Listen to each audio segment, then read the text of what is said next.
Chapter 1. Under the cover of night, two boys, one tall and one short, stood face to face at the precipice of a cliff, beneath which a tumultuous river surged. The taller boy faced away from the edge, blood trickling from his right eye, staining his visage with a vivid crimson streak, yet he bore a smile, seemingly unfazed. Itachi, at this moment, I entrust you with my remaining eye. Shisui, with a gentle smile, deftly pried his sole remaining eye from its socket with his bare hands, extending his bloodied palm towards Itachi, offering the precious orb. Itachi was momentarily taken aback. I apologize, but I must rely on you now. Please safeguard our village and the honor of the Uchiha name. As he gazed at Shisui's outstretched arm, Itachi slowly closed his eyes. A raven descended from the sky behind him, alighting on Shisui's hand, then dissipated into a flurry of black feathers. Along with it, the eye in Shisui's palm vanished. Itachi opened his eyes, looking upon the figure of Shisui, who wore a serene smile with his eyes firmly shut. I accept this gift. What do you intend to do next? If I were to perish, the tension between the village and our clan would likely shift, wouldn't it? Call me farewell note has already been prepared. As Shisui spoke, he gently took several steps backward. Wait, Shisui. Realizing Shisui had reached the brink of the cliff, Itachi's expression changed drastically. He discerned Shisui's intention and hurriedly called out, desperate to halt his friend's actions, that if you truly consider yourself my friend, do not stop me, Itachi.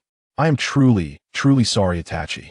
From now on, the village and our clan will be your responsibility. I shall take my leave first. With that, Shisui smiled and leaned back. Seeing this, Itachi rushed forward, striving to grasp his hand, but he was a moment too late.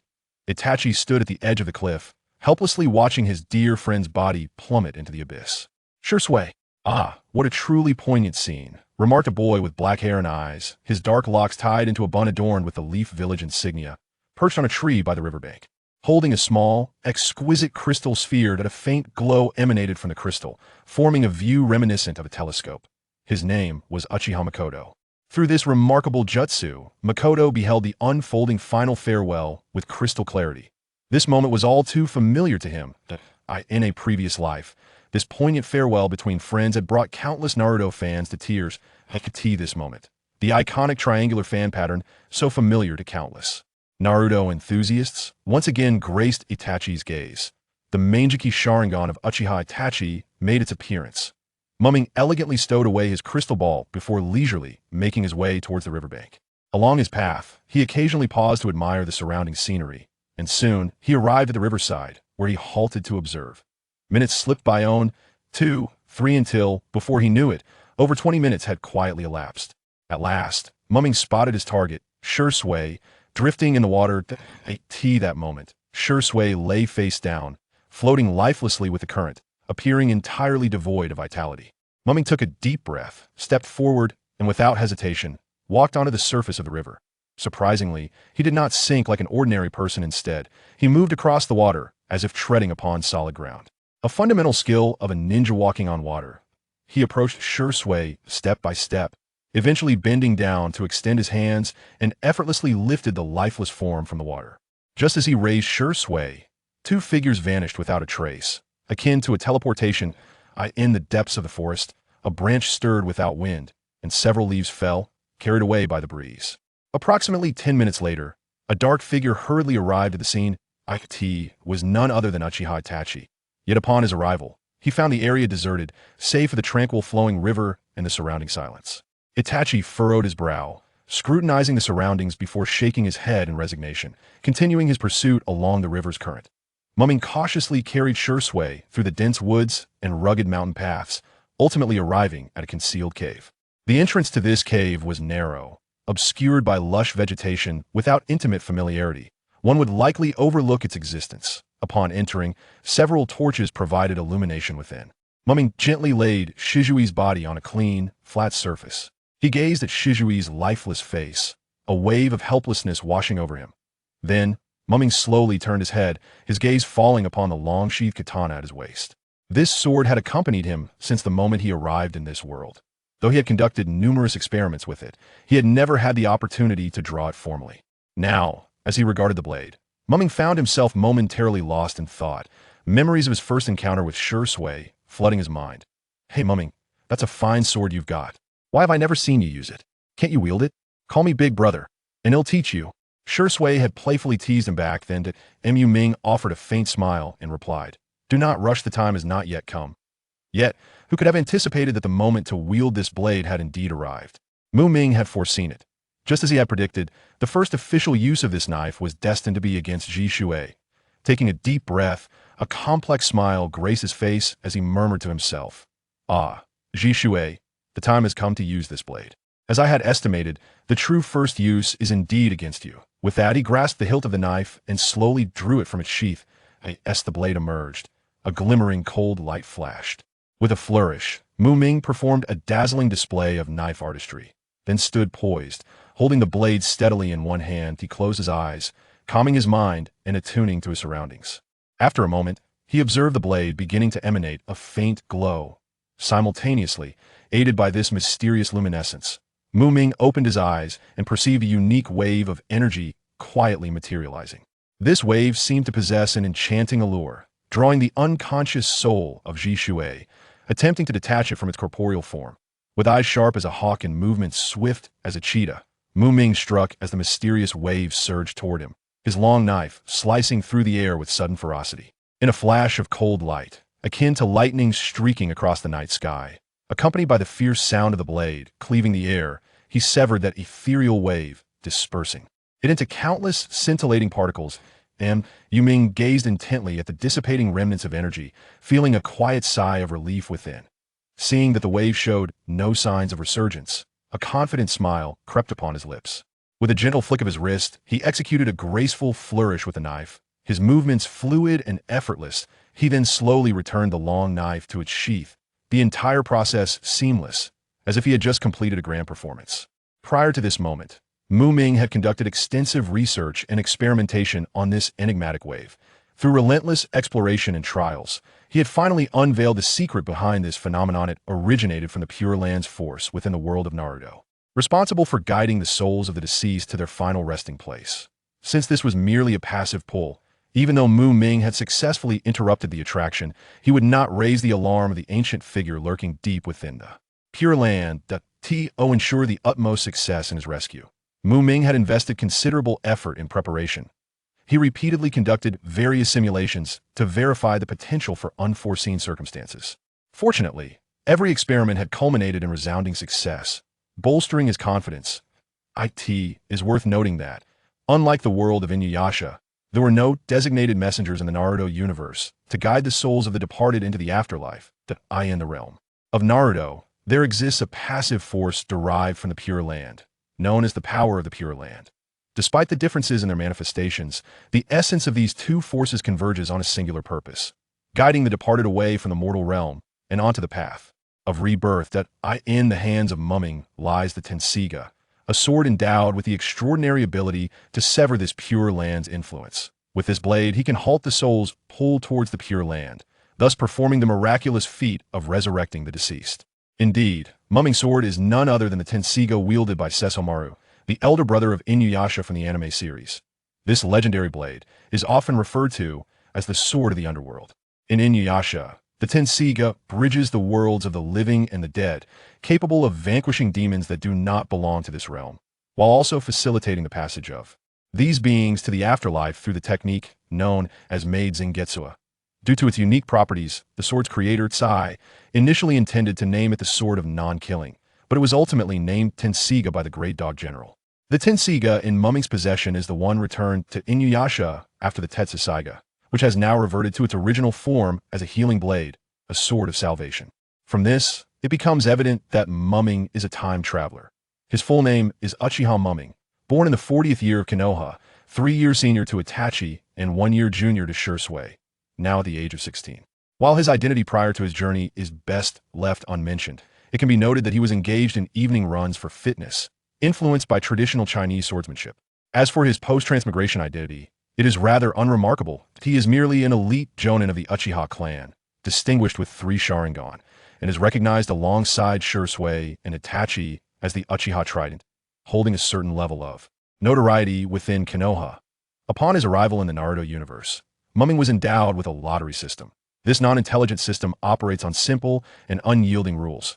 Whenever Ming undertakes actions that deviate significantly from the original narrative, leading to Substantial consequences, he earns a chance to draw it. He can draw once during festivals and once on his birthday. Though this may sound rather casual, it is indeed quite straightforward, as evidenced by the quality of the prizes. After all, gifts of this nature inherently possess limited value. Based on Ming's past experiences with the lottery, he has found that only when he alters the storyline does he procure valuable items, which he refers to as the SSR prize pool. Ming's arrival in the Naruto world constitutes a profound alteration to the original plot. It was during this pivotal moment that he first drew an SSR prize, which remains his sole SSR to date, the Tenseiga.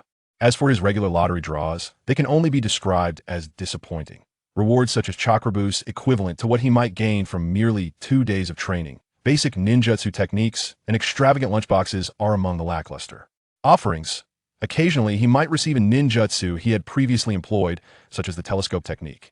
Yet, the majority of his draws comprise mundane items like tissues, toilet paper, napkins, and kitchen absorbent paper, but he extracted a roll of tissue paper, which could conservatively last him for a decade. The only solace in this situation was that none of the prize pools contained a thank you for your patronage award.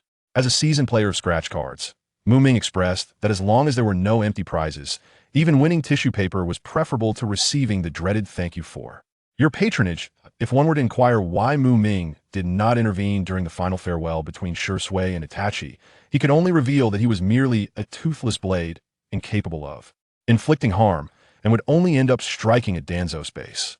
The outcome of his charge would be singular, his eyes becoming a prized possession of Danzo. Ding!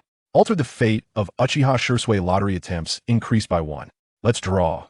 Without hesitation, Ming decided to proceed with the draw, unable to contain his eagerness. Congratulations to the host for drawing Super Divine Water Dandis Special Edition. Super Divine Water. As an aficionado of the second dimension, Ming certainly understood the nature of this substance. However, for the inhabitants of the Naruto world, it represented a vial of poison that would guarantee death upon consumption. The potential of individuals in the Naruto realm could not meet the basic effectiveness standards of the Super Divine Water. Yet at this moment, Ming noticed the label on the Super Divine Water, Dandis Special Edition. If his memory served him correctly, Dandi was the Namekian child who succeeded the Earth's deity after the latter's demise, becoming the new god of Earth. He focused on the description of the Super Divine Water, Super Divine Water Dandis Special Edition. This special edition of Super Divine Water was crafted by Dandi, the Earth deity from the Dragon Ball world. After reducing nearly 80 of the original potency, Dandi managed to eliminate all toxic properties of the Super Divine Water.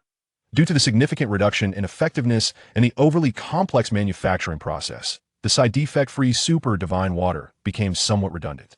Consequently, Dandi produced only this single vial, making it the sole existing Super Divine Water devoid of any adverse effects, a side defect-free Super Divine Water.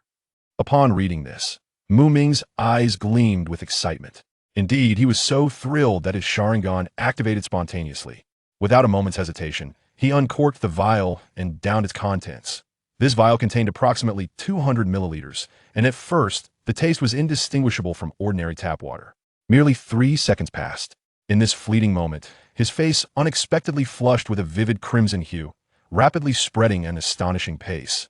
Initially confined to his visage, the redness soon surged like a tide, cascading down his slender neck. In no time, even his exposed arms and hands were not spared, all transformed into a fiery shade of red.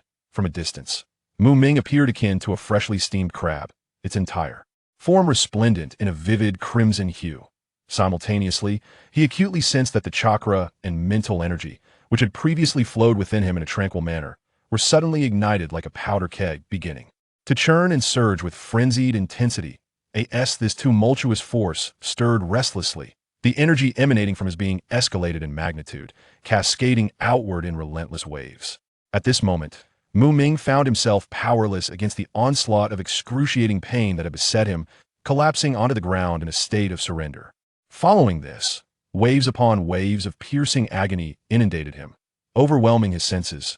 Particularly severe was the torment concentrated in his eyes, a searing sensation akin to having his eyeballs placed directly into a roaring inferno, rendering him utterly incapable of enduring the ordeal. Thus, Ming instinctively covered his eyes tightly with both hands and writhed in pain on the ground. However, in this endless torment, Ming had completely lost his sense of the passage of time. He didn't know how long had passed. only that the almost overwhelming pain was gradually diminishing until it completely disappeared. In its place was an unprecedented feeling of coolness and comfort, gently rising in his heart like a babbling brook. Finally, when all discomfort had faded away, Ming lay on the ground, sprawled out like a dehydrated fish returning to the water, with his limbs spread wide in a large shape. He opened his mouth, greedily breathing in fresh air, while raising his right hand to gently wipe away the beads of sweat on his forehead.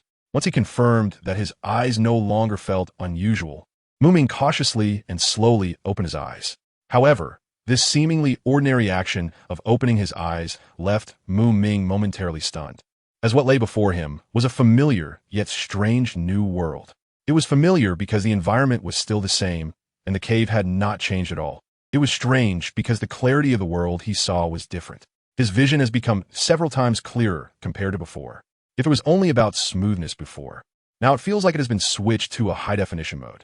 He has jumped straight over HD, Ultra HD, and 1080p. Not only has his eyesight improved, but even his observable field of view and dynamic vision have increased by an unknown number of times. At this moment, he turned his head to look outside the cave, peering through the gaps beneath the dense vines at the cave entrance, his gaze penetrating the distance. In the moonlit jungle, he saw gray moths busily flitting about, gracefully dancing among the bushes, focused on gathering food. Remarkably, he could now clearly see the intricate patterns on the rapidly flapping wings of these moths. Such a level of visual insight had been utterly unimaginable for him in the past. Meanwhile, accompanying this astonishing vision was the chilling and immensely powerful eye power continuously emanating from his eyes. Even without witnessing it firsthand, just from the overwhelming wave of energy, he could easily guess the legendary power of the Uchiha clan. The Mangekyō Sharingan had successfully awakened within him. Indeed, it was something from a higher dimension. Even a remnant of a drug could help him advance effortlessly. Just then, while lying on the ground to regain his strength, Ming suddenly heard a familiar voice coming from his right side. That wave of eye power. It's you, Ming. Turning to look, he saw Shisui, who was also lying on the ground, eyes closed, smiling at him. Ming smiled back. You finally woke up, Shisui. Shisui nodded gently. He had not only awakened for a while, but had also used the little chakra he had left to dry his soaked clothes. It really is you, Ming. It seems that even after such a change, my perception ability hasn't diminished much. He continued, by the way, I really didn't expect that immense and chilling eye power of yours. You actually awakened your Mangekyō Sharingan because of me, Ming. Shisui was quite surprised by this, which was evident from the fact that he had entrusted his eyes to Itachi. At least in Shisui's view, while he and Ming had a good relationship, it had never reached this level. He originally thought that only Itachi would be able to successfully awaken the Mangekyō Sharingan, but unexpectedly, Ming also awakened it due to the stimulation. Because of my death, our Uchiha clan suddenly gained 2 pairs of Mangekyō Sharingan. 1 for 2. This deal is quite worth it. After saying this, Shisui couldn't help but chuckle. You know Itachi has awakened too? Ming pretended not to know about Itachi's awakening. I noticed Itachi's ocular power surged instantly after I jumped off the cliff. Alright then, Ming hadn't thought of how to trick Shisui yet. And Shisui also didn't know what he was thinking, so neither of them continued speaking. They lay quietly on the ground, one on the left and one on the right, as if forgetting all the surrounding noise and chaos, simply enjoying this rare moment of tranquility. After a while, Ming couldn't help but ask, I really can't understand why you would make such a decision. Was it just to make Itachi awaken the Mangekyō Sharingan? Shisui didn't ask about the resurrection matter, which made it easier for Ming. Making up stories is tiring. I don't even know what I'm thinking. I am tired. Ming, whether you call me a coward or useless person, I really can't find a balance between the clan and the village. These years I've been really tired, and I'm a bit fed up with this chaotic life. Shisui's voice was very calm, but the despair hidden behind that calmness was chilling. Is that all? Isn't that enough? Not enough. It's way too insufficient. Then go ahead. I'm listening. Although Shisui wore a smile, his tone indicated that he was just going through the motions with Ming. His tone showed that his will to live was still not extinguished. He had merely saved his body this time, not his spirit. Shisui, your idea is to have the clan and the village coexist peacefully, right? Yes, you're right. Then as long as no one dies and not many are injured. If we don't look at the process, as long as the outcome is that the clan and the village coexist peacefully, can you accept it if I say it this way? Shisui didn't reply immediately. He thought for a moment, and this statement seemed to make sense. What the process was didn't seem very important to Shisui. He even wanted to directly control Fugaku using Kodo Amatsukami. For proud Uchiha, being controlled by someone using Genjutsu to change one's thoughts was no more merciful than being stabbed to death. But in Shisui's mind, as long as there was no bloodshed, the outcome being good was enough. I can accept that. Then it's simple. Knowing the plot well, Ming understood where Shisui's mental block lay. That was balance. Achieving balance was not difficult for the current Uchiha and Konoha. This problem was simple, too simple. Hearing Ming's words, Shisui remained silent, waiting for Ming's follow-up. The simplest and most straightforward method was sufficient military deterrence. That won't work. Not waiting for Ming to finish, Shisui interrupted. Why won't it work? Because the village would never accept such a method. Shisui now also understood the thoughts of Sarutobi, Hiruzen, and others. In their eyes, the Uchiha clan could only weaken. The weaker the better. Ideally, they would evaporate and disappear completely. The Uchiha growing stronger was forcing them to take action against the Uchiha clan. No, Shisui. Your understanding is too superficial. Ming directly refuted Shisui's statement. They will take action because the deterrent power of the Uchiha is not strong enough. Ming paused for a moment to gather his thoughts. There was actually a similar example, which was Senju Hashirama and Uchiha Madara. You should know that their original ideals were peace. Yes, back when these two were alive, there were no wars in the ninja world, and no one dared to wage war. If Hashirama and Madara didn't initiate war, other ninja villages would be secretly laughing, let alone instigating a war themselves. Thus, the long-awaited peace in the ninja world naturally emerged. So why was that? Ming didn't just keep talking. He mixed in questions to let Shisui participate, creating a deeper impression. Because the first Hokage and Madara were strong enough? Shisui said uncertainly. That's right. The saying would release Susanoo. The to annihilate 4 nations is no joke. This tells us a principle. As long as you are strong enough, your thoughts will no longer just be thoughts, but reality. Ming nodded. See, isn't that easy to understand? Konoha and other ninja villages. In today's situation, Konoha is still Konoha, while other ninja villages have turned into the Uchiha clan. Isn't the situation different? It's the same, right? Thinking about it this way, it seems about the same. Shisui followed Ming's line of thought, realizing that this calculation was indeed not a problem. Exactly. So, as long as you become stronger, you become peace. Let me give you another example. If you became the second Senju Hashirama, or the second Uchiha Madara now, do you think Konoha would still have conflicts with the clan? The answer is no. Without waiting for Shisui to answer, Ming answered himself. This is called continuously deepening the impression. Let me ask you another question. If you had the strength of Hashirama or Madara, would you rebel against Konoha? Of course not. Faced with this question, Shisui didn't hesitate, nor could he hesitate. Then if Konoha takes action against the Uchiha, will you just watch? I won't either. I will find a way to prevent both sides from escalating the conflict. Shisui shook his head. You already died once, and you're still so naive. Ming couldn't help but sigh. So do you have enough strength to mediate now? Not at all. Shisui turned his head to the side, feeling embarrassed. Then what should you do now? Get stronger? Be more determined. Shisui. What you need to do now is to get stronger, with the goal of becoming the strongest in the ninja world. Even if Konoha and the clan have conflicts in the future, you will have enough strength to handle things properly. Isn't that the peace you are pursuing? Well, that seems to be the case. At this moment, Shisui's mind was in a state of chaos, as if swept by a storm, with various thoughts intertwined like a tangled mess, making it impossible for him to sort out his ideas. Faced with the complex situation in front of him, he felt lost and completely lost his ability to think and judge. Thus, he could only blindly follow Ming's thoughts like a headless fly. Even though Shisui racked his brain to find out the possible problems, no matter how hard he thought, he always came up empty. He had to admit that every word spoken by Mangekyō and every principle he articulated seemed flawless. If he could indeed become powerful enough, then even if conflicts erupted between the village and the clan later on, he believed that with his strong abilities, he could definitely bring both sides to the negotiating table. In contrast, if he chose to escape the harsh reality through death, just like a coward, that would undoubtedly be the most cowardly and irresponsible behavior. Most importantly, dying would be meaningless, having no positive effect whatsoever. Aside from adding 2 Mangekyō Sharingan to the Uchiha clan, his death would hold no value. So Shisui, your desire for death cannot solve any substantive problems. Only by continuously striving to become stronger can you truly achieve a balanced peace between Konoha and the clan. That is the only correct path. Mukyu said meaningfully. Yes, I understand. Thank you very much. Mukyu, Shisui responded with a grateful nod. After this long and in-depth conversation, Mukyu had finally succeeded in dispelling Shisui's desire for death and established a clear goal for him, rekindling the hope for survival in Shisui, who had initially felt despondent and hopeless. The process of achieving this goal was quite arduous, and Mukyu had talked endlessly until his mouth was dry, almost running out of saliva. Currently, the Uchiha faced many problems. Even with 4 pairs of Mangekyō Sharingan, they were not in a position to act recklessly. As for why Mukyu wanted to save Shisui, there was only one reason.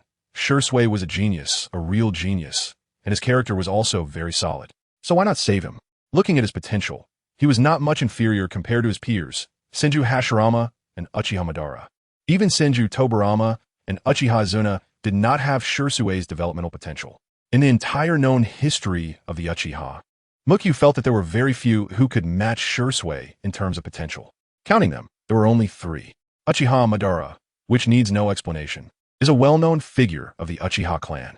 Uchiha Obito, who awakened his eyes with 2 Tomo, later witnessed his beloved being pierced by his best friend and immediately jumped to the Mangekyō stage, awakening a space-time type of ocular technique. From awakening to Mangekyō, others took 4 steps, but he only took 2, ignoring the other aspects of Obito. It would not be an exaggeration to call him the first in the Uchiha to awaken his eyes. As for others, including Itachi, they were slightly inferior to Shisui. Don't argue, the records within the Uchiha clan are very clear. However, this is all classified information, and outsiders are unaware of it. As for Sasuke, without various enhancements, his situation of awakening a single Tomo after the massacre would not rank very high among the Uchiha's historical Mangekyō Sharingan users, even if not counting backwards. Once he got his power-ups, that's a different story. Those with enhancements are not counted in the rankings. After saying so much, what are your plans now? First, think of a way to get my eyes back. Shisui was determined to become stronger and naturally did not want to be blind. The eye in Itachi's possession was negotiable. But what about the one in Danzo's hands? Have you thought about that? Should I find an opportunity to ambush him? You really have a short memory, Shisui. How did Danzo ambush you? Have you forgotten? With his Izanagi, how can you ambush him? Then what do you suggest? Find an opportunity to ambush him. Looking at Shisui's expression, it was clear that he was very eager to curse. I'm not saying you should go. Mukyu saw Shisui's expression and knew he was probably cursing him in his mind. Don't look at me. It's not my job. You mean Itachi? Shisui wasn't foolish. If it wasn't those 2, then it had to be Itachi. The other clan members didn't have the strength to ambush Danzo. All right, I'll go bring him here. Mukyu got up from the ground, stretched his body, and felt that he had almost recovered. Be careful. Don't worry. Sensing that Mukyu had left, Shisui also sat up from the ground. He didn't get up but sat there to restore his chakra. The heavenly life force had revived him, healing both his physical injuries and the poison within him. But his depleted chakra had not been restored. Mukyu is hiding too much, Shisui thought to himself. Although he usually appeared somewhat naive, he was not foolish. He was well aware of the changes he had undergone, especially the unbelievable event of being revived. However, since Mukyu hadn't brought it up, he wisely chose to remain silent. After all, he firmly believed that Mukyu would never harm him. As for why Shisui trusted Mukyu so firmly, it was simply because of one crucial matter. His death had actually prompted Mukyu to successfully awaken the Mangekyō Sharingan. This undoubtedly became the strongest evidence of the deep bond between them.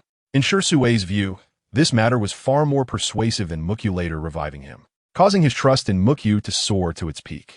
Despite Shisui having many misconceptions and judgments about various matters, one thing he did not misjudge was that Mukyu truly bore him no malice. This unwavering belief was like an indestructible fortress, firmly rooted in Shisui's heart. Just as Shisui was exhausting all his effort to restore his chakra, at the same time, Mukyu, who was swiftly traversing the dense forest, finally caught a hint of Itachi's trail.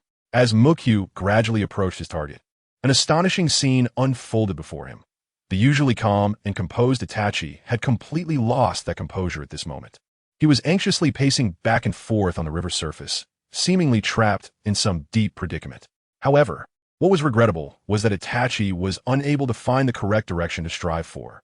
Thus, it was predictable that his ultimate outcome would inevitably end in failure. Suddenly, the highly alert Itachi seemed to sense a dangerous presence. Abruptly turning his head, his sharp gaze shooting directly toward the back. Accompanying his question, his eyes, which had been hidden under his eyelids, suddenly opened wide, the crimson light instantly blooming, revealing his three-tomo Sharingan. In the face of Itachi's intense reaction, Mukyu's expression showed no signs of surprise whatsoever. He slowly stepped out from the depths of the forest with a blank expression, appearing like a ghost in Itachi's line of sight. In fact, for Itachi, the renowned great filial son of the ninja world, Ming's inner impression wasn't too bad.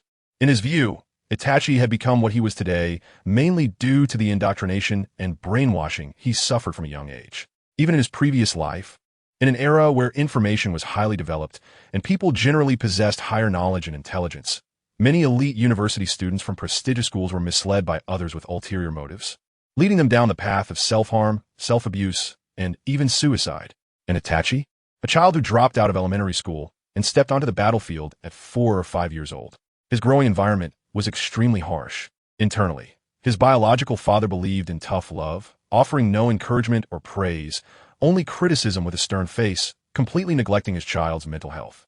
Externally, a scheming and malicious political veteran who had been implementing a long-term brainwashing plan on this child since he was just a few years old. If your father doesn't praise you, I will. What child could withstand that? In such circumstances, who wouldn't be confused? Of course, this also had a lot to do with the fact that the knife hadn't been plunged into Ming. Otherwise, Ming wouldn't care how innocent he was.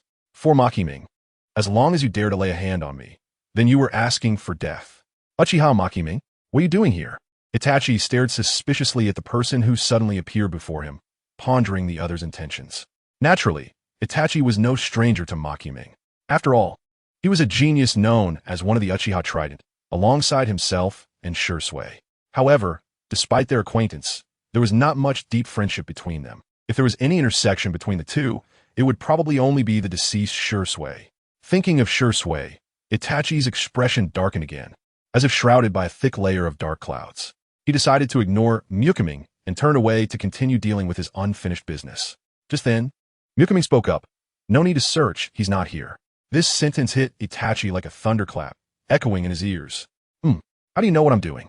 Itachi abruptly turned his head, his three-tomo Sharingan spinning rapidly. The three distinct tomo, once clearly visible, now seemed to have subtle signs of interconnection, merging into one. Clearly, Ming's words shocked him, and his inner vigilance shot up to its peak. In the face of Itachi's intense reaction, Ming remained exceptionally calm. He slightly raised the corners of his mouth, revealing a faint smile, and said softly, "Don't get excited, just follow me." After saying that, he turned his head without hesitation and stepped forward, seemingly unconcerned whether Itachi would follow his instructions. Itachi clenched his teeth tightly, fixating his gaze on Ming's receding figure, which was about to disappear into the dense forest. After a brief but intense internal struggle, he ultimately chose to follow. When Ming noticed Itachi closely trailing behind him, his smile grew wider.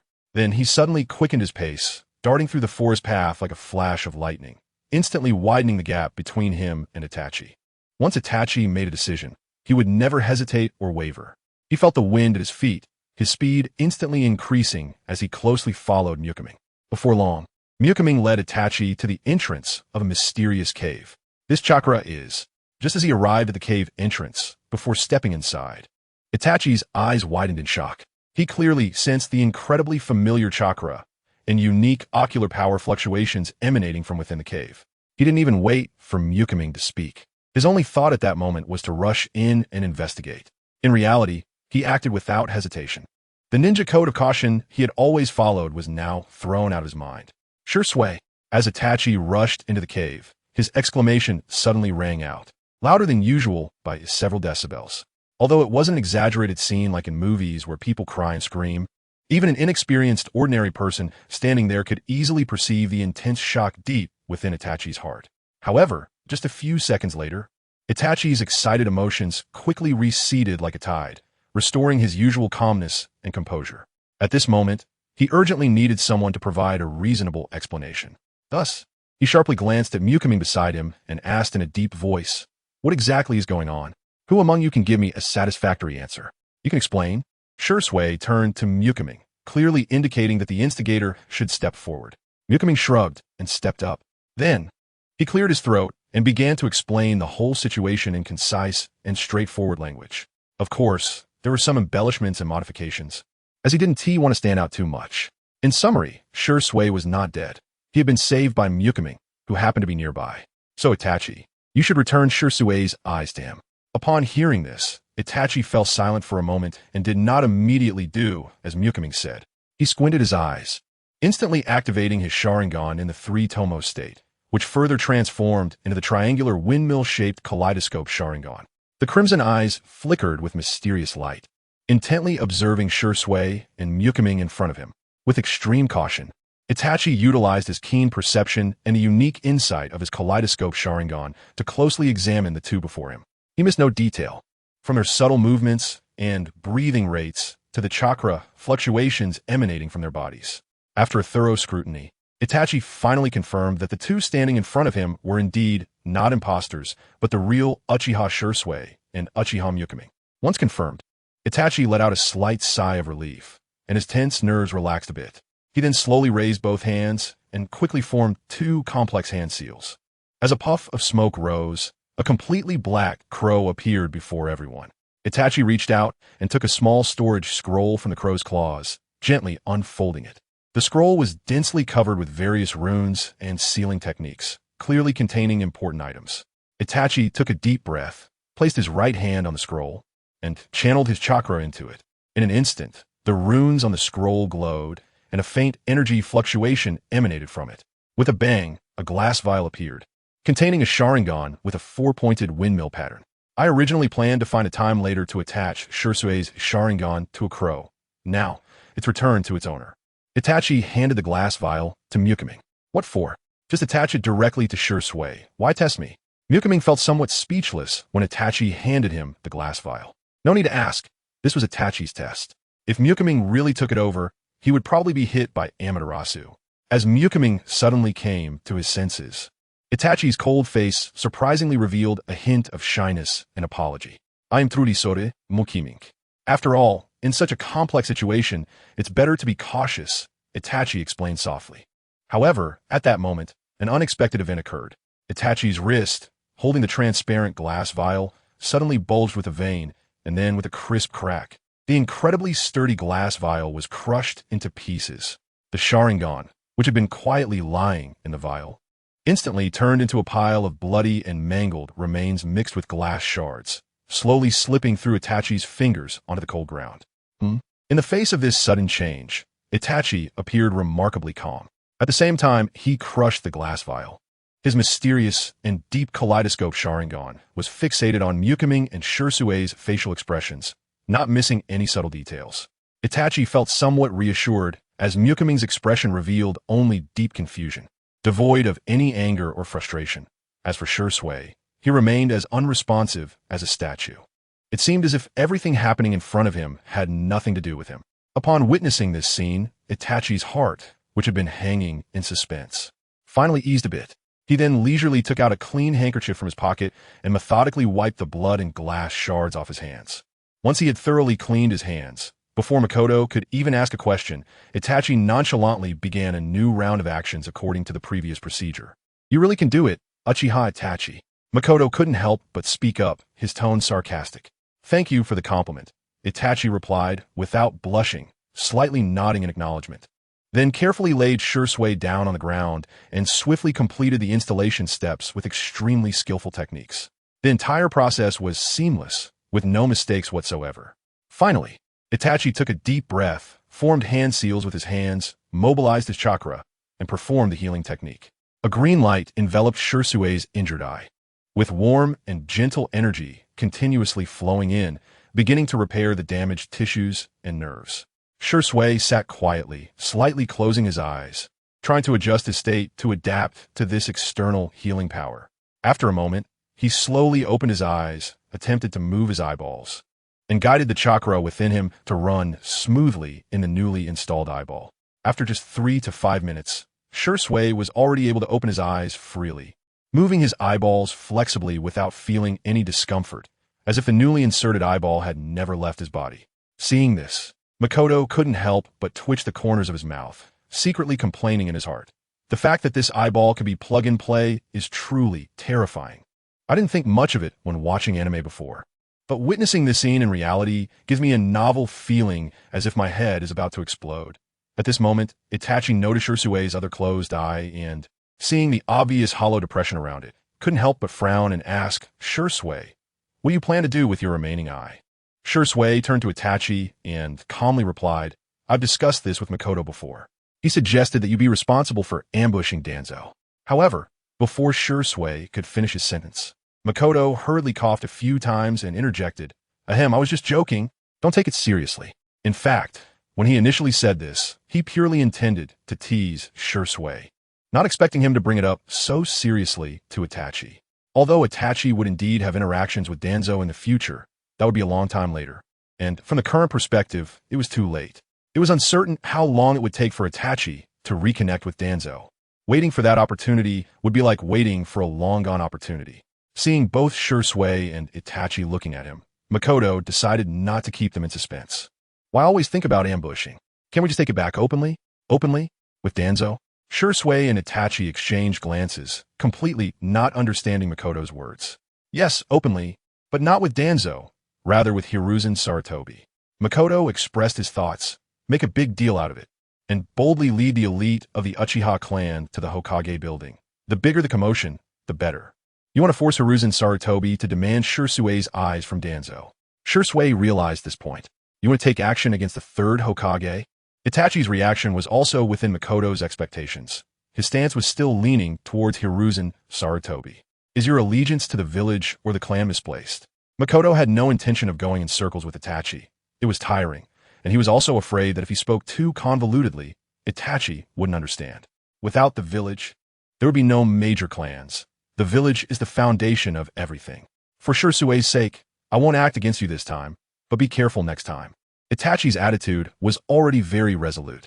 I'm really fed up. Itachi, do you think you have me figured out with that tone? Makoto was also amused by Itachi's high-handed demeanor. Although he had never fought Itachi, he had observed Itachi's chakra and ocular fluctuations. The chakra fluctuations of the two were quite similar at the same level. However, Mukai's ocular power was more than twice that of Itachi's. 1 + 1, 1 + 3, it was clear that 1 + 3 would definitely win. Watching Itachi demonstrate his triangular windmill Sharingan, Mukai also revealed his Sharingan. Looking at Mukai's 3-tomo Sharingan, Itachi was very disdainful. Mukai, it seems you still don't understand the gap between the 3-tomo Sharingan and the Mangekyō Sharingan. Let me tell you, the gap between the 3-tomo and the Mangekyō is much larger than the gap between the 1-tomo and the 3-tomo. Itachi's words suddenly stopped, because he saw Mukai's 3-tomo Sharingan begin to spin rapidly, soon connecting into a single pattern, forming a brand new design. It was clear to Shisui that Mukai's Mangekyō Sharingan pattern was much more complex than Itachi's and his own, based on a black dot at the center, surrounded by many black, triangular, or arrow-shaped symbols. These symbols were arranged radially, each pointing towards the center. Overall, it also resembled a four-cornered windmill. Mangekyō Sharingan, activate. Why aren't you speaking? Are you thirsty? Mukai looked down on the arrogance of most Uchiha. Arrogance is fine, but you need to have the skills to back it up. If you're nothing, what right do you have to be arrogant? You actually activated the Mangekyō Sharingan. Seeing Mukai's Mangekyō Sharingan, Itachi's expression was somewhat complex. There was disbelief, happiness, relief, and a hint of discomfort. The disbelief was because Mukai had actually succeeded in activating the Mangekyō Sharingan. The happiness was because Mukai, along with him and Shisui, was known as the Uchiha Trident, and if Mukai didn't have it, it would be a laughingstock. The relief came from the fact that he realized that the reason for Mukai's awakening seemed to be the same as his own. The discomfort was simpler, purely a child's possessiveness at play. Feeling Mukai's ocular power that was clearly superior to his own, Itachi now found himself in a bit of a dilemma. His two major ocular techniques, Amaterasu and Tsukuyomi, while powerful, felt somewhat ineffective in the face of Makamura at this moment. Itachi didn't want to use the highly destructive Amaterasu against Makamura, who was of the same clan, especially in front of Shisui. However, using Tsukuyomi against Makamura, who also possessed a Sharingan and had superior ocular power, was clearly not a good idea. No matter how much he emphasized the strength of Tsukuyomi, it was still an illusion technique. In simple terms, Uchiha Genjutsu is essentially a contest of ocular power. When facing an opponent with the same level and higher ocular power, the effectiveness of Uchiha Genjutsu would be significantly reduced, not to mention that it could even backfire if things went wrong. After pondering for a while, Itachi directly reverted his Mangekyō Sharingan back to its 3-tomo state.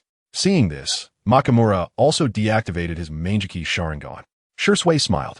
He knew it would be this result. He doesn't believe that Ming and Itachi won't take action. He believed that Ming and Itachi wouldn't fight in front of him. Enough. We are all from the same clan. There's no need to act like this. Shisui watched the two without speaking, quickly stepping in to mediate. Let's not get into so much detail right now. I just want to ask you one thing. Do you want to get Shisui's eyes back? If you don't agree with my plan, then present a feasible plan of your own. Ming's words were direct, and Itachi's silence only indicated his stance. So you're just being stubborn, huh? Seeing Itachi's passive attitude, neither proactive nor opposing nor cooperating, Ming was infuriated. Let me handle this. Shisui gestured to Ming, indicating he would take the lead. Itachi, I know your thoughts, and you're also clear about mine. Our pursuits are aligned. We're both looking for a balance between the clan and the village, right? Seeing Itachi display one attitude towards him and another towards Shisui, Ming immediately adopted a deadpan expression in response. Ming told me that sometimes the process doesn't matter. The result is what's important. He told me to avoid bloody conflicts. Shisui repeated Ming's comforting words to Itachi. This was actually part of Ming's plan. Shisui, Itachi, or anyone from the Uchiha clan, is stubborn. Trying to persuade them with words is nearly an impossible task.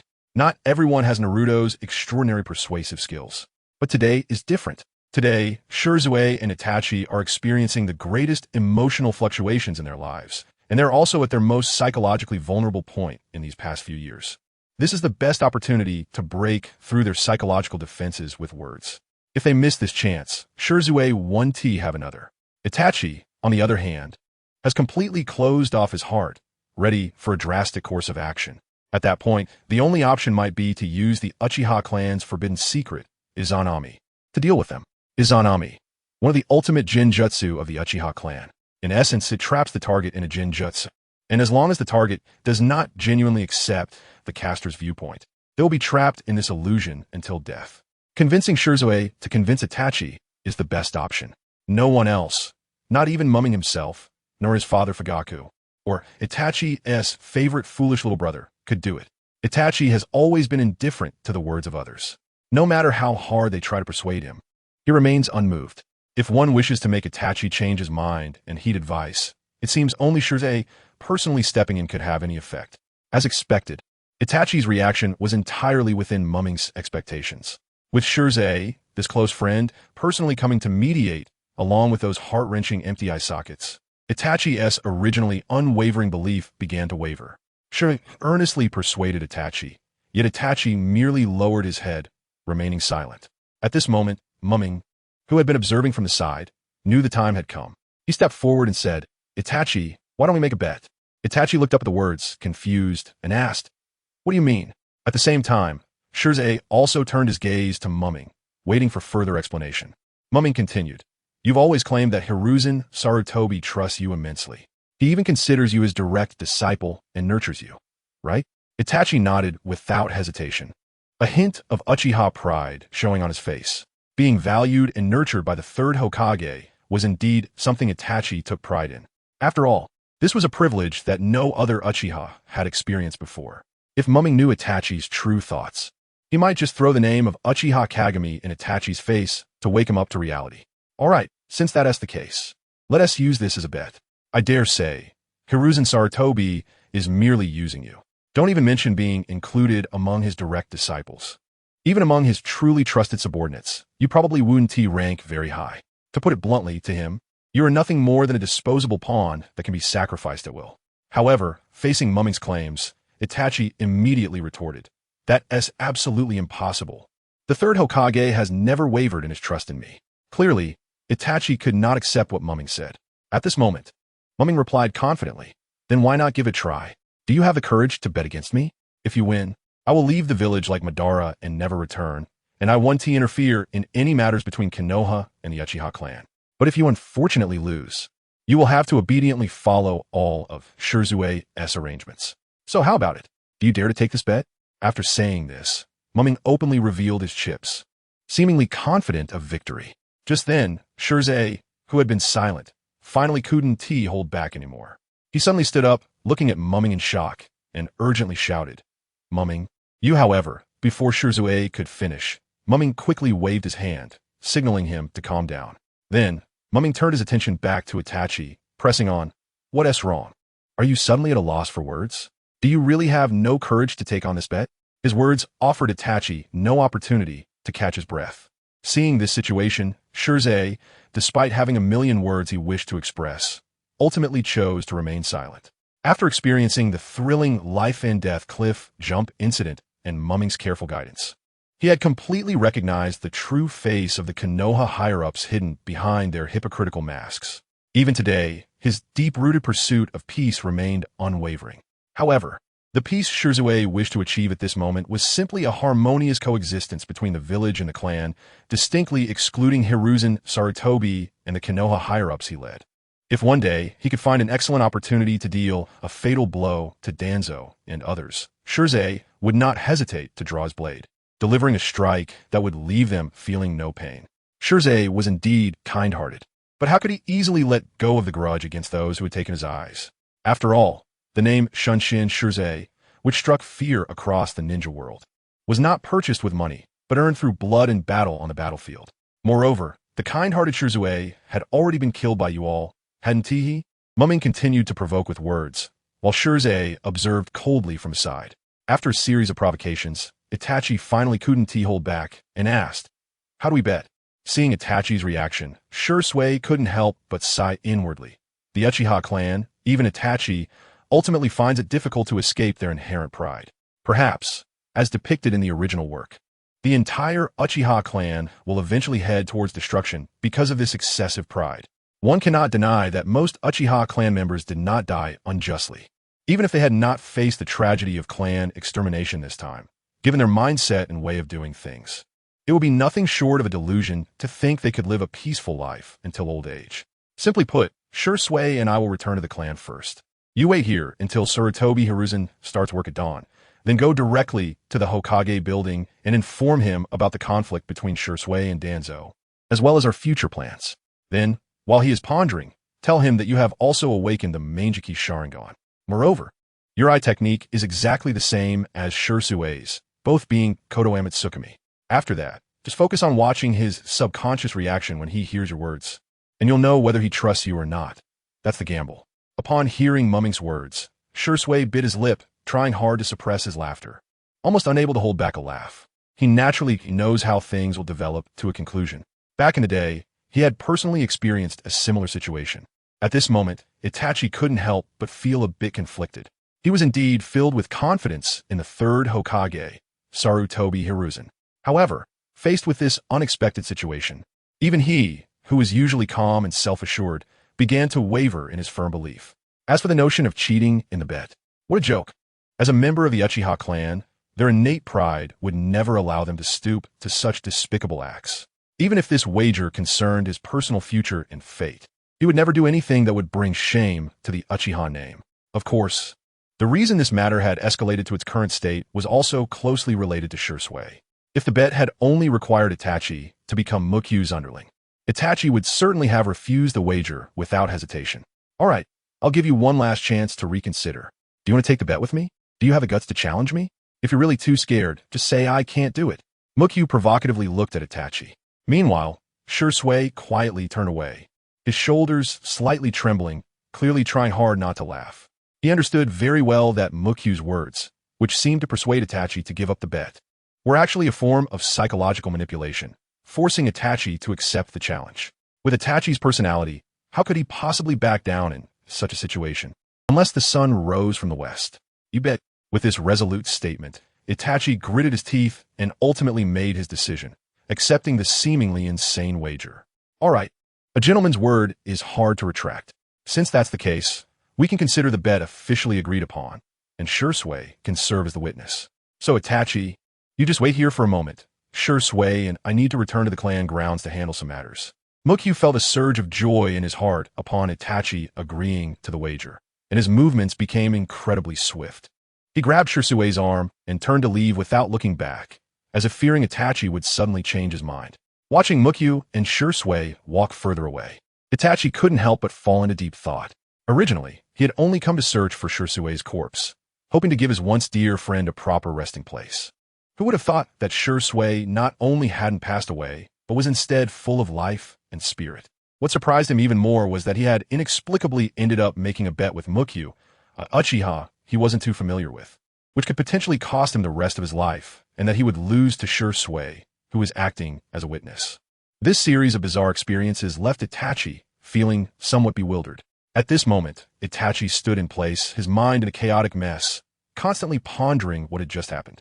Meanwhile, Mangekyō and Shisui, having left the cave, were walking quickly while whispering to each other, seemingly quite satisfied with the outcome of the wager. Going to the clan leader's house? Shisui didn't want to bring up Mangekyō's trickery with Itachi, knowing that it was best to use a heavy hand when necessary. Given Itachi's current situation, it was quite serious. Without some harsh measures, there was no way to turn around. No, we're going to the elder's house. Mangekyō had already formulated his next plan, hoping for a first direct encounter with Danzo, the root leader, without disappointing him. In the underground headquarters of Konoha village's root, some figures were respectfully kneeling on the ground, while in front of them stood an elderly man with a hunched back, both his right eye and right hand tightly wrapped in white bandages. The old man had a grim expression, with anger written all over his face, continuously scolding, "You bunch of useless fools. You're nothing but worthless trash. You can't even catch a heavily injured and half-disabled person. What use do I have for you?" This person was none other than Danzo Shimura, the terrifying figure of Konoha village, along with the members of Root he had dispatched to capture Uchiha Shisui. In the face of Danzo's furious reprimands, the subordinates were silent, not daring to raise their heads, silently enduring his wrath. However, no matter how much Danzo scolded, the kneeling individuals remained silent. Seeing this, Danzo felt helpless. After all, if they were ordinary Root members, with his ruthless nature, he would have long since ordered their execution.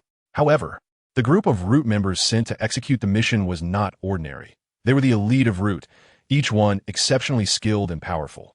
Thinking of this, Danzo, despite still being angry, was reluctant to easily execute them. After all, training such a group of elites was no easy task. If he were to wipe them out just because of one failed mission, it would be too much of a waste. So, he took a deep breath, slightly calming his emotions, and said, "All right, you all can leave for now." Upon hearing this, the kneeling Root members felt as if they had been granted amnesty, quickly getting up to leave. Once everyone had departed, Danzo turned to the darkness behind him and shouted, "Bring someone here. Immediately prepare for the eye transplant surgery." As soon as he finished speaking, a person stepped out from the shadows, responding respectfully, "Yes, Lord Danzo." In fact, Danzo had already arranged all the preliminary preparations for the eye transplant surgery long ago. At that time, everything was ready except for the crucial factor. As long as the subordinates he dispatched could successfully bring back Shisui's other eye, he would be able to implement this vital surgery immediately, thereby gaining even more powerful strength. However, what he did not expect was that those seemingly formidable individuals had encountered a Waterloo, and the mission had ended in failure. Truly a bunch of complete wastes. At this point, any complaints Danzo had were futile, since the other eye had already been lost. The urgent task was to make full use of the resources at hand to replace the intact eye. It should be known that Danzo Shimura had never been the kind of person to hoard treasures without knowing how to utilize them properly. Soon, the eye transplant surgery was underway in full swing. Thanks to advanced medical technology and superb medical skills, the entire surgical process went exceptionally smoothly. Before long, Danzo slowly walked down from the operating table. As soon as he landed, he couldn't wait to feel the immense power contained within the newly transplanted Mangekyō Sharingan. The overwhelming power continuously surging from within his body made Danzo feel entranced, as if he were in a wonderfully exquisite illusion, especially in his right arm, which previously only relied on the suppression power of a few Sharingan to feel satisfied. However, after personally experiencing the absolute suppression of the Mangekyō Sharingan over Hashirama's cells, he truly realized the vast difference between the two. Compared to the Mangekyō Sharingan, the three-tomo Sharingan was utterly insignificant, completely obliterated in an instant. Because of this, Danzo's desire for the other Mangekyō Sharingan possessed by Shisui only intensified. He couldn't help but murmur, "Shisui, oh Shisui, I hope you can cherish my precious Mangekyō Sharingan. One day, it will surely return to my hands." It was obvious that Danzo now regarded Shisui's Mangekyō Sharingan as his own possession. Mukai and Shisui hurried along, and before long, they had returned to the Uchiha clan's territory. Along the way, they did not delay at all and headed straight for the home of Uchiha Kagami, the clan's elder. Soon, the two arrived at the tightly closed door. Mukai stepped forward and gently knocked on the door. However, there was no response from inside. He frowned and raised his hand to knock a few more times, but still, no one responded. Ming did not give up. Instead, he persevered and continued to knock on the door. If it didn't open, he seemed prepared to keep knocking indefinitely. Finally, after a persistent series of knocks, they heard hurried footsteps approaching from inside the door. Upon hearing this sound, Ming stopped his actions. With a soft creak, the door was slowly opened from the inside, revealing a small figure, Uchiha Kage's 6-year-old granddaughter, Uchiha Mina. She appeared drowsy, rubbing her eyes while curiously peeking outside at the two people standing at the door. When she recognized that it was Ming and Shisui, Mina couldn't help but exclaim in surprise, "Oh, Brother Ming, why are you here at this time?" "Oh, Brother Shisui is here too." After saying that, she yawned, clearly still not fully awake. Ming smiled at the adorable little girl and gently said, "Sorry, little Mina, for waking you up. Go back to sleep. Your brother has some things to discuss with the elder." As he spoke, he reached out his right hand and gently patted Mina's little head in a comforting manner. "Oh, I see. My grandpa is waiting for you in the living room." "Well then, good night, Brother Ming and Brother Shisui," Mina said with a sweet smile, then led Ming and Shisui into the house. Once inside the elder's home, Mina didn't think much of it. She knew that these two brothers were very familiar with the layout of the house and didn't need to guide them any further. So, after a brief goodbye to Ming and Shisui, she headed towards her bedroom. "May you have a sweet dream tonight, little Mina," Ming gently called out to her departing figure. Shisui merely smiled and nodded, agreeing with Ming's blessing. Watching Mina gradually disappear at the end of the corridor, Ming and Shisui did not dare to delay any longer. They took large strides and hurried towards the living room located at the center of the house. Arriving at the living room door, Ming gently pushed it open. There, Kage was already seated in the main position, seemingly patiently waiting for their arrival. "What important matter could bring you two genius youths from the Uchiha clan to disturb this old man's sweet dreams at such a late hour?" Kage said while lifting his head to look at Ming and Shisui. However, he had only spoken halfway when he suddenly stopped. It turned out that Kage's keen eyes had instantly caught the unusual change on Shisui's face. His tightly closed right eye had a flat eyelid with a slight indentation, and the eyeball that should have been there was nowhere to be seen. Unlike the young and naive Mina, Kage, though now in his old age with declining physical abilities and combat strength far from his youth, still possessed the basic observation skills that would not fail him. What on earth happened to Shisui's eyes? Kage's expression darkened, becoming very grim. Shisui could not possibly be idle enough to poke at his own eyes for fun. Moreover, Ming and Shisui visiting together in the dead of night was a clear indication that someone had quietly extended their claws toward the Uchiha clan, with the target aimed directly at this renowned genius, Uchiha youth, Shisui. "Elder, the situation is urgent and cannot afford any delay, so I'll get straight to the point. We must immediately summon the clan leader, the elders, and the heads of the security forces to inform them of this matter." Ming's expression was very serious. Kage looked at Ming, then at Shisui, who remained silent behind Ming, seemingly taking Ming as the leader. With this, Kage already had an idea. "Someone, quickly notify the clan leader, the second elder, the third elder, the fourth elder, and all the heads of the security forces to gather in the family council hall for an emergency meeting. No mistakes and be quick." With Kage's command, a Uchiha clansman appeared in response. "Yes, elder." The Uchiha clansman's figure quickly vanished into the night, leaving only Kage and the two boys still standing at the scene. "Let's go." "Yes, elder," Ming and Shisui replied in unison. Kage strode ahead, while Ming and Shisui followed 2 steps behind him. It must be admitted that the swift and efficient execution style of ninjas is indeed impressive. Before long, when Kage, Ming, and Shisui hurriedly arrived at the Uchiha clan's council hall, they found that the other members had already arrived and were in place, including the clan leader, Fugaku.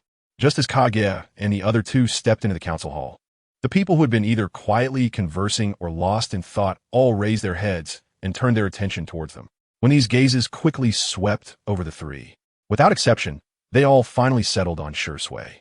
The reason was simple. The unusual condition of Shisui's body was too obvious at this moment. especially in front of the Uchiha clansmen who possessed the Sharingan and keen insight. It was like a torch in the dark, strikingly bright. Elder Shisui Fugaku, as the clan leader, was the first to speak. However, his expression was troubled, his lips slightly parted, as if he had something to say. Yet, the words got stuck in his throat, and he only looked at the elder with a complex expression. I'm not clear about this matter either. I was sleeping well when Ming and Shisui knocked on my door and asked me to summon you all for a meeting without saying anything else. Ming, you can speak now. Kage first explained to everyone present, then pointed out Ming's name, indicating it was his turn to speak. Clan leader, for elders, and all team leaders, time is pressing, so I'll keep it brief. Shisui was ambushed and pursued by Danzo and his root members a few hours ago, and he had one of his eyes taken by Danzo. If I hadn't happened to save him, he might not have survived tonight. Ming was straightforward and decisive, leaving no room for ambiguity. As soon as he spoke, the Uchiha members present were stunned by his words. However, unlike his previous explanation to Itachi, he altered part of his phrasing this time.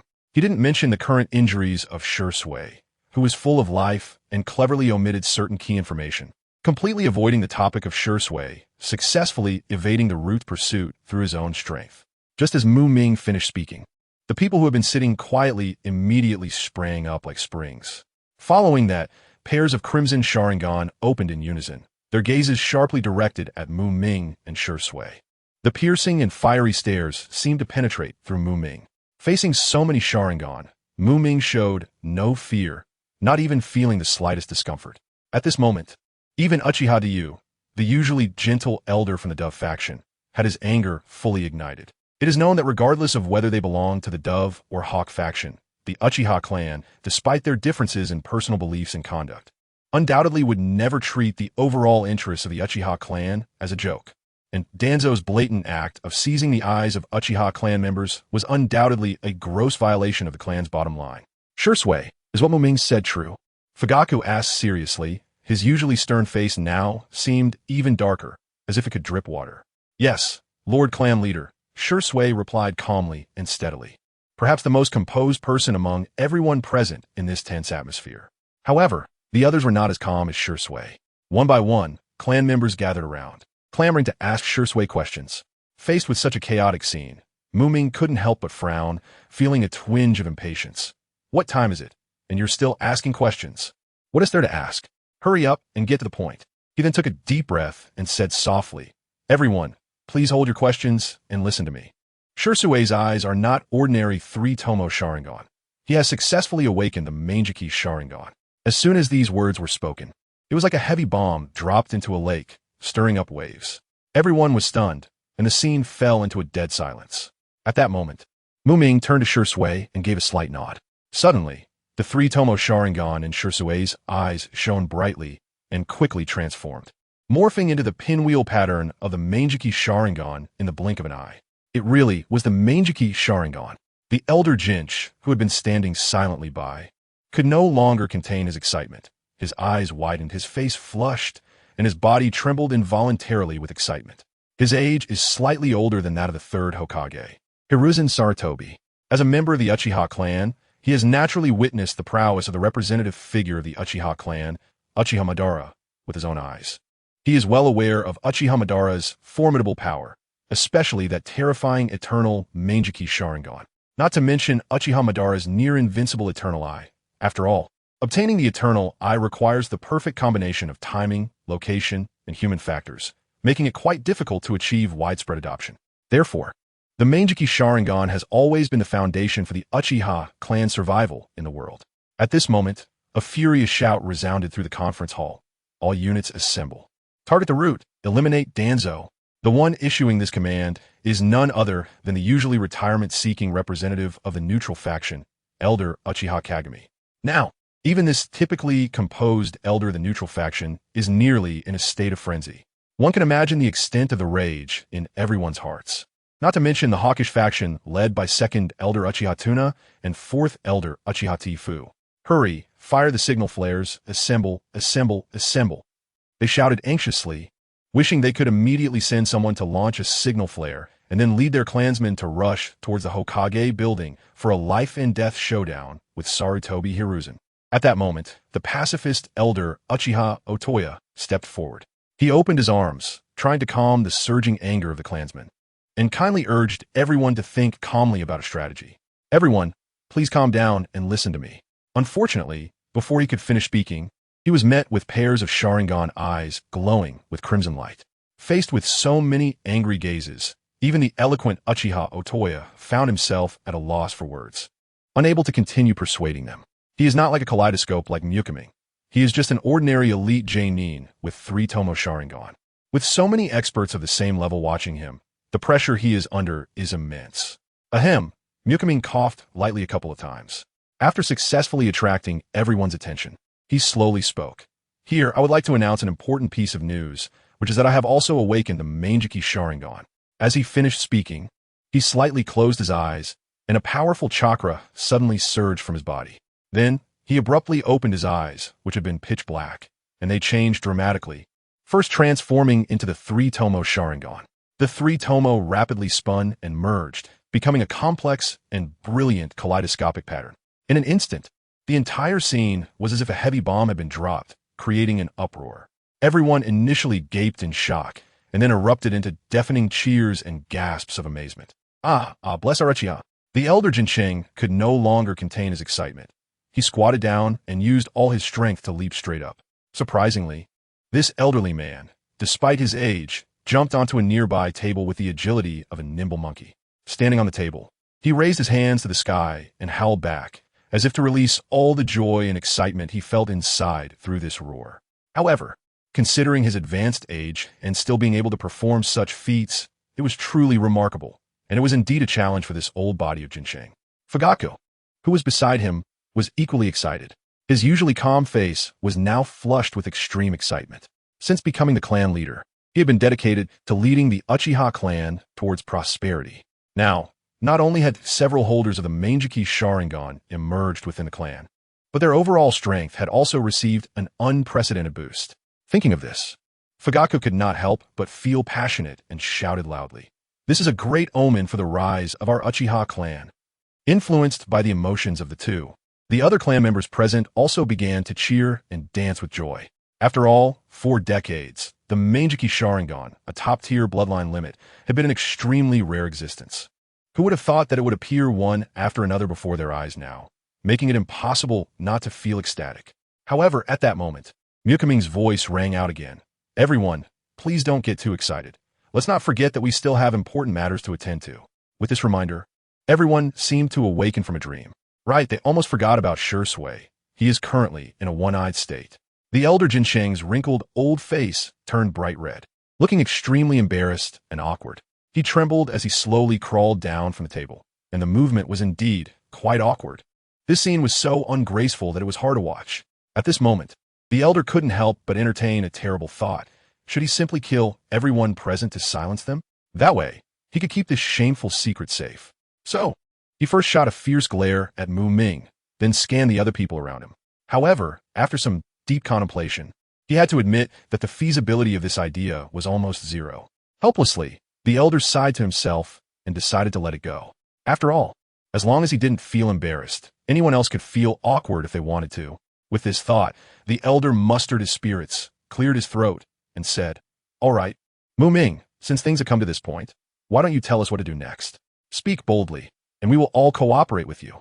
For the entire Uchiha clan, those with the Mangekyō Sharingan were the core of the core, their status unshakable.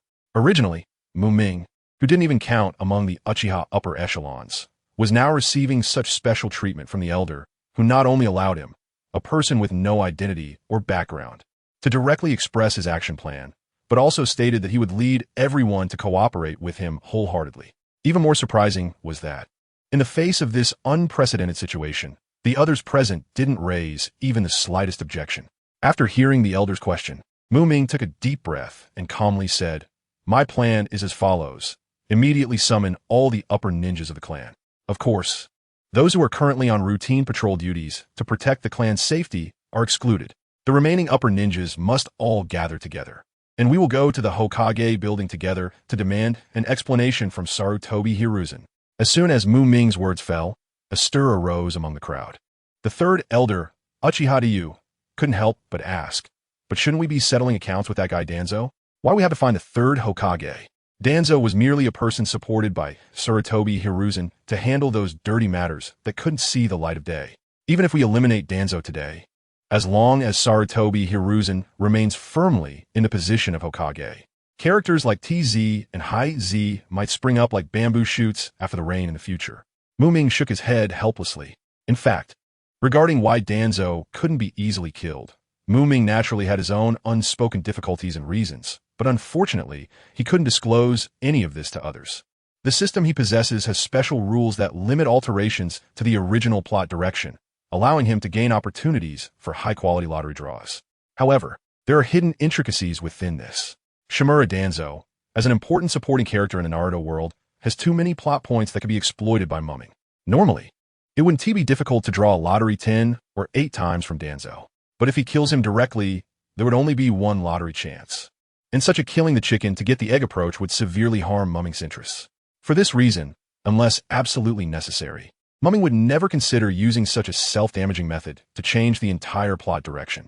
Danzo, you see, I have him all figured out. I even know some of his dirty secrets. In my view, it's better to keep this old fox alive for now. Why does Ming say this? The second elder Uchiha Tuna doesn't understand.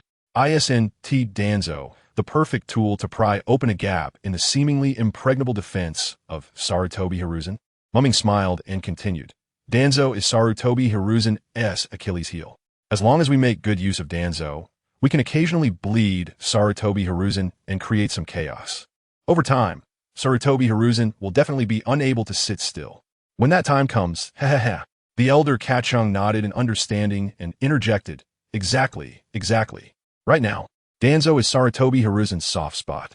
When Sarutobi Hiruzen can no longer tolerate being undermined by him, he will definitely take matters into his own hands to eliminate him completely.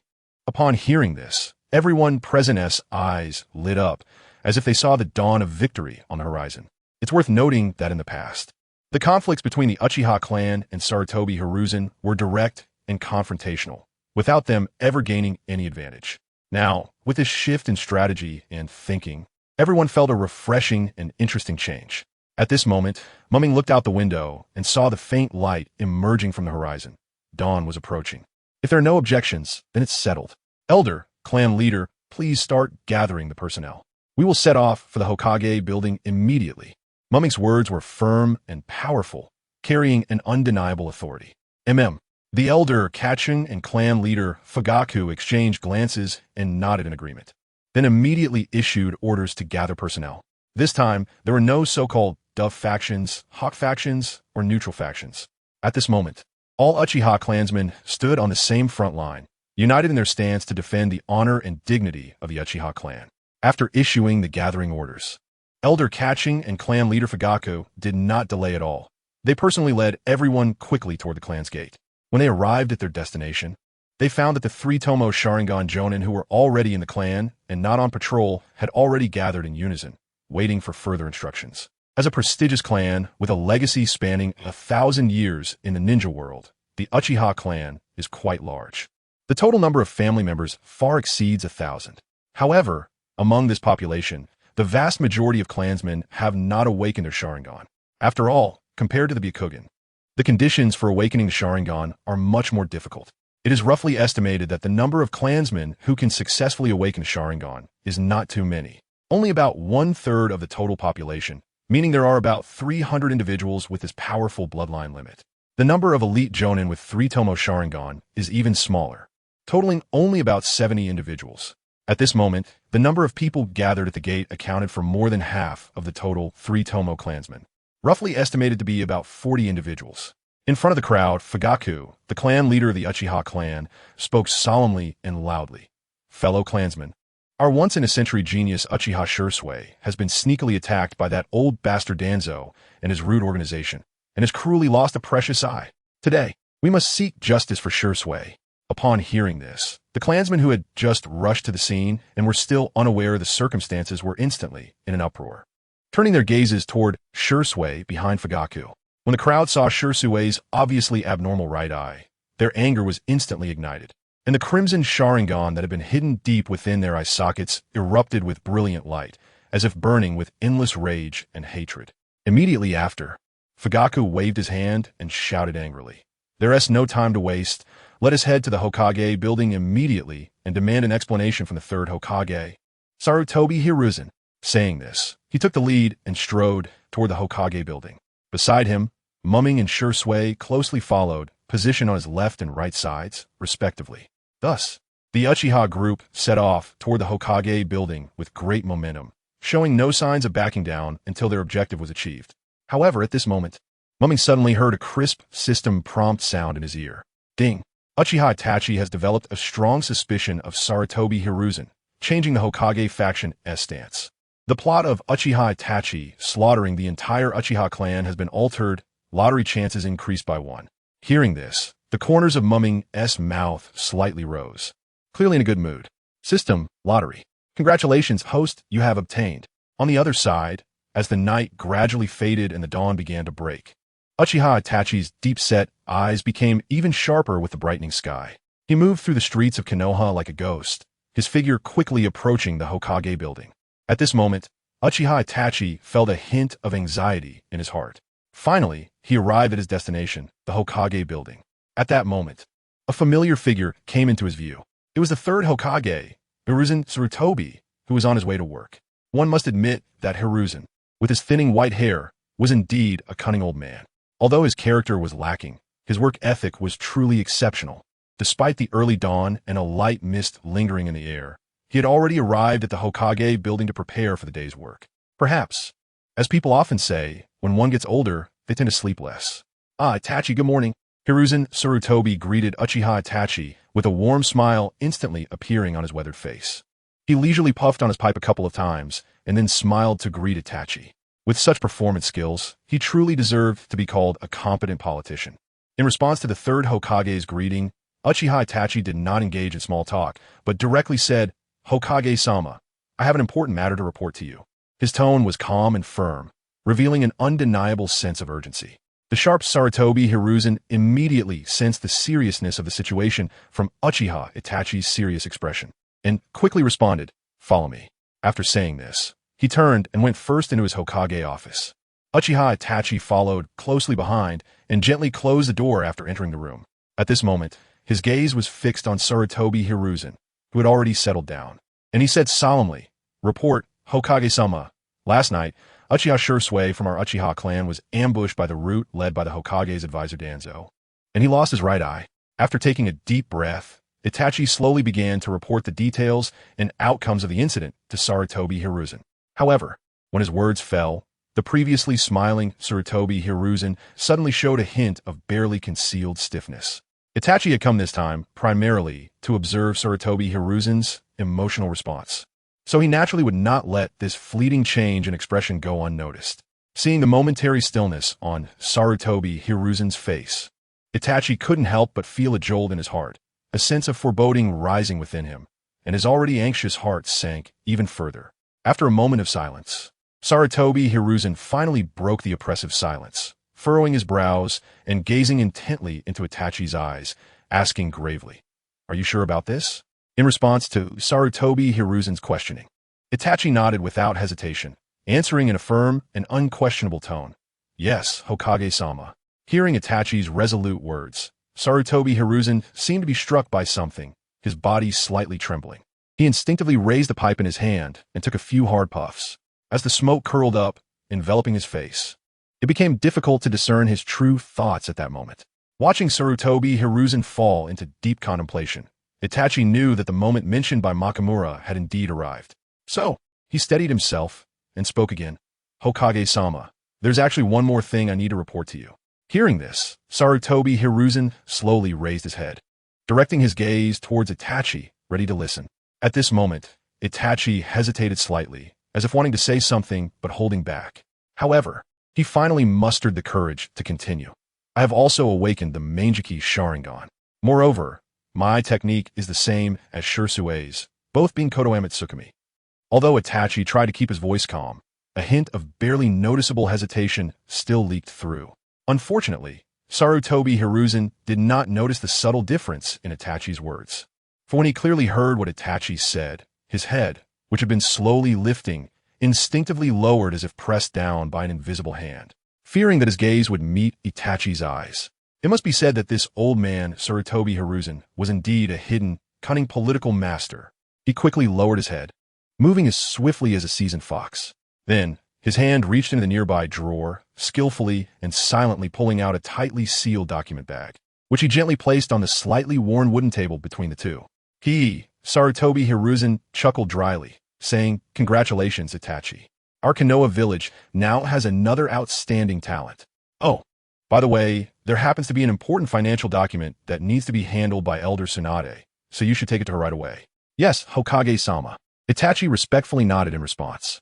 Then, he turned and walked towards the door. With a soft creak, the door closed tightly. However, at the moment the door closed, the expressions of both individuals, whether inside or outside the door, underwent a dramatic change. The previously smiling Sarutobi Hiruzen, who had given a friendly impression, now had his kind smile recede like a tide, disappearing without a trace.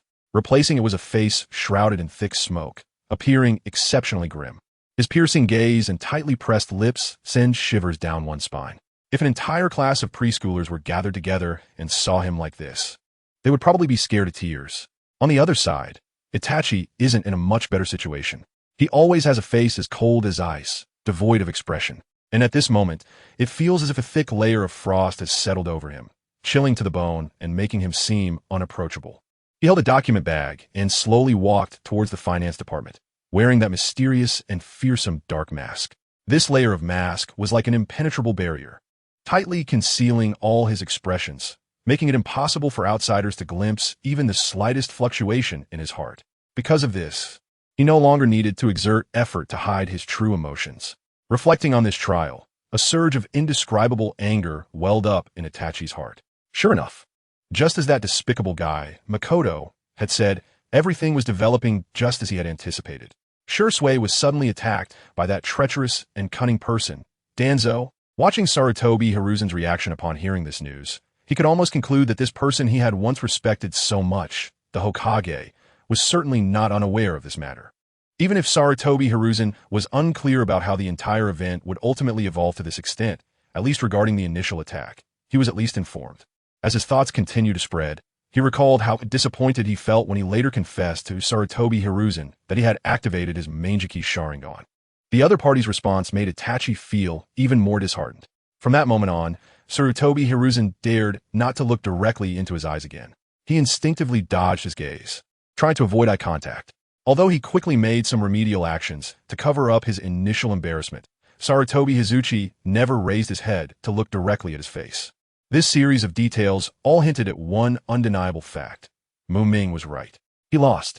It's not surprising that Ming accurately judged Sarutobi Hiruzen's intentions. It's easy to guess. How could a deeply strategic and cunning political veteran like Sarutobi Hiruzen easily put himself in danger? Even if you have never harbored any thoughts of harming him, as long as you possess enough power to threaten his safety, he can never fully trust you, let alone entrust his life and fortune entirely to your so-called loyalty. This is the confidence Ming had when betting with Itachi. It was given by Sarutobi Hiruzen, who was also a good teammate. The result, indeed, did not disappoint him. Itachi walked down the spacious yet somewhat cold corridor of the Hokage building with a serious expression, his steps steady and firm. Just then, not far ahead, a figure was approaching. The person was also dressed in umbu attire, wearing an animal mask that obscured their true face. However, Itachi recognized him at a glance. The newcomer had a mane of thick white hair that flowed like a silver waterfall, gently swaying as he moved, seemingly emanating a chill. What was even more striking was the clear fluctuation of Sharingan chakra emanating from behind his mask. This power was familiar to Itachi, who shared the same bloodline limit. Indeed, this person was none other than Kakashi Hatake, the copy ninja of Konoha, the only member of the Uchiha clan whose Sharingan was allowed to be used by outsiders. As the two gradually approached, their gazes briefly met, but soon moved away, like two shooting stars crossing paths, disappearing into their respective trajectories in an instant. They silently brushed past each other, not even exchanging a simple greeting. Kakashi hurried his steps, seemingly preoccupied with something important. In the blink of an eye, he arrived at the door of the Hokage's office. He raised his hand and gently knocked on the closed door. The sound of knocking echoed clearly in the quiet corridor. As time ticked by, After a while, a slightly weary voice came from inside. "Come in." After receiving permission, Kakashi took a deep breath, then slowly pushed the door open and stepped into the room with steady strides. Upon entering the office, Kakashi walked straight towards Sarutobi Hiruzen, who was sitting at his desk. When he got closer, he stopped, slightly bowed, and said, "Hokage-sama." Sarutobi Hiruzen looked up at Kakashi, and his heart suddenly trembled. He clearly remembered sending Kakashi to secretly monitor the Uchiha clan's every move. Now, Kakashi had rushed to find him. Could it be related to what Itachi had just mentioned before leaving? It's just as they say, what you fear often comes to pass. Before Sarutobi Hiruzen could think further, Kakashi had already opened his mouth. "Report, Hokage-sama. For some unknown reason, the Uchiha clan has gathered nearly 50 elite shinobi. Moreover, they are led by Uchiha Fugaku, the clan leader, and are currently marching aggressively towards the Hokage building." Hearing this news, the third Hokage, Sarutobi Hiruzen, who had been sitting behind the desk, suddenly raised his head, furrowing his brows as he asked, "50 people?" His voice carried a hint of surprise and confusion. Kakashi quickly nodded and replied, "That's right, Hokage-sama. From my observations, there are about 50 of them." Sarutobi Hiruzen stood up, hands clasped behind his back, pacing back and forth in the room. After a moment of thought, he asked, "Where are they now?" Kakashi promptly responded, "According to their current speed, they are expected to reach the Hokage building in about 10 minutes. Sarutobi Hiruzen stopped pacing, slightly nodded to indicate he understood the situation, then ordered Kakashi, "Good. You immediately go gather some Umbu members and have them stand by for orders here." "Yes, Hokage-sama." Kakashi replied, and quickly turned to exit the room to carry out the task. After the ninja left, Sarutobi Hiruzen slowly walked to the window, took out an old pipe from his pocket, filled it with tobacco, lit it, and took a deep puff. He was puffing on a pipe while gazing out the window into the distance. 50 people? It seems the Uchiha clan doesn't plan to take any radical actions this time. Sarutobi Hiruzen felt a bit relieved after what Sarutobi Asuma had mentioned earlier. As time passed, it didn't seem like too long before Sarutobi Hiruzen spotted the approaching group in the distance. The figure at the forefront was particularly eye-catching. It was Uchiha Fugaku, the head of the Uchiha clan. He walked with his head held high and a serious expression, followed closely by many elite jonin of the Uchiha family. Upon seeing this, Sarutobi Hiruzen set his pipe down on the table and quickly walked out of the room. Just as he stepped through the heavy doors of the Hokage building, Uchiha Fugaku and the Uchiha clan members arrived right in front of him. "Fugaku, look at this early morning. You actually brought your clan here to the Hokage building personally. There must be something important you want to discuss with me, right?" Sarutobi Hiruzen asked with feigned confusion, but his flickering eyes revealed his inner unease. Standing beside Fugaku, Nakamura noticed this and subtly raised the corners of his mouth. He then turned his gaze to the serious-looking Fugaku. Without any politeness, Fugaku stared directly at Sarutobi Hiruzen and said with righteous indignation, "Hokage-sama, our Uchiha clan's young genius, Uchiha Shisui, has been maliciously attacked by the rude organization led by Danzo. During this time, they even cruelly took one of Shisui's eyes. Regarding this matter, we Uchiha clan believe that Hokage-sama needs to give us a reasonable explanation and account. It is well known that the Uchiha clan members have always been straightforward and do not beat around the bush, and even Fugaku as the clan head is no exception. Faced with such unfair treatment, he couldn't be bothered to play with hypocritical diplomatic language. Instead, he got straight to the point, placing the core issue right on Sarutobi Hiruzen's desk. After hearing this, Sarutobi Hiruzen could no longer maintain the pretense of ignorance he had hoped for. He knew that continuing to act dumb would likely not work. He cleared his throat slightly and said to Fugaku with a gentle expression, "Fugaku, I think we should go up and discuss this matter in detail. Perhaps there are some misunderstandings we are unaware of." After saying this, he looked at Fugaku with what seemed to be a sincere gaze. At this moment, Nakamura, who had been silently observing Fugaku's expression changes, secretly thought to himself, "From Fugaku's current expression, this so-called head of the Uchiha clan is clearly a bit unreliable." Just then, Nakamura stepped forward without hesitation, facing Sarutobi Hiruzen, and loudly questioned, "Third Hokage, why must we go up to discuss this matter? Is there some unspeakable secret involved?"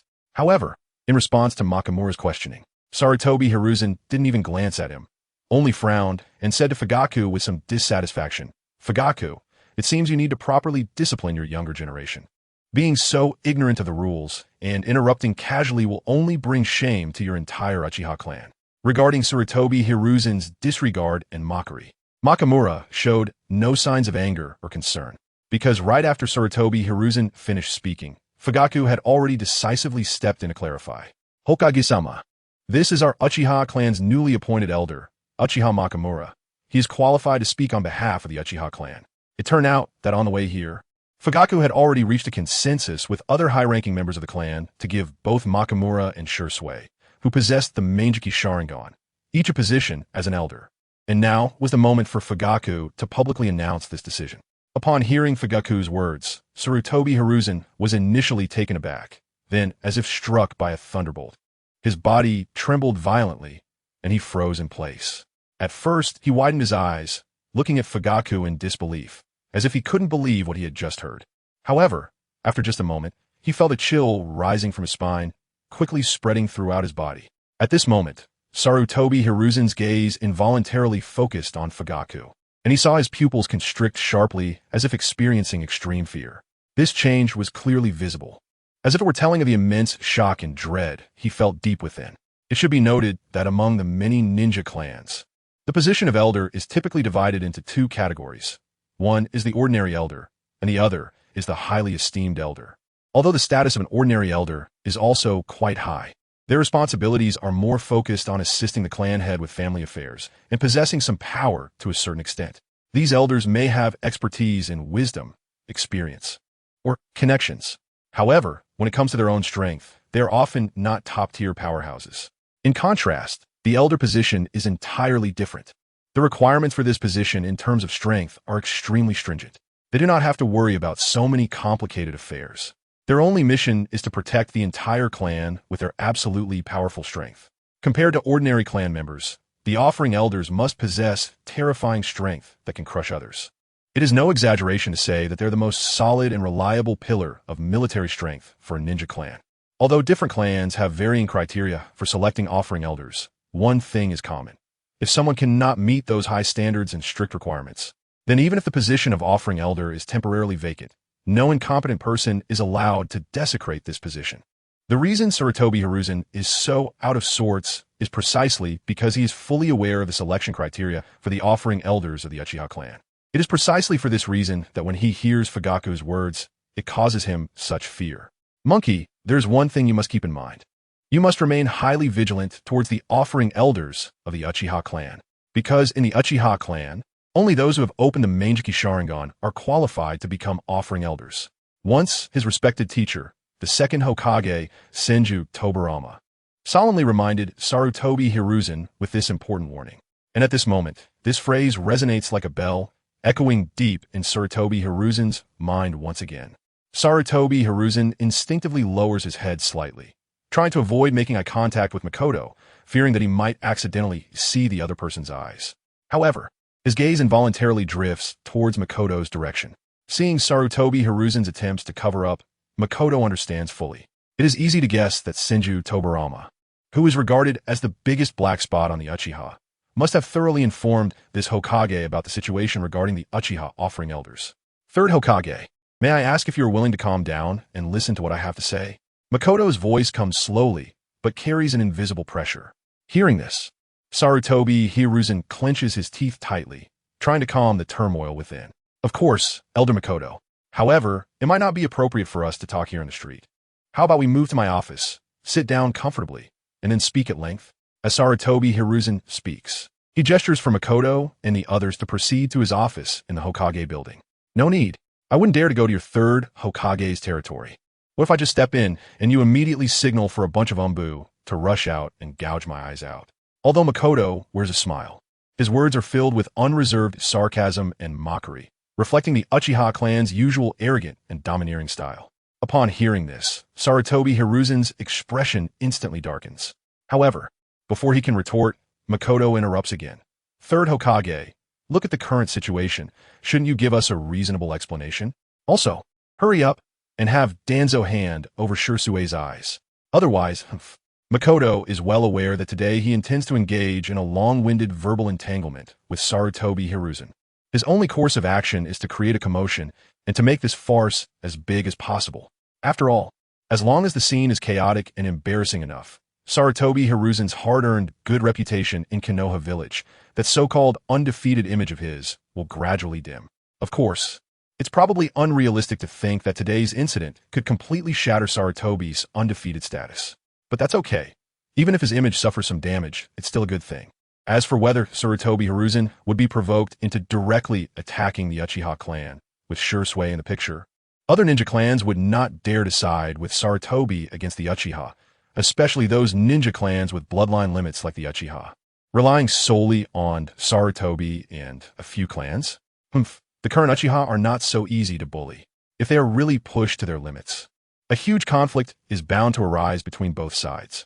At that time, the entire Konoha village could be thrown into turmoil, and if other ninja villages intervene, Konoha might even be expelled from the ninja world. As the Hokage, Sarutobi Hiruzen should be able to discern this balance of pros and cons. Moreover, as Ming looked around, he noticed that the crowd gathering around them was becoming increasingly dense. Not only that, amidst the bustling crowd, he even spotted a few familiar faces. Just these factors made Ming clearly aware that today's farce would likely not escalate into a fight.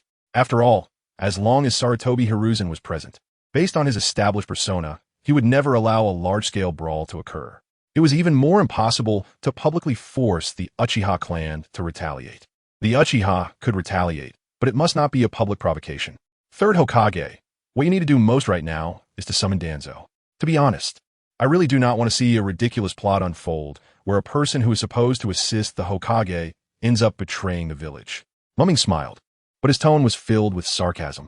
Although Sarutobi Hiruzen has always been patient, how could he withstand being continuously mocked in front of so many people by someone like Uchiha Ming, whom he considered just a wet behind-the-ears kid? At this moment, his anger was about to boil over. Finally, Sarutobi Hiruzen could no longer hold back and shouted, "Uchiha Ming, let's discuss our issues properly. Stop dragging in unrelated matters." However, in response to Sarutobi Hiruzen's reprimand, Ming appeared indifferent and casually replied, "Oh, is that so? Well then, since that's the case, let's return Shisui's eyes to our Uchiha clan." Watching Ming extend his hand towards him, Sarutobi Hiruzen's hand holding the pipe trembled slightly. He really wanted to summon the monkey demon and knock that bastard Uchiha Mukyu dead with a single blow. However, when Sarutobi Hiruzen saw the crowd surrounding him, the thought was quickly suppressed. Aside from the civilians, there were members of the Hyuga clan, the Inuzuka, Nara, and Akimichi clans, the Yamanaka clan, the Aburame clan, the Sarutobi clan, the Shimura clan, and others. Basically, almost all the ninja clans from Konoha were present. Hyuga Hayashi, Narashikaku, Yamanaka, and Oichi, and several clan leaders of Konoha were also there. No more silence. You must know that your silence cannot resolve the current issue. It would be better to quickly send someone to call Danzo, who is one of the parties involved here. Mukyu's sharp gaze was fixed on Sarutobi Hiruzen. Upon hearing this, Sarutobi Hiruzen hesitated for a moment before turning to a person behind him and instructed, "Kakashi, go notify Danzo and have him come quickly." However, just as Kakashi was about to leave, a loud shout suddenly rang out. "Wait." Everyone turned to see that the speaker was Uchiha Mukyu. At this moment, Sarutobi Hiruzen frowned slightly, showing an expression of displeasure. Nevertheless, he suppressed his dissatisfaction and asked, "What else do you want, Uchiha Mukyu?" When the name Mukyu was mentioned, Sarutobi Hiruzen almost spat the words out through gritted teeth, clearly filled with hatred and anger. Mukyu's lips curled into a slight smile, revealing an expression that was neither a smile nor a frown as he said, "I'm worried you might secretly inform Danzo, so I think it's inappropriate to only send Kakashi. It would be better to arrange for a few more people to go together." After saying this, his deep-set eyes fixed intently on Sarutobi Hiruzen. Facing Mukyu's suspicion, Sarutobi Hiruzen snorted coldly and said, "If that's the case, then if you're really not at ease, you can select a trusted person from your Uchiha clan to accompany Kakashi. That should alleviate your concerns, right?"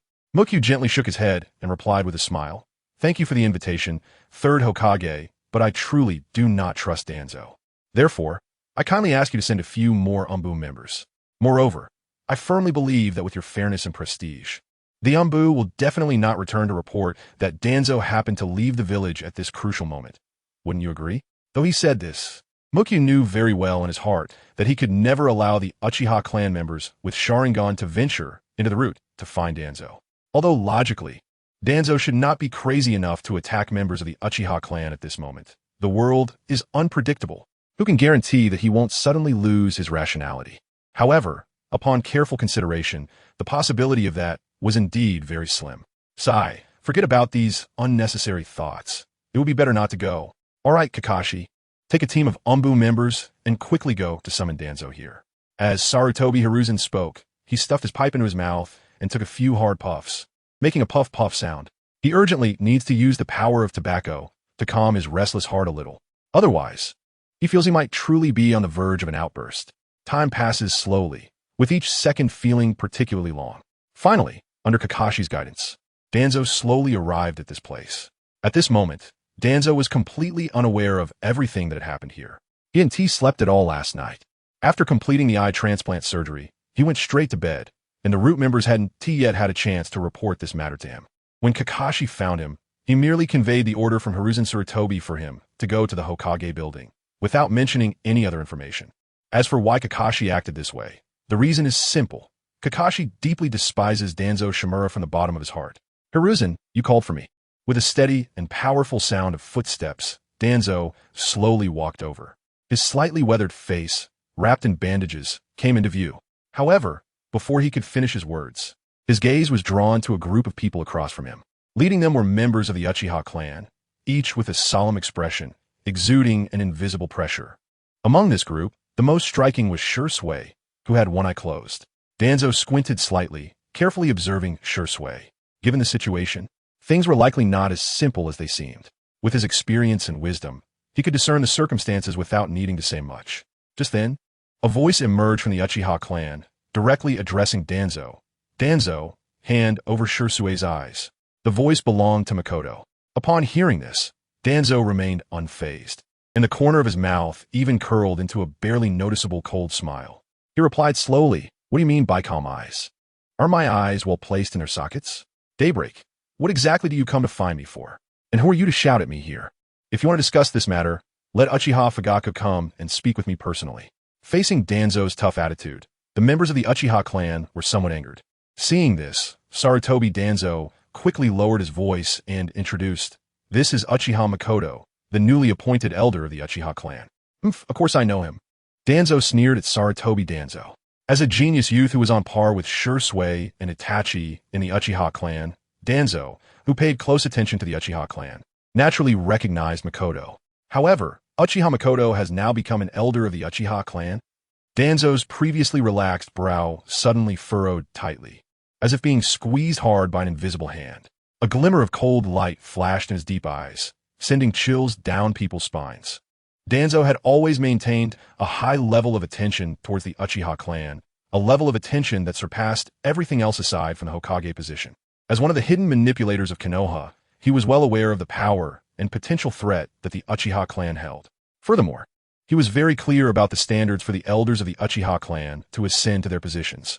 Another Mangekyō Sharingan has appeared. Now, there are two Mangekyō Sharingans. Danzo thought to himself, a strong killing intent gradually rising in his heart. It seems that the Uchiha clan absolutely cannot continue to exist. At that moment, Hiruzen Sarutobi stepped forward and stood firmly in front of Danzo. Hiruzen understood Danzo far too well. Their tacit understanding was as if they had worms in each other's bellies. Just by seeing the slight change in Danzo's gaze, Hiruzen immediately understood what this old friend was plotting. The old saying that had been repeated countless times came to mind. The Uchiha clan could indeed rebel against Konoha, but must not be in a way that forces them into a corner. Today, no matter how the situation develops, they absolutely cannot act rashly. After all, at this moment, no one would choose to firmly stand on their side. Having been secretly observing the changes in the situation, Danzo had already grasped the true thoughts of his former friend and rival after witnessing Hiruzen's series of actions. However, there was not a hint of unusual expression on Danzo's weathered face, as if everything was under control. In reality, his right hand, hidden beneath layers of white bandages, had long since clenched into a fist, and due to excessive force, even the joints began to turn slightly pale. "Hiruzen, you are just too weak." Despite thinking this, Danzo ultimately remained silent, merely shooting Hiruzen a glare. Seeing Danzo glare at him, Hiruzen was not willing to back down. He suddenly turned his head and glared back at Danzo, clearly conveying the message. "Danzo, I am the Hokage." In response to Hiruzen's glare, Danzo merely let out a cold snort filled with disdain. He then quickly changed the unpleasant topic and said no more. Just then, Makoto, who had been standing among the Uchiha crowd, suddenly stepped forward, directly bypassing Fugaku, instantly becoming the focus of everyone's attention. With his head held high in a righteous demeanor, he said, "Danzo, stop your nonsense. I'll say it one last time. Hand over Shisui's eyes immediately."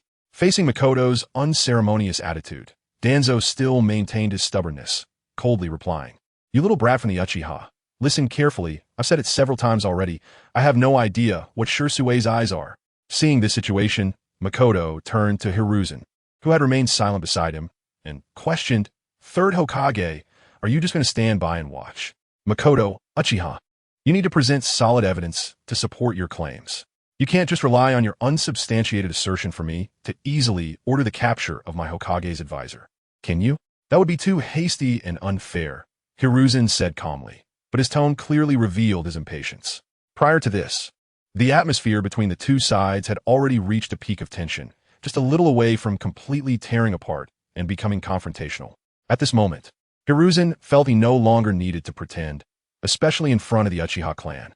After all, the true attitude he held towards the Uchiha family was well known among the various clans in Konoha. Continuing to force a facade of nonchalance would only appear hypocritical and ridiculous. In response to Hiruzen's counter-question, Makoto appeared exceptionally calm and composed, showing no signs of panic. He smiled slightly and slowly replied, "Oh, then may I ask what kind of evidence you are looking for, Third Hokage?" Hearing Makoto's question, Hiruzen pondered for a moment before responding. "Any evidence that can prove your words to be true will suffice. As long as it is indeed persuasive and sufficient to support your viewpoint, I will judge it fairly." However, as Hiruzen gazed at Makoto's face, which always wore a mysterious smile, an intense sense of foreboding suddenly surged in his heart. "If I present evidence, what will the third do?"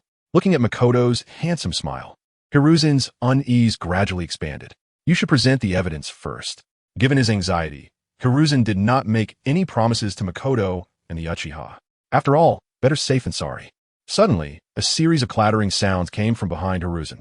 "Oh, what is that? Ugh, it looks so disgusting. How can the Hokage's advisor be like this? Our Konoha's Hokage's advisor is actually a monster." The comments from the surrounding villagers and the wide-eyed gazes from the various ninja clans directed at him made Hiruzen's anxiety reach its peak. He suddenly turned to look at Danzo behind him. When he clearly saw Danzo at that moment, he knew that Danzo was finished. The current Danzo was still the same Danzo, but the bandages on his right eye and right hand, as well as several metal restraints, had fallen to the ground, exposing the secret hidden behind the bandages in front of everyone.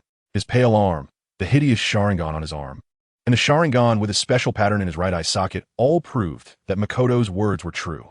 Solid evidence like a mountain. "Uchiha Makoto, what have you done?" Seeing the crowd's reaction, Danzo finally came to his senses, raised his head, and shouted at Uchiha Makoto. "I didn't do anything. Did you see me do anything? Third Hokage, I've been standing here without moving." Makoto still wore that smile. Just now, the bandages that Danzo had assisted with mysteriously fell off by themselves. Suddenly, a voice emerged from the crowd in the distance, recounting what had just happened. Everyone looked at Makoto. Although there was no evidence, it definitely felt like Makoto was behind it. Makoto spoke nonchalantly. "Why are you all looking at me? I don't know what is going on either. It must be your doing." Danzo gritted his teeth, glaring at Makoto, the killing intent in his eyes almost becoming tangible. Sarutobi Hiruzen felt a headache coming on, inwardly thinking, "This is trouble." Sure enough, Makoto began to exert his power. Right now, none of this was important. "Here, Third Hokage, is the evidence you wanted. Are these Sharingan on Danzo enough? Now it's your turn." Makoto gestured towards Danzo, indicating that it was time for Sarutobi Hiruzen to take the stage. Sarutobi Hiruzen felt a chill run down his spine, and his scalp instantly tingled severely, as if countless ants were crawling all over it. This was solid evidence. Just like that, it struck Danzo like a heavy hammer, directly crushing him. However, what should be done next? Sarutobi Hiruzen couldn't help but furrow his brows, falling into deep thought. What else can he do to handle this matter? Is it really necessary to kill Danzo outright? As soon as this thought emerged, he quickly suppressed it. "Uchiha Makoto, given the current situation, what do you think should be done?" Unable to come up with a good solution, Sarutobi Hiruzen decided to hear the opinion of the person involved. Thus, he threw this tricky question back to Makoto. "What can I say? Will you really listen if I do?" Hearing Sarutobi Hiruzen's question, Makoto's lips curled slightly, revealing an expression that was hard to decipher, a smile that bordered on a smirk. Feel free to make your suggestion. As for its feasibility, we can discuss that later. Sarutobi Hiruzen said with a somewhat unstable tone. Seeing the other party's attitude, Makoto paused for a moment before slowly speaking. All right, first I believe we should return all the eyes that belong to our Uchiha clan to their rightful owners, and then we could discuss other matters. At this moment, the most important thing for Makoto was undoubtedly to retrieve Shisui's eyes. With this in mind, Sarutobi Hiruzen turned to look at Danzo, only to see that his Sharingan had been fully exposed in front of everyone. Given this, it was clearly impossible for Danzo to keep those eyes. Sarutobi Hiruzen knew he couldn't waste time on such a hopeless situation and decisively issue the command. Kakashi, take action. Without a doubt, it was not Kakashi himself who would carry out this surgical task. After all, within the mysterious Umbu, there must be professional ninjas skilled in surgical techniques and mastering forbidden jutsu. These hidden skills of the Umbu might be unfamiliar to Sarutobi Hiruzen, but Kakashi was well aware of them. Hiruzen, you actually... Danzo's eyes widened in disbelief as he looked at Sarutobi Hiruzen, who had ordered an attack on him without hesitation, and his anger flared up instantly. However, just as he was about to counterattack, his hands had just formed a seal when his movements abruptly halted. It turned out that he had already been heavily surrounded without him noticing. Pairs of crimson Sharingan glared at him with hostility, as if they wanted to swallow him whole. The owners of these Sharingan were the elite Jonin from the Uchiha clan. Third Hokage, in my opinion, this assistant of yours has probably developed thoughts of betraying the village. Coincidentally, our Uchiha police force bears the sacred mission of maintaining the peace and tranquility of the village. So it is only right that we take action to subdue this dangerous individual. The speaker was Makoto, who slowly extended his hands and gently removed the black contact lenses covering his eyes. In an instant, a pair of crimson kaleidoscope Sharingan was revealed to all, emitting a heart-pounding glow. The non-Uchiha ninjas from Konoha, witnessing this scene, felt their hearts skip a beat. At this moment, Danzo looked around and realized he was deeply encircled. Not only were dozens of elite Uchiha Jonin surrounding him, but also Uchiha Makoto, who had activated his kaleidoscope Sharingan, was watching him like a beast waiting to pounce. Faced with such a dire situation, Danzo knew that resisting was futile, so he decisively chose to give up. Danzo was well aware that if he attacked the third Hokage, Sarutobi Hiruzen, he would surely succeed, as he had done so before. However, at this moment, if he openly opposed the Uchiha clan and initiated a counterattack, the only outcome awaiting him would be death. Although he did not fear facing death, he was unwilling to die in vain without any value. Thus, after a storm of thoughts, he chose to surrender. Kakashi personally led an Umbu member to quickly approach the already surrendered Danzo, skillfully and swiftly extracting his right eye in the blink of an eye, carefully placing it into a small glass vial containing a transparent liquid. Following this, Kakashi turned around without hesitation and solemnly handed this invaluable glass vial to Uchiha Makoto. Makoto received the vial steadily and then signaled to Uchiha Fugako beside him to quickly arrange for clan members to perform the eye transplant surgery for the injured Shisui on the spot. The reason for not allowing the Umbu members to directly perform the surgery on Shisui was quite simple. They could not trust the Umbu members led by Sarutobi Hiruzen. Similarly, for Danzo, he and Sarutobi Hiruzen were also mutually suspicious of the Uchiha clan, so naturally, he would not feel at ease in trusting such an important matter to the Uchiha clan's people. Under the tense gaze of everyone, the surgery proceeded in an orderly manner. Finally, when everything was over, Shisui slowly opened his eyes, and the pair of once dull eyes now shone with an astonishing brilliance. Two powerful kaleidoscope Sharingan perfectly merged back into his eye sockets, radiating brilliance. Ding! Shisui has appeared with double kaleidoscope Sharingan. Reward draw, chances 1. Seeing this scene, the surrounding Uchiha clan members couldn't help but cheer excitedly. Meanwhile, Makoto, who had been tense, finally let out a long sigh of relief. Great! The first and most important goal has finally been achieved, plus I gained a draw opportunity. Winning twice. The attention of everyone then shifted to Danzo's mysterious arm.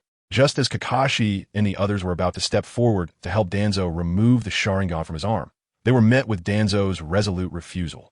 No need to trouble you all, this small matter, I can handle myself. With that, Danzo slowly raised his left hand, and in his palm, a sharp wind chakra blade instantly formed. This chakra blade glimmered coldly, as if it could easily cut through everything in the world. Without hesitation, Danzo swung his left arm, and the chakra blade struck down toward his right arm with tremendous force. In an instant, blood splattered, accompanied by the sound of a heavy object hitting the ground. Danzo's right arm had been severed at the root, falling to the ground. Ding! Danzo has lost Shisui's kaleidoscope Sharingan. Reward draw chances 1. Makoto narrowed his eyes. The system only indicated the loss of Shisui's kaleidoscope, without mentioning the other Sharingan or Hashirama cells, indicating that Danzo still had spare Sharingan. In the face of such a bloody and brutal scene, Danzo remained expressionless, showing no signs of being affected. This old man, who had undergone countless life and death trials, held a high position and was well versed in the art of power, displayed an astonishing resolve. Compared to Mito Gates, Un, and T. Kaz Kasumi, Danzo clearly had a more decisive and resolute side, although he often schemed deeply and plotted extensively. But when faced with a desperate situation, knowing that things were beyond saving, he could quickly make a decision without hesitation. At this moment, he was fully aware that the Sharingan could no longer be preserved. Rather than waiting for death, it was better to decisively abandon his right arm, which contained Hashirama cells. After all, for Danzo, losing an arm was not a fatal matter. As long as he could preserve his life, he could later seek out Orochimaru to have a new arm reattached. However, if he directly removed the Sharingan that suppressed Hashirama cells from his arm, he would inevitably suffer the backlash from those cells, resulting in his certain death. Weighing the pros and cons, Danzo calculated this matter very clearly in his mind. Kakashi and that Umbu member carefully removed the 10 Sharingan from the severed arm. Among the 10 Sharingan, 2 possessed a profound glow of the 3 Tomo Sharingan, resembling the brightest stars in the night sky. 3 glimmered with a mysterious light of the 2 Tomo Sharingan, akin to flames dancing in the dark, while the remaining 5 were somewhat dim 1 Tomo Sharingan, like a source of power that had yet to fully awaken. As these Sharingan were placed into transparent glass bottles, the anger of the Uchiha clan erupted like a volcano. They widened their eyes, glaring at the bottles containing their own Sharingan. It was as if they could see through the glass the injustices and sufferings they had endured. The anger burned, nearly breaking through their skulls, filling the entire space with a tense and oppressive atmosphere. As the leader of the Uchiha clan, Fugaku walked forward with a serious expression, personally sealing these precious Sharingan one by one into storage scrolls. His movements were gentle and cautious, as if he were handling the rarest treasure in the world. With each seal and spell he cast, he carried a deep sense of responsibility and commitment to the owner of the eyes. Once all the Sharingan were properly secured, Fugaku slowly stood up, his cold gaze sweeping across the crowd present. At that moment, Sarutobi Hiruzen sat in his chair, took a puff from his pipe, and then gently exhaled a cloud of smoke. Amidst the swirling smoke, his voice was deep and steady. The Sharingan has been returned to its rightful owner, Uchiha Makoto. You may now continue with what's next. However, at that moment, Makoto suddenly spoke up. There's still one left. His words were like a stone thrown into a calm lake, instantly attracting everyone's attention. Sarutobi Hiruzen, Kakashi, and the others turned their confused gazes toward Danzo, who had just stopped the bleeding and was instructing his subordinates to reseal and store the arm. Without the support of chakra, the Hashirama cell's wound T directly transformed into a tree. Therefore, the arm was still a bumpy flesh arm and had T turned into a wooden one. Besides Mookie, only Danzo knew the true identity of this arm. This was also the reason why Danzo's pale arm had T been confiscated by Sarutobi Hiruzen. Facing the questioning gazes of everyone, Danzo's expression darkened, and he snapped, "What are you looking at? I really have nothing here." At this moment, Sarutobi Hiruzen and Kakashi's gazes once again turned sharply toward Mookie, and at that instant, Kakashi felt a jolt in his heart, realizing something strange. This Uchiha Mookie had been staring at him the entire time. In an instant, a chill ran down Kakashi's spine, causing him to shiver involuntarily. Suddenly, a thought flashed through his mind.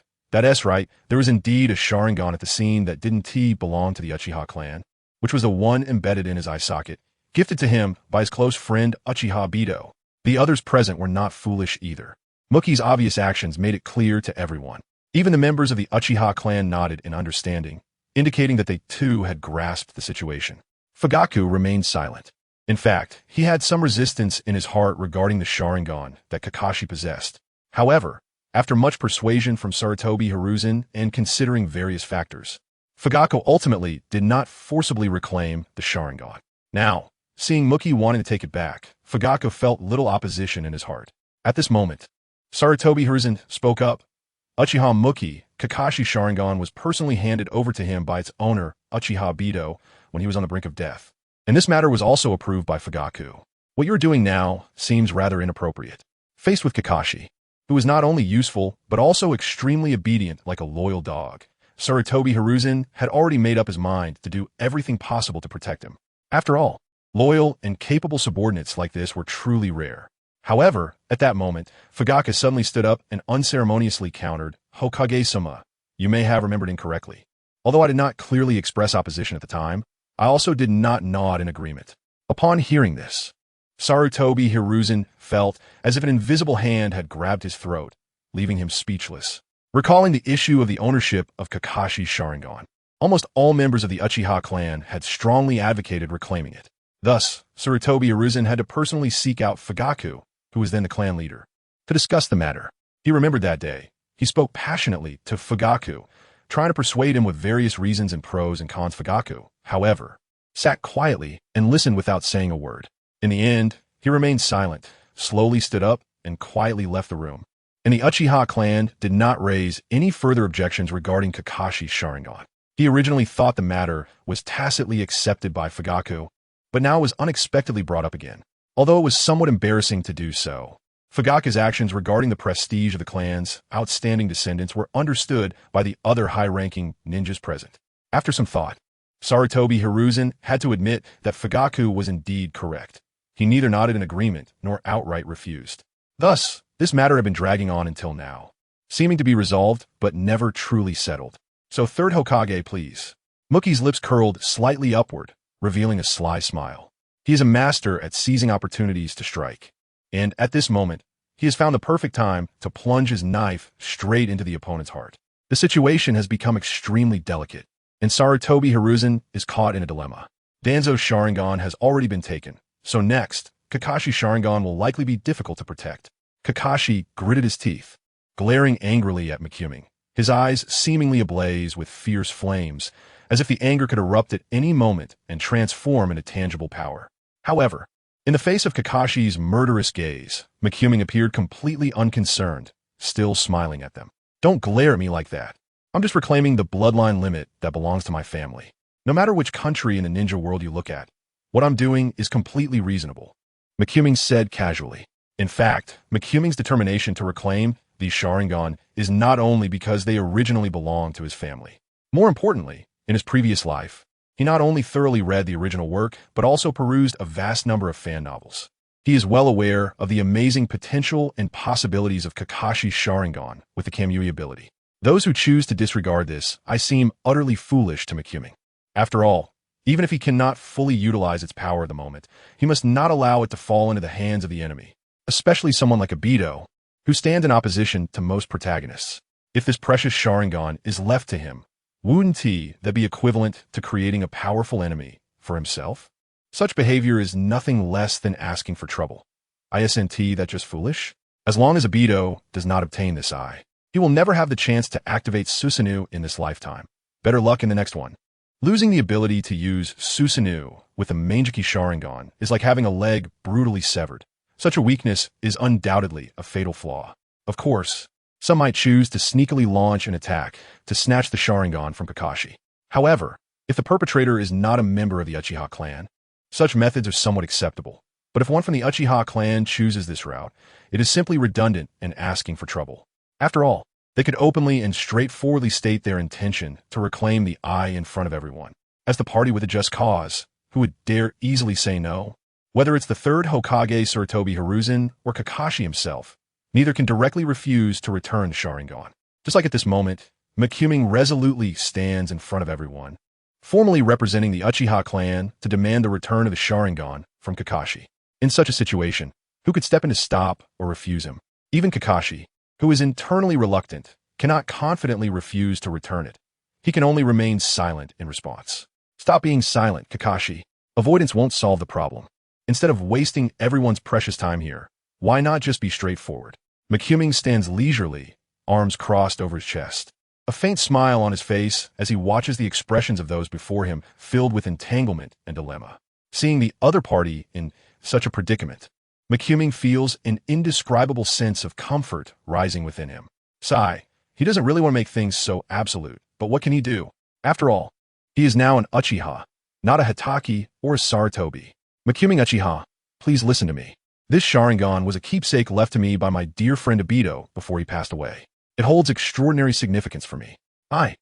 Kakashi takes a deep breath, trying to persuade him. However, before he finishes his words, Ming mercilessly interrupts him. All right, stop rambling about useless nonsense. In the entire ninja world, there are many who have tragic backgrounds and difficult fates. Even in our Konoha village, there's a kid with messy yellow hair who is far more pitiful than you.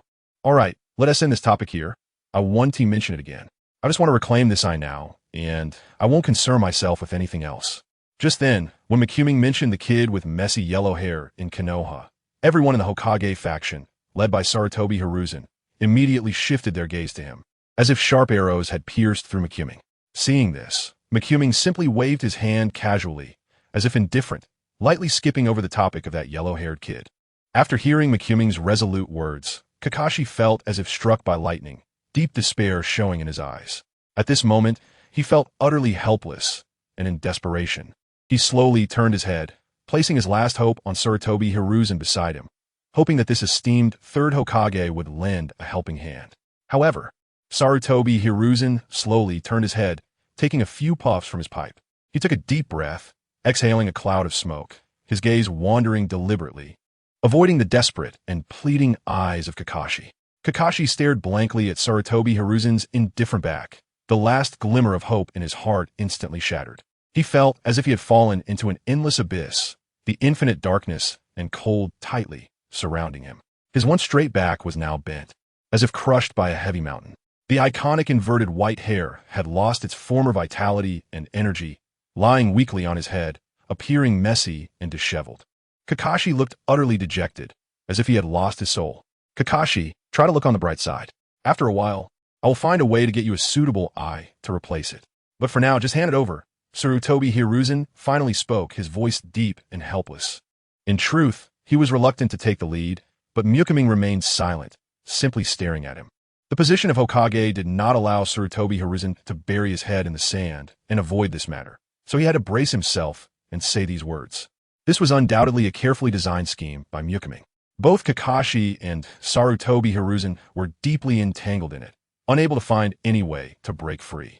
Faced with such a situation, they could only reluctantly choose to compromise.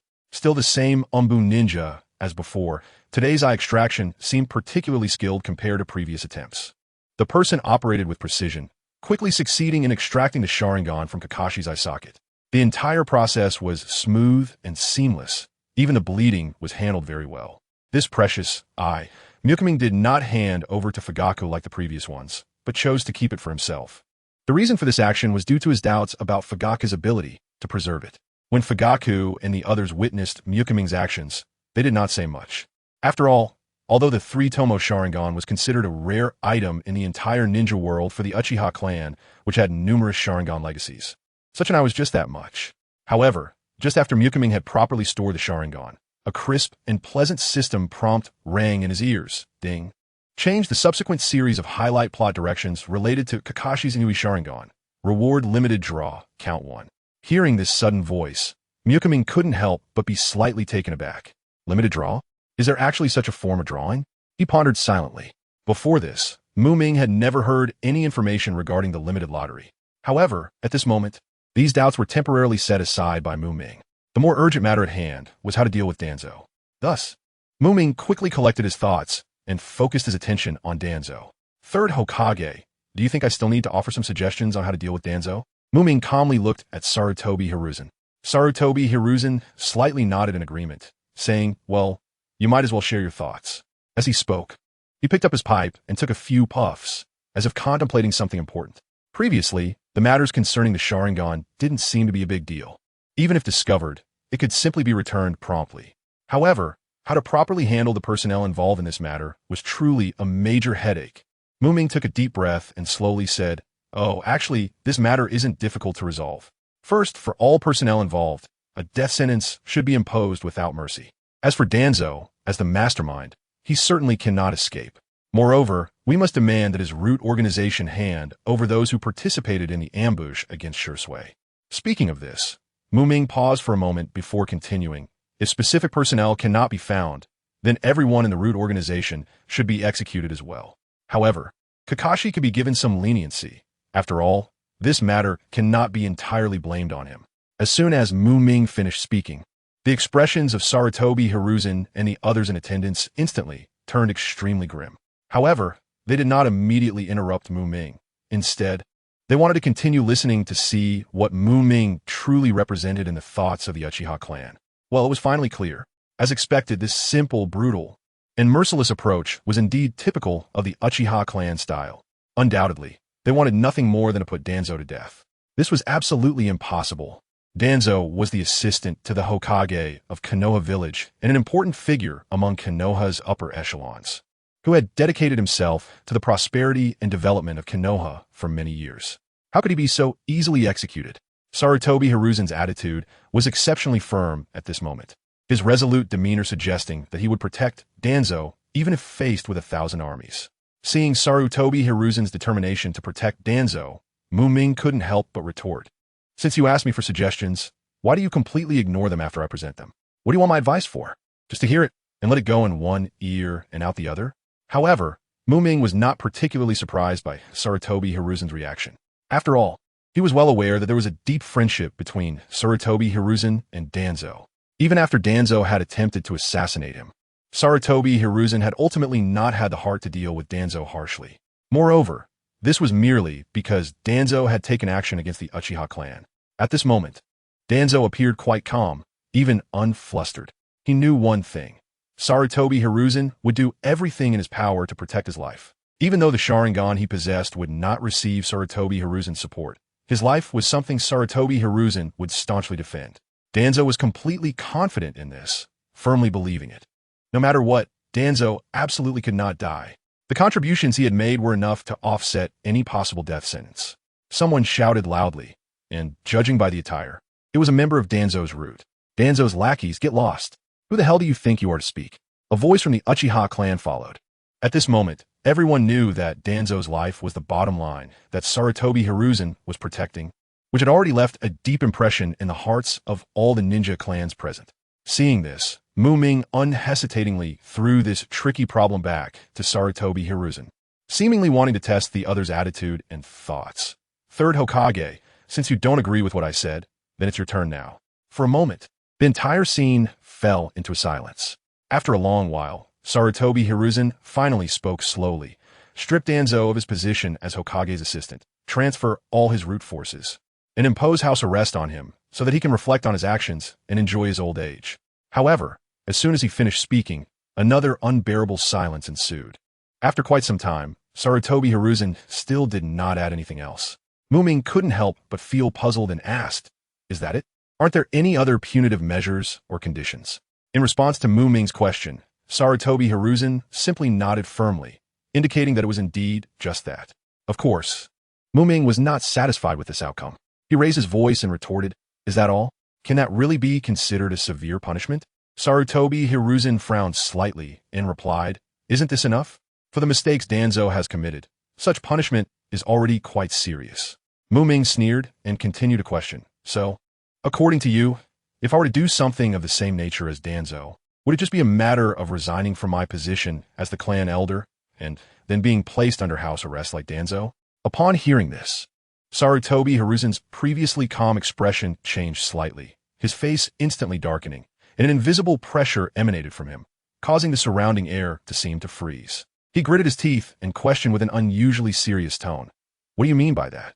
At this moment, Sarutobi Hiruzen was clearly taken aback by Ming's sudden words, momentarily unable to fully comprehend the deeper meaning behind them. Meanwhile, the entire scene fell into a dead silence. Only the confrontation between Sarutobi Hiruzen and Uchiha Ming continued to heat up. The others quietly stood by, watching this intense exchange, with no one daring to interrupt. At that moment, Ming's lips curled up slightly, revealing a hint of a mocking smile as he slowly said, "It's simple, Third Hokage. Don't you have a little son? I remember his name is Isuma Sarutobi, right? So, I'll take my people and reenact what Danzo, did to Shisui on Asuma Sarutobi without any changes. After that, according to your handling of this matter, I will impose self-punishment on myself. Wouldn't that be a win-win situation? Moreover, Asuma Sarutobi is a few years older than Shisui, so this shouldn't be considered bullying a child, right? Ha ha ha. After saying this, Ming laughed recklessly, and the members of the Uchiha clan joined in, completely disregarding Sarutobi Hiruzen's eyes, which were almost bursting with anger. However, he seemed to feel that this was not enough, and then added, "Oh, I almost forgot to tell you something important. Back then, that old Danzo showed no mercy when dealing with Shisui. Every move was aimed at taking Shisui's life. Fortunately, the strength of the water-stopping technique was strong enough to narrowly save my life. So, when I attacked Asuma Sarutobi, I naturally showed no mercy. As for whether he can survive in the end, that will depend on his own abilities." Hehe. Uchiha Ming, do you dare? Sarutobi Hizashi glared with wide eyes, the veins on his forehead bulging as if they were about to burst. His body trembled slightly with anger, and the chakra around him surged like a raging ocean, uncontrollably violent. For Sarutobi Hiruzen, he was left with only two family members, his son Sarutobi Asuma and his grandson Sarutobi Kanomaru. He had once lost his wife, his eldest son, and his daughter-in-law. Those painful memories twisted around his heart like a nightmare. And now, Ming was actually using Asuma to threaten him, which undoubtedly touched the most fragile bottom line of his heart. No, it was even worse than directly trampling on his red line. This was clearly a tight grip on his red line, playing it recklessly, nearly breaking the string of reason in his heart. What? When the same thing happens to your own son, you can't bear it. Ming sneered, responding without showing weakness. At the same time, his chakra surged like a burning flame, combined with the powerful ocular prowess released by his Sharingan, giving him an aura that was chilling. Compared to Sarutobi Hiruzen, in this moment of confrontation, Ming actually had the upper hand. The knife hasn't fallen on you, so you can't feel the pain, right?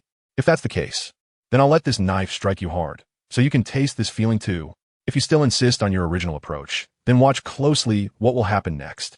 A fierce glint flashed in Ming's eyes, and his tone was so cold it sent chills down one's spine. At that very moment, Ming's scarlet Sharingan burned like a fierce fire, clearly reflecting Sarutobi Hiruzen's figure. His gaze was cold and sharp, as if it could penetrate all disguises and defenses. Ming had no intention of showing any respect to the Hokage, Sarutobi Hiruzen. He relentlessly continued to provoke and stimulate the other party with his words, each sentence piercing the heart like a sharp arrow. However, despite this, Ming had no intention of attacking the person in front of him immediately. This was not because he feared or was wary of Sarutobi Hiruzen and Danzo, but because he knew very well the characteristics of these two individuals. They were utterly unafraid of death. Looking back at the original work, whether it was Sarutobi Hiruzen or Danzo, when faced with certain death, they both could greet it with a calm and fearless demeanor. This courage to face death head-on, while it could not cover up their moral flaws, was enough to prove that they were by no means ordinary people. Therefore, compared to directly killing them, it was evident that striking at their hearts with psychological attacks would inflict a much heavier wound on them. After all, for those who are not afraid of death, mental torment is often harder to bear than physical pain. Ignoring Ming's verbal provocation, Sarutobi Hiruzen's expression suddenly changed as he sensed Ming's strength. Realizing in shock that the gap in power between him and this young man was actually so vast, not only Sarutobi Hiruzen felt this shock, but even the surrounding ninjas who were watching were left dumbfounded by the immense power displayed by Uchiha Ming. For a moment, the entire scene fell into a dead silence, with only Ming's oppressive aura lingering in the air. How ridiculous. Danzo has made tremendous contributions to the Leaf Village.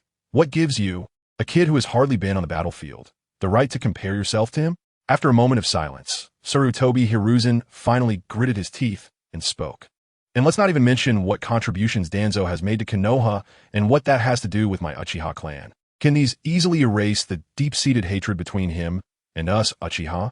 However, if we really talk about contributions, then why don't you, the third Hokage, explain what remarkable contributions Danzo has made? Upon hearing the word contribution, Ming couldn't help but curl his lips. In his eyes, Danzo was utterly useless. So where did any contributions come from? Sarutobi Hiruzen opened his mouth, wanting to argue a few points, but the words got stuck in his throat, and then he stood there as if he had been hit by a paralysis jutsu. Looking back over the past few decades, Danzo had tirelessly suppressed and targeted the Uchiha clan. Not only that, but he also manipulated public opinion, forcing Konoha White Fang into a dead end. Even more outrageously, he secretly colluded with Orochimaru to engage in inhumane human experiments. When the truth came to light, in order to save himself, he did not hesitate to pressure Orochimaru into defecting from the village. Moreover, he placed the blame for the Nine Tails incident on the Uchiha clan and took the opportunity to drive them to the outskirts of the village. Even the tragic deaths of the fourth Hokage and his wife were due to his meticulous planning, which delayed the support from the Uchiha clan. Furthermore, he dug one pit after another in Naruto's path of growth, which helped Sarutobi Hiruzen establish a good image in Naruto's heart. Many of the shady dealings executed by the Root were naturally under Danzo's orders. Indeed, Danzo did many things in his life, and in Sarutobi Hiruzen's mind, some of these actions might even score points for him. But the key is that these matters were simply too sordid to be brought to light. At that moment, everyone's gaze focused on Sarutobi Hiruzen, who was frowning and keeping his lips tightly closed, seemingly deep in thought. Meanwhile, Ming observed Sarutobi Hiruzen's expression changes with great interest, a barely noticeable smile appearing on his face. After a moment, Ming suddenly raised his hands and clapped them a few times, the crisp sound of applause instantly breaking the silence of the scene. This sudden action successfully attracted everyone's attention, including Sarutobi Hiruzen, who was still lost in thought. Sarutobi Hiruzen was jolted back to reality by the applause, looking at Ming with a confused expression. Before he could speak, Ming stepped in and asked, "So, third Hokage, have you thought of any contributions Danzo has made?" Hearing this, Sarutobi Hiruzen cleared his throat and said, "Well, even if Danzo hasn't made any notable contributions, he has worked hard and selflessly over the years, so he has some credit for his efforts." However, Ming was completely unmoved, coldly sneering in response. "Don't talk to me about hard work. In my opinion, if a person lacks the ability, they should step aside early and leave opportunities for those who truly have strength. Don't be like a lazy dog, stubbornly occupying a position without letting go, just taking up space without contributing." Ming's words were merciless, sharp, and vivid. As soon as he finished speaking, a burst of laughter erupted from the surroundings. Even the usually solemn Fugaku couldn't help but chuckle. The ninjas present were not ignorant civilians. Ming's words struck at more than just Danzo. People whispered among themselves, expressing their admiration and surprise at Ming's frankness. Sarutobi Hiruzen's chest heaved violently with anger, breathing heavily as he glared at Ming, then gestured forcefully to the other Umbum members, issuing an order to clear the scene. These Umbum members, well-trained, quickly sprang into action, starting to disperse the onlookers. The fact that Uchiha dared to negotiate terms in front of so many people only fueled Sarutobi Hiruzen's anger even more. He decided not to let the Uchiha have their way. Since things had developed to this point, there was no need to maintain the so-called face-saving measures any longer. Sarutobi Hiruzen breathed heavily, his eyes fixed on Makoto with a cold gaze as he said, "All right, stop beating around the bush. Just say it. What do the Uchiha want in order to settle this? How can we resolve this matter?"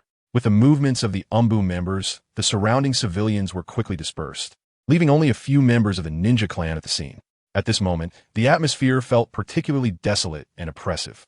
Sarutobi Hiruzen's expression was as dark as water, his stern gaze piercing like a cold blade straight at Makoto. After observing and interacting for some time, he had clearly realized that today as Uchiha clan was not led by the clan head Fugaku, but by the young junior before him, the newly appointed Uchiha elder, Uchiha Makoto. Faced with Sarutobi Hiruzen's oppressive stare, Makoto showed no fear. He straightened his body and spoke with neither humility nor arrogance.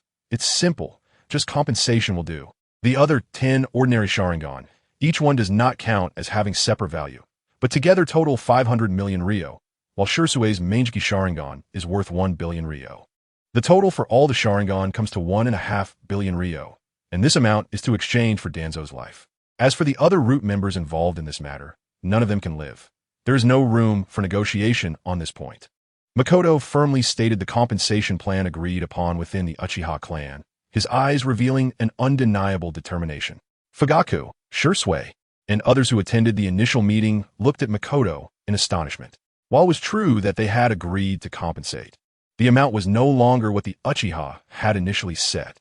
The agreed amount was only 500 million Ryo, and the Uchiha higher-ups thought that getting 300 million Ryo would be considered victory. Now that Makoto knew he was stronger than Sarutobi Hiruzen, If he didn't ask for a lion's share now, when would he? So Makoto simply tripled the amount. Any more might be impossible. 1.5 billion was negotiable. But 1 billion was his bottom line. Absolutely not. Even as one of the 5 Kage, my bounty in the black market is only 10 billion ryo. Sarutobi Hiruzen exclaimed in disbelief, his eyes wide open. When he heard that Uchiha Makoto had demanded a compensation of as high as 1.5 billion, it felt as if his body had been struck by lightning, instinctively shaking his head in refusal.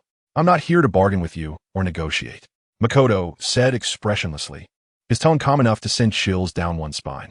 Yet, this simple statement caused Sarutobi Hiruzen's expression to darken once again. Sarutobi Hiruzen silently lamented in his heart. He felt that over the past few years, the number of times he had to wear a dark face was not as many as today. In despair, he could only turn his head and cast his gaze toward the ever-silent Danzo. Danzo still maintained his furious and menacing demeanor. He had always held a prejudice and disdain for the Uchiha clan.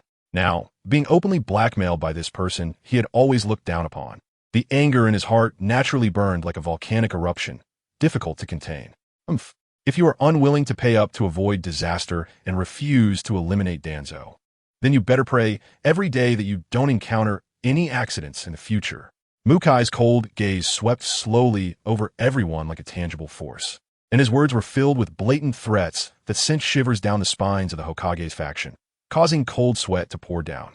If Mukai, who possessed the Sharingan, truly set his sights on them, they would likely be unable to escape. At that time, rather than fleeing in embarrassment, it would be much more straightforward to take their own lives to avoid further torment and suffering. Uchiha Mukai, could it be that your Uchiha clan is actually planning to betray the village? Fugaku, as the clan leader, how can you remain indifferent to this? Are you dead? Sarutobi Hiruzen was furious, trembling with rage at Mukai's threats. This threat was not mere bluster. It was a real, chilling terror. Not to mention others, even for Sarutobi Hiruzen. If he were ambushed by Mukai, there would certainly be no good outcome. Betraying the village? That is utterly absurd. Back in the day, Konoha village was founded by our Uchiha and Senju clans working together. The reason we chose to establish Konoha was simply to create a stable and peaceful living environment for our clansmen. Mukai was well aware of this history, having studied it deeply in both his past life and this life. His personal experiences in this life provided him with even deeper insights into the reasons behind it all. But what about now? At this point, Mukai could no longer suppress the raging anger in his heart, burning fiercely. Our clansmen are right here in this village, yet they're being openly surrounded and killed by the village's upper echelons. And now you, the Hokage, are brazenly taking sides. What meaning is there for us to continue staying in such a broken village? Mukai's eyes widened in fury, his voice trembling with anger. Sarutobi Hiruzen, go ahead and argue. Also, at this moment, other ninja clans are basically all here. Do you have no opinions at all? Indeed, right now, they've only turned their weapons against the Uchiha clan because we are currently the strongest in Konoha. However, once we Uchiha fall, the next to suffer will inevitably be you. It might be your Hyuga clan next. He became increasingly agitated as he spoke, pointing at everyone present, as if he wanted to unleash all the anger inside him. Especially the leader of the Hyuga clan, Hyuga Hisashi, who was pointed out by Mumming, looked extremely grim.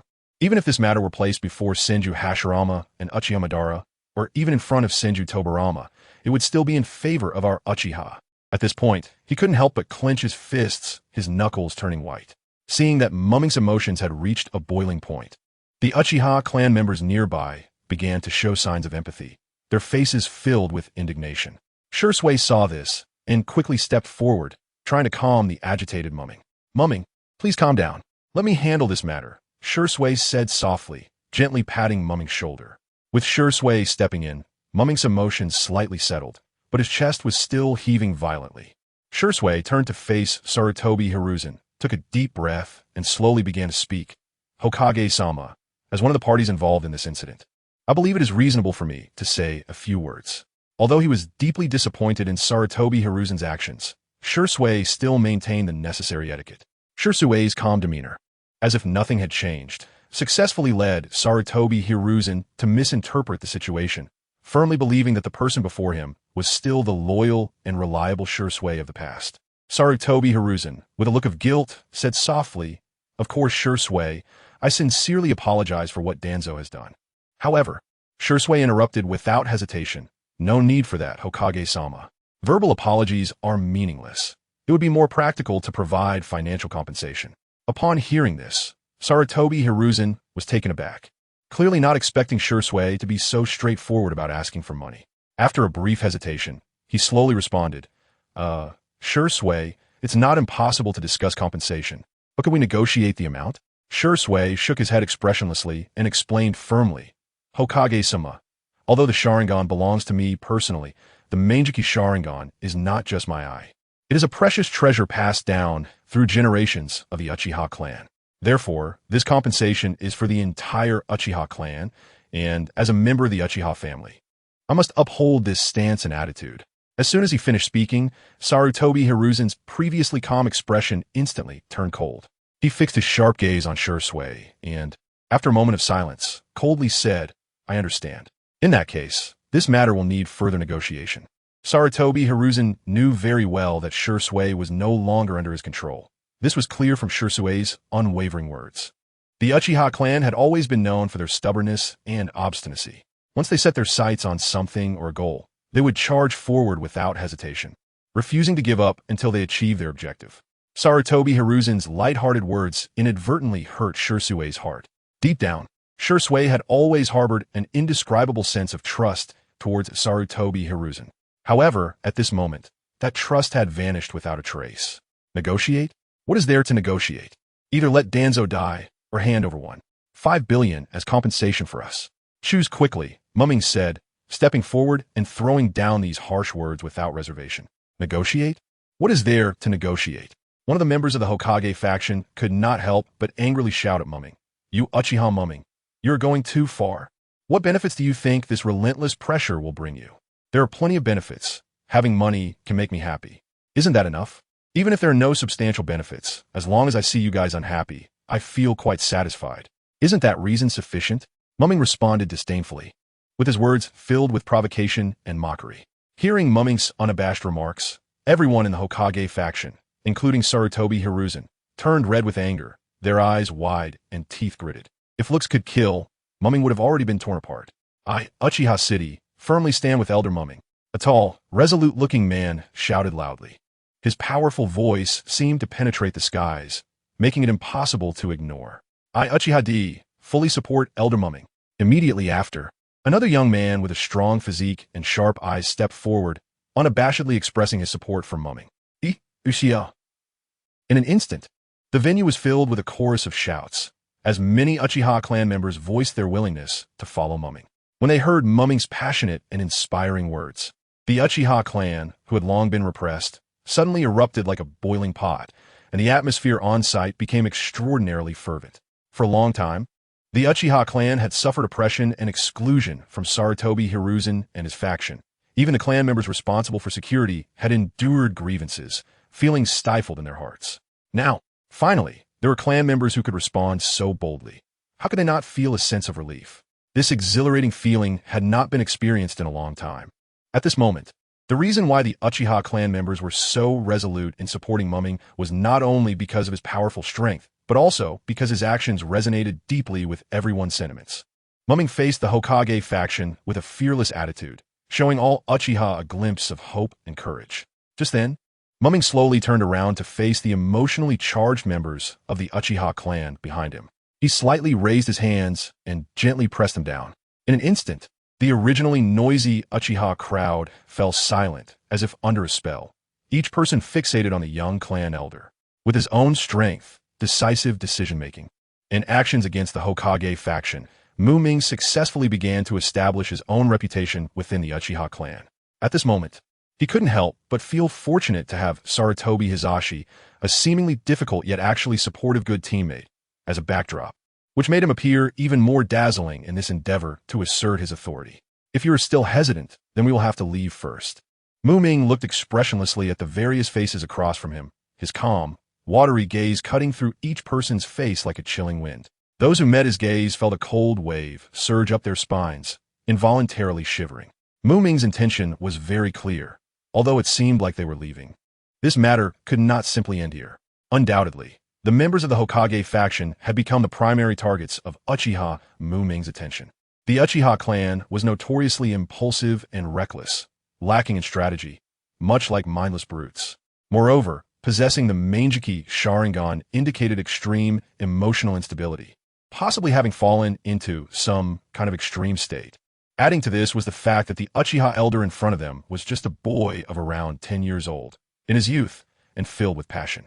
Once his emotions flared, he could become reckless. When all these external factors piled on top of one another, the threat they posed sent shivers down the spines of the Hokage faction members. Just then, as Uchiha Ming resolutely turned away, seemingly about to leave, Sarutobi Hizashi could no longer contain his inner fear and worry and shouted loudly, "Don't go. I represent the Takigakure and agree to your conditions." He truly felt helpless at this moment, genuinely afraid. He is not afraid of death, but he still has a son and a grandson, and a family to consider. It's important to note that in this generation, the Uchiha clan has unexpectedly produced 3 powerful individuals with Mangekyō Sharingan, all of whom are under 20 years old. If a fierce conflict were to break out between both sides, the outcome would inevitably lead to a violent confrontation, regardless of which side ultimately wins. After such a brutal battle, Konoha village would surely suffer heavy losses, and it might even cease to exist. Therefore, under these circumstances, he clearly understands that he cannot continue to pressure the Uchiha clan. Otherwise, the consequences would be unimaginable. So he decides to send someone to collect the money. Ming stands firmly, a slight smile on his lips, secretly pleased in his heart. This guy has finally spoken. If you keep silent any longer, I want to be able to continue my performance. Upon hearing this, the other party hesitates and stammers. The amount is really too much. Can you extend the deadline a bit? However, Ming is not buying this and interrupts directly. Don't give me that. I know full well that you definitely have this money. Today, this matter must come to a conclusion. What needs to be done today must be done today. Do I really need to teach you this simple logic? In fact, what Ming said is not false one. 5 billion Ryo does sound like an astronomical figure. However, for someone like Danzo, who has long controlled the upper echelons of Konoha and has been in power for many years, taking out such an amount is not difficult at all. When calculated carefully, compared to the various experiments he usually conducts en route, this amount is hardly worth mentioning. After all, those experimental projects are the real money pits. Throughout the conversation, Danzo has not said a word, only staring intently at Ming. His eyes flashing with a complex light, as if trying to see through what this person is truly calculating. Seeing this situation, Sarutobi Hiruzen knows that they cannot further provoke the Uchiha clan. He quickly reaches out to lightly push Danzo a few times, signaling him to make a decision soon. Finally, Danzo grits his teeth tightly, as if using all his strength, and with great difficulty squeezes out a few words between his teeth. "Go, bring the money back to me." "Understood, Lord Danzo." At the same time, a man wearing a mask with the Konoha symbol, revealing only his mouth, disappears in an instant using body flicker technique after hearing Danzo's order. Not long after, Oil Girl Toryun reappears before everyone. This time, he has a pile of storage scrolls in his hands. When he approaches a short distance from Danzo, he finds Danzo still sitting there expressionless, with no instructions or reactions. So, Oil Girl Toryun carefully places the storage scrolls in the empty space between both parties and silently steps back. "The money has been retrieved. Please take a look and count it," Toryun says softly after completing his task. However, in the face of this situation, Danzo remains silent, as if everything happening around him has nothing to do with him. At this moment, seeing Danzo's lack of movement, the previously silent Sarutobi Hiruzen has to take the initiative to break the deadlock. "Since the money has been delivered, why don't you start counting it?" Just then, someone from the Uchiha clan attempts to speak up, but Ming raises his hand to stop them. Witnessing this scene, the others present look at Ming with puzzled expressions, seemingly not understanding his intentions. Ming then explains slowly, "How about this? I'd like to trouble the third Hokage to first send members of the Umbu to conduct a preliminary counting of this wealth. Once they are done, both sides can conduct a careful verification together. After all, the amount involved this time is quite significant, and if there is any mistake, it may lead to unnecessary troubles and disputes. So please understand and act cautiously." Although Ming speaks in a grand manner, the meaning behind his words is very clear. He does not trust Danzo and his rude organization at all. "You go count it." Sarutobi Hiruzen waves his hand helplessly, thinking to himself, the money has already been paid. There is really no need to get stuck over such a trivial matter. After all, the big picture is what matters. With that thought, He casually points to a member of the Umbu behind him. A dark figure wearing a rabbit mask steps forward in response, walking steadily towards the pile of storage scrolls on the ground. He squatted down, skillfully beginning to unseal the scroll one by one. As rays of light flashed by, small and exquisite wooden boxes gradually revealed themselves, neatly arranged on the ground. The Umbu member, counting the money, was extremely adept.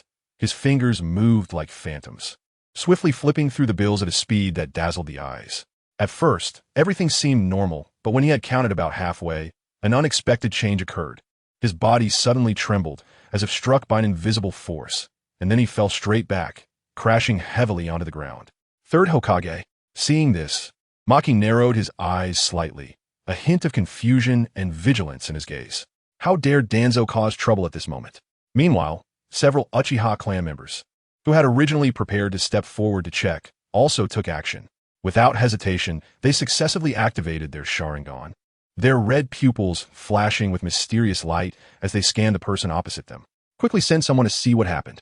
Sarutobi Hiruzen furrowed his brow, his face serious as he turned his gaze to Danzo. At this moment, Danzo also looked bewildered, completely at a loss. He secretly cried out in agony. He was truly wronged. He had no intention of playing any tricks at this moment. Could it be that his subordinates acted on their own? However, at that moment, he was surprised to find that even the usually calm and composed oil woman Sugen was now wearing a face full of shock, as if she had seen something unbelievable. Standing frozen in place. What on earth was going on? Could it really be, as he suspected, that someone was secretly plotting to frame him? At this thought, a chill rose up his spine. Sugen. Seeing that oil woman Sugen was still not moving, he couldn't help but shout again. This time, his voice was noticeably harsher than before. Finally, after his second call, oil woman Sugen seemed to wake up from her stupor, quickly stepping forward to carefully check the condition of the unconscious Umbu member. Everyone's gaze was focused on oil woman Sugen, who first circled around the Umbu a few times before squatting down to begin a serious examination. Seconds turned into minutes, and the entire scene fell into a dead silence. Only the occasional slight sound from oil woman Sugen broke this tranquility. After a long time, oil woman Sugen, still squatting, remained silent, which made the others present even more anxious. Sugen, say something. What is going on? Ten's patience was wearing thin. He had never felt so annoyed with his usually efficient subordinate as he did now. Facing Ten's questioning, oil woman Sugen slowly stood up, but her face still bore a look of confusion and disbelief. Report to Lord Tens.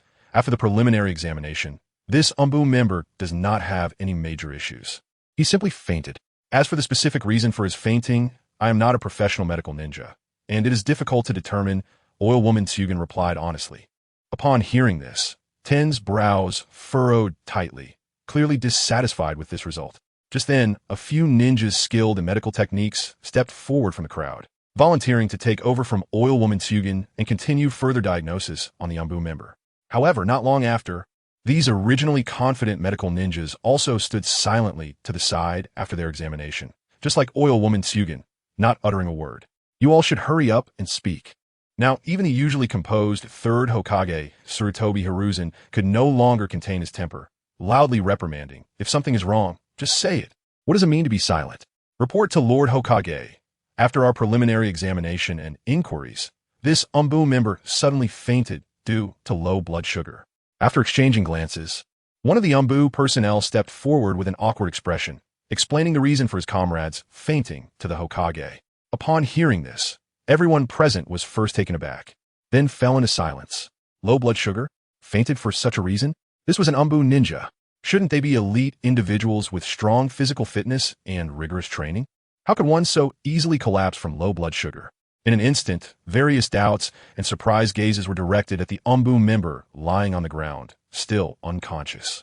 Take him down for treatment. The rest continue with the mission. Sarutobi Hiruzen frowned slightly, but quickly regained his composure and issued the order. It must be said that this somewhat comical incident eased the originally tense and serious atmosphere a bit. The subsequent work progressed very smoothly, with the Umbu first conducting a thorough inventory and verification of the relevant items and personnel. Then, the Uchiha clan members conducted another round of confirmation, finding no abnormalities. It is worth mentioning that this time, Uchiha Fugaku did not use the storage scrolls provided by Root, but chose the tools brought by his clan.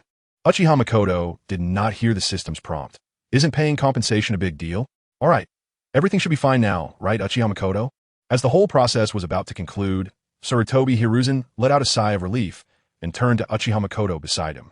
After all, they had already been busy for several hours, and he really didn't want any other unforeseen circumstances to arise.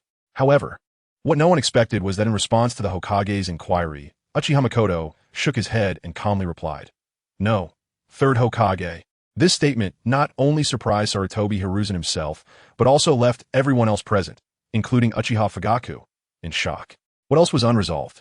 Why had it not been mentioned beforehand? Everyone exchanged glances, filled with confusion. Regarding the Ninetales incident, doesn't the third Hokage really think that our Uchiha clan has unfairly taken the blame for some people? Makoto slowly raised his head, a faint smile on his face, but his gaze was exceptionally firm and calm as he spoke these words slowly. As the second matter was settled, Makoto naturally moved on to the next third matter.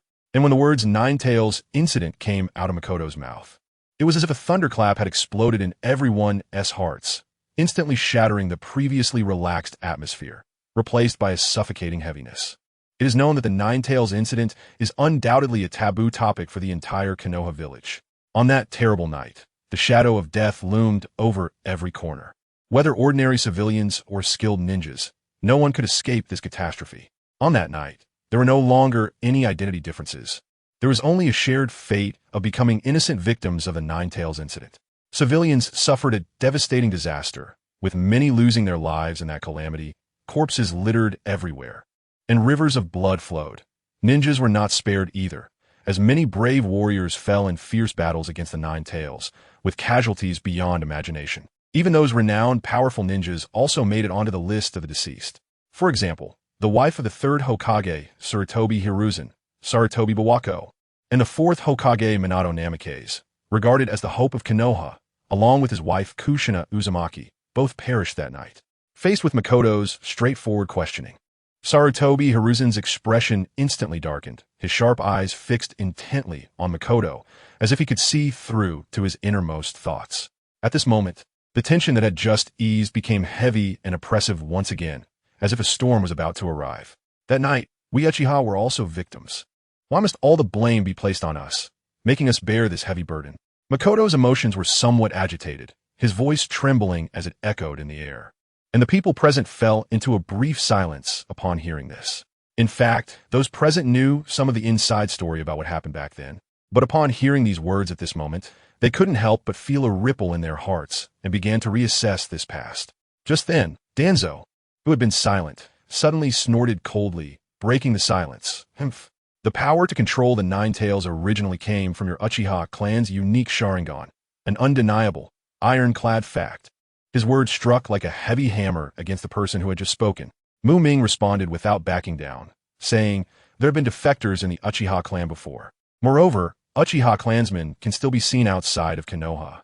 Then, as if he had thought of something, he continued, "For example, could that mysterious masked man possibly be the legendary Uchiha Iaido? After all, with his strength and means, it is not entirely impossible for him to do such things." As soon as these words were spoken, whispers erupted among the crowd. Ming gave everyone time to discuss before he spoke again. If it is not Iaido himself, what if he married someone else after leaving Konoha and had descendants? In that case, wouldn't that masked man be a descendant of Uchiha Iaido? He slowly threw out one shocking hypothesis after another, causing Sarutobi Hiruzen and others, who had already begun to waver, to fall into deep thought once more. And the scene fell silent again. Finally, Ming slowly summarized, "In my view, the true purpose of that masked man is very clear and simple, to deliberately provoke intense conflict between Konoha and the Uchiha clan. From this point alone, it is not difficult to deduce that this person must have a deep-seated grudge against both Konoha and the Uchiha. In fact, even if Ming did not make this matter explicit, many intelligent people were already aware of it. Among them were powerful figures like Sarutobi Hiruzen and scheming individuals like Danzo, as well as the head of the Hyuga clan, Hyuga Hisashi, and the strategist of the Nara clan, Nara Shikaku. They all understood the situation clearly. However, the key question was, why would they step forward to clear the Uchiha clan's name? It is important to know that the Uchiha's power is too great, and weakening the Uchiha would benefit them all. Therefore, when there is no deliberate slander against the Uchiha, they often take action to suppress them themselves. Now, Someone openly placed a huge blame on the Uchiha. In the face of this situation, how could they willingly uncover the veil of truth for the Uchiha? Everything you said is mere hearsay, lacking solid evidence to support it. Therefore, I cannot clarify this fact on your behalf. At this moment, the situation is such that Sarutobi Hiruzen naturally cannot make any concessions or compromises regarding the Uchiha clan. In the past, the reason for choosing to compromise was indeed out of necessity. If he had firmly refused to back down at that time, it is feared that the Uchiha clan would have erupted instantly, causing an uncontrollable chaotic situation. But this matter is entirely different. The Uchiha clan has long silently accepted this old case. Even if Sarutobi Hiruzen denies it vehemently now and refuses to acknowledge it, the Uchiha would not likely make a big fuss over something that happened many years ago. What do you have to say about the fact that Danzo blocked our people who were preparing to assist and explicitly prohibited our Uchiha clan from participating in the rescue? Ming stared wide-eyed, angrily looking at Sarutobi Hiruzen. Sarutobi Hiruzen looked at Ming expressionlessly, still repeating the same question. Do you have any solid evidence to prove this matter? No matter how Ming accused and denounced, Sarutobi Hiruzen seemed unmoved, simply questioning the whereabouts of the evidence again and again. Danzo, both parties are here now. Do you really dare to act but not admit it? Ming suddenly turned his head and directed his gaze at the silent Danzo. However, in the face of Ming's gaze and questioning, Danzo chose to ignore him, as if he were an invisible person. Seeing Danzo's attitude, Ming could no longer contain his anger and shouted, "All right. What a shameless and brazen aid to the Hokage of Konoha. When it comes to shamelessness, I, Uchiha Ming, am ashamed and willingly bow down to you, the strongest." Lord Danzo. As he spoke, Ming deliberately gave Danzo a thumbs up, but the sarcasm in his words was overflowing. Enough of this nonsense. Where's the evidence? Ming's words grew more intense, and Sarutobi Hiruzen still wanted to maintain the reputation of his longtime friend. Even after this incident, Danzo's already dwindling reputation had almost no room for recovery. At that moment, Ming suddenly reached into his bosom and slowly pulled out a videotape.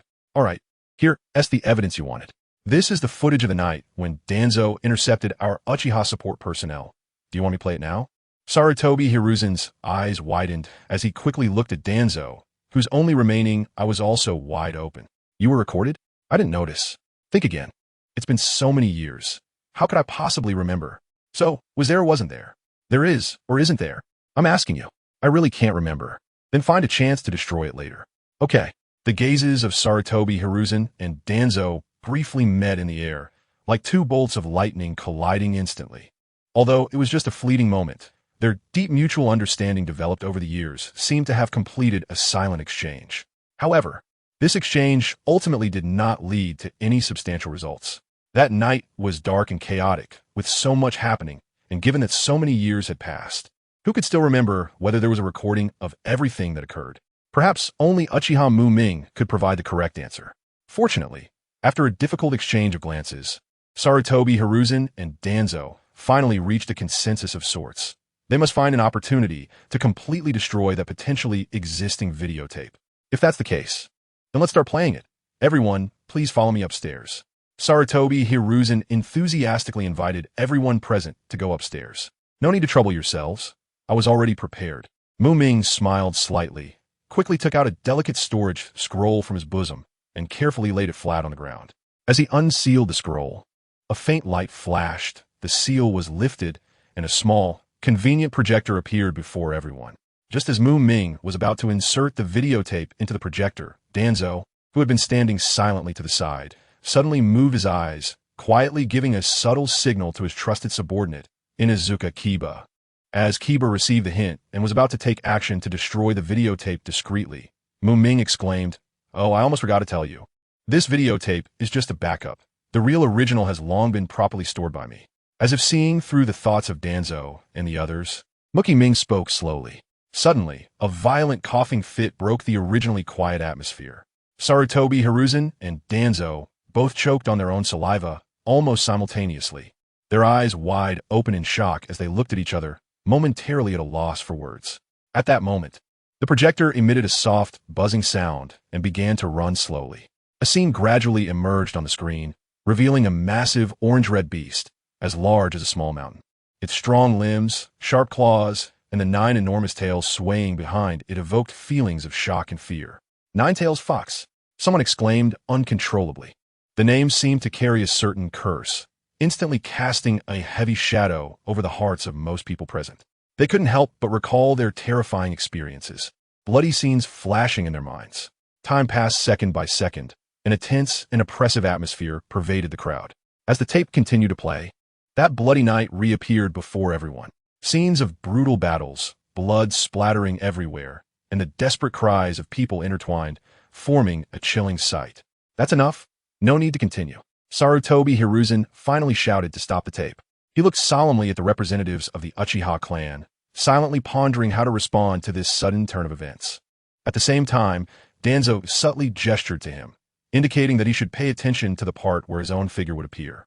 Clearly, both of them understood that everything shown in this videotape was something that had actually happened, and it was definitely not a transformation technique or an illusion. After a moment of silence, Sarutobi Hiruzen took a deep breath and said, "You can speak now. What does your Uchiha clan want?" His words were concise and clear, but the weight they carried was enough to make one feel the severity of the situation. This straightforward question not only set a realistic and credible tone for the tape, but also laid bare certain calculations that could not be openly discussed. However, Ming was not prepared to make excessive demands this time, as the value of this tape was limited. The Hokage must come forward to clarify what happened that night and restore the reputation of our Uchiha clan. At the same time, the land that originally belonged to our Uchiha clan must be returned to us, Ming stated firmly. Since the shocking Nine-Tails incident, the Uchiha clan had been forced to leave the land they had inhabited since the founding of the village, migrating to a more remote and desolate corner. The core land where the Uchiha clan once resided was taken by Konoha under the guise of expropriation. However, the so-called expropriation was merely a pretense. In reality, this precious land ultimately fell into the hands of the Sarutobi, Shimura, Nara, and Akimichi clans. They secretly divided this piece of land among themselves, each building their own new residences and shops. Now, Ming, representing the Uchiha clan, openly demanded the return of this land, throwing the four families into a state of panic. After all these years, new buildings had already risen in that place. How could they possibly return it? This was not a secret matter. Ming's request was clearly made with the understanding that they could not truly reclaim the land, but rather aimed to obtain a hefty compensation. To be straightforward, how much do you Uchiha want as compensation? Sarutobi Hiruzen frowned and continuously puffed on his iconic pipe, inwardly lamenting that it seemed they were in for a significant financial loss this time. Not much, a fixed price of 2 billion ryo. Ming smiled, calmly stating this astronomical figure. Upon hearing this amount, Sarutobi Hiruzen's expression instantly darkened. 2 billion ryo? That's way too much. Tsunade Koharu couldn't help but exclaim, surprised by how audacious the Uchiha were in their demands. Hee, if you think the price is too high, you can return the land. Anyway, for us, it doesn't matter how it goes. I'm not picky. Ming still wore a smile, but the determination in his words was undeniable. Looking at Ming's smiling face, Sarutobi Hiruzen particularly wanted to hit him with a golden staff. Return it? Here, as a multiple-choice question. In front is a bottomless cliff. Do you choose A, move forward, or B, retreat? Is there even a choice?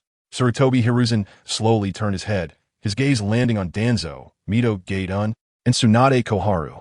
The four of them exchanged glances, as if silently conveying some information. After a moment, they seemed to reach a consensus. Then it settled. Sarutobi Hiruzen said softly, his tone carrying a hint of determination. Good, the third Hokage is indeed straightforward. Then, let us settle the payment. Ming's face was filled with a happy smile, his eyes sparkling with cunning light. When the other Uchiha clan members realized that Ming had successfully extracted a whopping 2 billion ryo from the Hokage faction once again, they were all stunned. It's important to note that the Uchiha clan was not short on money. As a prestigious family that had stood for 1,000 years in the ninja world, they naturally had considerable wealth. However, amounts like this, easily reaching tens of billions, were indeed rare for them to see in their daily lives. The Hokage faction dared not delay for a moment and immediately sent people to hurriedly deliver the money. After all, although 2 billion ryo was also a significant amount for them, it was not entirely unmanageable when shared among the four families. To prevent any further trouble from the Uchiha side, the four families quickly and efficiently sent people to deliver the funds. What followed was a tiring yet satisfying process of counting the money. Looking at the mountain of cash, the Uchiha members were filled with joy and a sense of satisfaction. This time, they had truly made a hefty profit, feeling quite full. Once the money was completely handed over, Sarutobi, Hiruzen, and the others silently watched as Ming directed his subordinates to count the cash. They exchanged a glance, but said nothing to greet each other before quietly turning to leave. Just then, Sarutobi Sasuke took the lead, leading the others stealthily back to the Hokage building like a thief. In fact, Ming was not completely unaware of everything happening. However, he knew that moderation was key. Once things went too far, it could backfire. Today, both he and the Uchiha clan had already achieved considerable results. Just as the Uchiha members were about to leave, a member of the Hokage's direct Umbu suddenly appeared and took out a notice from his pocket, posting it on the prominent bulletin board at the bottom of the Hokage building. Everyone focused their eyes and found that this notice was actually about the specific arrangements for the Uchiha clan on the night of the Nine Tails incident. It succinctly pointed out that the Uchiha clan had not been inactive. On the contrary, they had been quietly shouldering important logistical work, fully committed to protecting the lives and property of the villagers. As for whether the villagers believed the contents of this notice, that remained unknown. But at least for Ming, this result made him extremely satisfied. Because the reputation of the Uchiha clan has been restored, and the number of lottery draws has increased by 1. For a moment, Ming was left speechless, pondering to himself just how bad was the reputation of the Uchiha clan in Konoha. Just a slight improvement, a bit of restored reputation, and he was able to gain a lottery chance? He quickly made a rough calculation in his mind. In just this short half-day, he had already gained 3 lottery opportunities, one of which was a first-time limited lottery. Thinking of this, he couldn't help but break into a smile. Suddenly, with a loud bang, the Hokage residence, not far from the Hokage building, exploded. Then many explosive tags detonated in succession. The entire scene was filled with crackling and booming sounds. All the ninjas who noticed this situation rushed over immediately. Let's rewind a bit. It was just when Sarutobi Hiruzen, along with his Hokage faction and most of the Umbu guards of the Hokage building, was confronting the Uchiha clan at the foot of the Hokage building. A person dressed in a black cloak and wearing a yellow whirlpool mask suddenly appeared in the Hokage's house. This Hokage's house is not Sarutobi Hiruzen's personal home. It represents the village leader's house that has been passed down through generations since the first Hokage, Senju Hashirama, and contains many forbidden technique scrolls and confidential documents. He lowered his head and took a look. Good. Nothing was exposed. The cosplay of Obito was perfect. The person dressed in a black robe moved with a ghostly lightness and agility, as if he was already familiar with the layout of the house and the patrol routes of the guards. He skillfully avoided the highly vigilant guards and made his way unobstructed to a building entrance surrounded by numerous restrictions. A serious atmosphere enveloped the house, with many powerful ninjutsu barriers set up around it. However, these barriers seemed meaningless to the man in the black robe, as he completely ignored their existence and confidently stepped into the library. Once inside, his gaze quickly locked onto a shelf in the center of the room. There lay a massive scroll, half the height of a person, which was the ultimate goal of his mission. The Book of Seals passed down from the first Hokage, Senju Hashirama. The man in the black robe walked towards the Book of Seals without hesitation, each step appearing resolute and powerful. When he finally reached the Book of Seals, he did not hesitate to reach out and take it down. Surprisingly, he did not immediately leave with this invaluable scroll. Instead, he sat down on the ground. At that moment, a miraculous scene unfolded. The man in the black robe, as if performing a magic trick, casually produced a seemingly ordinary bag of sliced bread from thin air. Without any hesitation, and lacking the correct unsealing method, he began to violently break the seal of the Book of Seals. Due to his brutal approach, the self-protection mechanism of the Book of Seals was instantly triggered, activating its self-destruction mode. In an instant, the entire Book of Seals was enveloped by a powerful energy fluctuation, and it seemed as though it would completely shatter and disappear. Just when it appeared that everything was beyond saving, something unexpected happened. The Book of Seals, which was rapidly disintegrating, suddenly stopped its process as if it had been hit by a freezing spell. At this moment, the entire scene froze, with only the man in the black robe's crimson eyes visible through the rising dust, giving off a chilling sensation. He began to select the ninjutsu that interested him. The shadow clone technique, also known as the Brothers Many technique, was desired. The summoning, impure world reincarnation, the ultimate figurine technique, was highly sought after. The 8 Gates, a ninjutsu that almost kicked off the grand finale, was somewhat appealing. The summoning, mutual explosive tag for playing with firecrackers, if given to Conan. It would probably be difficult for Obito. This was indeed mediocre, at least not very attractive to him. The sealing technique, corpse demon sealing, also known as the life for hand technique, was definitely a no-go. The flying thunder god technique, an essential skill for the protagonist in the Naruto world, was both cool and powerful, and he particularly wanted it. The Jin Jutsu, dark walking technique, Tobirama's happy technique, and wood release. Birth of the World of Trees were somewhat cool, but he couldn't use wood release. It turned out that the mysterious figure in the black robe before him was actually a shadow clone created by Ming. His true purpose for sneaking into the Hokage's residence was to master the powerful ninjutsu contained in the sealing book. So what made him so confident that he could successfully control these forbidden ninjutsu? The answer was hidden in the seemingly ordinary bag of bread he held tightly in his hand. Don't underestimate this bag of bread. It was not ordinary food. In fact, it was a super learning tool called memory bread, obtained by Ming during a lottery from Itachi Uchiha on his way to the Hokage building. This memory bread originated from the wonderful world of Doraemon and possessed astonishing magical effects. By imprinting the knowledge or skills he wanted to learn on the surface of the bread, and then swallowing it, he could instantly memorize the information firmly and achieve 100% precise mastery. However, it was important to note that after eating the memory bread, he must not immediately expel it from his body. Otherwise, everything he learned would vanish like smoke. Only by patiently waiting for his body to completely digest and absorb the memory bread could he ensure that the skills he learned became a permanent gain, forever belonging to him. Faced with the dazzling array of ninjutsu in the sealing book, Ming was naturally very interested. However, unfortunately, the quantity of memory bread was limited, and he could not record all the ninjutsu one by one. After careful consideration and meticulous selection, he ultimately decided to focus on 3 key ninjutsu for his studies: summoning, impure world reincarnation, flying thunder god technique, and shadow clone technique. The others were unnecessary. The 8 Gates were cool, but Ming thought about it and realized that he didn't have a great need for the 8 Gates. Ming picked up a piece of bread and gently pressed it onto the sealing book. With a soft pop, the bread magically imprinted the contents of the sealing book. He then repeated the process, and with another pop, another piece of bread successfully recorded the relevant content. In this way, Ming swiftly and accurately copied all 3 complex ninjutsu onto the memory bread in no time. Looking at his results, he nodded in satisfaction. This was indeed a bountiful harvest. Since the task was complete, it was naturally time to enjoy some food. Ming reached into his spatial backpack and pulled out a bottle of fresh juice he had previously drawn, ready to eat. He took a big bite of the bread, and the sweet, grainy flavor instantly spread in his mouth. It tasted pretty good. Then, he gulped down a few mouthfuls of the cool and refreshing juice. It felt absolutely amazing. Before long, the entire bag of bread was consumed by Ming as if swept away by the wind, leaving not even a crumb behind.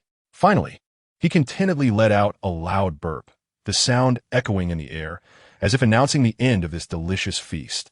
At this moment, the originally bulging bag was now empty, with only a few breadcrumbs left in the corners, bearing witness to the intense battle that had just taken place. One benefit of his shadow clone technique is that after dispelling the clone, his memories are directly synchronized with the original body, eliminating any issues of disconnect.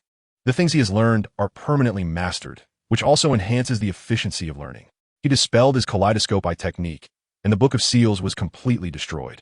Ming stepped on the powder of the Book of Seals scattered on the ground and calmly took out a gigantic black backpack, about half a person tall, from his spatial backpack, placing it steadily in the center of the room.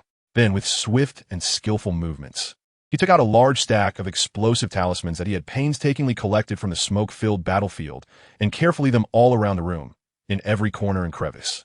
After completing this series of actions, Ming quickly walked over to the backpack lying quietly on the ground.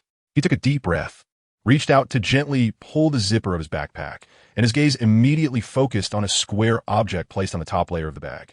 Upon closer inspection, it turned out to be a uniquely designed timer. Yes, this seemingly ordinary backpack had a significant backstory.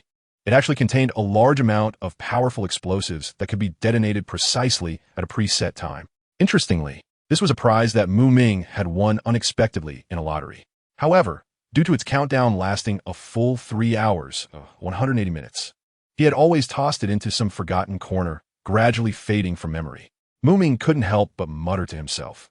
Who on earth designed such a thing? What kind-hearted person would make themselves a time bomb with a 3-hour countdown?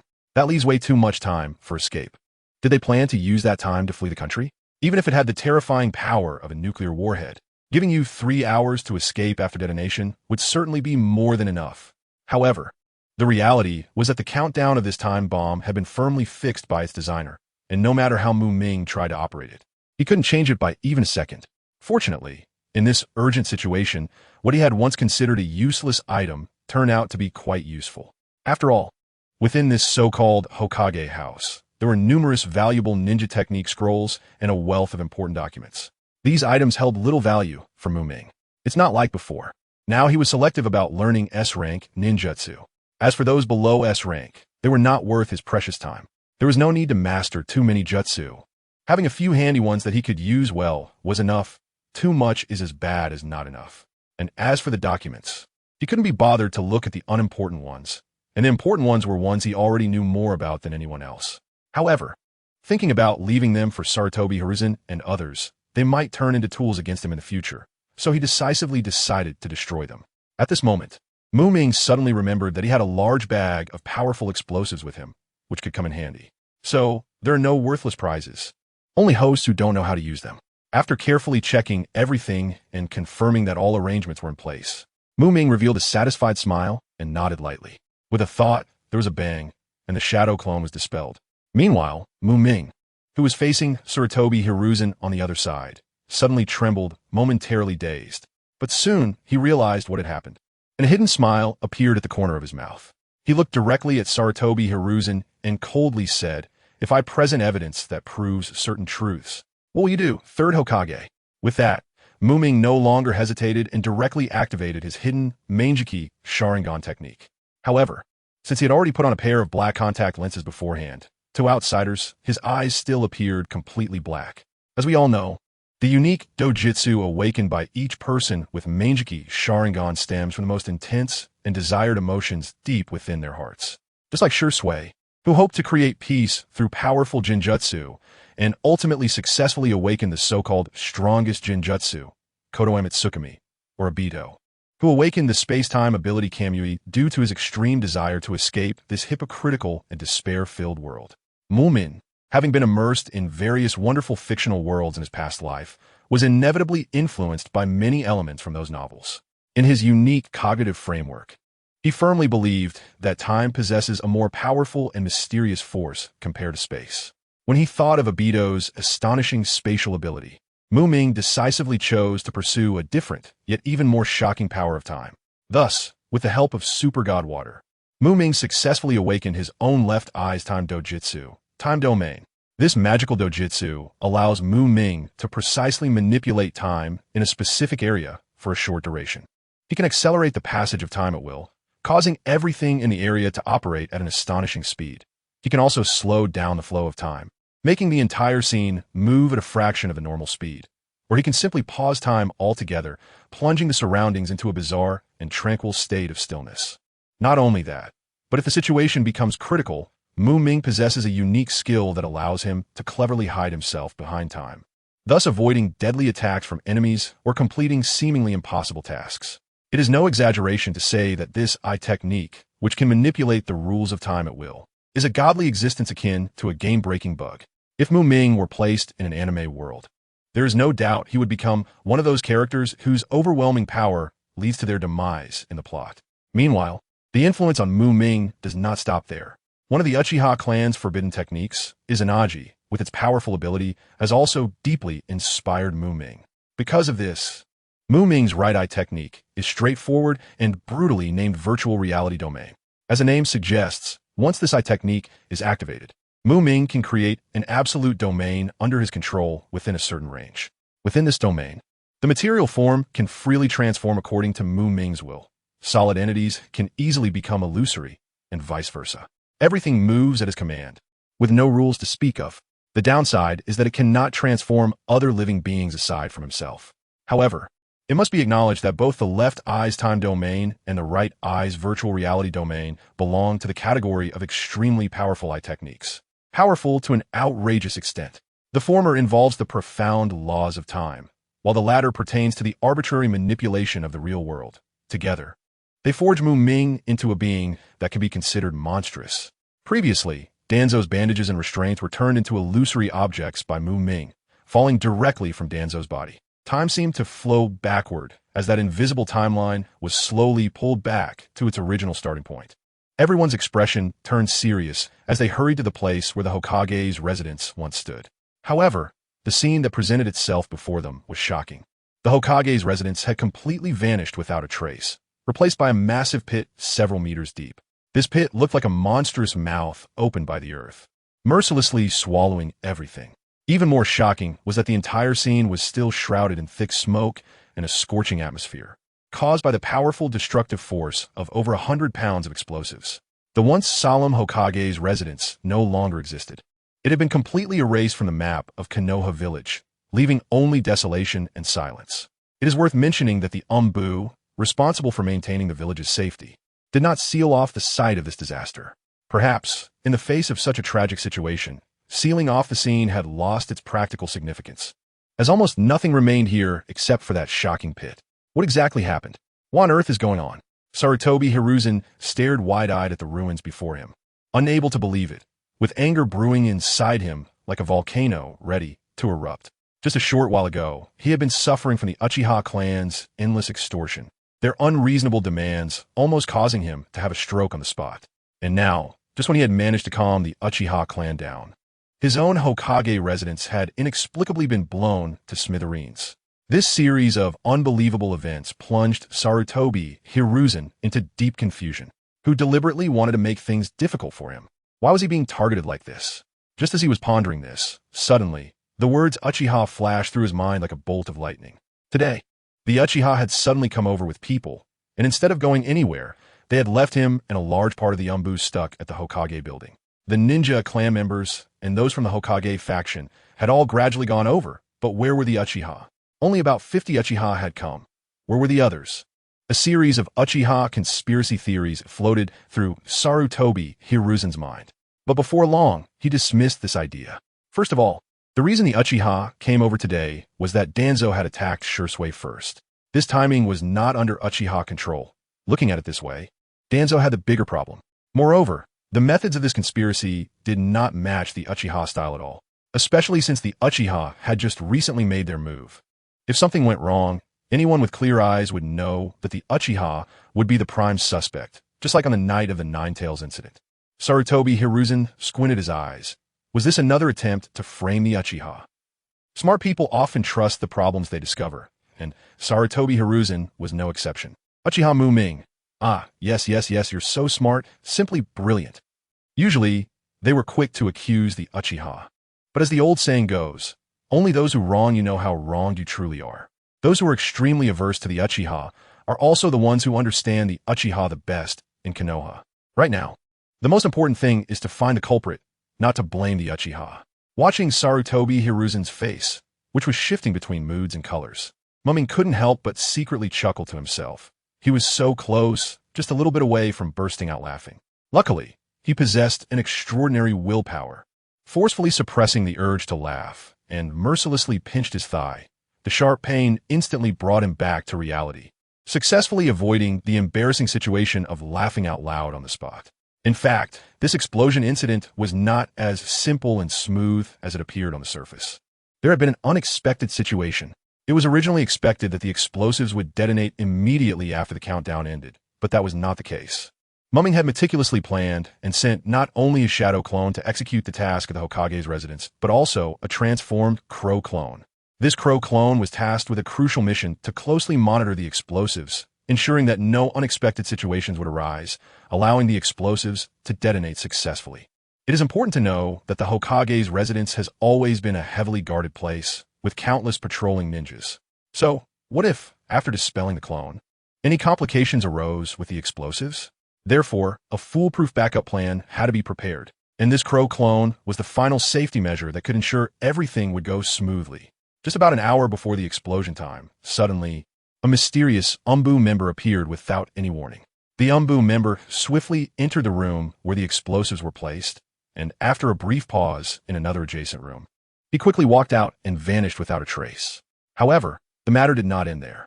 Merely about 10 minutes later, another Umbu quietly arrived. This time, his objective was very clear. Without a doubt, it was the room with the explosives. When he cautiously opened the room's seals and stepped inside, he suddenly let out a terrified scream. This scream was like a thunderclap piercing the night sky, instantly attracting many patrolling ninjas at the Hokage's residence. At this moment, the hidden crow clone knew it was finally time for him to make his backup plan known. He quickly transformed, in the blink of an eye, into an Umbu ninja wearing a mask. Then, he inconspicuously blended into the crowd of hurried Umbu members and entered the room containing the dangerous explosives. As soon as they entered the room, everyone was stunned by what they saw. The crow clone shouted with a trembling voice, "This is explosives! Such a large amount of explosives. If they detonate, the consequences are unimaginable. Who can use lightning release? Hurry up and use it to deal with these explosives." Before anyone else could react, the crow clone quickly spoke up, intending to divert everyone's attention to the explosives before his identity could be revealed. His plan was also very successful. No one noticed his problem, as their attention was all focused on the explosives. Meanwhile, the crow clone secretly rejoiced, as the plan was progressing smoothly as he had anticipated. "I will." Just as the words left the crow clone's mouth, a member of the Umbu stepped forward, quickly forming hand seals and shouting, "Lightning release, explosive thunder." Just as he was about to unleash the lightning technique to destroy the explosives, another figure, seemingly the leader of the Umbu, suddenly realized something was wrong and hurriedly tried to stop the impulsive subordinate. "Wait, don't act yet. Quickly send someone to notify Lord Hokage. This matter is serious and must be decided by Lord Hokage himself." Unfortunately, his words came too late. However, the crow clone, who had long anticipated this, merely curled the corner of his mouth, revealing a barely noticeable smile. It turned out that as soon as the Umbu member stood up to perform the technique, the crow clone had secretly used the power of the Sharingan to quietly cast an illusion on him, making him ignore external disturbances. Because of this, he successfully avoided interference from any clever individuals. Of course, if he hadn't wanted to see some fun, he would have done it himself. It's just lightning release, which he could also use. Backup plan: guide others to take action. The backup plan of the backup plan: do it himself. In the world of Hokage, lightning release can counter explosive release, just like how Sasuke fought Deidara. But in this other world, when powerful explosives encounter intense lightning release, the scene would be quite something. Just as the lightning struck the explosives, the Umbu ninjas noticed the world around them brightening. "Run." The face of the Umbu leader was somewhat twisted. Unfortunately, boom.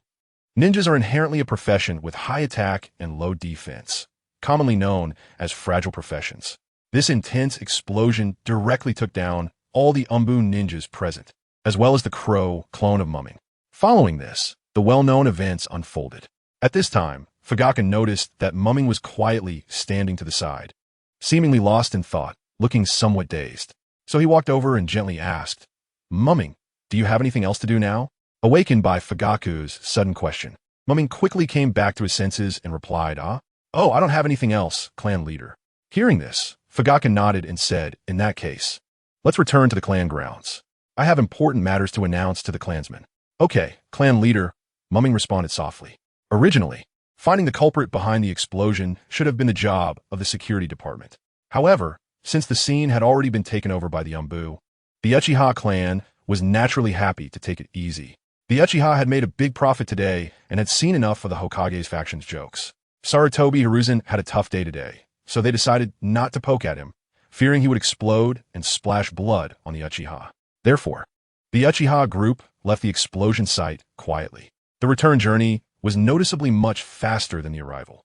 Before long, the Uchiha group successfully arrived at the Uchiha clan grounds. After their return, Vegapunk immediately issued orders to inform everyone about the collective meeting of all clansmen, clearly stating that any ninja clansman who had not executed a mission must attend. As time slowly passed, every minute and every second seemed to stretch. Finally, the clansmen gradually arrived at the scene, and the originally empty venue became lively. Vegapunk stood on the high platform, tall and straight like a pine tree.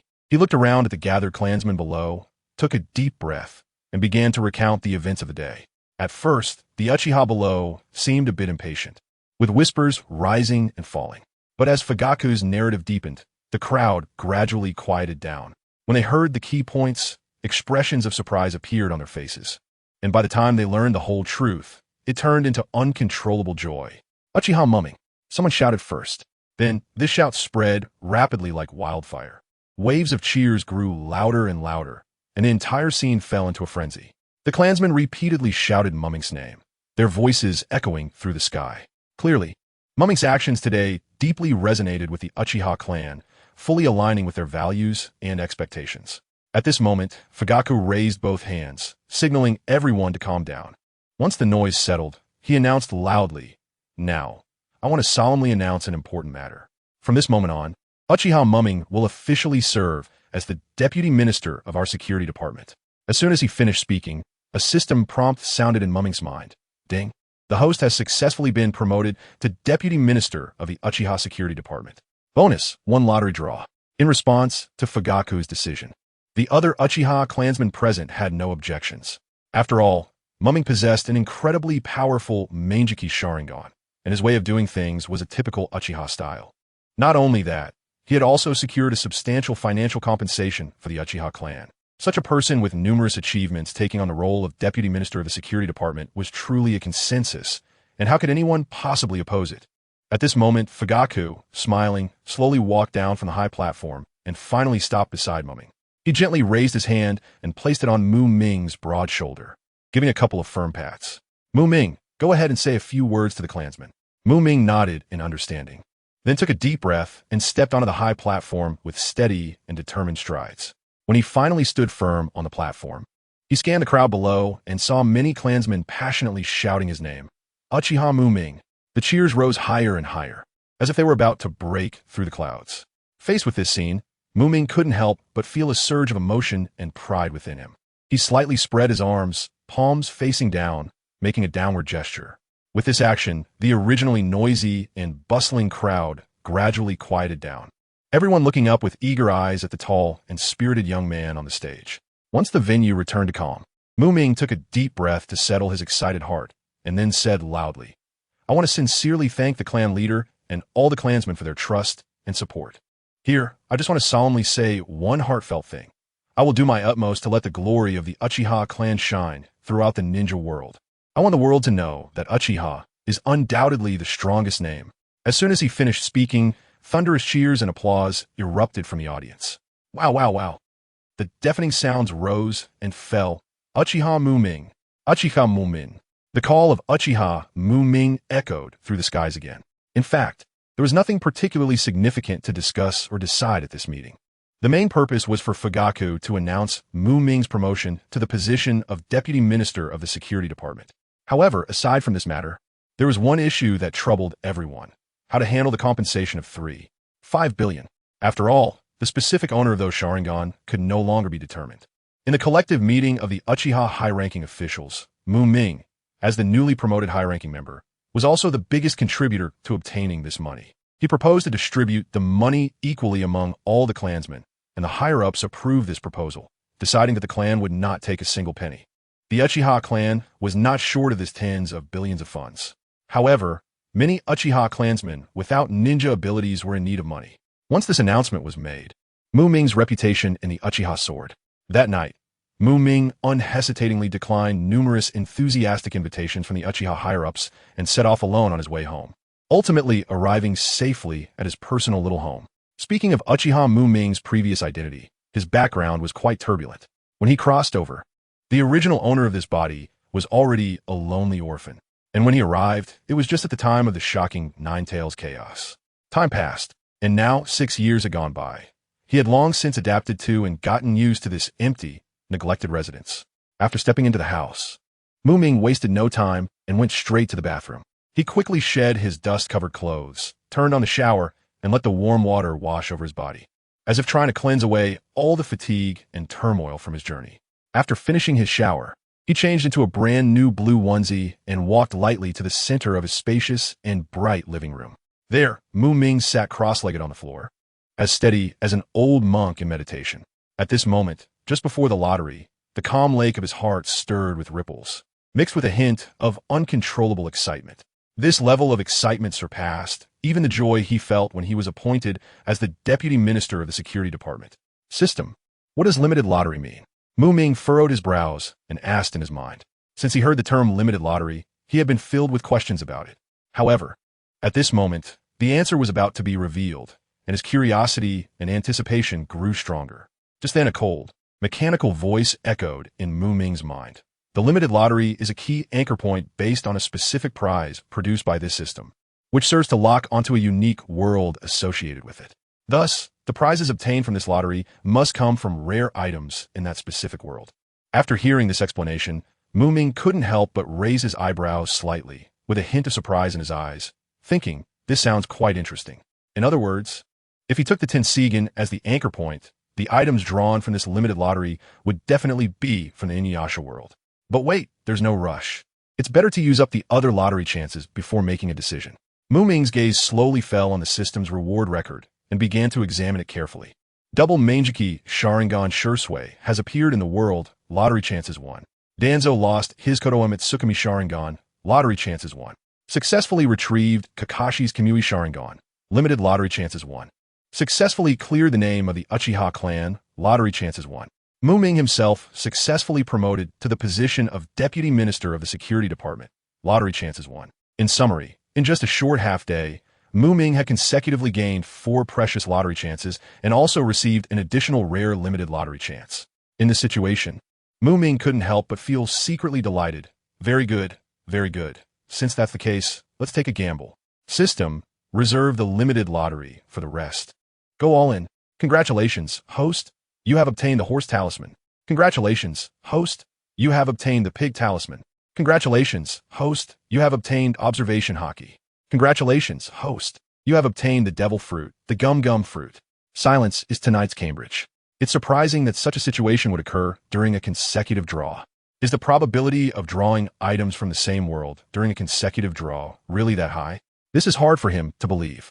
Or is it just that he got incredibly lucky this time and happened to encounter such a rare event?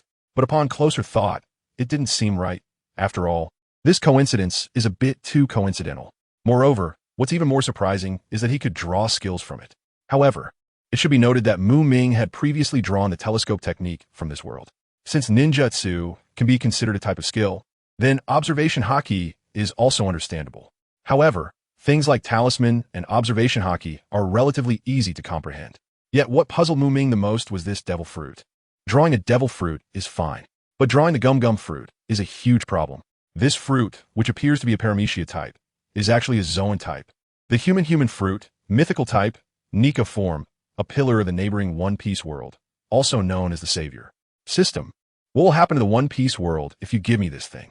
Joy Boy reincarnates in another world 800 years later, and he becomes a ninja? Then he diligently practices and eventually crosses worlds to return, bringing powers from another world to save his own? Saying that, it seems to fit the situation in Japanese manga quite well. Ming suddenly had a lot of complaints he wanted to express, but didn't know where to start. Forget it, life must go on. Since he drew it, he might as well keep it. He can't just throw it away. Ming now also saw that 2 octagonal small seals and a round fruit with a purple skin and a pattern of vine flowers suddenly appeared in the system space. He casually flipped through, and 2 octagonal stamps, marked with simple sketches of a horse and a pig, appeared in his hand. The horse talisman and the pig talisman both come from the world of Jackie-chan adventures, and there are a total of 12, each with special abilities. The horse talisman has 2 particularly impressive abilities. Healing. The horse talisman can heal any injury or illness, achieving miraculous effects that cure all ailments. It can eliminate any abnormal external forces within a living organism, removing harmful anomalies and restoring it to a normal healthy state. Repairing objects. The horse talisman possesses powerful repairing abilities, capable of restoring any damaged or broken item or entity to its complete state. For example, in Jackie-chan adventures, Jade once used the horse talisman to restore a shattered sculpture and even repaired a giant ship at sea in an instant. As for the pig talisman's abilities, they are quite straightforward and brutal. It is one of the only 2 attack-type talismans among the 12, allowing the holder's eyes to emit laser beams of high-pressure molten energy. Ming's mind clearly recalled the impressive performance of the pig talisman from the original work. Its destructive power may not be earth-shattering, but it is still considerable. He slowly stood up and walked with steady steps toward the small and tranquil courtyard behind his house. The moonlight fell upon him, outlining a tall figure. Upon reaching the center of the courtyard, Ming stopped took a deep breath and tightly held the mysterious pig talisman in his left hand. A faint light flashed across the talisman, and in an instant, a strange feeling surged in his heart. He could distinctly feel a warm, pulsating energy emanating from his eyes. This energy was as gentle as the warm sun in spring, making him feel incredibly comfortable. Ming concentrated and suddenly opened his eyes wide. Two dazzling beams of laser light shot out from his eyes like lightning, racing straight toward the ground not far away. With a loud bang, it felt as if the entire courtyard trembled. Then, a cloud of dust rose up. When the smoke gradually dispersed, a not-so-large pit appeared before him. Upon closer inspection, the diameter of the pit was about 1.5 meters, with a depth of nearly 1 meter. The soil around the pit was blasted and scattered, and the originally flat ground was now in disarray. However, in the face of this result, Ming frowned slightly, revealing a hint of disappointment on his face. This power seems a bit weak. After some reflection and comparison, he realized that the power exhibited by the pig talisman was probably comparable to the destructive power of a standard C-rank ninjutsu, the Great Fireball technique, cast by an ordinary jonin in the Naruto world. It was even less powerful than his own casual Great Fireball. In the Naruto world, those ninjas with jonin-level strength could easily unleash B-rank attack ninjutsu, which often exceeded this level of destruction. Moreover, in the Naruto world, B-rank ninjutsu is considered standard. What jonin wouldn't know a few? If it were against chunin or genin, that might work. But the problem was when facing ordinary chunin and genin. If he had the time to pull out the pig talisman, he could just activate his 3-tomo Sharingan and be done with it. Why bother with all that effort? However, Ming thought again that the pig talisman was not without its merits. At least its activation speed was extremely fast, allowing energy to gather and be released almost instantaneously. And for him, there was no consumption when using it, which was undoubtedly a very practical advantage. It seemed that the extraordinary items from the Jackie-chan Adventures world lost much of their effectiveness when they arrived in the Naruto world. It made sense. A super divine water that had lost 7 or 8/10 of its effect could still allow him to successfully activate the powerful ocular jutsu of the Mangekyō Sharingan and even take a big step forward in its development. This was enough to demonstrate that there are indeed differences between worlds. Some items may be incredibly powerful in their original world, but that doesn't mean they will retain the same effect in his hands. Not every item is like the Heavenly Tooth, whose effects not only remain intact, but are even enhanced. Besides resurrection, it also had a healing function. But the method of healing through stabbing made it somewhat hard for the treated person to accept. Ming put away the pig talisman. If nothing unexpected happened, it would just serve as a small gadget for entertainment. Unfortunately, it wasted one of his lottery chances. He slowly shifted his gaze to the talisman of the horse tightly held in his right hand, revealing a hint of complex emotions in his eyes. After just testing the pig talisman, his anticipation for the horse talisman was no longer as strong as it had initially been. Ming did not rush to use the horse talisman in his hand. After careful consideration, he decided to first expend some of his own energy to better experiment with the effects of the horse talisman. He stood steadily in place, closed his eyes, and concentrated to mobilize the chakra and ocular power hidden within him. In an instant, his entire chakra surged like a raging tide. The previously cold ocular power blazed like a burning flame. Meanwhile, his pair of 3-tomo Sharingan spun at an astonishing speed, gradually merging with each other. Kaleidoscope Sharingan, activate! Accompanied by Ming's deep roar, a powerful aura instantly erupted from his body. But this was just the beginning. He continued to relentlessly inject his ocular power into his Kaleidoscope Sharingan, as if he wanted to pour all the ocular power in his body into it.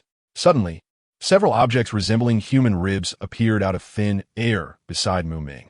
Ming increased the intensity of his ocular power injection. The kaleidoscope pattern of the Sharingan in his eyes spun so fast that it left afterimages. At that moment, a shocking scene unfolded as an enormous skeletal phantom gradually emerged behind him. Although it still appeared somewhat blurry and indistinct, with a vague presence, as time passed, Ming felt an unbearable stinging pain in his eyes. Immediately after, 2 warm crimson liquids slowly flowed out from his eye sockets, tracing down his slightly pale cheeks. It was clear that the intense use of the kaleidoscope Sharingan had pushed his eyes to an extreme overload. However, Ming gritted his teeth and persevered. After a long and arduous effort, he remained focused and determined to control the originally ethereal and blurry skeleton, which seemed on the verge of dissipating into nothingness. Gradually, To his astonishment, the skeleton began to become clearer and more tangible.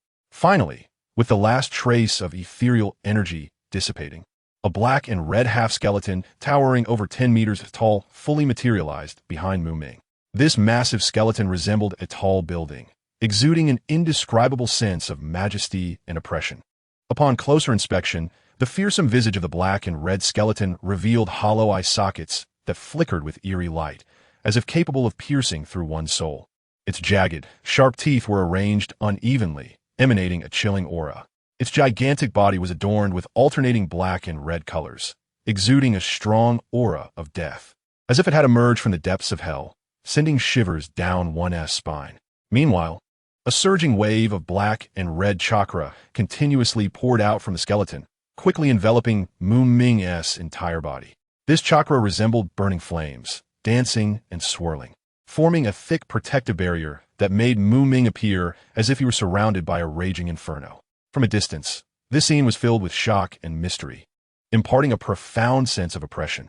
Without a doubt, this was the legendary godly power of the Uchiha clan, Susanoo. Ming slowly raised his head, his gaze fixed on the Susanoo he had summoned. Although he had mentally prepared himself, he couldn't help but marvel inwardly at the magnificent sight. This black and red Susanoo was indeed impressive. However, after just a fleeting glance, he quickly closed the Susanoo, because summoning this thing came at a price. This big toy was taxing on the eyes. The pain was one thing, but overuse could lead to blindness. He couldn't just play around with it. At least, he couldn't use the Kaleidoscope Sharingan so casually at this stage. With the Eternal Kaleidoscope Sharingan, it would be fine, even if one used it carelessly. As long as you were happy, it didn't matter. However, this summoning wasn't without purpose. After all, Ming primarily did this to test the extraordinary effects of the talisman he held. Otherwise, if it was just to activate his own Susanoo, he only needed to manifest a little rib.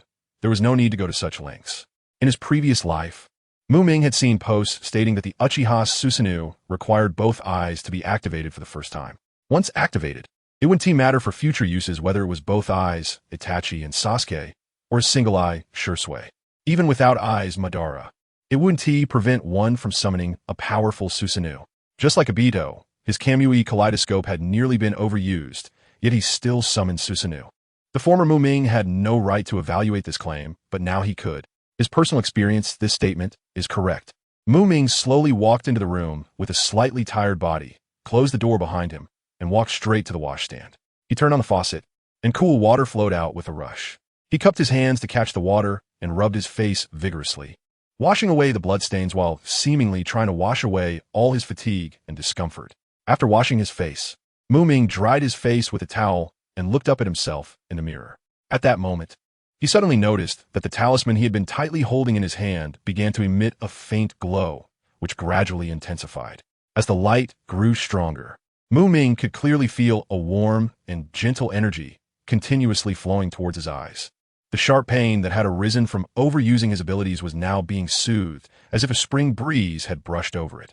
This wonderful feeling made Ming involuntarily close his eyes, quietly enjoying this moment of peace and comfort.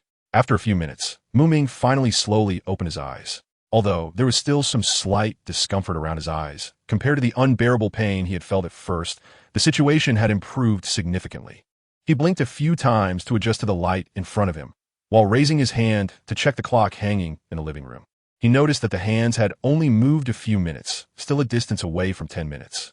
As expected, Ming murmured to himself, realizing that the effect of the horse talisman had indeed been greatly weakened compared to the original work.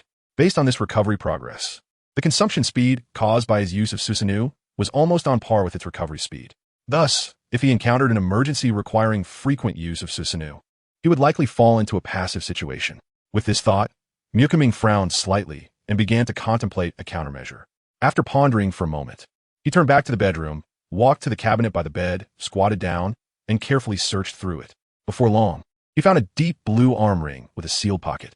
Ming carefully placed the horse talisman into the pocket of the arm ring, then gently zipped it up and fastened the button. Next, he stood up and slowly slipped the arm ring onto his left upper arm near his shoulder. After adjusting the tightness of the arm ring, Ming stood in place and moved his arm slightly to feel the connection between the horse talisman and himself. After a few attempts, he found that the horse talisman worn on his arm could still function normally without any abnormalities. Confirming this, Ming nodded in satisfaction and stepped out of the room into his small courtyard. The moonlight fell upon him, casting dappled shadows. Taking a deep breath, Ming focused his gaze and shouted softly, "Kaleidoscope Sharingan, activate!" In an instant, mysterious and brilliant patterns appeared in his eyes, and powerful ocular power erupted instantly. This time, his ocular power surged forth like a roaring tide, instantly filling his eyes. A sudden, intense pain shot through his body like an electric current, making it feel as though his eyes were about to be torn apart. However, at the same time that this excruciating pain hit, another wave of warm and gentle energy flowed in like a trickling stream, continuously soothing his painful nerves, attempting to alleviate the unbearable sting. This extraordinary sensation was an unprecedented experience for Ming. Feeling both like being pricked by sharp needles in his eye sockets and like being immersed in a hot spring enjoying a comfortable massage, bringing him a contradictory feeling of both pain and pleasure. However, since no serious problems had arisen so far, there was no need to hesitate. He would continue to move forward. "Susano, come forte," Ming shouted softly. He saw his eyes flash with light, and powerful ocular power surged wildly, making the previously calm air seem restless due to the agitation of this power. Unlike the last time, this time Ming's summoning of Susanoo directly skipped the ribcage stage and entered a half-skeleton state. Clearly, after the last practice and training, Ming's control over Susanoo had become increasingly skilled and precise. However, with Susanoo's further manifestation, the stinging sensation in his eyes also intensified, as if endless flames were burning his eyeballs. But at the same time, the gentle energy originating from the horse talisman also began to change significantly. It no longer merely served a soothing purpose, but rather showed a trend of gradually strengthening and expanding in scale. Ming felt secretly delighted. It seemed that the recovery ability of the horse talisman still had great potential to be tapped and developed. With this in mind, Ming resolutely decided to push harder. He stood firmly in place, fists clenched at his waist, with his legs slightly bent and apart, adjusting into a posture most conducive to exerting force. Immediately after, he concentrated, continuously pouring more of his eye power into the Susanoo before him. As Ming's eye power continued to flow in, the half-skeleton form began to undergo astonishing changes.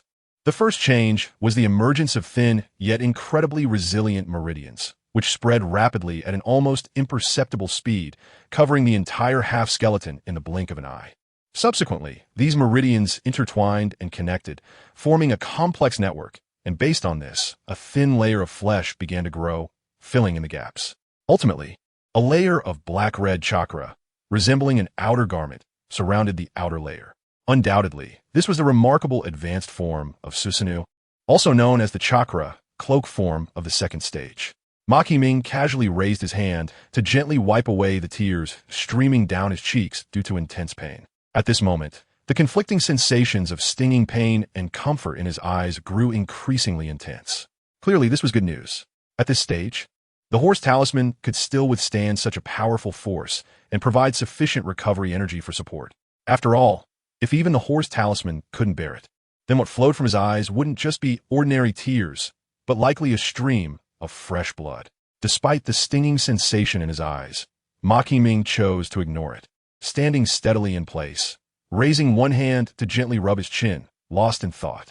If his memory served him correctly, this form of Susanoo was already capable of wielding its exclusive weapons. For example, the indestructible artifact Yada mirror possessed by Uchiha Itachi, which had sealing capabilities, with its greatest achievement being the sealing of Orochimaru in his eight-headed serpent form, using the artifact Kusanagi. Additionally, the powerful bow and arrow held by Uchiha Sasuke could also be freely used in this form. At the same time, even the unique long-range ninjutsu of Susanoo, the Yasaka Magatama, could also be released in this state. However, looking at his Susanoo, which had empty hands and no equipment, Ming couldn't help but sigh in resignation. Sure enough, compared to Uchiha Itachi, he seemed to lack those so-called high-end artifacts. Why not try to elevate to the next stage? This could further explore the limits of what the horse talisman could achieve. With that thought, Ming decisively decided to take action. "I power, give me maximum output."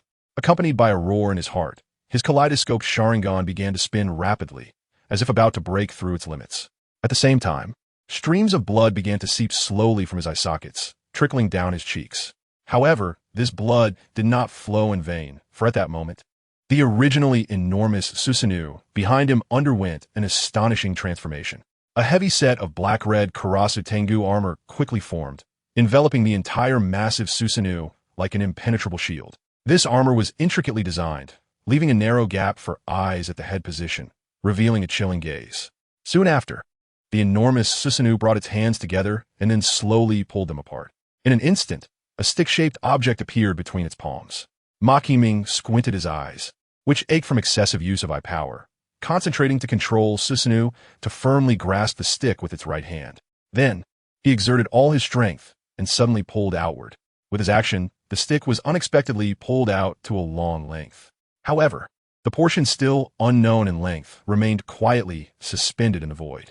He took a deep breath, exerting his strength once more, manipulating the Susanoo to continue pulling outward. The enormous hand of the Susanoo tightly grasped the rod, muscles taut and veins bulging, as if pouring all its strength into it. Accompanied by the Susanoo's continuous efforts, the rod began to elongate at a visible speed. At this moment, its length had far exceeded half the height of the Susanoo, yet astonishingly, the end of the rod remained hidden in darkness, difficult to see. A stubborn spirit surged within Ming. He gritted his teeth and thought, I don't believe it. Today I must see just how long this thing really is. Thus, he generously poured his ocular power into the Susanoo, determined to uncover the truth. Hard work paid off, and after a tremendous effort, under Ming's near-manic pulling, the rod finally emerged completely from a void. However, when Ming saw the full form of this object, he realized that calling it a rod was rather inappropriate. What lay before him was actually a magnificent and imposing halberd. The rod he had seen earlier was merely the handle of this halberd. Having just been drawn from the void, this halberd was immensely large, more than 3 times the height of Ming's half Susanoo. Its sharp tip glinted with a cold light, instilling fear. The body of the halberd was intricately carved with exquisite patterns, resembling a dragon's movement, vividly lifelike.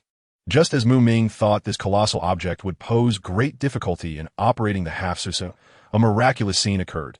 The moment the halberd completely detached from the void, its size began to shrink dramatically. In the blink of an eye, it transformed into a weapon of moderate size, perfectly suited for the half Susanoo to wield with ease. Able to change size? That is quite interesting. Ming's bloodshot eyes continued to bleed profusely, yet he seemed oblivious to it, entirely focused on the imposing halberd before him, a smile of satisfaction unconsciously appearing at the corners of his mouth. Although this halberd was not a legendary artifact, its grand and powerful design still brought joy to Ming. The cold light on the blade indicated that this halberd was no ordinary weapon. Especially when he grasped the handle, the heavy texture and the resonance with his own strength made him feel as if this halberd were tailor-made for him. Just as Ming was joyfully preparing to leave his yard in search of an open space to test the might of his newly acquired Susanoo, an unforeseen change occurred. Without any warning, a faint red light flickered in his right eye. At the same time, an indescribable sense of unease surged in his heart, as if several unfamiliar and powerful presences were quietly approaching. Ming's heart tightened, and he suddenly looked up. His gaze, previously dulled by pain, became sharp as a knife, resembling 2 torches aimed straight to the right. Upon focusing, he saw 3 upright figures standing silently on the roof of a nearby house, like phantoms.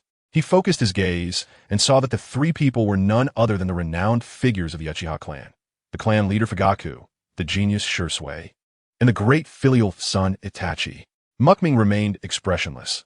All 3 were powerful users of the Mangekyō Sharingan within the Uchiha clan. Usually, they were busy with their own matters, so it was quite surprising for Ming to see them all gathered here today. But then he realized why. The fluctuations of the Mangekyō Sharingan's chakra were quite obvious, especially in the presence of other Mangekyō Sharingan users. The distance to activate Susanoo was as conspicuous as a beam of light in the darkness. How long have you been observing here? Never mind.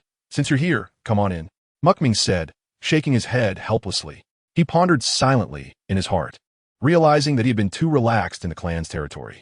With this thought, he closed his Susanoo and his Mangekyō Sharingan, then waved his hand at the 3, signaling them to follow him into the house. Immediately, Ming took the lead and stepped towards his home. Meanwhile, Vegapunk, Shisui, and Itachi exchanged glances, their faces showing complex expressions. However, they ultimately chose to silently follow Ming, entering in single file. At the same time, while the holders of the Uchiha Mangekyō Sharingan gathered, another scene unfolded in the Hokage office within the Hokage building.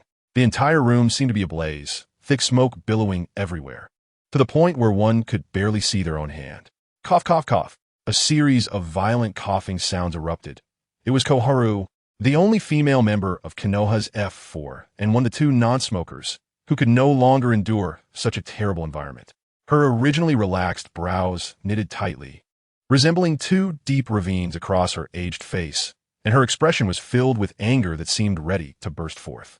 She abruptly stood up from her seat, her steps heavy and hurried, and with an uncontrollable fury, she marched straight to the window. Once at the window, she didn't hesitate to reach out and forcefully push it open. Then, she stood at the window, greedily inhaling the fresh and pleasant air outside, as if trying to calm the raging anger within her. You two, shut up already. Stop smoking. If you both die from smoking before we even find the real culprit, that would be a huge joke, she shouted indignantly, her voice sharp enough to almost pierce the roof. In Konoha's F4, she herself never touched tobacco, and even the usually gloomy Danzo was someone who stayed away from cigarettes. Thus, it was clear who was indulging in the smoke. However, in the face of her angry reprimand, Sarutobi Hiruzen seemed to be oblivious, continuing to sit there, with his pipe in his mouth making a clack-clack sound. Wisps of blue smoke curling around him. Mito-Gaton, on the other hand, was somewhat perceptive. Perhaps fear of death took precedence in his heart, and upon hearing the admonition, he immediately threw the half-smoked cigarette away as if it were hot. Why don't you tell me? Is there any way to catch that detestable murderer? Do you already have some idea in mind? Although he stopped smoking, Mito-Gaton's mouth didn't rest, chattering away like a rapid-fire gun. Koharu, standing by the window, appeared somewhat at a loss for words. She opened her mouth, but didn't know how to interject. As for Sarutobi Hiruzen, at that moment, he was completely immersed in his own world, deaf to the outside noise, enjoying the brief tranquility brought by the swirling smoke. Seeing this, the usually silent Danzo could no longer contain himself. I've lost a hand, had my eye gouged out, and lost so much money. I haven't complained. So why the hell are you complaining?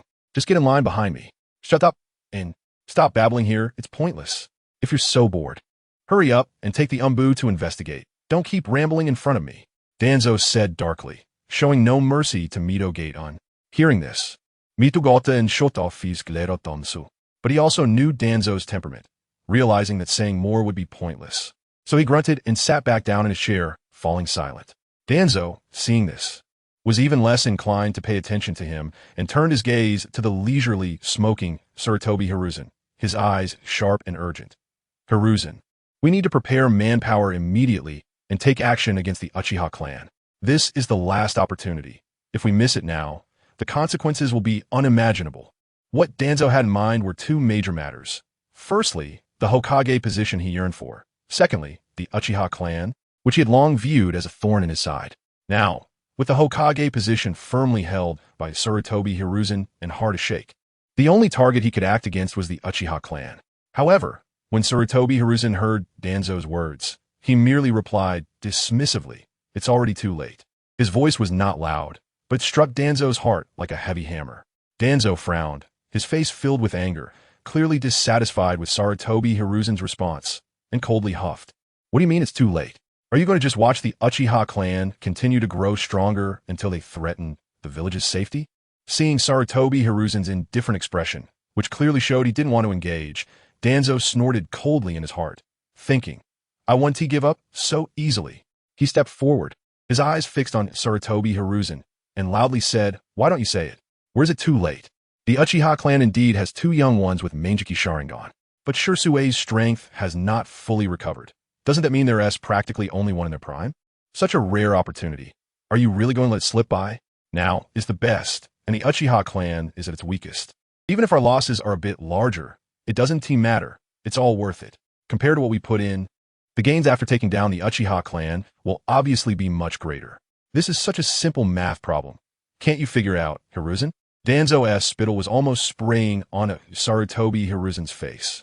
The more he spoke, the more excited he became, his entire being turning exuberant, and, in his mind, images began to emerge of himself successfully implanting a pair of kaleidoscope Sharingan. while carefully storing away another pair. Even though Shisui was currently in poor condition, with his strength, who in the entire village could stand against him head-on? Can you? Or do you believe your roots can handle it? Or perhaps both of you together? Sarutobi Hiruzen was also troubled by Danzo, as he pointed with his pipe at Danzo, and then at Uchiha Kotetsu and Mito Menju. When Sarutobi Hiruzen called them out directly, Kotetsu and Mito's faces instantly darkened, although they both knew very well that they were not Shisui's opponents, which was an undeniable fact. It was too disrespectful for Sarutobi Hiruzen to expose it so mercilessly. Mito Menju and Kotetsu. Monkey, that's really rude of you. Do you even realize that? Just as Danzo was about to speak, his intentions had already been anticipated and predicted by Sarutobi Hiruzen. Sarutobi Hiruzen then said solemnly, Danzo, in fact, you have made a very important mistake. The Uchiha clan currently possesses not just 2 pairs of kaleidoscope Sharingan, but a full 3 pairs. Upon hearing this, the other 3 instantly widened their eyes in shock, and Danzo incredulously shouted, What? There are actually 3 pairs, besides the known Uchiha Makoto and Uchiha Shisui. Who else could it be? Could it be Uchiha Fugaku? That usually seems so timid and useless. How could he hide such powerful strength so deeply? When they learned that there was still a pair of kaleidoscope Sharingan hidden in the Uchiha clan, everyone, including Danzo, was utterly shocked. After all, that was a kaleidoscope Sharingan. This legendary power had not been seen in the Uchiha clan for decades, since Uchiha Madara. However, why did it suddenly emerge in such a critical and urgent moment? Like bamboo shoots after a rain? At this moment, Sarutobi Hiruzen explained in a very heavy tone. Ah, you are mistaken, Danzo. The owner of the 3rd pair of kaleidoscope Sharingan is not Uchiha Fugaku, but Uchiha Itachi. Makoto. Congratulations, you're actually all correct. Upon hearing this, Danzo still found it hard to believe his ears, and he suddenly stretched out his remaining hand to firmly support himself on the table, leaning forward and staring intently at Sarutobi Hiruzen, urgently asking, Are you really sure it's Uchiha Itachi? Not Uchiha Fugaku. That's right, it's Uchiha Itachi. He personally came to inform me this morning, Sarutobi Hiruzen said gravely, emphasizing repeatedly to ensure everyone clearly understood that he was not mistaken, because this matter was too significant to allow for any error. Everyone present had to be convinced that they had not misheard and that the person being referred to was indeed Uchiha Itachi. At this moment, the room fell into silence, and everyone was lost in thought. After a moment, Danzo broke the silence, slightly furrowing his brow, fixing his gaze on Sarutobi Hiruzen, and asked seriously, So, do you know anything about the ocular technique he has awakened? Danzo understood that for most ninjas, combat was essentially an intense information battle. Only by fully grasping an opponent's strength, skills, and weaknesses could one gain an advantage in life and death struggles. Therefore, knowing the details about the opponent often became a crucial factor in determining victory or even survival. If one was aware of the opponent's situation, it meant they could control the battle and deliver a fatal blow to the enemy. Conversely, if one was completely ignorant, they could find themselves in an extremely dangerous position. Facing Danzo's inquiry, Sarutobi Hiruzen took a deep breath and slowly uttered 3 words, Tsukuyami. As soon as the words fell, it was like a thunderclap that erupted in the air, and Danzo and the other 2 instantly widened their eyes in disbelief. They were once again shocked by this astonishing news, with turmoil rising in their hearts. The Kodo Amatsukami I technique posed an unprecedented threat to them. The level of deterrence was such that they did not even have the courage to challenge this fearsome I technique, and they didn't even dare to imagine what would happen if they were unfortunate enough to fall victim to it. As a result, if one day they truly faced the Uchiha clan in battle, especially when confronting Shisui and Itachi, the 2 masters of the Kodo Amatsukami, they would already have lost 30 of their combat strength before the official confrontation. For a moment, the entire Hokage office fell into a deathly silence. At this moment, the 4 people sitting in the room were all silent, and no one knew what the others were thinking. Just the thought that the Uchiha clan currently possessed as many as 3 pairs of Mangekyō Sharingan, 2 of which could unleash the terrifying Kodo Amatsukami, along with another pair of unknown I techniques, made Danzo feel an overwhelming pressure, as if a mountain was crushing an egg, almost crushing him completely. Compared to the other 3, although they also had a poor relationship with the Uchiha clan, it had not reached the point of an irreconcilable hatred.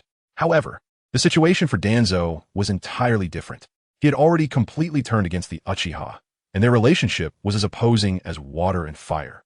He is well aware that if the Uchiha side finds an opportunity to strike him down, they will undoubtedly do so without hesitation, without a moment's doubt. After all, he has always treated the Uchiha with the same ruthlessness and cruelty. Therefore, Hisashi quickly called Jeriah and Tsunade back. As for Orochimaru, is there a way to bring him back as well? Danzo has always acted decisively and resolutely, showing no signs of hesitation or procrastination. In his view, the current situation is already different from the past. The most critical and urgent matter now is to gather all available forces in the village, to prevent the Uchiha clan from being driven to desperation and retaliating recklessly. After all, if it really comes to that, the entire Konoha village might fall into an unpredictable crisis. Therefore, preparations must be made in advance to ensure everything is ready. More importantly, with Konoha's current strength, Danzo would find it difficult to sleep soundly at night. Jeriah and Tsunade? Yes, it is time to call them back. As for Orochimaru, well, Mito Gate-in and Tino K. Haru have no objections to calling back Jeriah and Tsunade, but they are less supportive of adding Orochimaru to the mix. They are not Sarutobi Hiruzen and Danzo. They are really afraid of Orochimaru, a powerful and unrestrained madman who wouldn't be afraid. Let's put Orochimaru aside for now. First, have someone call Jeriah back. In the end, it was Sarutobi Hiruzen who made the decision to bring Jeriah back first before discussing the others. In the spacious and bright living room of the Ming family, Ming, Fugaku, Shisui, and Itachi were gathered around a small and exquisite square table, which was located in the center of the living room.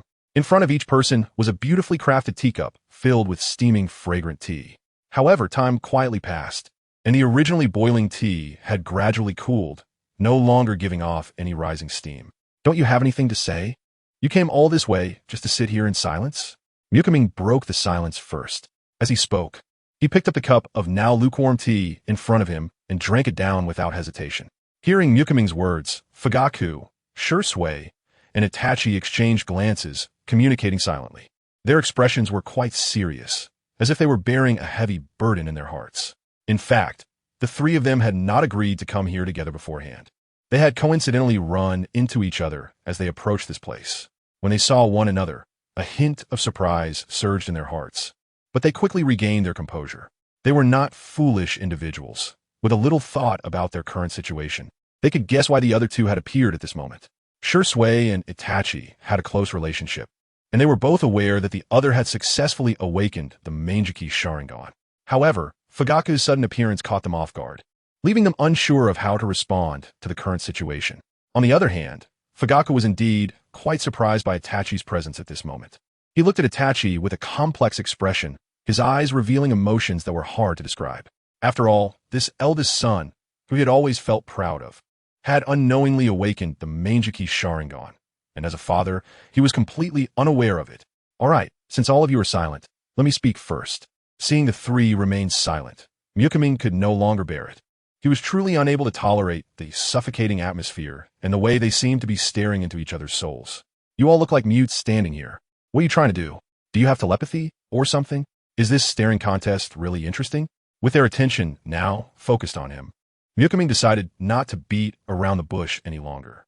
He took a deep breath and said, "The four of us should be the only holders of the Mangekyō Sharingan within the entire Uchiha clan at this moment." As soon as these words were spoken, none of the people present showed any signs of surprise. Clearly, they were already aware of this. Our military strength as the Uchiha can now barely surpass that of Konoha. But don't rush, let me finish speaking. Just as Shisui and Itachi's expressions changed slightly, Makoto quickly added, "What you all hope for is simply to ensure that Konoha and our Uchiha clan can coexist peacefully. This has now become a very simple matter. As long as we make it known that we currently possess 4 pairs of Mangekyō Sharingan, without taking any other action, Sarutobi Hiruzen and his high-ranking officials will certainly dare not provoke our Uchiha clan lightly." At this point, Makoto paused for a moment before continuing. Even if Danzo has ulterior motives and tries to stir up trouble, Sarutobi Hiruzen will definitely suppress his restless heart that always seeks to cause conflict. He then scanned the crowd, finally resting his gaze on Fugaku, and said solemnly, "Don't be impatient. Since you all chose not to speak initially, let me finish what I have to say. If you have any differing opinions or insights, we could discuss them afterward." It was evident that this statement was directed at the somewhat unwilling Fugaku. Shisui and Itachi's gazes immediately focused on Fugaku, as if they were trying to see through the clan leader. Fugaku first showed a slight moment of surprise, then, contrary to the demeanor expected of a leader of a great clan in the ninja world, he sat quietly in his seat, lowering his head and remaining silent. Meanwhile, Makoto picked up the teapot on the table, gently poured, and filled himself a cup of steaming tea. He first carefully picked up the teacup, brought it close to his lips, and took a small sip, allowing the warm tea to moisten his somewhat dry throat. Then, nodding in satisfaction, he continued to speak. Fugaku, in my opinion, what you're thinking is probably not much different from what Shisui and Itachi are thinking. However, the slight difference is that you might lean a bit more towards our Uchiha clan, while they may stand more on the side of the village. Am I right? Fugaku still kept his head down, maintaining silence, and the entire room fell into a dead silence. Only the tea in Mumming's cup was still gently steaming. Time passed second by second, and finally, after a long wait, Fugaku slowly raised his head. His eyes revealed a hint of helplessness and fatigue. After letting out a deep sigh, he softly said, "Indeed, as you mentioned, I have always hoped that the Leaf Village and our Uchiha clan could find a balance and achieve peaceful coexistence. However, reality is always cruel. To ensure the safety of my clan members, I sometimes have to make some regrettable choices, even if those choices mean harming the interests of a portion of the clan. But to just give up now, I really..." As he spoke, Fugaku's voice trembled slightly, clearly undergoing a significant internal struggle. Mukyu's gaze slowly fell upon Fugaku, his eyes seemingly able to penetrate time and space, deep enough to be unfathomable. In his previous life, he had browsed through countless speculations and rumors regarding the Uchiha clan, which involved aspects such as Fugaku, the hawkish faction, and the dovish faction. However, upon truly stepping into this world, Mukyu was surprised to find that most of the speculations he had learned about were actually incorrect, especially regarding the relationship between Fugaku and the dovish faction. External rumors claimed that they betrayed the interests of the Uchiha clan and even bowed down to the third Hokage, Hiruzen Sarutobi. But what is the reality? There are some obvious inconsistencies with the truth. Indeed, they made compromises on certain matters, thereby harming some Uchiha clan members' interests. But the starting point for all this was not as despicable as people thought. In fact, Fugaku's original intention was simply to protect the Uchiha clan from the persecution of Hiruzen Sarutobi and the forces behind him. To put simply, it is like spending money to buy peace. After all, Fugaku is well aware that if he relies solely on his own strength, even with the Mangekyō Sharingan, the Uchiha clan would definitely be unable to withstand the powerful offensive from the entire Leaf Village. Moreover, how many hidden forces are lurking in the shadows of the Leaf Village is also an unknown. Therefore, in this situation where the enemy is strong and we are weak, a temporary retreat might be the wisest choice. Once the news of him possessing the Mangekyō Sharingan is accidentally leaked, it will undoubtedly trigger a huge uproar for the entire Uchiha clan. Those Uchiha clan members who are already quite confident in their own strength may become extremely arrogant and conceited because of it. This excessive inflated confidence could very well become the last straw that breaks the camel's back for the Uchiha clan, ultimately pushing the entire Uchiha clan into an abyss from which there is no return. Especially as the clan leader, Fugaku's temperament and abilities are indeed hard to command. Due to his own limitations, he often finds it difficult to make wise and correct decisions when faced with various complex situations. As a result, he has repeatedly made one mistake after another, and these errors have snowballed, causing the situation faced by the Uchiha clan to become increasingly dire and deteriorating. As for other aspects, Mukyu, through years of careful observation, has long been clear about them. Whether it is the dovish faction advocating for moderation and peace, the hawkish faction being radical and tough, or the neutral stance represented by Fugaku, despite their obvious differences in specific action policies, fundamentally, their greatest wish is surprisingly consistent. They hope the Uchiha clan can flourish and move towards prosperity. Perhaps it is precisely because the paths to achieve this goal are different that multiple factions have emerged. However, regardless of which faction they belong to, they have never entertained the thought of handing over the Uchiha clan to Hiruzen Sarutobi and others as a gesture of submission. It is also for this reason that in the original work, Itachi resolutely decided to eradicate the entire Uchiha clan, leaving only Sasuke behind. The true reason behind this lies here. After all, besides Kagami, Shisui, and Itachi himself, no one in the Uchiha clan truly leans towards standing on the side of the Leaf Village.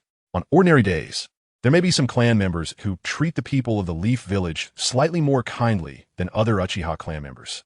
However, when it comes to making a choice between the Leaf Village and the Uchiha clan, these seemingly closer Uchiha clan members will undoubtedly stand firmly on the side of their own clan without hesitation. After all, blood is thicker than water. For the Uchiha clan members, the interests of the Uchiha clan will always come before everything else. Back in the day, for the sake of the entire clan's stable and harmonious development, they even sacrificed Uchiha Madara, who was the clan leader and considered the strongest in the clan at that time. Of course, Mangekyō will not express any opinion on this matter. This conclusion is not his own. This conclusion was drawn from the clan's library. This result is certainly also somewhat beautified and biased. Anyway, based on Mangekyō's years of observation, at least the Uchiha clan members he has come into contact with all respect the idea of family supremacy. This shows how important the status of the family is in the hearts of the Uchiha clan members.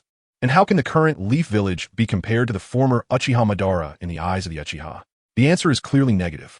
Even someone like Shisui has never had the thought of completely eradicating one side to maintain peace for another. As for Itachi, as mentioned many times before, he is just a naive child easily swayed by others. With a little guidance, bringing him back on the right track is not a difficult task.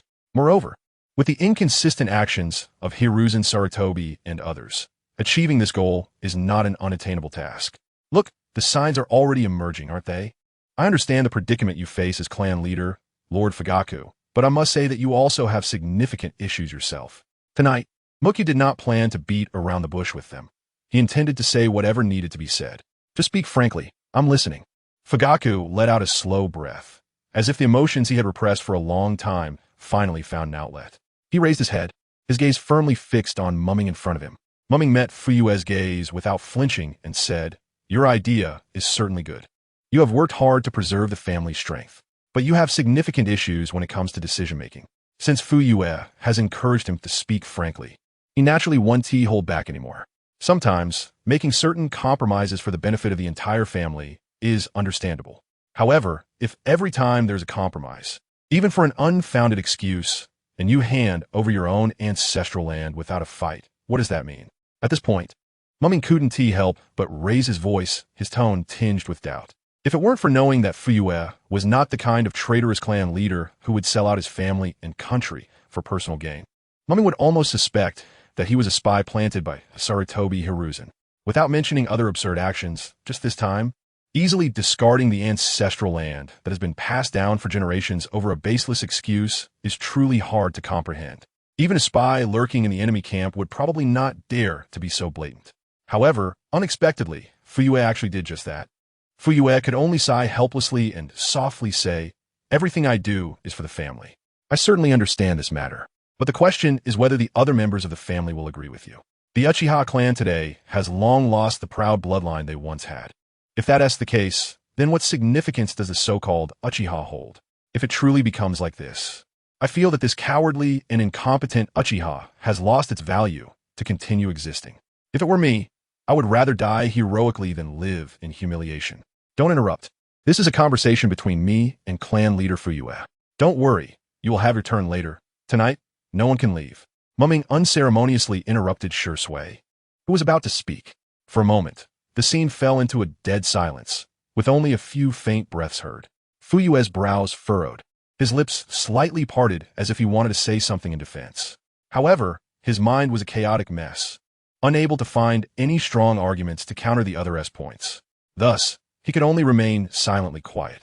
Acceptable compromises can certainly be made, but if one compromises excessively, it is like opening Pandora's box, only leading to the other party becoming more greedy and overreaching, further fueling their arrogance. Ming paused slightly here, his gaze slowly sweeping over Fuyue and the other two, seemingly giving them some time to think and react. Then, he picked up the cup of water on the table, took a gentle sip to moisten his somewhat dry throat, and continued. "You must know that the illustrious reputation of our Uchiha clan was not earned through money or limitless concessions. The name Uchiha, known throughout the ninja world, was earned through the blood and battles of countless generations of clan members, who fought bravely and succeeded one after another, reclaiming it bit by bit from the hands of the enemy with their fervent blood, their tightly gripped blades, and the blazing flames of their passion. At this moment, Ming stood tall and straight, like a spear that would never bend. He raised his right hand high, pointing his thumb directly at the bright and eye-catching Uchiha fan symbol on his chest, his expression solemn and serious, and shouted loudly, "Fugaku, the clan leader. Do you not hear? The ancestors who have passed are crying. They fought bravely, sacrificing their lives for the supreme glory won by generations. Yet now, it is gradually losing its luster, slowly fading in our generation's hands. Think about it. When those Uchiha ancestors learned that the current Uchiha would be driven from their own clan's territory to an inconspicuous edge by others for an unfounded excuse, how would they feel? Would they not feel an immense regret for the achievements earned at the cost of their lives to fight for the clan? So, please think carefully. Does such a fallen and disgraced Uchiha clan still deserve their unwavering dedication and sacrifice? I believe that a truly complete Uchiha should be composed of three crucial elements. First, the Uchiha surname, symbolizing family heritage and glory. Second, the mysterious and fearsome scarlet Sharingan that strikes terror into the hearts of ninja world. And third, the innate pride and passionate blood that flows in every Uchiha's veins. However, what is the current situation? Although Ming's voice was not very loud, when it reached the ears of Fugaku, Shisui, and Itachi, it was like a thunderclap ringing in their ears. It is important to note that these three are all exceptionally intelligent individuals, having witnessed much and thought far beyond the ordinary. For a long time, their minds have been filled with nothing but Konoha village and the Uchiha clan. It can be said that these two concepts have blinded their eyes, trapping them in a deep quagmire. Fortunately, at this moment, Ming's words pierced through the night sky like a lightning bolt, skillfully avoiding the dilemma they were in and shifting the topic to the ancient Uchiha ancestors. It must be admitted that, based on the current situation, this approach has yielded significant results, because whether it is Fugaku, Shisui, or Itachi, they are all dissatisfied with the current environment, even with their own clansmen. So Mangekyō criticizes them from a different perspective. Sometimes the dead are useless, but sometimes the dead are invincible. For example now, watching Fugaku slowly close his eyes and lower his head heavily, as if burdened by a 1,000-pound weight. Mangekyō sighed softly and then turned his gaze to Shisui and Itachi beside him. At that moment, Shisui and Itachi had complex expressions, and after silently exchanging glances, they shifted their focus to Mangekyō. Mangekyō's lips slightly curled into a half-smile as he said, "All right, let us give clan leader Fugaku a moment to calm down. It's your turn next." Hearing this, Shisui and Itachi felt a tightening in their hearts, but still forced themselves to nod in response. Seeing this, Mangekyō continued to ask, "Is it your belief that the Leaf Village and the Uchiha clan can coexist peacefully?" As soon as he finished speaking, Shisui and Itachi nodded in unison, indicating their agreement. Witnessing this, Mangekyō crossed his arms confidently and continued, "In fact, this is not a difficult task. I've already told you the method to resolve the issue. All the Uchiha clan needs to do is issue a public announcement. At this moment, it is your time to speak freely.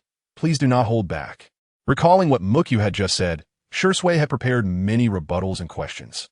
However, when faced with Mangekyō, he suddenly felt as if an invisible hand was tightly gripping his throat, and no matter how hard he tried, he couldn't utter a single word. Itachi, on the other side, was not in a much better situation. For a long time, he had believed that the Uchiha clan was too arrogant and rude, to the point of being detestable, almost a pathological manifestation. In his view, apart from Shisui and his younger brother Sasuke, who were relatively normal, the other Uchiha clansmen were sick, severely sick, including his own father, Fugaku. But what was the current situation? Shisui and Itachi sat there quietly, remaining silent. Mangekyō appeared calm on the surface, but inside, he was secretly delighted, quietly laughing to himself. You see, for exceptionally intelligent people like Shisui and Itachi, no matter how much you talk until your mouth is dry, it is more effective to let them calm down and think for a moment. Because they possess keen insight and independent thinking skills, excessive preaching would only provoke their aversion and resistance. If you simply use the living clansmen as examples to persuade them, it would be a futile endeavor. To them, these living people might not resonate with them deeply. On the contrary, mentioning the ancestors who sacrificed their lives for the family's interests throughout history would make a significant difference.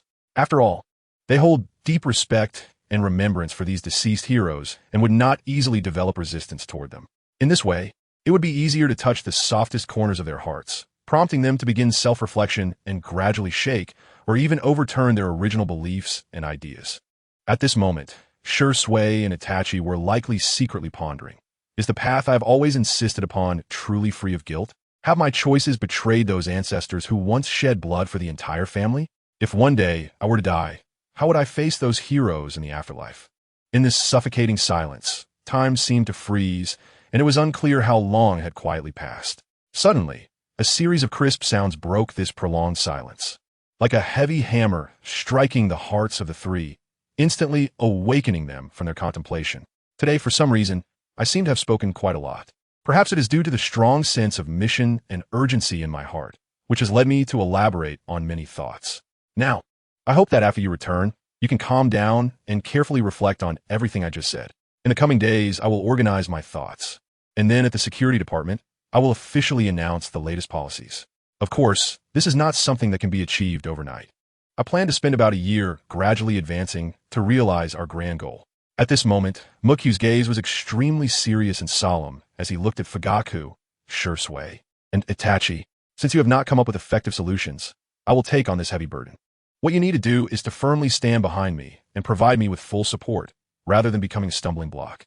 Next, I will carefully plan and develop a series of detailed and feasible proposals, guiding our Uchiha towards that common direction step by step. Having said this, Mangekyō paused slightly, looked around at the three, and continued, "So now, do you have any questions or differing opinions regarding my arrangements?" Fugaku, Shisui, and Itachi moved in unison, like controlled machines, gently shaking their heads to indicate that they had no objections to my decisions. Seeing this, Mangekyō nodded slightly in satisfaction. In that case, let us conclude our meeting for tonight.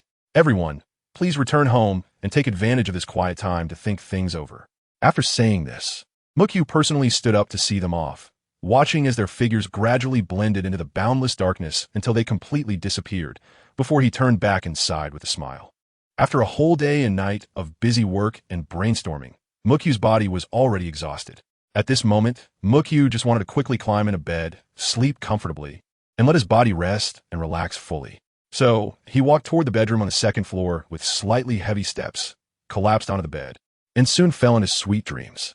Meanwhile, the lights in the living rooms of the Fugaku and Shisui families remained on all night. "I can't drink anymore. Let's go to sleep. He's so big. Come on, let me see the big treasure. Hee, big, white, fragrant, slurp, slurp." The sunlight streamed into the room, revealing a person lying in the center. A tall man, wearing a forehead protector engraved with the character oil on his forehead. His long white hair reached down to his waist. There was a red mark under his eyes. He was wearing a red outer robe with a brown garment underneath. Perhaps due to sleeping, the man's clothes were disheveled, exposing part of his sturdy chest. Next to his feet lay a pair of wooden clogs, and he wore armor-like equipment on his hands. This well-built man, whose face bore a hint of lewdness, was immersed in a beautiful dream of unknown details. His eyes were tightly closed, and the corners of his mouth were turned up as if he were experiencing something pleasurable. What was even more striking was that a gigantic bubble of mucus was hanging from his nose, rising and falling with his breath, as if it could burst at any moment. Just then, a muffled bang sounded, and the enormous mucus bubble finally couldn't withstand the pressure and burst. This sudden noise was like a clap of thunder, instantly waking the white-haired man from his sweet dreams. He jumped up as if electrocuted, leaping into the air in a standard carp jump posture, bouncing off the ground. "Tsunade, stop hitting me. Tsunade, it's all a misunderstanding," the man shouted loudly, vigorously waving his arms and making a series of seemingly chaotic defensive motions in the air. However, after a fierce struggle, he suddenly realized that there was no one else in the room besides himself. Upon realizing this, the man was momentarily stunned, then couldn't help but burst into laughter. "Ha ha, it was just a dream. Ha ha ha, but what a pity I was so close to. After laughing, the white-haired man slowly stopped his movements, then casually reached his right hand into his clothes, scratching a spot on his chest that felt a bit itchy. Then, he dragged his worn-out wooden clogs and unsteadily walked toward the bathroom. Along the way, he kept mumbling some incomprehensible words. But just as he was about to reach the bathroom door, the man's footsteps suddenly stopped. His originally relaxed and casual expression disappeared in an instant, replaced by a serious and solemn look. At that moment, his eyes were sharp as knives, staring straight out the window as he quietly said, "Come out." Although the words were spoken lightly, the underlying momentum was not to be underestimated. However, strangely, the man showed no signs of panic or vigilance in the face of a potential threat. Just as the man's voice fell, there was a loud whoosh as the window in the room was suddenly pulled open with force. Then, a dark figure leaped into the room. The man focused and saw that the visitor was a mysterious ninja wearing a Konoha forehead protector and an animal mask. Subordinate pays respects to Lord Jeriah. The ninja knelt on one knee and respectfully saluted Jeriah. Seeing this, Jeriah furrowed his brows slightly, a hint of confusion in his eyes. The old man Zambu? What brings you here? Upon recognizing the identity of this Zambu, the previously serious Jeriah suddenly seemed like a different person. The serious expression vanished in the blink of an eye, replaced by a laid-back, uncle-like demeanor. He smiled and said, don't be so tense. Just take your time and tell me what is going on. At this moment, the Zambu dared not slack off. Quickly and carefully pulling out a sealed scroll from his bosom, then presenting it with both hands in front of Jeriah, respectfully stating, Lord Jeriah, this is a confidential order from Lord Hokage. Please take a look and acknowledge it. But unexpectedly, Jeriah didn't even glance at the scroll, instead waving his hand and saying, no rush on that. We can talk about it later. I need to tidy myself up and take care of some important matters in my life. Saying that, he swaggered towards the bathroom. Seeing this, the Zambu could only silently stand in place and wait. Time passed by, though it was unclear how long it took. Suddenly, a familiar sound of a flushing toilet reached the ears of the Zambu ninja. Following that, with a light creak, the bathroom door slowly opened, and Jeriah finally strolled out leisurely. He wiped his damp hands on his clothes. What are you looking at? It's just water. I just washed my hands. Jeriah keenly noticed that the Zambu member was staring at his hands with an unusual gaze, and he felt a twinge of embarrassment, thinking it was quite impolite for the other to stare like that.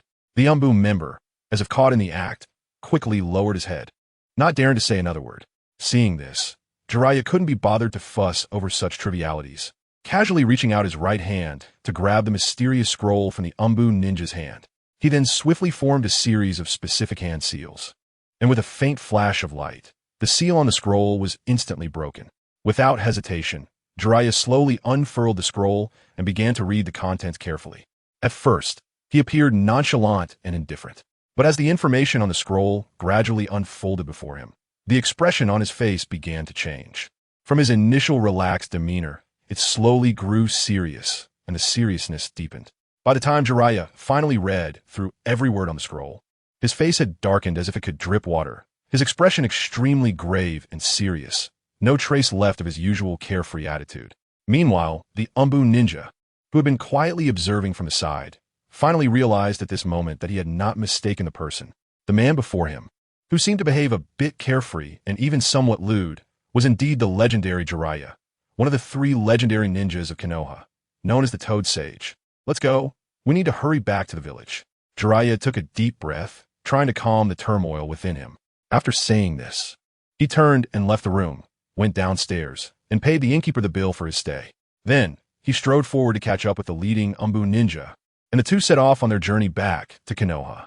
After that night-esque conversation, time passed swiftly, and 4 full days had gone by in the blink of an eye. During these 4 days, the entire Uchiha clan seemed to be enveloped in a different atmosphere.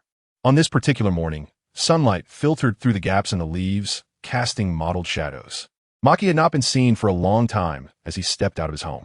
Since being appointed as the deputy minister of the security department, he had not shown his face. Just as Maki approached the vicinity of the security department hall, a familiar figure appeared before him. It was Shisui. With a smile, Shisui stepped forward and said, Maki, you actually went out today? It seems your new policy should be ready.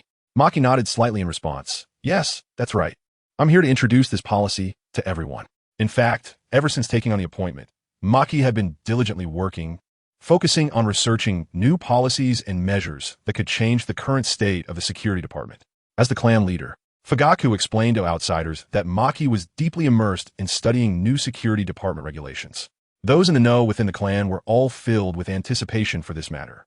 They were all eagerly looking forward to Vice Minister Ming, who possessed the kaleidoscope Sharingan, had outstanding abilities, and whose style of conduct particularly suited the tastes of the Uchiha clan, to complete his work soon and lead everyone to improve the current situation of the security department.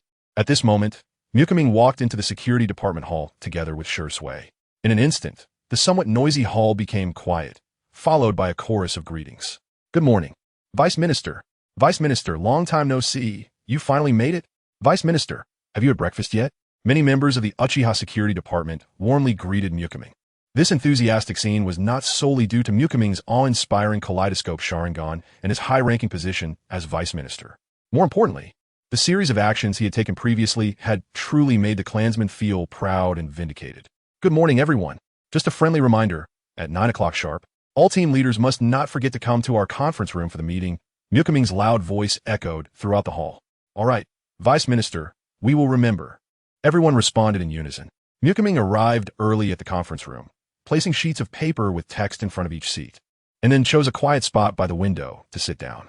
Sitting there, he began to organize his thoughts in order to express the information he wanted to convey more clearly and fluently. As time passed, it was almost 9 o'clock. The door of the conference room slowly opened, and people began to enter one after another.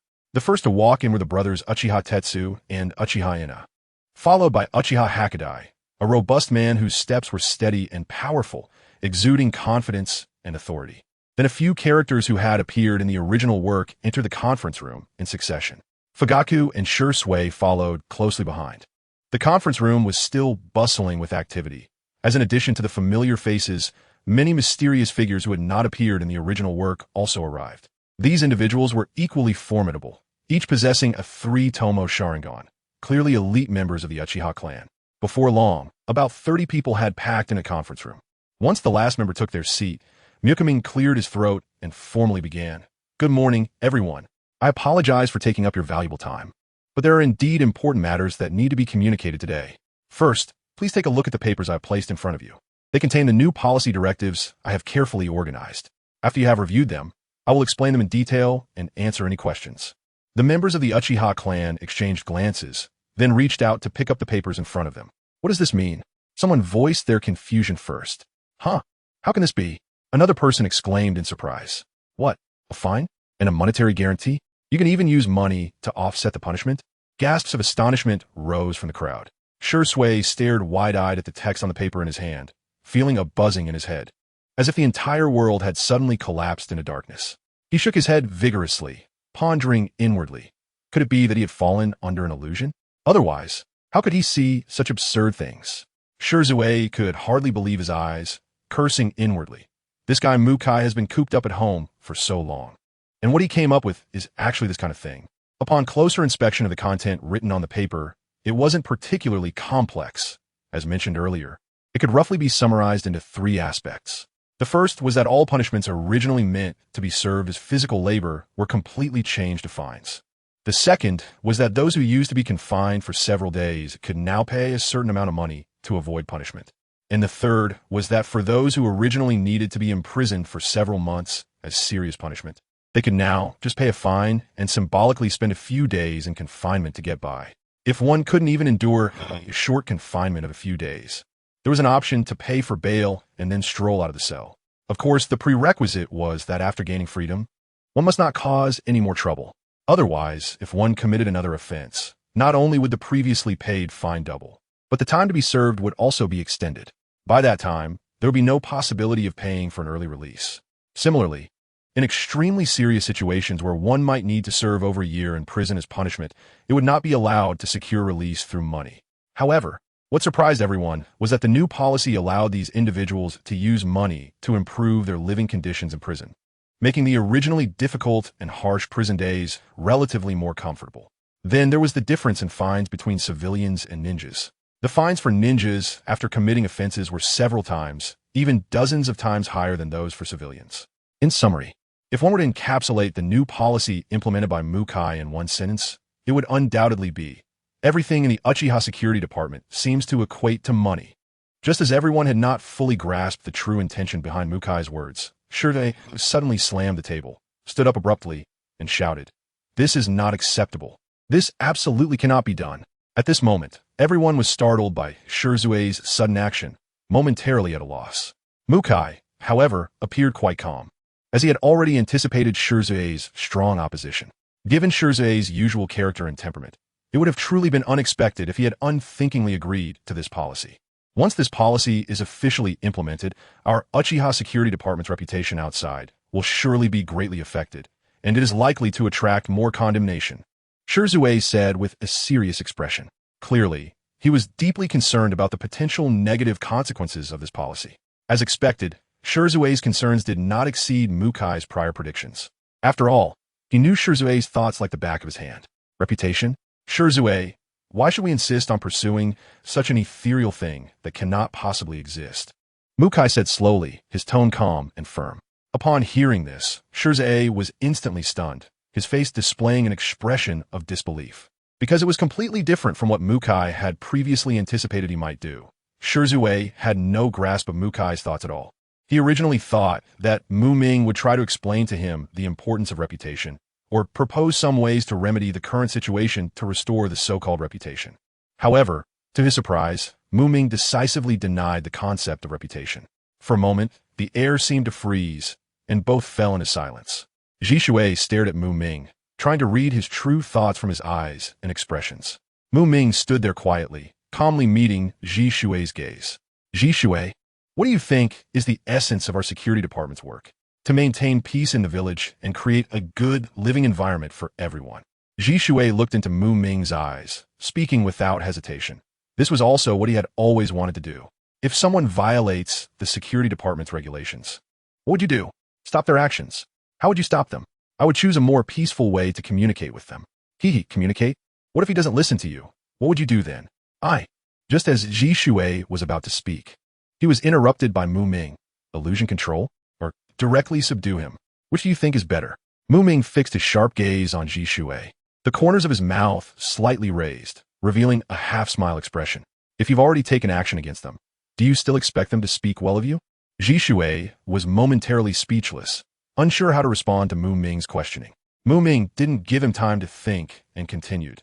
Don't always harbor delusions, thinking that you can solve problems with gentle means. But the fact is, this approach often only makes things worse. Not only can you not handle the original issue, but it will also add many new problems. We are all ninjas, and during missions, the most feared thing is dragging our feet. How can you forget that once the mission turns into a duty? His words were like a sharp sword, piercing the hearts of the people and leaving them unable to refute him. After finishing this speech, Ming strode confidently to Shisui, who had been silent all along, placed a hand on Shisui's shoulder, forcefully pressed him down into his seat, and gently said, "Sit down and think it over." Then, Ming turned back to the front of the stage, facing the many elite members of the Uchiha clan below, and raised his voice to say loudly, "Everyone, I believe many of you here share similar views with Shisui, thinking that we shouldn't treat those villagers who have made mistakes in a rude and ugly manner, lest we damage the reputation of our Uchiha clan. I can understand the original intention behind this viewpoint. After all, no one wants to bear a bad name. However, I must solemnly tell you that you are being too naive." Ming's words were like a heavy bomb, instantly darkening the faces of some people present. The reason was simple. Those he spoke of were indeed among them. Ming then looked around and asked loudly, "So, everyone, what exactly do we in the security department do on a daily basis?" The venue fell silent, and no one dared to easily respond to this question. However, Ming seemed to have no expectation of receiving an answer from them, and continued to speak to himself. "In fact, our main job in the security department is nothing more than doing things that offend people." He paused for a moment and continued to explain, "Think about it.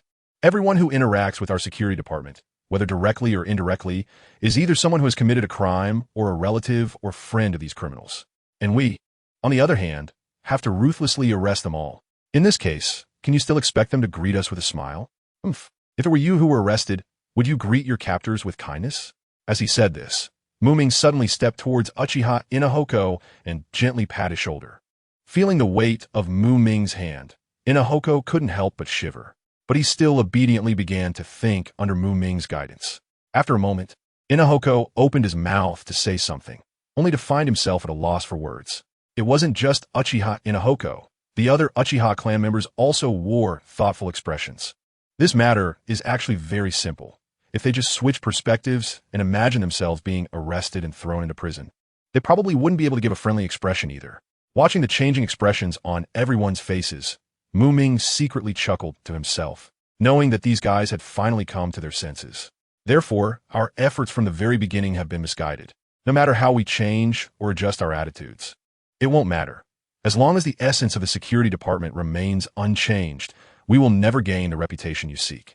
At this point, Ming suddenly stopped speaking, as if deliberately leaving a pause for everyone present to fully digest the profound meaning of his words, and to give him enough time to contemplate the information and potential consequences contained within. After a brief pause, Ming slowly turned around and walked back to his own seat with steady steps. He gently sat down, picked up the water cup that had already been prepared on the table, took a light sip of the cool liquid, and made a slight swallowing sound in his throat. After the refreshing sensation slid down his throat and moistened his mouth, he placed the cup back on the table and slightly raised his head, his gaze sweeping over the people present once more. Then, Ming cleared his throat and continued. Regarding the matter of the security department seeking fame, honestly, I do not know who first brought it up. However, at this moment, I just want to solemnly express my stance that this utterly absurd farce should come to an end. While speaking, Ming deliberately moderated the intensity of his words. On one hand, he truly worried that Shizuku would feel embarrassed due to his overly blunt and sharp criticism. On the other hand, it was because the person who initially proposed this matter had already passed away. After all, publicly mocking a deceased person is not a dignified act, and it only reflects poorly on oneself, lacking grace. Oh, I almost forgot to mention, the person who originally suggested that the security department pursue fame had a rather close connection with Shizuku. This person was Shizuku's grandfather, the legendary figure Uchiha Kagami, who was the only disciple from the Uchiha clan under the second Hokage, Senju Tobirama. Taking advantage of the moment when no one was paying attention, Ming discreetly glanced at Shizuku from the corner of his eye. Sure enough, he saw that Shizuku's expression was as dark as the sky before a storm, clearly in a very bad mood.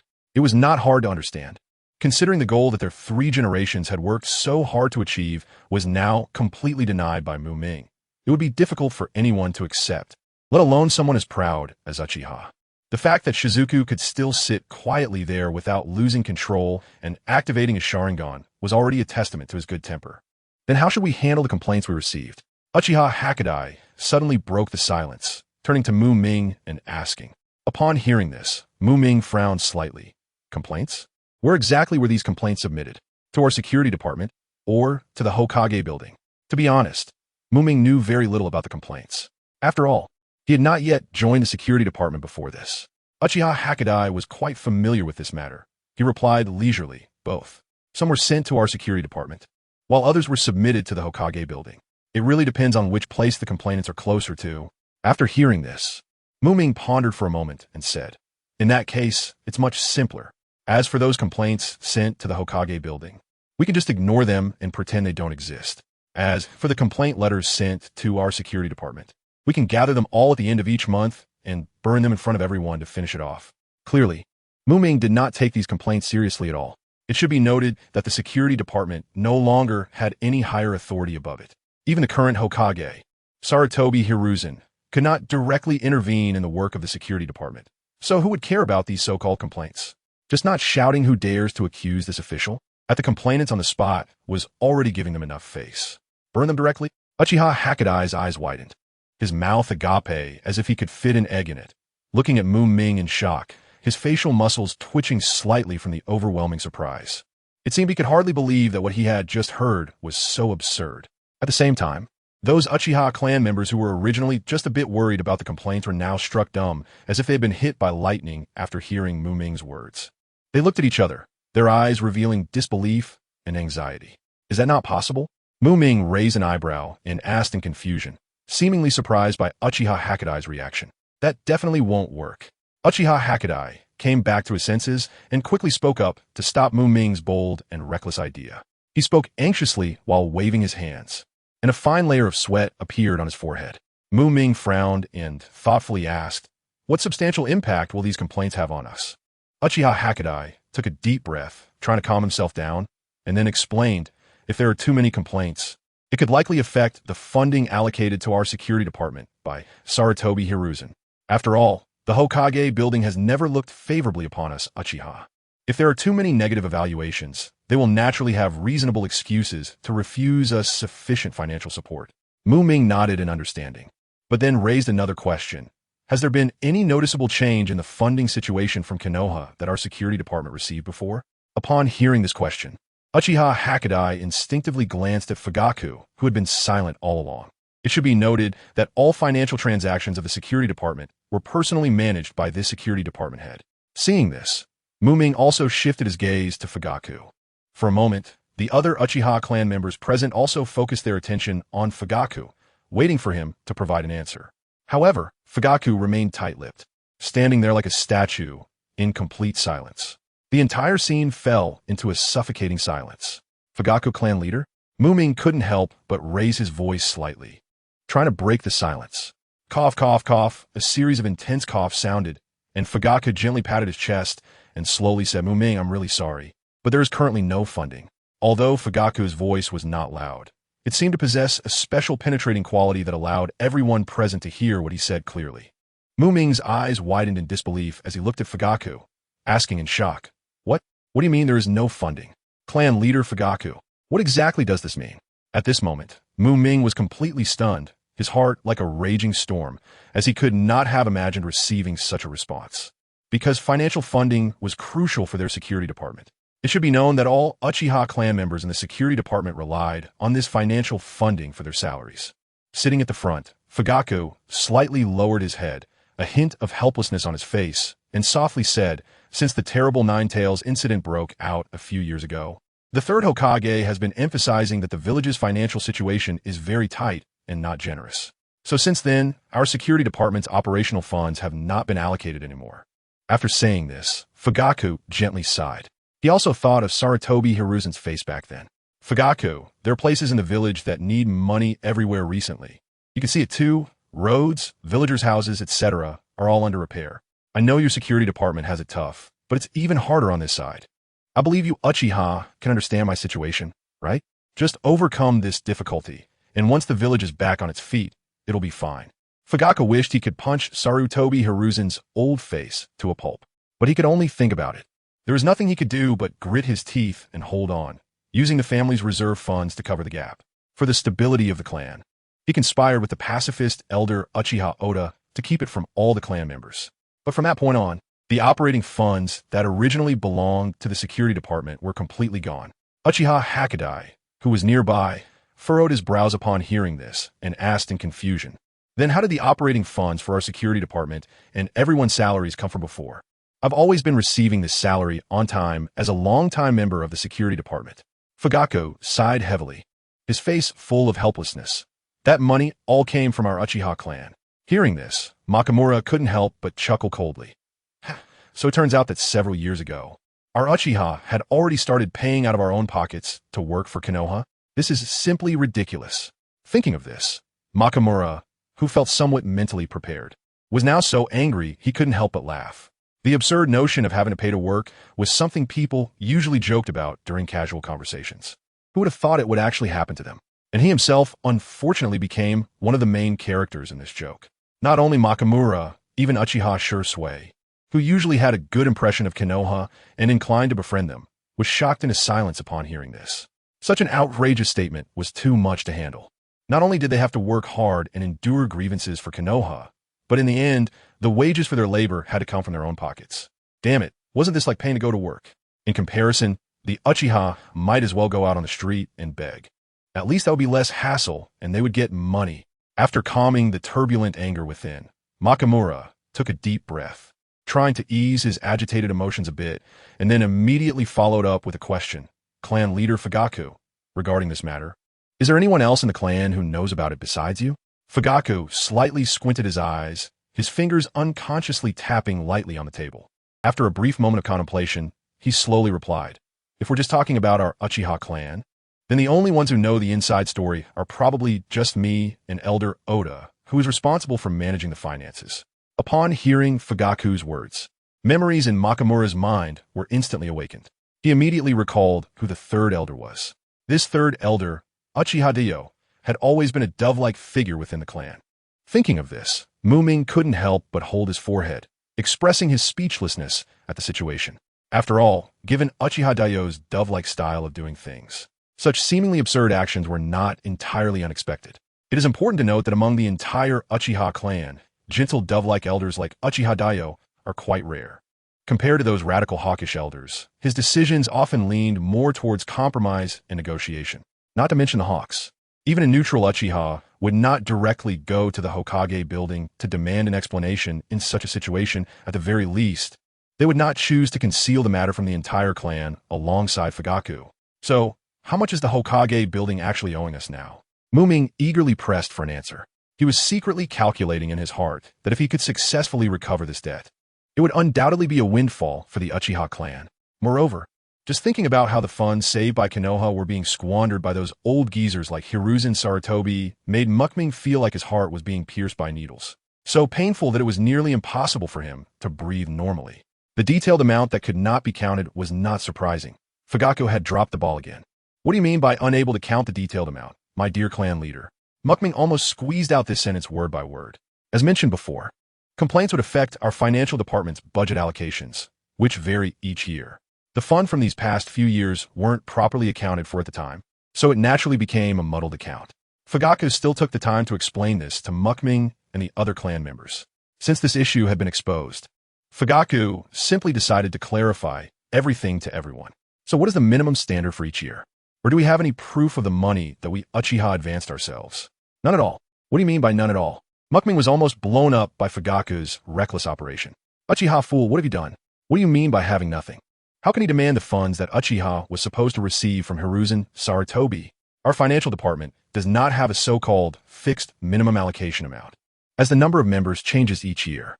However, before the funding was cut off, the annual budget allocated to the financial department was actually on the rise. The time with the highest allocation was during Minato Namikaze's tenure as Hokage.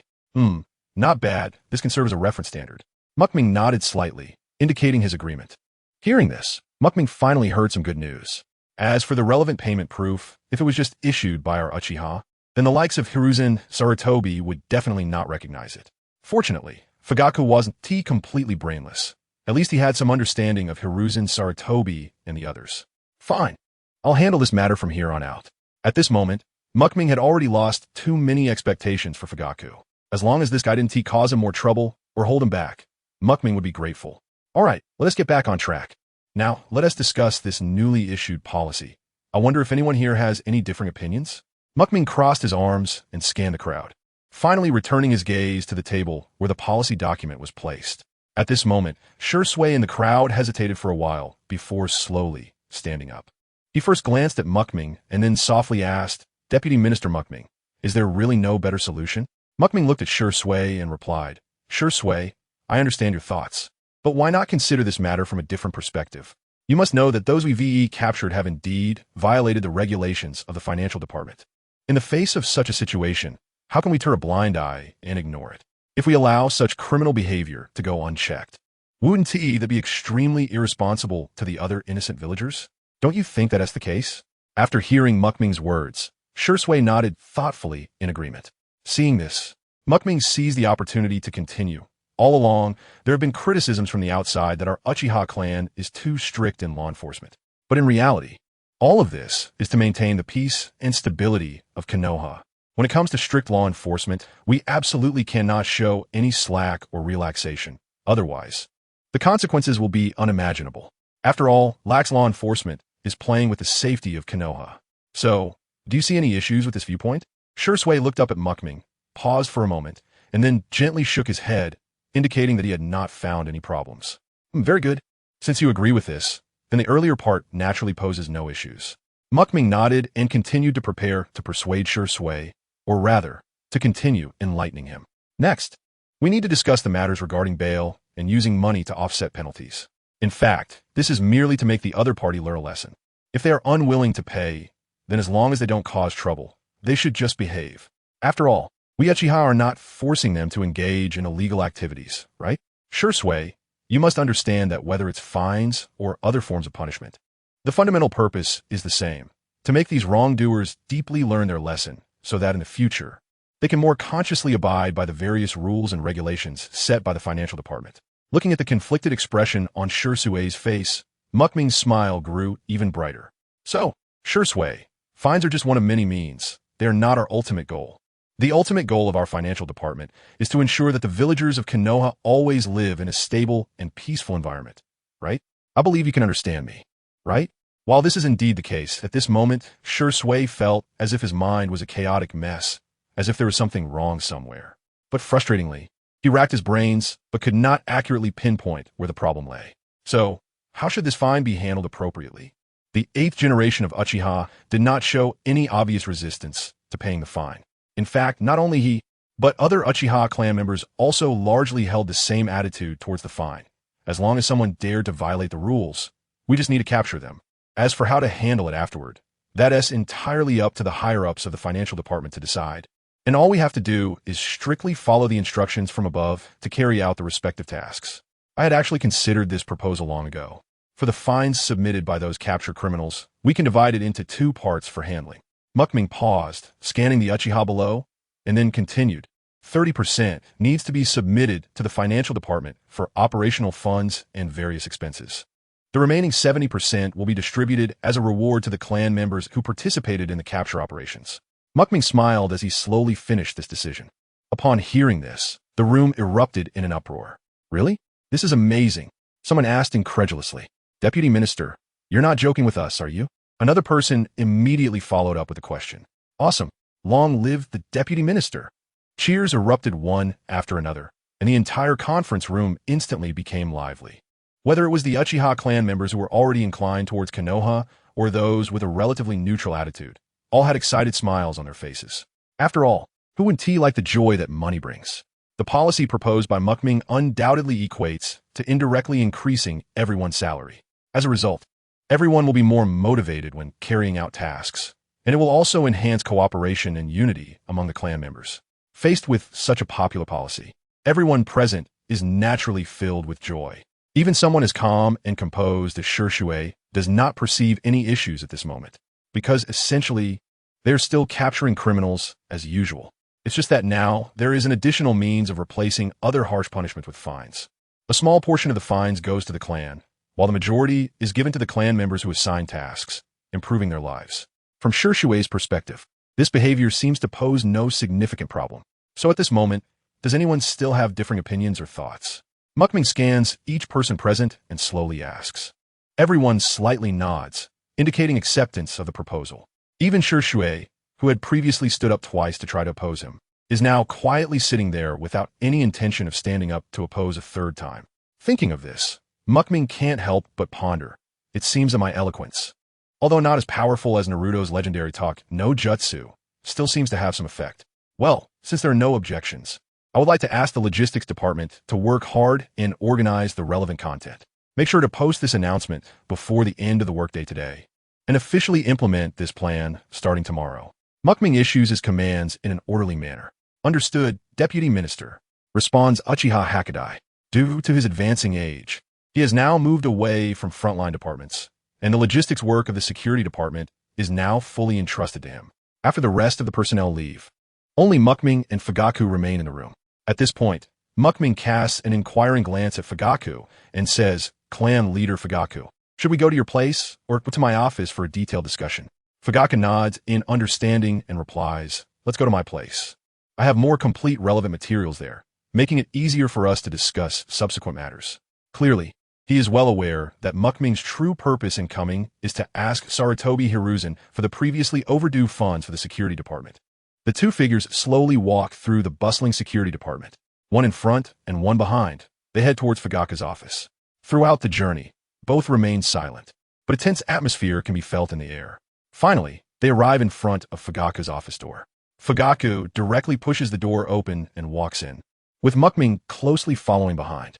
After the door closes, the room falls into silence, only occasionally interrupted by faint conversations.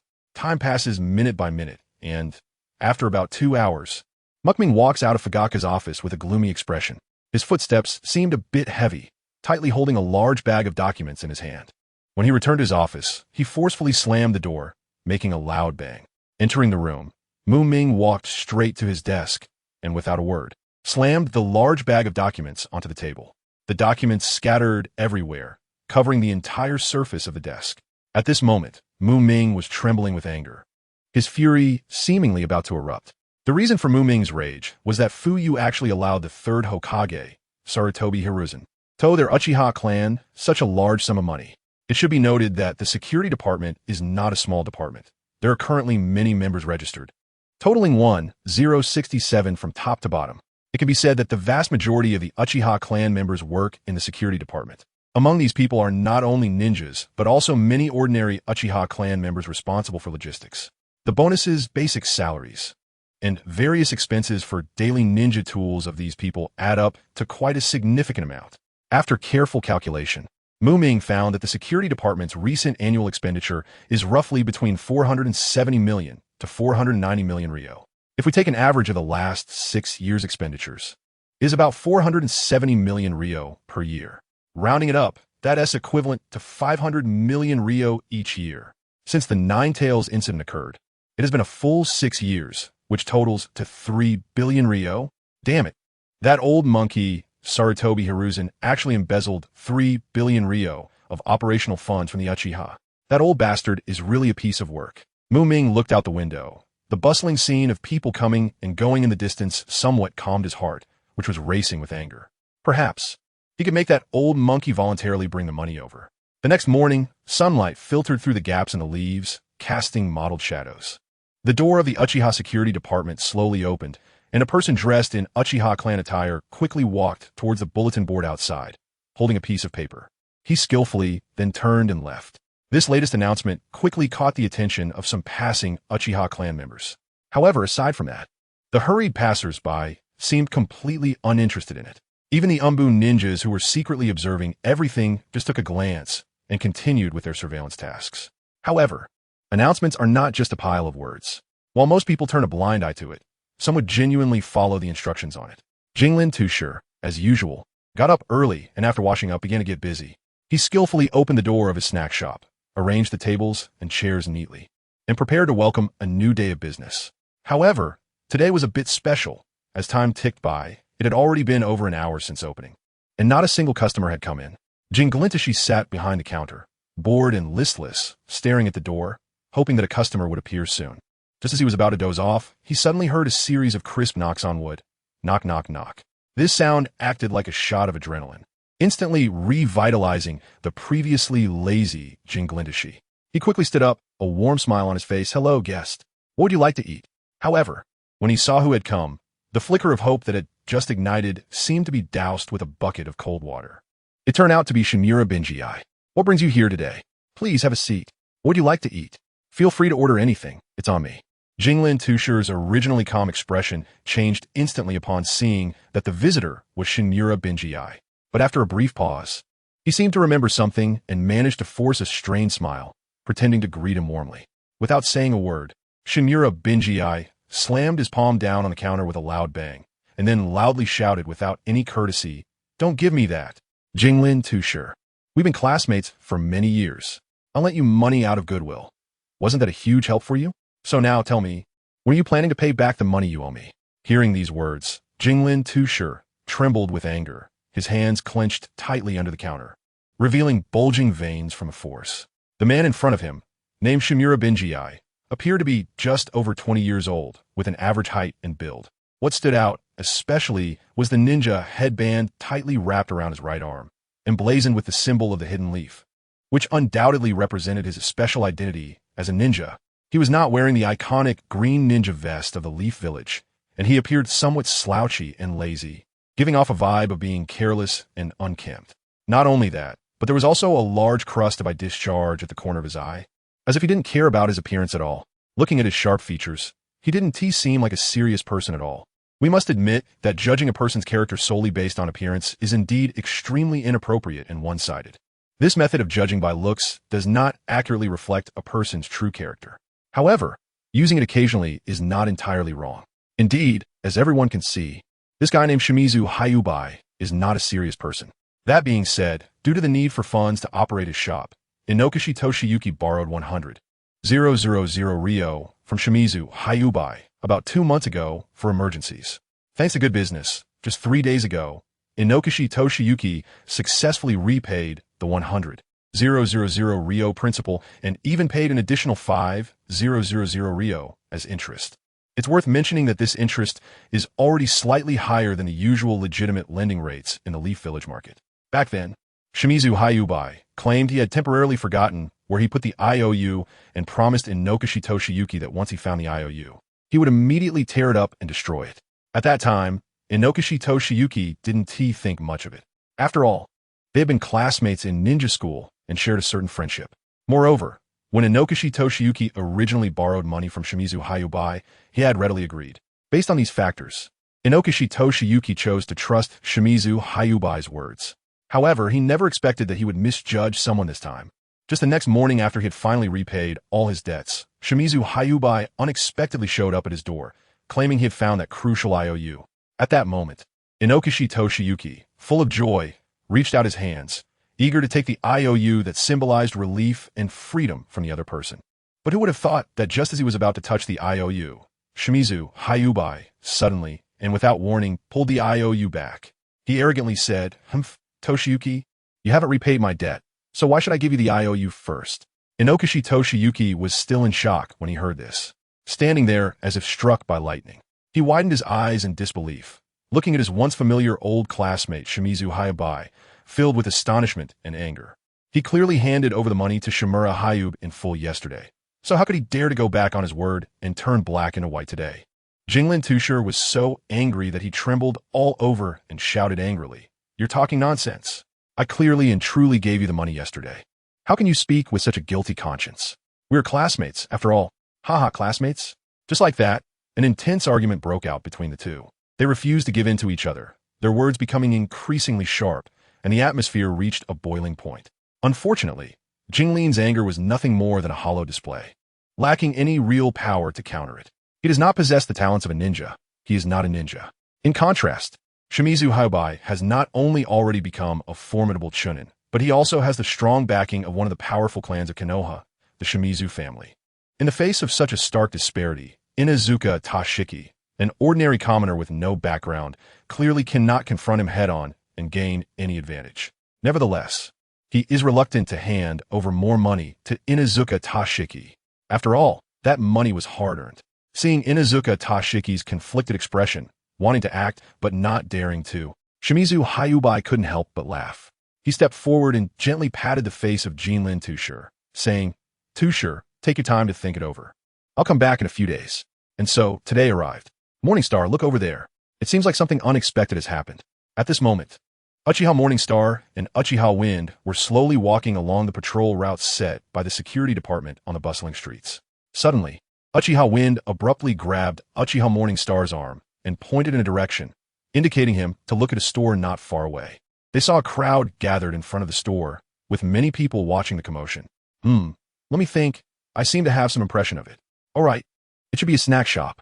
After a moment of thought, Uchiha Morningstar recalled some basic information about the store.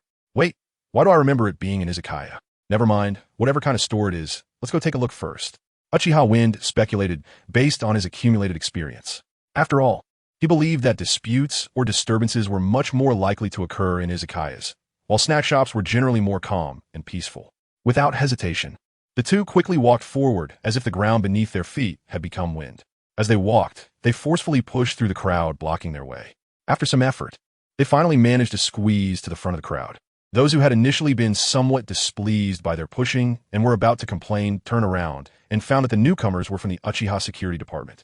Instantly, they all obediently closed their mouths, not daring to say another word. "Hey, did you hear that? We are from the security department. Stop your violence immediately. No more fighting." Uchiha Chinching and Uchiha Yeffing hurriedly arrived at the scene and finally saw the full picture of the sudden incident. They saw two figures entangled together. One person swinging their fists while sitting on top of the other, unleashing a storm of attacks. This was not a fight between two people. It was clearly one person mercilessly beating a defenseless victim. Hey, I'll say it one last time, stop immediately. Otherwise, you will bear the consequences." Uchiha Chunxing shouted angrily at the person committing the violence.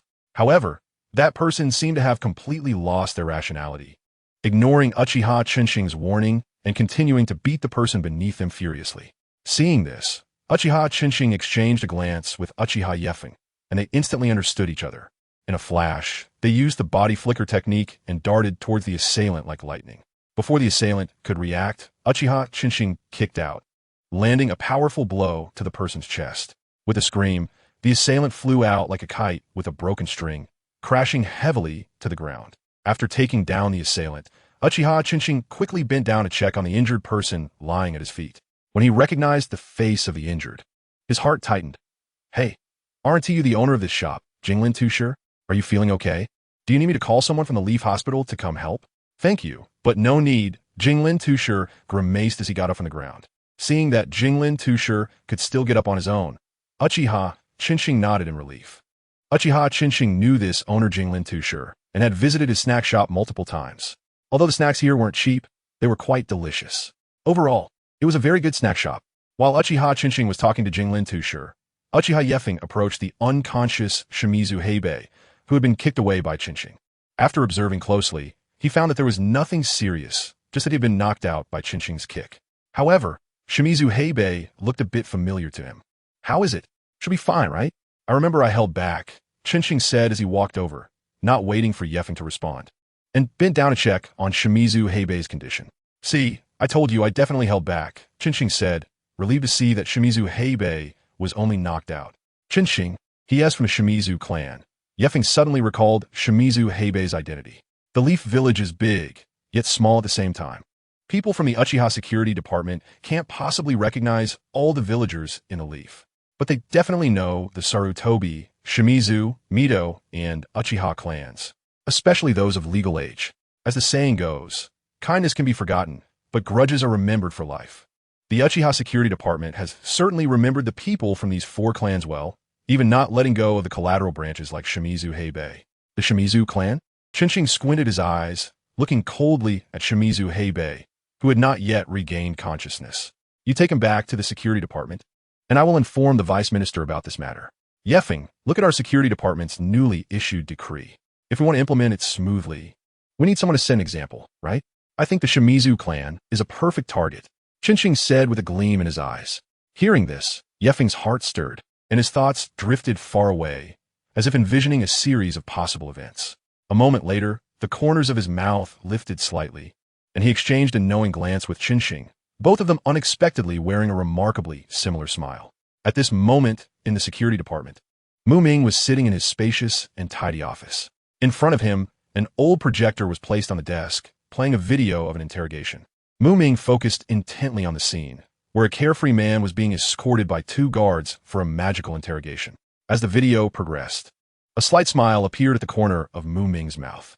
Finally, the video ended, and Ming raised his head, looking calmly at Uchiha Chinshin standing in front of the desk, and slowly said, "So, this guy named Shimizu Heibei first attempted to extort others, but when the extortion failed, he became furious and openly assaulted the other party?" "Yes, Deputy Minister, that is indeed the case." Chinshin nodded respectfully, then walked to the projector, carefully took out the interrogation tape, placed it gently on the desk, and continued. "This video is enough to prove everything." Ming stared at the tape on the desk, remaining silent, only tapping his left index finger rhythmically on the surface, seemingly contemplating some important decision. After a while, he spoke again. "Well, I understand the situation. We must keep a close watch on this Shimizu Heibei and make several copies of this interrogation video as backups. Without my permission, no one is allowed to release him, no matter who comes asking for him. Understood?" "Yes, I understand. You can rest assured, Deputy Minister." Chinshin stood straight and replied solemnly. Watching Chinshin stride out of the office, Ming couldn't help but laugh at the tape on the desk. "Just as I was dozing off, this pillow has come right on time." In the eerie prison of the Uchiha security department, the sounds of anger and resentment echoed endlessly. "Hey, do you guys even know who I am?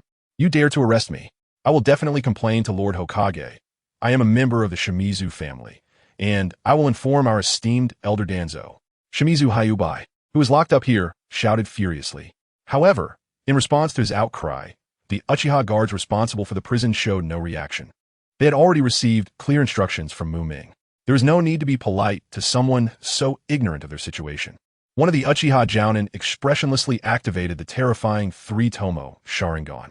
With just a casual glance at the still yelling Shimizu Heibei, an overwhelming illusionary power enveloped him, instantly wiping away his arrogant demeanor. The next moment, a scene that was both amusing and absurd unfolded. The Shimizu Heibei, who had just been so high and mighty, suddenly wore a silly grin. Then, like a puppet that had lost its consciousness, he walked to the corner of the cell and squatted down, focusing intently on picking at his toes. This ridiculous scene was hard to hold back laughter at. After all, in recent years, the Uchiha clan had chosen to endure for various reasons, so their long-standing reputation might still hold some deterrent power in the eyes of ordinary civilians.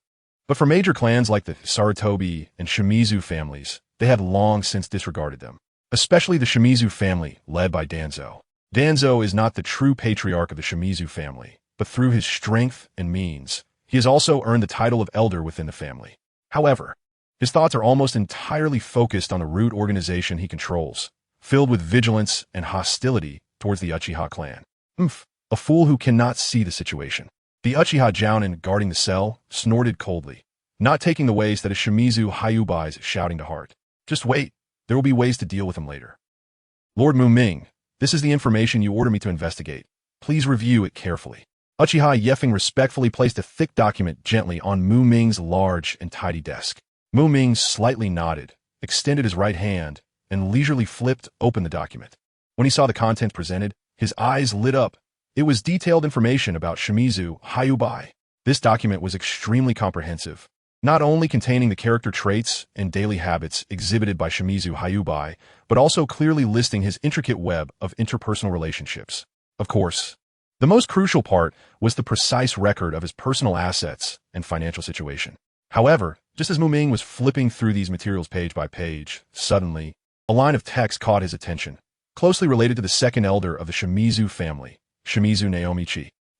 Ming couldn't help but exclaim softly, surprised that this guy actually had a connection to Shimizu Naomichi. Ming continued to stare at the document, and among the complex relationships of Shimizu Hyubai, a name he was familiar with suddenly came into view, Shimizu Naomichi. Speaking of Shimizu Naomichi, he was quite a figure. He is the highly esteemed second elder of the Shimura family, and firmly aligned with Danzo's faction. Given this, it's needless to say that everyone can guess his attitude towards the Uchiha clan.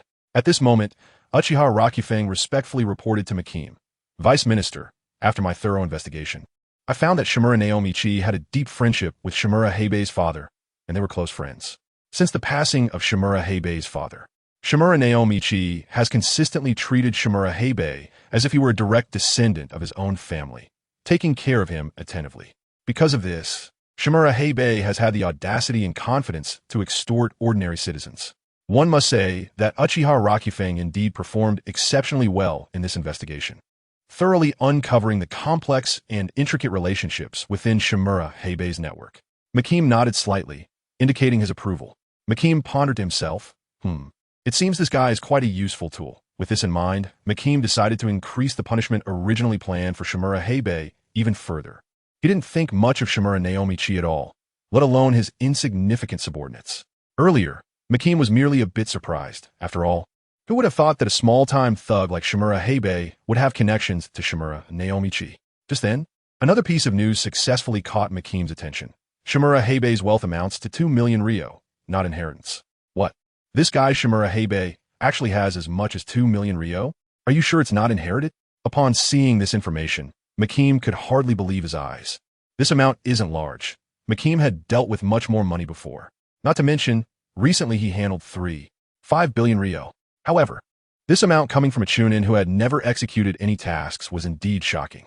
This is true, Vice Minister. It all came from Shimura Heibei's extortion. If he hadn't spent so lavishly, the amount could conservatively be estimated to double. Uchiha Rakufeng hurriedly replied. Hearing this, a barely noticeable smile appeared on Ming's face. He wasn't picky. If it was spent as long as there was something left. He nodded in satisfaction and said, not bad.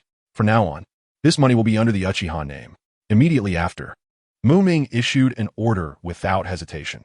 In light of Shimizu Heibei's serious violations of the regulations set by the security department and the resulting injuries in the village, the following punishment is decided. Shimizu Heibei is ordered to pay a hefty fine of 2 million ryo, and he is also sentenced to 3 months of imprisonment. Sir, isn't that fine a bit too high? Although Uchiha Raku had mentally prepared himself, he was still stunned when he heard the amount of 2 million ryo. He couldn't understand why it was considered such a big deal. It was just an ordinary fight, a common issue that happened every day in Konoha. Why was such a high fine imposed? At that moment, even Uchiha Raku, who was on the opposing side, was struggling with the reasonableness of the fine. This showed just how unusually severe Ming's penalty was. It's important to note that in the ninja world, an S-rank top mission is extremely difficult, often considered a life-or-death situation. However, even for such a high-difficulty mission, the starting price is only 1 million Ryo. You don't need to worry about anything else. I will handle all the arrangements. If anyone is dissatisfied or has doubts about this, they can come directly to me to discuss it, Ming said with a calm expression. He was very clear in his mind that once he announced such a punishment regulation, the entire Konoha would undoubtedly become as lively as a pot boiling over. But this was exactly the situation he hoped to see.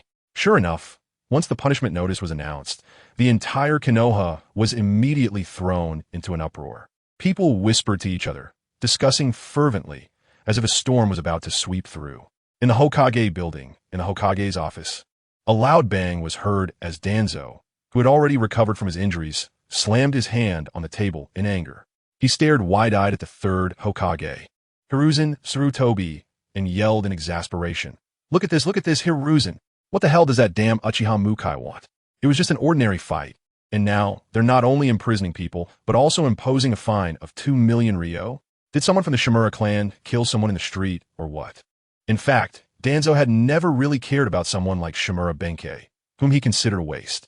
Even though this person belonged to the Shimura clan, just like him, in Danzo's eyes, there was no place for waste. He is not angry because of Shimura Kanbei. The real reason for Danzo's anger and irritation lies in the fact that the Uchiha dared to openly encroach upon the territory of the Shimura clan, which was undoubtedly a loud slap in his face in front of everyone. In Danzo's view, the Uchiha using their power to punish members of the Shimura clan was nothing short of a blatant provocation, completely disregarding him as the leader of the root. Furthermore, those damned Uchiha even investigated Kanbei's assets before issuing the fines, charging him exactly what he was worth. Can you say this isn't targeting me on purpose? Listening to Danzo chattering away while banging on his desk, Sarutobi Hiruzen felt quite annoyed as well. He didn't have a nerve to directly confront Danzo. How dare you say the Uchiha are targeting you? Who started first? Oh, you were the one who led the charge to gouge out the eyes of that Uchiha genius boy and even ordered a manhunt against him. Now they've just taken one of your distant relatives as leverage, fined him a bit of money, and locked him up for a while, and you can't accept that? Danzo, calm down. We need to think of a solution rationally. How about this? I'll send someone to call Uchiha Fugaku over, so we can ask him directly what is going on. Maybe there has been some misunderstanding? Despite Sarutobi Hiruzen continuously mocking Danzo, he knew deep down that he and Danzo were ultimately on the same side. He was also quite irritated by the Uchiha clan's actions this time. Finding that guy, named Shimura Benkei, was a minor issue. Even if the Uchiha took that guy's life on the spot, it wouldn't matter much to Hiruzen. However, what he really couldn't tolerate was the establishment of a precedent for the security department to autonomously alter its regulations. He could not allow the Uchiha clan even the slightest opportunity to expand their power. With this in mind, Hiruzen's expression grew serious as he ordered, "Quickly bring Uchiha Fugaku here. Just tell him I need to speak with him."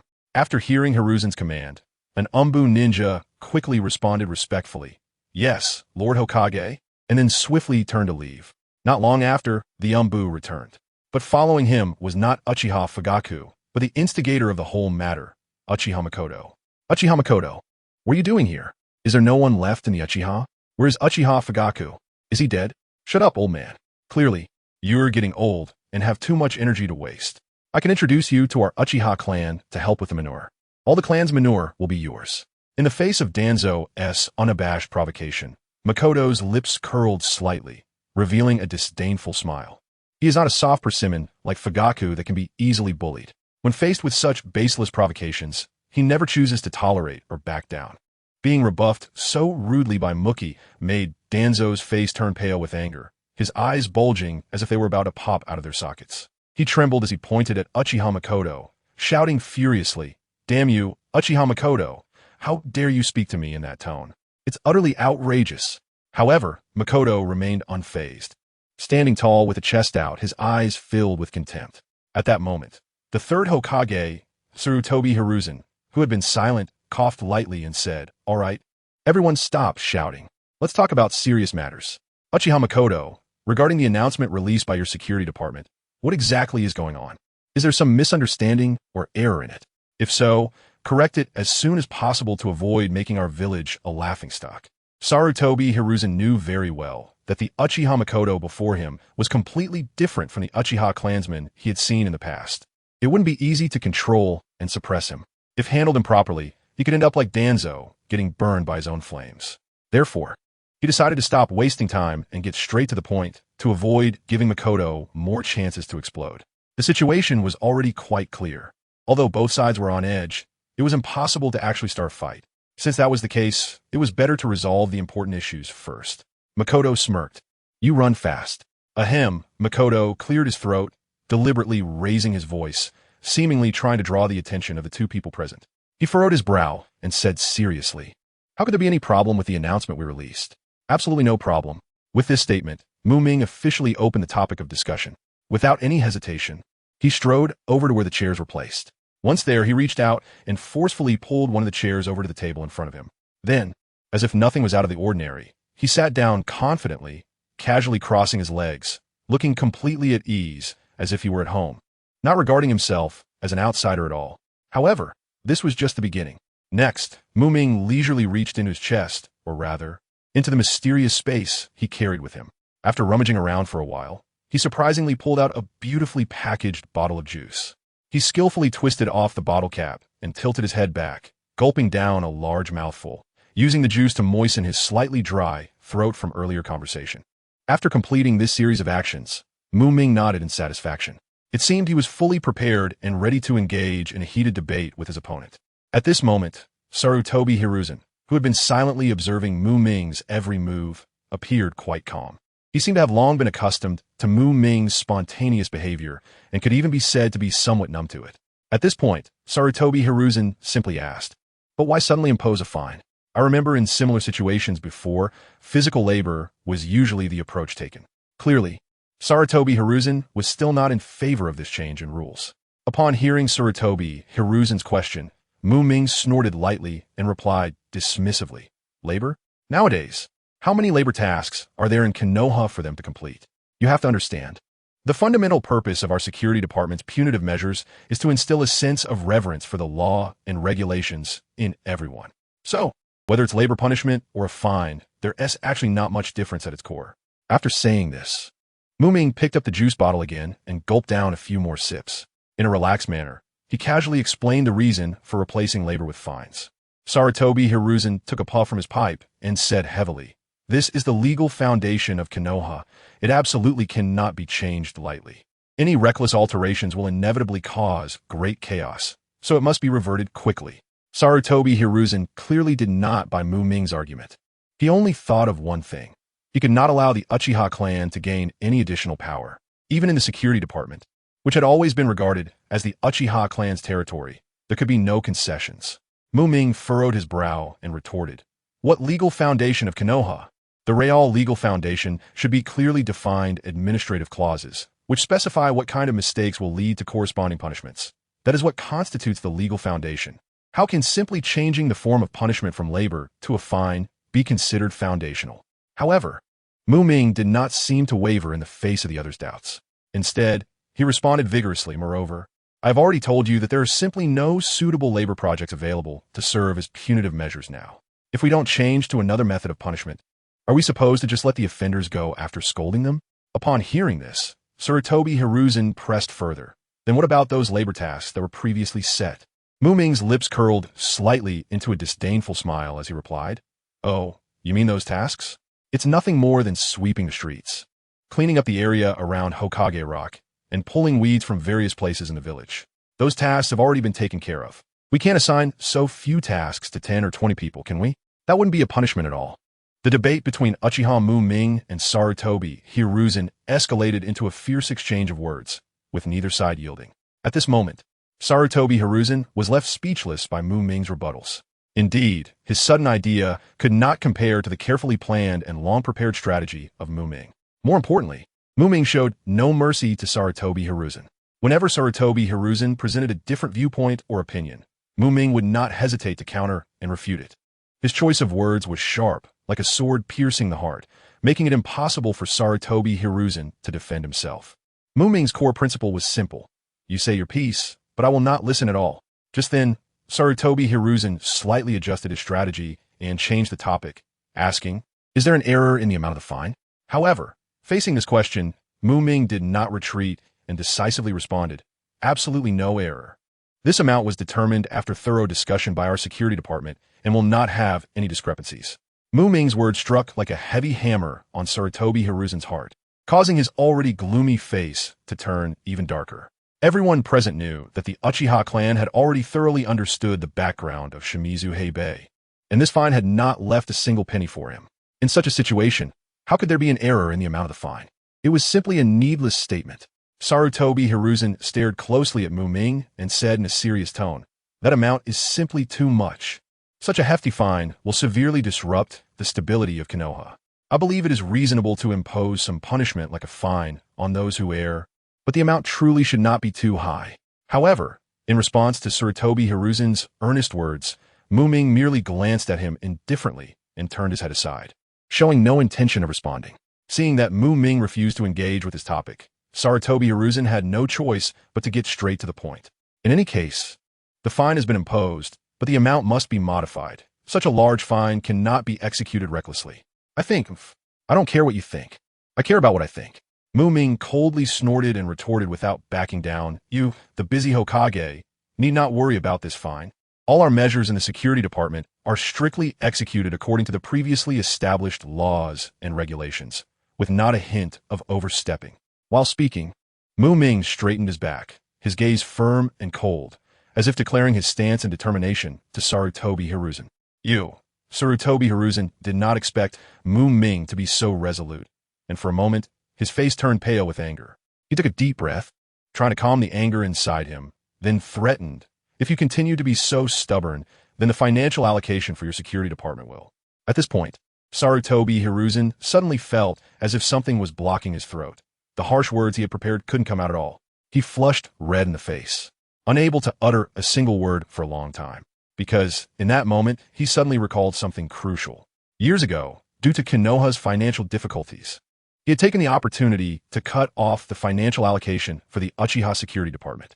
Now, as he gazed at Uchiha Mukai's inscrutable face, which seemed to hold a smile yet was hard to read, a sense of ominous premonition surged in his heart. Just from the subtle expression of the other party, Sarutobi Hiruzen could keenly sense that he had indeed fallen into a huge trouble this time. Moreover, this trouble was likely to become increasingly tricky. Recalling the agreement his teacher, the second Hokage, Senju Tobirama, had drafted with the Uchiha clan, which clearly defined the powers of the security department. He remembered that to appease the feelings of the Uchiha clan, this special department was set up as a reserved area specifically for them in Konoha. Not only that, to alleviate the Uchiha clan's vigilance against the village, Senju Tobirama had deliberately granted the security department substantial powers. Within it, the Uchiha family's voice even surpassed that of the Hokage himself. Even Sarutobi Hiruzen, as the Hokage, couldn't necessarily outmatch Uchiha Fugaku's influence. More critically, to effectively prevent the Uchiha clan from encroaching on the core power sphere of Konoha's upper echelons, Senju Tobirama had thoughtfully decided to separate the security department from Konoha's overall power structure, making it completely independent of Konoha's hierarchy. This way, although the Uchiha had supreme power within the security department, they could never exert substantial influence over the leadership decisions of Konoha's upper echelons. Now the downside had emerged. Since the Uchiha clan had always acted independently, if they decided to ignore Konoha's directives, even Sarutobi Hiruzen, as the third Hokage, would find it difficult to command the Uchiha security forces. In the past, Konoha could still exert some pressure and influence by controlling the financial allocations to the security department. After all, the security department required funding to operate normally, and to secure that money, they occasionally had to make some compromises. However, times had changed, and the situation was now entirely different. Not only Sarutobi Hiruzen, but even the Uchiha clan itself realized that even without financial allocations from Konoha, their security department could still live quite comfortably. This meant that the economic tether that had always bound the security department had, unbeknownst to Sarutobi Hiruzen, been loosened, and it was unlikely to be reattached in the future. How infuriating! Sarutobi Hiruzen couldn't help but silently curse. At this moment, he truly felt a splitting headache. Those small frictions and disputes in the past were nothing. Even the previous financial losses could hardly be considered a major issue. But now, If the Uchiha clan really did completely break away from Konoha's control and acted independently outside of Konoha, it would be Sarutobi, Hiruzen, and the other high-ranking officials of Konoha who would feel uncomfortable and disgusted. Third Hokage, I wonder if you have anything else to say? If not, I will take my leave first. After all, there are many affairs at the security department waiting for me to handle, unlike your leisurely and carefree situation here. Ming's lips curled slightly, a faint smile on his face, yet his gaze remained fixed on Sarutobi Hiruzen's face, observing the changes in his expression with great interest. He saw Sarutobi Hiruzen's face turn pale at times and flush red at others. The look of frustration on his face was truly satisfying to Ming. Sarutobi Hiruzen took a puff of his cigarette to calm himself, coughed lightly, and after adjusting his emotions said, Ming, you must understand that due to that incident, our financial situation in Konoha has been quite tight these past few years. Hearing this, Ming secretly scoffed but still nodded calmly on the surface, replying, Yes, I'm naturally aware of this. Precisely because of this, our Uchiha clan has decided to voluntarily give up the financial allocations we were supposed to receive in order to fully support the village's construction and development. This is our responsibility and duty as the Uchiha. After saying this, Ming met Sarutobi Hiruzen's gaze head-on, his eyes revealing a determined and confident glint. At this moment, Sarutobi Hiruzen clearly did not expect Ming to respond in this way, and for a moment, he was at a loss for words. He originally intended to make the Uchiha clan continue to make concessions in the name of righteousness. Even if it meant suffering a small loss to feel better about himself, that would be fine.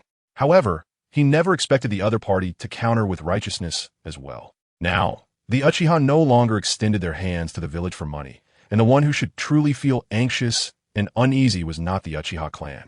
So who was secretly worried? At this moment, Ming's heart was as calm as a mountain, steady as ever. He felt no anxiety whatsoever. As for the money that Konoha owed the Uchiha family in the past, the Uchiha would be able to collect it from them in the future, and they would demand it back with interest. Just look at Sarutobi Hiruzen, this highly respected third Hokage in Konoha, who at this moment was also at a loss. He used to speak with conviction, only to be ruthlessly countered by Ming. Now, could he really kneel and beg the Uchiha to take back the money? That was obviously impossible. Ming stared at Sarutobi Hiruzen, and seeing him silent, he already understood. Since the third Hokage was fine, he would take his leave. He then slowly stood up, a smug smile on his face, and swaggered towards the door. During his departure, he didn't even glance at Danzo, who stood aside. As for Danzo, he stared wide-eyed, glaring fiercely at Ming's departing figure. Watching someone from the Uchiha clan, whom he had always looked down upon, treat him with such disdain and disregard made his face turn red with anger, almost as if his eyes would turn red too. Rest assured, this was not because he had transplanted another Sharingan. It was purely due to extreme anger. At this moment, Danzo's hands were tightly clenched into fists, and due to the force, the veins on the back of his hands bulged as if they would burst at any moment. This shows just how angry he was. I endure again. I endure, damn it. Hiruzen, you witnessed this, right? Look at this despicable Uchiha clan. That damned Uchiha Ming has perfectly showcased their dangerous ideas. If they continue to develop recklessly like this, I dare say that one day, Konoha will change its name to Uchiha. With a roar of anger, a loud bang suddenly echoed in the office. It turned out that Danzo could no longer contain his fury and slammed his fist heavily on Sarutobi Hiruzen's large desk. Though he was angry, Danzo had not lost his rationality. Moreover, Danzo was not truly foolish. As a good friend with many years of friendship with Sarutobi Hiruzen, he naturally understood what his old friend cared about the most. As the saying goes, to hurt someone, one must strike at their vital point. If one wants to deal a fatal blow, they must stab directly at the heart. At this moment, he knew that the words he had just spoken were like a sharp dagger, accurately stabbing into the most sensitive and vulnerable part of Sarutobi Hiruzen's heart. That was the highest authority in Konoha. This was Sarutobi Hiruzen's Achilles heel, which no one could touch, especially not the Uchiha clan. Sure enough, Sarutobi Hiruzen did not immediately respond to Danzo's words. He remained silent, his gaze flickering, and he took deep puffs from his pipe one after another. Amidst the swirling smoke, he resembled a human chimney, swallowing clouds and exhaling mist. After venting earlier, Danzo was no longer as angry. He sat back down in his chair and finally opened his mouth to ask, Hiruzen, how much longer will Jeriah be gone? Upon hearing Danzo mention Jeriah, Hiruzen Sarutobi's previously tense expression relaxed slightly, gradually returning to the calm and composed demeanor he usually displayed. After a moment of thought in response to his friend's inquiry, Hiruzen replied, "According to the latest intelligence from the Umbu, Jeriah should be back in the village in the next 2 or 3 days. Are you prepared?" Danzo's thoughts were clearly written on his gloomy face, each wrinkle seemingly narrating his inner urgency and anxiety. "No, Danzo, you shouldn't even think about this." Hiruzen shook his head decisively, his tone firm and resolute, as if there was no room for negotiation. Seeing this, Danzo couldn't help but feel a surge of anger. He glared at Hiruzen and shouted, "What are you hesitating for? Are you going to just sit back and watch the Uchiha clan continue to grow stronger, waiting for them to come at us? By then it might be too late." Danzo despised Hiruzen's indecisiveness. To him, Hiruzen was simply too weak and sluggish. "Don't you understand the simple truth that the first to strike is the one who prevails?" Danzo questioned loudly, his hands unconsciously clenching into fists, the knuckles turning slightly white from the effort. However, in the face of Danzo's intense questioning, Hiruzen slowly closed his eyes, leaning back heavily against the chair's backrest. Though his eyes were shut, he continued to respond to Danzo. "Danzo, it's not that I want to criticize you. You're always shouting about fighting. Yes, if you really want to act, you could do so anytime. But the crucial point is, once we take action, how exactly should we deal with the subsequent situations?" This was undoubtedly a vital and unavoidable question. What severe and unpredictable consequences would this internal conflict trigger? When we confront the Uchiha clan directly, how will the other ninja villages, who have always been eyeing us, react? Will they take advantage of the situation to attack us? Or will they choose to sit back and watch, reaping the benefits? Everything is filled with uncertainty and variables. Moreover, if it comes to a fight and we find ourselves unable to defeat them, what then? If we ultimately win, will the gains from this brutal civil war be enough to compensate for the tremendous costs and heavy losses we incur? All these factors are conclusions we must reach after careful consideration and weighing the pros and cons. Hiruzen's voice, though not loud, naturally exuded a calm and steady quality, along with the wisdom of a sage. He methodically threw one difficult question after another at Danzo, showing no signs of stopping. The Uchiha clan currently possessed 3 pairs of incredibly powerful Sharingan. Even in the most optimistic scenario, if Jeriah and I each hold off 1 pair, who will handle the remaining pair of Sharingan? And what about the other elite Uchiha? Who will take them on? My Umbu or Yarut? Or perhaps other ninja clans? Hiruzen furrowed his brow, looking gravely at Danzo, his tone revealing a hint of anxiety and helplessness. If we launch an unprovoked war against the Uchiha clan, don't expect the other ninja clans to help us. If they don't take the opportunity to attack us alongside the Uchiha, I'll be thankful to the Sage of 6 Paths for that. At this moment, Hiruzen's mind was exceptionally clear, a state of clarity that surpassed any previous moments. In fact, he had considered Danzo's words. Ever since Uchiha Mukai openly confronted him, he had envisioned countless times whether to engage in an intense struggle for survival against the Uchiha clan. However, knowing his own clan's situation, the harsh reality was that they had no chance of winning. With that thought, Hiruzen couldn't help but let out a long sigh. Although he wanted to eliminate the Uchiha clan directly, the disparity in strength was simply too great. If they ignited a war and ultimately failed to achieve victory, it wouldn't just plunge Konoha into a deeper crisis. It would also bring disgrace upon their leadership, making them the laughingstock of others. Of course, by then, they might not even be around to care about face-saving. Given the Uchiha clan's temperament, if a fight broke out and they lost, their entire clan would have no hope of survival. 0. Impure world reincarnation. What did you say? Hiruzen looked at Danzo in confusion. He and fully heard Danzo's words due to his smoking. Danzo took a deep breath and said each word clearly. "I said we can use the impure world reincarnation technique." Clearly, Danzo had thought deeply about this proposal, and it was not a spur-of-the-moment decision. Upon hearing this, Hiruzen's expression changed slightly, and he began to ponder internally. Danzo continued to explain, "I've been preparing for a war against the Uchiha clan for a long time, with my meticulous plans. If we can reincarnate the first Hokage and my master, then what does it matter if the Uchiha clan has 3 pairs of Sharingan? In front of the first Hokage and my master, there would just be a bunch of insignificant figures." After Danzo finished speaking, he eagerly turned his gaze to Hiruzen, his eyes revealing an eager anticipation, as if saying, "My plan is laid out here. Just give the order, and I will take care of the rest." However, What Danzo never expected was that Hiruzen would merely take a few puffs from his pipe in silence, then shake his head and firmly utter 2 words. No. These 2 simple words felt like a bucket of cold water poured over Danzo's head, instantly igniting his fury. Watching Hiruzen's resolute expression, Danzo trembled with anger, unable to contain himself as he raised his tightly clenched fist. The Senju clan, Tsunade, and Senju Tobarama. Just as Danzo's furious and powerful fist was about to collide violently with the hard table, Hiruzen's calm, yet slightly unusual voice suddenly rang out. He didn't say much, just 3 short words. However, these seemingly insignificant 3 words possessed a magical power that gradually diminished the force behind Danzo's fist, which had been swinging like a fierce storm. Its speed became slower and slower.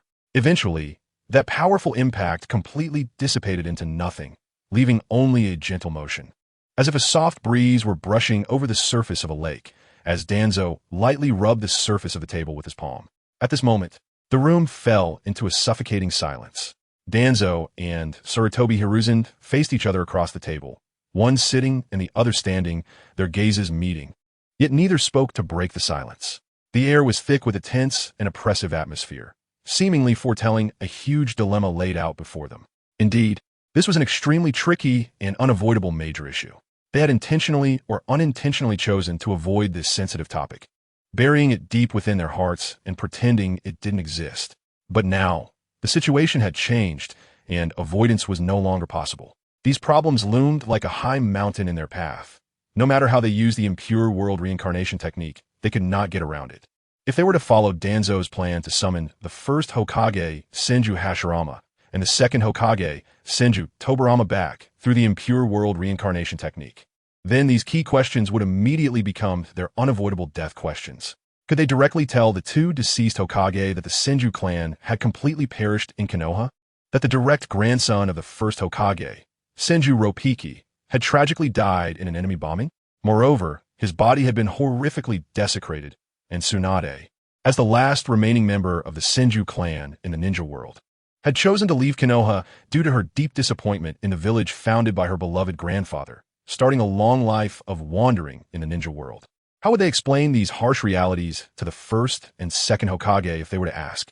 If those words were to be spoken, the 2 of them might be instantly erased to ashes by the furious first and second Hokage. It should be noted that Senju Hashirama's original wish in establishing Konoha was to create a peaceful and harmonious place for his clan and close allies, free from the turmoil of war. However, now to tell Senju Hashirama this cruel fact, that although the village had been successfully established, their Senju clan had vanished without a trace. Wasn't that akin to stabbing a knife into his hopeful and yearning heart? He resolutely chose to integrate the entire Senju clan into Konoha back then. It was not to send his own clansmen into that cold and eerie pure land. This is simply the most absurd and ridiculous hell joke in the world. Furthermore, according to the precious notes left behind by the teacher, which detail the attitude of the first Hokage towards the Uchiha clan, you should be very clear. Even if the Uchiha clan openly revolted against Konoha, the first Hokage's first reaction would definitely be to capture them, not to kill them. If the first Hokage were to know that the Uchiha clan took the path of rebellion entirely because of our coercion, then the outcome waiting for us. Sarutobi Hiruzen couldn't finish his sentence and fell silent. Danzo also imagined the possible consequences, and both involuntarily shivered. Ahem, Sarutobi Hiruzen cleared his throat, looked at Danzo with a serious expression, and slowly said, "So, Danzo, regarding this matter, I firmly disagree. Absolutely not. At least not until our Konoha village is facing a life-and-death crisis. Under no circumstances should we disturb the souls of the first Hokage and the teacher." At this point, Sarutobi Hiruzen unconsciously emphasized his tone and used absolutely twice to stress his position. This shows that he harbors an indescribable resistance deep down to the idea of using the Edo Tensei technique to summon the Senju brothers. Upon hearing this, Danzo, who had initially not taken the matter to heart, couldn't help but react after Sarutobi Hiruzen's serious reminder. He nodded gently, expressing his agreement. You are right. It seems better not to disturb Lord First Hokage and the teacher easily. After some thought, Danzo was well aware that the path of Edo Tensei was clearly not feasible, at least not at the moment. He found it difficult to accurately predict Senju Hashirama's attitude and actions after learning about these matters. However, One thing he was very clear about was his familiar teacher, the second Hokage, Senju Tobirama.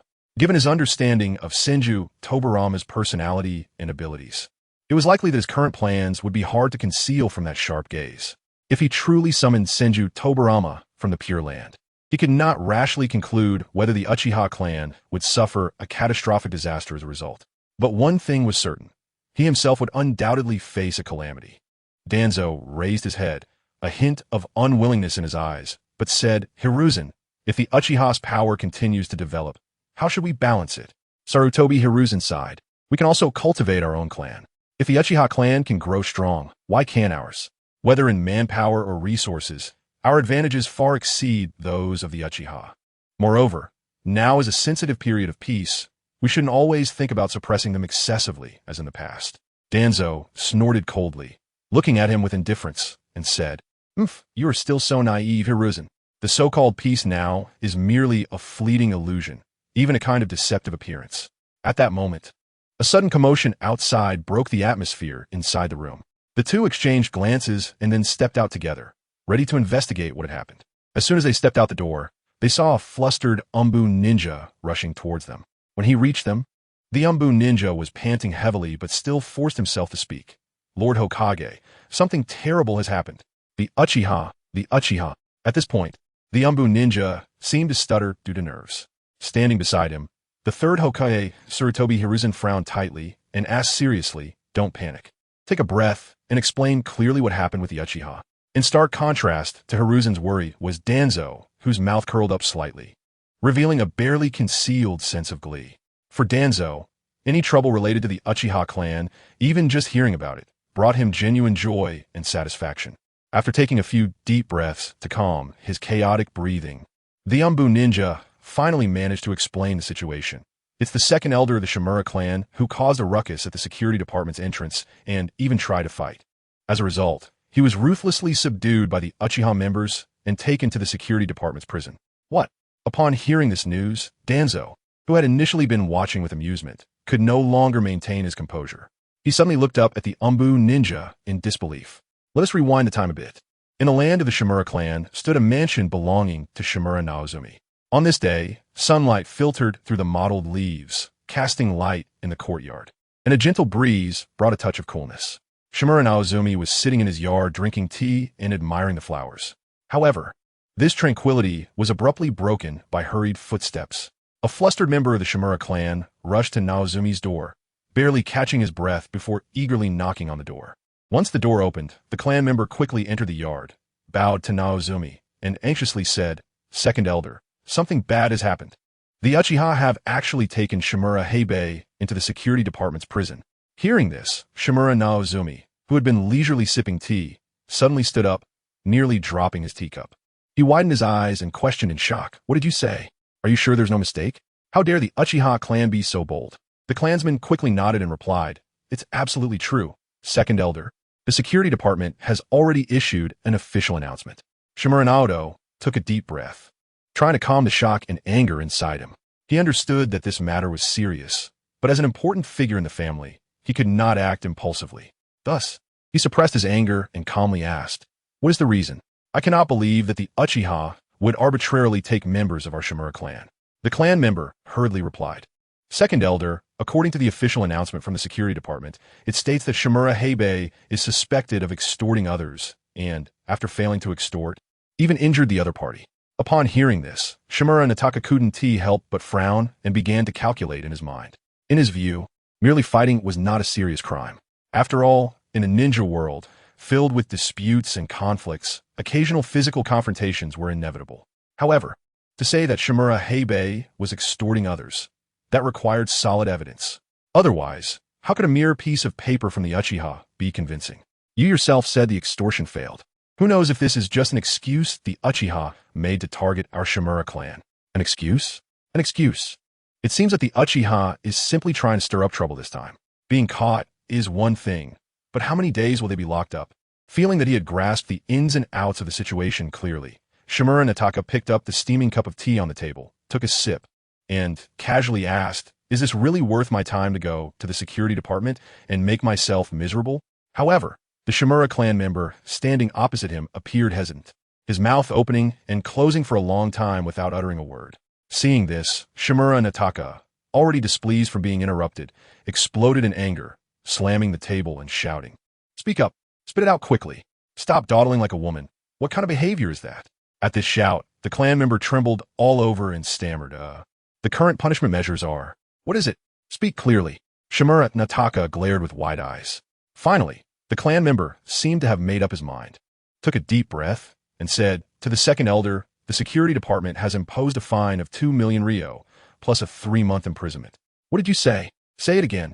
Upon hearing this punishment, Shimura Nataka was completely stunned, even starting to doubt whether there was something wrong with his ears, imagining he had heard wrong. Seeing Shimura Nataka's reaction, the clan member had to brace himself and repeat, "The punishment from the security department is indeed a fine of 2 million ryo, plus 3 months in prison.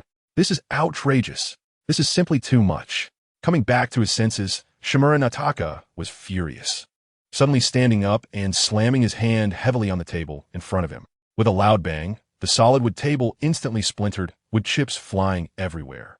Are those Uchiha out of their minds with poverty? How dare they issue such an outrageous fine? Let's go, bring a few capable clan members with me, and we'll settle this with the security department. If I don't get a satisfactory explanation today, I will never let this go. After saying this, Shimura Nataka stormed out the door. The clan member quickly called a few people and jogged after him. Inside the Uchiha security department, there was a bustling crowd, people coming and going, jostling against each other. Shouts of the captured individuals crying out their innocence could be heard, but all this was in vain. After all, when the Uchiha clan acted, they had always been backed by solid evidence, capturing criminals with irrefutable proof. No one caught here was innocent. Just then, a commotion arose from afar. "Make way! Clear the way! Everyone step aside!" Accompanied by these shouts, several strong figures were forcefully clearing a path through the dense crowd. Leading the way was a solemn old man with a stern expression, Shimura Nataka and his entourage. Those who had been rudely shoved and were ready to curse turned silent upon realizing that the newcomers were from the Shimura clan. After all, no one dared to easily offend such a prominent family in Konoha. Thus, Shimura Nataka and his group proceeded smoothly to the front, right to the center of the spacious hall of the security department. Shimura Nataka slightly turned his head, giving a meaningful glance to a subordinate beside him.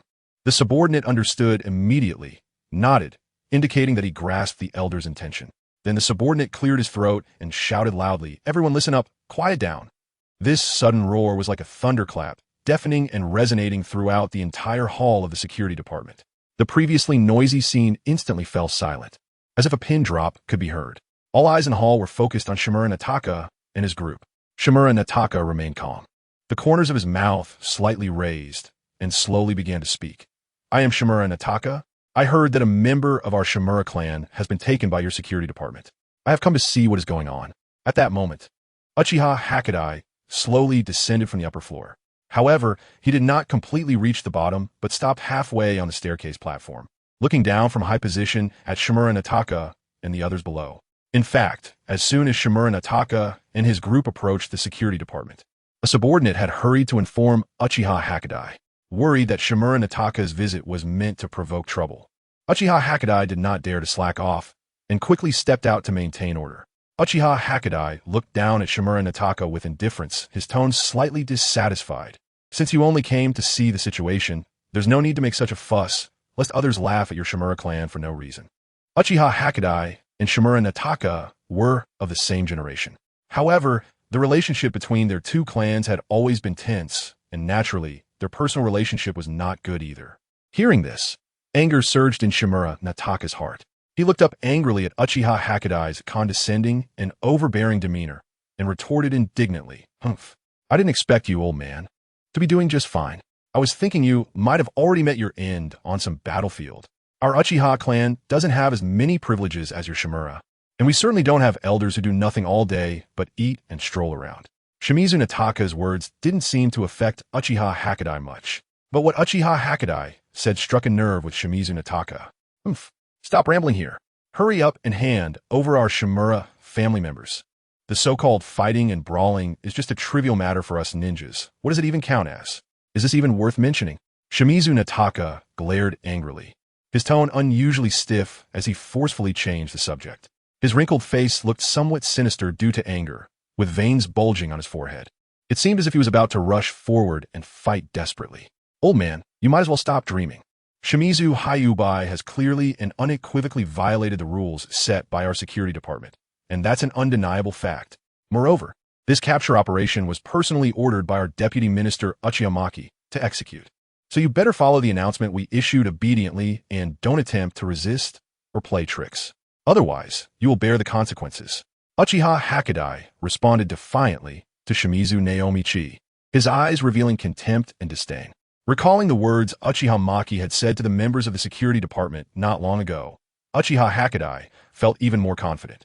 Maki's original words, "There is no need to be polite to them. The Uchiha clan now has enough strength to protect itself and doesn't need to give anyone face." Hearing this, Shimizu Naomichi trembled with rage, pointing a shaking finger at Uchiha Hakadai, stammering, You are so arrogant and overbearing. This is simply too much." For a long time, the Uchiha clan had always been the first to choose compromise when facing their other clans. After all these years, Shimizu Naomichi had long been accustomed to the weak and incompetent Uchiha clan, and he never expected that the Uchiha clan would become so audacious today. Now that the Uchiha style had returned to that of the once-renowned Uchiha in the ninja world, he felt extremely uncomfortable. At this moment, Shimizu Naomichi was completely consumed by rage, his face flushed, veins bulging on his forehead, and his eyes wide open as if he were about to spit fire. Driven by this uncontrollable anger, he made an extremely impulsive and unwise decision without hesitation. Suddenly, Shimizu Naomichi raised his head, opened his mouth, and shouted at the top of his lungs, "Everyone listen up." His roar was like thunder, echoing in the air and making the ears of those around him buzz. Upon hearing Shimizu Naomichi's furious shout, several members of the Shimizu clan also shouted in unison in response. "As you command, Elder." Their voices were filled with fervor and blind obedience, seemingly unaware of how dangerous Shimizu Naomichi's decision was at that moment. Standing by and watching coldly, Uchiha Yadai took it all in. When he saw Shimizu Naomichi losing composure like this, a subtle glimmer suddenly flashed deep within his normally calm eyes.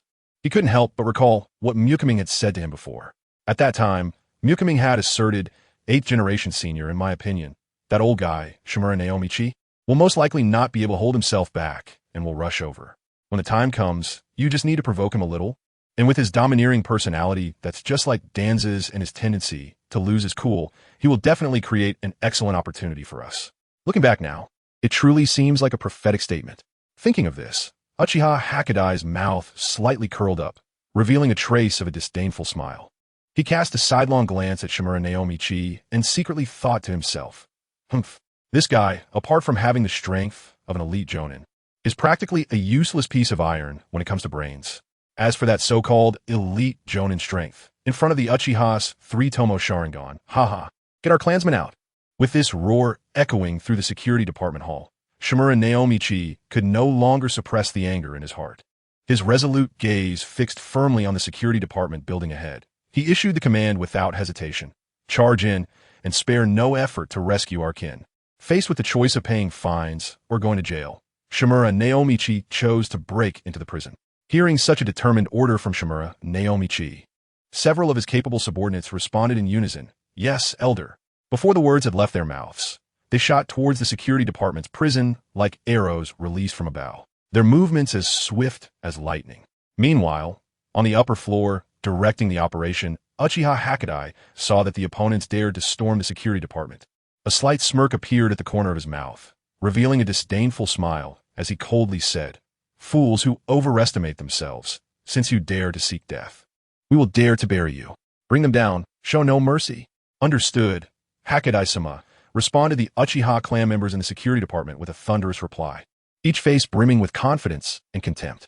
For these naturally combative Uchiha clan members, such battles were like a walk in the park. Moreover, this was the security department, the territory of the Uchiha clan. Here, they held a significant home field advantage. More importantly, the numerical disparity between the two sides was extremely pronounced. It was conservatively estimated that the battle would be 100-6, with 100 being the Uchiha. To be honest, the Uchiha had never fought such an advantageous battle. After all, the Uchiha clan was renowned for its exceptional combat abilities and unique bloodline limits. Under equal conditions, One Uchiha member could easily handle 3 ordinary opponents without any issues. In the past, it was the Uchiha who were the ones getting beaten. At this moment, the battle-loving Uchiha clan members within the security department were eagerly rubbing their fists, their eyes gleaming with excitement and bloodlust.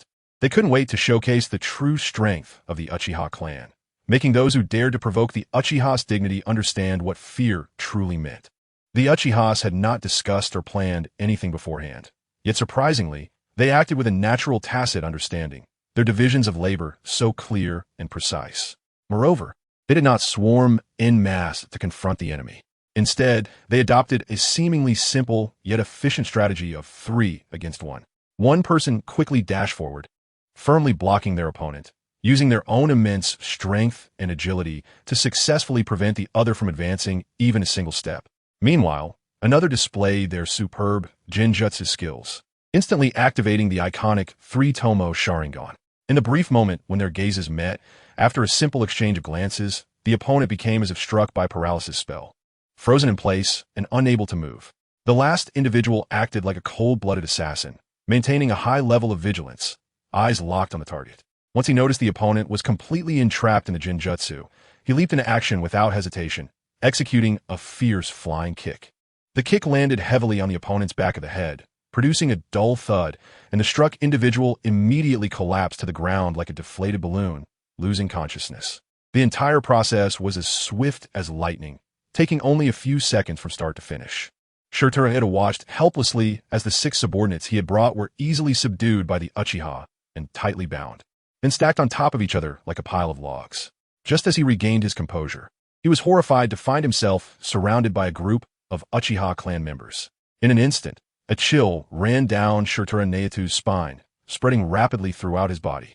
This coldness felt like a bucket of ice water poured over his head, cooling down the anger that had made his head spin. At this moment, Jeriah no longer cared about face or dignity. He panicked and shouted, "I am the second elder of the Jeriah clan. My relationship with Danzo is very close. You guys have no power or qualifications to arrest me." Jeriah was well aware that, given his current strength and situation, it was nearly impossible for him to break through the encirclement and escape alone, let alone 1 against 100. Even facing just the Uchiha who were glaring at him, he felt immense pressure. At this moment, the only thing that could save him from this predicament was likely his special identity. Thinking of this, Jeriah couldn't help but silently pray that this identity would be of use. Just then, a decisive and cold voice suddenly echoed from the back of the crowd. "Haven't you recognized reality yet? Today, no matter who comes, no one can save you. This is what I say." Upon hearing this voice, everyone present turned to look. They saw Uchiha Makimori, who had just returned from the Hokage building, walking over with steady and powerful steps. Those who recognized Makimori immediately greeted him respectfully. "Vice Minister, you are Uchiha Makimori? You better release me quickly, or else Danzo will hold you responsible." Jeriah certainly knew the famous Vice Minister of the Security Department, Uchiha Makimori. However, to his surprise, Makimori seemed to completely ignore his presence, showing no sign of response whatsoever. Thus, Makimori walked straight ahead without glancing sideways. When he passed by Jeriah, his steps did not pause for a moment, as if Jeriah was just a worthless stone by the roadside. However, something astonishing happened. Just after Makimori brushed past Jeriah, the latter suddenly stood frozen in place, as if his soul had been pulled away, unable to move. "Sharingan Genjutsu. Someone, take these guys to the prison. Since they want to find Jeriah, let them go and keep him company." Makimori stood there with an imposing demeanor, his cold gaze sweeping over those subdued Jeriah members, commanding. "As you command, Vice Minister." A Uchiha clan member responded respectfully upon hearing Makimori's order. They quickly led the other security personnel to execute the task, escorting the criminals one by one towards the prison.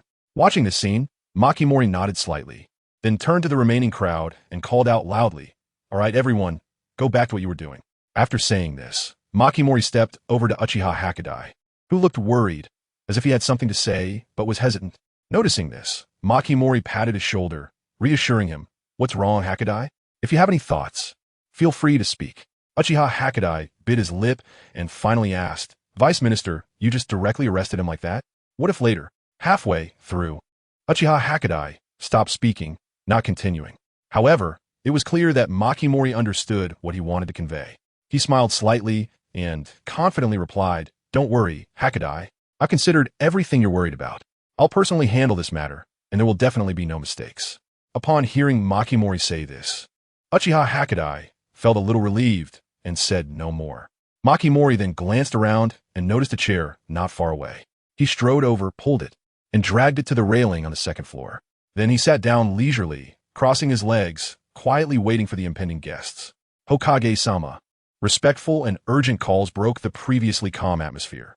Before long, as he was resting with his eyes closed, Makimori heard calls from below. "The guests are here." Makimori slowly opened his eyes. In his line of sight, he saw Sarutobi Hiruzen and Shurtara Danzo walking side by side, followed by several mysterious ninjas wearing masks. Their identities were unknown, whether they belonged to the Umbu or Root. "What brings you two here today? Is it so leisurely to visit our security department?" Makimori wore a faint smile, but his eyes held a hint of amusement. Clearly, he had anticipated the sudden visit of these two. However, after days of verbal sparring, Sarutobi Hiruzen knew that this seemingly young Uchiha was no ordinary opponent. If he continued to engage in a battle of wits with him, he would gain little. Thus, he decided not to waste any more time and said directly, "Let's talk in your office." As he spoke, Sarutobi Hiruzen surveyed the somewhat noisy security department hall, slightly furrowing his brows. "All right, follow me." Seeing this, Ming stood up briskly and led everyone toward his office. Along the way, he walked lightly, as if he was confident about the upcoming conversation. Once in the office, Ming did not engage in excessive pleasantries. Instead, he sat down on his own and then asked casually, "Now, can we talk?" He didn't even get up to greet Sarutobi Hiruzen and the others, as if they were just ordinary visitors. In response, both Sarutobi Hiruzen and Danzo appeared quite calm. After all, during this time, they had already experienced Maki's unique way of handling things, so it was nothing new to them. After exchanging a glance, the two silently sat down in the chairs opposite Maki. The scene before them was reminiscent of the situation in the Hokage building just moments ago.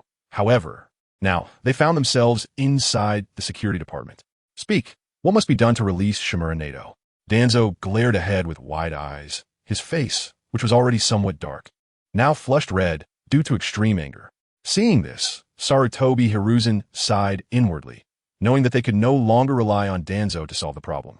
Maki slightly raised the corners of his mouth, revealing a smile that was neither genuine nor false, and leisurely said, "Since we are all so familiar with each other, I want to waste time on insincere pleasantries. If you want to take Shimura Nato away, it's simple. Just pay. After all, he is a well-known second elder of the Shimura clan. I won't ask for an outrageous price, just 100 million Ryo, and you can take him away safe and sound." Maki was well aware that an old fellow like Shimura Nato was not worth much, but it was still a good option to earn some pocket money for his clan from him. Before Sarutobi Hiruzen could respond, Danzo slammed the table, stood up abruptly, and shouted angrily, "Are you Uchiha crazy from poverty? That scoundrel isn't worth 100 million. That is sheer nonsense." Although he was not the head of the Shimura clan, to him, the clan's wealth was no different from his own. Over the years, he had indeed amassed a considerable fortune through various means. However, faced with Maki's approach, which was akin to directly severing an artery, he found it hard to bear. Maki remained silent, merely gesturing towards the door with his chin. The meaning was clear. "I've stated my price. If you don't accept, you can just leave." "You." Danzo's eyes widened, veins popping on his forehead, feeling a surge of anger that left him momentarily speechless. "This price is impossible." Danzo finally caught his breath and shouted angrily. "Shimura Nato is just an ordinary elite jounin. How can he be worth so much?" Sarutobi Hiruzen looked at the agitated Danzo and shook his head helplessly. After a deep sigh, he reached out and gently patted Danzo's arm, signaling him to calm down and sit down. "Let me handle this." Sarutobi Hiruzen took a deep breath and looked at Maki across from him. "This price is indeed too high. Shimura Nato is not worth that much." Maki, unhurried, replied, "This price is divided into two parts. First, his strength as an elite jounin has a certain value, which is worth 10 million Ryo. However, because he is the second elder of the Shimura clan, that identity is worth 90 million Ryo." At this point, Maki's lips curled slightly, revealing a faint smile as he continued softly. "His life itself may not be worth much, but his identity as the second elder of the Shimura clan is quite different. You have to understand the impact and benefits that come from this identity far exceed the value of his personal life. Hearing this, Sarutobi, Hiruzen, and Danzo exchange glances, both seeing a hint of helplessness in each other's eyes. Ever since dealing with this kid named Uchiha Maki, every time the topic of money came up, the price was always measured in hundreds of millions. It was truly absurd. Then let us forget it.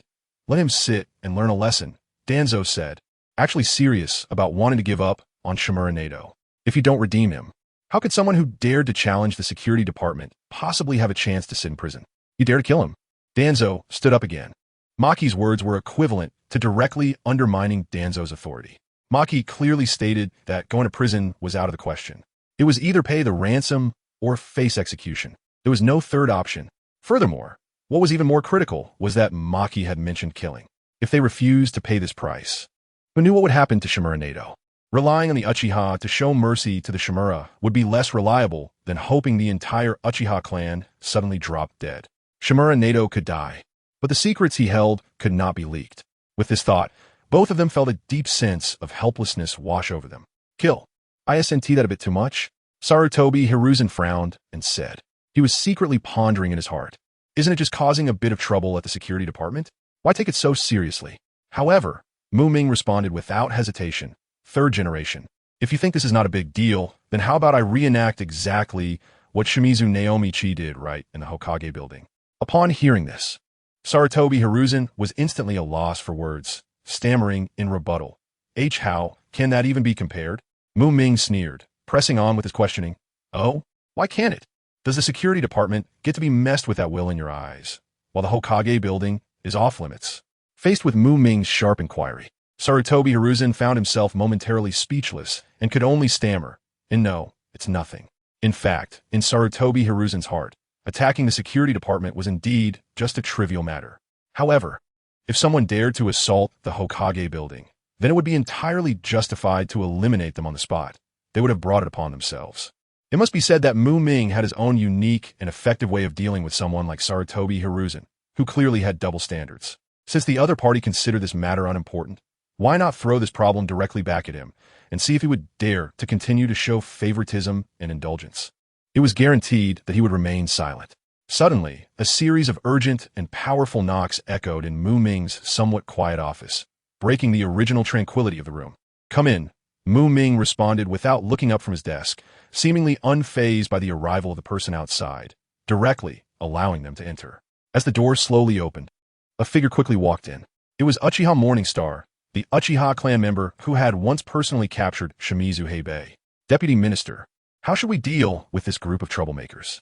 Uchiha Morningstar asked eagerly as soon as he entered, his gaze fixed on Ming, as if hoping to receive an immediate answer from his superior.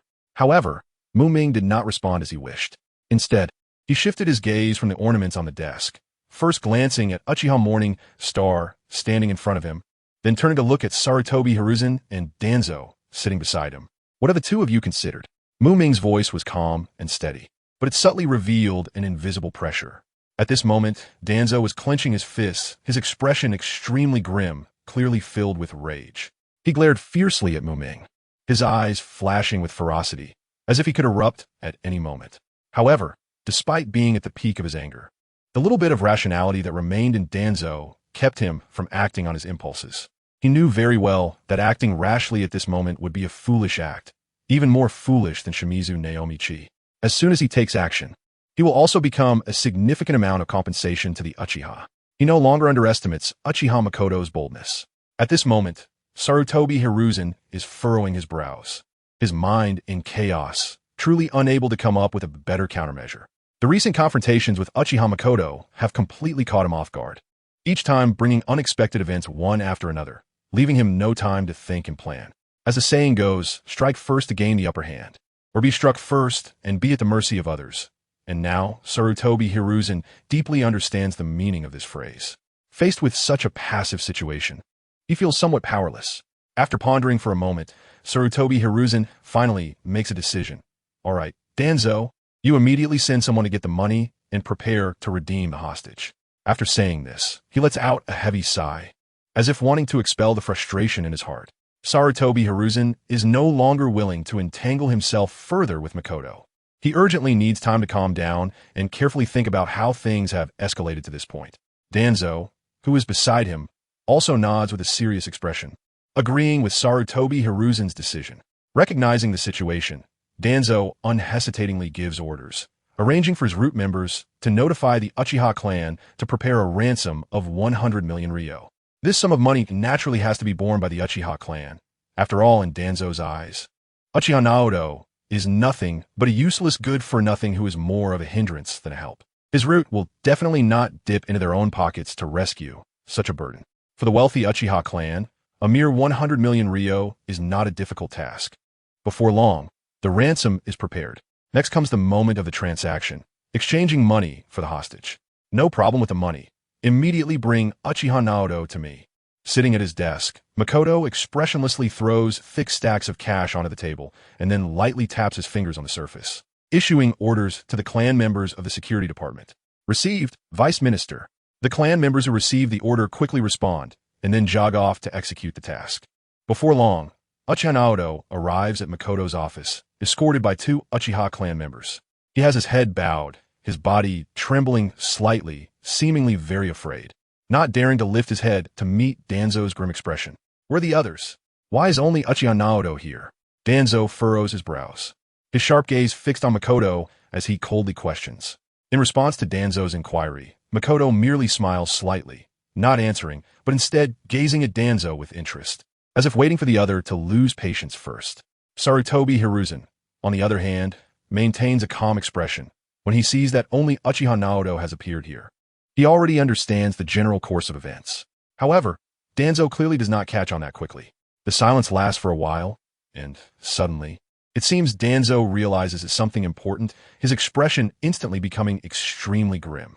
He clenched his teeth tightly, his cheeks bulging, and his hands unconsciously formed fists, the joints turning pale from excessive force. However, in the end, Danzo still suppressed his inner anger and slowly relaxed his tightly clenched fists. He took a deep breath, trying to calm himself down, then turned to the people behind him, including Naozato Shimura, and said, "Let's go." After saying this, he stepped forward and left Makamura's office together with Sarutobi Hizashi, leaving behind a bewildered Naozato Shimura and other attendants who hurriedly followed. After leaving the security department with Danzo's assistants and their clansmen, Naozato Shimura couldn't suppress the doubts and unease in his heart. After a brief hesitation, he couldn't help but ask Danzo, who was walking ahead. However, before he could finish his sentence, a furious shout rang out. "Shut up." This angry roar sounded like thunder on a clear day, instantly silencing Naozato Shimura. At that moment, Danzo's face was frighteningly dark, as if water could drip from it. His inner fury had reached its peak, and he had no mind to care about Naozato Shimura's question.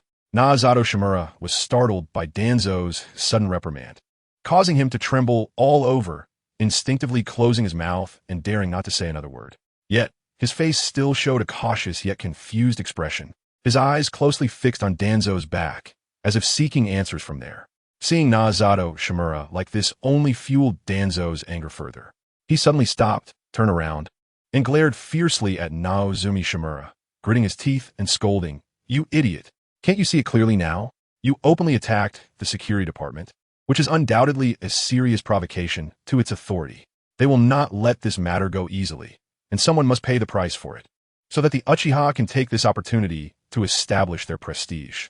It could be you, or it could be those you brought along who took action. Someone has to bear the consequences.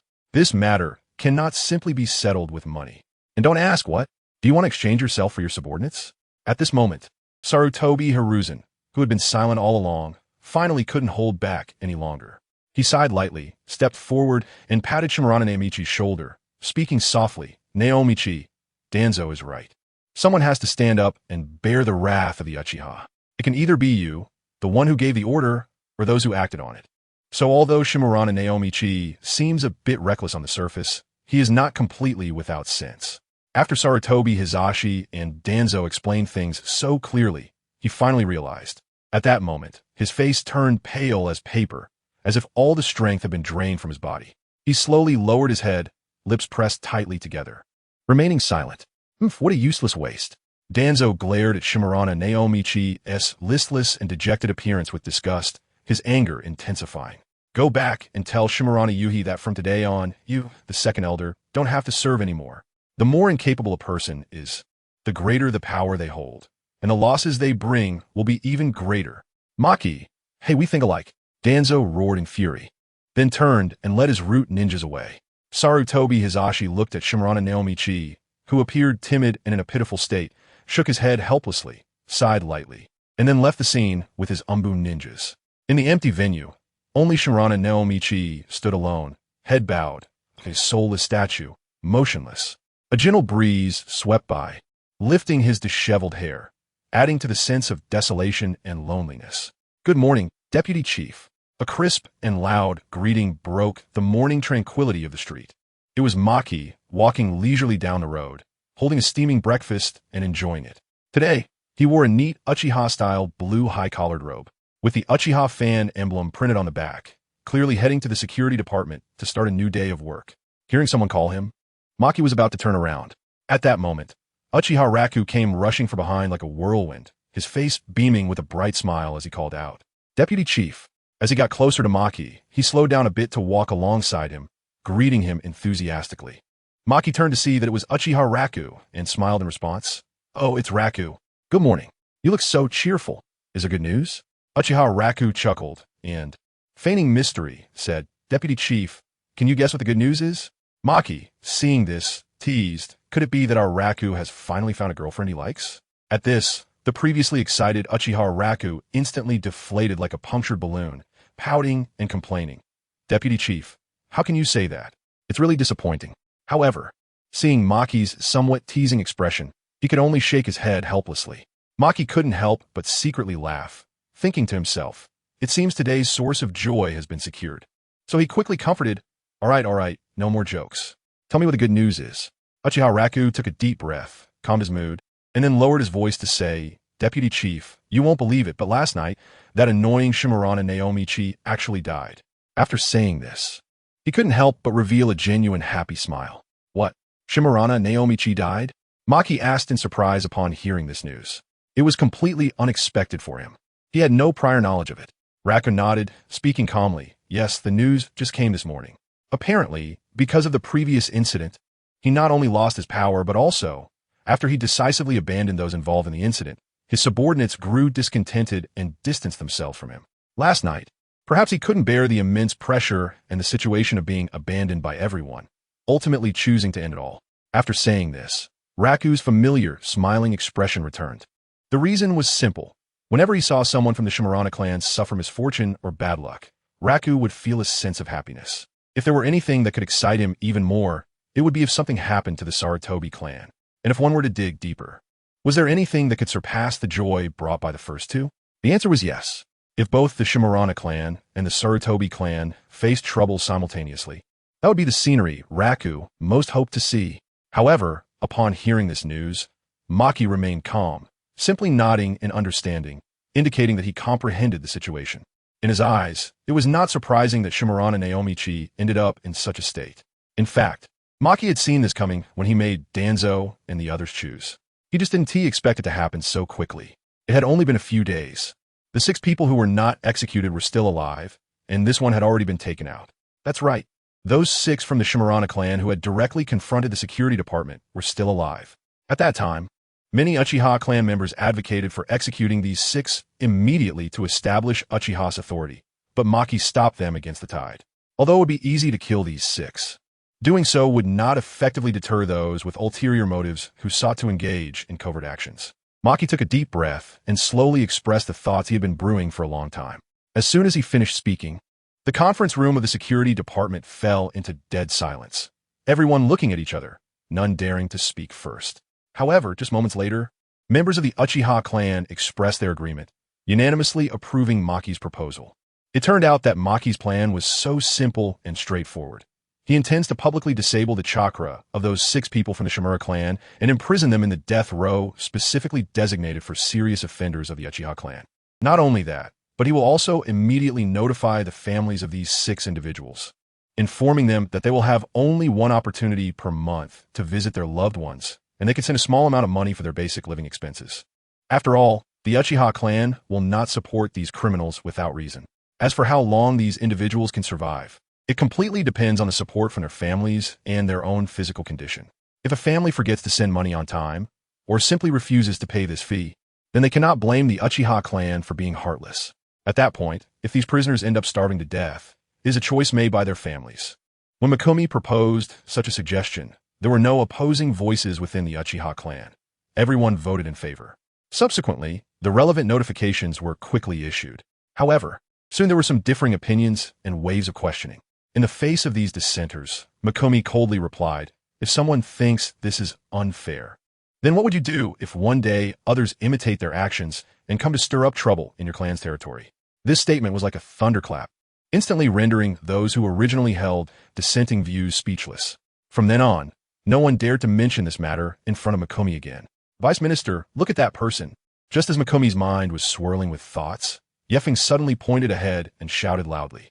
Upon hearing this, Mikumi immediately turned his gaze in the direction Yeffing indicated. In the distance, there was a figure that stood out remarkably. The person was wearing a bright red vest and had hair as white as snow. Upon closer inspection, his expression seemed a bit lewd as he constantly stole glances at the young, plump women on the street while leisurely walking toward them. Is that Jeriah? It makes sense. Counting the days, he should indeed be back. Mikumi couldn't help but murmur. The current situation of the Uchiha clan was sufficient to prompt Sarutobi, Hiruzen, and the others to summon Jeriah back. Huh? What did you say? Because Mikumi's voice was too soft, Yeffing did not catch what he had just said. Seeing this, Mikumi no longer concealed it and directly answered. That guy is one of the legendary 3 ninjas of Konoha, Jeriah. Oh, I see. No wonder he looks so familiar. Yeffing nodded in realization, then squinted his eyes and began to take a keen interest in observing this legendary ninja up and down. Although they were still a considerable distance away from Jeriah, it did not affect Yeffing's curiosity and attention towards him at all. In front of the powerful Sharingan of the Uchiha clan, this distance was negligible, as if the other party was standing right in front of him, clear as day. At that moment, Jeriah suddenly felt a chill run down his back, as if he was enveloped by an invisible coldness. He was taken aback, instinctively raising his head sharply, his gaze shooting like lightning towards his right front. From a distance, he could see 2 members of the Uchiha clan standing by the street, quietly staring in his direction. If one were to ask how Jeriah could recognize Ming and another person's identity as Uchiha from such a long distance, the answer was obvious: the distinctive clothing they wore, characteristic of the Uchiha clan, played a crucial role. Compared to the green vests worn by ordinary ninjas, Ming had a particular fondness for the Uchiha's unique blue high-collared robes. These robes were not only made of high-quality material and finely crafted, but more importantly, they perfectly showcased the unique temperament and style of the Uchiha clan. Due to Ming's strong affection for them, many members of the security department gradually began to imitate him, donning their long-standing traditional attire. Over time, this actually formed a unique retro fashion trend within the security department. So it was the Uchiha, upon recognizing Ming and the other, Jeriah's previously somewhat lewd expression instantly retracted, replaced by a serious and solemn demeanor. He then unhesitatingly stepped towards Ming and the other person. "Vice Minister, he's coming this way," said Lei Feng, looking at the approaching Jeriah, his voice somewhat lacking in confidence. After all, the person coming towards them was one of the legendary Sannin of Konoha village, and facing such a renowned figure made Lei Feng feel a bit anxious. "Yes, I see him," Ming replied nonchalantly. He knew that if it came to a fight, Jeriah at this stage was not his opponent. Moreover, he understood Jeriah's personality. He wasn't the type to jump straight into a fight without saying a word. Besides, they were in the bustling streets of Konoha, and considering all factors, the probability of a fight breaking out was virtually zero. As Jeriah's figure gradually approached, Ming felt little emotional upheaval. To be honest, he didn't have particularly strong feelings, positive or negative, about this legendary Sannin. At this moment, it was their first meeting, establishing their first impression of each other. After some thought, Ming decided to adopt a moderately friendly attitude. "Hello, Mr. Jeriah." Ming smiled and took the initiative to greet the slowly approaching Jeriah. Hearing Ming's greeting, Jeriah couldn't help but be slightly taken aback, a hint of surprise appearing on his face. "Oh, I didn't expect you to recognize me." It was known that he had been away from the village for a long time. Logically, a young child like Ming should not have been able to recognize him right away. Indeed, to Jeriah, Ming, who was about 10 years old, was just a child. However, at this moment, not only Ming but even the other young Uchiha standing beside him seemed to have recognized him. In response to Jeriah's question, Ming merely smiled slightly and said nothing more. Yet, It was a simple smile that seemed to convey something to Jeriah in an instant. He pondered to himself, could it be that the Uchiha clan has already begun to specifically teach its members to recognize important figures? It seems their thoughts are indeed. Upon thinking of this, Jeriah glanced thoughtfully at Ming, his eyes revealing a hint of curiosity and inquiry. In such a special situation of recognizing people, there is usually only one possibility. This means that once both parties clarify their positions, they will naturally maintain a high level of vigilance and caution towards each other. Ming politely said to Jeriah, "There are still matters that I need to handle with the security department, Mr. Jeriah. I'm really sorry, but we'll take our leave now." He had no intention of engaging in a long conversation with Jeriah on the street. Ming looked up at the sky. He was about to be late for work. At that moment, Jeriah noticed Ming's friendly demeanor. He then reverted to his usual carefree and boisterous self. Just as he was about to brush past Ming, a sudden flash of inspiration struck him, and he hurriedly asked, I haven't asked her name yet, young man." Hearing this, Ming smiled faintly, his lips curling slightly as he replied, "My name is Ming, full name Uchiha Ming." After saying this, he nodded slightly in acknowledgement and turned to leave with his companion, Lufeng. Watching the two of them walk away until they disappeared from sight, Jeriah remained stationary. Gently rubbing his chin with his right hand, his brow furrowed as if he was trying to recall something important. He muttered to himself, "Why does the name Ming sound a bit familiar? It's like I've heard it somewhere before." Thus, Jeriah stood alone on the street, lost in deep thought. Uchiha Ming, that name seemed somewhat familiar, but Jeriah was certain he had never had any interaction with this person before. However, where did that vague sense of familiarity come from? At that moment, like lightning flashing across the night sky, a sudden insight struck Jeriah's mind. He finally recalled. It turned out that the name Uchiha Makoto had appeared in the secret order handed to him by Sarutobi Hiruzen. According to the order, Uchiha Makoto was a newly appointed elder of the Uchiha clan. Not only that, but he was also a rare holder of the Mangekyō Sharingan within the Uchiha clan. More importantly, this person was considered by Sarutobi Hiruzen and others to be one of the significant threats to Konohagakure. Thinking of this, Jeriah couldn't help but furrow his brow tightly. After his brief encounter with Makoto, he found that the personality Makoto displayed was completely different from the despicable Uchiha clan members that people usually thought of. The image he personally felt of Kakashi was completely different from the one depicted in the information provided by Sarutobi. This is truly a huge problem. Jeriah was frantically scratching his head with both hands while shouting loudly. He always found such complex and troublesome situations to be the most headache-inducing and unpleasant. Kakashi didn't think at all about Jeriah and went to the security department with Kazekage. After arriving at their destination, they parted ways. Then, Kakashi walked alone towards his own office. When he stepped into the office, he walked straight to the window and stopped, quietly gazing at the streets of Konoha below. Kakashi didn't believe that Jeriah would cause him much trouble. However, for some reason, deep down, he always felt something was off. This strange feeling grew stronger from the moment he saw Jeriah. But no matter how hard he tried to think, he couldn't figure out what the problem was. Jeriah returning to the village? Jeriah returning to the village? Jeriah returning to the village? Jeriah returning to the village early.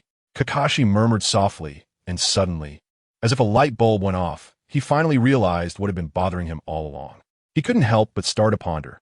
Did Jeriah's early return to the village signify a change in the plot? Furthermore, the Uchiha clan, known for their ruthless methods, had recently adopted a different style, with their actions starkly contrasting their past behavior. Wasn't that also a kind of plot alteration? Not to mention their intimidation of the Shimura clan. Couldn't that be considered a change in the original plot direction? If none of these situations counted as a change in the storyline, then what did? But if it truly counted as a plot change, then he should be rewarded accordingly. So where was the reward? System, come out quickly. Where's my reward? Give it back to me. Ming called out to the system in his mind. The events of the past few days surged upon him like a tidal wave, leaving him overwhelmed and even a bit dizzy. And that damn broken system seemed to have vanished, making no sound at all, to the point where he almost forgot about the system rewards. At this moment, realizing what had happened, Ming hurriedly called out to the system in his mind. However, no matter how many times he called, the system remained silent, as if it had sunk into the sea without a trace.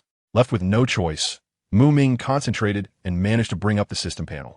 Just then, he noticed a striking unread message on the panel flickering with a faint glow. Ding! The host has discovered a system bug, which is currently being repaired. Please be patient. For more detailed information, click here to view. Upon seeing this, Ming furrowed his brow in suspicion and clicked on the message marked as a system bug to read it carefully. Shortly after, he quickly skimmed through the content. In summary, the issue with the system mainly involved the repair and adjustment of the mechanism for obtaining rewards from chain plotlines. For example, since the Uchiha clan still existed, did that mean that as long as they did something, even if it was just going to eat, Ming could receive rewards?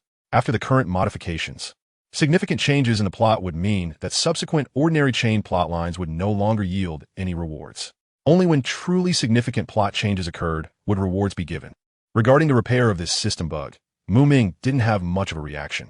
After all, from the beginning, he hadn't held high expectations, thinking he could easily obtain a valuable lottery chance.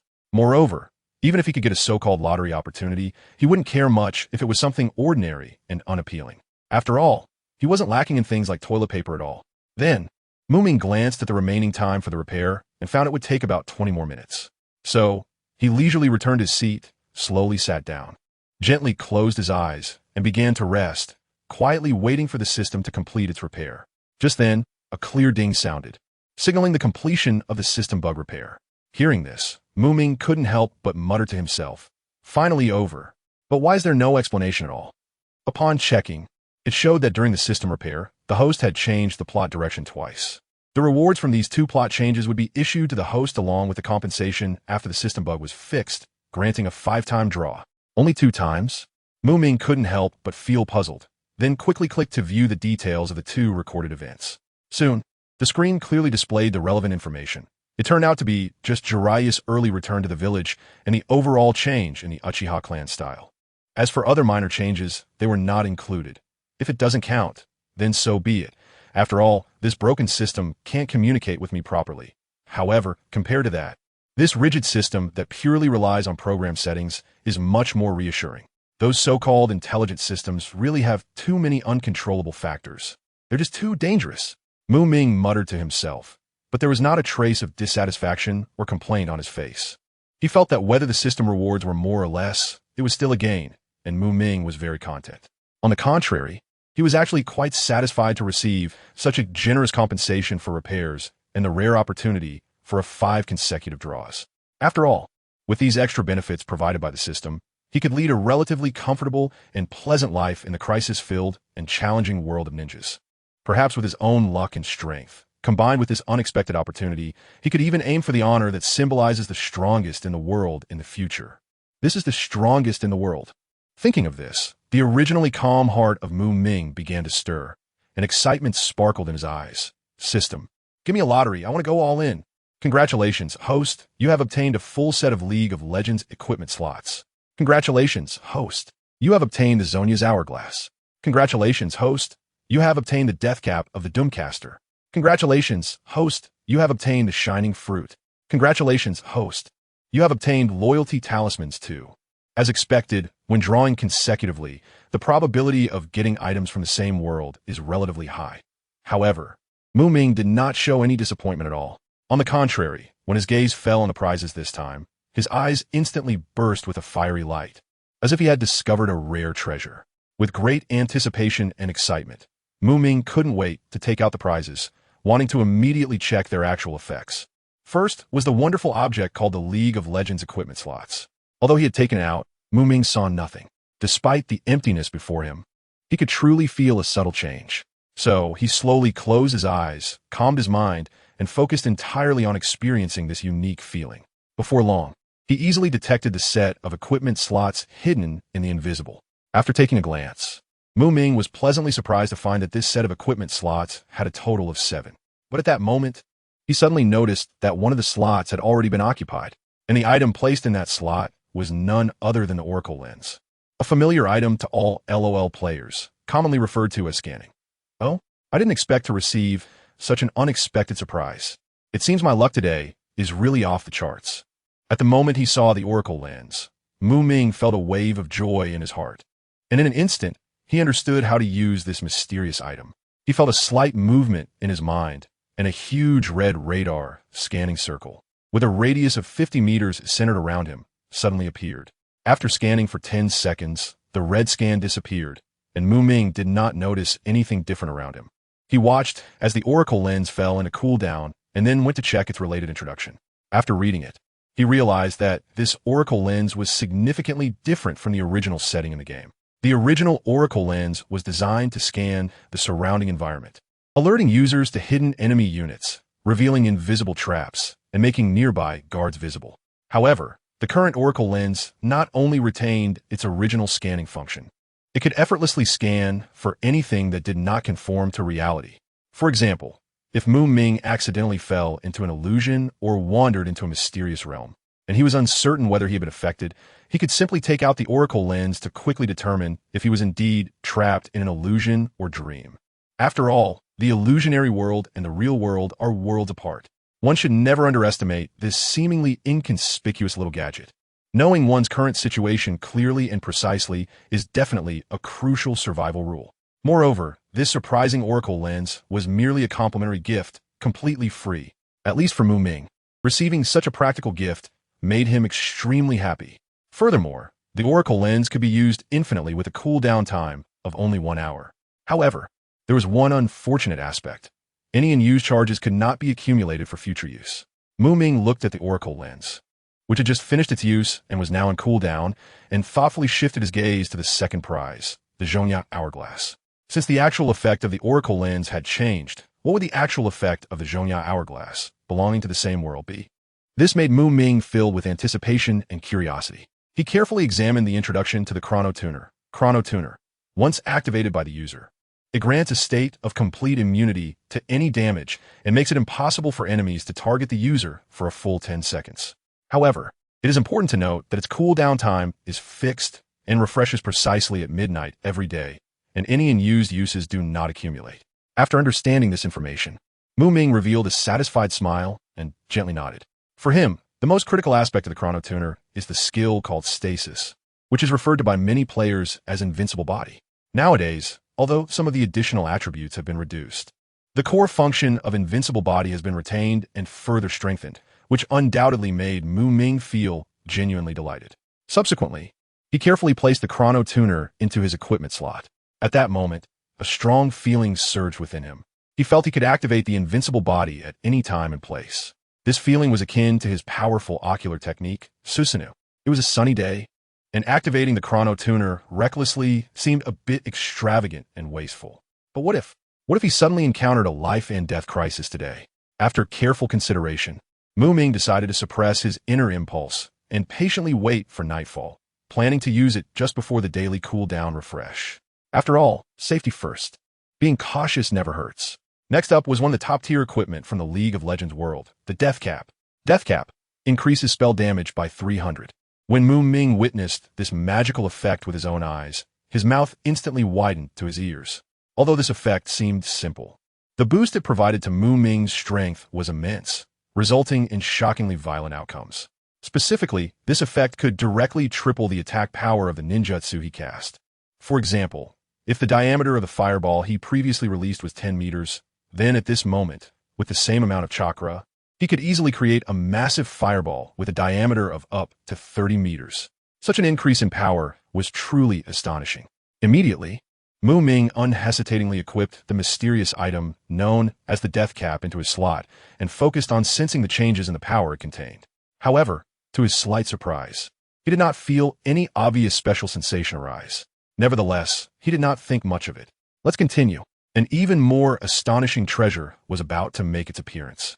Originating from the world of pirates, the devil fruit. Moreover, this time it was not an ordinary devil fruit, but a top-tier existence within the natural category, the glint fruit. In an instant, Ming felt a sudden heaviness in his right hand. Looking closely, he saw a strange fruit, covered in intricate floral patterns and exhibiting a vibrant yellow color, appearing out of thin air in his right hand. This was the legendary glint fruit. It was a powerful ability controlled by one of the highest combat powers in the Navy headquarters from the original One Piece, Marine Admiral Kizaru, whose code name is Borsalino. So, just how terrifying is the power of this fruit? It is known that even Kizaru's mentor, the former Admiral Zephyr, commented on Kizaru. Kizaru relies too much on his fruit abilities. What does this statement imply? It means that among other strong individuals of Kizaru's level, his mastery of Haki can be considered average or even below average. However, despite this obvious shortcoming, Kizaru can still maintain his position as one of the highest combat powers in the Navy, thanks to the astonishing power of the glint fruit. It is also worth mentioning that, up until now, there's never been a scene where Kizaru has fought with all his strength. Naturally, Ming was drooling over such an ability, but at the same time, he had deep concerns. After all, gaining the power of the glint fruit would mean he would have one more fatal weakness, a fear of seawater. Although he was in the world of Naruto, where the seawater might not contain the special properties that counteract devil fruits, Ming was not willing to gamble with his future. As the saying goes, better safe than sorry. If he truly developed this fatal weakness, the consequences would be unimaginable. Just then, a flash of inspiration struck Ming's mind, and an excellent idea suddenly emerged. He suddenly remembered the League of Legends equipment slot he had just lucky drawn. His gaze involuntarily fell on the shining fruit, which emitted a strange light. Is the shining fruit considered an equipment? Ming wasn't entirely sure in his heart. However, since he already had such a novel idea, why not boldly give it a try? After all, trying out wouldn't cost him anything. Without hesitation, Ming took a deep breath, focused his mind, and concentrated all his attention deep within himself. As his thoughts slightly stirred, the shining fruit that was originally in his hand suddenly vanished without a trace. As if by magic, Ming's eyes widened in disbelief as he stared at his empty palm. Then, when he looked down at his hands, he was pleasantly surprised to find that they had transformed into two dazzling, radiant light hands, as if made of pure light. At that moment, Ming could no longer suppress the excitement in his heart and burst into laughter. It really worked. In his excitement, Ming quickly walked to the window and decisively opened it. He gazed into the distant, empty land, his eyes shimmering with anticipation and curiosity. Then, he slowly extended his right index finger, pointing at the ground far away, and gently tapped it. In an instant, an extremely tiny light projectile shot out with lightning speed. Although this light projectile was minuscule in size, its speed was as fast as lightning. In the blink of an eye, it accurately struck the spot that Ming had aimed at. Ming focused his gaze and saw that a small hole had suddenly appeared on the originally flat and unremarkable ground. The soil and debris around the hole were scattered and splintered due to the powerful impact of the light projectile. However, Ming's experiment was not yet over. He quickly pulled out an incredibly sharp kunai from his bosom, gripping the handle tightly. Then, he carefully made a small cut on the palm of his left hand with the blade. Logically speaking, such a wound would surely cause blood to flow. However, a miracle happened once again. The wound that should have bled transformed into a crack glowing with a faint light, resembling a dazzling gem embedded in his skin. No, at this moment, it could no longer be called a wound. It was not a wound at all, but rather a peculiar, glowing opening. Ming raised the incredibly sharp kunai with a serious expression and, without hesitation, struck down hard on his arm. As he struck, Ming felt no resistance at all, as if he was cutting through air. With a crisp sound of thud, his entire arm was effortlessly severed by himself, the severed limb falling onto the cold ground.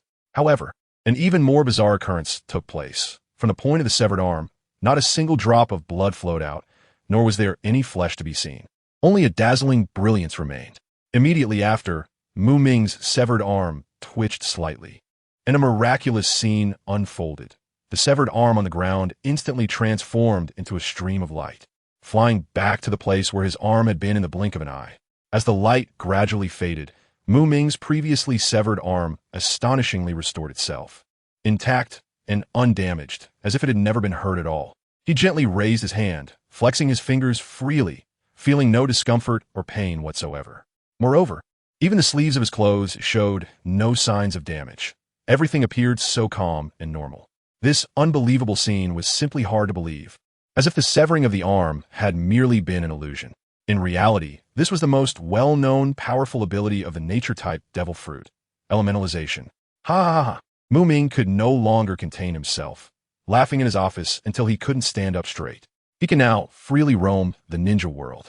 As long as he doesn't want to, no one can stop him. After laughing for a while, Ming looked at the last prize. There was only one prize left. 2 so-called loyalty talismans.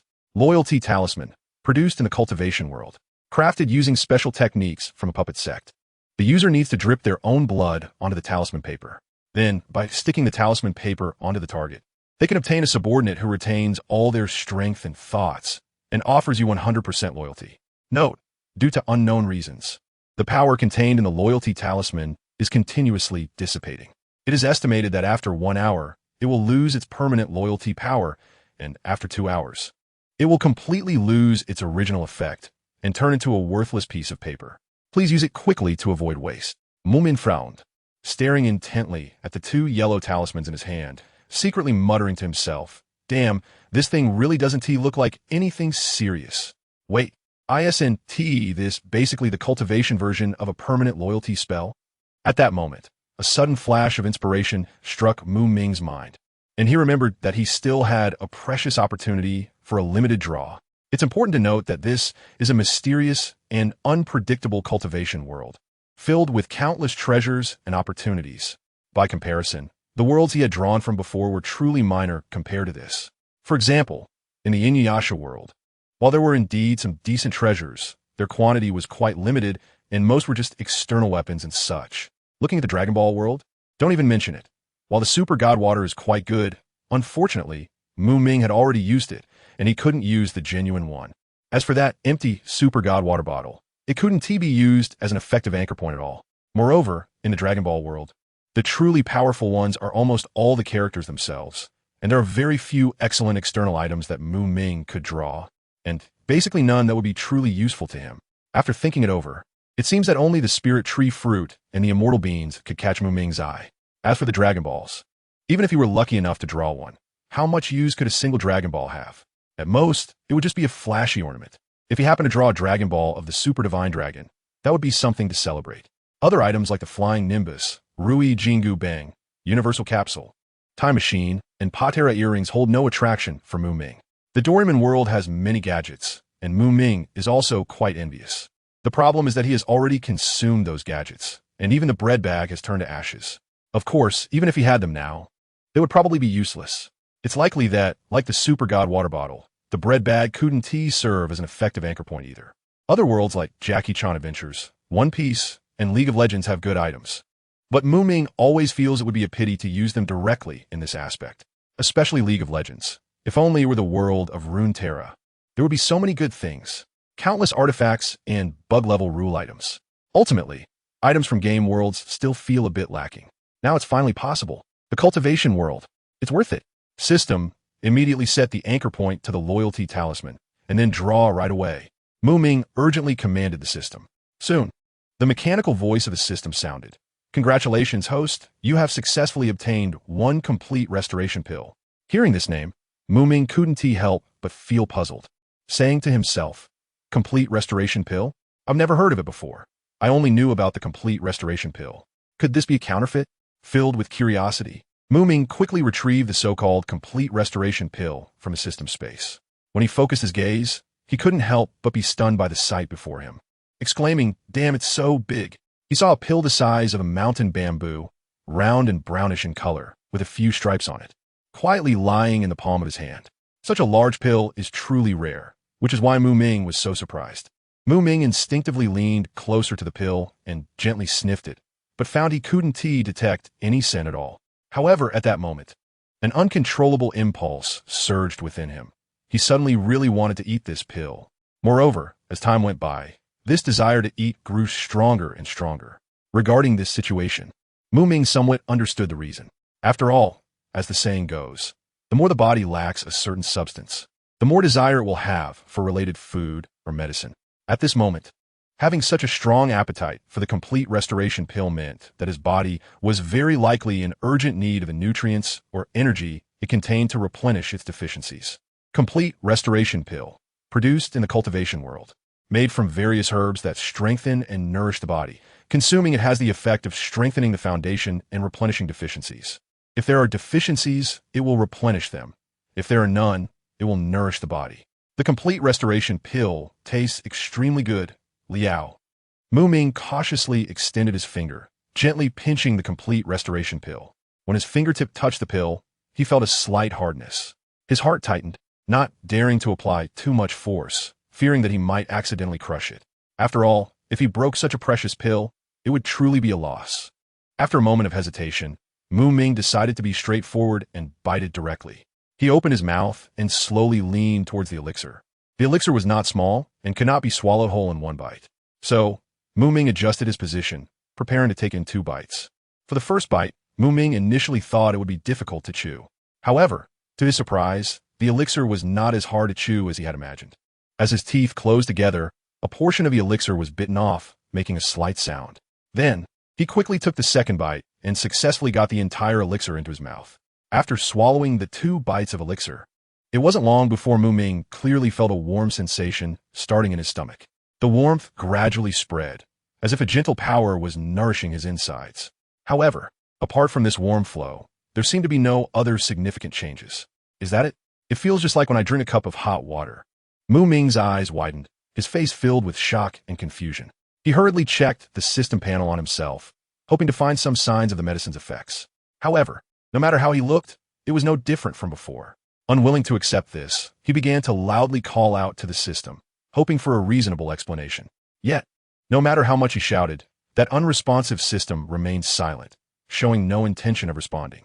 In fact, Ming did not come from a cultivation world, and he was naturally unaware of many common knowledge issues in the cultivation realm that didn't require special explanation. The system, too, operated according to its preset program and would never take the initiative to do anything outside its established parameters. Therefore, the poor Ming did not know that for pills used to solidify the foundation and enhance vitality, the effects often would not be immediately apparent due to careful consideration of the user's health. Instead, they would gradually take effect in a slow and subtle manner. And subtle influence takes time. Unfortunately, he was completely unaware of this. Well, it was better to use the loyalty talisman first. If he didn't use it now, it would be wasted. One notable strength of Ming was that he had a big heart. While most people might ponder and be troubled by situations, Ming never did that. For things that had already happened and could not be changed, he wouldn't waste too much thought on them. At this moment, all his attention was focused on the 2 mysterious loyalty talismans in his hand. He carefully looked at the system's prompt and discovered that there was less than 30 minutes left before the talismans would expire. Not daring to delay any longer, Ming quickly followed the steps outlined in the manual. He cautiously bit his finger, feeling no pain and seeing no blood. His body was passively elementalized. Ming tried to control the state of passive elementalization upon contact. However, he had just touched the shining fruit, which had a low development intensity, making it easy to operate and use right away, but this suppression passive required time to adapt. However, Ming had another way. That was to first take out the shining fruit. As soon as he had the thought, the shining fruit appeared out of thin air in his hand. Ming casually placed it on the table. He bit his finger again, and this time he successfully drew blood. A drop of bright red blood gently fell onto the yellowed talisman paper. An astonishing scene unfolded. As soon as the drop of blood touched the talisman paper, it quickly penetrated as if attracted by a magnet. At the same time, the originally dull runes seemed to be infused with new vitality, beginning to emit faint red light, gradually spreading along the lines of the runes, forming a circle of exquisite and vibrant red outlines. After successfully completing the first talisman, Ming quickly made a second one using the same method. After finishing the 2 talismans, Ming did not forget to put the shining fruit back into his equipment slot on the table. With everything ready, he didn't even have time to catch his breath before he rushed out the door. As for the intended targets of these 2 loyalty talismans, Ming had already planned it in his mind after reading the introduction of the loyalty talismans. It was none other than the 2 notorious troublemakers of the Uchiha clan, Uchiha Shisui and Uchiha Itachi. Perhaps to outsiders, these 2 could be considered the good-natured gentlemen of the Uchiha clan. They are usually polite to others and behave very properly. However, in the eyes of the Uchiha clan, these 2 are undoubtedly the biggest troublemakers within the Uchiha family. Just looking at the recent period, regarding how to deal with Shisui and others, although Shisui has not explicitly expressed opposition on the surface, his low mood has already spoken volumes.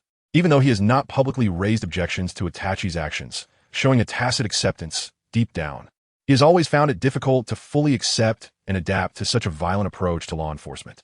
As for Itachi, there is no need to say much more. He not only never held a position in the security department, but he hasn't even participated in the work of the Dark Division lately. Just in the past few days, Ming also heard from Fuyue that since that night, Itachi has locked himself in his room at home all day long, and no one knows what he is tinkering with inside. Originally, Ming had been planning to find an appropriate opportunity to have a heart-to-heart conversation with the 2 of them. After all, before this, Ming had only given them a precautionary shot in advance, aimed at preventing them from suddenly stepping forward to openly contradict him. However, recently, Due to Mumming's own affairs and those of the security department being overwhelmingly busy, he has been unable to spare time to sit down and have a serious conversation with Shisui and Itachi. He wanted to engage in a deep and sincere exchange of thoughts and insights. Nevertheless, now the situation has taken an unexpected turn that Mumming did not anticipate. This way, many unnecessary steps are saved, and Mumming won't have to waste much effort in speaking. He just needs to drop a drop of blood, gently stick it on, and that magical loyalty talisman will easily solve all problems, making everything fall into place. Mumming has to say he is quite grateful for being so busy during this period. Otherwise, after he painstakingly convinced the two of them, if the system then gave them 2 loyalty talismans, Mumming feels he would be spitting blood. Shisui is actually not difficult to find, especially at this specific time. If everything goes as expected, then without a doubt, he should be working at the security department. Sure enough, when Mumming arrived on the 2nd floor of the security department and walked straight to the captain's office, he gently pushed open the door and saw Shisui sitting there busy with work. It is worth mentioning that this office is not solely for Shisui, as his current position is just an ordinary captain of the security department. Therefore, he does not yet have his own independent office space. Captains at his level typically share this office with 2 others to handle daily affairs. At this time, besides Shisui, there is another captain present.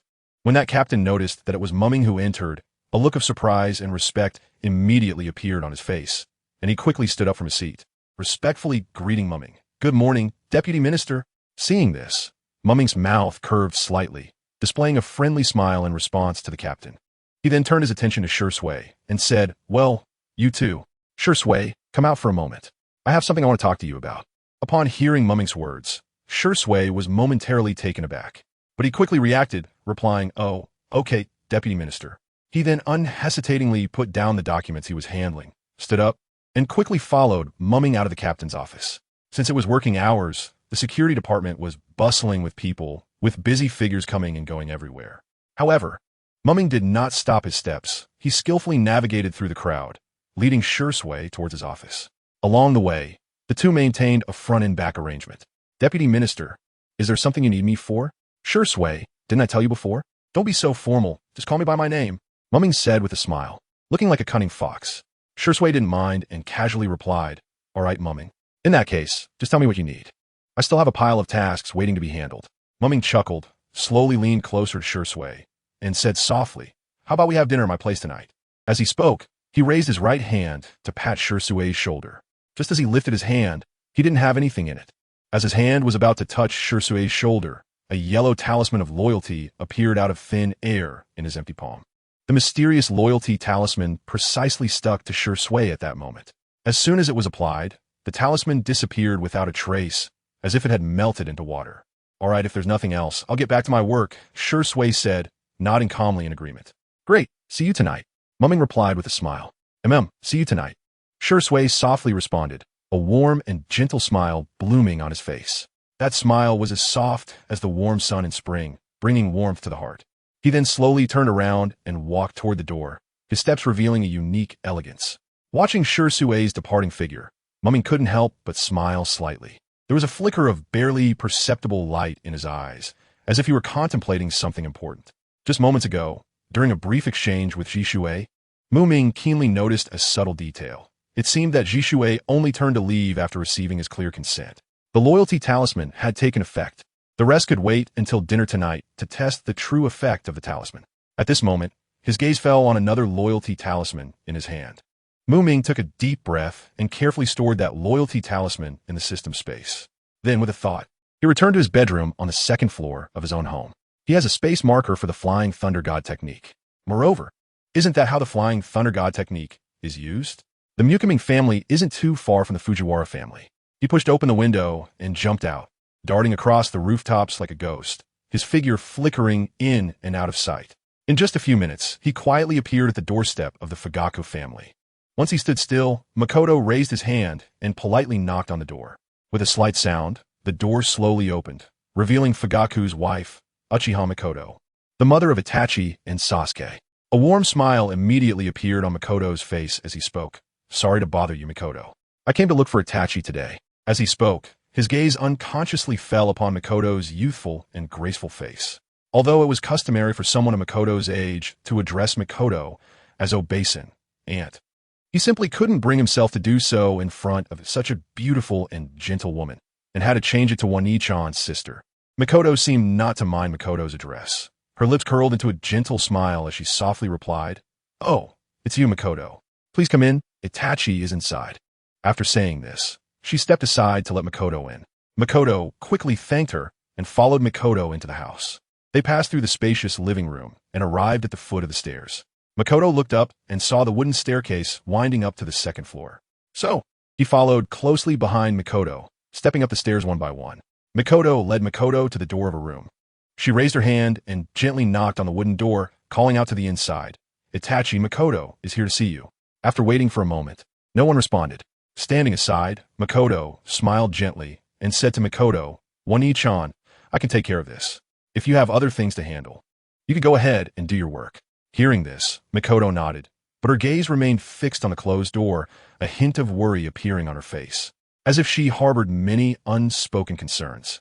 Finally, she slowly said, "Then I'll trouble you to take care of Itachi. Makoto-kun, I'll go prepare some pastries and fruits for you." After saying this, Makoto turned and walked downstairs, her steps appearing somewhat heavy, as if each step was burdened with weighty thoughts. Once Makoto's figure disappeared around the corner of the stairs, Makoto did not continue knocking on the door as before, but instead, without hesitation, reached out and directly opened the door, stepping into the room. Upon entering, Makoto immediately felt a suffocating atmosphere enveloping him. The curtains in the room were tightly drawn, casting the entire space into a particularly dim light, with only a few weak rays of light seeping through the gaps in the curtains and falling onto the floor. However, even in such a dim environment, Makoto could clearly see Itachi lying motionless on the bed. Without hesitation, he quickly walked to the bedside. As he got closer to Itachi, he noticed that the latter still had his eyes closed and showed no reaction. So he extended his right hand and gently patted Itachi's arm, just like with Shisui before. It was simple and direct. In the blink of an eye, the talisman was already affixed. "Remember to come to my house for dinner tonight. I'll cook. And Shisui will be there too. I will go." Sure enough, this time the talisman worked differently. Makoto did not stay long at the Fugaka household. He is not like those time travelers who have thoughts about Makoto, this married woman. Itachi is also a quiet person. There was nothing to say to them. So after briefly greeting Makoto, Mikimi left the Fujiwara house. He looked up at the clear blue sky. "Sigh, I really can't be a good person. It's better to just be an ordinary person." This time, Mikimi didn't rush back to the security department, but chose to stroll leisurely down the street. Otherwise, he could have used Flying Thunder God to return to the office. He has no problem. Why rush to work? Finally, Miyukum's worries have been properly resolved, and he can finally relax his tense heartstrings.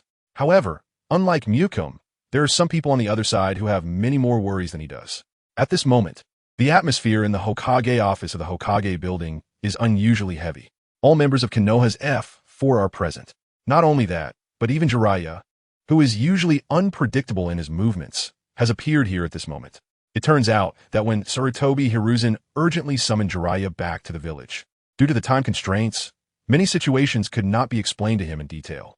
After meeting with Sarutobi, Jeriah certainly would not miss the opportunity to clarify those unclear points.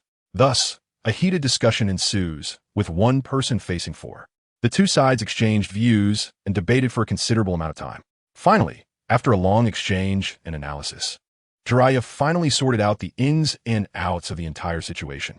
Suddenly, Jeriah's eyes widened in disbelief as he looked at the four elderly figures before him, and he couldn't help but complain, "I say, old man, are you crazy?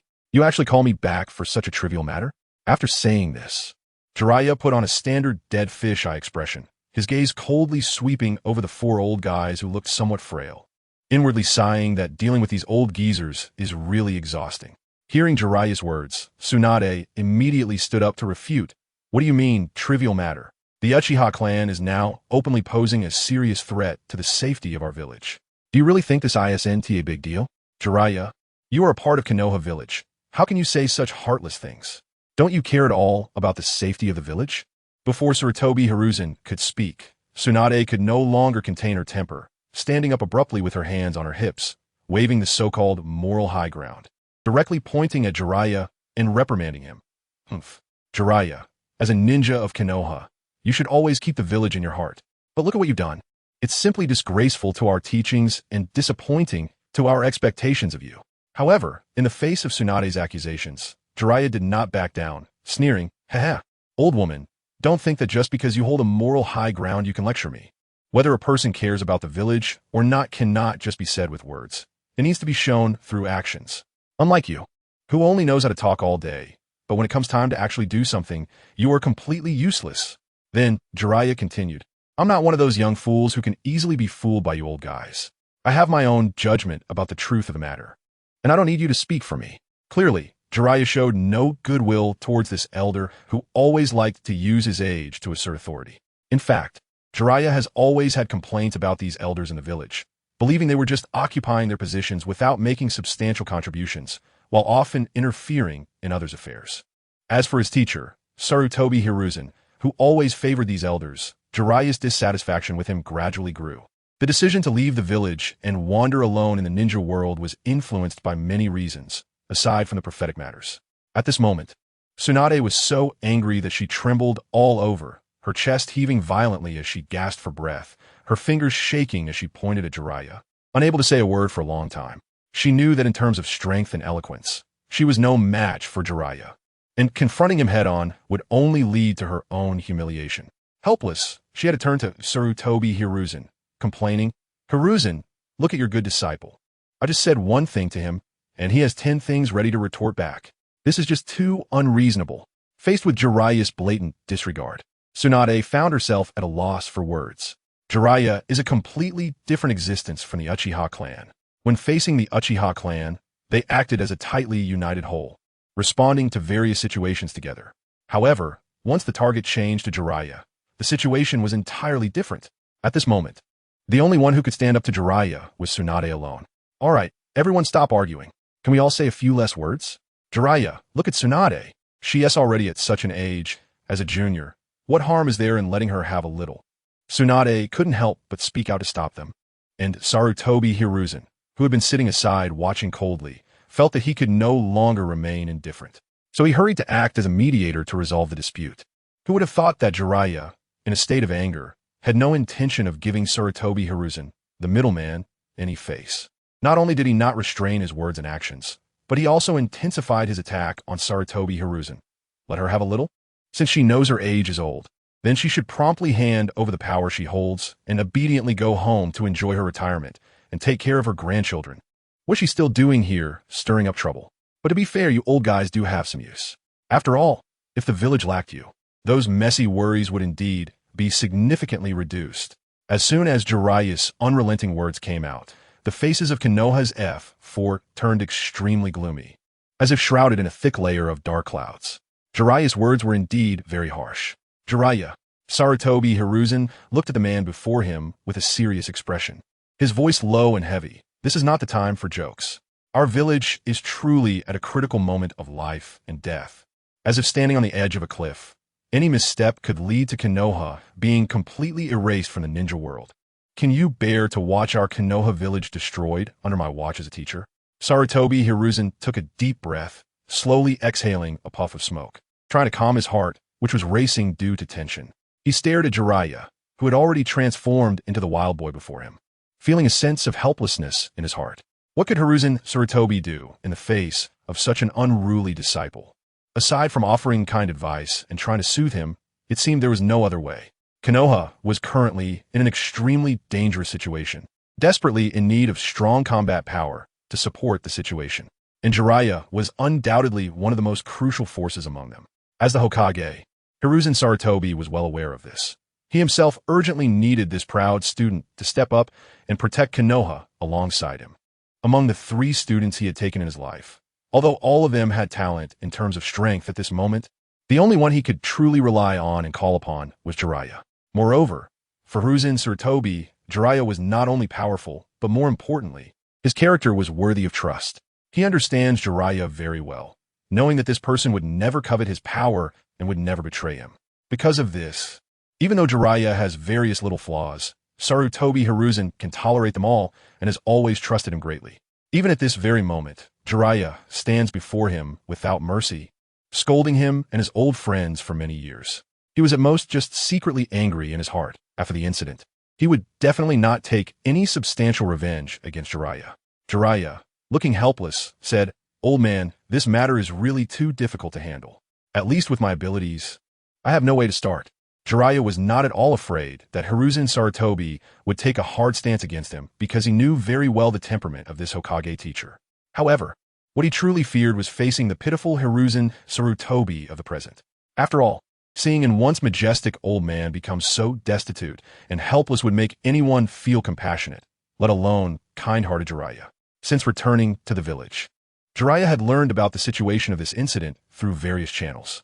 After further explanations and supplements from Hiruzen, Sarutobi, and others, he finally understood the ins and outs of the whole matter. Not to mention that long ago, Hiruzen Sarutobi and his group had harbored much dissatisfaction towards the Uchiha clan and had been secretly taking various measures to suppress them. The reason this conflict escalated and ultimately erupted was triggered by Danzo's extreme actions against the Uchiha clan's peerless genius, known as Shunshin Shisui. It should be known that the Uchiha clan had endured for a long time and had finally produced such a talented individual with the Mangekyō Sharingan, who could be said to be the hope of their entire clan. But at that moment, these people not only cruelly dug out his eyes, but also launched a frenzied pursuit in the village. Such actions were simply outrageous. Jeriah sat there, frowning, and began to think from their perspective. If he were to encounter such a thing, being cruelly deprived of his eyes, and then facing relentless pursuit, he would never let that despicable murderer off easily. But the problem was that he now needed to think from the perspective of the pursuers. How could he do that? Jeriah simply could not think from the perspective of the pursuers. Was there no other way? Logically speaking, with the strength the Uchiha clan had previously possessed, they would not have enough confidence to openly confront the powerful Konoha village. At most, Konoha would provide the Uchiha with some corresponding compensation and soothing measures. After all, the key figure Shisui had not truly died. There was still room for maneuver in the entire incident, and had not reached an irreversible dead end. However, who could have anticipated that the development of events would completely exceed everyone's initial expectations? After being crazily pursued, Shisui not only survived tenaciously, but his pitiful appearance deeply stimulated his two close friends. This series of changes directly led to both of them awakening the legendary Mangekyō Sharingan of the Uchiha clan. Suddenly, the Uchiha clan possessed 3 pairs of incredibly powerful Mangekyō Sharingan, and the situation underwent a dramatic transformation. Faced with such a tricky situation, Konoha village immediately fell into a very passive position, and everyone was at a loss, overwhelmed. At this moment, Jeriah felt a buzzing in his head, as if it were about to explode from the unbearable pain. He couldn't help but let out a long sigh, secretly pondering. After all, isn't all of this self-inflicted? If any one of you were to suffer the persecution that Uchiha Shisui has faced, would you really let it go so easily? With this thought in mind, Jeriah helplessly shook his head. While handling this matter was certainly fraught with difficulties, it was by no means easy to resolve it smoothly. The uncomplicated situation would be if Sarutobi Hiruzen and a few others would no longer deliberately target the Uchiha clan and could provide Uchiha Shisui with a proper and generous compensation. Given Jeriah's understanding and grasp of Uchiha Shisui's character, he was quite confident that he could persuade the Uchiha clan to refrain from causing further trouble. After all, for the Uchiha, receiving the respect and equal treatment they deserved was something they had always valued the most. However, when it came to the troublesome aspects, Jeriah was as clear as day in his mind. He is well aware that Sarutobi Hiruzen and the others could never truly stop targeting the Uchiha clan. Even if they reluctantly nod in agreement, due to the current situation or other reasons, they will surely go back on their word in the future. Jeriah can say with certainty that the likelihood of such an occurrence is as high as 300%. This is because Jeriah knows Sarutobi Hiruzen and the others' personalities like the back of his hand. It should be noted that their targeting of the Uchiha clan has not been a matter of a day or two, but has been ongoing for decades. Such deep-rooted prejudice and bias cannot be easily changed. To expect them to suddenly abandon years of ingrained habits is as difficult as reaching the sky. It's simply a pipe dream. Seeing Jeriah suddenly fall silent and stop speaking, Sarutobi Hiruzen and the others were not the least bit surprised. After all, their purpose in summoning Jeriah back was very clear and straightforward. They urgently needed his strong combat power to deal with the current tricky situation, rather than relying on his wisdom. In fact, facing such a complex and difficult situation, Even the people present were racking their brains, but still couldn't come up with any effective solutions. So they naturally did not hold overly high expectations for Jeriah, believing he could come up with an excellent strategy in a flash. However, in the midst of the silence, after a long pause, Jeriah finally opened his mouth to break the tranquility and said, "Old man, could you please bring out the detailed information you have collected about Uchiha Shisui, Uchiha Kagami, and Uchiha Itachi for me to take a look at?" Upon hearing this, Sarutobi Hiruzen did not ask what Jiraiya's intentions or plans were, but promptly took out several scrolls from beside him and with a gentle wave of his arm, accurately threw them towards Jeriah like hidden weapons. Jeriah agilely extended his hands and easily caught the scrolls flying towards him. Without any delay, he quickly opened one of the scrolls and began to read it carefully. As time passed, Jeriah focused intently and finished reviewing all the materials regarding the three Uchihas, revealing a serious expression on his face. He then sighed deeply and said, "Damn, there are still 2 pairs of them. You guys are really impressive. Truly too damn impressive." After saying this, Jeriah skillfully threw the rolled-up scroll back to Sarutobi Hiruzen without error. Then, he slowly stood up, walked heavily towards the window, and gently opened it. "Old man, tonight I plan to pay a visit to Uchiha Kagami and Uchiha Shisui to have a good talk with them. During this time, you all, especially Danzo, need to put away all those shady little moves. It is indeed quite terrifying if Konoha were to be destroyed. But what is even more terrifying is that we ourselves push it towards the abyss of destruction," Jeriah said earnestly. As soon as he finished speaking, he leaped without hesitation and disappeared in the blink of an eye, as if he had never been there. Looking in the direction Jeriah had left, the room fell into a brief silence. At this moment, Danzo couldn't help but complain, "Hiruzen, look at Jeriah." However, before he could finish his sentence, he was roughly interrupted by Sarutobi Hiruzen. "Enough, Danzo. Jeriah is right. The little moves you have been making against the Uchiha clan must stop immediately. Konoha can no longer withstand any turmoil. We will face disaster if we are not careful." Sarutobi Hiruzen slowly closed his eyes. What he cares about most in this life are nothing but 2 things, power and fame. But if their wrong decisions lead to the Uchiha being forced to rebel, once both sides go to war, regardless of the outcome, Konoha will surely cease to exist. At that time, the power he holds tightly in his hands will slip away like sand through his fingers. The once thunderous fame will also dissipate like clouds blown away by a strong wind, leaving no trace behind. For Hiruzen Sarutobi, the pain and fear of losing power and fame are far more chilling than having his life taken away directly. "Oomph, you look like a weak and incapable person right now, Hiruzen." Danzo looked at his weak and overly patient friend with disdain, his contempt evident. In his eyes, Hiruzen Sarutobi's style of doing things is simply unworthy of the Hokage position. However, how could Hiruzen Sarutobi be a soft persimmon to be easily squeezed? He is also well-versed in how to strike at the opponent's weak points. He suddenly raised his head, his sharp gaze locking on at Danzo, and coldly said, "Enough, Danzo. Remember, I am Hokage." He knew very well that what Danzo cared about most deep down was the position of Hokage beneath him, and this remark undoubtedly hit him where it hurt. Upon hearing this, Danzo was indeed killed.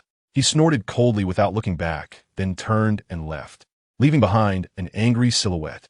Hisashi, the nearby Tsunade, hesitated to speak. "You two should head back first. Let me be alone for a while."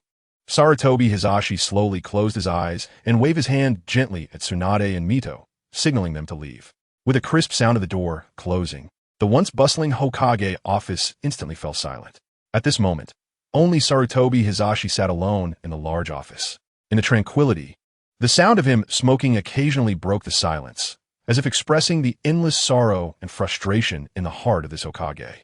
This day passed quietly, without any ups and downs. Muku finished a busy day, as usual, and went to buy ingredients. After careful selection, he returned home with a large bag full of items. Since there was going to be a gathering tonight, Muku had already planned the dinner menu in his mind. Delicious and convenient barbecue. Thinking of this, a happy smile appeared on his face. Muku opened the door, walked into the kitchen, and placed the purchased ingredients on the dining table one by one. Looking at the mountain of food in front of him, he nodded in satisfaction. Since there was already a barbecue grill at home, he only needed to buy some fresh meat and various essential seasonings this time. By the time Muku finished washing and marinating the ingredients, the sky had already darkened somewhat. He set up the barbecue grill in his backyard, put in the charcoal, and now just waited for the others to arrive. As if summoned, Shisui and Itachi appeared before him hand in hand. Wow, you prepared so much meat? Are there going to be other people coming? Shisui exclaimed in disbelief, staring at the huge bowl filled with dozens of pounds of meat. Muku casually waved his hand and said lightly, "No, it's just the three of us tonight. We can eat as much as we want. I'm not asking you to finish it all in one go." As he spoke, he elegantly raised one hand and quickly formed a hand seal, then gently exhaled a weak flame that instantly ignited the charcoal under the grill. "Come on, don't be shy. Help yourselves. Grill whatever you want. There's chicken, pork, beef, lamb, and also some fresh fish and shrimp over there." Muku enthusiastically called out to the two. "Hey, you're treating us to a meal, but you still want us, the guests, to cook? Isn't that a bit inappropriate?" Shisui teased with a smirk, casually picking up a few black bags from under the table and opening them. Sure enough, he found several clean fish and lively shrimp inside. Hearing Shisui's words, Muku chuckled and replied, "Haha, that just means I don't see you two as outsiders." Before he finished speaking, Itachi, who had been silently adding meat to the grill, paused his movements slightly. But soon he returned to normal, leisurely picking up pieces of tender, juicy meat from a bowl and placing them on the grill.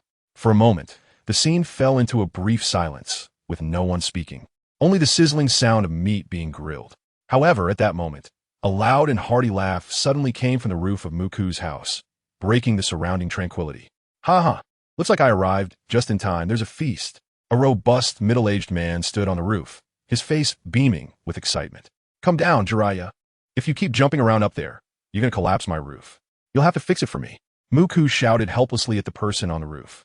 In fact, Muku had sensed his presence early on with his keen observation haki. "Don't worry, little brother. I know what I'm doing. I won't even leave a small footprint on your roof," Jeriah confidently replied. After saying that, he slightly bent his knees and, like a nimble monkey, leaped down from the roof gracefully. Once on the ground, Jeriah first looked around, seeing Shisui and Itachi sitting quietly beside him, while Muku sat opposite them. In between the three, there was a grill with various fragrant grilled meats emitting smoke. Jeriah walked over without hesitation, sat down next to Muku, and quickly reached for the tongs to grab the meat from the grill. "Mr. Jeriah, you came uninvited today. You must have something important to discuss with me, right?" Muku smiled slightly at Jeriah's familiar demeanor, showing no signs of displeasure. After all, he was quite familiar with the boisterous personality of this toad sage. Moreover, Muku could roughly guess the purpose of Jeriah's visit. Muku stared at the tempting grilled meat in front of him, while his mind raced to figure out how to engage in a so-called friendly exchange with the renowned ninja Jeriah. "Oh no, I can't say it's a trick." Absolutely not. Muku pondered, trying to think of a clever way to make Jeriah willingly join his side. After all, everything they did was to make Konoha a better place, right? Because if they could just clean out the trash, wouldn't Konoha be beautiful without it? Thinking of this, Muku couldn't help but show a sly smile. Just then, while biting into a sizzling piece of grilled beef, Jeriah suddenly burst into dry laughter. Hot, hot, hot. Ha ha. Muku, you really are clever. You guessed right that I have something to talk to you about. Clearly, Jeriah did not expect Muku to so directly expose his intentions. He had planned to wait until dinner was over to find the right moment to speak. However, facing Jeriah's somewhat probing gaze, Muku remained calm and composed. He waved his hand gently, signaling Jeriah not to worry too much, and then slowly said, "There's no need to pay attention to those two. Our interests are closely linked. If something happens, they will definitely stand on the same front as me without hesitation." In fact, Ming was very clear about what Jeriah was worried about at this moment. It was simply the fear of the Uchiha clan and their few Mangekyō Sharingan holders having differing positions. If the Mangekyō Sharingan holders can maintain a unified stance, it would certainly be a bad thing for Konoha, but an even more troublesome situation would be a serious division of positions among them. Once this situation occurs, it will inevitably bring endless trouble and crisis to Konoha. It should be noted that Jeriah is also a meticulous thinker, and he understands the situation of the Uchiha clan very well. He understood very well in his heart that the high-level combat forces within the Uchiha clan were not truly on the side of Konoha. According to the investigations of Sarutobi Hiruzen and others, ever since the Shisui incident, the moderate faction of the Uchiha had become a mere shadow of its former self. The Uchiha clan members were clearly divided into two factions now, one consisting of radicals, and the other being even more extreme terrorists. As for Shisui and Itachi, who once leaned towards protecting the interests of Konoha, Jeriah no longer dared to harbor any fantasies or expectations. Jeriah also knew that this couldn't entirely be blamed on the Uchihas. It was indeed the negligence of Sarutobi Hiruzen and the other old-timers that led to this situation. Putting himself in their shoes, Jeriah thought that if he were in such a difficult position, he would probably also harbor animosity towards those who acted against him. Due to the difficulty for Konoha's higher-ups to intervene in Uchiha affairs, if severe conflicts or even mutual killings were to break out within the Uchiha, it would undoubtedly cause tremendous damage and loss to the entire village. Moreover, the most troublesome issue was that they could not evacuate the innocent villagers in advance. When he heard the words spoken by Ming, Jeriah initially let out a slight sigh of relief. But soon after, he couldn't help but deeply sigh. As he had mentioned before, regardless of the personal stance of the Mangekyō Sharingan wielders, it was certainly not a good thing for Konoha.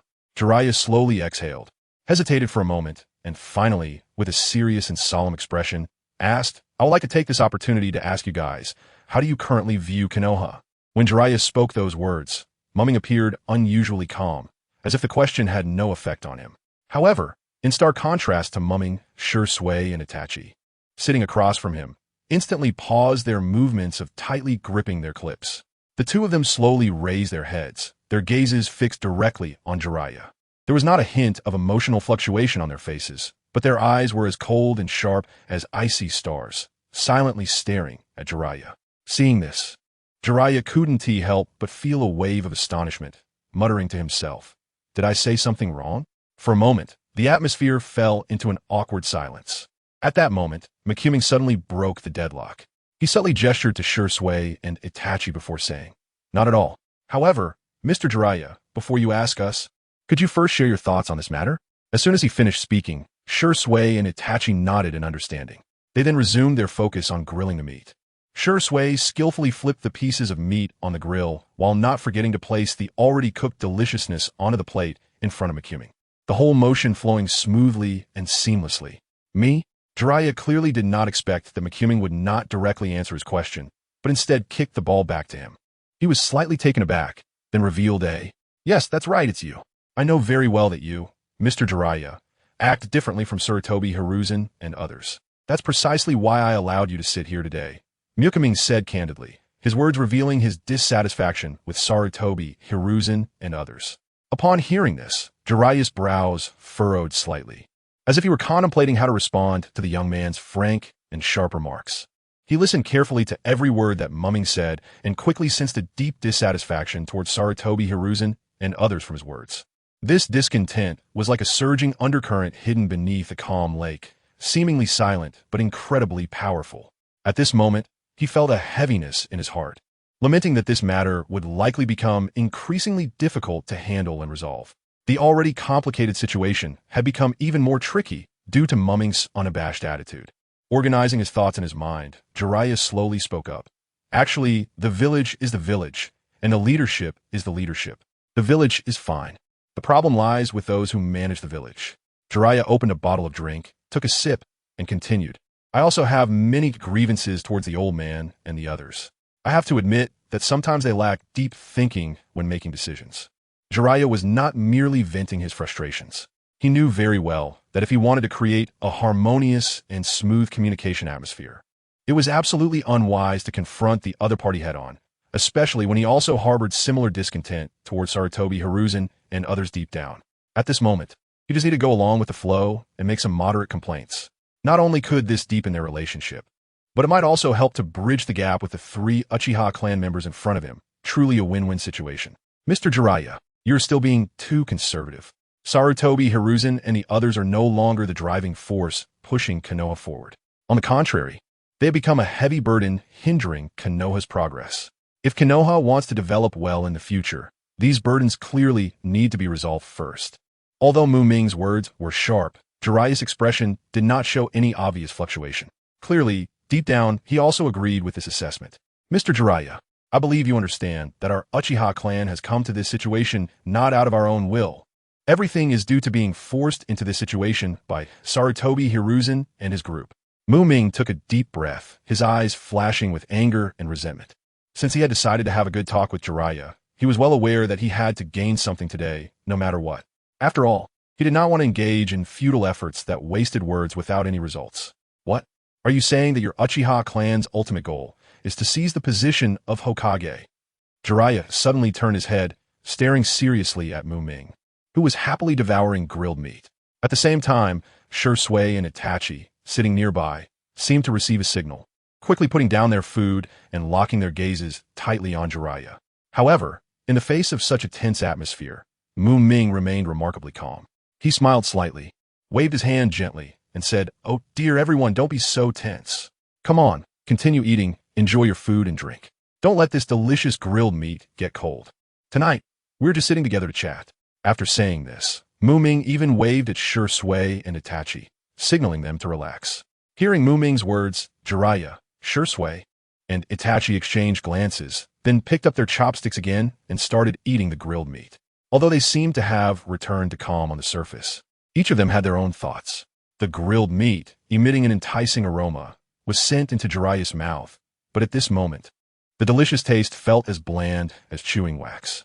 Jeriah frowned, his gaze wandering, clearly burdened with heavy thoughts, making him uninterested in the food in front of him. Ming observed all of this keenly, and his sharp insight instantly grasped Jeriah's inner worries. He had originally planned to take the opportunity to tease this always cheerful toad sage from the original story, but at this moment, Ming suddenly changed his mind. "Mr. Jeriah, please rest assured. I can assure you that we do not have any intention of coveting the position of Hokage. At least the three of us definitely do not have such thoughts," Ming said seriously. Upon hearing this, the tension that had been tightly wound in Jeriah's heart finally eased a little. He let out a long sigh and secretly thought to himself, as long as the Uchiha clan does not set their sights on the position of Hokage, there might still be room for maneuver. After all, if a fierce conflict truly erupts between the Uchiha and the Leaf Village, the consequences would be unimaginable. In fact, Ming himself knew this very well. Given the current situation of the Uchiha clan, if they want to seize the position of Hokage, there are almost no other feasible methods besides resorting to force and launching a bloody and brutal struggle for the Hokage title. Moreover, even if the Uchiha clan could successfully ascend to power, those other powerful families would likely never easily acknowledge or support their rule. They would still have to fight, and whether they could win is another question. Even if they did win, what would the Uchiha gain? Just a crumbling Leaf Village. It would be more reliable for the Uchiha to simply leave the Leaf Village and establish a new village themselves. Furthermore, for Ming personally, he had no desire to become Hokage at all. Although in the eyes of most people in the ninja world, the title of Hokage does sound impressive, Ming, having read the original work, knew that this seemingly lofty position actually does not bring many substantial benefits. Just look at the later seasons of the ninja world. During the S4 season, even the 5 Kage, who were the leaders of the 5 great ninja villages, could only bow their heads and not dare to breathe when faced with the terrifying power of Uchiha Madara, lacking even the confidence to stand tall and speak. This shows that in this world filled with extraordinary power, the so-called title of Hokage is merely a hollow name. Here, power and status come after strength. In this extraordinary world, might is right. Besides, Ming's system rewards him as long as he changes the plot. It's no different whether he becomes Hokage or lets someone else take the position. Even if he pushes Tsunade into power ahead of time, he would still receive rewards. So why would he go through all this trouble to strive for the Hokage position? Even if one day he can truly achieve his wish to ascend to Hokage, the hardships and toil involved are needless to say. More crucially, Ming has no real interest in it all, not to mention the supreme Hokage seat. Even the current position of Deputy Minister of the Security Department has already begun to bore him.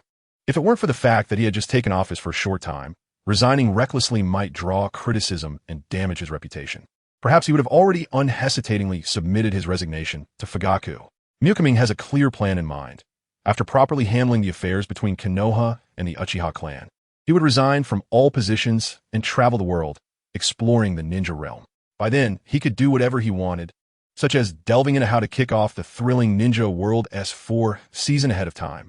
Faced with Ming's unexpected attitude, Jeriah couldn't help but feel puzzled. Since you disdain even the Hokage position that others dream of, what do you really want? Are there any important power departments left in the village? Yumbu. However, to Jeriah's speculation, Ming merely shook his head lightly and denied it without hesitation. I have no interest in so-called power. Then what do you really want? Just say it. My brain isn't as sharp as you think, and I really don't want to keep guessing aimlessly. Jeriah muttered gloomily. casually picking up a piece of fragrant grilled meat with his chopsticks and stuffing it into his mouth without hesitation. At this moment, Ming looked at Jeriah with determination and slowly said, I want to see a new Hokage for Konoha. Someone who can truly control the situation and has no prejudice against the Uchiha. Not someone like Minato Namikaze, who is almost being sidelined by Sarutobi Hiruzen and others as the fourth Hokage. Upon hearing the name Minato, Jiraiya's body trembled slightly, and a thin veil of mist appeared in his eyes. After all, Minato was his most proud disciple. But that mist quickly dissipated, as if it had never appeared. Then, Jeriah took a deep breath, steadied himself, and asked, who do you think would be suitable for the Hokage position? However, when he noticed that Ming was staring at him without saying a word, he couldn't help but feel a sense of foreboding rising in his heart. Hey, don't look at me like that. I definitely can't do it. Jeriah waved his hands at Ming in a panic, shaking his head like a rattle drum to express his firm refusal. Seeing Jeriah so flustered, Ming secretly chuckled, then slowly analyzed. Now, in the entire Konoha village, the only two people who could smoothly and steadily take over the Hokage position from the third Hokage, Sarutobi Hiruzen, are you two. One is naturally you, and the other is your longtime comrade-in-arms, Tsunade. Clearly, Ming was already well aware of how Jeriah would react. He said this merely to grasp at straws. What if Jeriah agreed? If it really doesn't work, isn't Tsunade there to support him? Tsunade, she really is suitable, whether it's her achievements, abilities, or background. She's far more fitting than I am.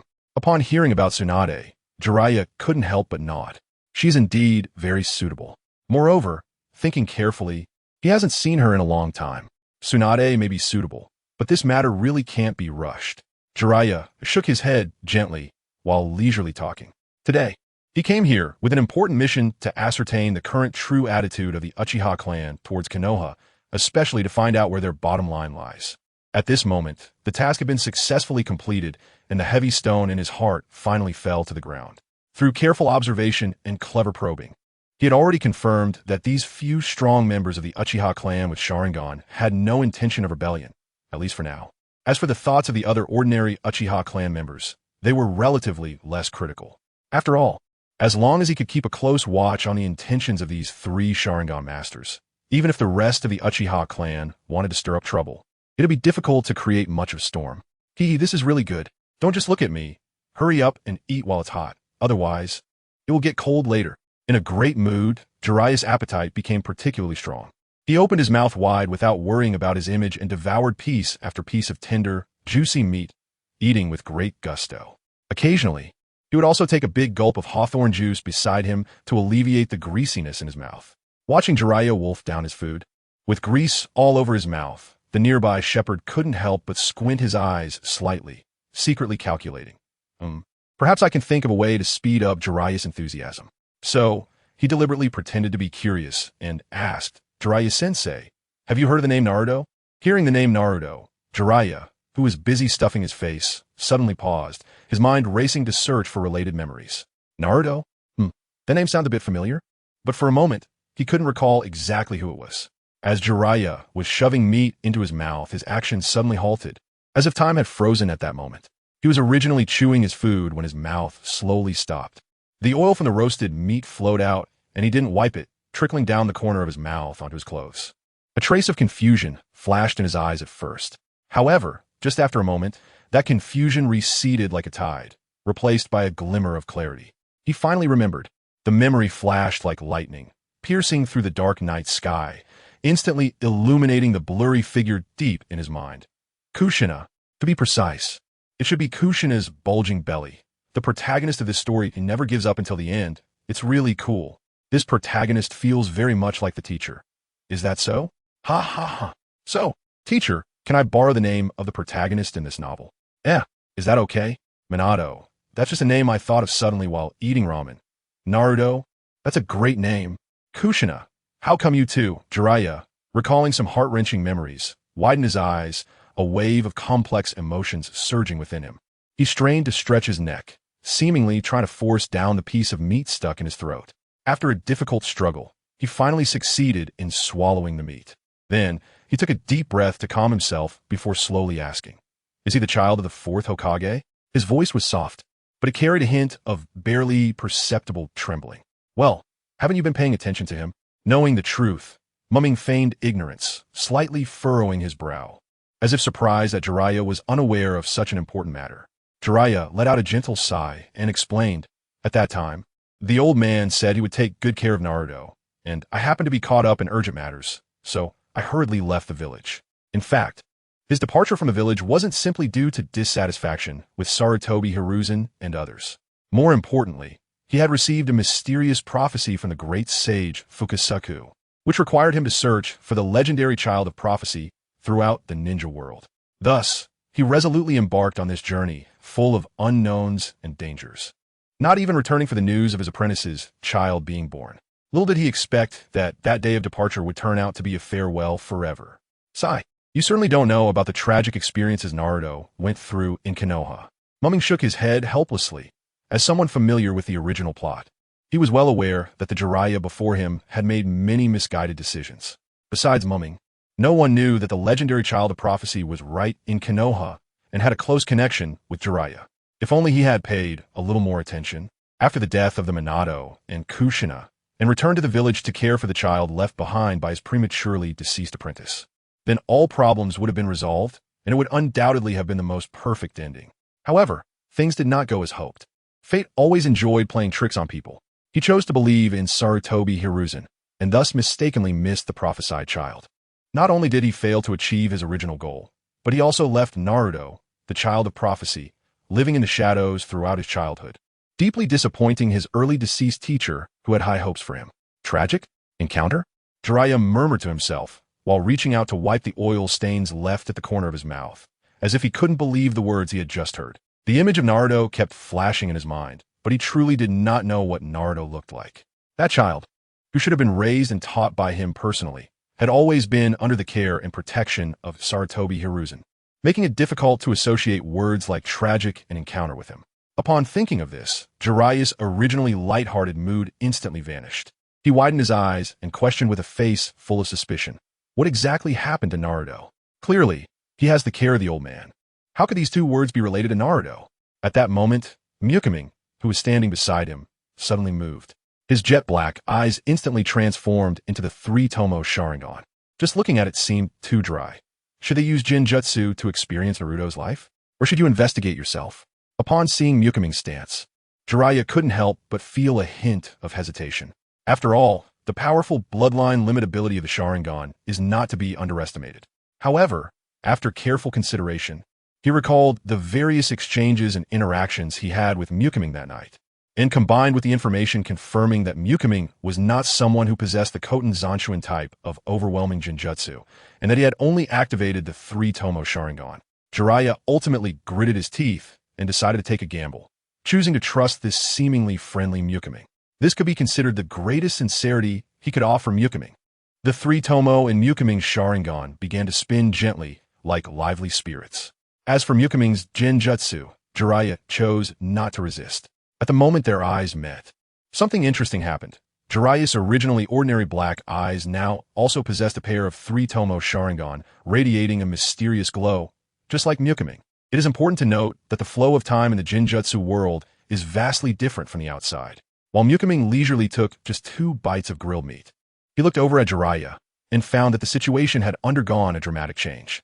At this moment, Jeriah's face was filled with despair, as if the entire world had collapsed at that instant. He slowly closed his eyes, and a crystal-clear tear quietly slid down the corner of his right eye. The teardrop traced a beautiful arc in the air before finally landing on the cold ground, splashing a small spray of tears. At the same time, Jeriah's hands, which were resting on the table, clenched tightly into fists. Due to the excessive force, the veins on the back of his hands bulged out, clearly visible. These protruding veins resembled sinister little snakes, ruthlessly showcasing the uncontrollable anger deep within the heart of their owner. Finally, Jeriah could no longer contain the fury in his heart. He suddenly opened his eyes wide and roared into the void. "Old man, you have gone too far."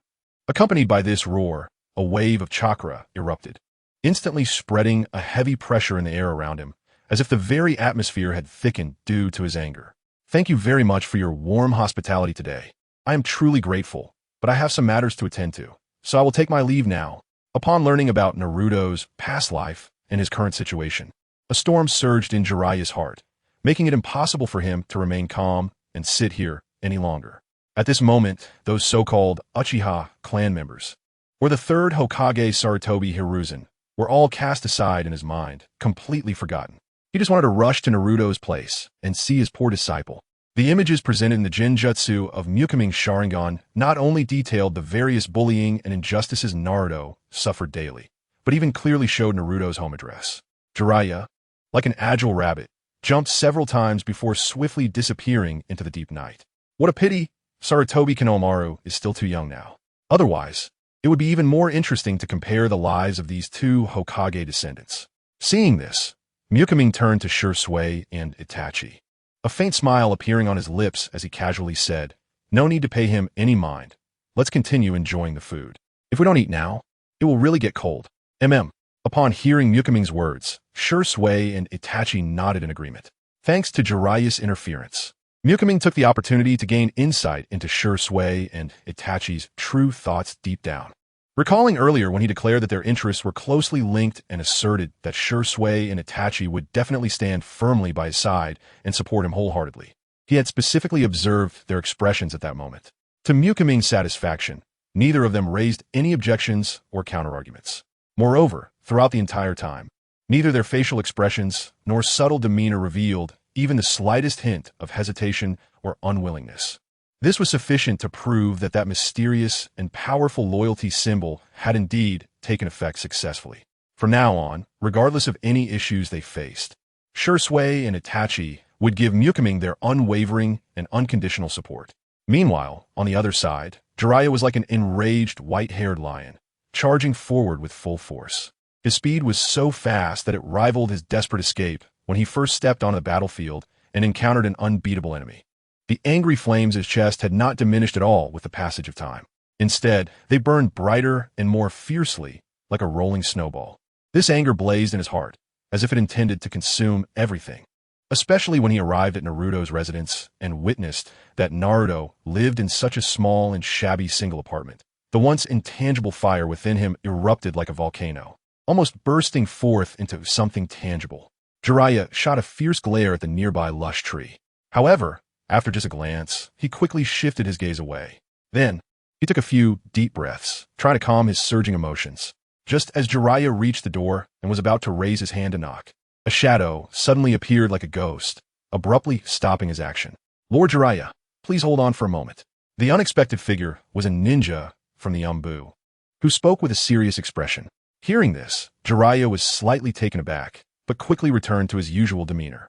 After all, he was not the type to vent his anger on others. Thus, he suppressed his anger and tried to keep his tone calm. "Why are you stopping me?" "Lord Jeriah, the Hokage has ordered that no ninja is allowed to approach the Jinchuriki." The Umbu member replied softly, slightly lowering his head. In the presence of a renowned figure like Jeriah in the ninja world, as well as his identity as the Hokage's apprentice, the Umbu member still maintained the necessary respect. However, when Jeriah heard the other party refer to Naruto as the Jinchuriki, he couldn't help but laugh out of anger. "Jinchuriki? You call him a Jinchuriki? Ha ha ha." He couldn't be bothered to pay attention to the Umbu member in front of him and walked over to the side, carefully peering through the window to look inside the room. He saw that the lights were already out and the room was quiet, without a hint of movement. After silently gazing for a moment, Jeriah turned around without saying a word and strode away. Watching his receding figure, the Umbu member let out a quiet sigh of relief. He then quickly concealed himself again in the large tree, continuing to focus intently on the important task of monitoring the Jinchuriki. Meanwhile, on the other side, an indignant Jeriah was angrily preparing to confront Sarutobi Hiruzen for a good discussion. He hurriedly made his way to the Hokage building. Fortunately, when he arrived at his destination, he found that Sarutobi Hiruzen was indeed there. In fact, ever since that explosion leveled the Hokage residence, the entire Hokage building had been in a tense and busy phase of rebuilding the Hokage home. During this busy time, in order to coordinate the reconstruction work more efficiently, Sarutobi Hiruzen, as the third Hokage, resolutely decided to temporarily not return to the Sarutobi clan's residence, but instead chose to stay directly in the Hokage building. On this particular night, when all was silent and Sarutobi Hiruzen had just fallen into a deep sleep, suddenly, a loud bang broke the tranquility of the Hokage building. It turned out that Jeriah had forcefully kicked open the tightly shut door of Sarutobi Hiruzen's office. Sarutobi Hiruzen, who was sleeping soundly, was startled awake by the sudden noise.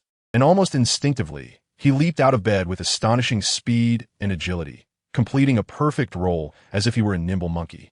It is worth noting that for such an elderly man, being able to make such a swift movement was quite remarkable. "Who is it?" Sarutobi Hiruzen shouted angrily, his eyes revealing a hint of authority and alertness. However, when he saw that the visitor was his proud disciple Jeriah, his expression couldn't help but turn to one of mixed amusement and exasperation. At this moment, an Umbu member, who was usually responsible for protecting Sarutobi Hiruzen's safety, quickly appeared. He knelt on one knee with a look of panic on his face and anxiously explained to Sarutobi Hiruzen, "I'm truly sorry, Hokage-sama. As soon as I saw that the visitor was Lord Jeriah, I thought there wouldn't be any danger, so I didn't stop him. But who would have thought that Lord Jeriah would act so recklessly?" Before he could finish his sentence, the Umbu member's face was already filled with guilt. Sarutobi Hiruzen looked at his loyal subordinate and waved his hand, saying, it's fine, this matter is not your fault. You may leave." Clearly, he did not intend to pursue the matter any further. Sarutobi Hiruzen, the third Hokage, was quite tolerant towards his subordinates, especially when dealing with trivial matters, showing a high degree of patience. At this moment, facing the scene before him, Sarutobi Hiruzen remained calm and composed, not taking it to heart at all. Jeriah burst into the room, kicking the door open with anger on his face, his chest heaving as if something had greatly upset him. Seeing this, Sarutobi Hiruzen pondered, what on earth has Jeriah so angry? Could it be that Danzo has provoked him? Other than that, he couldn't think of anyone else capable of making Jeriah so furious. However, it seemed that Jeriah's anger was not due to the Uchiha. Otherwise, he wouldn't have barged in to kick open his office door. Thus, it could be inferred that someone from his own camp must have offended him. Judging by this, the probability of it being Danzo increased significantly. Just as Sarutobi Hiruzen was lost in thought, Jeriah shouted loudly, "Old man, I just want to ask you one thing. I came tonight to inquire about that kid Naruto." As soon as he finished speaking, Sarutobi Hiruzen, who had been filling his beloved pipe with tobacco, suddenly froze. His hands suspended in midair, as if he had been hit by a paralysis jutsu. Time seemed to freeze at that moment, and the surroundings fell into a dead silence. After a long while, Sarutobi Hiruzen finally came to his senses, slowly continuing the motion of filling his pipe. However, his gaze remained fixed on Jeriah, revealing a trace of subtle worry and hesitation. "This matter must have been told to you by those Uchiha guys, right?" Jeriah stared intently at Sarutobi Hiruzen, his eyes filled with anger and disappointment. "It doesn't matter who told me. I just want you to give me an explanation. Is that too much to ask?" Jeriah took a step forward, his voice slightly raised, his normally gentle face now twisted with agitation. At this moment, Jeriah was filled with confusion and discontent, desperately hoping to receive a reasonable answer from Sarutobi Hiruzen. Even if that answer was merely to appease him, he would be willing to accept it, as long as it could make him feel a little better, even if just a bit. However, Sarutobi Hiruzen coldly responded, "Explanation? There is no explanation. What you see is the truth." His tone was so calm that it was surprising, as if this matter was completely insignificant to him. Just as Jeriah knew Sarutobi Hiruzen well, Sarutobi Hiruzen was also very familiar with Jeriah. He clearly knew that those so-called great principles were useless in front of Jeriah. With Jeriah's wisdom, it was impossible for him to be easily fooled. Don't be fooled by Jeriah's usual carefree and muddled appearance, as if he doesn't care about anything. In reality, he is wise beyond measure. It's just that most of the time, he is too lazy to use that wisdom. Minato trusted you so much that he entrusted his son to you before his death, and, as my teacher, I also have immense trust in you. But unexpectedly, you betrayed all of our trust in you. How could you abuse that child like this? How old is he? How could you be so cruel? Speak up. The anger in Jeriah's heart erupted like a volcano, unable to be suppressed any longer. Jeriah's eyes widened, his face flushed, veins bulging, and his emotions grew increasingly agitated as he rushed in front of Sarutobi Hiruzen in a few quick steps, extending his hands to grip the opponent's collar tightly, like iron claws. He trembled all over, bringing his face close to Sarutobi Hiruzen. The hot breath he exhaled hitting the other's cheek as he shouted angrily, "You Hokage, do you have any humanity left?" Just then, a commotion was heard outside the door. It turned out that the Umbu, hearing the noise inside, had gathered around. Sarutobi Hiruzen, hearing the noise outside, darkened his expression and shouted loudly, "All of you retreat. Strengthen the guard around here. No one is allowed to step in without my command." "Understood, Lord Hokage." The Umbu responded in unison and quickly dispersed, setting up a perimeter as instructed. After confirming that the Umbu outside had left, Sarutobi Hiruzen slowly raised his head and looked at Jeriah with calm eyes, saying, "Are you planning to talk to me in this manner?" Upon hearing this, Jeriah felt as if a bucket of cold water had been poured over him, instantly waking him up a bit. He took a deep breath, trying to calm his turbulent emotions. Then, he released his grip on Sarutobi Hiruzen's collar and stepped back several paces, creating some distance between them. At this moment, the two stood silently facing each other, gazing into each other's eyes. There seemed to be an invisible barrier between them, separating the two on different stands. The atmosphere tensed to the point of suffocation. Naruto had a hard life over the years, and I truly feel guilty. Not only do I owe an apology to this child Naruto, but I also feel guilty towards the Minato couple and towards you. This I'm clear about. But everything I have done is for Konoha. Sarutobi Hiruzen slowly closed his eyes, as if trying to hide the pain and helplessness deep in his heart. After a brief pause, he suddenly opened his eyes wide, speaking with determination and persistence. Stop talking such grandiose nonsense here. What do you mean for Konoha? Is Naruto's suffering also for Konoha? If what you say is true, then if Naruto can live a happy and joyful life, would Konoha village then be doomed? Jeriah, hearing such absurd remarks, was instantly furious and retorted without hesitation. Naruto is still just a child who hasn't grown up yet. Why should he pay for the mistakes made by you leaders of Konoha? Jeriah saw this clearly and distinctly. In his view, the reason Naruto suffered so much hardship and pain was merely to provide an outlet for the villagers who had experienced the Nine-Tails incident and whose hearts were deeply scarred. After all, without Naruto as the recipient of everyone's hatred and anger, all the blame, complaints, and fury would be directed at the leadership of Konoha. At that time, the entire upper echelon of Konoha and the ninja clans would probably not be able to escape unscathed. Only the Uchiha clan might be able to remain uninvolved. This is because there were no members of the Uchiha clan present among the upper echelons of Konoha. In other words, if they didn't do this after the Nine-Tails incident, the Uchiha would become the biggest beneficiaries. After all, reputation is comparative. They have become stinky, and Uchiha is naturally fragrant when he remains motionless. Therefore, to avoid this situation, the high-ranking officials of Konoha, led by Sarutobi Hiruzen, first established Naruto as a visible outlet for the villagers' grievances. Then, they shifted the blame for the Nine-Tails incident onto the Uchiha clan.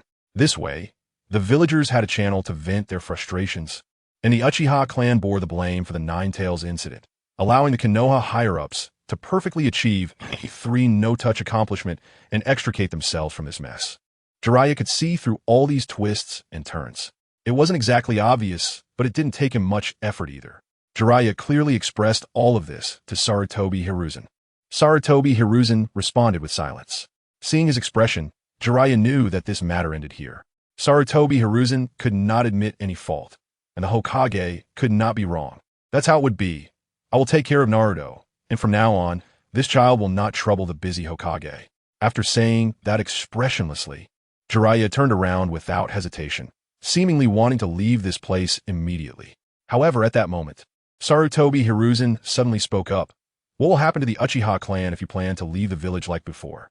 This sudden remark struck like a thunderbolt, causing Jeriah, who had just taken a step, to halt abruptly. He took a deep breath and let out a long sigh. Then, he slowly turned his head, his gaze firm and resolute, looking straight at Sarutobi Hiruzen, and said word by word, "I won't leave this time, but don't even think about Naruto. Remember, immediately notify the Umbu responsible for monitoring Naruto to withdraw. I don't want to lay hands on my own people." After hearing Jeriah's words, Sarutobi Hiruzen's expression darkened slightly, and he furrowed his brow, asking, "Are you really going to do this, Jeriah?" Jeriah scoffed, retorting, "Wasn't this all your choice, old man?" Before he finished speaking, there was a loud bang as Jeriah forcefully slammed the door and left without looking back. Watching Jeriah's retreating figure, Sarutobi Hiruzen tightly gripped his pipe, his fingers turning slightly pale from the exertion.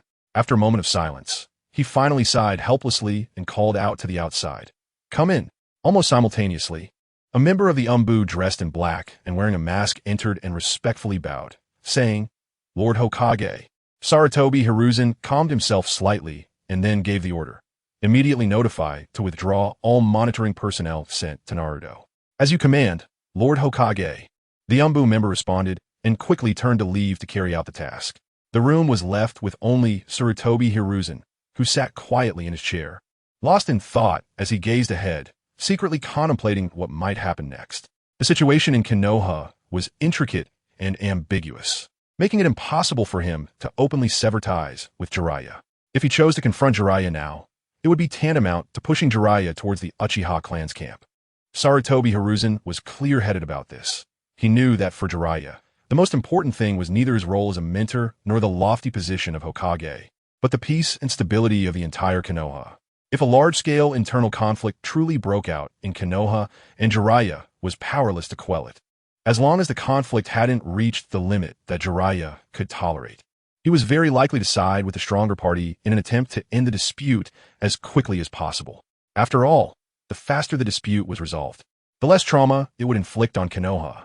However, what worried Sarutobi Hiruzen was that Jeriah currently held no strong hatred toward the Uchiha clan.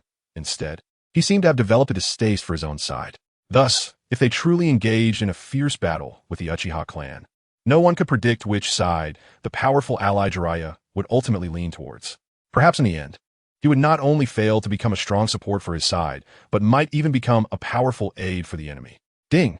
The relationship between Jeriah and Sarutobi Hiruzen began to deteriorate rapidly, and the host successfully changed the originally established plot direction, earning an additional lottery draw.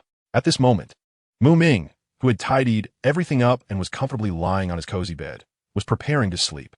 However, at that moment, a clear, pleasant, and extremely familiar voice suddenly erupted in his mind without warning. This is really getting more and more interesting. Since that's the case, I can't waste this rare opportunity. Let's draw the lottery immediately. Ming whispered excitedly, his eyes sparkling with anticipation. As he concentrated, a virtual lottery interface instantly appeared before him, with colorful lights swirling and flashing, dazzling to behold. Finally, as the lights gradually converged and settled, a line of prominent golden letters slowly emerged. Congratulations, host, for obtaining the Black God suit.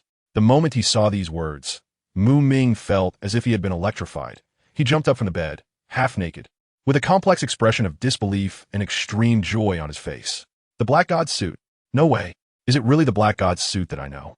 Ming's eyes widened, staring intently at the so-called Black God suit, his breathing quickening as if afraid that this treasure would disappear into thin air in the blink of an eye.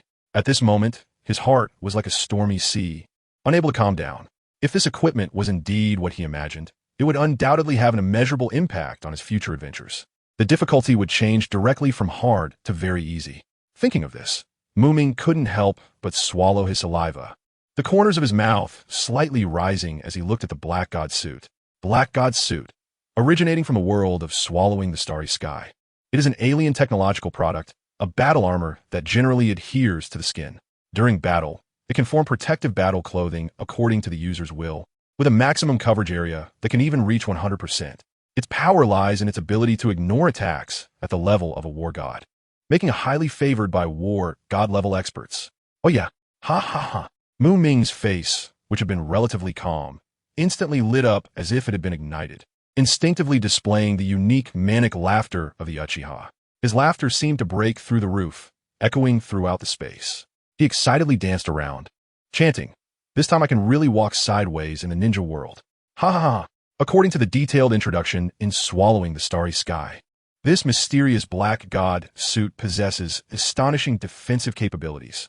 In the ninja world, it is enough to be immune to all attacks below the 6 paths level. Even powerful attacks at the 6 paths level can have most of their power weakened, although when facing even stronger opponents at higher levels, the Black God suit might seem somewhat ordinary. The key is that such super strong beings do not exist in the ninja world. So for Ming, this Black God suit is practically invincible, completely sufficient for him to roam freely in the ninja world.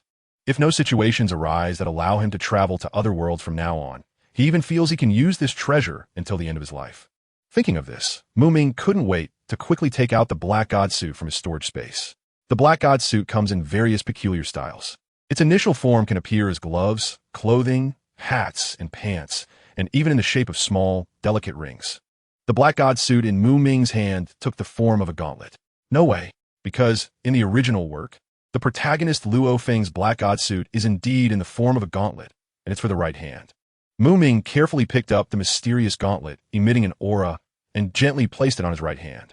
In an instant, a cool sensation flowed down his arm like a gentle stream. This mysterious equipment, known as the black god suit, once worn by a person, would behave as if it had a life of its own, automatically permeating into the skin and sucking the fresh blood from the human body. Once the blood has been fully absorbed, the black god suit signifies the successful completion of the recognition program, closely integrating with the human body, fitting as naturally as a second layer of skin. Even more remarkably, at this point, the black god suit can obey the owner's commands at will, truly achieving freedom of movement and responsiveness. Transform. Ming suddenly shouted this word, filled with a sense of youthful exuberance. However, it is understandable, after all. How many seasoned fans of the second dimension can escape the spell of youthful exuberance? With this shout, the black god suit, which was quietly lying on Ming's arm, instantly appeared to be activated, beginning to flow at an incredible speed that is difficult to capture with the naked eye. It spread like a black torrent, quickly enveloping Ming from head to toe in the blink of an eye. Finally, a uniquely designed, full-face helmet slowly descended, perfectly and tightly wrapping Ming's head without leaving a single gap. At this moment, the complete form of the black god suit was finally fully revealed before Ming. At this moment, Ming looked imposing, as if a god of war from the depths of darkness had descended to the human world. Ming excitedly raised both hands and then joyfully jumped up, freely moving his body that had just been armed by the black god suit. He first raised his left leg high, then forcefully kicked out, executing a beautiful high knee lift. Next came a side flying kick performed cleanly and efficiently. Finally, he delivered a stunning spinning kick, with the whole sequence flowing seamlessly and effortlessly. What delighted Ming was that despite wearing such heavy-looking gear, he felt no hindrance or discomfort at all. Instead, he felt his body was lighter and more agile than ever, as if this black god suit had become a part of him. Ming walked steadily to the floor-to-ceiling mirror, his gaze fixated on the reflection before him. There stood a future warrior clad in a black and red armor that exuded a strong sense of technology. The armor showcased a deep black interwoven with vibrant red, resembling the perfect fusion of darkness and fire. The surface of the armor occasionally shimmered with a faint yet dazzling glow, reminiscent of shooting stars streaking across the night sky. Mesmerizing to behold. One must say, such a design was simply stunning. However, despite the black god suit being so cool, its futuristic style seemed somewhat out of place in the traditional and rustic setting of Konoha Village. The armor appeared to be a product that had crossed over from another time and space. Indeed, this black god suit might very well be the one that Luo Feng had worn. Ming pondered. He knew that if the items he had drawn were from a world he was familiar with, there was a high probability they would be either the original or a perfect one-to-one copy. With this thought, Ming felt increasingly satisfied with the armor. Just then, with a thought, the imposing future warrior instantly vanished, replaced by Ming, who appeared in the mirror wearing only pants and with his upper body bare. The black god suit was so convenient to use. It could be easily activated with the user's thoughts, and it could also be stored away in the same manner. Ming's lips curled into a satisfied smile. Afterwards, he turned away from the mirror and leisurely returned to lie back on the comfortable, soft bed. Although he now possessed the black god suit, Ming had no intention of barging in to slap Sarutobi Hiruzen's old face and demand to take turns as Hokage, thinking it was his turn this year. Good things shouldn't be rushed. Consuming too much at once can lead to trouble. Speaking of Ming's past life, he was undoubtedly a hardcore pay-to-win player. In the gaming world, as long as you were willing to invest a lot of money to buy various rare items and powerful gear, you could quickly become an unbeatable presence. And that feeling of invincibility was indeed very enjoyable. However, after years of gaming experience, Ming deeply understood one truth. While that invincible state could bring him temporary pleasure, it was ultimately hard to maintain for long. Generally speaking, for ordinary players, they could happily enjoy such an advantage for 1 to 2 years, with a bit of patience. They might last 4 to 5 years. Even those who were extremely obsessed with gaming usually only played for 8 to 10 years at most. But who could guarantee that they could maintain such high enthusiasm for 20, 30, or even 50 or 100 years? After all, prolonged invincibility would also wear down many things, including the initial love and passion for the game. For Ming, the current ninja world felt like a single-player game. Whether it was the main storyline or hidden side quests, he was well aware of everything and, with his powerful strength, was fully capable of bulldozing through it all with ease. However, while that would certainly be enjoyable, then what? Once all the levels were cleared, wouldn't he be left with nothing but endless emptiness and boredom? Therefore, to avoid falling into a situation like Saitama from One Punch Man, where he was so powerful that he lost the emotional experiences of an ordinary person, Ming realized he had to find something fresh and stimulating to do. Being invincible was fine, but he shouldn't just bulldoze through. He should stick to his original plan and stir things up. Life is endless, and so should be the mischief. Let this ninja world take shape according to his will. Plus, he could conveniently rack up system rewards. This kind of hopeful life was the best kind of life. Jeriah hurriedly returned to Naruto's house. He had just arrived not long ago when a shadow appeared silently like a ghost. Jeriah focused his gaze and realized it was a member of the Umbu wearing an animal mask. The Umbu gestured to another Umbu member who was responsible for monitoring Naruto, signaling him to follow. Of course, before leaving, the two Umbu did not forget their manners and respectfully greeted Jeriah. However, at this moment, Jeriah was feeling a surge of frustration. Although he did not want to direct his anger at innocent people, he couldn't help but feel enraged at the thought that Naruto was being bullied right under the noses of these guys, who watched without taking any action. At this moment, he couldn't even bear to acknowledge the two of them. He wished he could rush forward and give them a few punches.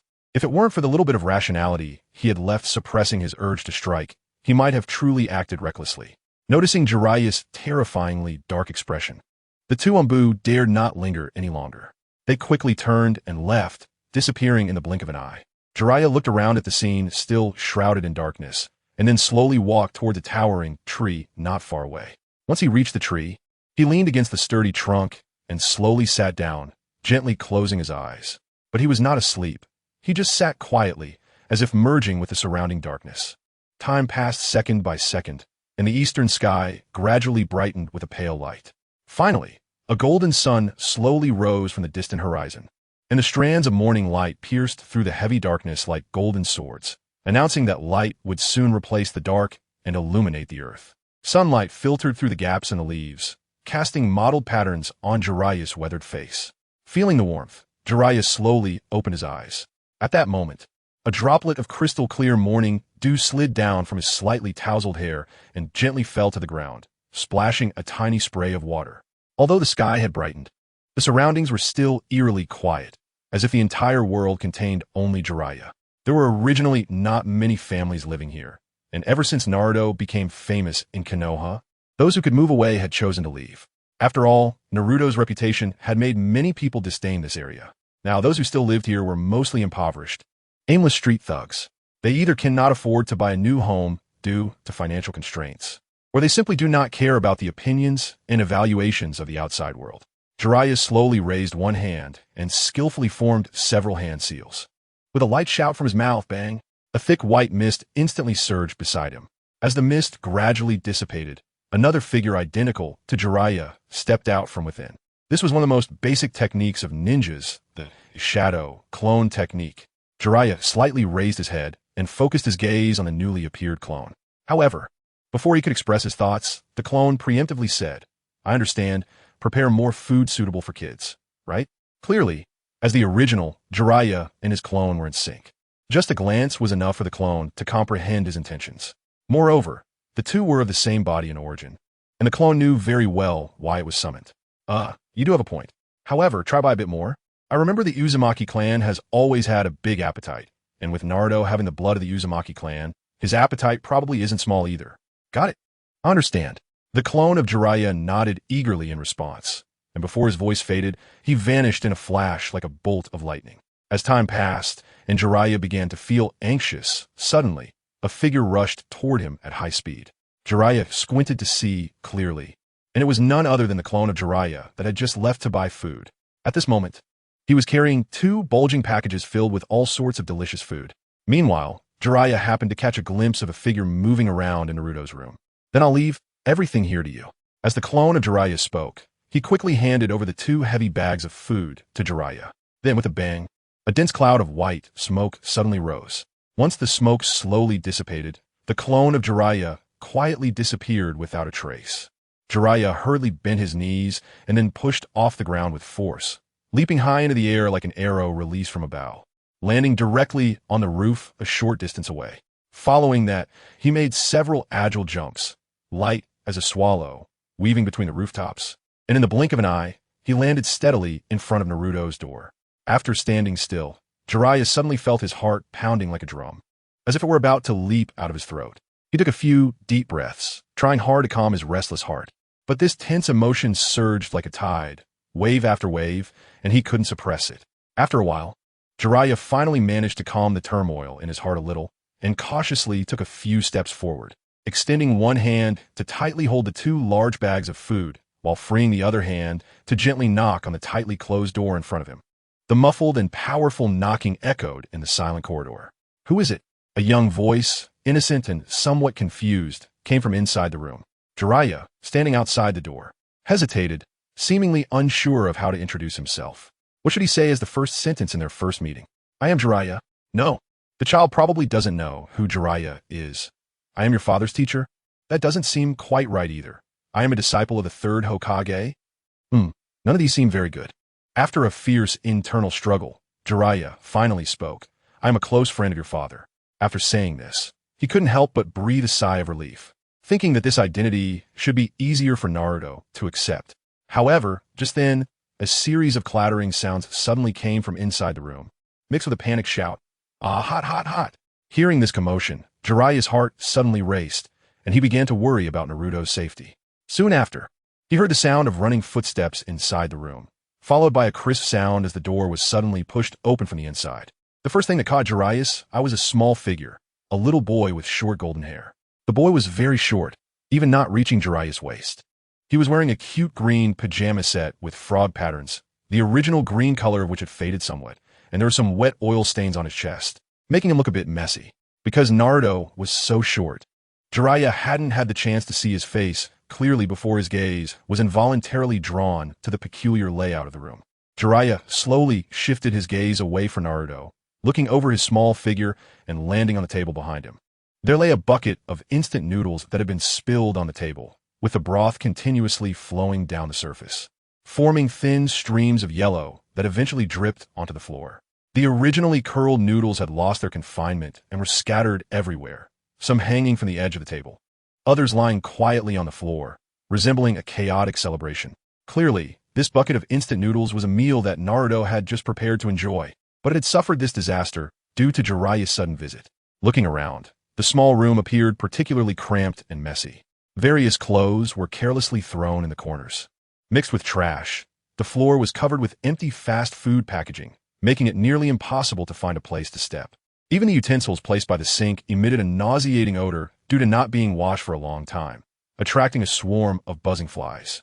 At that moment, it seemed that Naruto sensed Jeriah's gaze and suddenly looked up. Thus, their eyes met in the air, like lightning striking through the night sky.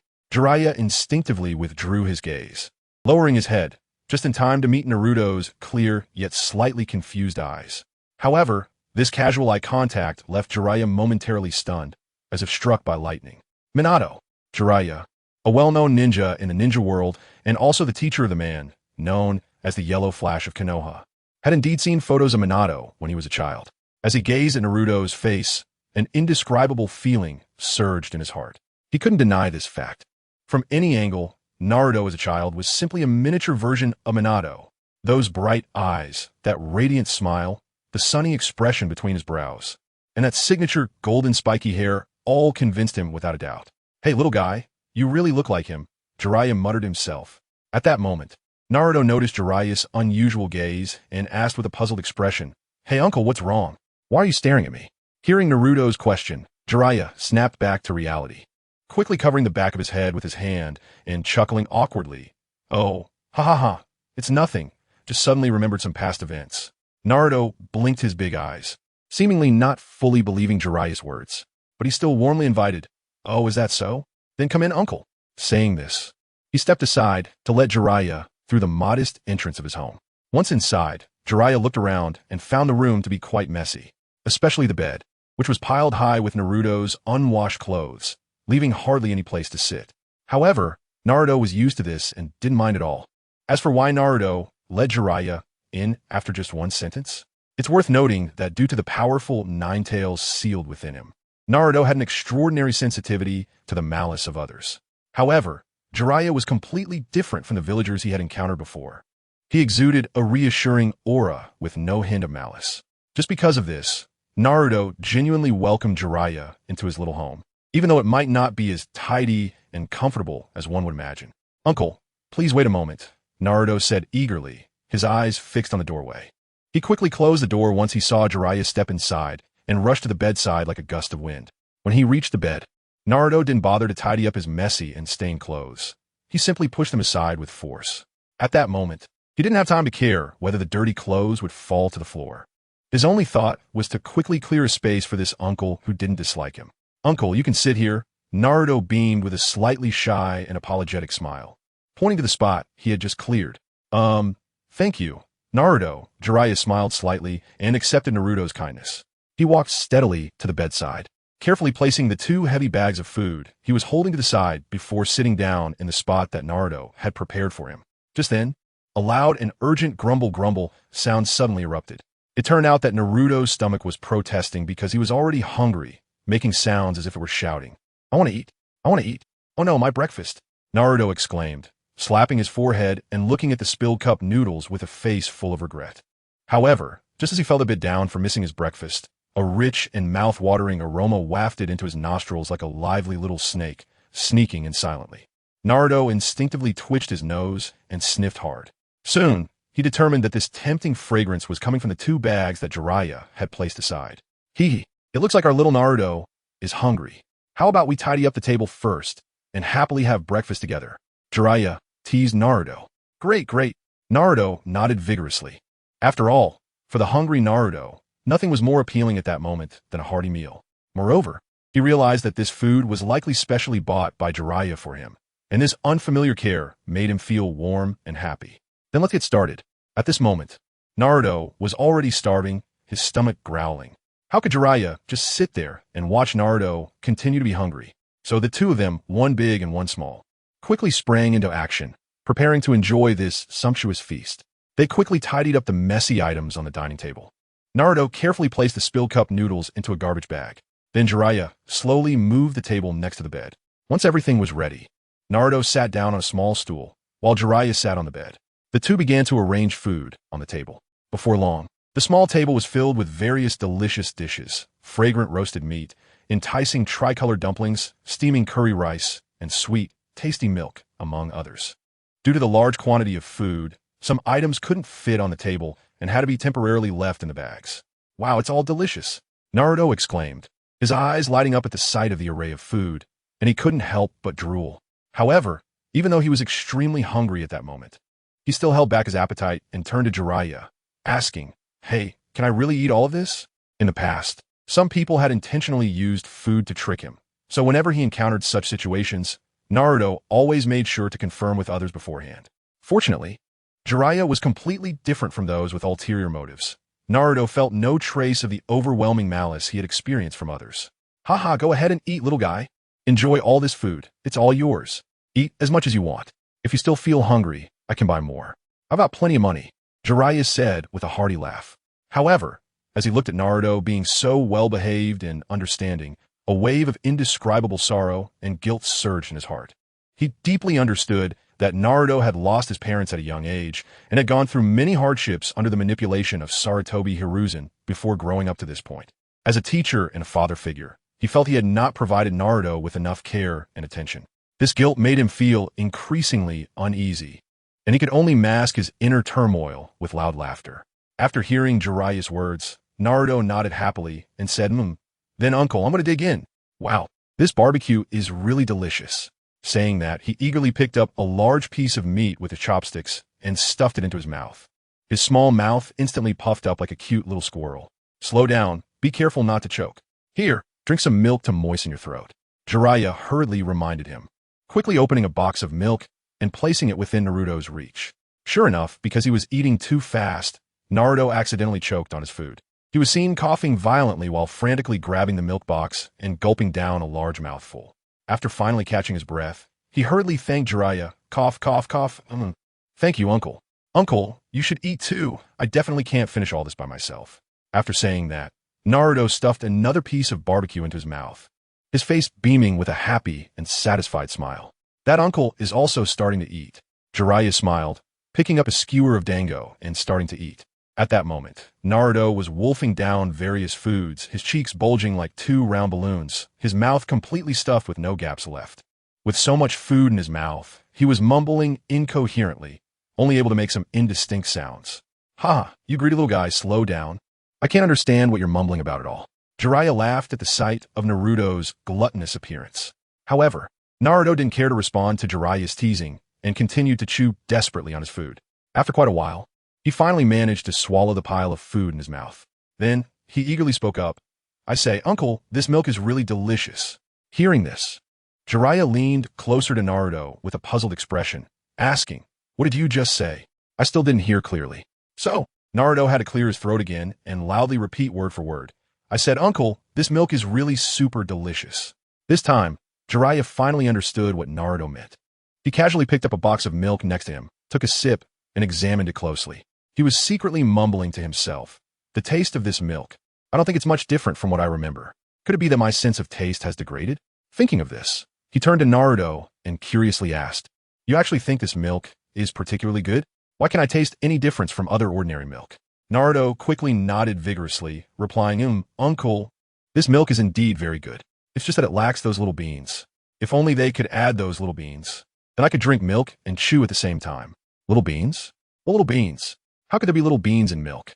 Naruto's nonsensical words left Jeriah completely baffled, making him feel confused. After all these years, Jeriah had never heard of such a thing as little beans in milk. His gaze was drawn to an empty milk carton on the ground nearby. It was an unremarkable paper box, lying there all alone. He curiously stepped forward, bent down, and picked up the box. After examining it carefully, he realized it was just a common, inexpensive milk packaging from the Hidden Leaf Village.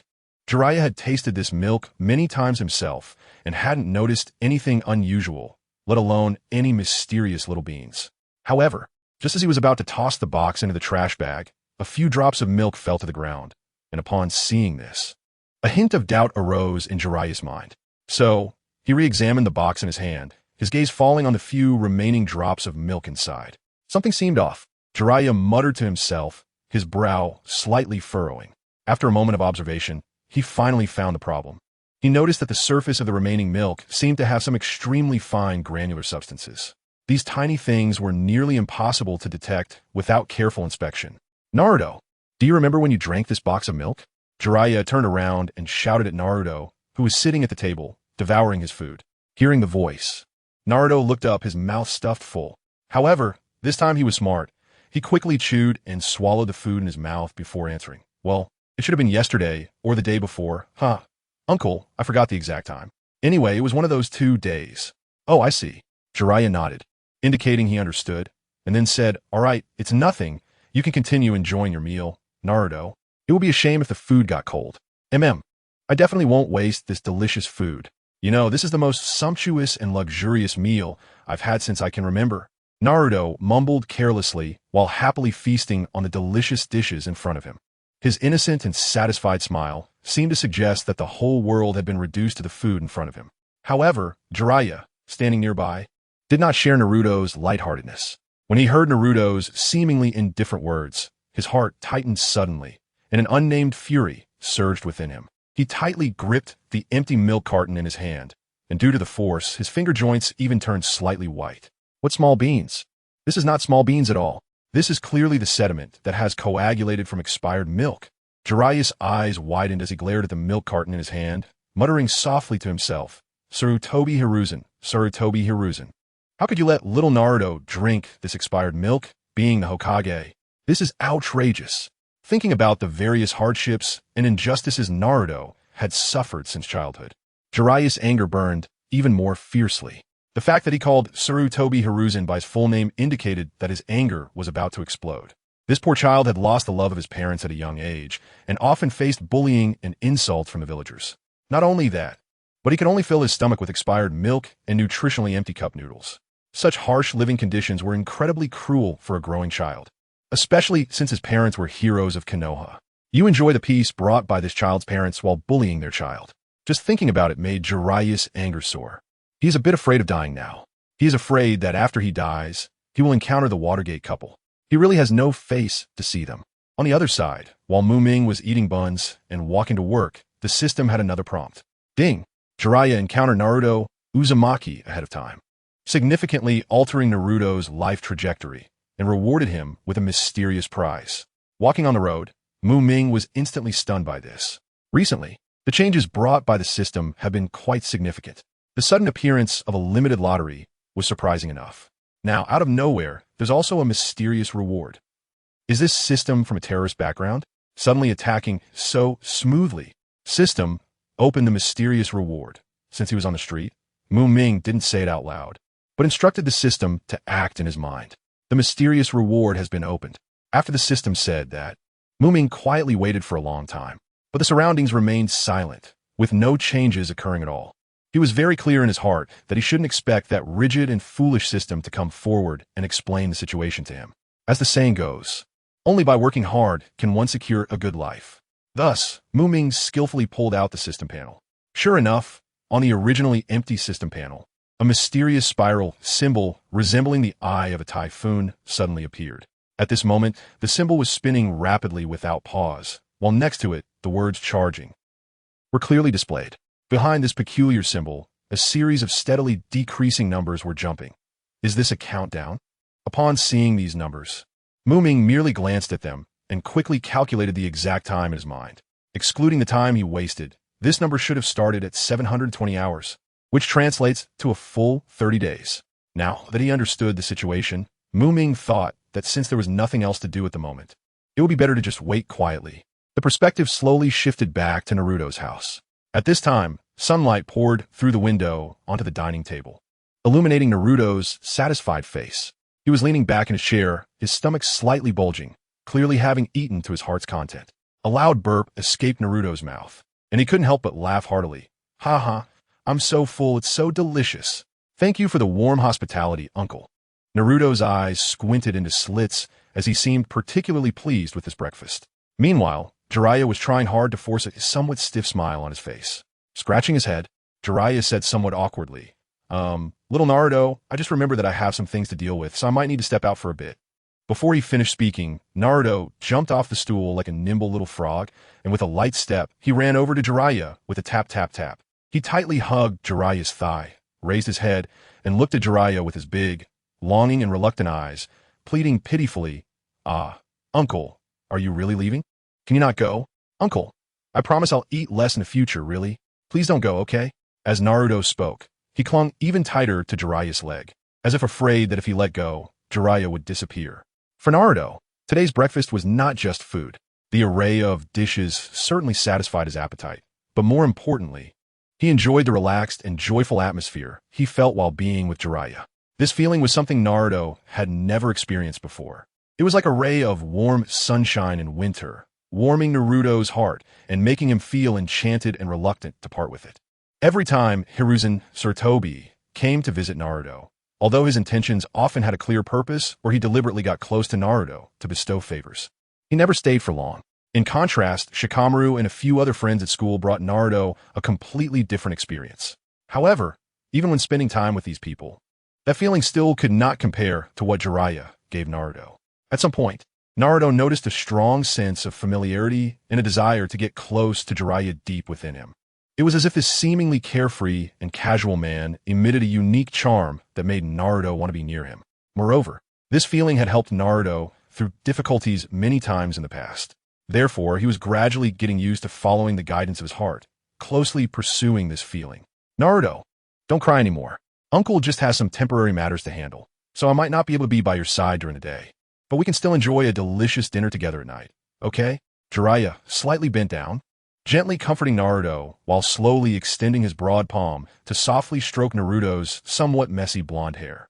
Uncle, is what you said true? When Naruto heard Jeriah promise that he would come back for dinner, the gloomy mood he had due to their impending separation instantly vanished, replaced by an unmistakable joy on his face.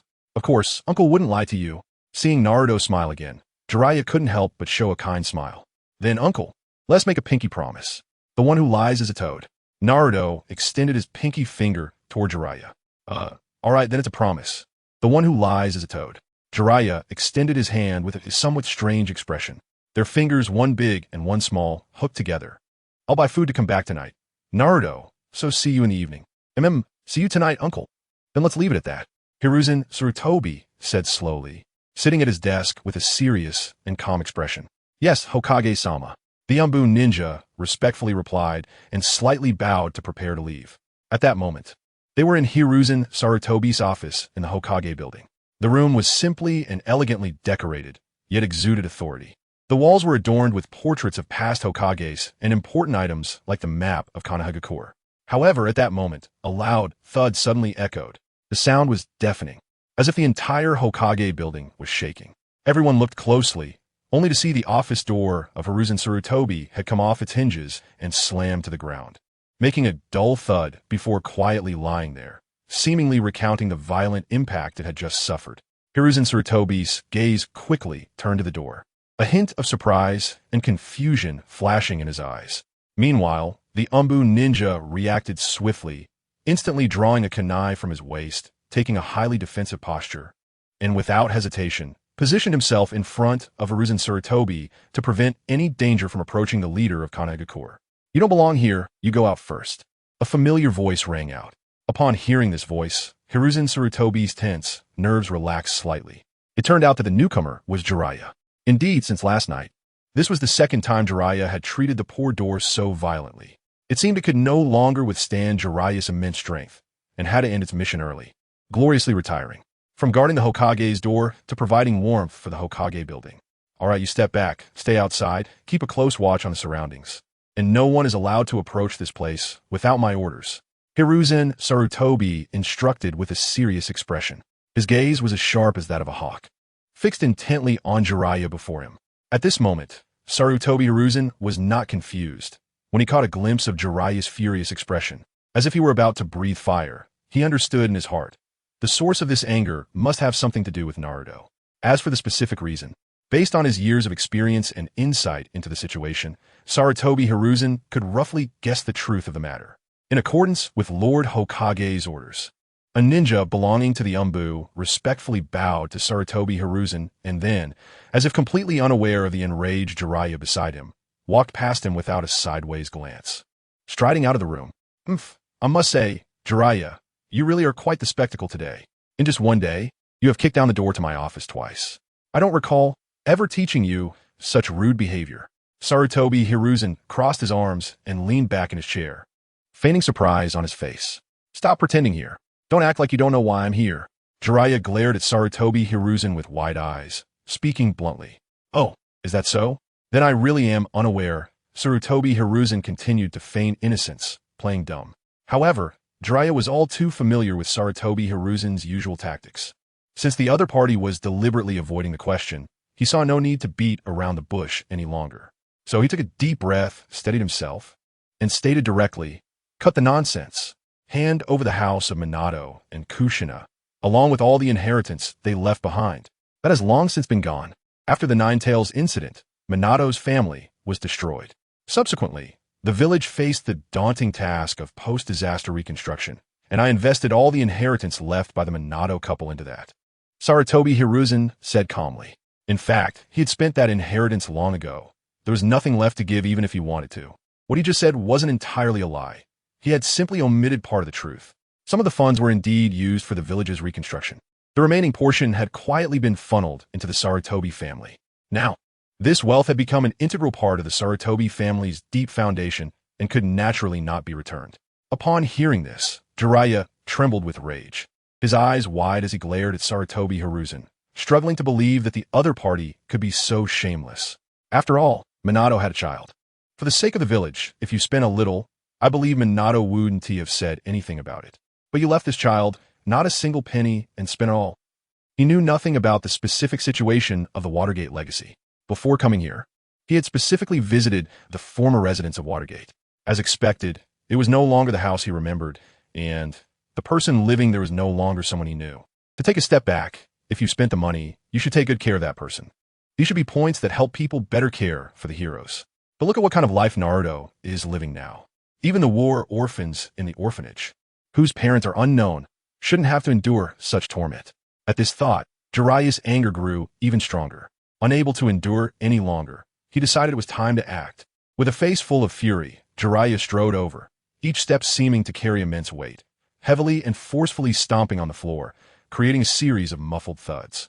He walked up to Sarutobi Hiruzen's desk, raised his palm high without hesitation, and then slammed it down with all his strength. With a loud bang, the seemingly sturdy desk couldn't withstand the force and instantly cracked with a long, shocking fissure that stretched from the tabletop down to the legs, as if it were going to be torn in half. Jeriah's eyes widened, burning with intense rage, as he stared fiercely at Sarutobi Hiruzen and shouted, "This child's parents sacrificed their lives for our village, both heroically falling in battle. The precious legacy they left should have been a guarantee and support for this child's life, yet you ruthlessly threw it into the construction of the village. But now, this poor child not only lacks the care and love he deserves, but is also forced to eat expired and spoiled food to fill his stomach. Even worse, he has to suffer the wanton humiliation and vicious insults from those bastards in the village. Sarutobi Hiruzen, you clearly know all of this, yet you choose to turn a blind eye. Do you have any humanity left?" Faced with Jeriah's intense accusations and furious roar, Sarutobi Hiruzen sat in his chair, his face dark and terrifying. He slightly lowered his head, not daring to meet Jeriah's fiery gaze. At that moment, although he felt countless discomforts in his heart, he could not refute a single word that Jeriah said, because he knew deep down that the truth was like a sharp sword, pointed directly at his heart, leaving him nowhere to escape. The descriptions of Naruto's tragic experiences from Jeriah's mouth were undeniable and served as solid evidence. No matter how he tried to justify or explain, he could not change what had already happened. Therefore, Sarutobi Hiruzen could only choose to remain silent, quietly enduring Jeriah's scolding and contempt. Looking at Sarutobi Hiruzen's indifferent expression, like a dead pig that wasn't afraid of boiling water, disappointment surged within Jeriah like a tide, instantly drowning his last glimmer of hope. "You have changed, truly changed. The person you're now is no longer the kind teacher I once knew." Jeriah's voice was low and filled with sorrow, and those words struck Sarutobi Hiruzen's heart like a sharp dagger. Just moments ago, Jeriah had been furiously cursing at Sarutobi Hiruzen, but at that time, Sarutobi Hiruzen was like a statue devoid of emotion, his face showing little fluctuation. However, at this moment, just this seemingly ordinary sentence caused Sarutobi Hiruzen's heart to tremble violently, as if a giant stone had been thrown into a calm lake, creating waves. Jeriah, Sarutobi Hiruzen's lips trembled, wanting to say something, but his throat felt as if it were tightly gripped by an invisible hand, allowing only this brief and powerless cry to escape. "Enough. No need for more words. Take care of yourself from now on, teacher." After saying this, Jeriah's previously raging anger seemed to be extinguished in an instant by a cold wind, disappearing without a trace. He finally cast a deep glance at Sarutobi Hiruzen, his eyes filled with too many complex emotions: anger, nostalgia, and a profound disappointment. Then, he resolutely turned around and walked towards the door with steady and unwavering steps. "Jeriah!" Sarutobi Hiruzen exclaimed, hurriedly standing up and reaching out to grab Jeriah's sleeve. Unfortunately, his movement was still a step too slow, as Jeriah lightly waved his arm, effortlessly shaking off Hiruzen's hand. Immediately after, Sarutobi Hiruzen could only watch helplessly as Jeriah's figure grew more distant until it finally disappeared from sight. With Jeriah's departure, it felt as if all the strength in Sarutobi Hiruzen's body had been drained away, and he heavily slumped into the chair that symbolized the power of the Hokage. At that moment, the entire office was enveloped in a suffocating silence, with only Sarutobi Hiruzen's heavy breathing echoing in the air. He stood there dazed, his heart filled with endless sadness and loss. Sarutobi Hiruzen realized clearly that from this moment on, he had once again lost a disciple, and this was also his last disciple. "Orochimaru, Tsunade, Jeriah, why do you all treat me like this one after another?" Sarutobi muttered, his voice revealing deep helplessness and pain. Memories of the past with his three disciples surged in like a tide. Orochimaru's cold yet gentle smile, Tsunade's carefree and hearty laughter, and Jeriah's seemingly cynical yet just smile flashed continuously in Sarutobi's mind. Soon after, a group photo of the four slowly emerged. In the photo, they smiled so brightly, as if time was forever frozen in that beautiful moment. However, at that moment, the precious group photo suddenly became as fragile as a bubble, and with a soft pop, it completely vanished without a trace. Jeriah left the Hokage building with heavy steps, his tall and slightly lonely figure blending into the bustling crowd. At this moment, he felt as if shrouded in a cloud of gloom, his thoughts tangled and aimless as he wandered the streets. Each step seemed to carry endless sadness and confusion, and the memory of his disciple's passing struck him like a heavy hammer on his heart, causing him deep pain. What hurt him even more was that his disciple's child was being bullied and insulted by the very villagers they had helped. Thinking of this, Jeriah couldn't help but clench his fists tightly, his nails digging deeply into his palms, yet he felt no pain. What was most unbelievable to him was that his once respected teacher had undergone such a drastic change. The image of the kind and wise elder was gradually fading, replaced by a stranger he could hardly recognize. This series of blows plunged Jeriah into deep confusion and suffering. Thus, Jeriah walked slowly down the street like a walking corpse, oblivious to the lively and noisy surroundings, until a shout reached his ears. Jeriah Sensei, Jeriah Sensei, originally immersed in his own inner world. Jeriah blinked his vacant eyes slightly upon hearing the familiar call, as if someone who had been asleep for a long time was suddenly awakened.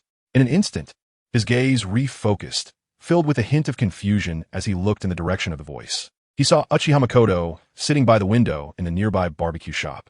At that moment, Jeriah suddenly realized that he had unknowingly come close to the security department.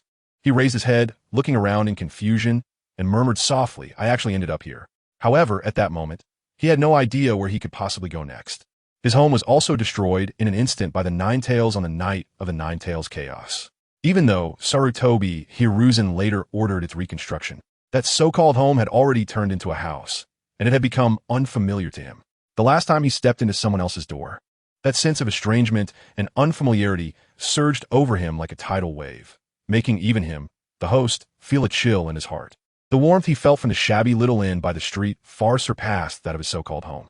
Therefore, he was filled with resistance towards going home and couldn't muster even the slightest interest. And when he thought about Naruto, Jeriah's heart was filled with mixed feelings. He truly did not want to face that innocent and always smiling child with a heart full of negative emotions. It's quite lamentable that in such a large Konoha village, there wasn't a single place that could truly accommodate his exhausted heart. Ming stretched out his hand and warmly greeted Jeriah, saying, Come, sit down for a while. Mr. Jeriah, I believe you have quite a few worries in your heart. Why not share them with me? Perhaps I can help you come up with some solutions. Even if we can't find a perfect solution in the end, at least it's good for you to have someone to talk to. I consider myself quite a good listener. At that moment, Ming noticed Jeriah's lost expression and already understood the reason. It turned out that even before Jeriah appeared, the system had already sent Ming a related prompt. Ding. Jeriah has completely fallen out with Sarutobi Hiruzen. The plot has changed, and the number of reward lottery chances has increased by 1. Whenever there was a chance to draw a lottery, Ming had always chosen to draw without hesitation. He never had the habit of saving lottery chances. This time, when he chose the lottery method as a big wheel and pressed the draw button, the wheel of fate began to turn. Ultimately, it landed on a surprising prize, which was the orange creature currently beside Ming, devouring barbecue voraciously. This creature resembled a dinosaur, but had its own unique traits. It had a large body, but was still agile, with tiny arms contrasting sharply with its strong legs. It also had a pair of large wings folded on its back.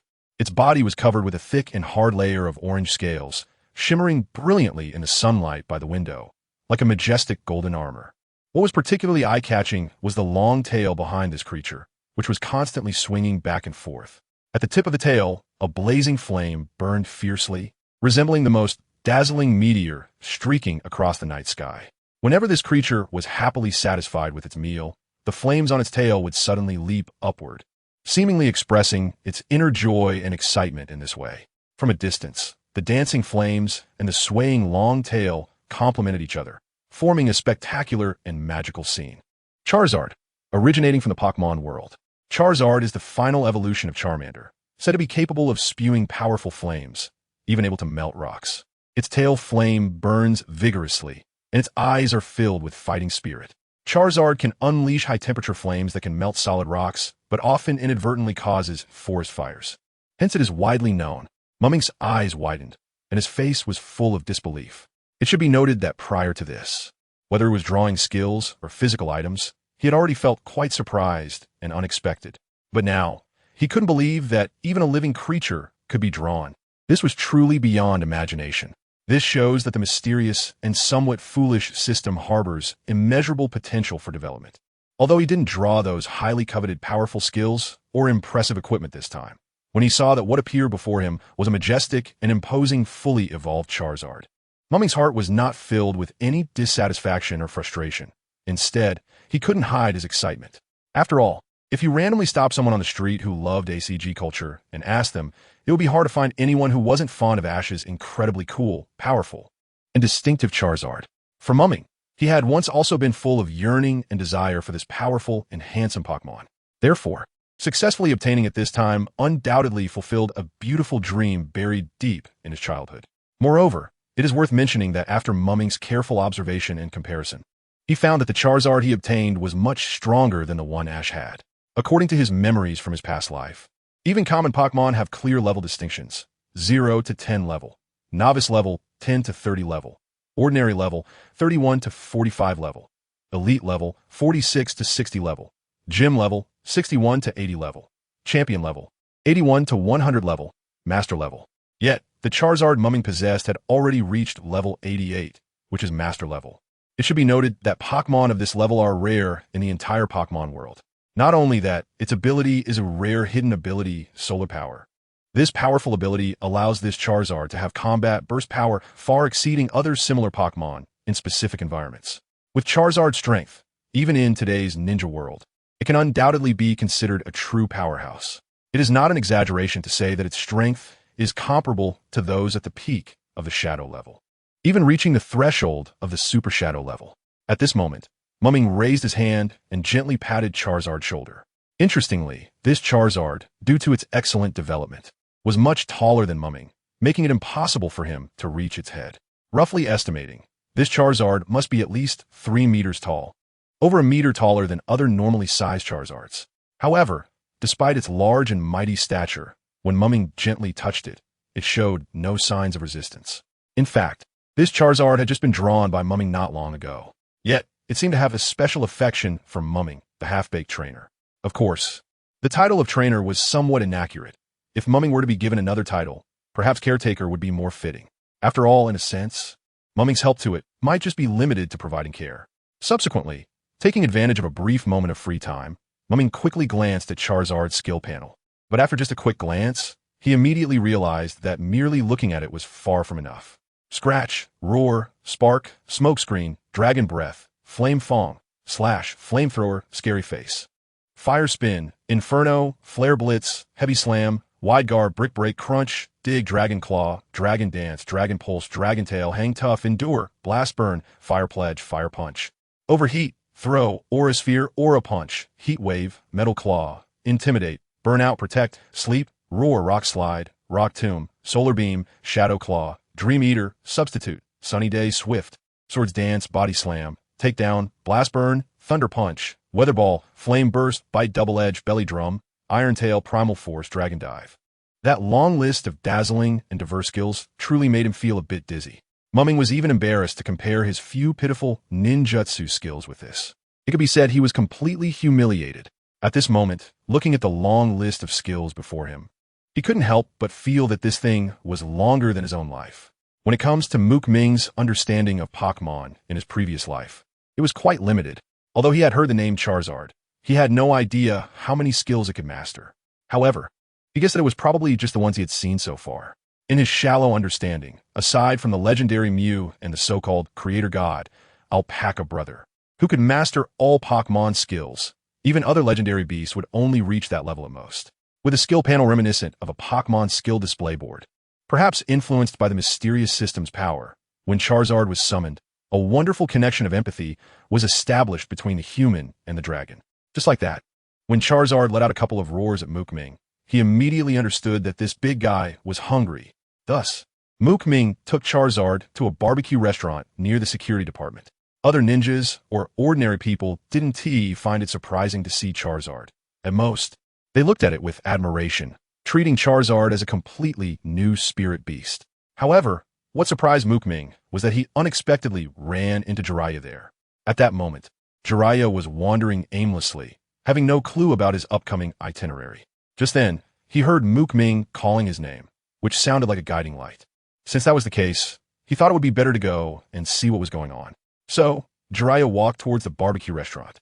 As soon as he entered, his gaze was firmly attracted by the huge figure across from Ming, who was devouring the barbecue. This big guy was like a fighting machine among foodies, continuously stuffing pieces of tender, juicy barbecue into its mouth, eating with great delight. "Is this your spirit beast?" Jeriah couldn't help but ask curiously. Ming smiled and nodded. "That's right, this is my close partner, named Charizard. Come, Sharidzar." This is the famous Jeriah in the ninja world. As he spoke, Ming gestured towards Charizard. Upon hearing the introduction from its master, Charizard slowly turned its head to look at Jeriah, then let out a deep and powerful roar. Roar, roar, roar. It seemed to be greeting Jeriah. However, after just that greeting, it quickly turned its head back, immersing itself once again in the world of food, continuing to stuff barbecue into its mouth, which was quite amusing to watch. Seeing this scene, Ming laughed and explained to Jeriah, "Ha, Jeriah-san, please don't mind. Charizard is just saying hello to you." It must be said that although this Charizard looked incredibly fierce and like a mindless brute, it was actually quite intelligent. After spending a short time with the Charizard, Ming could clearly feel that this big guy was far superior to Uchiha Itachi in terms of emotional intelligence and insight. Well, even when it comes to strength, is slightly better than Itachi. "Oh, hello there," Jeriah greeted while leisurely walking over and sitting down next to Ming. He stared with great interest at the Charizard before him, which was feasting heartily.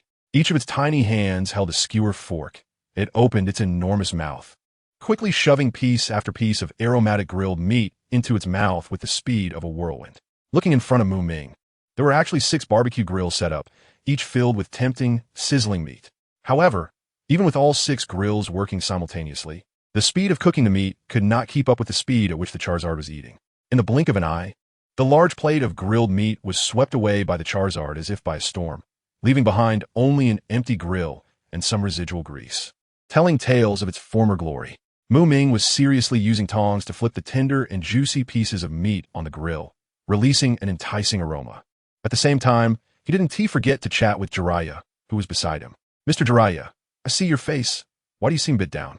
Ming asked with a smile, directing his gaze at Jeriah. However, in response to Ming's inquiry, Jeriah merely looked around silently and did not answer immediately. Seeing this, Ming instantly understood. He chuckled and scratched his head, saying, "Oh dear, I'm really sorry. It seems this isn't a good place for a conversation after all. How about we move to my office? It's quiet and comfortable there." Just then, the Charizard, who had been enjoying its meal, finally stopped eating, looking quite satisfied. The plate in front of it was empty, with not a single crumb left.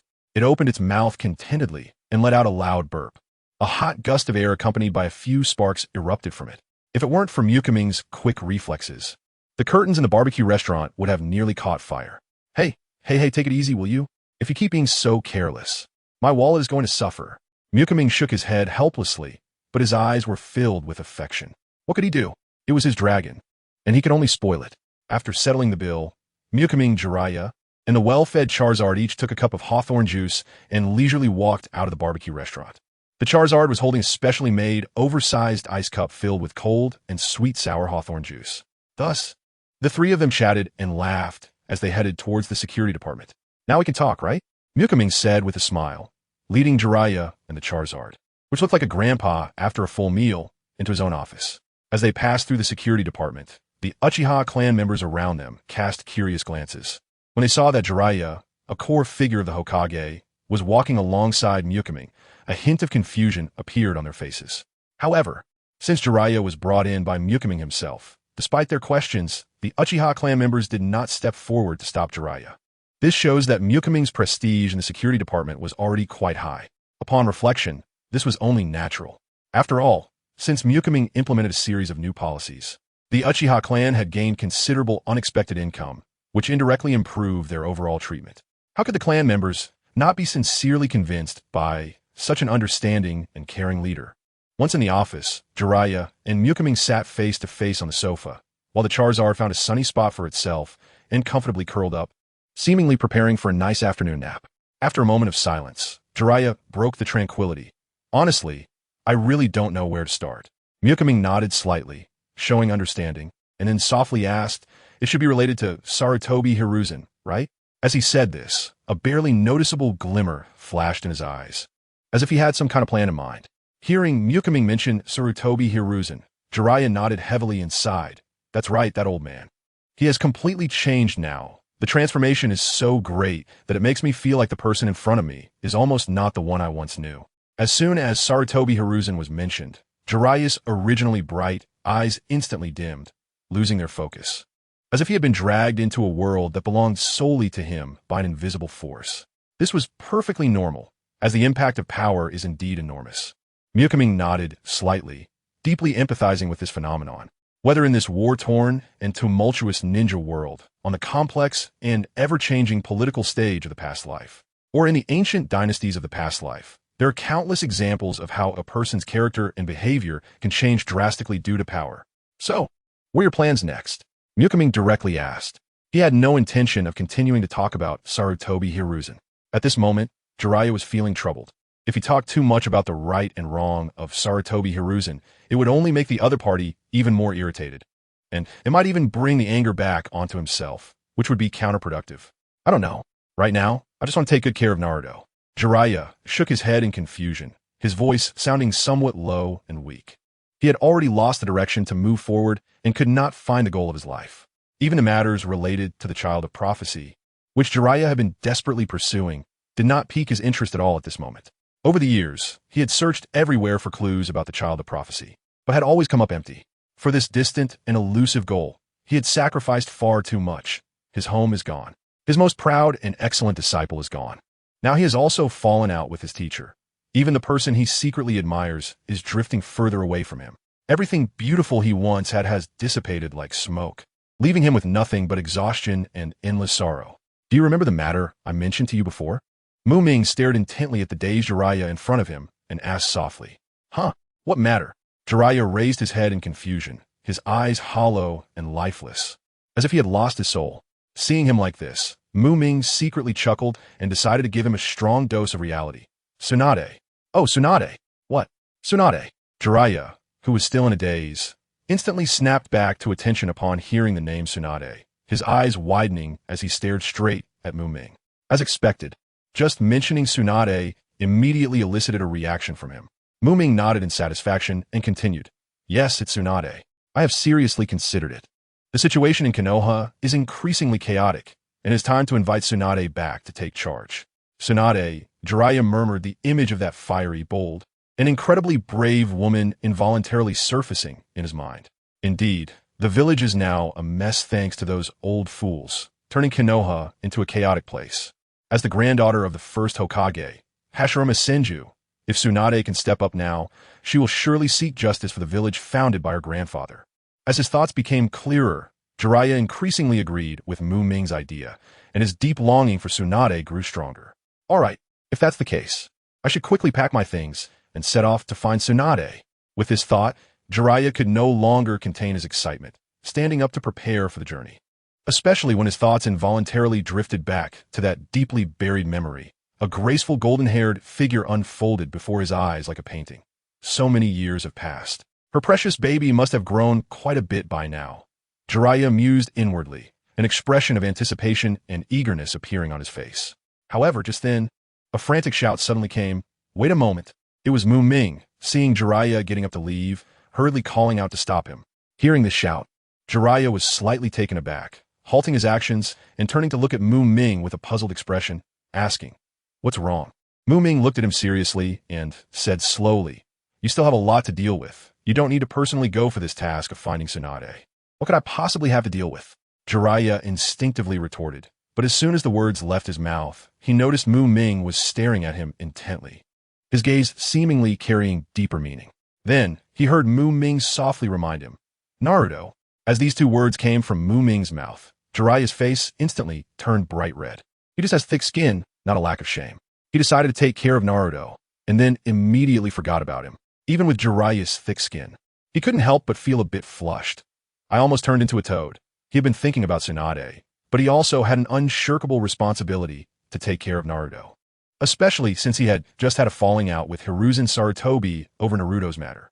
If he abandoned Naruto and left the village at this time, what would be the difference between him and Hiruzen Sarutobi and the others? However, what made him uncomfortable at this moment was not the task itself, But Mikimi's statement that this time it could only be him who went to find Tsunade while he needed to stay in the village. Jeriah furrowed his brows and argued. What do you mean it can only be me who stays? Why can't it be the other way around? Why do I have to stay in the village to watch the kids while you go find Tsunade?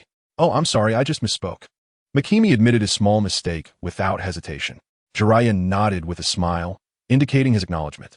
However, Mikimi then added, I need to correct what I just said.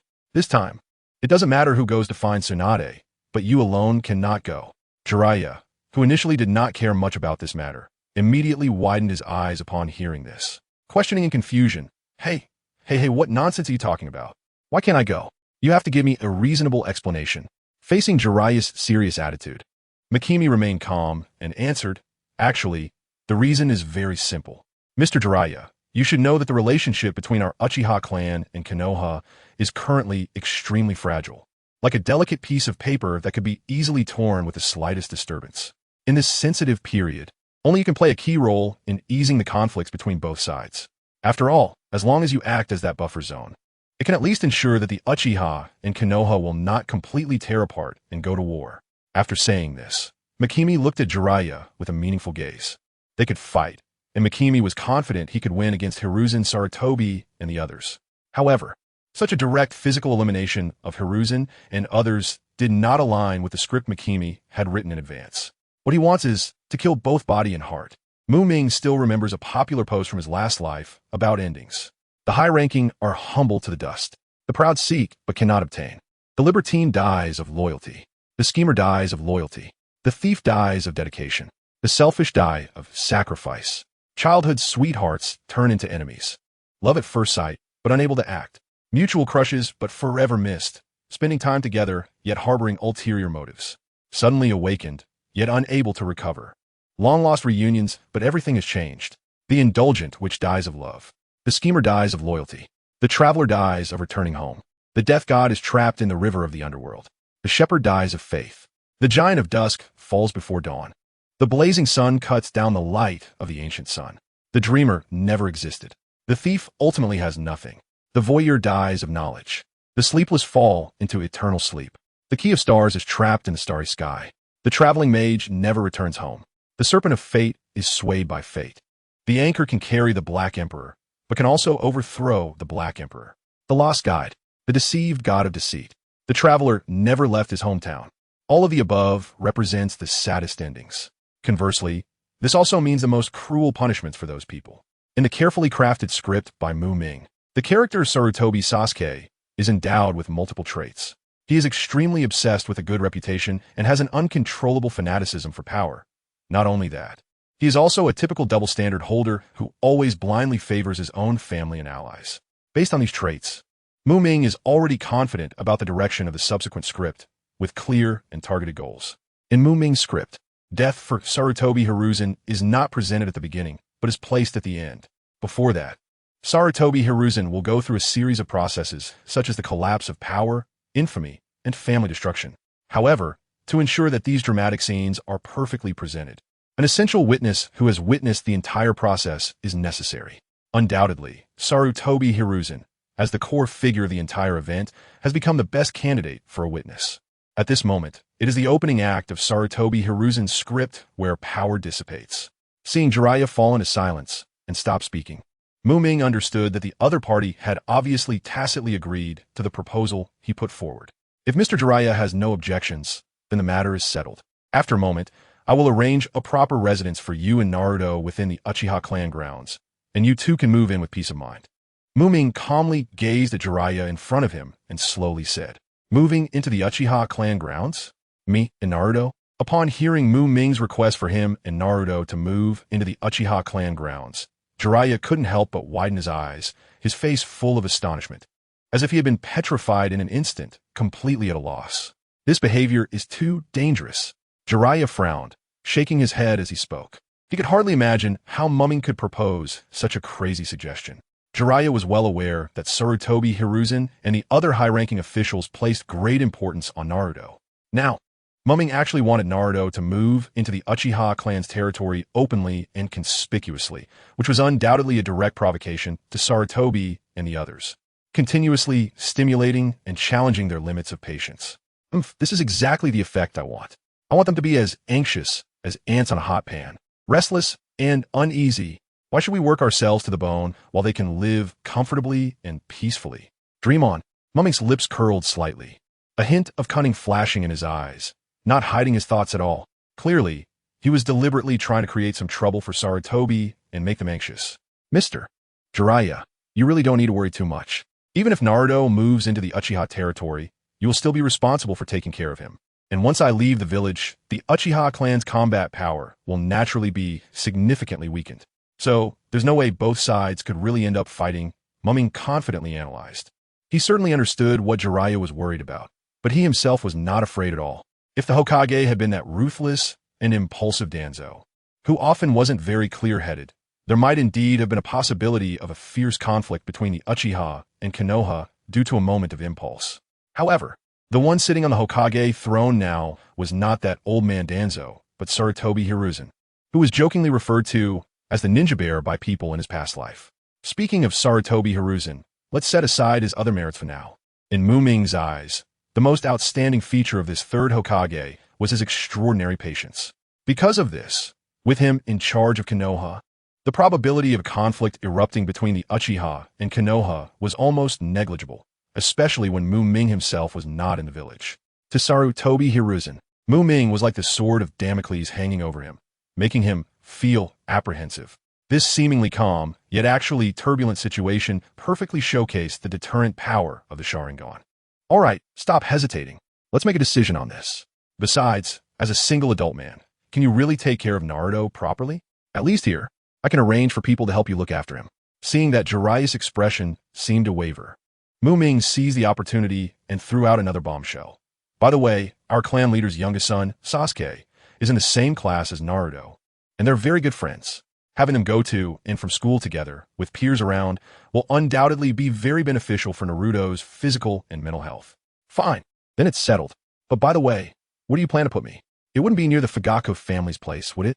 Jeriah asked suspiciously, looking at Mu Ming. Hearing this, Mu Ming looked at Jeriah, as if to say, are you still half asleep and dreaming big? Mr. Jeriah, do you not know what kind of reputation you have in the village? I wouldn't dare take such a big risk to place you near the clan leader's house. After saying this, Mu Ming couldn't help but shoot a disdainful glance at Jeriah. You see, if he really placed Jeriah near the Fugaku family, that ruffian clan leader would probably come knocking with a big knife, demanding an explanation. Moreover, Fugaku was, after all, a prominent clan leader, wielding far more power than Mu Ming, the mere deputy minister of the security department. As long as Fugaku didn't agree, it would be impossible for Jeriah to smoothly move into the Uchiha clan's territory. Furthermore, just thinking about Fugaku having a beautiful and gentle wife, while Jeriah was notoriously lecherous, made Mu Ming realize that convincing Fugaku to let Jeriah move into the Uchiha clan's territory would indeed be quite a challenge. Ahaha, little brother Mu Ming, that's a huge misunderstanding about me. With the New Year countdown approaching, let me wish all the bosses a Happy New Year in advance. I'm going to start a big cleanup. Besides, I'm not a lecher at all. Little brother, you're still young, you don't understand. Everything I do is for the supreme art. And those who serve as my artistic inspiration are absolutely noble and cannot be desecrated. As Jeriah spoke, he scratched the back of his head vigorously and let out a laugh that Mu Ming found very guilty sounding. Well, let's leave it at that for now. Next, I need to hurry and have a good talk with the clan leader. As for the other matters, we'll discuss them after I finalize things with the clan leader. All right, then I appreciate your efforts, little brother Mu Ming. Since he'd already made up his mind to move here, Jeriah no longer lingered on the matter. He stood up and strode toward the office door. After Jeriah left the security department, Mu Ming then made his way to Fugaku's office. Along the way, he felt a bit anxious. After all, he had previously anticipated that Fugaku might not easily agree to let Jeriah move into the Uchiha clan's territory. However, when Mu Ming detailed Jeriah's situation to Fugaku, an astonishing scene unfolded. Fugaku actually nodded in agreement without hesitation, and the entire process went exceptionally smoothly, showing no signs of reluctance, as Mu Ming had originally imagined. In the end, Jeriah and Naruto's new home address was near Mu Ming's house, with the same layout structure, both being three-story houses with gardens. Mu Ming walked out of Fugaku's office in a daze, filled with questions. When he reached the door of his own office, he suddenly seemed to have remembered something, and he raised his hand to slap his forehead hard. He had previously been misled by the scenes in the anime, where Jeriah peeped at women in the bathhouse. Although Jeriah is notoriously lecherous and has a bad habit of peeping, that doesn't mean he lacks discretion or doesn't know the stakes. For a ninja, especially someone as experienced and knowledgeable about the rules of the ninja world as Jeriah, he is well aware of what actions are acceptable and which ones are absolute red lines that must not be crossed.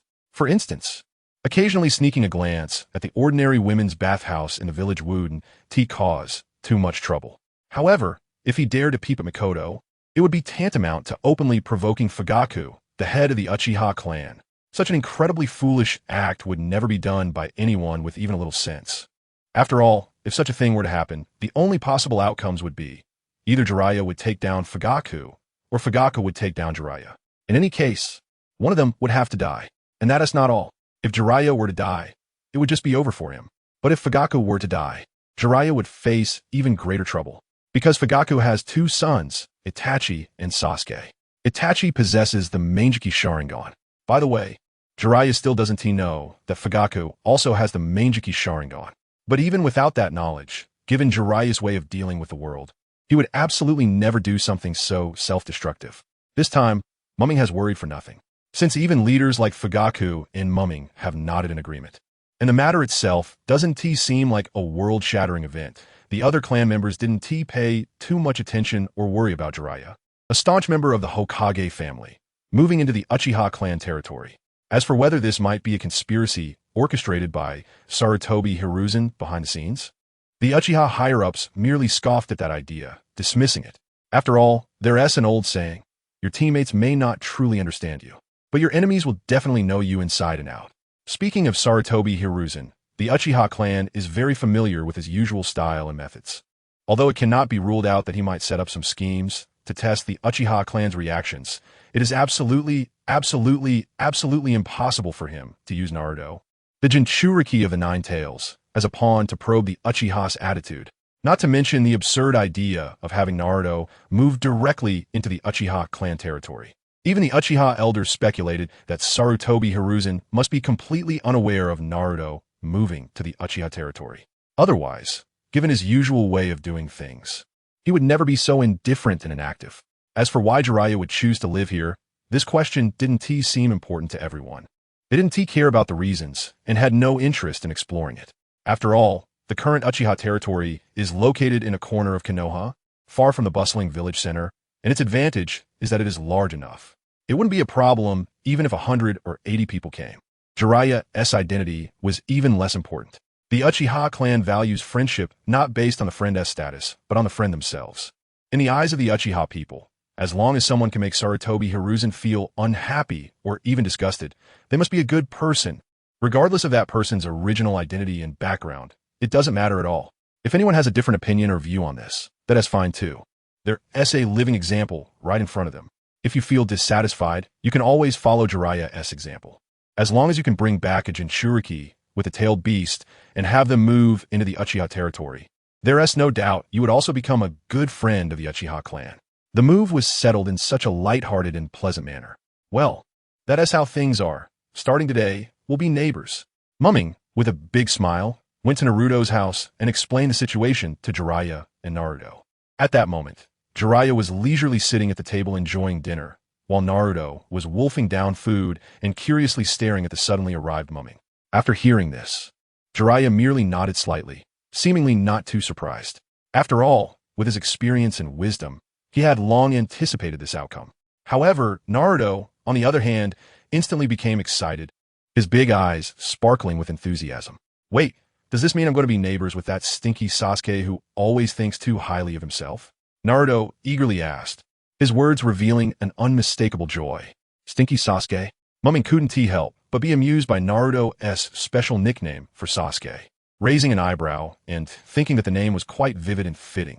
Indeed, Sasuke had not yet grown into the mature, composed, cheerful boy known as Sunny Sasuke. Looking at Naruto's expectant gaze, Ming smiled and replied, "Haha, that's right, little Naruto. From now on, you'll not only be neighbors with Sasuke, but you can also walk to and from school together every day. Isn't that great?" Yes. I'm so happy. Naruto eagerly nodded, his face bursting into a radiant smile like the warm sun of spring. Just thinking about being able to go to school with Sasuke every day and sharing those wonderful times made his heart feel like it was soaring. Then, Ming took out a brand new key from his pocket, handed it to Jeriah, and said, "This is the key to the new house. You can choose a day to move over whenever it's convenient for you. I've already tidied up the house over there. It's the one right next to mine, so I'm sure you know exactly which one I'm talking about, Mr. Jeriah." Naruto, doesn't he have that many things, so we can just organize it ourselves?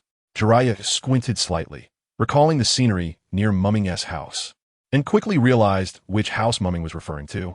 "Are you planning to set off immediately?"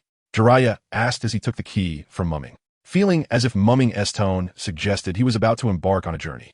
It's not just preparation. Based on the current time, his main body should have already left the village.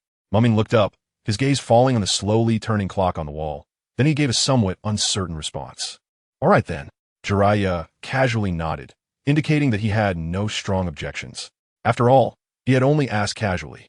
As for Sarutobi Hiruzen, however, before Ming could finish his sentence, Jeriah spoke first, saying, "Don't worry, I'll take care of this matter." Hearing Jeriah agree so readily, Ming showed a hint of a relieved smile. He then gently nodded at Jeriah and little Naruto, saying, "In that case, Mr. Jeriah and the adorable little Naruto, I'll take my leave now." As soon as he finished speaking, Ming's figure suddenly expanded, and with a loud bang, his entire body transformed into a dense white smoke that exploded violently.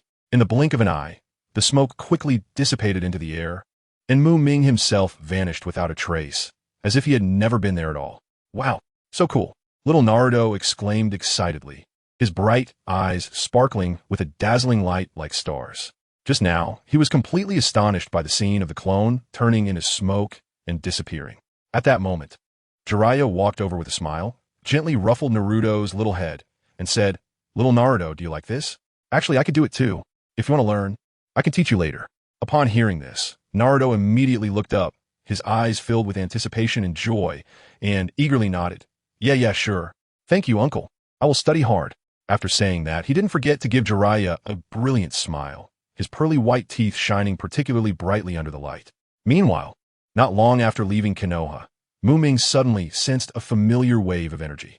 He stopped, slightly closed his eyes, and focused on receiving information from his clone. After a moment, Ming slowly opened his eyes, a barely noticeable smile appearing at the corners of his mouth. Things here have finally come to a temporary conclusion. What I need to do next is to find Tsunade and bring her back to Konoha. Moreover, I have to find a way to persuade her to take over as the new Hokage, Ming thought to himself. With this in mind, he no longer hesitated, took a deep breath, and then suddenly unleashed the power beneath his feet. In an instant, he shot forward like an arrow released from a bow, turning into a shadow that sped away at an astonishing pace, leaving behind a cloud of dust and the sound of rushing wind.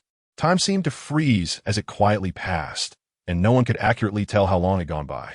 Ming looked up at the bright moon hanging high in the night sky, and a surge of regret welled up in his heart. Why did I choose to rush on this late at night? He pondered. I could have waited until tomorrow morning to set off. It's not like there's an urgent matter at hand. Does it really make a difference to rush just for one night? Ming glanced around and saw that the area was filled with dense trees, resembling a deep green ocean. The initial enthusiasm gradually faded, replaced by an uncontrollable sense of laziness. His adorable Charizard was currently sound asleep in its exclusive luxury ball, sleeping incredibly sweetly. At this moment, Ming found himself lacking even the slightest motivation to continue his journey. He then spotted a relatively pleasant-looking large tree. Without hesitation, he quickly climbed up the tree like a nimble monkey, reaching the treetop in the blink of an eye. Just as he carefully selected a branch that felt suitable for resting and was about to sit down, he suddenly heard a faint rustling sound coming from a distance. Although the sound was not loud, it was clearly audible. Someone's coming, and it seems there's more than one. Ming immediately became alert. After all, he had been in the ninja world for several years. Despite having lived in the rare peaceful period of Konoha and never having truly stepped onto a battlefield filled with smoke and chaos, his combat experience was not to be underestimated. It is important to know that taking lives does not only happen on brutal and bloody battlefields. Ming slowly straightened his body, and his originally pitch-black pupils instantly turned a deep scarlet, shimmering like pulsating blood under the moonlight. At the same time, 3 mysterious black tomo quietly appeared in his eyes, flashing with a heart-pounding glow. The moonlight tonight was exceptionally bright, pouring down like mercury and illuminating everything around. With his Sharingan, Ming could clearly see the slight rustling of the leaves in the distance. Even the slightest movement of the wind or grass did not escape his sharp gaze. As time passed second by second, soon a group of figures entered his line of sight. Upon closer inspection, he found that 5 men were walking toward him. One of them appeared to be middle-aged, with some signs of age etched on his face. The other 4 were considerably younger, in the prime of their youth. After careful observation, Ming noticed that none of these 5 men bore any characteristic markings from a ninja village. However, from their instinctive movements and the tacit cooperation between them, it was clear that these individuals were not ordinary wandering ninjas. They were properly trained ninjas with a lineage of ninja heritage. Could they be spies? Ming pondered quietly to himself. He recalled the recent tense situation between the Uchiha clan and Konoha village, and it was reasonable that other ninja villages sent people to gather intelligence. After all, at such times, whoever could grasp more detailed information about the other side might just get a big piece of the pie.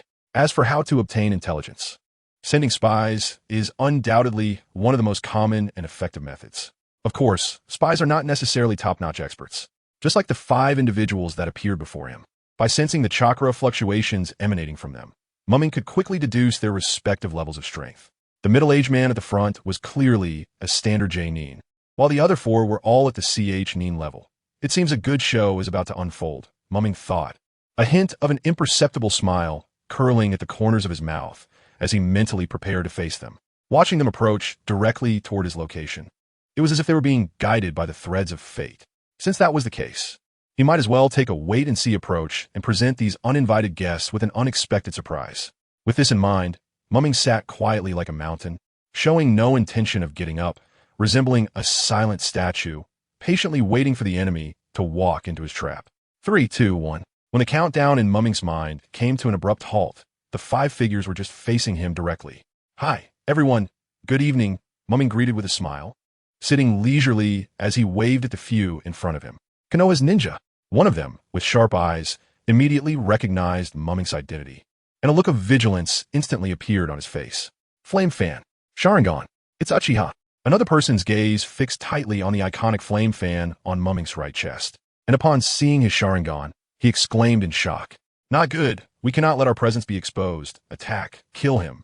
The leader decisively issued the command, a hint of ruthlessness flashing in his eyes. The reactions of the group to Ming's sudden appearance varied greatly. Some showed astonishment, others furrowed their brows, but in an instant, they quickly reached a consensus that this annoying guy must be eliminated. Since it was night, and Ming was standing under the shade of a tree, they only saw his Sharingan and did not notice the 3 Toma within. Otherwise, their first reaction would definitely have been to run away, not to kill. In an instant, various ninjutsu roared out. Fire style, ash pile burning. Thick smoke rushed toward Ming like a roaring beast. Wind style, gale palm. A fierce gale followed with tremendous power. Wind style, great breakthrough. An even stronger gust surged forth, seemingly tearing everything apart. Fire style, great fireball technique. A fireball with a diameter of 3 to 4 meters rolled and burned in the air, crashing toward Ming with deadly force. When the great fireball collided with the thick smoke from ash pile burning, the two combined and exploded instantly. Coupled with the catalysis of the 2 wind ninjutsu, this combination of 4 techniques reached an effect of 7 or even 8. Watching the opponents successfully execute a highly coordinated fire-wind combined ninjutsu in the first instance, Ming had already concluded, without a doubt, these were spies from one of the other 4 great ninja villages. Playing with fire style in front of the Uchiha? Hee. What a display of ignorance. Let these clueless guys see what true mastery of fire style looks like. Accompanied by a cold laugh, Ming's icy and disdainful gaze swept over the few opponents who dared to show off in front of him, a proud member of the Uchiha clan. He swiftly formed hand seals with both hands and chanted, "Fire style, great fireball technique." In an instant, an incredibly intense flame erupted from Ming's mouth, pouring forth like a newborn sun, its momentum overwhelming as it surged forward. The earlier attempts by the group to attack Ming with fire style, in contrast, seemed utterly laughable before the might of his technique. The great fireball technique that Ming unleashed far exceeded the combined power of the 4's fire style. The 4 powerful combinations of wind and fire ninjutsu were consumed without a trace the moment they encountered Ming's massive great fireball. Not only that, but Ming's great fireball continued unabated, still carrying the momentum of destruction as it charged fiercely toward the group. Not good. Get out of the way. Seeing the dire situation, the leader cried out in alarm. Before they could react, there were 4 loud bang sounds as the 4 of them used the body replacement technique, narrowly avoiding the gigantic fireball that was 4 to 5 meters in diameter, burning like a small sun. Heavens! Is this the legendary Uchiha clan's fire style? It's truly not overrated. One of the fortunate young men who escaped watched the massive fireball gradually recede, his face filled with terror as he murmured in fear. However, just then, a humble and polite voice suddenly came from behind him. Thank you for the compliment, but this little trick is nothing within our Uchiha clan. Followed by the sound of something heavy hitting the ground. Then, Ming stepped out. At that same moment, 4 copies of Ming also emerged from different directions. Each clone held on to one person, while the original Ming stood with his foot on another. In just 10 seconds, all 5 individuals have been subdued by Ming, resulting in a complete rout. However, it is worth mentioning that Ming did not take their lives. He merely knocked them unconscious. It wasn't that he was soft-hearted or unable to be ruthless, but rather that he had an interesting game planned out. After his clones securely bound the individuals, he compelled them to kneel on the ground. Then, each clone mercilessly slapped the person kneeling before them, waking them up from their unconsciousness. It's important to note that these 5 guys were all proper ninjas. Generally speaking, in such a dire situation, an ordinary person would likely panic and scream. But these 5 appeared unusually calm. As they gradually regained consciousness and realized their predicament, none of them shouted or struggled wildly. Clearly, they understood, at this moment, they had become a fish on someone else's chopping board, ready to be slaughtered. Making a fuss would not only do nothing to change the dire situation, but could also further provoke their opponents, bringing even more unexpected dangers and troubles. Therefore, remaining silent was the wisest choice. At this time, Ming looked at the few captives before him, who were behaving quite obediently, and a satisfied smile appeared on his face. He nodded slightly and said, "Not bad. I always prefer smart people like you who know how to read the situation. Since that's the case, I won't waste more breath asking questions. Next, you can take the initiative to confess. Remember, if you can say something that satisfies me, then congratulations, your lives are spared. Now let's start from the first person on the left and show me your so-called sincerity." Ming was indeed very satisfied with the performance of these individuals in front of him. If he encountered those who were not quite clear-headed, who would start shouting as soon as they opened their eyes, he would definitely not give them a second chance to breathe. After all, Ming was not someone who showed mercy. At this moment, one of the young men spoke up. "We come from the sand-hidden village." However, before he could finish his sentence, Ming waved his arm and casually threw a razor-sharp shuriken. The shuriken flew like lightning and instantly pierced the young man's forehead with precision. With a dull thud, the young man fell to the ground, dead on the spot. Immediately after, Ming, without changing his expression, took out another brand new shuriken from his ninja tool pouch on his thigh. His index finger gently slipped through the ring at the end of the kunai's handle, and then he casually began to rotate the kunai in his hand. At the same time, he coldly said to the remaining people, "Continue." Hearing this, the second young man couldn't help but swallow hard, filled with fear and tension. But under pressure, he forced himself to say, "We are from Yunin village." Before he could finish his sentence, there was another Pucci sound. The same style of kunai, with the same speed and precision, pierced directly into his forehead at the same spot. In an instant, blood splattered, and the second young man fell heavily to the ground, no longer moving. Seeing the scene, the third man understood that their village had undoubtedly been exposed, since they were doomed regardless. Continuing to linger on this issue would only be futile and lead to their deaths. So, he took a deep breath, forced himself to calm down, and knelt in place, waiting for Ming's next move. At this moment, Ming, with a mocking expression, once again pulled out a gleaming kunai from his waist pouch, seemingly hinting at something. "Continue. We are from Yunin village," the third man stammered. After finishing this sentence, he seemed to be drawn by an invisible force, instinctively raising his head to gaze directly at Ming, who stood before them. At this moment, Ming remained standing like a statue, with no fluctuation of expression on his face, as if nothing in the world could stir his inner emotions. His deep and cold eyes made it impossible to glimpse his true thoughts and intentions. The third man, Gulu, unconsciously swallowed a large mouthful of saliva, producing a clear sound in his throat. However, just after he swallowed that saliva, something unexpected happened. A sharp kunai suddenly appeared in front of him and stabbed down with lightning speed.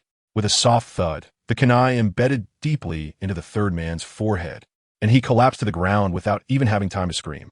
The remaining two men stared in shock, realizing he had completely lost his life, his eyes tightly closed, and his face calm as if he were in a deep sleep, very peaceful. This sudden turn of events left the fourth young man present and a middle-aged man in charge momentarily stunned, both dumbfounded by what had just happened, their minds blank and completely at a loss.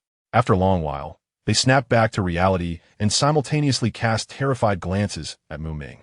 "Don't look at me," Mu Ming said slowly, his voice deep and indifferent, devoid of any emotional tone.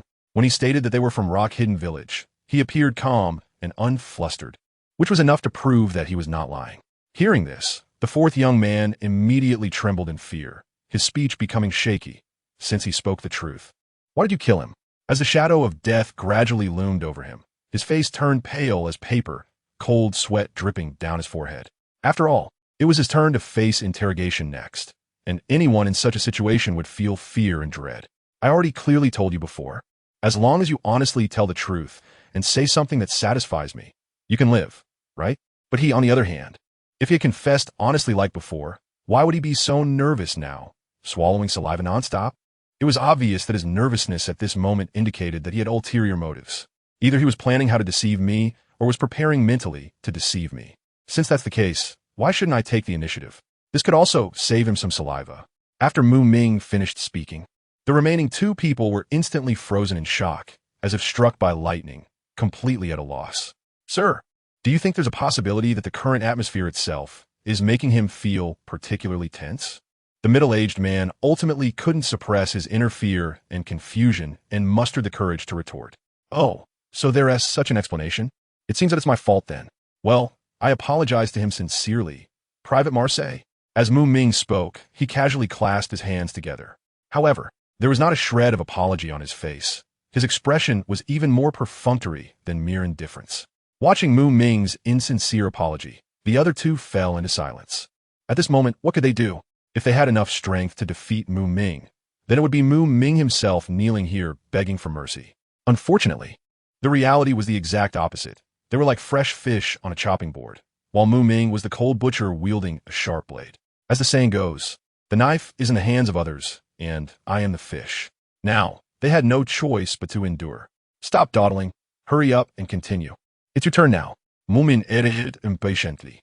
The person named snapped back to reality, hurriedly responding, I'll say it. I'll say it right now." He was so nervous that a layer of fine sweat appeared on his forehead. "We are ninjas from IWA, Shinobi Village. I heard that there have been some unpleasant incidents between Konoha Village and your Uchiha clan recently. Our Lord Hokage specifically sent us to investigate the situation. We have no other missions. We are simply here to conduct a straightforward inquiry." The young man who spoke last clearly learned from the experiences of his three teammates before him. His response could be described as smooth and coherent. The entire process flowed like water, with no interruptions or hesitations. After he finished speaking, he cautiously raised his head to take a look at the person standing opposite him, Ming, who nodded slightly in acknowledgement. After receiving confirmation, the young man secretly breathed a sigh of relief, and a smile of survival was about to appear on his face. However, in that instant, a sharp kunai shot straight towards him. It struck the same spot on his forehead, with the blade entirely embedded in his head, leaving only the handle protruding. In an instant, blood sprayed, and the young man fell to the ground dead. At this moment, the middle-aged leader, the only survivor of the original team, was frozen in shock upon witnessing this.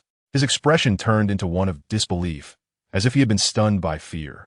Staring with his mouth agape at everything happening before him, his body trembling uncontrollably from sheer terror. "Enough! You demon! You never intended to spare us, poor souls."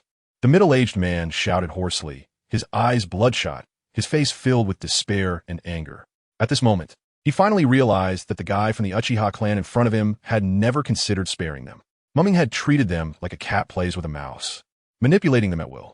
He had first intentionally allowed them to hold onto a glimmer of hope, only to ruthlessly crush it afterward. Once he felt he had toyed with them enough, he would mercilessly kill them. With this thought, the middle-aged man was filled with regret and unwillingness. He never expected that he and his companions would so easily fall into the traps set by the enemy, becoming lambs to the slaughter. However, it was already too late.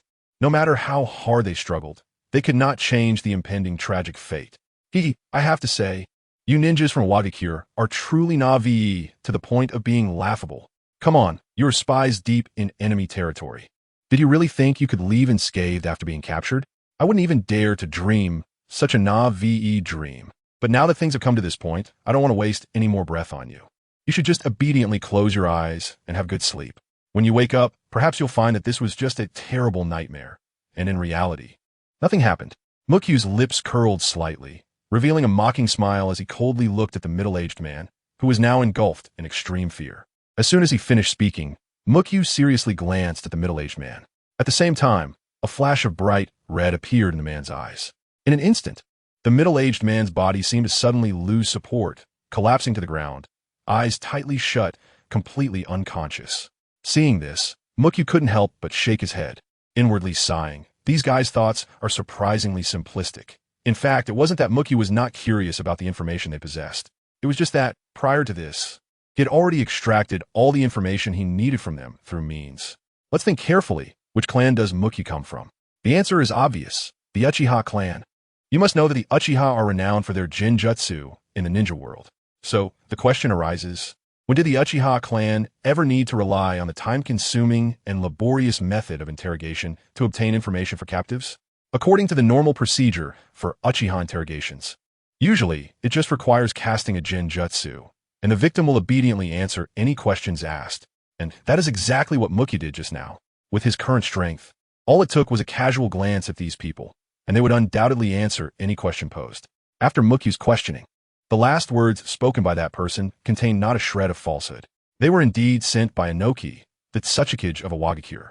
However, given that the information regarding the friction between Konoha and the Uchiha clan was neither crucially classified intelligence nor a particularly difficult secret to uncover, it was not worth Inoki's time to activate those long-embedded spies within Konoha, let alone send out elite spies to gather relevant information. Therefore, after weighing the situation, Inoki ultimately decided to dispatch these 5 professional ninjas, operational spies, to carry out this task. Among them, the 4 Chunin were specifically responsible for security and defense throughout the operation, while the leading Jonin was a sensory-type ninja whose main duty was to probe and collect intelligence. Aside from this, no other tasks were assigned to them. As for the core confidential information of a Wagakure, they knew nothing at all. In other words, these individuals held almost no value for a Wagakure. Perhaps their only significance was to provide a slight emotional diversion for the currently bored Mukyu. However, the emotional value brought by these 4 was already enough. The middle-aged man that Mukyu ultimately decided to keep was not chosen out of sudden act of kindness without reason. In fact, in the subsequent developments, this middle-aged man would play a crucial role. Immediately after, Mukyu unhesitatingly began to deal with the remaining corpses. He moved skillfully and quickly, as if it were just an ordinary task. After completing the job, he brought the middle-aged man to another location.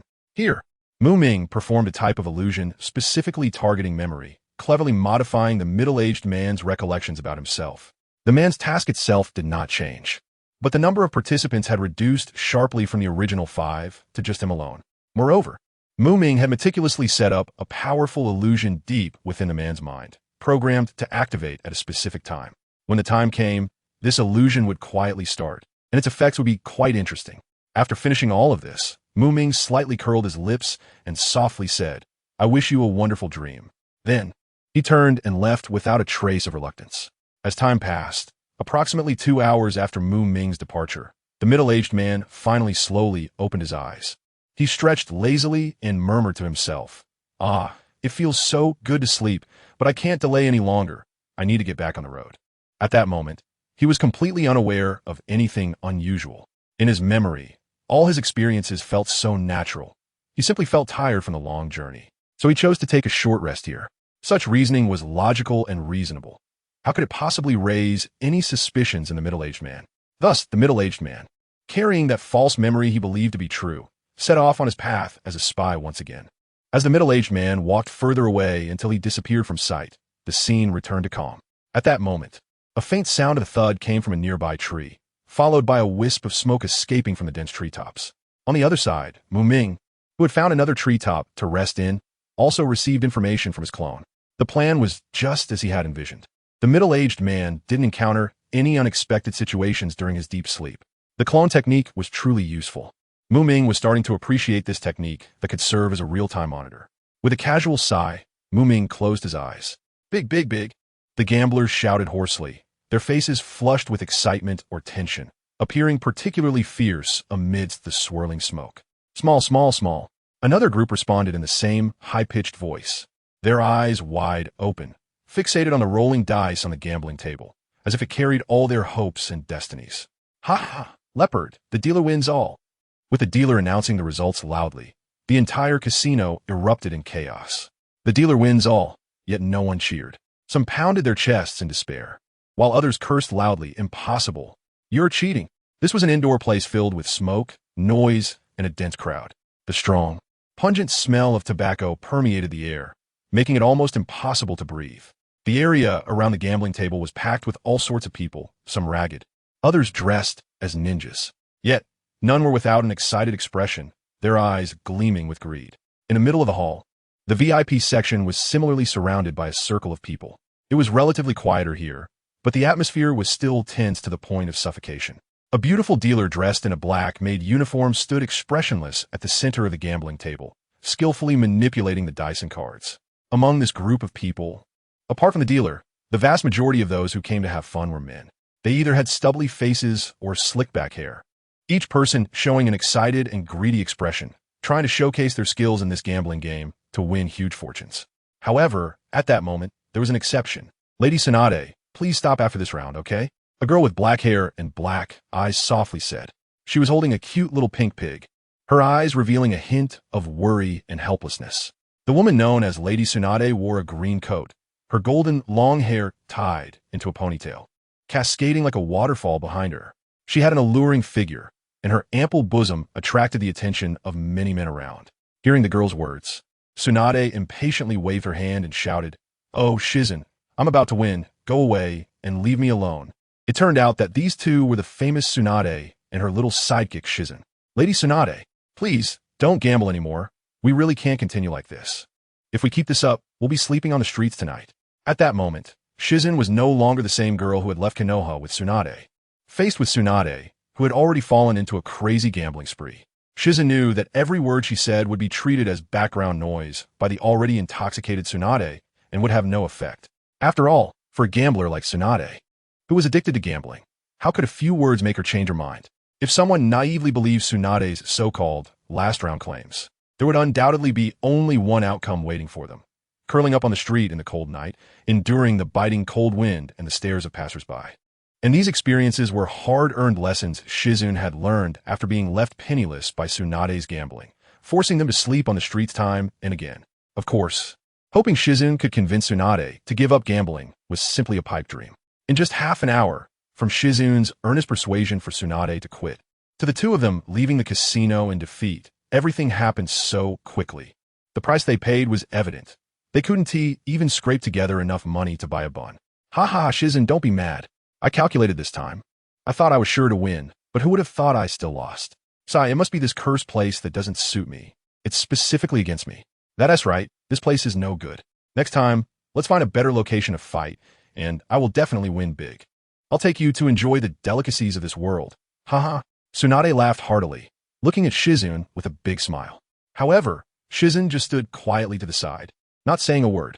Tsunade realized that she had probably inadvertently annoyed the girl again, so she hurriedly approached, trying to comfort her.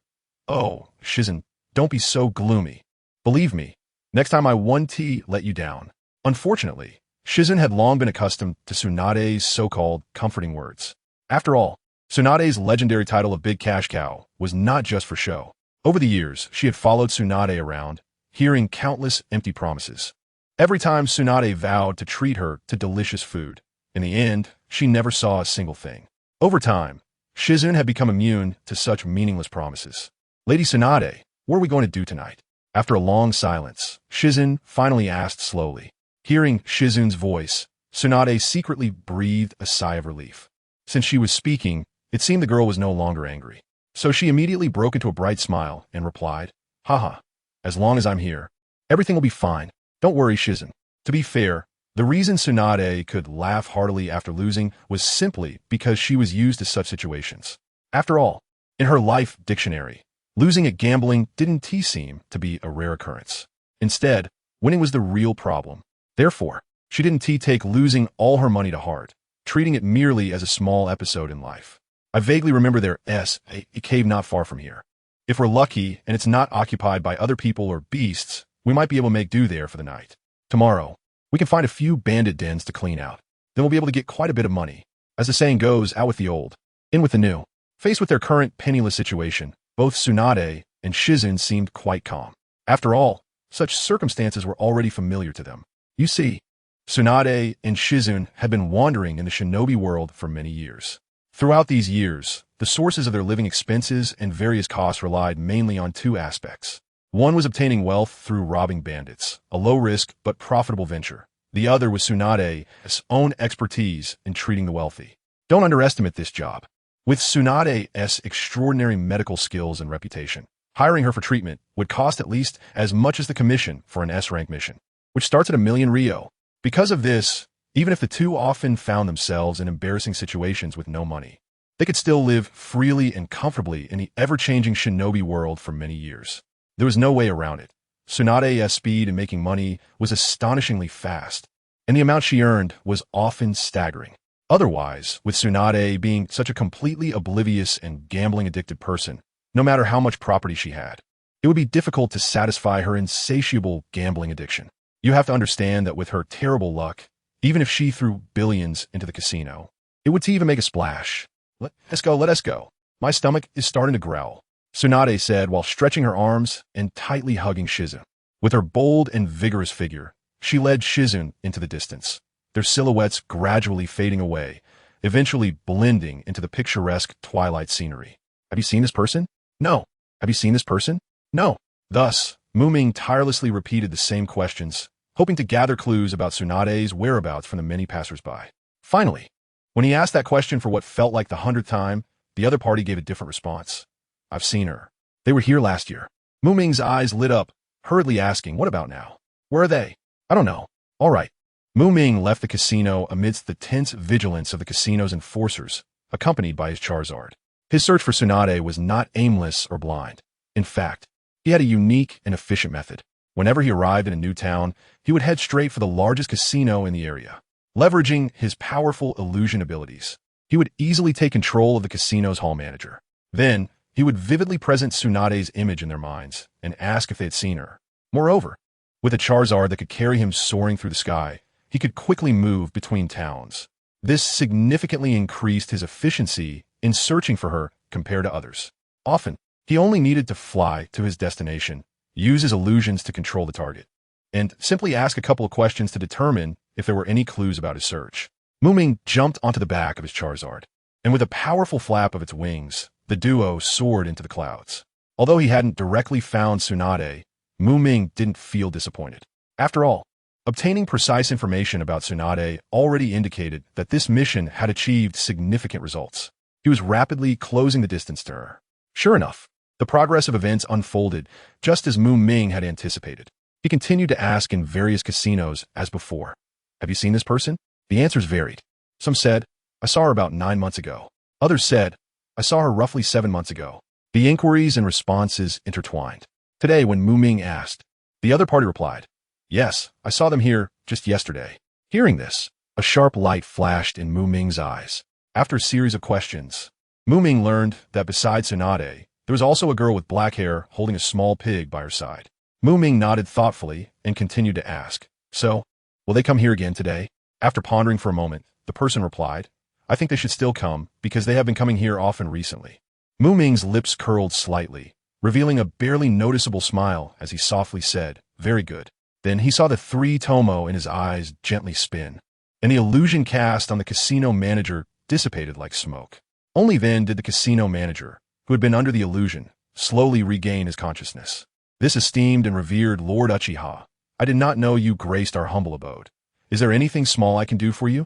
When he finally woke from his stupor, the first thing he saw was the person standing in front of him, dressed in the unique clothing of the Uchiha clan. Looking up, he noticed this person had a pair of terrifying 3-tomo Sharingan. Faced with such a figure, the casino manager dared not show any hint of neglect. hurriedly bowing and flattering the prominent figure from Uchiha with a beaming smile. After all, for those in the casino business, they might lack other things, but the ability to read the room was absolutely indispensable. They understood very well who could be easily provoked and who absolutely must not be offended. The Uchiha clan was undoubtedly a typical representative of the latter. Moreover, the Ming before him not only hailed from the Uchiha clan, but was also a powerful individual with 3 Tomo Sharingan. Furthermore, there was a terrifying monster beside Ming that looked exceptionally strong, even capable of burning itself. At this moment, if the fire-breathing dragon could hear the casino manager's thoughts, it would surely be filled with a series of questions. Me? Burning myself? Monster? Just prepare some food and drinks for us, and let us wait here for our target to arrive. Ming said calmly, showing no intention of being polite. For him, how many of these casino operators could be considered good people? If he weren't too lazy to move and didn't he want to cause trouble, he would have already dealt with these guys and taken their ill-gotten wealth to help the common people of the Uchiha clan. Now, just having some food and drink here was nothing much. All right, please proceed to the second floor lounge, my lord. It's too noisy down here, the casino manager said respectfully, gesturing for Ming to follow. It turned out that the towering fire-breathing dragon, over 3 meters tall, stood majestically, radiating a scorching aura and immense pressure, intimidating all who looked at it. Such a massive creature in the casino undoubtedly brought tremendous psychological pressure to other guests, severely affecting the normal operations of the casino. Ming had no objections to this, as the downstairs was indeed filled with various unpleasant odors, mixed together to form a pungent stench that greatly affected his appetite. He thought to himself that it was quieter upstairs, and the air quality was definitely better than down here. Seeing Ming heed his advice and take the fire-breathing dragon upstairs, the manager of the casino hall finally breathed a sigh of relief. For him, Ming's attitude towards him was not particularly troublesome. He fears the kind of expert who neither gambles nor makes any demands. When a master suddenly appears at the casino without participating in gambling or making any requests, their purpose is easy to guess. They are there for the casino itself. Whether it's a black market deal or a desire to redistribute wealth, the outcome is never good for the casino. In contrast, a strong person like Ming, who simply comes to find someone and enjoy a meal, is much easier to handle. So, the person in charge quickly instructed his subordinates, hurry up and prepare a table of delicious food, and make it fast. At that moment, Ming and the fire dragon were leisurely sitting in the second floor lounge, enjoying gourmet food. However, they were unaware that the person they were looking for was also on their way to the casino. Jeriah, have you figured out how much funding we managed to get this time? Tsunade asked, turning her head to the side to speak to the ever-following Hiruzen as they walked briskly. The two had just come out of the currency exchange, their wallets filled with cash, and they were happily heading toward the casino. Hiruzen walked with light and steady steps, her petite figure particularly eye-catching in the sunlight, while a small pig dressed in clothes lay on top of her head. She tightly held a small notebook in her left hand and continuously jotted down calculations with her right, muttering to herself. Well, Lady Tsunade, after the eradication of the mountain bandits, we have collected approximately 130,000 taels of wealth, plus the bounty offered to these bandits by the currency exchange.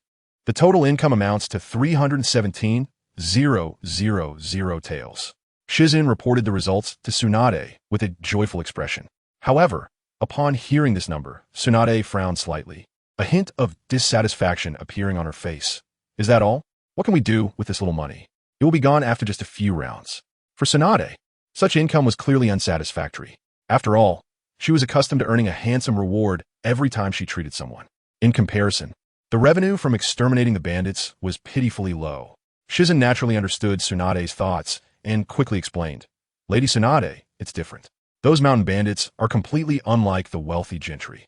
They originally had little wealth, so being able to scrape together 317,000 taels from them is already quite a good result. Despite Hiruzen's persuasion, Tsunade still felt a bit unwilling. She shook her head and sighed. Why can't it be compared? Both took nearly half a day of time and effort, yet the income is worlds apart. At this rate, I'm afraid this thankless business will be impossible to do in the future. Saying that, she helplessly pouted. In Tsunade's eyes, the distinction between the two was very clear. Treating others was just a matter of moving her fingers. Facing those fierce and brutal bandits, completely defeating them and successfully looting their lair was also something she could accomplish with just a bit of effort. The level of trouble was equal. Treating others, while it seemed simple and easy, actually consumed her an entire day. Robbing bandits also required a full day's work to complete. Time investment was equal. Treating others not only didn't require climbing mountains and crossing rivers, but the patients and their families often treated her with the utmost respect, offering her the best food and wine. In contrast, robbing bandits required arduous journeys through harsh environments that were filthy and nauseating. The degree of effort was greater for treating others. Finally, the most important comparison was the income. Treating others, excluding food and drink, started at 1,000,000 taels, with no upper limit. Robbing bandits, without food or drink, had no set income limit, and there were times when it was less than 10,000 taels. In terms of income, treating others achieved a crushing victory. Therefore, after a comprehensive comparison, Tsunade was clear as day. Robbing bandits was evidently much less cost-effective compared to treating others. After all, who doesn't want to work easily while enjoying generous treatment? As for the idea of ridding the world of harm by robbing bandits, Tsunade was not the kind-hearted saint with overflowing benevolence. When she saw injustice, she wouldn't hesitate to lend a hand, but to deliberately go out of her way to eliminate harm? Sorry, she wasn't that noble. With that effort, she might as well go gamble for some fun. Esteemed guest, you've arrived. Please come in. The receptionist at the door greeted Tsunade and Hiruzen with a beaming smile. This was not Tsunade's first visit to this casino, so the staff were very familiar with her. Tsunade still walked in a carefree manner, striding forward, with a resigned Hiruzen following closely behind. For the casino, guests like Tsunade were simply what they dreamed of. First, Tsunade was generous and wealthy. Secondly, her gambling behavior was quite good, never cheating or causing trouble. Most importantly, she attracted a large crowd every time she came, bringing considerable popularity to the casino. However, Tsunade also had a small flaw. Sometimes when she lost too much and couldn't pay up, she would choose to slip away. Even so, casinos everywhere still welcomed her presence. After all, as long as Tsunade was there to play, it would bring them substantial profits and popularity. This was also the reason why the casinos she owed money to didn't put much effort into tracking her down after she fled. They had already made a fortune off her. At that moment, as Tsunade and Hiruzen walked into the casino, the person in charge spotted them at a glance. His eyes lit up instantly, and he hurriedly walked forward. It should be noted that if it weren't for Ming specifically notifying him earlier to keep an eye on Tsunade's whereabouts and inform him in time, he wouldn't dare to casually mention Ming looking for Tsunade. If his loose tongue caused Ming to miss someone, he would be in big trouble. If luck were on his side, he might leave with just his clothes. If luck were bad, he might meet his end.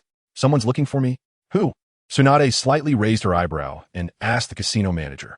Although she felt a bit curious, she didn't show too much surprise. After all, it was common for various people to come to her for medical treatment, and it was also not unusual for them to come to the casino.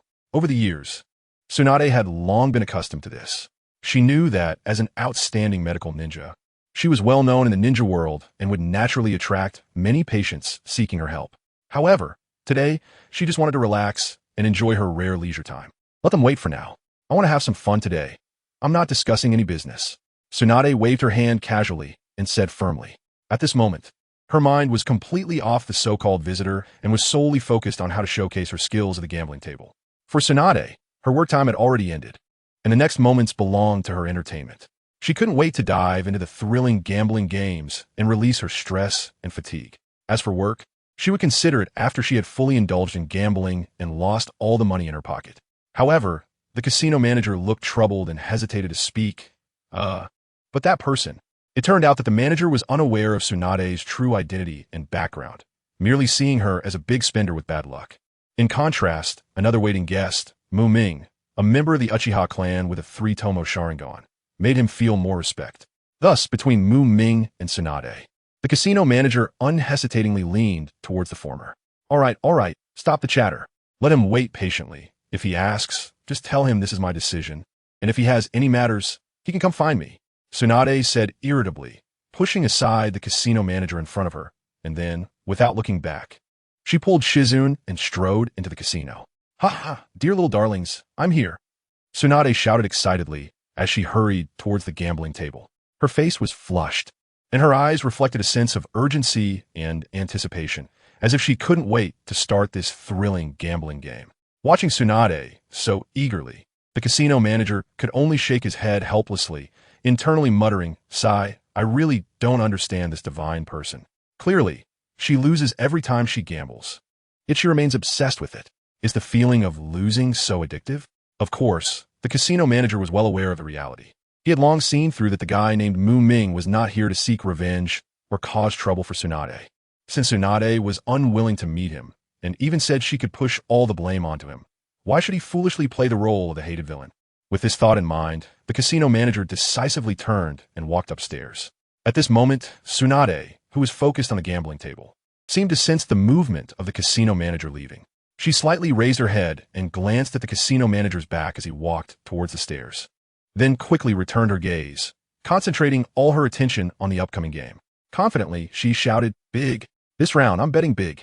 I have a strong feeling that this opening round will definitely go smoothly. Good luck is on my side." Thud, thud, thud. There was a dull and rhythmic knocking on the door. "Come in," a steady voice came from within the room. The casino manager took a deep breath and slowly pushed open the slightly heavy door of his office. Upon entering, his gaze first fell on Ming, who was leisurely sitting on the sofa, sipping a drink, and then shifted to the Charizard beside him. Charizard was grinning widely, playing with a sharp shuriken in his hand, casually using this deadly weapon to pick his teeth.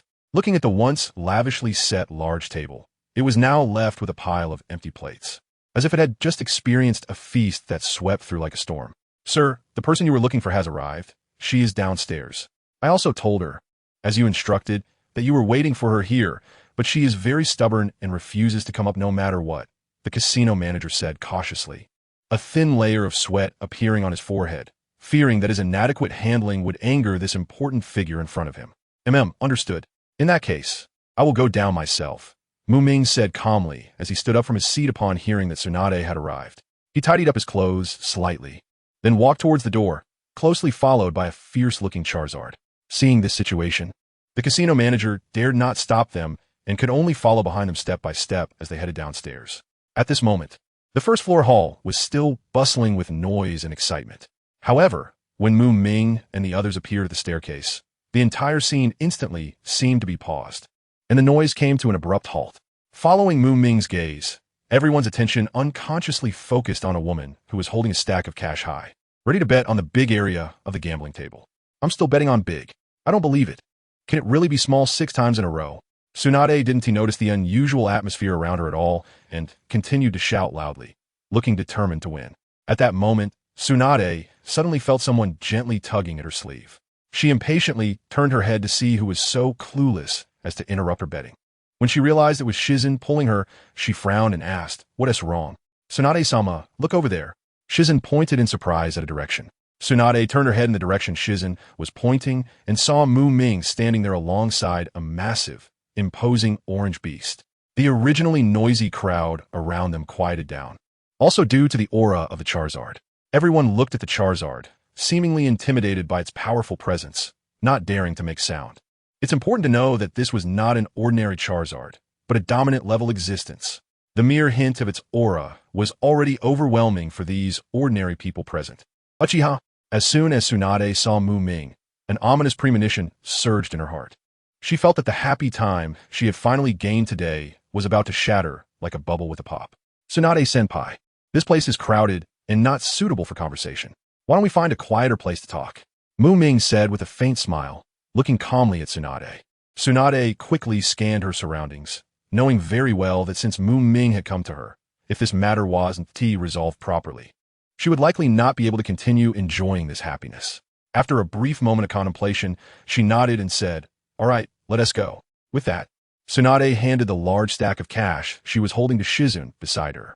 Then, under the watchful and respectful gaze of the crowd, they slowly left the casino. Once they were gone, the remaining people in the casino soon returned to their original lively atmosphere.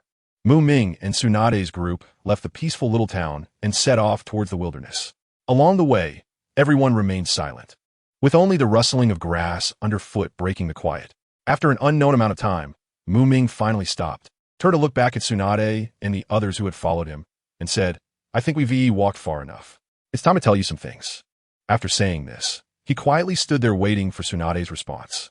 Tsunade crossed her arms, displaying an indifferent expression. Her beautiful and sharp eyes casually swept over Ming, and she said lightly, "Yo, then hurry up and say it, don't waste my time."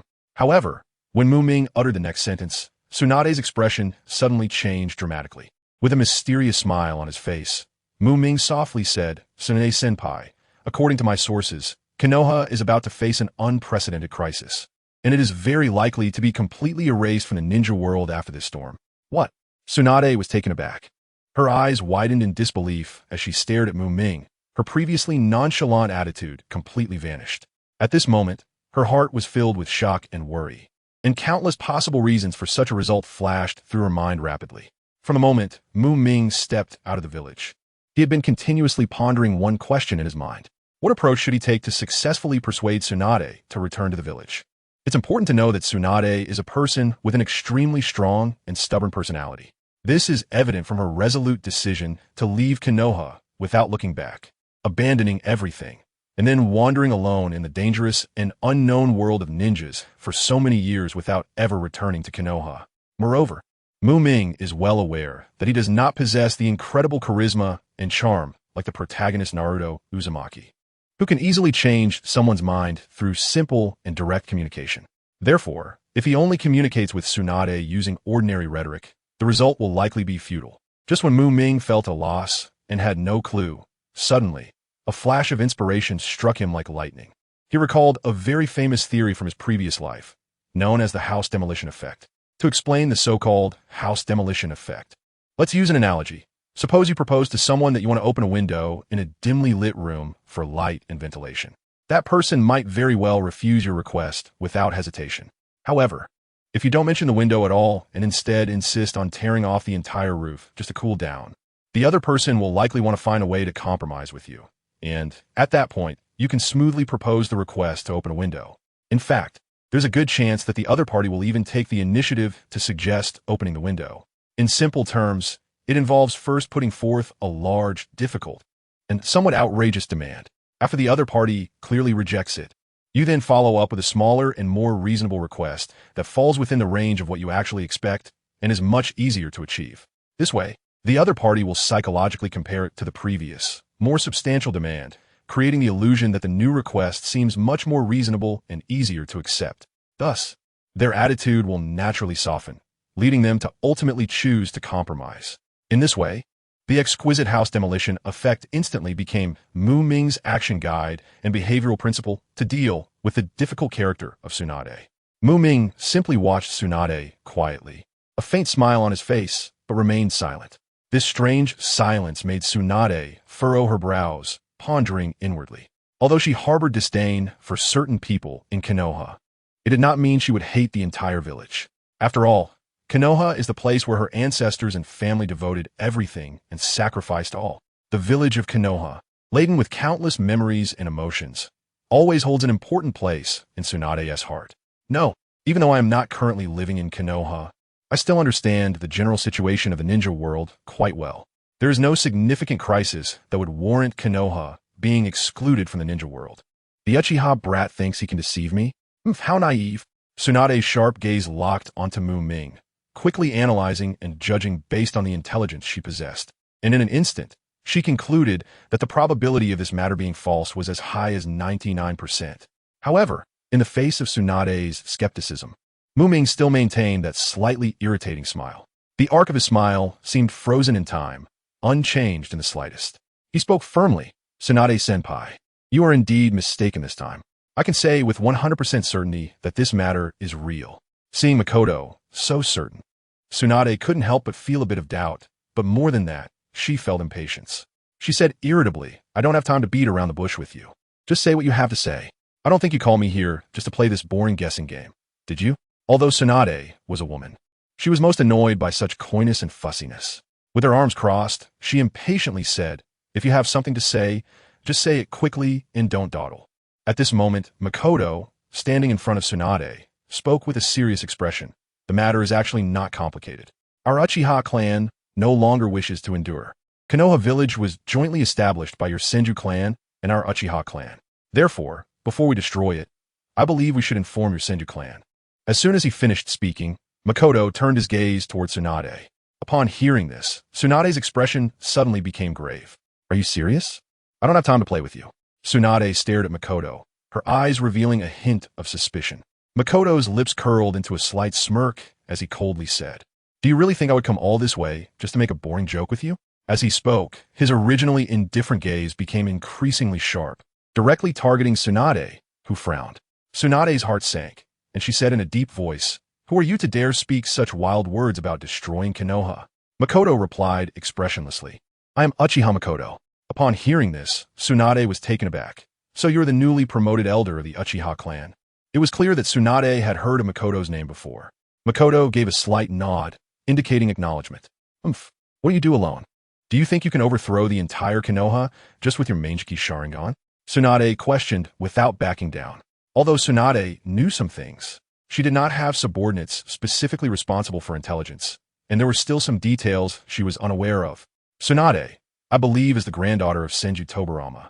You must be familiar with the divine power Susanoo that our Uchiha clan speaks of," Makoto said, staring intently at Tsunade, his gaze piercing. Tsunade's heart trembled. Although she had vaguely guessed some things, she did not respond verbally, only nodding slightly to indicate acknowledgement. "I suppose you've only heard of it and never witnessed it in person, right? How about experiencing and evaluating it right here in reality today?" Makoto's lips curled into a mysterious smile. As soon as he finished speaking, his originally deep, dark pupils suddenly changed, transforming into the form of a three-tomo Sharingan. The blood-red tomo spun rapidly in his eyes, increasing in speed until they connected into a new and complex pattern. "This is the Mangekyō Sharingan," Tsunade murmured softly. She widened her eyes, carefully observing Makoto's eyes. This was the most powerful and mysterious symbol of the Uchiha clan's strength. At this moment, she personally felt this shock. Tsunade, filled with surprise and curiosity, stared at Makoto, wanting to imprint everything before her deeply into her memory. As the chilling power from Makoto suddenly erupted, a thick, black-red chakra began to slowly emerge around him like smoke.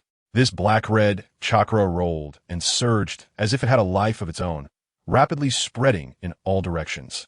In just a moment, it had enveloped the surroundings, creating a strong sense of oppression and suffocation. At that moment, accompanied by the chakra swelling like a raging tide, a shocking sight suddenly appeared before Tsunade and Hiruzen. A gigantic half-armored warrior, towering several dozen meters high, suddenly emerged, its entire body exhibiting a deep, mysterious black-red hue, resembling a demon god rising from the depths of hell. This half-armored warrior had already surpassed the previous skeletal and chakra cloak stages, officially entering the third stage of half-armored Susanoo. Makoto was also a bit surprised to see this half-Susanoo. It was much larger than the last time. Its majestic figure radiated an unparalleled aura of power, as if it could easily crush any enemy daring to block its path. To create enough psychological pressure and visual impact on Tsunade and the others, thus forming absolute deterrence. Makoto unhesitatingly chose to showcase the third stage half-armored Susanoo as his opening act. After all, under circumstances that did not endanger his own life, this was the strongest stage he could currently demonstrate. Looking at this imposing black-red Susanoo, Hiruzen, who had been standing steadily beside Tsunade, was suddenly frightened pale, her legs trembling uncontrollably. Then, with a thud, Hiruzen fell to the ground, having lost the strength to stand due to excessive fear. Even Tsunade, who had experienced many battles and seen much, was momentarily speechless at such a terrifying scene. However, her shock did not stem from fear of this immense power. The real reason for her astonishment lay elsewhere. Tsunade had once read a large amount of detailed information about the Uchiha clan's Mangekyō Sharingan and Susanoo in the precious notes left by her great-granduncle, Senju Tobirama. At this moment, Tsunade's eyes widened as she looked incredulously at this powerful force of the Uchiha clan, which was now vividly presented before her. Those scenes that had only existed in written descriptions in the past suddenly seemed to come to life, becoming incredibly vivid and dynamic. This visual impact was like a surging torrent, crashing deep into her soul and creating a storm within. This towering figure, several dozen meters high, resembled a small mountain, imparting an endless sense of oppression. Its massive and solid body seemed capable of easily crushing any obstacles in its path. However, the feelings brought by this giant beast on paper and in reality were worlds apart. No matter how realistic the images on paper were, they were ultimately just flat, static representations. But the living entity standing vividly before her was filled with shocking power and majesty. Moreover, in the precious notes left by Senju Tobirama, a name was repeatedly mentioned, Uchiha Madara. Tsunade gazed at the person named Makoto before her, her thoughts involuntarily drifting to the detailed accounts of Uchiha Madara in the notes. Particularly, what kind of earth-shattering, terrifying power would his Susanoo, said to be hundreds of meters tall, exhibit? Just imagining that world-destroying scene made Tsunade's hands tremble slightly. If the Uchiha were to declare war on Konoha, the fate of Konoha might really end up, as Makoto said, being removed from the ninja world. What do you think, Tsunade-senpai? Do you need to personally test it out? Inside the massive body of Susanoo, Makoto's voice still rang out crisp and clear, as if unaffected by the enormous shell. Since that's the case, I won't hold back. Tsunade is not the type to be paralyzed with fear in front of a powerful enemy. At this moment, hearing Makoto's almost provocative words, how could Tsunade, with her fiery temper, easily back down? With a fierce shout, she exclaimed, "Painful sky kick." Before her words fell, Tsunade had already gathered her chakra continuously to her foot. In an instant, her leg shimmered with a faint blue light and then violently kicked towards the chest of the Susanoo, controlled by Makoto. In the face of Tsunade's fierce strike, Makoto appeared exceptionally calm and composed. He steadily controlled the Susanoo, standing still with its entire body wide open, showing no signs of any defensive actions.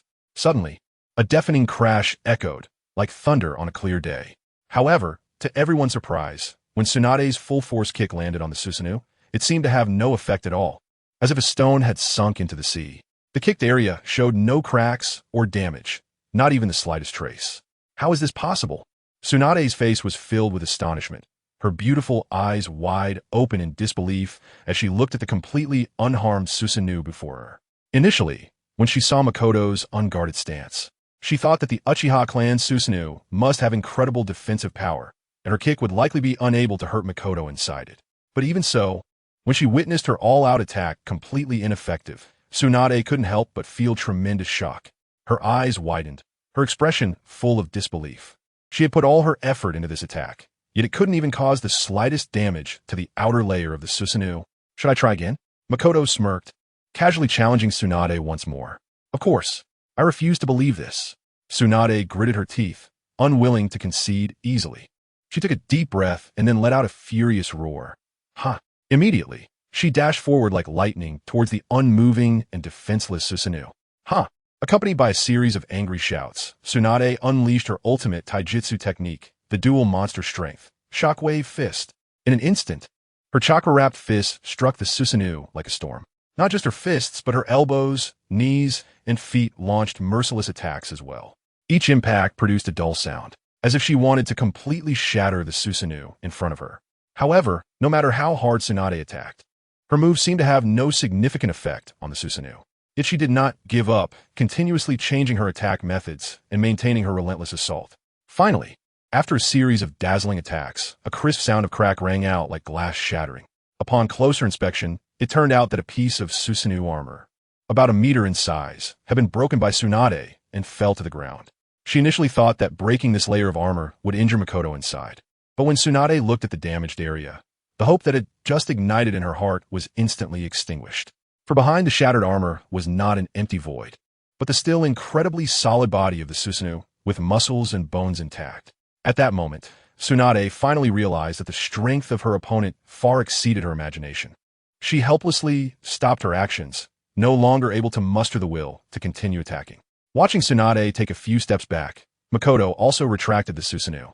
This time, when he activated the Susanoo, his eyes didn't bleed or tear up. He only felt a slight soreness in his eyes, which was soon alleviated by a warm flow. Looking at Makoto standing there with a calm expression, seemingly unaffected by the attack she had just demonstrated, Tsunade, who was already panting and nearly collapsing from exhaustion, suddenly didn't know how to respond. Is this what you Uchiha call confidence? The Sharingan is indeed incredibly powerful, and the Susanoo is a terrifying technique with a chasm-like gap in power. However, that old man Sarutobi Hiruzen is not as easy to deal with as you think. If your Uchiha clan hopes to defeat the Konoha, he leads with just a pair of Sharingan. Tsunade fixed her gaze on the youthful face of the boy before her, feeling a surge of complex emotions. Confidence? Haha. Just then, Makoto suddenly interrupted Tsunade's words and gently repeated the term confidence. He then threw his head back and laughed. His laughter was wild and unrestrained, echoing through the surrounding woods, drawing the attention of those nearby. Ha ha ha. With this Susanoo, even excluding myself, our Uchiha clan has 3 more. As Makoto laughed, he looked at Tsunade with eyes full of confidence and pride. In fact, he was not exaggerating. Given the strength of Fugaku, Shisui, and Itachi, activating this level of Susanoo is not difficult at all. However, he didn't know how powerful they would be once activated. What? There are actually 3 more. You Uchiha have suddenly produced a total of 4 pairs of Mangekyō Sharingan in 1 generation. When Tsunade heard this news, her previously calm expression instantly changed dramatically, her pupils constricting sharply. In that moment, she finally realized where the Uchiha clan's formidable confidence came from. If she were in such a position, possessing such powerful strength as a backing, she would likely also have the courage and determination to overturn the current situation without hesitation. 4 pairs of Mangekyō Sharingan aren't enough to instill fear in Konoha. Makoto's voice was cold and full of pressure, as if it could freeze the surrounding air. He continued, "Not only that, but our Uchiha also has nearly 100 elite jonin who have activated their 3 Tomo Sharingan. Each of them is a killing machine on the battlefield, capable of taking on 5 without breaking a sweat." At this point, Makoto paused briefly before raising his voice. In addition to those hundreds of clan members who are proficient in fire release techniques, coordinating seamlessly and fearlessly facing death, do you think Konoha can withstand such a terrifying army? At that moment, Makoto left Tsunade with the impression of a maniac obsessed with war. Every word he spoke conveyed a single message. The Uchiha were not bluffing this time, but were genuinely determined to achieve their goals, even at the cost of mutual destruction. "Calm down. There's no need for things to escalate to this uncontrollable point," Tsunade said with a helpless expression, her gaze fixed on the emotionally agitated Ming in front of her, who seemed ready to shout for the Uchiha at any moment. Facing such a Ming, Tsunade felt a great headache. Although she had been away from Konoha for a long time, she still had a rough understanding of Konoha's foundation and strength. She knew very well that if the Uchiha clan truly broke away from Konoha and engaged in a life-and-death struggle, the final result would only be mutual destruction, or even a situation where both sides perished together. Just thinking about this made Tsunade furrow her brows. Once the Uchiha and Konoha were caught in such a brutal conflict, it would undoubtedly create an excellent opportunity for other hostile forces, especially for those like Inoki, the Tsuchikage of Awagakure, and the Reikage of Kumogakure, who had always had their eyes on a land of fire. They would probably wake up laughing in their sleep. After all, this internecine strife in Konoha was like a supersized pie falling from the sky for them. And it wasn't just that. When they cut into this pie, they would be pleasantly surprised to find it was filled with dazzling gold. "Hee, I don't believe you, Tsunade-senpai. Don't understand the difficult situation we Uchiha are currently facing. Nor do I believe you are unaware of the actions and style of Sarutobi Hiruzen and the others. All of this has led us Uchiha to this point against our original intent. We never wanted things to escalate to this point. We Uchiha have only ever wanted to live our lives in peace. However, reality is cruel, as the saying goes. The tree wishes for peace, but the wind does not stop."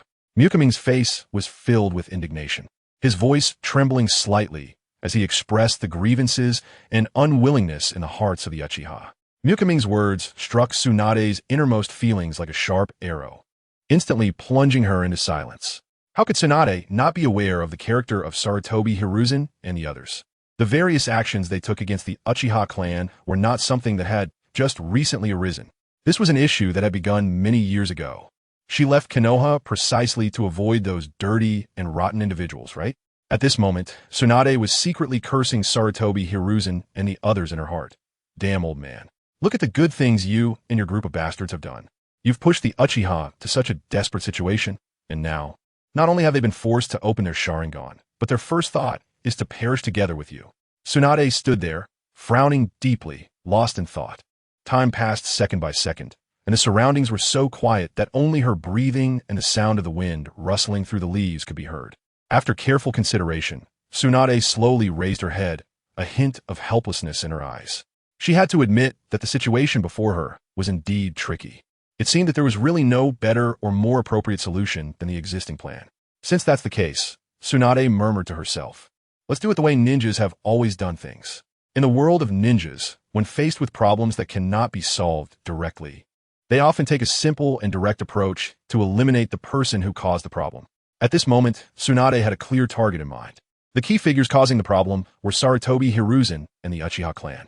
However, Tsunade knew very well that with her current strength and status, it would be impossible to completely eradicate the Uchiha clan. But the situation with Sarutobi Hiruzen was different. With that thought, Tsunade's gaze sharpened. Replacing the Hokage might not be an unattainable and completely unrealistic task, after all. At this moment, Tsunade was seriously considering the matter of replacing the current Hokage, Sarutobi Hiruzen.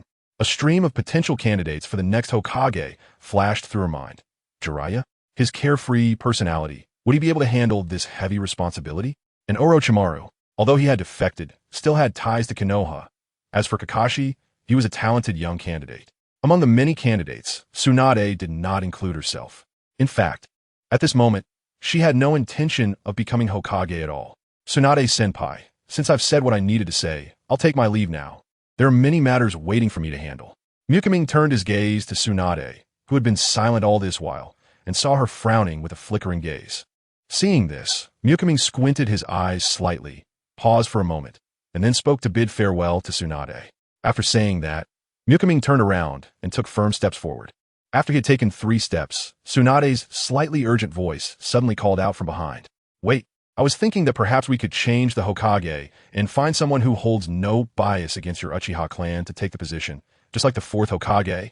Minato Namikaze did back in the day. Ming slowly stopped in his tracks, then turned around, looking directly at Tsunade, standing not far behind. He furrowed his brows slightly, seeming to ponder as he said, change the Hokage? That is indeed a way to resolve the current predicament. However, Ming paused slightly before continuing. Can a newly appointed Hokage really manage to control the powers that come with the position?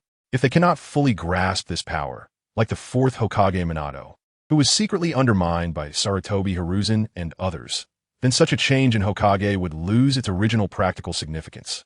At this moment, Ming still appeared calm on the surface. However, deep down, he couldn't help but smile quietly, because just now, Tsunade had finally said the words he had been waiting to hear. Facing Ming's question, Tsunade nodded gravely, acknowledging that is indeed a problem. To expect someone who has just taken office as Hokage to smoothly learn how to handle complex administrative affairs is clearly not an easy task. After all, this involves many factors and interests. Tsunade was very aware that this was undoubtedly a very tricky and unavoidable major issue. Whether it was the older generation like Jeriah or the younger generation like Kakashi, it was unlikely that they could hold all the Hokage's powers firmly in their hands without obstacles right from the start. As for Orochimaru, who was now at odds with Konoha, Tsunade had already crossed him off the candidate list without hesitation. No matter what ideas or plans Orochimaru currently had, his identity as a traitor to Konoha had already become an insurmountable barrier. For him to successfully ascend to the position of the 5th Hokage of Konoha would be an immense challenge. So let's forget about that. She was averse to trouble. No, this can still be avoided, Ming said firmly, his tone unusually resolute, as if he was completely confident about this matter. Hearing Ming's determined words, Tsunade couldn't help but frown and asked in confusion, Who can avoid it? I can't think of anyone like that existing in Konoha. Just as Tsunade was racking her brain to think if she had overlooked a key figure, she suddenly felt a gaze fixed intently on her. Following that gaze, Tsunade discovered that Makamura was actually smiling at her. She instinctively lowered her head to examine herself. In that instant, she felt as if she had been struck by lightning. Immediately after, Tsunade seemed to suddenly awaken, quickly raising her head and staring fiercely at Makamura, saying in a stern voice, Uchiha brat. So this is your true purpose for coming to see me. Not to mention that Tsunade had lived under the protection of 2 Hokages since childhood, and had been well aware of various situations and political maneuvers through observation. She had been carefully groomed by Senju Tobirama as the future Hokage successor. Her political skills, keen political sense, and exceptional political wisdom were all outstanding. Now, given Makamura's obvious behavior, how could Tsunade not realize his true intentions for visiting? Thinking back, Tsunade found that what Makamura had said earlier about needing to inform her in advance about the destruction of Konoha was simply absurd. If a fierce conflict truly erupted between Konoha and the Uchiha clan would likely be left with very few members, let alone have the mind to care about so-called village family glory. After all, once life fades away, all empty titles become meaningless. Kid, I didn't expect you to be so bold as to scheme against me. Tsunade glared at the smiling Makamura, her anger growing stronger. She clenched her fists tightly, as if she was about to strike Makamura at any moment. However, Reason told Tsunade that with her current strength, she was no match for Nakamura. If she acted rashly, she would only humiliate herself. Thinking of this, Tsunade suppressed the urge to strike, gritting her teeth and saying, "If I weren't clear that I can't beat you, I'd really want to land a couple of punches on you, you ignorant brat." In the face of Tsunade's anger, Nakamura appeared unusually calm. He shrugged slightly, still wearing that inscrutable smile on his face, and slowly began to explain. "Tsunade-senpai, please do not be angry. This matter was indeed handled poorly by me, and I apologize to you. However, I have no intention of joking with you. I came here to ask you to return to the village to take on the role of Hokage. Of course, if you truly do not wish to get involved in this matter, then the conflict between Konoha and the Uchiha will inevitably break out. The reason I didn't mention this earlier was simply because I didn't want to force you to do something against your will." After saying this, Ming seemingly sincerely bowed his head slightly to Tsunade, expressing his apology.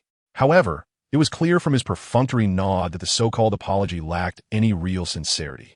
Upon hearing Ming's explanation, Tsunade couldn't help but scoff, mocking, "Oh, so according to you, everything you've done is for my sake? Should I thank you for thinking of me? There's no need for that, Tsunade-senpai. These matters are simply what I, as a junior, should do," Ming said with a sincere expression, as if he completely failed to notice the sarcasm in Tsunade's words. He slightly leaned forward, putting on a humble and polite demeanor. Tsunade widened her eyes, looking at the clueless brat in front of her, and her anger surged up. "You!" She was so furious that her chest rose and fell violently. Her fingers clenched tightly into fists. If it weren't for the last shred of rationality holding her back, she probably would have thrown a punch without a second thought. However, Ming seemed unfazed, still smiling as he said, "Don't be angry, Tsunade-senpai. I just wanted to lighten the atmosphere a bit. Look, your little sidekick seems a bit nervous." As he spoke, he turned his gaze towards Hiruzen, who had been sitting on the ground. Hearing this, Tsunade realized that Hiruzen was still sitting there. She quickly turned and walked over, bending down to carefully help Hiruzen up, asking with concern, "Hiruzen, are you okay? Did you get hurt?" "I'm fine now, Lady Tsunade." Hiruzen shook her head and replied softly. At that moment, her face was still somewhat pale, clearly shaken by Ming's powerful Susanoo. After all, for someone who was just a little chunin, such terrifying power was far beyond what she could handle. Taking a deep breath, Tsunade slowly exhaled, trying to calm her emotions. Then, she raised her head and looked at Ming, who was still standing there waiting for her response. After a moment of silence, Tsunade finally lowered her head. "Let's go back to Konoha," because she knew about the hidden truths between Sarutobi Hiruzen and the Uchiha clan. For this reason, she was clear in her heart. Although Ming's previous words sounded plain, the strong bloody scent hidden within them gripped her heart like an invisible claw, making her feel a slight physiological discomfort. If Sarutobi Hiruzen and the others could timely change their attitude, if the Uchiha clan did not possess those terrifying 4 pairs of Mangekyō Sharingan. If. Countless ifs swirled and intertwined in her mind. But the cruel reality was that there was no such thing as if in this world. Time rewinds. Let's turn the clock back to the morning of the day after Ming left Konoha. The sunlight filtered through the dense branches and leaves of Konoha, casting mottled shadows. At this time, in the Hokage building located in the center of Konoha, the atmosphere in the Hokage's office was tense. A ninja knelt on one knee, respectfully reporting to the Hokage who sat behind the desk. "Hokage-sama, Uchiha Ming quietly left the village yesterday evening." Upon hearing this news, Hokage Sarutobi Hiruzen frowned slightly and asked, "Uchiha Ming left the village? Do we know the purpose of his outing?" The ninja showed a difficult expression and replied with his head down, "I'm sorry, Hokage-sama. It's because Uchiha Ming's strength is too overwhelming. We are unable to approach him for close monitoring, so we couldn't obtain accurate intelligence." After a moment of silence, Sarutobi Hiruzen waved his hand and said, "Forget it. Since that's the case, let's not worry about him for now. Besides that, is there any other important matter to report?" The ninja hesitated for a moment and then said, "Additionally, Jeriah-sama has moved in with the Jinchuriki to the Uchiha clan's land last night." "Huh? What? Say that again."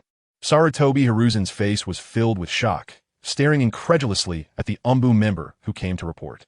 He even extended his pinky finger to vigorously poke his ear, doubting whether he had misheard. The Umbu member took a deep breath and respectfully and clearly said again, "Jeriah-sama, along with the Jinchuriki, quietly moved into the Uchiha clan's land last night." After hearing this, Sarutobi Hiruzen felt a buzzing in his head, as if countless bees were flying around at the same time. He widened his eyes, his mouth slightly agape, and, after a long while, he finally came back to his senses, muttering to himself, "So I really didn't hear wrong. That bastard Jeriah actually brought Naruto to live in the Uchiha clan." Sarutobi Hiruzen never expected to receive such shocking news early in the morning. Recently, he and Jeriah had indeed had many disagreements and conflicts regarding Naruto, but he never dreamed that Jeriah would act so recklessly. Just because he was sulking, he brazenly brought Naruto, the host with the nine tails sealed inside him, who was crucial to Konoha, to live in the Uchiha clan. Even now, Sarutobi Hiruzen still did not believe he was in the wrong. He didn't take his conflict with Jeriah to heart. Even when Jeriah slammed the table and left, he thought Jeriah was just sulking. And now, this ungrateful disciple of his actually took Naruto to live with the Uchiha clan, whom he despised the most. Just thinking about this ignited the anger in Sarutobi Hiruzen's heart. What on earth is Jeriah trying to do? Does he still not regard me, his teacher, with any respect? He shouted in fury, his voice so loud that it caused the entire room to tremble slightly. The man, who had been relatively calm and composed, could no longer maintain his usual demeanor and tranquility at this moment. His face, covered in wrinkles and resembling the bark of an old tree, became extremely contorted with anger, looking fierce and terrifying. With a loud bang, Sarutobi Hiruzen slapped the table in front of him with a face full of rage, then suddenly stood up. His imposing gaze swept over the dark department before him, and he shouted loudly, "Immediately gather the personnel and follow me to the Uchiha clan's land." As expected, just as the high-ranking members of the Uchiha clan had predicted, when Sarutobi Hiruzen learned that Naruto, the Nine-Tails Jinchuriki, had moved into the Uchiha clan's land, he could not remain indifferent. Thus, Sarutobi Hiruzen quickly assembled a team of dozens of Umbu and personally led many elite Umbu members hastily to the Uchiha clan's land. However, what Sarutobi Hiruzen did not expect was that when they rushed to the entrance of the Uchiha clan's land, Jeriah, who had already received advance information about their arrival, was quietly waiting there. Sarutobi Hiruzen immediately spotted Jeriah standing alone and, in his anxiety, skipped the pleasantries and urgently asked, "Why are you the only one here? Where's Naruto? Where are the others? How could you leave him alone in the Uchiha clan's land?" In response to Sarutobi Hiruzen's questioning, Jeriah snorted coldly and retorted without hesitation, "Humph. Now you remember to care about Naruto? Where were you before?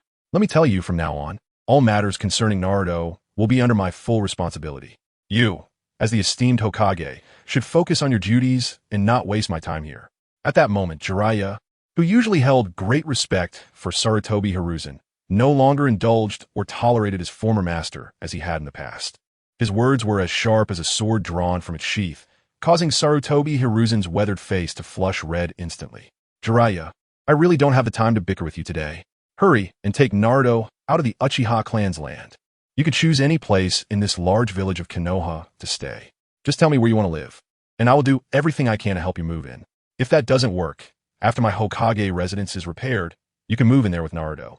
At this moment, Sarutobi Hiruzen could no longer care about anything else. He only had one thought. He must get Jeriah to take Naruto out of the Uchiha clan's territory. However, in response to Sarutobi Hiruzen's seemingly sincere words, Jeriah replied with a calm demeanor, "No need. Naruto and I are quite comfortable living here. We won't trouble you, the busy Hokage, to worry about our daily lives." His words revealed an undeniable determination. Seeing Jeriah so stubborn, Sarutobi Hiruzen couldn't help but feel a surge of anger. His previously moderate tone suddenly changed, and he shouted sternly, "Jeriah, I'm not joking with you. This is an order. I command you to leave this place immediately." His voice was deafening, as if it could penetrate the sky. But unexpectedly, in response to Sarutobi Hiruzen's harsh command, Jeriah merely smiled slightly, revealing a nonchalant expression, and softly laughed. An order? That disdainful demeanor clearly showed that he did not care about Sarutobi Hiruzen's so-called order, and one could even say he regarded it as non-existent. "Everyone follow orders," Sarutobi Hiruzen shouted gravely, but his gaze was firmly locked on Jeriah, who wore a calm expression, seemingly indifferent to everything. He sighed inwardly, knowing that with Jeriah's stubborn personality, he could hardly expect any help from him. "Lord Hokage," as Sarutobi Hiruzen's voice fell, the group of ANBU members behind him responded in unison, their voices synchronized and powerful, demonstrating their well-trained and disciplined nature. Each of these ANBU members wore black, tight-fitting outfits and various animal masks, revealing only pairs of sharp eyes that exuded a chilling aura that intimidated ordinary people. Sarutobi Hiruzen took a deep breath, a flicker of resolve flashing in his eyes.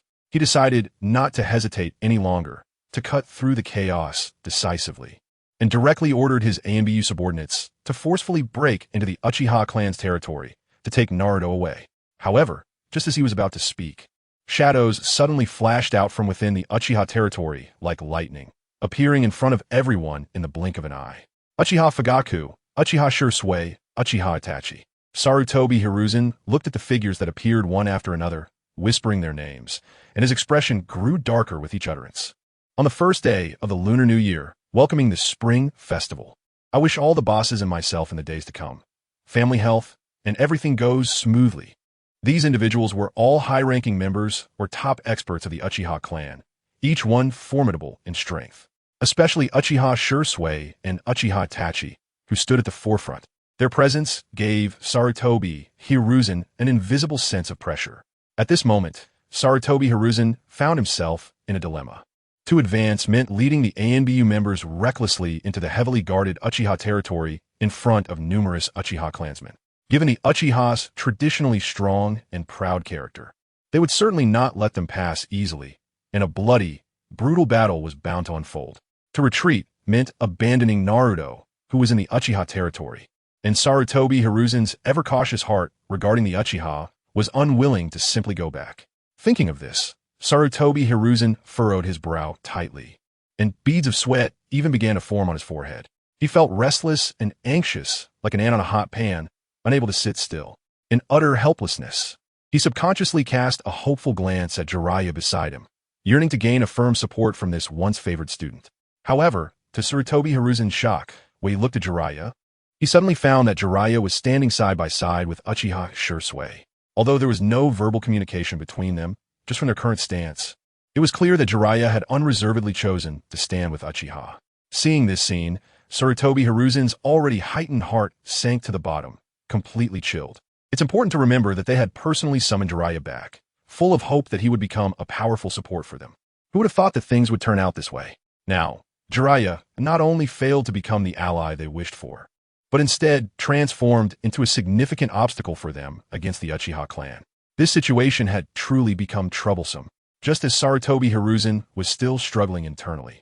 Torn between whether to advance or retreat, suddenly, a cold light flashed behind him. A sharp kunai appeared silently, like a ghost, firmly pressed against his vulnerable neck.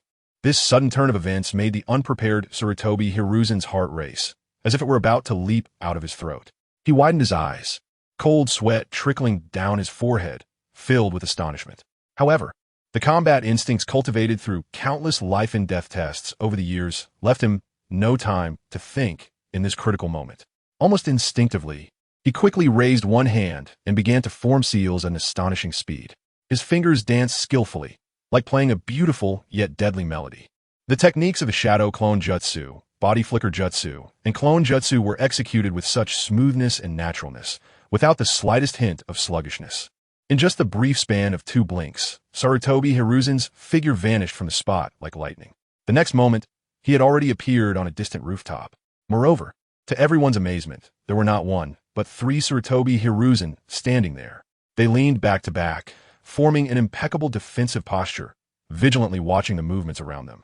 At that moment, a round of crisp applause broke the tense atmosphere on the scene.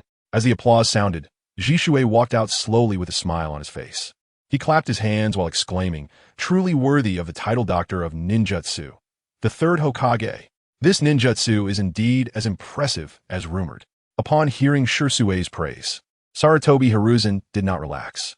On the contrary, his already sharp eyes were now fixed intently on Shisui, revealing an extreme seriousness and gravity. Because at this moment, the Shisui standing before him emanated an aura completely different from the gentle and humble Uchiha Shisui he was familiar with. Instead, the current Shisui brought Sarutobi Hiruzen a strong sense of pressure, even giving him the illusion that he was facing Uchiha Kagami, who once made the entire Konoha leadership tremble with fear. Assassinating the Hokage. Do you Uchiha clan members intend to betray the village? Sarutobi Hiruzen shouted with wide eyes. filled with shock and anger. He truly did not want to reach this point of tension with the Uchiha clan. However, reality forced him to confront this tricky situation. At this moment, the Uchiha clan felt to Sarutobi Hiruzen like a heavy mountain pressing down on his chest, the pressure increasingly unbearable. Betraying the village? Huh, what a ridiculous joke. Konoha was founded by our Uchiha clan. How can there be talk of betrayal? At most, we simply do not wish to play with you anymore. As for the so-called assassination attempt, it was merely a small reminder for you. Standing opposite him, Shisui still wore a smile, as if everything was under control. Yet, the words he spoke sounded more and more like those of the once arrogant Uchiha Mukai to Sarutobi Hiruzen. What exactly does your Uchiha clan intend to do? Hiruzen suppressed his inner anger and questioned. It's not that we want to do anything, but you have been forcing our Uchiha clan to make a choice. Which of the ninja clans in Konoha is foolish? Who would understand your little moves and thoughts? Shisui sneered, his gaze piercing into Sarutobi Hiruzen. At this point, Shisui seemed to suddenly remember something, his tone slightly pausing, before he added with a smile. Well, of course, I and Itachi before were indeed like two fools, unable to see through it. Hearing this, Sarutobi Hiruzen felt a surge of blood rising in his chest, momentarily unsure how to respond to Shisui's words. At this moment, his emotions were extremely mixed and complicated. Once, Uchiha Shisui, Uchiha Itachi, and Jeriah stood on the same side as him, but now they had turned against him, becoming his enemies. And Uchiha Fugaku, who was just an easily swayed thug, had unexpectedly changed as well. Everything had turned upside down. Third Hokage, the Uchiha clan does not welcome your visit. If you have matters to discuss in the future, you may send someone to the security department to inform us. As for the Uchiha clan's territory, we hope you will not come again to avoid unnecessary misunderstandings. Shisui's gaze was cold, and the familiar four-pointed pinwheel pattern reappeared in his eyes. As the pinwheel slowly rotated, the Umbu ninja, who had been standing behind Sarutobi Hiruzen, controlled by Shisui's powerful genjutsu and pointing a kunai at Hiruzen, finally began to break free from Shisui's Tsukuyami, regaining consciousness. When he recalled that he had just committed such a rebellious act against the Hokage, he felt a wave of fear in his heart, and his hands began to tremble uncontrollably. The kunai he held slipped from his grip, falling to the ground with a crisp sound. Rest assured, this was merely a brief control. With his meager strength, he is only worthy of enduring such a level of genjutsu. Shisui said calmly, casually glancing at the Umbu member who had just escaped the genjutsu's control. Seeing Sarutobi Hiruzen cast his gaze there, Shisui seemed to guess what the Hokage was thinking, so he kindly began to explain. However, the words that fell on Sarutobi Hiruzen's ears had completely changed in meaning. This action was merely a small warning. If there is another time, then who will be controlled, and for how long, is unpredictable. Sarutobi Hiruzen took a deep breath and then slowly exhaled, his chest rising and falling violently with each breath. He widened his eyes and stared fiercely at Shisui, with blazing anger burning in his gaze. Angry. Extremely furious. It had been too many years since Uchiha Madara betrayed Konoha. In Sarutobi Hiruzen's memory, ever since that time, the Uchiha clan had been behaving themselves, never as arrogant and overbearing as they were now, facing him, the Hokage, with such force. What exactly do you Uchiha clan want? Sarutobi Hiruzen gritted his teeth and shouted. The meaning was quite simple. From now on, our Uchiha clan will listen to the orders, but not the proclamations. Surely the third Hokage remembers the night of the Nine Tails incident. At that time, Danzo had the audacity to impersonate the Hokage and issue completely wrong orders to our Uchiha clan. It was precisely because of this erroneous command that our Uchiha clan suffered extremely severe negative impacts and consequences. Shisui looked firmly at everyone and continued. Therefore, to prevent such incidents from happening again, if the Hokage wants us Uchiha to do something in the future, it is possible. But there is one condition that must be met, which is to present a paper document with the Hokage's handwritten signature. Without a paper document, no matter who gives the verbal order, even if it is the Hokage speaking in person, we Uchiha will not acknowledge it. Shisui's resolute words were like a thunderclap, leaving Sarutobi Hiruzen stunned on the spot, momentarily at a loss. He widened his eyes and secretly pondered. After all this trouble, is this all there is to it? Sarutobi Hiruzen couldn't figure out what was wrong with the situation. In his view, it was just a slight increase in trouble. And aside from that, it seemed there was no major issue. After all, what does it matter for a Hokage to sign a piece of paper? As long as he puts pen to paper, Isn't it easy to get as many of these things as he wants? However, just as Sarutobi Hiruzen was still lost in his thoughts, Shisui mercilessly issued an eviction order. All right, the Uchiha clan does not welcome you all. Please leave here now. His tone was decisive and resolute, leaving Sarutobi Hiruzen no time to react at all. Sarutobi Hiruzen slowly turned around, taking a deep look at the Uchiha clan members standing right in front of him, as if he wanted to engrave each of their faces and expressions into his mind. Let's go. With his low and firm command, the group of well-trained Umbu members behind him immediately sprang into action, swiftly following Sarutobi Hiruzen like a torrent of black, leaving the tense atmosphere of the Uchiha clan behind. Jeriah, who had been watching Sarutobi Hiruzen's departing figure, finally let out a long sigh. Among all the people present, perhaps no one was less willing to see this conflict escalate into a real battle than him, regardless of which side made the first move. The sight of comrades killing each other was a nightmare that he deeply resisted in his heart. Jeriah walked briskly towards Shisui, a hint of confusion on his face. When he reached Shisui's side, he lowered his voice and asked, "What is so special about the request you made? Why insist on this? Facing Jeriah's urgent inquiry." Shisui merely shook his head slightly, a mysterious smile appearing on his lips as he replied, "The special part? In due time, Jeriah-senpai will naturally know the reason." However, in reality, even Shisui himself was unclear about the deeper meaning hidden behind this order. This was all because, before departing, Makoto had solemnly instructed him on this matter, emphasizing that he must act according to the requirements and not disclose any more information without permission. This included how to respond to Sarutobi Hiruzen, what specific actions to take next, and various reactions from Sarutobi Hiruzen upon hearing it. Makoto had already prepared a detailed set of contingency plans and handed them over to Shisui before leaving. And now, Makoto's meticulously planned strategy was indeed proving useful. Even more astonishingly, all of Sarutobi Hiruzen's reactions were exactly as Makoto had envisioned. Even the entire flow of the event unfolded without a hitch. Oh no! As soon as Sarutobi Hiruzen stepped into his spacious and bright Hokage office, he immediately saw Danzo leisurely sitting at the desk he usually used for official duties. In an instant, Sarutobi Hiruzen's expression changed dramatically, as if he had been struck by a sudden bolt of lightning. Following that, he seemed to suddenly recall something crucial, causing his hand, holding the pipe, to tremble slightly.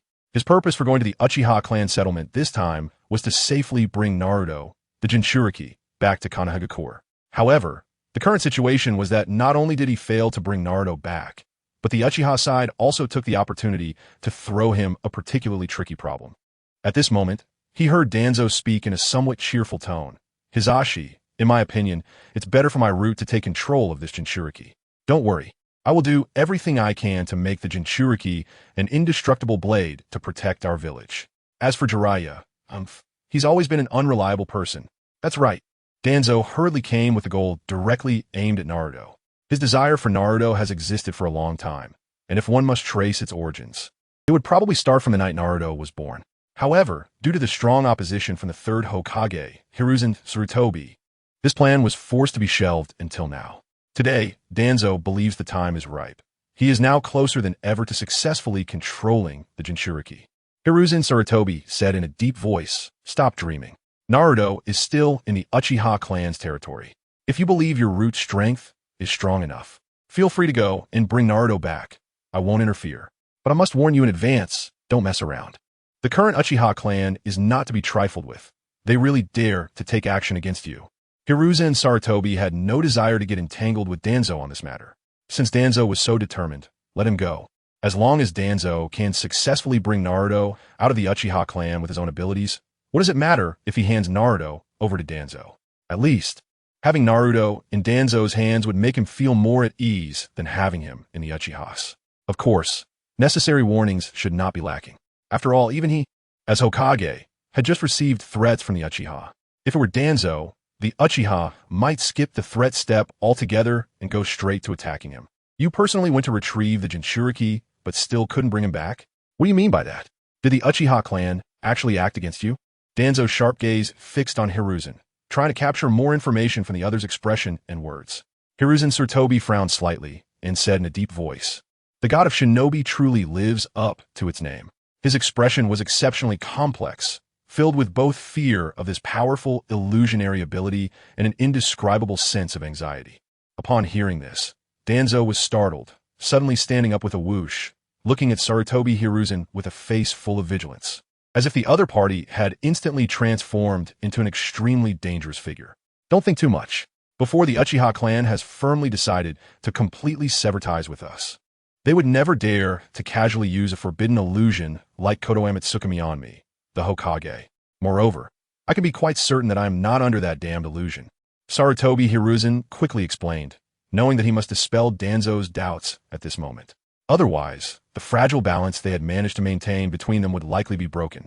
However, Danzo clearly did not fully believe Sarutobi Hiruzen's words.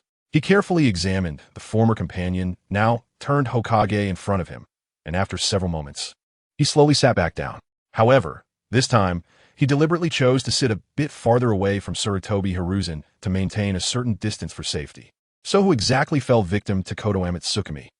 Danzo asked persistently, his eyes still filled with vigilance. It was a member of my Umbu, Sarutobi Hiruzen replied, but his mind involuntarily recalled the heart-pounding power of Kodoame Tsukumi, and at this moment, he had completely lost the desire to continue arguing with Danzo. Just thinking about Kodoame Tsukumi made Sarutobi Hiruzen furrow his brows, his expression becoming serious. Upon hearing this, Danzo's eyes suddenly flashed with a sharp light, and he eagerly asked, "What exactly is the effect of Kodoame Tsukumi?" Sarutobi Hiruzen slowly nodded, responding in a heavy tone, "Well, I'm ashamed to say, I still don't know exactly when this Umbu member fell under the Kodoame Tsukumi. However, since being affected, he has acted completely according to Shisui's orders, as if he has lost his will." At this point, Sarutobi Hiruzen paused, a look of disbelief spreading across his face. "You must understand, that was a powerful elite J-nin. Yet even so, when faced with Uchiha Shisui's Kodoame Tsukumi, he had no power to resist. Not even a hint of abnormal reaction before being completely ensnared by it. It's truly terrifying." Recalling the scene from that time, Sarutobi Hiruzen still felt a sense of dread. The feeling of helplessness and fear of the unknown lingered in his mind. It's so covert? Danzo, being a seasoned warrior himself, was equally shocked by this genjutsu that could control others' minds silently. Generally speaking, a powerful genjutsu is certainly fearsome, but if it has a high degree of concealment, it becomes even more difficult to guard against. Now, Kodoame Tsukumi not only has incredible power, but can also operate undetected, undoubtedly making it one of the most terrifying genjutsu in the world. "Hiruzen, we can't just wait idly any longer," Danzo shouted anxiously, but before he could finish, Sarutobi Hiruzen abruptly interrupted him. "Don't I also want to take action immediately to eliminate the Uchiha clan? But the current situation simply does not allow us to do so," Sarutobi Hiruzen said, his brow furrowed, his face full of sorrow. Looking at the still obstinate Danzo, Sarutobi Hiruzen sighed deeply and had to break down the current situation into pieces to explain to Danzo. "Currently, compared to the Uchiha clan, we have no advantage in high-end combat power. What's worse is that Jeriah has now sided with the Uchiha," Sarutobi Hiruzen said slowly, his voice tinged with helplessness. "What? Jeriah actually betrayed you, his teacher, and instead turned to the Uchiha? What benefits did they give him?" Danzo exclaimed, his eyes wide in disbelief. Using his own perspective, Danzo, with his narrow and selfish nature, must have assumed that the Uchiha had lured Jeriah with great benefits, perhaps even a pair of the Uchiha's inherited Sharingan. "Stop shouting nonsense. Let me finish what I'm saying," Sarutobi Hiruzen scolded, somewhat irritated. He was very clear in his heart that Jeriah was not someone who sought personal gain. His decision was based on other reasons. Even Sarutobi Hiruzen knew these reasons very well. However, these reasons were difficult to articulate, especially when it involved his less-than-glorious role, making it even harder to speak honestly to Danzo. "Stop bringing up irrelevant matters. The current situation is already very clear. The Uchiha clan's high-end combat power holds a significant advantage, and importantly, that powerful Uchiha, Makoto, is not in the village at the moment." Sarutobi Hiruzen sighed and continued, "If we act rashly, regardless of whether we can successfully wipe out the Uchiha clan, even if we manage to eliminate them, we would likely suffer heavy losses ourselves and be left in a weakened state. At that point, a lone Uchiha with a Mangekyō Sharingan would pose a tremendous threat to us. If things go wrong, our clans might also walk the path to destruction alongside the Uchiha." After Sarutobi Hiruzen finished speaking, Danzo, who had remained silent, slowly raised his head but did not respond immediately. He understood very well that every word Sarutobi Hiruzen said was an undeniable fact. Indeed, if they merely succeeded in wiping out the Uchiha clan in front of them, as long as Uchiha Makoto was still alive, the Uchiha clan could not be considered truly annihilated. After all, given Uchiha Makoto's demonstrated character, immense power, and terrifying talent, once he learned that his clan had suffered a devastating blow from Konoha, he would undoubtedly seek revenge against them and their families at all costs. Considering their situation and strength at that time, completely exterminating the Uchiha clan would have already exhausted all their efforts, leaving them unable to withstand the furious onslaught from Uchiha Makoto, akin to a raging storm. More critically, based on the actual comparison of combat power between both sides at present, even attempting to eliminate the Uchiha clan was nearly impossible. If they truly recklessly instigated this genocide war, the probability of their victory could very well be 20 to 80. They are to develop in this direction. After they took action against the Uchiha clan, the most likely scenario is that when Uchiha Makoto returns to the village, she will find that the Hokage has become a member of the Uchiha family, and Konoha has also taken on the Uchiha surname. Meanwhile, this group of people will become a part of the history of the ninja world. Sarutobi Hiruzen and Danzo, who clearly see the reality, were expressions of worry. If they act now, it means death. If they do not act, they are waiting to die. What to do? Who can tell them what they should do now? During this time, Sarutobi Hiruzen and his companions were troubled by the events surrounding the Uchiha family, constantly anxious and worried to the extreme, as if they were about to be crushed by these concerns. However, just when they were busy and didn't even have time to drink water or catch their breath, a sudden change shattered the previous calm. A deafening bang echoed, like a bolt from the blue, resounding throughout Konoha village. Upon closer inspection, it turned out to be a violent explosion at Hokage Rock, the iconic building located at the center of Konoha, right next to the Hokage Tower. After the loud noise, a series of successive bang-bang-bang explosions followed, mixed with the terrified wails of people, creating a scene that was simply unbearable to witness. The Hokage Tower, where Sarutobi Hiruzen and others were, was not spared. Under the relentless impact of the explosions, it began to shake violently, as if it would collapse at any moment. Fortunately, although Sarutobi Hiruzen and Danzo were old, they were still agile and not yet frail. Just as the Hokage Tower was on the verge of total collapse, they made a quick decision and used body flicker technique to escape from the dangerous building, successfully reaching a relatively safe place. Once they steadied themselves, Sarutobi Hiruzen and the others looked back at what was once a prosperous Konoha village, only to find that the center of the village had become unrecognizable, as if it had undergone a terrible disaster. The explosion sounded like firecrackers during the new year, crackling non-stop, while the village was engulfed in flames, thick smoke billowing everywhere, with ruins and injured villagers scattered about. Faced with such devastation, Sarutobi Hiruzen and the others couldn't help but frown, silently lamenting. This is truly adding insult to injury. It seems we have new big troubles ahead. What on earth is going on? Where have the Umbu gone? Someone come and report back quickly. Sarutobi Hiruzen's anxious and angry voice echoed in the air, as if it could shatter the surrounding atmosphere. In recent days, due to the Uchiha family's issues, Sarutobi Hiruzen and a few other high-ranking officials had hardly slept soundly even once. They were plagued by various worries and troubles, their nerves constantly on edge. This sudden and massive explosion nearly sent these old guys, whose ages added up to several hundred years, straight to their end. Reporting to you, Hokage-sama.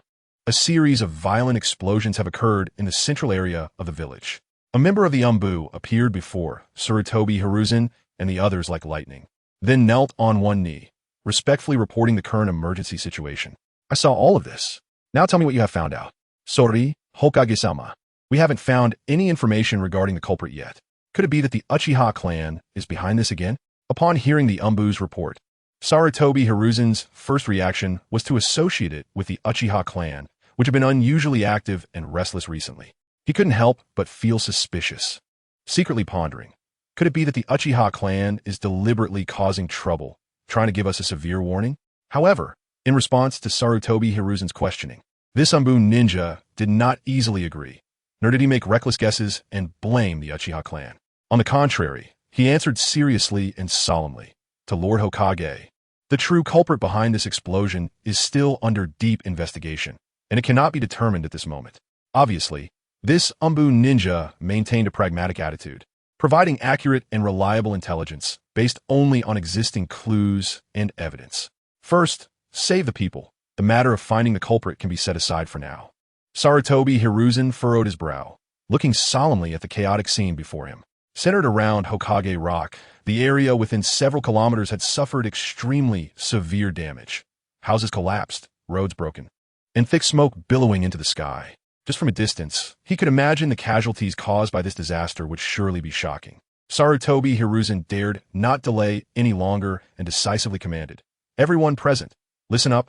In my capacity as Hokage, I order an immediate rescue operation to ensure that the injured villagers are saved." With his command, numerous ninjas responded and quickly engaged in the tense rescue efforts. It should be noted that most of those who could live in this area were core members of Konoha Corps, meaning they were Sarutobi Hiruzen's own people.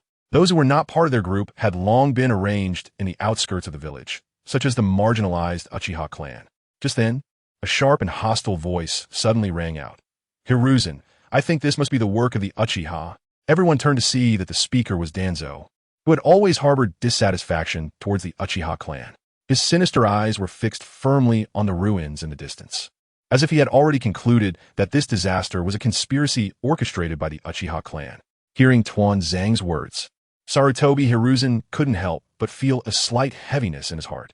He is well aware that there has been a long-standing grudge between Danzo and the Uchiha clan. However, jumping to conclusions based solely on intuition is clearly hasty. Yet before he could voice his rebuttal, Koharu Uchiha surprisingly agreed, saying, "Hiruzen, I think Danzo has a point this time." This unexpected support caught Danzo off guard. He had originally thought Koharu would oppose him as usual, siding with Hiruzen. However, since Koharu expressed agreement, Danzo felt emboldened and was eager to proceed.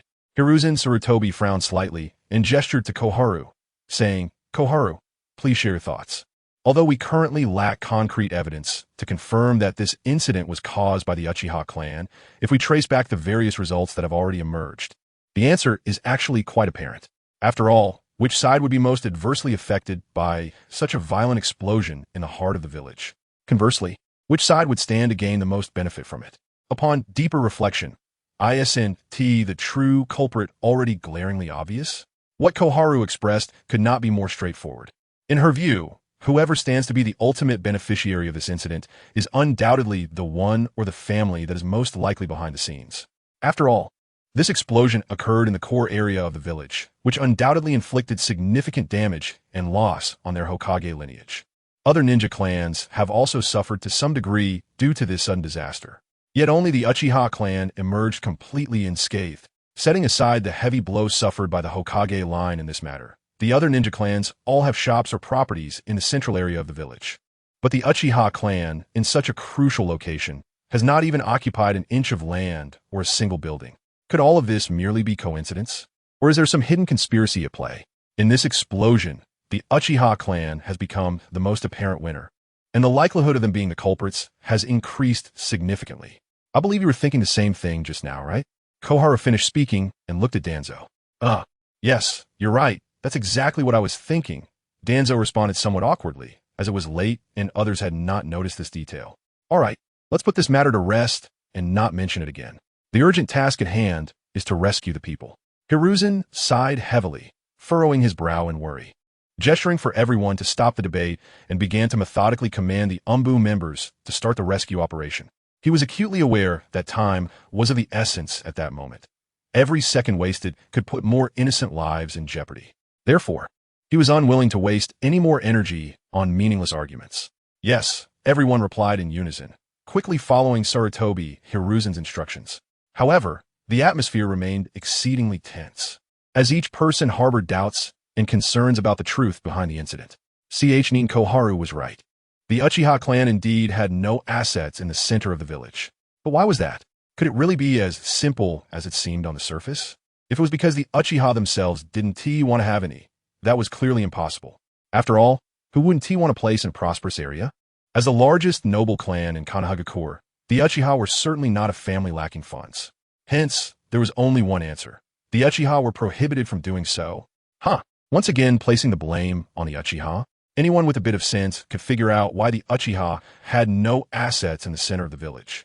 Now, An elder was deliberately making a big deal out of this, clearly aiming to force the Uchiha to completely sever ties with us and resort to armed conflict. During the rescue operation, a ninja muttered indignantly under his breath. From the current situation, it seemed that Sarutobi Hiruzen's last line of defense was to avoid armed conflict between the two sides. So why was he so hostile towards the Uchiha clan? The reason was simply that he feared the Uchiha's formidable strength could threaten Konohagakure's safety and stability, thereby shaking his supreme power as Hokage. If a conflict were to erupt, all previous concerns would instantly transform into a brutal reality, bringing unimaginable disaster to the entire village. The final outcome of all these events was simply too heavy and unacceptable for Sarutobi Hiruzen. Therefore, faced with such a situation, he ultimately chose to continue enduring. After all, at this moment, there was no conclusive evidence to directly point fingers at the Uchiha clan. Acting rashly to provoke a conflict with them clearly did not align with his own interests. What was the current status of casualties? At this moment, Jeriah, Shisui, and Itachi hurriedly arrived on the scene. Since the incident occurred in the dead of night, the three had already been sound asleep. This was the result of their swift response after being awakened by the sudden, massive explosion. It was still unclear what the specific situation was, as everyone was doing their utmost to rescue the injured. Sarutobi Hiruzen slightly raised his eyes to glance at Jeriah, and after a moment of contemplation, he ultimately responded to the question he posed.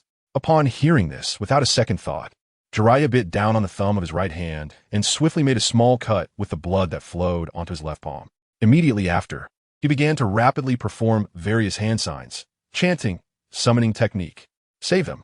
In an instant, he slammed one hand heavily onto the ground. At that moment, a string of mysterious, dark, tadpole-shaped symbols shot out from his palm like lightning, rapidly spreading in all directions.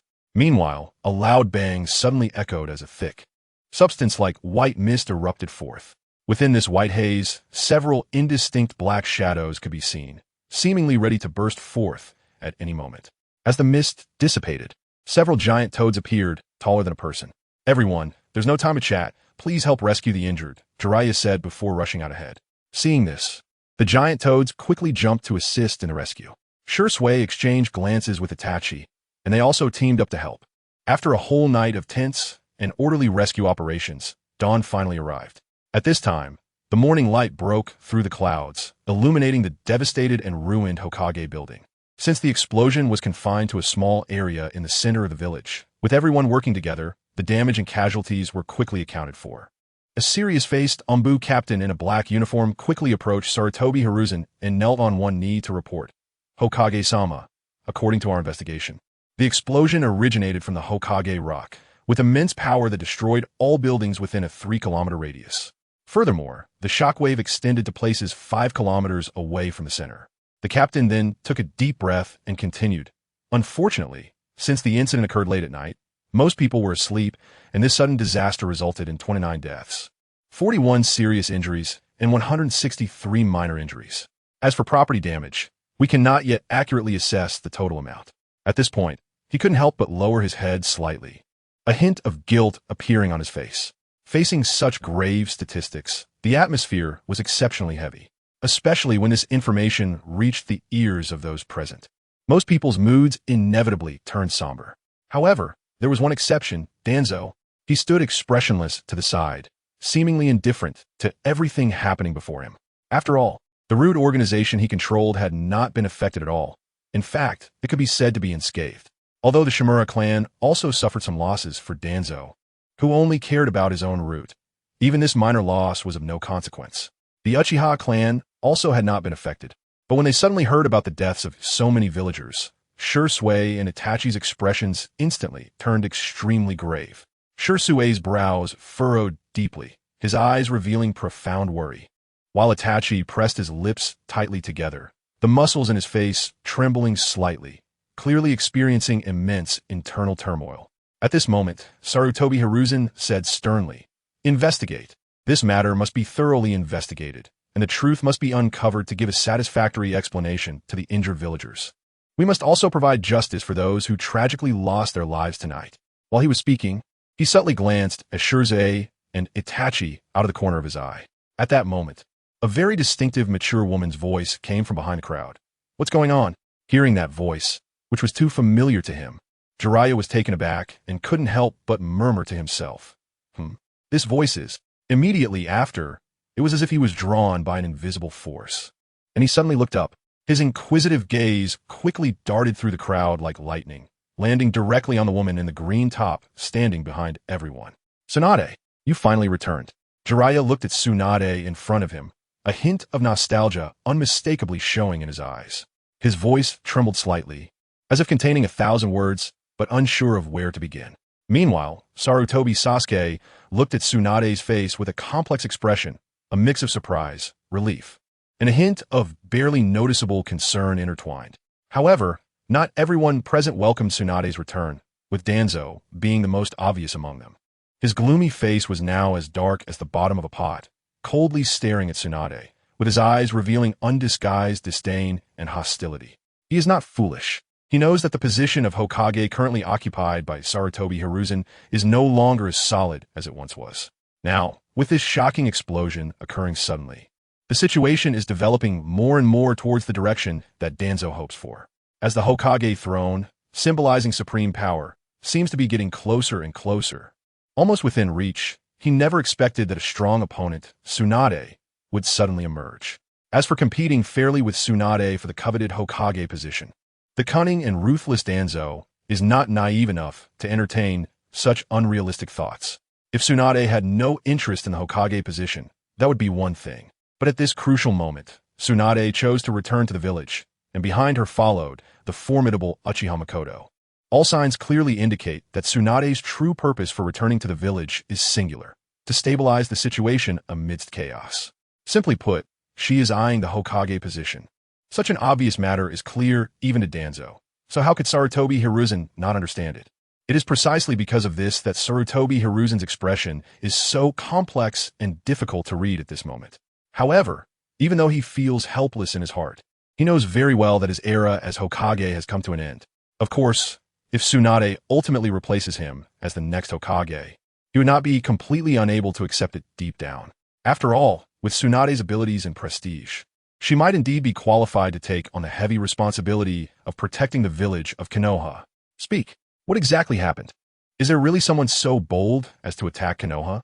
Tsunade rushed to the front of the crowd, her face filled with urgency.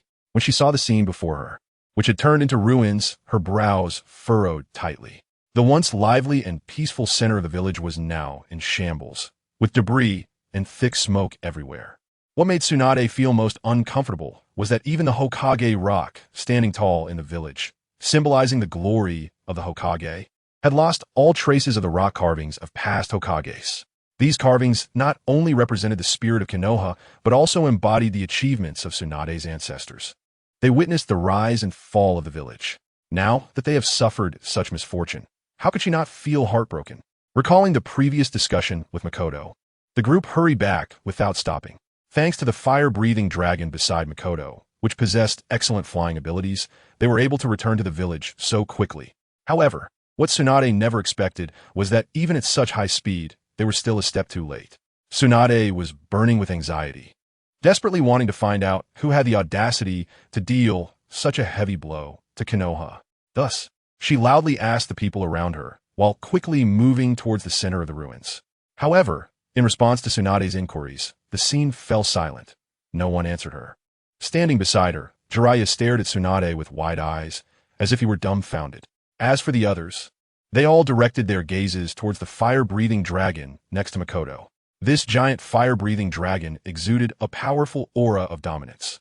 Its fiery red scales glimmered in the sunlight, and flames burned brightly at the tip of its tail. Its sharp eyes conveyed authority and intimidation, making it a fearsome sight. At that moment, the fire-breathing dragon was like a massive light bulb, attracting everyone's attention and making it impossible to ignore its presence. What is going on? Makoto asked seriously, looking at Shisui. Shisui quickly responded, Vice Minister, here's the thing. Last night, for some unknown reason, a series of intense explosions suddenly occurred in the central area of the village. What you see now is the aftermath of that explosion. Unlike the earlier silence when Tsunade asked questions after Makoto spoke, at least Shisui and Itachi would not ignore his inquiry.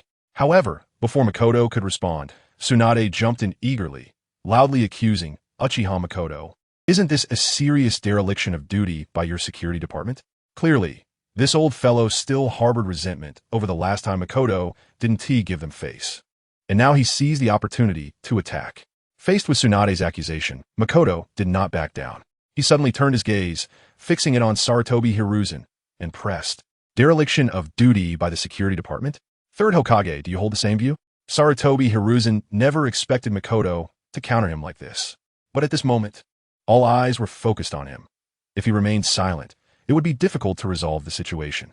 It is indeed the responsibility of the security department to maintain the village's safety, so Elder Tsunade's words were not entirely unfounded. Time was of the essence, and Sarutobi Hiruzen racked his brain, but still failed to perceive the traps hidden behind Makoto's question. In desperation, he had to respond based on his true feelings. Responsibility? If my memory serves me correctly, the work related to investigating and acting against spies has long been taken over by your umbu from the security department many years ago, and it transitioned from a synchronized operation to a strict prohibition against Uchiha's involvement. Now that a problem has arisen, this inexplicable responsibility is being pushed onto our security department? What is this? Are we Uchiha meant to take the blame for you? Is there any justice in this? Is there any law? This was the moment Makoto had been waiting for. Back then, due to the immense pressure imposed by Sarutobi Hiruzen and his allies, the Uchiha clan was forced to leave their ancestral land. Even worse, the power that the security department originally held was heavily divided and occupied by the umbu under Sarutobi Hiruzen. Now, by manipulating a spy from a Wagakure, triggering a portion of the explosive tags secretly buried beneath Konoha by the vengeful genin years ago, he aimed for this moment. Firstly, this strategy could inflict a certain level of damage on the Hokage faction. Secondly, it could create an excellent excuse or rationale for Tsunade to rise to power. Using the chaos stirred by this incident, Tsunade could naturally emerge and take the position of a new leader under the pretext of resolving problems and stabilizing the situation. Furthermore, the Uchiha clan could use this opportunity to reclaim the power previously lost to the umbu. Once they regained these key powers, the Uchiha clan would have a broader capacity for legitimate retaliation, further solidifying their position. Additionally, destroying the Hokage rock would not only bring joy to Makoto, but also serve as a highly symbolic act. The Uchiha without Hokage? Alright, then you can forget about the Hokage rock. The reason is simple. Seeing those big heads makes me feel nauseous. In the end, the other ninja clans chose to stand by and watch as the Uchiha were suppressed by Sarutobi Hiruzen and his group. They aren't even considered enemies. They're just strangers. If you accidentally get caught up in this calculation, then I'm truly sorry. I've silently apologized. You can just accept it with peace of mind. In short, this can be said to be a plan that kills multiple birds with one stone. For the Uchiha, it brings benefits without any harm. However, the only two victims in these years are probably Sarutobi Hiruzen, the Hokage, and Inoki, the Tsuchikage. The power he tightly holds in his hands will be severely impacted. Even lost, the carefully arranged spies of the latter have either died or unexpectedly serve as a wedding dress for the Uchiha, rendering all plans futile. But it's fine. As long as Mumming himself doesn't suffer a loss, there's no need to worry too much. Upon hearing Mumming's rhetorical question, Sarutobi Hiruzen was momentarily taken aback, as if something had suddenly blocked his throat, leaving him speechless for a while. This matter was indeed as Mumming said. He had truly forgotten it. At the beginning, the umbu forcibly took over some power from the security department, and a long time has passed since then. Moreover, this power was not obtained through normal and compliant means. All along, they had used this power without issue. Uchiha Fugaku seemed to have said little and interfered even less. However, if they were to investigate deeply now, even if this power still nominally belonged to the security department, Sarutobi Hiruzen could not argue with them at this moment. After all, anyone with a bit of insight knows the reasons behind it. If Sarutobi Hiruzen insisted on dwelling on this matter, wanting to argue about right and wrong, and stubbornly pin the blame on the Uchiha, it would undoubtedly be a heavy blow to the reputation he had built up over a long time. Nevertheless, at this moment, Mumming mercilessly lifted the covering cloth that concealed the truth, which had already affected Sarutobi Hiruzen's reputation to a certain extent. However, it was still better than Sarutobi Hiruzen completely losing face and trying to pin the blame on the Uchiha. Now the responsibility is clear, right? Mumming looked around at the crowd that had gradually gathered, his gaze sweeping over the serious and solemn faces. The high-ranking officials from various ninja clans had also arrived, and the atmosphere was tense and oppressive. Just now, Mumming's words had clearly reached everyone's ears, without any ambiguity or subtlety. Everyone understood the implications clearly. The third Hokage, the culprit behind this explosion, does not need much explanation. His actions were extremely heinous, causing such great damage to the village. And such a villain must die without a doubt. However, the Umbu responsible for the security in this area had also shown such severe negligence. As the highest authority of the Umbu, he cannot escape responsibility. Mumming looked directly at the third Hokage, Sarutobi Hiruzen, without any mercy, his eyes flashing with a sharp light. This straightforward accusation was like a sharp sword, piercing the hearts of everyone present, causing the originally noisy scene to fall silent instantly. Everyone knew that their respective clans had suffered significant losses in this incident. Now, someone indeed needs to stand up and take responsibility for this accident. As for the culprit who caused the explosion, everyone secretly laughed coldly. What a joke. Even if he was lucky enough to still be alive, how much wealth could he possibly have to offer for compensation? It's important to note that the damage was not limited to one or two clans, but rather many ninja clans suffered collectively. How could one person compensate for the enormous losses everyone has endured? Therefore, that unfortunate soul was not even a consideration. So, who should be responsible for this matter? The gazes of the crowd unconsciously shifted back and forth between Sarutobi Hiruzen and Uchiha Mumming. Only by firmly placing this blame on these two families could there be someone to compensate for the losses they suffered. However, given the current situation, it was clearly impossible to have the Uchiha willingly take on this big blame. Therefore, the only remaining candidate could only be the esteemed third Hokage, Sarutobi Hiruzen. Just then, Sarutobi Hiruzen, keenly sensing the strange looks from the crowd directed at him, had a dramatic change in expression. His already troubled face was now overshadowed by a thick layer of dark clouds, appearing extremely grim and terrifying. Ahem, since things have developed to this point, it seems that this has nothing to do with us Uchiha. Please feel free to continue. Inko, Shisui, Itachi, let us go. Mumming's mouth curved slightly, revealing a sly smile that was not easy to detect. He then turned around without hesitation, striding confidently and quickly leading Inko, Shisui, and Itachi away from this place of controversy without looking back. After all, this place had nothing to do with the Uchiha anymore. As for the spectacular scene of these guys turning on each other, while it was indeed quite entertaining, Mumming had more urgent and crucial matters to attend to. That's right, it was to return home for a hot shower and then joyfully prepare for the lottery. After all, he had gone through a lot to bring Tsunade back to Konoha and successfully retrieve the lost power of the Uchiha Security Department from Umbu. And the system had given him 2 valuable lottery chances. Unfortunately, up until now, he hadn't used any of them. It was quite unfortunate, really. For some reason, whenever he spent a little more time with Tsunade, Mumming always felt inexplicably uncomfortable, as if he had been tainted with bad luck. So, he figured it was best to hurry home, take a thorough shower, and get rid of this annoying bad luck. As the Uchiha clan's people gradually walked farther away until they disappeared from everyone's view, no one spoke a word. Everyone's gaze was unintentionally focused on Sarutobi Hiruzen, who stood in the center of the scene. The urgent task now was to quickly find the true culprit behind the explosion. After a long silence, Sarutobi Hiruzen finally broke the silence. But this statement seemed to only voice what everyone was thinking, causing little ripple. Sarutobi Hiruzen wore a helpless expression. He knew very well that even as the Hokage of Konoha, he had no way to deal with this situation. After all, he absolutely could not afford to offend all the ninja clans in Konoha at once. What a headache. If he encountered trouble on a regular day, he at least had 2 objects to shift the blame onto. The first was the Uchiha clan. However, at this moment, the Uchiha clan seemed as smooth and impervious as a non-stick pan, making it impossible to find any reason to hold them responsible, especially with the clear division of responsibility outlined by Ming regarding this incident, where all issues stemmed from the Umbu. Thus, even if Sarutobi Hiruzen wanted to shift the blame onto the Uchiha, he couldn't find any opportunity to do so. As for the second potential scapegoat, it was the root organization led by Danzo. Unfortunately, this idea was equally difficult to realize.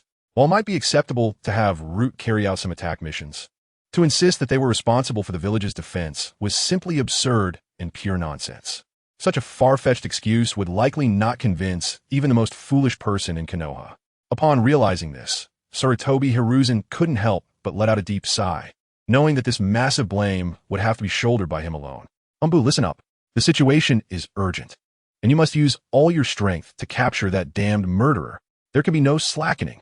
Sarutobi Hiruzen commanded seriously and loudly. Understood, Hokage-sama. The Umbu members responded in unison, their voices uniform and loud, demonstrating their seriousness and determination regarding the mission. Following this, Sarutobi Hiruzen turned to Tsunade and Jeriah beside him and said in a deep voice, "Tsunade, Jeriah, come with me." After speaking, he took the lead and walked in a certain direction. After exchanging glances, Tsunade and Jeriah followed closely behind without hesitation. The three figures gradually faded into the distance, soon disappearing from everyone's sight. Watching Sarutobi Hiruzen's decisive actions, the other ninja clans present exchanged glances. Some families had initially wanted to take the opportunity to discuss compensation for the incident with Sarutobi Hiruzen, but seeing his resolute attitude and hasty departure, those words were ultimately swallowed back down. If Ming, who was far away, had seen this scene, he would surely understand that Sarutobi Hiruzen's dog training method had already taken effect. Not to mention these ordinary ninja clans. Even the proud Uchiha clan in the original work had nearly been tamed by Sarutobi Hiruzen's subtle methods. Unfortunately, in the end, it all ended in failure, leading to the painful decision to eliminate the Uchiha, who sought to break free from the constraints. Meanwhile, several members of the Uchiha clan returned to the Uchiha compound together. Upon arriving at the compound, they parted ways according to their different destinations. Shisui and Itachi, the two brothers, also said their goodbyes and headed home. They had not slept at all last night, busy running around to save the injured. At this moment, as things quieted down, a strong sense of fatigue washed over them like a tide, instantly overwhelming their bodies and minds. At the same time, Ming and his partner Charizard also set off on their way home. Before long, they arrived at Ming's doorstep. As soon as they entered the house, Ming wasted no time resting and immediately began preparing for the lottery. He began to operate according to the previous process with ease. First, going to take a shower to wash away the dust and fatigue from his body. Then he changed into a clean and tidy outfit. After washing up and sitting in the living room, Ming couldn't help but feel emotional. After this shower and change of clothes, there really is a feeling that can bring good luck, a strange sensation of changing one's fortune that seems somewhat unscientific. If anyone expressed doubt about this, Ming would definitely recommend that they try it for themselves. If after trying it there were no results, it could only mean that the person hadn't thoroughly cleaned themselves. So, Ming suggested, why not try high-temperature disinfection with boiling hot water? Once everything was ready, Ming took a deep breath and silently thought, "System draw. Congratulations, host. You have obtained inverted pointer. Congratulations, host. You have obtained washing marrow pill." Ming's eyes widened in disbelief as he stared at the two prizes before him. As if he had been hit by a freezing spell, instantly stunned. The prize named washing marrow pill was somewhat understandable. After all, such a pill that could change one's muscles and bones, reborn and transformed, either came from a world filled with swords and chivalry, or from the mysterious and magical world of cultivation. Regardless of which world it came from, such a treasure in the world of Naruto was undoubtedly a coveted rarity. However, when his gaze fell on the other prize, inverted pointer, he was utterly confused. He had some impression of it, but not much. No matter how hard he thought, he couldn't recall where he had seen this familiar yet strange item. Various guesses flashed through his mind, but none could confirm anything. In helplessness, Ming decided to set aside his doubts and carefully check the introduction of this item. He reached out, and a uniquely shaped tool appeared in the palm of his hand.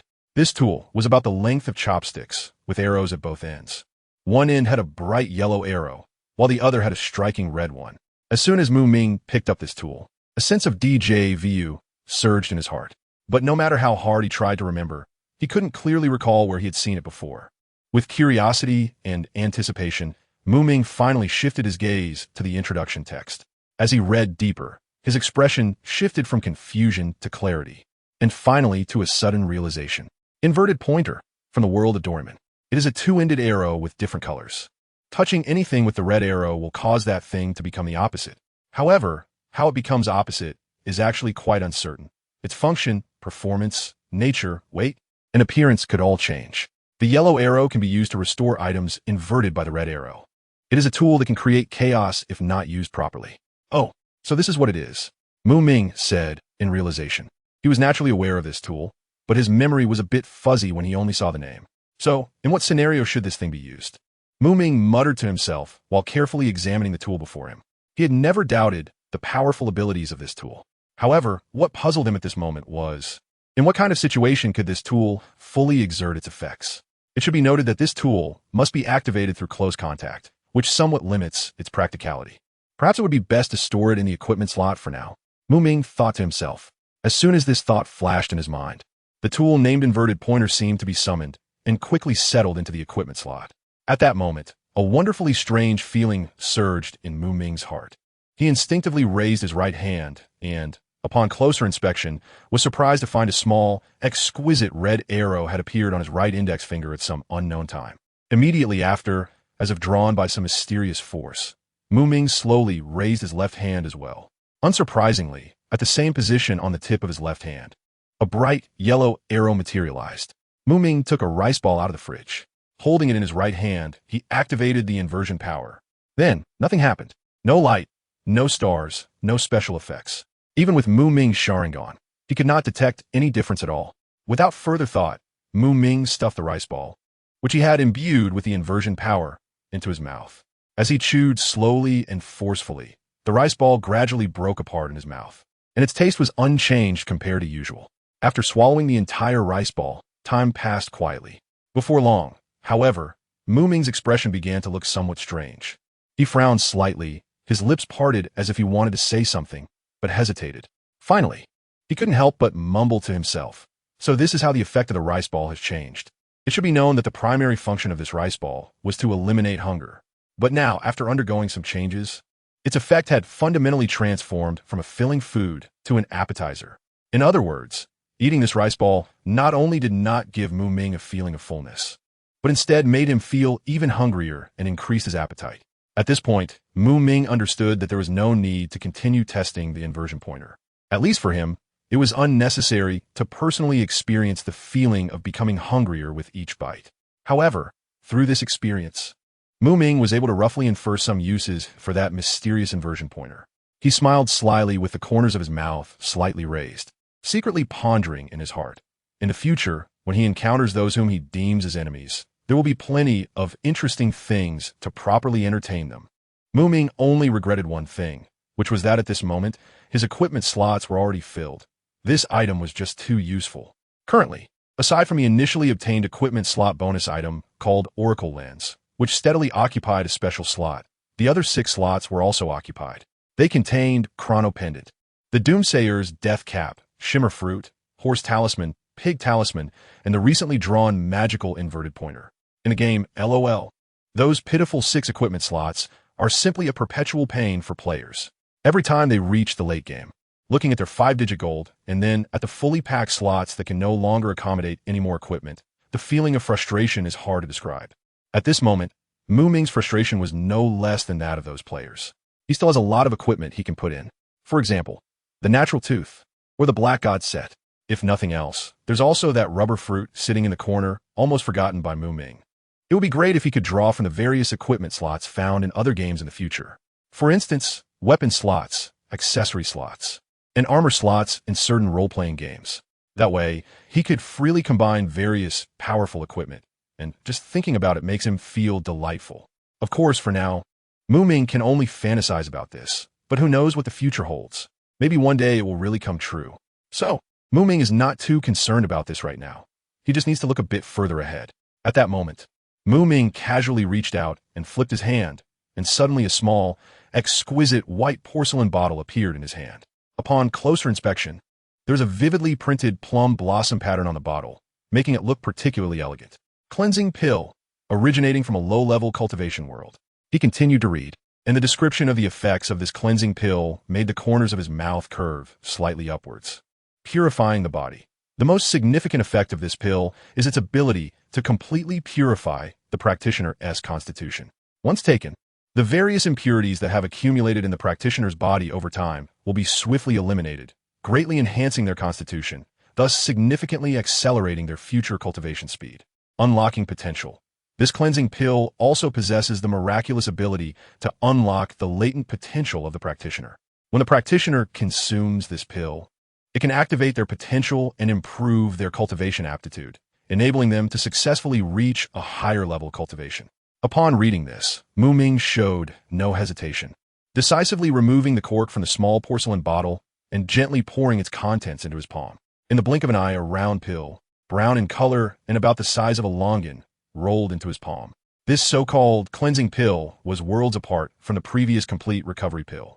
Ming carefully pinched the cleansing pill between two fingers and examined it closely, yet he did not notice anything particularly special. Without much thought, Ming unhesitatingly placed the pill into his mouth and then stepped out of the living room. After crossing the living room, he arrived at the corridor entrance of the small courtyard, completely disregarding the cleaning tasks he usually performed, and sat down directly on the steps. As for the principle behind the miraculous effects of this pill, Ming had no clue. Initially, when he pinched the pill between his fingers, he found it to be hard. But once the pill entered his mouth, a wonderful change occurred. The texture was soft and smooth like jelly, and it melted instantly. Almost at the same moment, a warm current that felt somewhat familiar surged from his throat and traveled down the esophagus, quickly spreading to every corner of his body. Soon, Ming's body was enveloped in a warm, comfortable sensation. However, this pleasant feeling did not last long. After a short while, an intense and nauseating stench assaulted his senses. The smell was overwhelmingly pungent, far worse than that of a sewer emitting a foul odor. Fortunately, Ming was mentally prepared for this, so he was not surprised. After all, the reason he had deliberately come to the courtyard was that he considered the possibility of an unpleasant odor arising from the pill after consumption, making it easier to dissipate the smell in the open courtyard. As time passed, the stench showed no signs of diminishing. Instead, it grew even stronger. Faced with this situation, Ming couldn't help but shake his head and sigh. It seems I have underestimated the power of this cleansing pill after all. Then, his figure flickered and vanished from the spot. In the next moment, a shadow flashed by, and Ming's figure appeared like a ghost in a forest so dense with trees that it was almost impenetrable to light. He raised his head and stared directly at the towering tree located in the center of the forest. On the thick trunk, a shallow flying thunder god mark was clearly visible. He then shifted his gaze to the surroundings, carefully inspecting the environment. Huh, did I remember wrong again? Ming muttered to himself, slightly furrowing his brow. However, just a second later, his figure vanished like a wisp of smoke. As Ming's figure flickered and moved, the scenes around him transformed as if under a spell. Sometimes it turned into a lush forest. Other times it morphed into a vast plain. Sometimes it shifted to a deep, tranquil valley. At times, it ascended to the peak of towering mountains. Occasionally, it arrived at the shimmering banks of a river, and even suddenly flashed into a bustling inn. At this moment, the room in that inn was already occupied by other guests. When Ming's figure flickered into this room, the entire process took less than a second. Aside from a nauseating foul odor, nothing was left behind. But this sudden stench caused trouble for the unfortunate traveler who originally occupied the room. Ugh, why does it smell so bad? Boss, your toilet exploded. Damn it, refund me. The poor traveler cursed loudly in agony while covering his mouth and nose with his hand. Upon realizing he had passed through, Ming hurried back as fast as he could.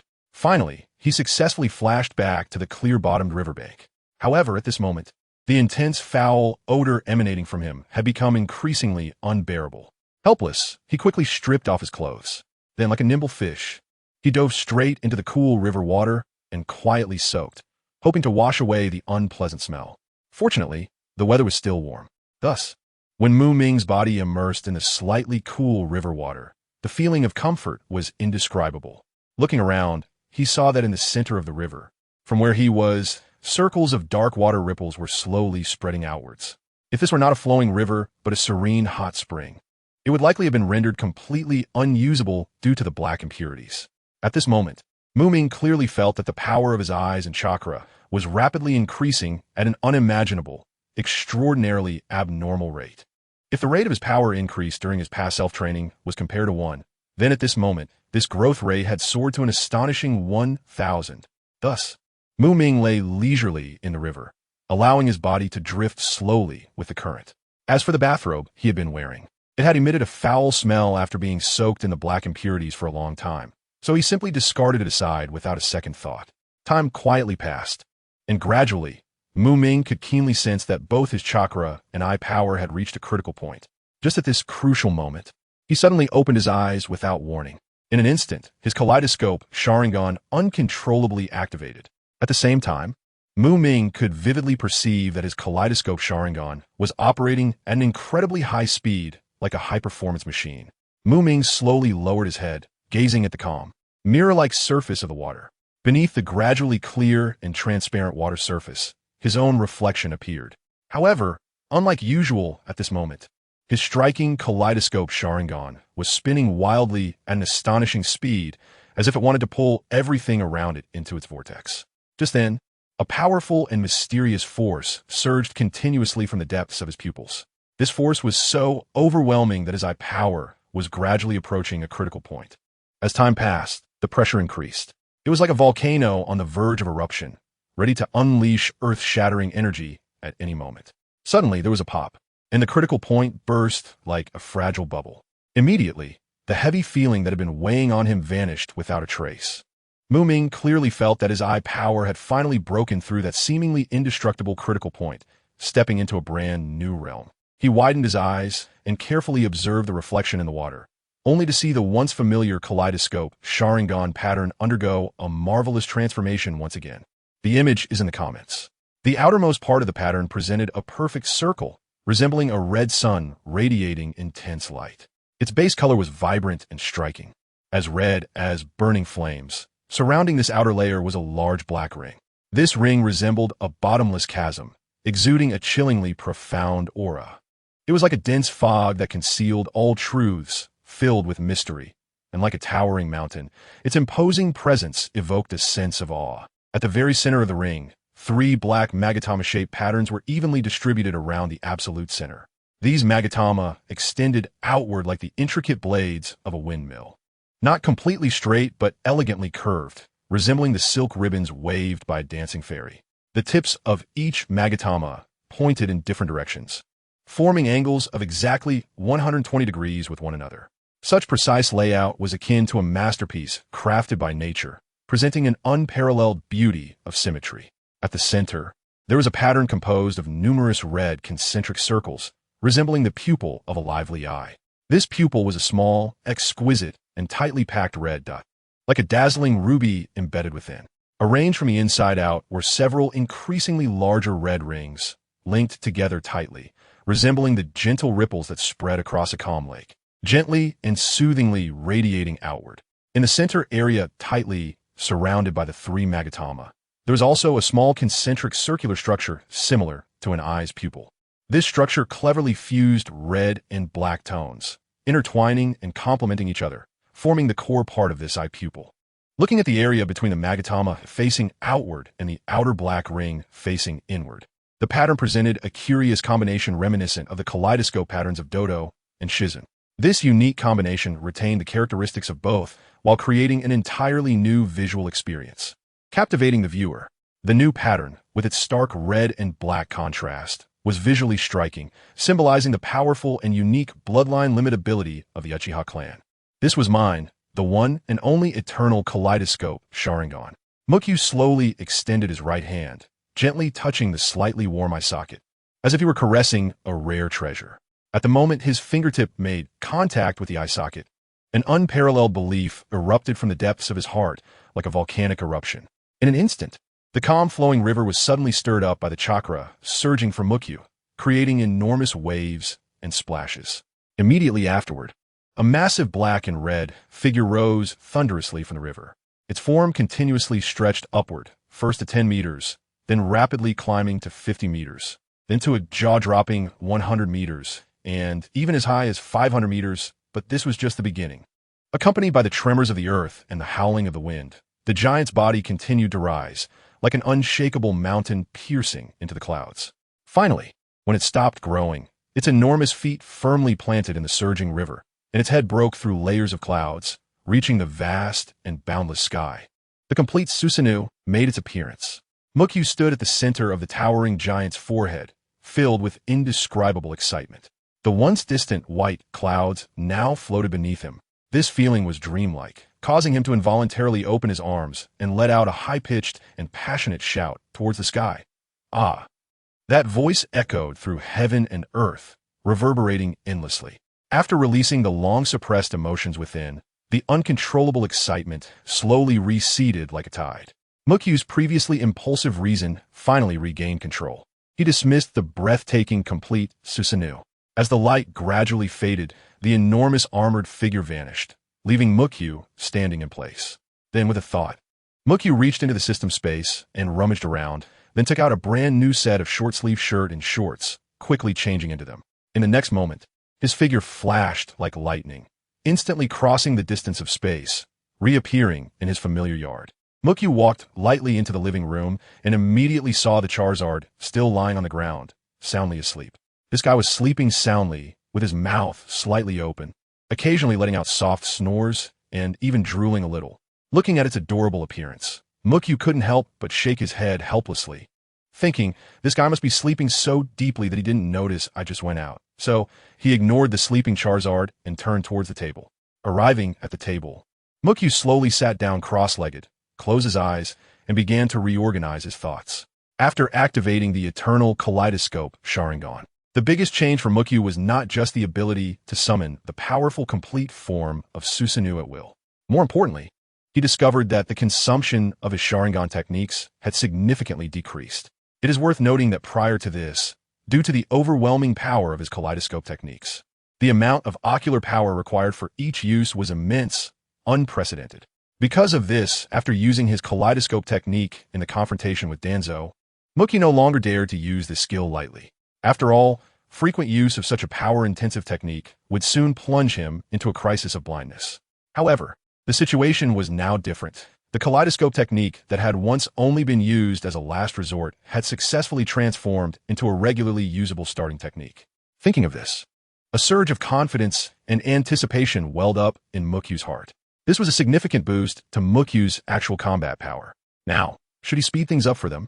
Just as Mukyu was fully concentrating on enhancing his strength, far away, Sarutobi Hiruzen, Jeriah, and Tsunade, three legendary figures of Konoha, were engaged in what seemed to be a hasty and rushed conversation.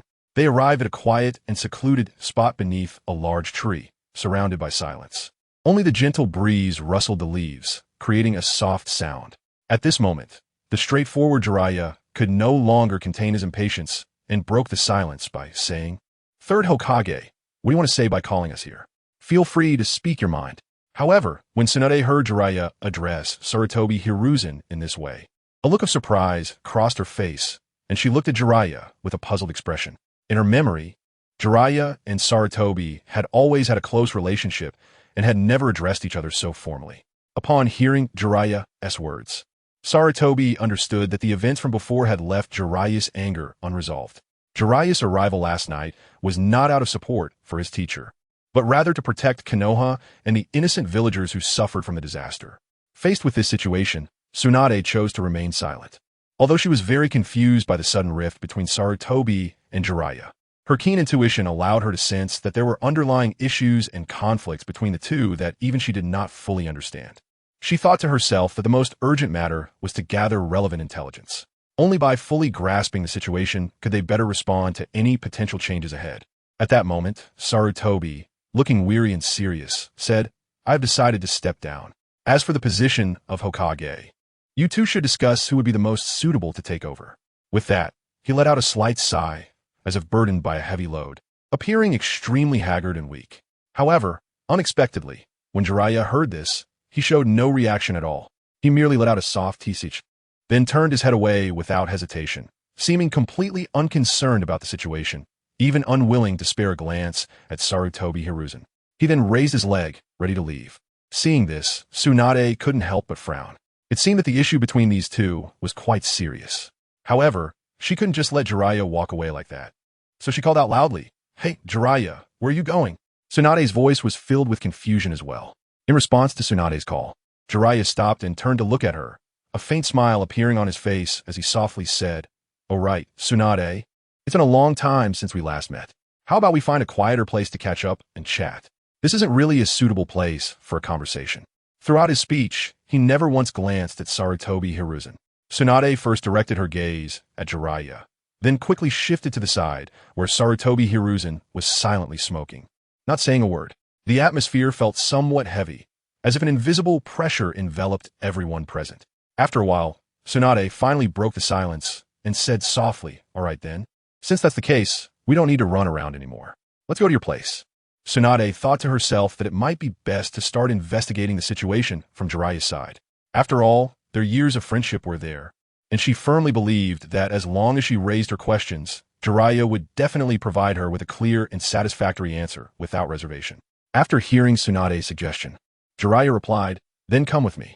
He then turned and stepped forward. Seeing this, Tsunade unhesitatingly followed closely behind. Watching Jeriah and Tsunade gradually walk away until they finally disappeared from view, Sarutobi Hiruzen's previously tense face now revealed an indescribable complex expression. However, throughout it all, even as he watched the two completely leave his line of sight, he never spoke up to stop them.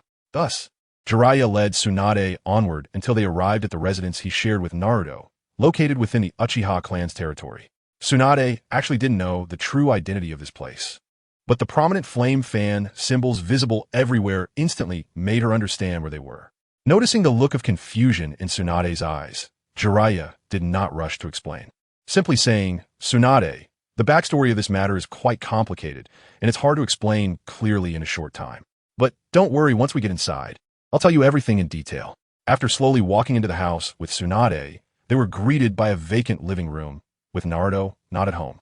However, Jeriah showed no signs of concern. Since moving here and living with the Uchiha, his views on the Uchiha clan had undergone a significant transformation through personal contact and deeper understanding. The deeply rooted prejudices of the past had gradually dissipated. It must be said that the Uchiha did have some small flaws and quirks. However, if one had to consider the severity of these flaws, they could not be compared to the likes of Danzo and his associates. No, it would not be an exaggeration to say that the Uchiha had no qualification to compete with Danzo's faction in terms of who was worse. In fact, most Uchiha were just slightly proud in nature. They often did not care to acknowledge those they looked down upon, and their style of action was relatively straightforward and decisive. But this definitely could not be simply categorized as bad. As for Naruto, when he wasn't at home, he was most likely over at Fugaku's house playing with Sasuke. Jeriah had long since gotten used to this.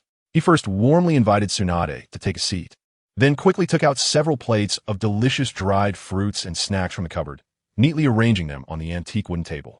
After doing this, he magically pulled out 2 large bottles of crystal-clear sake from beneath the cabinet. He then gently placed one of the bottles in front of Tsunade. Next, Jeriah sat directly across from Tsunade and unhesitatingly twisted open the cap of the sake bottle in his hand. He did not take out a wine glass, but chose to drink directly from the bottle. When Tsunade witnessed Jeriah's expression at that moment, her heart sank. Jeriah's face was serious, and his eyes revealed deep worry and helplessness, as if he were carrying an enormous burden. Just with that glance, Tsunade understood that the matter at hand was certainly not trivial. Without hesitation, she reached for the bottle of sake in front of her, unscrewed the cap without any second thoughts, and took a big gulp. The slightly spicy yet rich liquid flowed down her throat, bringing a wave of warmth, but also made her feel a bit more relaxed. Seeing Tsunade's bold action, Jeriah was momentarily taken aback. Then a relieved smile appeared on his face. "Haha, how long has it been since we could drink like this together? It's been so long that I can't even remember." Tsunade slightly curled her lips and replied, "Indeed. It has been a long time since we had such a scene." After saying that, she took another big gulp of wine, and the tension in her heart seemed to gradually relax with the effect of the alcohol. The atmosphere eased a bit, and Jeriah enthusiastically suggested, "Come on, let's make a toast."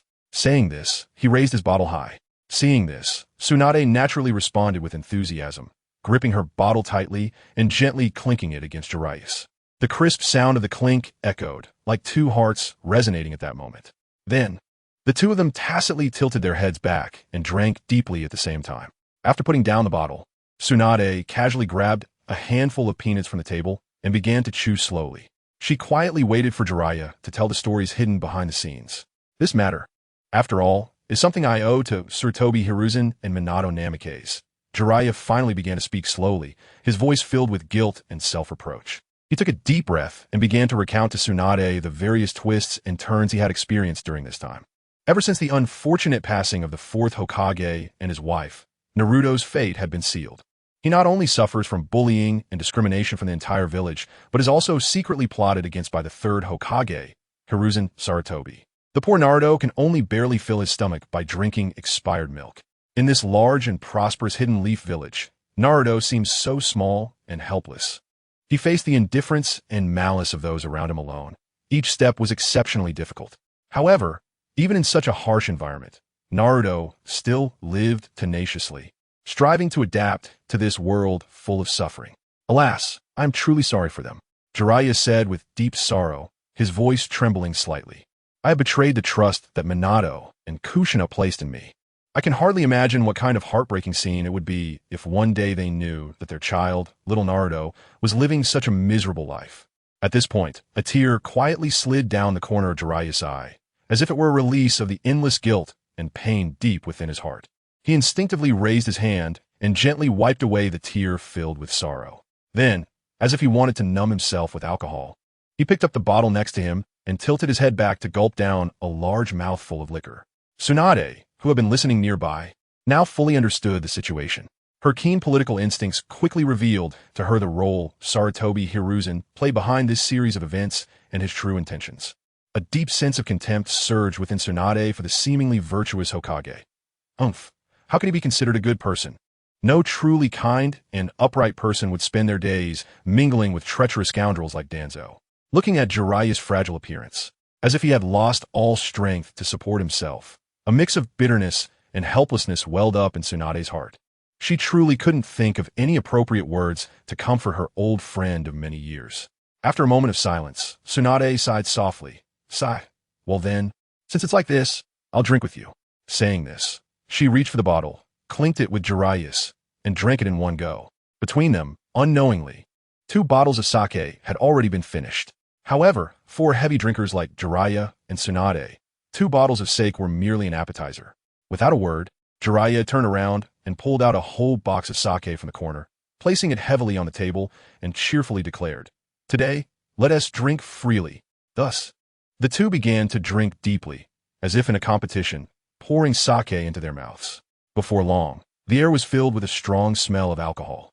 Taking advantage of the slight buzz, Tsunade suddenly asked, "What is going on with the Uchiha?"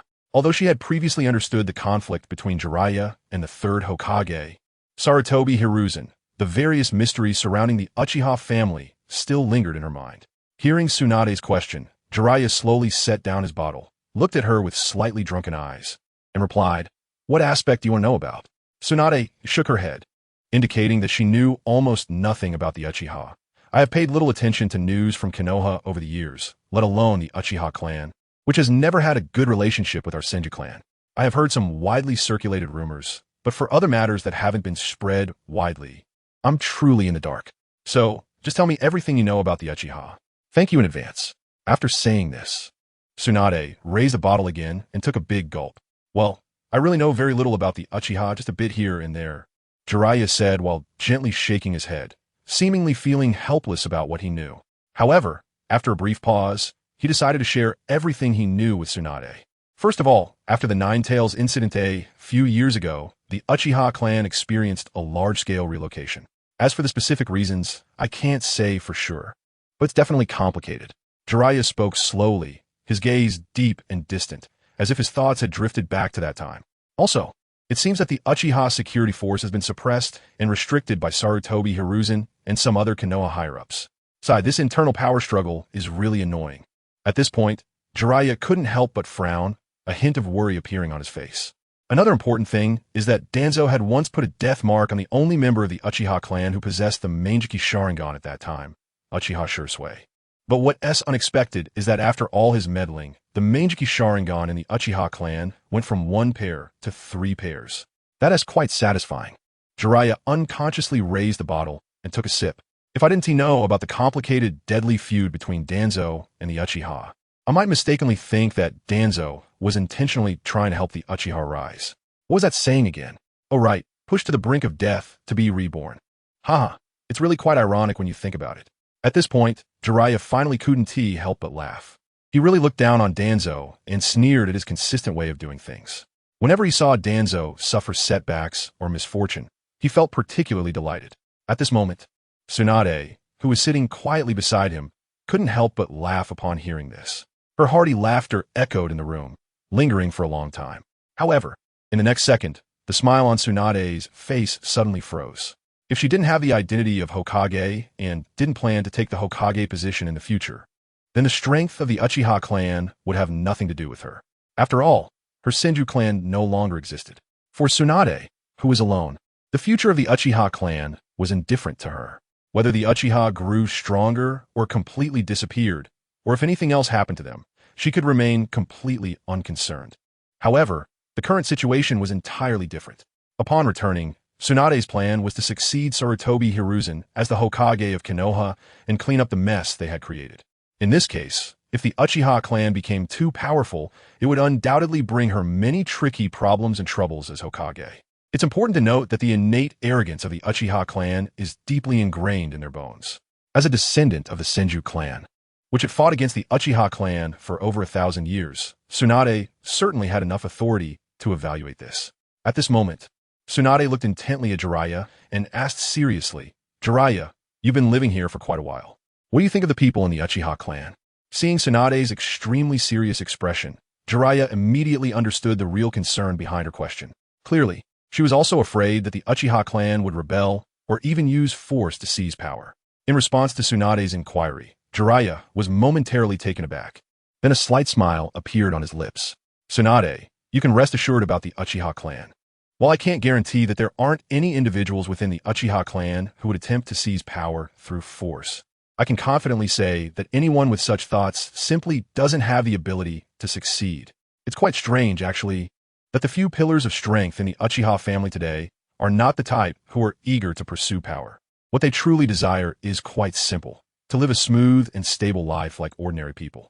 As for the Uchiha clan's remarkable Mangekyō Sharingan, as a steadfast pacifist, I naturally pay close attention and keep a keen eye on it.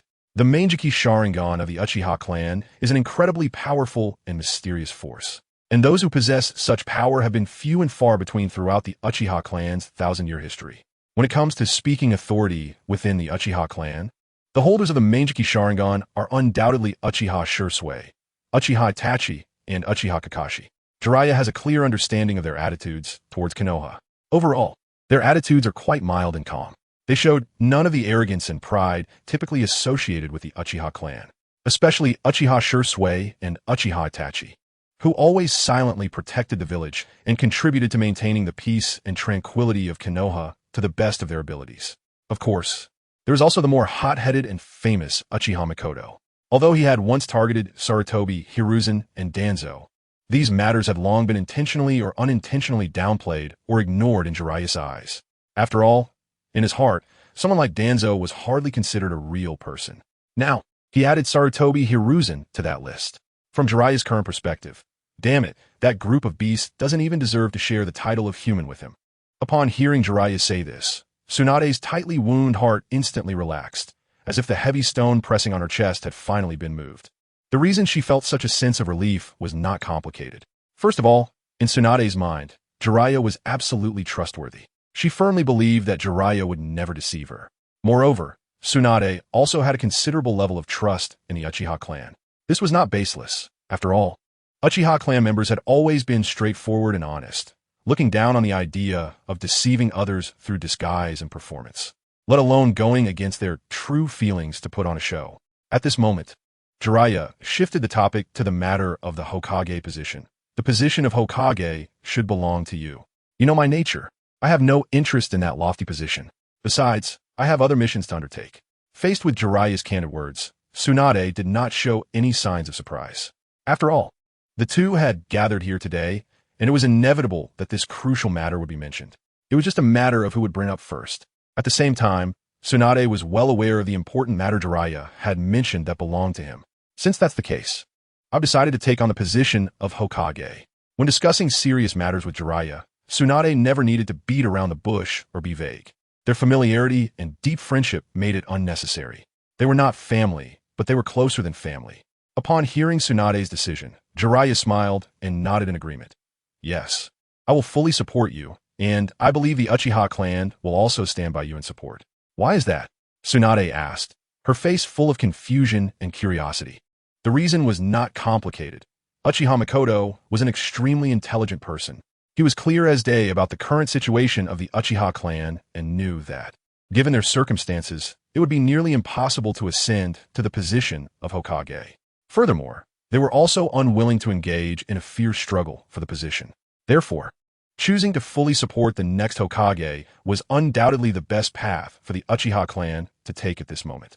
Jeriah explained confidently, as he indeed had a better understanding of the Uchiha clan than Tsunade did.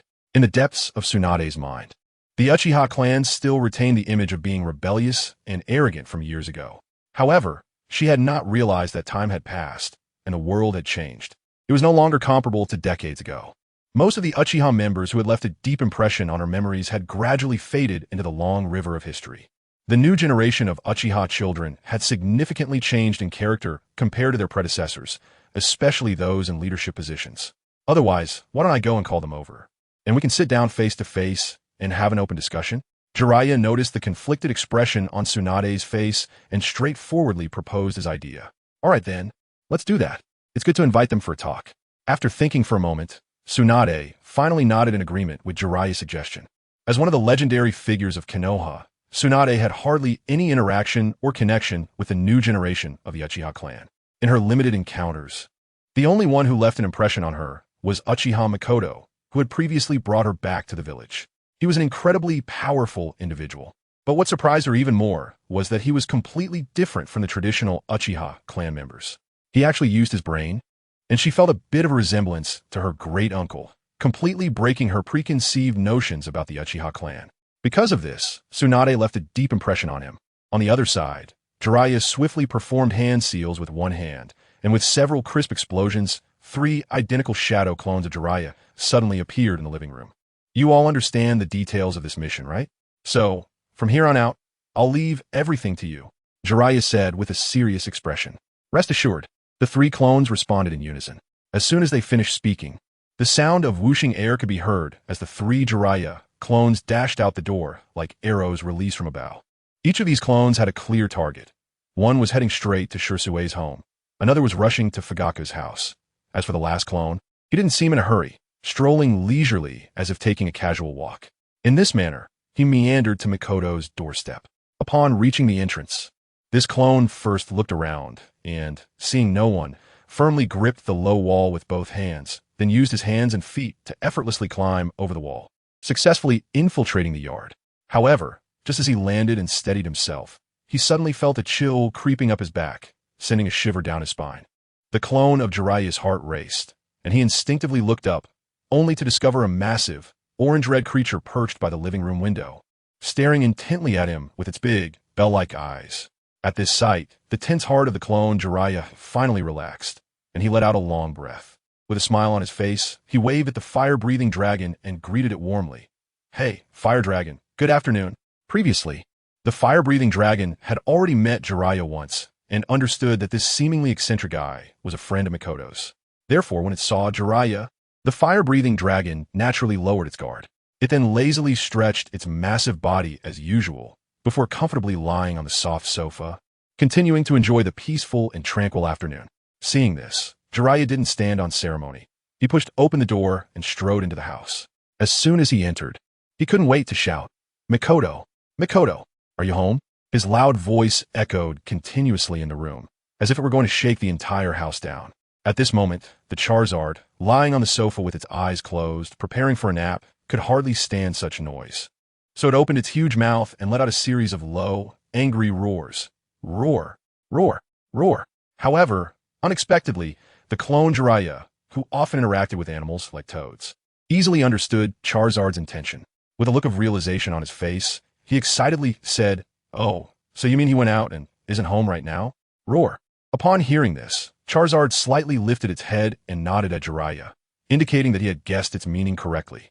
Then it lay back down, ignoring the uninvited guest that disturbed its nap. Do you know when he'll be back? Clone Jeriah slowly walked in front of Charizard, then gently sat down, looking at the creature with a tail tip burning with flames, and asked, Roar. After hearing Jeriah's question, Charizard first let out a low growl, then shook its big head, indicating that it wasn't sure. You don't know? That's troublesome. Jeriah frowned, sighed helplessly, and stretched his right hand to scratch his head, seemingly pondering what to do next. After a while, Jeriah seemed to suddenly think of something and quickly said, How about this, when he comes back? You must remember to tell him to come to my house. This matter is very important, don't forget. After saying that, Jeriah looked at Charizard with trusting and hopeful eyes. Roar. Charizard understood Jeriah's words and nodded slightly in agreement. However, perhaps due to being too tired or too lazy to move, Charizard didn't even open its eyes.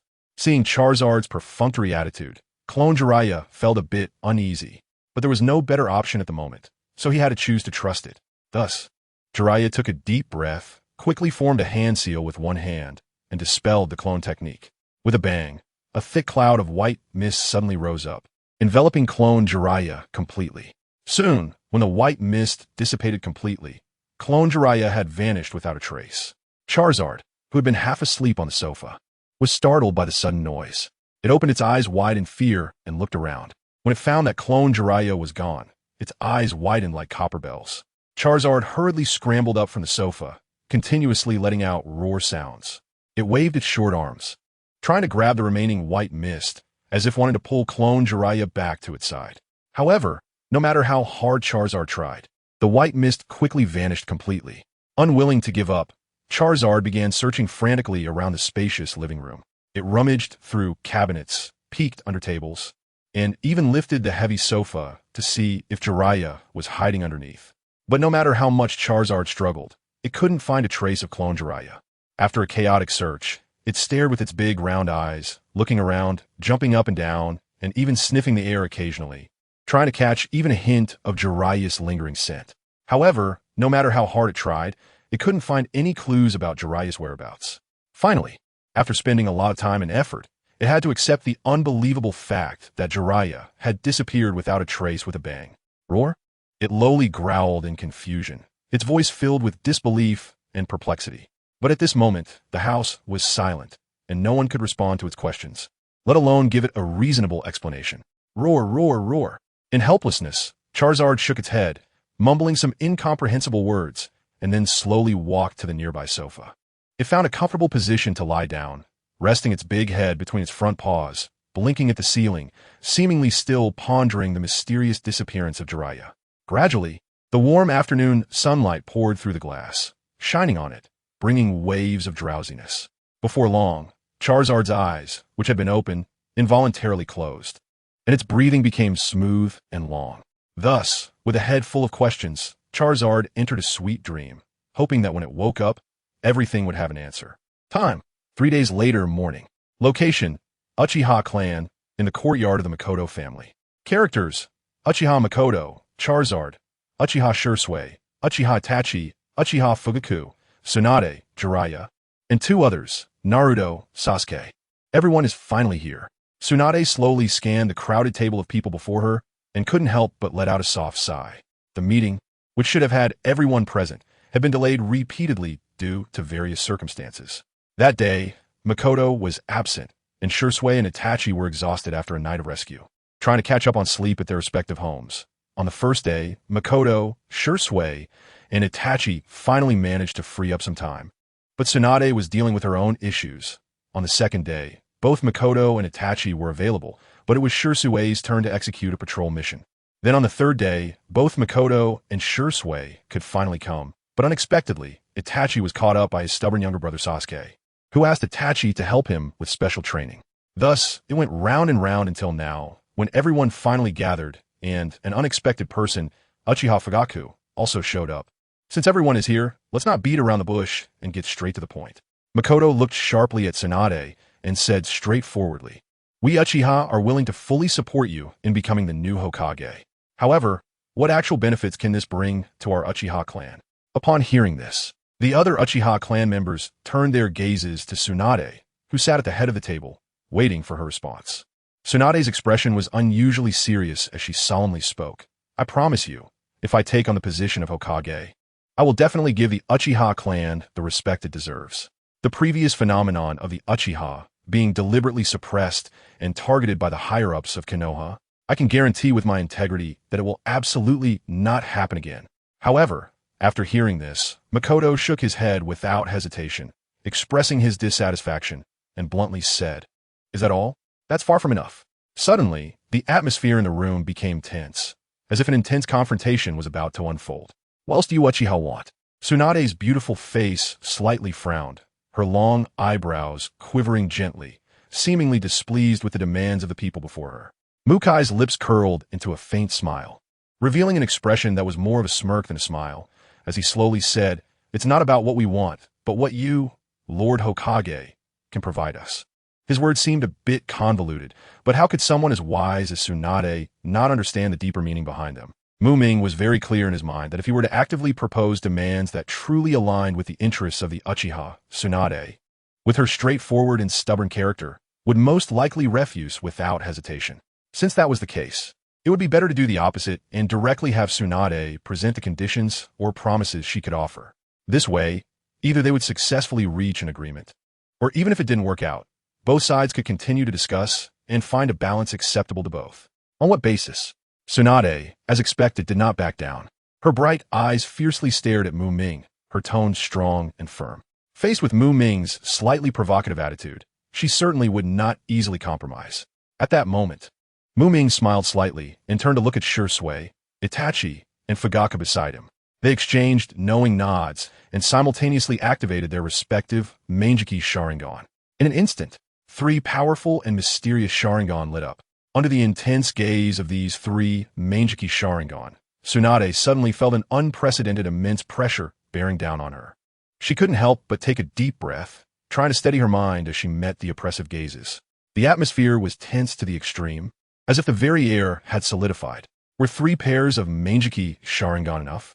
Accompanied by this seemingly casual remark, Ming's lips curled slightly, looking at Tsunade, who was already starting to sweat profusely. Tsunade's expression was grave, her breathing slightly hurried, clearly feeling the immense pressure. Yet she still would not show weakness. Gritting her teeth and responding loudly, not enough. As soon as her words fell, a powerful chakra surged from within her, spreading out like roaring waves. However, despite Tsunade exerting all her strength to unleash her chakra, when facing the 3 pairs of Mangekyō Sharingan of the Uchiha, she could only manage to barely protect herself. It was evident that Tsunade was completely at a disadvantage, and the situation was precarious. Jeriah, seeing this situation, silently thought that it was bad. He knew very well that Tsunade alone could easily handle such a powerful Mangekyō Sharingan. But the problem was that there were not just 1 pair of Mangekyō Sharingan here, but 3 pairs. Without hesitation, he mobilized all of his chakra, and his aura surged towards Tsunade like an arrow released from a bow, quickly joining the intense competition of momentum. In an instant, a 2-to-3 situation was formed, although Tsunade and Jeriah were still at a slight disadvantage after joining forces. Compared to the initial situation, they were no longer in such a desperate state, struggling to cope. However, just as both sides were at a stalemate, a loud bang erupted as the solid wooden table in the middle of them could not withstand the mixed aura generated by their collisions and shattered into countless fragments, flying everywhere. Was that enough? Just as Tsunade and Jeriah had not yet recovered from the shocking fact that Fugaku also possessed a Mangekyō Sharingan, Ming suddenly focused his eyes, and then an even more terrifying and vast cold eye power erupted. It turned out that he had activated his eternal Mangekyō Sharingan at that moment. In an instant, the entire space seemed to be enveloped by Ming's incredibly powerful cold eye power. Even Sasuke and Naruto, who were not under the influence of this eye power, couldn't help but shiver instinctively. In contrast, the strength of the few of them seemed trivial, like the playful scuffles of a few kindergarten children. In the face of this eye power, at this moment, Ming seemed like an invincible war god descending into the world, his overwhelming momentum striking fear into their hearts. A suffocatingly powerful force surged forth like an avalanche, forcefully separating the fierce collision of auras among the few people. It was as if a pair of invisible giant hands effortlessly suppressed those auras and mercilessly pushed them back into their respective owners' bodies. Everyone present, including those who served Madara, was stunned and unable to believe what was happening before their eyes, except for Naruto and Sasuke, who remained relatively calm due to their ignorance. Everyone else was left dumbfounded by Ming's display, especially Fugaku. His lips trembled, and he stammered as he tried to say something, but he couldn't even form a complete sentence due to overwhelming shock. Ming nodded slightly beside him, indicating his acknowledgement. He slowly spoke. "That's right, as you can see. This is an eye on the same level as Uchiha Madara's, the evolved form of the Sharingan, the eternal Mangekyō Sharingan." After personally experiencing the cold and vast power of Ming's eyes, which was so immense that it was impossible to perceive its entirety, Tsunade and Jeriah instantly fell into silence. Faced with such terrifying power, a sense of helplessness arose in their hearts. It should be noted that back in the day, the Uchiha clan only produced one Uchiha Madara, which was enough to contend with the god of shinobi, Senju Hashirama. Now, with Senju Hashirama no longer in this world, and even Senju Tobirama gone, the Uchiha clan not only produced a younger and more potent Uchiha Miyuki, but they also had 3 more pairs of Mangekyō Sharingan than decades ago. Such a disparity in strength made it hard for them to imagine how to respond next. Their side had been severely weakened, while the other side had received epic enhancements. What a joke. Tsunade and Jeriah silently stood there, exchanging glances before falling into silence, as if the air around them had solidified. At that moment, Miyuki slowly closed his powerful, eternal Mangekyō Sharingan.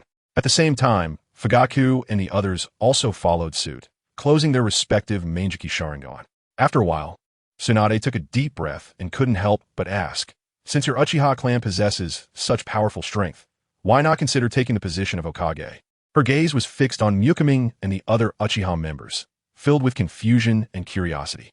Jeriah beside her nodded repeatedly, expressing his agreement with Tsunade's question.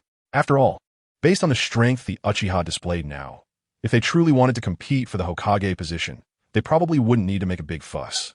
They could just slightly reveal their power in front of everyone and then commandingly declare, "I want to be Hokage. Who supports me? Who opposes me?"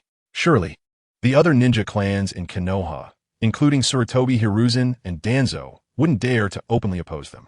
However, in response to Tsunade's question, Miyuki slightly raised the corners of his mouth and retorted, "Why must we become Hokage? Is becoming Hokage the only pursuit in life?" He then turned his gaze to Fugaku, Shisui, and Itachi, continuing to ask, "Is there anyone among you who wants to sit in that Hokage position?" Hearing Miyuki's words, Fugaku, Shisui, and Itachi exchanged glances and then collectively shook their heads. Fugaku looked at Miyuki and smiled wryly as he said, "I, long ago, lost that ambition. Not to mention the Hokage position, I would rather pass the position of the Uchiha clan leader to you right away." After saying this, he helplessly spread his hands, showing a hint of fatigue on his face. Fugaku, in fact, didn't have a strong desire for power. Just being the leader of the Uchiha clan was already giving him a headache. If he were to become the Hokage, the highest official in the village, it would probably drive him to lose his hair. He might even end up bald. And then there were Shisui and Itachi. Oh dear, they had absolutely no thoughts of wanting to be Hokage. Moreover, even if given the opportunity, based on their current situation, they were also lacking the ability to do so. While their strength was decent, when it came to intellect, they were far behind. They don't have that many complicated thoughts and calculations in their heads. At least at this stage, they're still too naive. This personality makes it unlikely for them to become politicians who are skilled at manipulation and intrigue. What about you? Just then, Tsunade, who had been silent, suddenly seemed to have made up her mind and continued to ask Mukimitsu. It seemed that she was determined to get to the bottom of things today, even if it ended up provoking Mukimitsu to the point of anger or even violence. She insisted on clarifying his views on the position of Hokage, even if it meant dying to understand. Mukimitsu, hearing Tsunade's persistent questioning, not only didn't he get angry, but couldn't he help but laugh. "Hami, hee, being Hokage does give you some power, but it also means working tirelessly for the entire village. When you think about it, it really doesn't seem worth it. In my opinion, this deal is not a good one." Mukimitsu slowly shook his head, showing a hint of disdain on his face, and then without hesitation expressed his true feelings. "To be honest, I really have no interest in the position of Hokage." After a brief pause, he continued, "Of course, if it's just to be a Hokage who only seeks pleasure and completely disregards the village's survival and development, that is also possible. But then, a serious problem would arise. I would be a Hokage who lacks popular support. Even if no one dares to openly oppose me out of fear of my strength, there would definitely be those who wouldn't let it go quietly, and various little schemes would inevitably continue. By then, although my abilities should be able to handle these troubles, it would still be quite annoying." At this point, Mukimitsu helplessly spread his hands and shrugged. These words truly reflected Mukimitsu's inner thoughts. He doesn't want to be the Hokage at all, besides being afraid of the trouble. There are 2 other reasons that he doesn't find convenient to tell Tsunade and Jeriah. First, he doesn't have a strong desire for power. In this extraordinary world where strength is everything, who would pursue power instead of martial prowess? Are you out of your mind? He has strength that is not used, which is different from having no strength at all. What Ming desires is invincible power. Power does not equal strength, but strength is indeed power. With strength, power will naturally follow. Ming has mastered power. He chose not to flip the table, but to play tricks with Sarutobi Hiruzen and the others, calculating against them. The idea behind this is simply to pass the time and relieve boredom, much like playing with a mouse. It's also like two people playing chess, where a master lets the opponent have the advantage of rooks and knights, making the game exciting. As long as Ming has enough strength, no matter what discrepancies arise in the situation, he has the ability to set things right. If it comes to it, then he would be forced to take action and flip the table. As for the second point, it's even simpler, because his system does not require him to do so. Ming just needs to change the content of the plot. Whether it is him or anyone else, it would be the same no matter who becomes Hokage. It's just about leading a dog to be Hokage. He continues to take rewards without any hesitation. So why would he want to seek trouble for himself? At this moment, Tsunade and Jeriah, who had been quietly listening, also basically understood Makim's true intentions. It turned out that this guy was just afraid of trouble. More importantly, in Makim's view, the effort required to become Hokage was simply not worth the rewards. He wouldn't engage in such a losing deal. Looking at Makim's indifferent attitude towards the Hokage position and seeing the relieved expressions on each other's faces, Tsunade and Jeriah couldn't help but smile at each other, feeling a sense of relief in their hearts. Makim's lips curled slightly, revealing a faint smile. But this smile seemed like a cold shower, mercilessly dousing their previously pleasant mood. He slowly said, also, even if I refuse to become Hokage and don't hold any position in the village, doing nothing every day, I can still, with my strength and the entire Uchiha clan as my backing, propose some not-so-excessive little requests to the village. For example, I want to enjoy life properly. Do you think the Hokage at that time would have the heart to refuse me? Upon hearing this, Tsunade's face, which had still held some semblance of smile, instantly became stiff, her smile seemingly frozen on her face, because she immediately grasped the deeper meaning hidden in Makim's words. As long as Makim still possessed such terrifying strength, then even if he was not the Hokage in the true sense, he could actually exert an influence even greater than that of the Hokage. He has not officially taken office in the village, so if he doesn't work, no one can say anything against him. But once he really speaks up and expresses his opinion, who would dare to easily ignore him? At this moment, Tsunade puts herself in the role of Hokage to think about the issue. When faced with matters related to Makim, and even involving the Uchiha clan, can one really not consider Makim's feelings and attitude? The answer is clearly no. After all, no one dares to easily offend someone with such power to overturn the table. With Makim, a top-level force more dangerous and controllable than tailed beasts, present, she simply cannot ignore Makim's feelings, nor can she afford to disrespect him over minor issues. Thinking this way, Tsunade's expression becomes very grim. If she thinks about it, doesn't that mean she, as Hokage, would be begging on her knees? At this moment, she realizes a chilling fact. If the position of Hokage is not held by Makim, then whoever ascends that throne will inevitably face invisible constraints and restrictions from Makim. Even if Makim himself has no such intention, his mere existence has become a Damocles sword hanging over the new Hokage's head. Just think about it. Which person in power would willingly allow someone like Makim to be under their command? This person's strength is unimaginably powerful, and no one can contend with him. His personality is stubborn and unyielding, and you can't just ignore him, especially when it comes to dealing with tricky problems involving him or his family. You have to consider his thoughts and feelings. In this way, what meaning does the so-called position of Hokage have? Even if she becomes Hokage, how can she freely pursue her ambitions and realize her ideals? This Hokage throne is like being shackled with heavy chains. Therefore, as long as it is not Makim who ultimately becomes Hokage, no matter who takes on this role, the days ahead will be fraught with difficulties. Tsunade's already not so pleasant expression instantly darkens, as if water could drip from it, and her bright eyes even show a hint of redness, clearly indicating that her emotions are on the verge of losing control. Makim's heart tightens suddenly, realizing that he may have gone too far in what he just said, and has provoked this hot-tempered Tsunade. What if this leads to Tsunade throwing down her responsibilities in anger and leaving the village? After all, the position of Hokage is not something anyone can just sit in. Aside from Tsunade, there are not many other suitable candidates. Although it is possible to pick someone from among the less qualified, getting them to willingly take on the position of Hokage would likely require considerable effort. Moreover, if someone else is really made Hokage, they would inevitably have doubts, Oh, clearly your Uchiha clan has such strong power, yet you refuse to take the position of Hokage. Instead, you push this role onto us. Is there some huge conspiracy or trap hidden within? Is there poison in the dung? In this way, Ming feels that he will definitely face a lot of trouble later, and just thinking about it makes him feel like he is going to lose his hair. At this point, Ming feels that he must stabilize these two key figures in front of him, convincing one of them to take on the heavy responsibility of Hokage to fill this vacancy. So, he quickly puts on a smiling face and says, Tsunade-senpai, please don't take it to heart. I was just casually saying that, purely as an example, you really don't need to take it seriously. However, Tsunade does not take his kindness into account and coldly replies, no, the example you mentioned is indeed vivid and illustrative, allowing me to see the severity of the current situation clearly. After saying this, her expression still appears quite complicated, and after shaking her head gently, she stops speaking. For a moment, the atmosphere becomes suffocatingly silent, and the others also discreetly close their mouths, not daring to easily break the silence. Then, time seems to freeze, and the air grows heavy. Tsunade-senpai, this Hokage position still needs to be filled by you. Almost simultaneously, another voice rings out. I still decide to take this Hokage position. These two statements hit the ground like heavy hammers, immediately drawing the attention of everyone present. The speakers are Ming and Tsunade, who surprisingly express the same wish in unison. For a moment, everyone looks at each other, their faces showing surprise.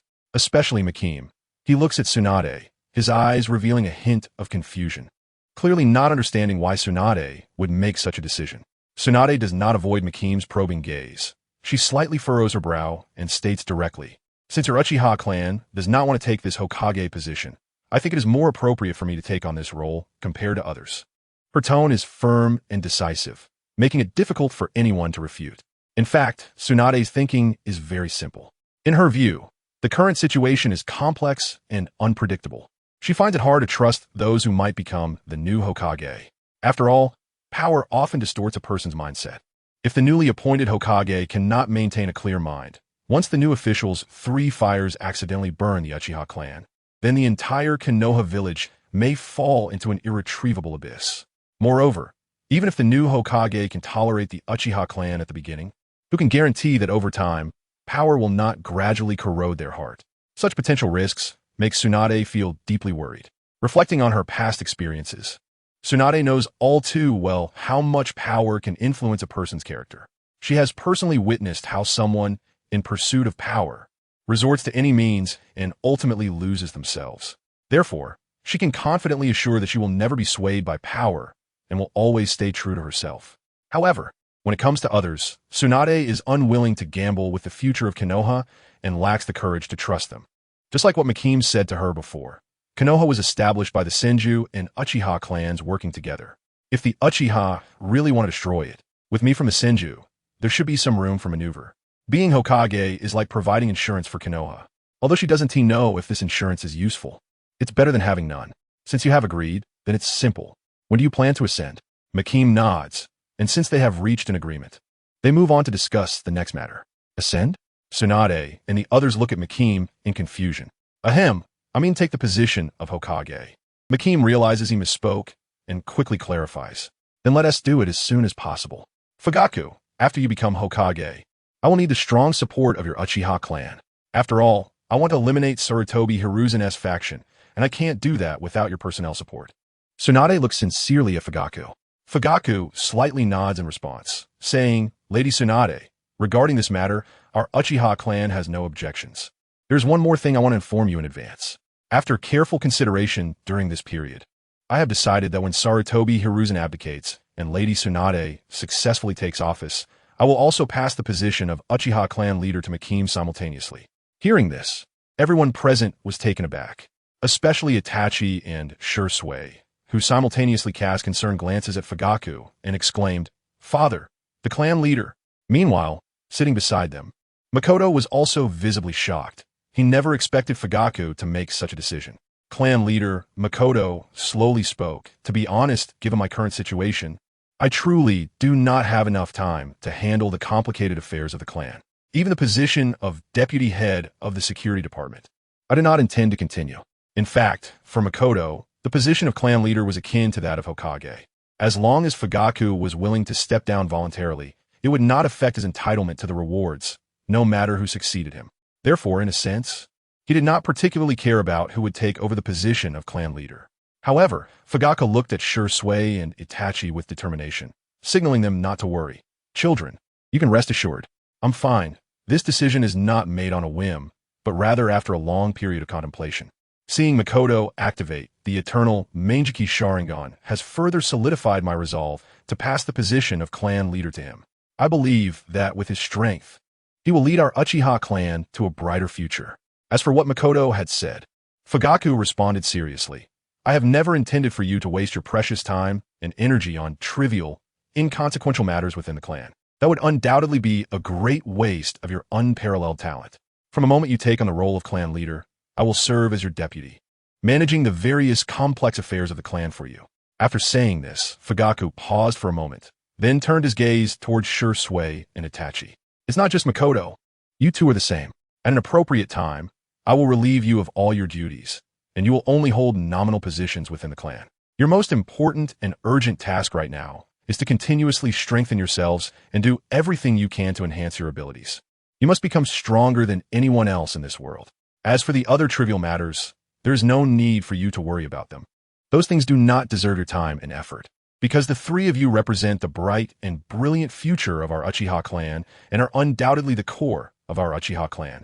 As the current clan leader of the Uchiha clan, Fugaku was well aware of how Madara obtained his eternal Mangekyō Sharingan.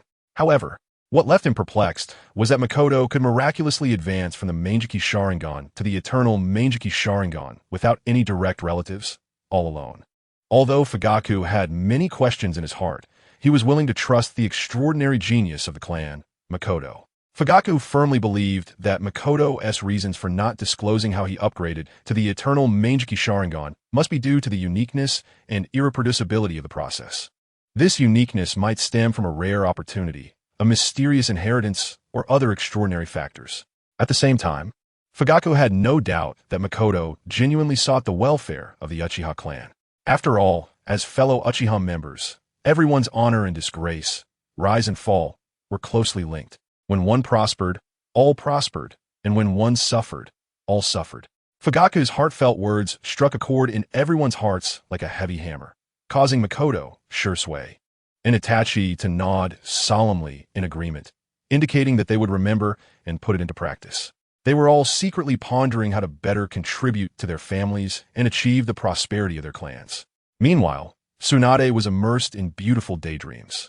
She imagined what a wonderful scene it would be if her Senju clan still existed and thrived as before.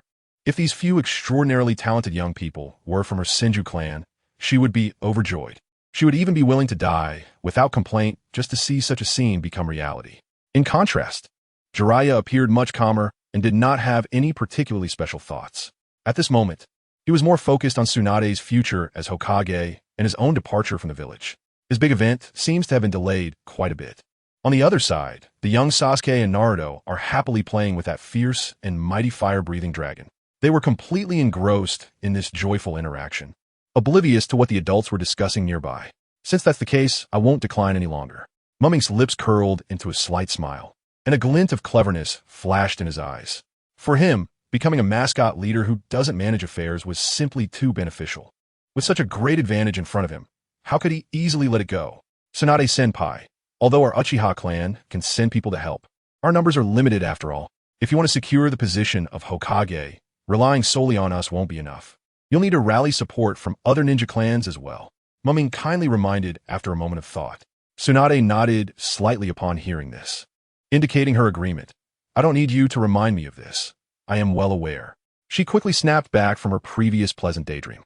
As an experienced ninja and leader, Tsunade's political acumen was not lacking, and she naturally understood such straightforward reasoning. So, Tsunade-senpai, when do you plan to assume the position of Hokage? Ming followed up with a question. After this explosion incident is completely resolved, of course, the sooner, the better. Tsunade replied with a serious expression. The village was currently in turmoil due to this sudden explosion incident, making it indeed not the best time to change Hokage.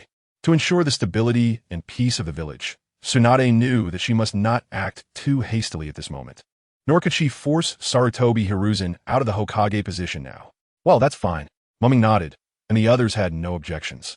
Everyone understood that the priority now was to resolve the immediate crisis. As for Sarutobi Hiruzen's opinion, totally unimportant, it could be directly ignored. He certainly wouldn't have any objections, even if he knew.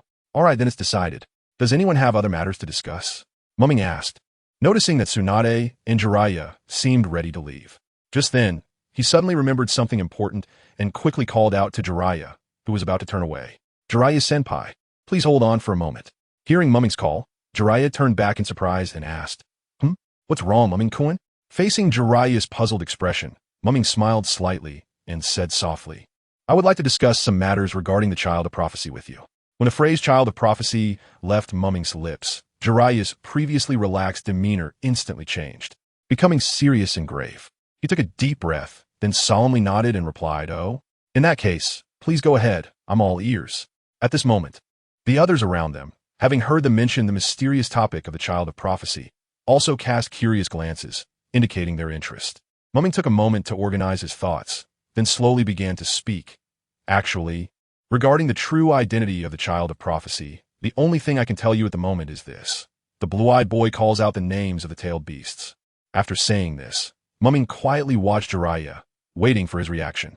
However, whether this riddle-like statement was truly valid, even Ming himself did not know. But the answer to this riddle was clearly Naruto, so tracing it back, the riddle must be correct. He had seen this line on a Naruto forum in his previous life from a user who seemed to be called Mo Lai Shi. The boss made a cameo. This suggestion was also given by him. Thanks to this boss for the inspiration. It saved a bit of brain power, and all bosses are welcome to give suggestions. What he means is that if he had the chance to travel through time, he would tell this to Jeriah and let Jeriah guess for himself. However, it seems that this netizen won't have that opportunity. But Ming can. In this lifetime, the reason he decided to inform Jeriah about this matter actually has multiple considerations. First, he feels that he needs to give Jeriah something to do. He can't just let that guy wander aimlessly around the ninja world all day. Second, this could improve Naruto's current situation and give him a relatively complete childhood in the days to come. Most importantly, while everyone else is working hard and dutifully, Jeriah is just enjoying himself, wandering freely in the ninja world. How can that be fair? The more Ming thought about it, the more unbalanced he felt. This situation absolutely cannot continue. So, he must find something for Jeriah to do to get him to focus. From now on, Ming secretly pondered. He would let Jeriah stay in the village and take care of the children and stop thinking about wandering around. Just the thought of someone enjoying life while he was working hard made Ming particularly uneasy. In his view, in this world, only others are allowed to work while he is idle. Upon hearing this strange statement, Jeriah couldn't help but frown and repeated. The blue-eyed boy calls out the name of the tailed beast. Then, he turned his gaze to Ming and asked, How did you come to know this? Facing Jeriah's inquiry, Ming hesitated for a moment before answering. This is a special ability manifested by my Mangekyō Sharingan, but I can't explain the specifics. Oh, by the way, there's one more thing I forgot to tell you. This phrase was spoken by Kaguya Otsutsuki herself. To grab Jeriah's attention, Ming specifically brought up this weighty name. However, Otsutsuki Kaguya? Who is that? At this moment, everyone present, including Tsunade, looked at each other in confusion, with no one knowing who this so-called Kaguya Otsutsuki was. There was no choice. Ming could only explain to them. Otsutsuki Kaguya actually has another widely known title, Sage of Six Paths. As soon as he finished speaking, the originally noisy scene instantly fell silent, as if time had frozen at that moment. After a while, someone seemed to come to their senses, as if waking from a dream, murmuring, So the real name of the Sage of Six Paths is Otsutsuki Kaguya? The speaker was Tsunade, her gaze revealing a hint of surprise and contemplation. On the other side, when Jeriah heard Mukai mention that this was said by the Sage of Six Paths, he couldn't help but feel a jolt in his heart, repeatedly muttering, The blue-eyed boy? The blue-eyed boy? Clearly, he placed great importance on this information. Meanwhile, Shisui, deep in thought, pinched his chin and murmured softly, Blue-eyed means green eyes, right? But I don't think I've ever really seen anyone with green eyes in my life. As he spoke, he couldn't help but shake his head, a look of confusion appearing on his face. However, after Shisui's comment, Jeriah seemed to suddenly realize something. He grinned and let out a laugh. This is great. Now that I know I'm looking for someone with green eyes, my target range has shrunk a lot. Thank you, Mukai. This information is really useful. Seeing that they had all been led astray by Shisui, Mukai shook his head helplessly, secretly sighing at how easily these guys could be misled. Just as Mukai was about to remind them, Tsunade, known as the medical sage of the ninja world, surprisingly took the initiative to speak. Don't celebrate too early, Jeriah. You should know that blue-eyed doesn't just refer to pure green eyes. In fact, blue eyes are also referred to as blue-eyed. Tsunade's words struck Jeriah and Shisui like a bolt from the blue, leaving them dumbfounded, frozen in place. Of course, this situation couldn't be entirely blamed on them. After all, the average education level among ninjas in the entire ninja world is only equivalent to dropping out of elementary school. Therefore, it's understandable that there might be a lack of comprehensive understanding regarding certain obscure or complex concepts and knowledge. After a while, Jeriah was the first to recover and quickly asked, Tsunade, besides green and blue, are there any other colors of eyes that could be called blue-eyed? Clearly, at this moment, Jeriah's biggest concern was how much work he would have to do next. Facing Jeriah's eager question, Tsunade gently shook her head and replied affirmatively. No, blue-eyed only covers the scope of green and blue eyes. After receiving Tsunade's clear answer, Jeriah let out a slight sigh of relief. Muttering to himself, that's good. According to my memory, there aren't too many people with blue eyes. Even if we add the condition of blue eyes, it's still much better than my previous aimless searching in the ninja world. Jeriah had always maintained a positive attitude, and when he heard that he only needed to add blue eyes, he didn't feel too much turmoil in his heart, not even a hint of disappointment. After all, this change was already a significant improvement compared to the various situations he faced before. However, just after Jeriah finished speaking, the entire scene suddenly fell silent again, as if time had frozen.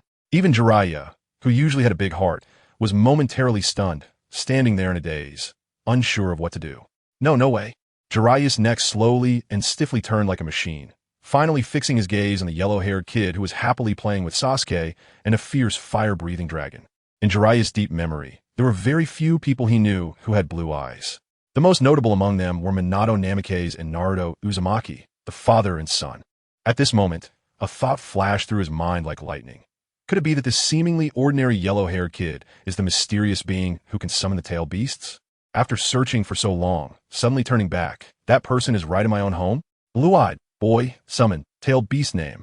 Jeriah couldn't help but murmur again, his voice low but filled with disbelief. Then, as if talking to himself, he continued to analyze. Actually, thinking about it carefully, this range is far less broad than I initially imagined.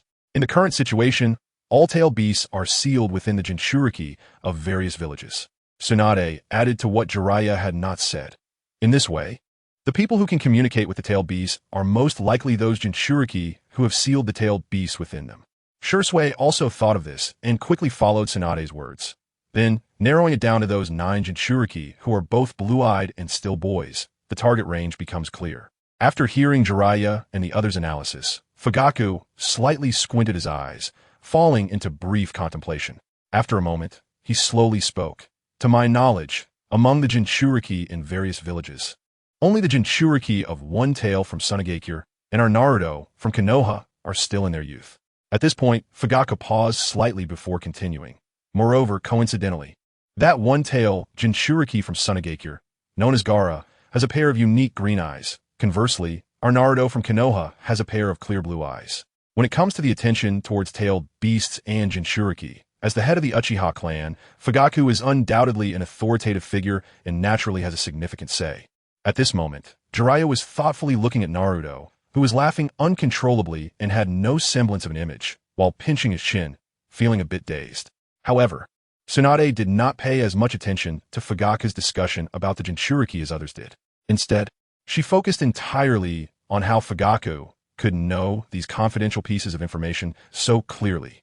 Tsunade furrowed her brows slightly, her sharp gaze fixed on Fugaku, and directly asked, Fugaku, how do you know these confidential pieces of information so clearly?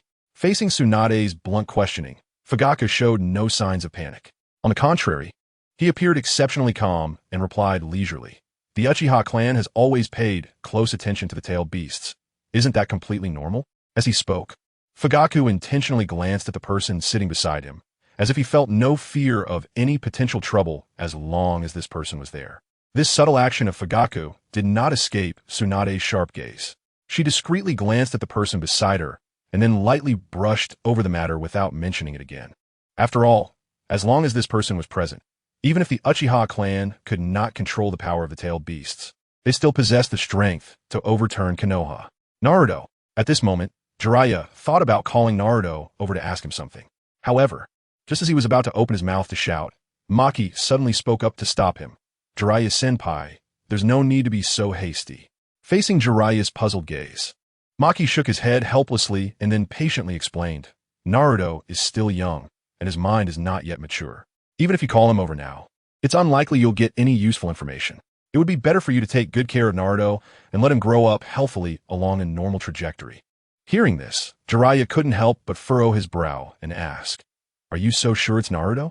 Although deep down Jeriah also recognized that Naruto was highly likely, he still had doubts compared to Maki, who already knew the answer. I would like to pose a question to everyone here. If we set aside Naruto and Gaara for the moment, and focus solely on the two-tailed beasts sealed within them, the one tail and the nine tails, which of these tailed beasts do you think possesses greater strength and abilities capable of causing significant events with far-reaching impacts on the entire ninja world? Maki said with a playful expression as he looked at everyone. His words were like a giant stone thrown into a lake, instantly creating ripples in the hearts of everyone present. Especially Jeriah, upon hearing this, felt an even stronger conviction deep inside that the child of prophecy was indeed Naruto. As for why Jeriah was not the slightest bit worried that Makamura might deceive him, the reason was quite simple.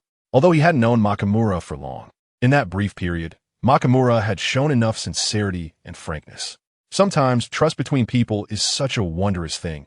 It doesn't require excessive explanations or solid evidence, but can be established simply through intuition or a tacit understanding. Just as people often have doubts about certain individuals or things for no reason, when they truly encounter someone trustworthy, that feeling of trust also arises naturally. This trust, you might say, has no reason. According to what Makamura just said, there is indeed a great possibility that the nine tails within Naruto could become the key-tailed beast that influences the fate of the entire shinobi world. Jeriah couldn't help but exclaim, looking at it this way, Naruto really is becoming more and more like the child of prophecy I have been desperately searching for. At this moment, not only Jeriah, but even Tsunade, Fugaku, and Shisui all turned their gazes towards Naruto. However, amidst all this attention, only Uchiha Itachi's gaze remained fixed on Sasuke. As if to him, only Sasuke was the most important existence. Alright, I've said all I needed to say. Since that's the case, what we need to do next is probably just quietly wait for the situation to develop, Makamura said with a slow sigh of relief, then smiled. Having finished what he needed to say, Makamura thought about slipping away quickly. However, upon reconsideration, he realized this was his own home. So, he changed his mind and decided to send the others away. Before long, Tsunade, Jeriah, and Fugaku left in succession. At this point, only Shisui and Itachi, who had been called by Makamura, remained in the room, along with the two little ones who stubbornly refused to leave and were happily playing with the Charizard. Did you call us for something? Shisui asked, looking at Makamura with a puzzled expression. Although Itachi remained silent, his eyes also conveyed the same question. After taking a deep breath, Makamura slowly said, in a few days, we will embark on a journey full of unknowns. In fact, Makamura's words were not just empty talk. I wonder if everyone remembers that Makamura had previously received a mysterious reward. Now, that conspicuous countdown has already passed half its duration, with the countdown reaching its halfway mark. Some key information about this mysterious reward began to reveal its true nature, like a lighthouse in the fog. Analyzing the clues presented so far, it turns out that behind that mysterious vortex lies a brand new world, filled with endless mysteries and possibilities.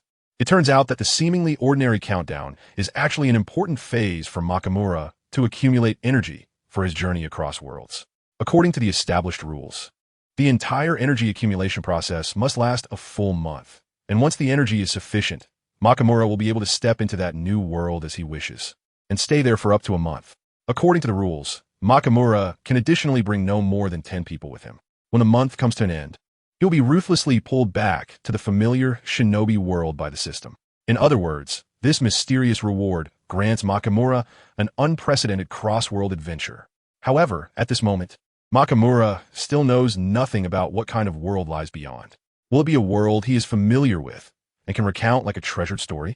Or will it be a completely unimaginable, alien realm that leaves him speechless? All of this remains a mystery. considering the uncertainties and potential risks of this journey.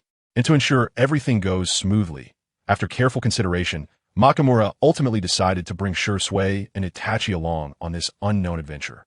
After all, in his heart, the principle that a triangle has stability also applies to teamwork. Traveling in a group of 3 not only allows for both offense and defense, supporting one another, but also enables them to face various challenges that may arise on the journey with their unique Sharingan abilities. Moreover, looking at the entire shinobi world, only Shisui and Itachi have earned Nakamura's deep trust among so many people. Their strength is unquestionable, and their loyalty is impeccable. With such capable partners by their side, this journey across worlds is bound to have a higher chance of success. An unknown journey? How long until departure?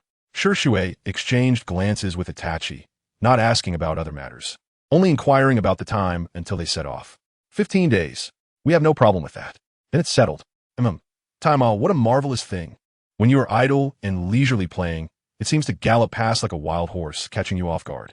However, some things are not easily forgotten with the passage of time. It has been a full 10 days since the shocking explosion incident occurred. During this long period, countless eyes have been anxiously waiting for the final investigation results. Now, this much-anticipated answer has finally surfaced. Unfortunately for the Uchiha clan, the so-called result appears to be more like a fog. Although the culprit seems to have been found by the Umbu ninjas, strictly speaking, their identity cannot be conclusively determined. The Umbu ninjas endured great hardships at the explosion site to uncover a small portion of human remains. These fragmented limbs and scattered body parts were pieced together with difficulty, barely forming a small part of body and 2 half femurs. More troubling is the fact that the head is missing, and no identifying markers or clues have been found.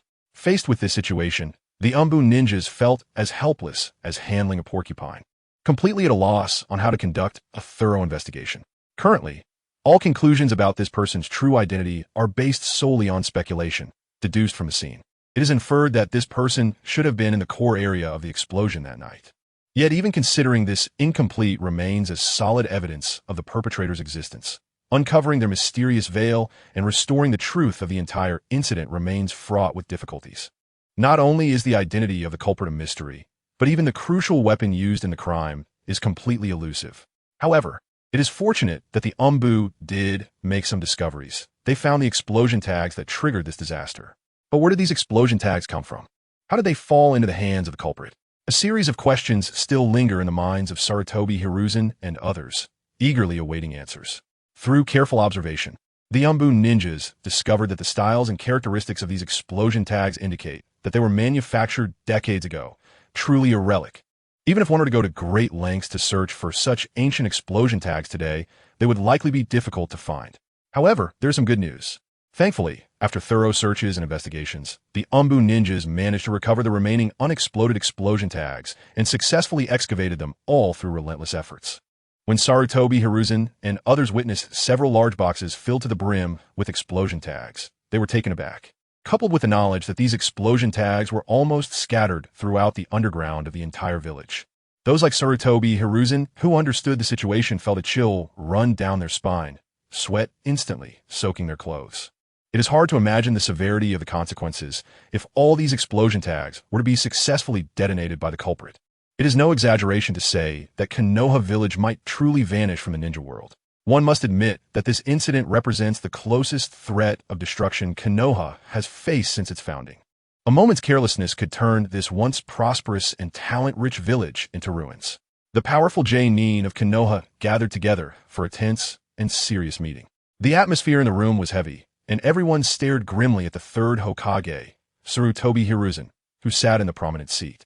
This explosion incident has brought tremendous loss and panic to the village, and as the Hokage, I cannot escape responsibility. The main responsibility lies with me. Therefore, I have decided to resign, Sarutobi Hiruzen said, lowering his head and speaking in a heavy voice. He is well aware of the severe impact of this explosion case, and his Umbu has not truly identified the real culprit. Therefore, he, as the Hokage, is bound to become the target of public criticism. Even worse, he cannot find anyone to take the blame for him. Now, Sarutobi Hiruzen and the Umbu he leads have become the primary suspects, bearing the pressure and accusations from all sides. There is no other choice. Sarutobi Hiruzen has to choose to resign gracefully. After intense discussions and considerations, the meeting ultimately reached a decision. Both the once-respected third Hokage, Sarutobi Hiruzen, and the Umbu leader Kakashi Itachi would resign in disgrace. As for the losses suffered by various clans in the explosion case, they could only helplessly accept their misfortune. In the midst of silence, Sarutobi Hiruzen slowly raised his head, scanning each person present, and then said in a deep voice, "Although I am no longer serving as Hokage, as a former Hokage, I still have the obligation to promote the stable development of the village. Next, I announce that we will begin the election for the new Hokage. According to convention, the election of the Hokage should be communicated in advance to the daimyo of the Land of Fire. However, at this moment, no one mentioned this matter. The gazes of everyone seemed to be drawn by a mysterious force, collectively focusing on the figure sitting beside Sarutobi Hiruzen's left hand, Tsunade. She sat gracefully and quietly in her chair, as steady as an immovable mountain. Her beautiful and resolute face showed no ripples, her expression calm like the still waters of a deep pool. Yet within this tranquility, there was an awe-inspiring, invisible authority. As long as Tsunade is present, if she intends to compete for the supreme Hokage position, there is no need for the daimyo's approval or permission. This is not baseless. It stems from her numerous exceptional qualities. Tsunade's own immense strength is beyond doubt. Furthermore, her prestige in Konoha and among the Konoha ninjas is unparalleled. Additionally, in terms of status, Tsunade, as a descendant of the Senju clan who founded the village, is the rightful princess of Konoha. All these reasons place her in an invincible position in the competition for Hokage. The daimyo is certainly aware of these circumstances, so he would never dare to have any objections to Tsunade taking on the role of Hokage. Even looking back to the past, such as when the fourth Hokage Minato Namikaze succeeded, the daimyo side essentially first discussed and confirmed candidates internally within the advisory council before reporting upwards, and then merely went through the motions to announce who the new Hokage would be. In other words, it was just a formality to give a heads up on the surface. Now, faced with the rightful desire of this Konoha princess to ascend to the Hokage seat, who would dare to interfere with this matter? Even the powerful daimyo of the Land of Fire would have to weigh the consequences. If the daimyo were to have any different thoughts, it would only indicate one thing. He is too comfortable in his position. At this moment, the entire conference room fell into a brief silence. The people sitting below exchanged glances, seemingly waiting for something. Then, Jeriah, with a smile on his face, slowly stood up. He looked around with a determined gaze. Under the watchful eyes of everyone, he spoke loudly again. As a member of Konoha, I believe Tsunade has the ability and wisdom to lead us forward. Therefore, I, Jeriah, nominate her to be the 5th Hokage. After saying this, he sat down. Seeing Jeriah so decisively state his position, those who were previously hesitant felt reassured. Everyone realized that Jeriah had clearly abandoned the idea of competing for the position of Hokage. Thus, those who had remained silent began to whisper among themselves. At this moment, everyone's gaze unconsciously turned to one person, Ming, because aside from Jeriah, the only remaining potential threat to the position of Hokage was him, the representative of the Uchiha clan.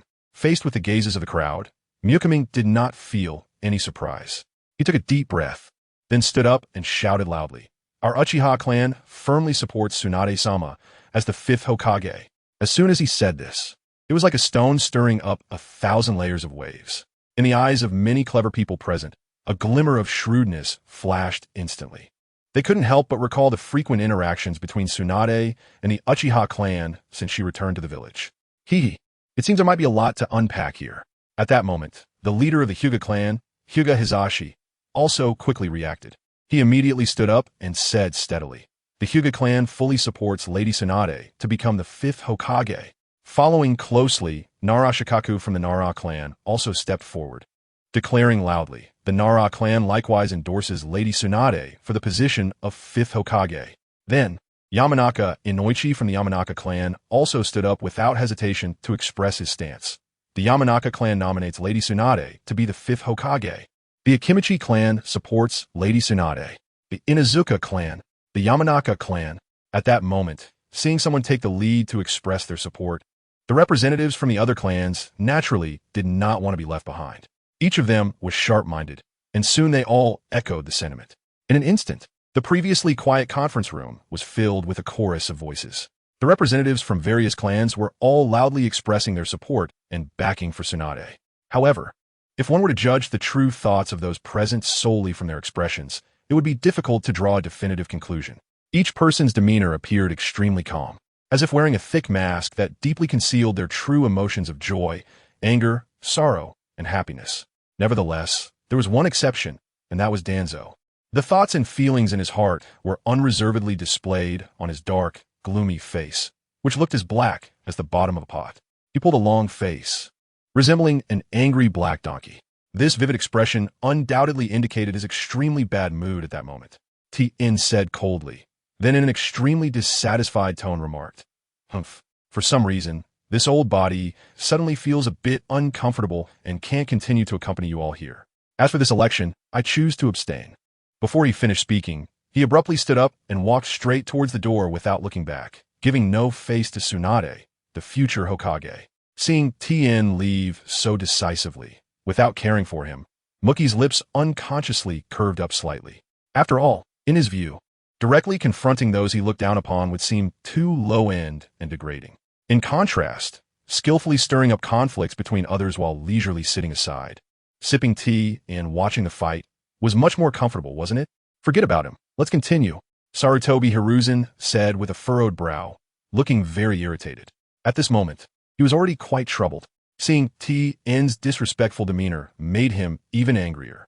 However, Sarutobi Hiruzen still suppressed his anger and did not say another word of nonsense. Instead, he turned around and continued to preside over this crucial election. It is known that according to past practices, the Hokage election should be a very serious and complicated matter. Usually, there would be multiple candidates participating in the election, and those with voting rights would need to select their most suitable leader through anonymous voting. However, this time, due to Jeriah and Uchiha Mookie's unexpected interference, everything became unusual. Now, the election of the 5th Hokage had directly turned into a public voting election. Even more unexpectedly, there was only one candidate throughout the election process. This situation was truly unprecedented, and everyone present felt surprised and puzzled. But in any case, the election had to continue. The voting finally came to an end, and the entire scene was exceptionally quiet, with all eyes focused on Sarutobi Hiruzen, who was presiding over the election. He took a deep breath and then slowly spoke.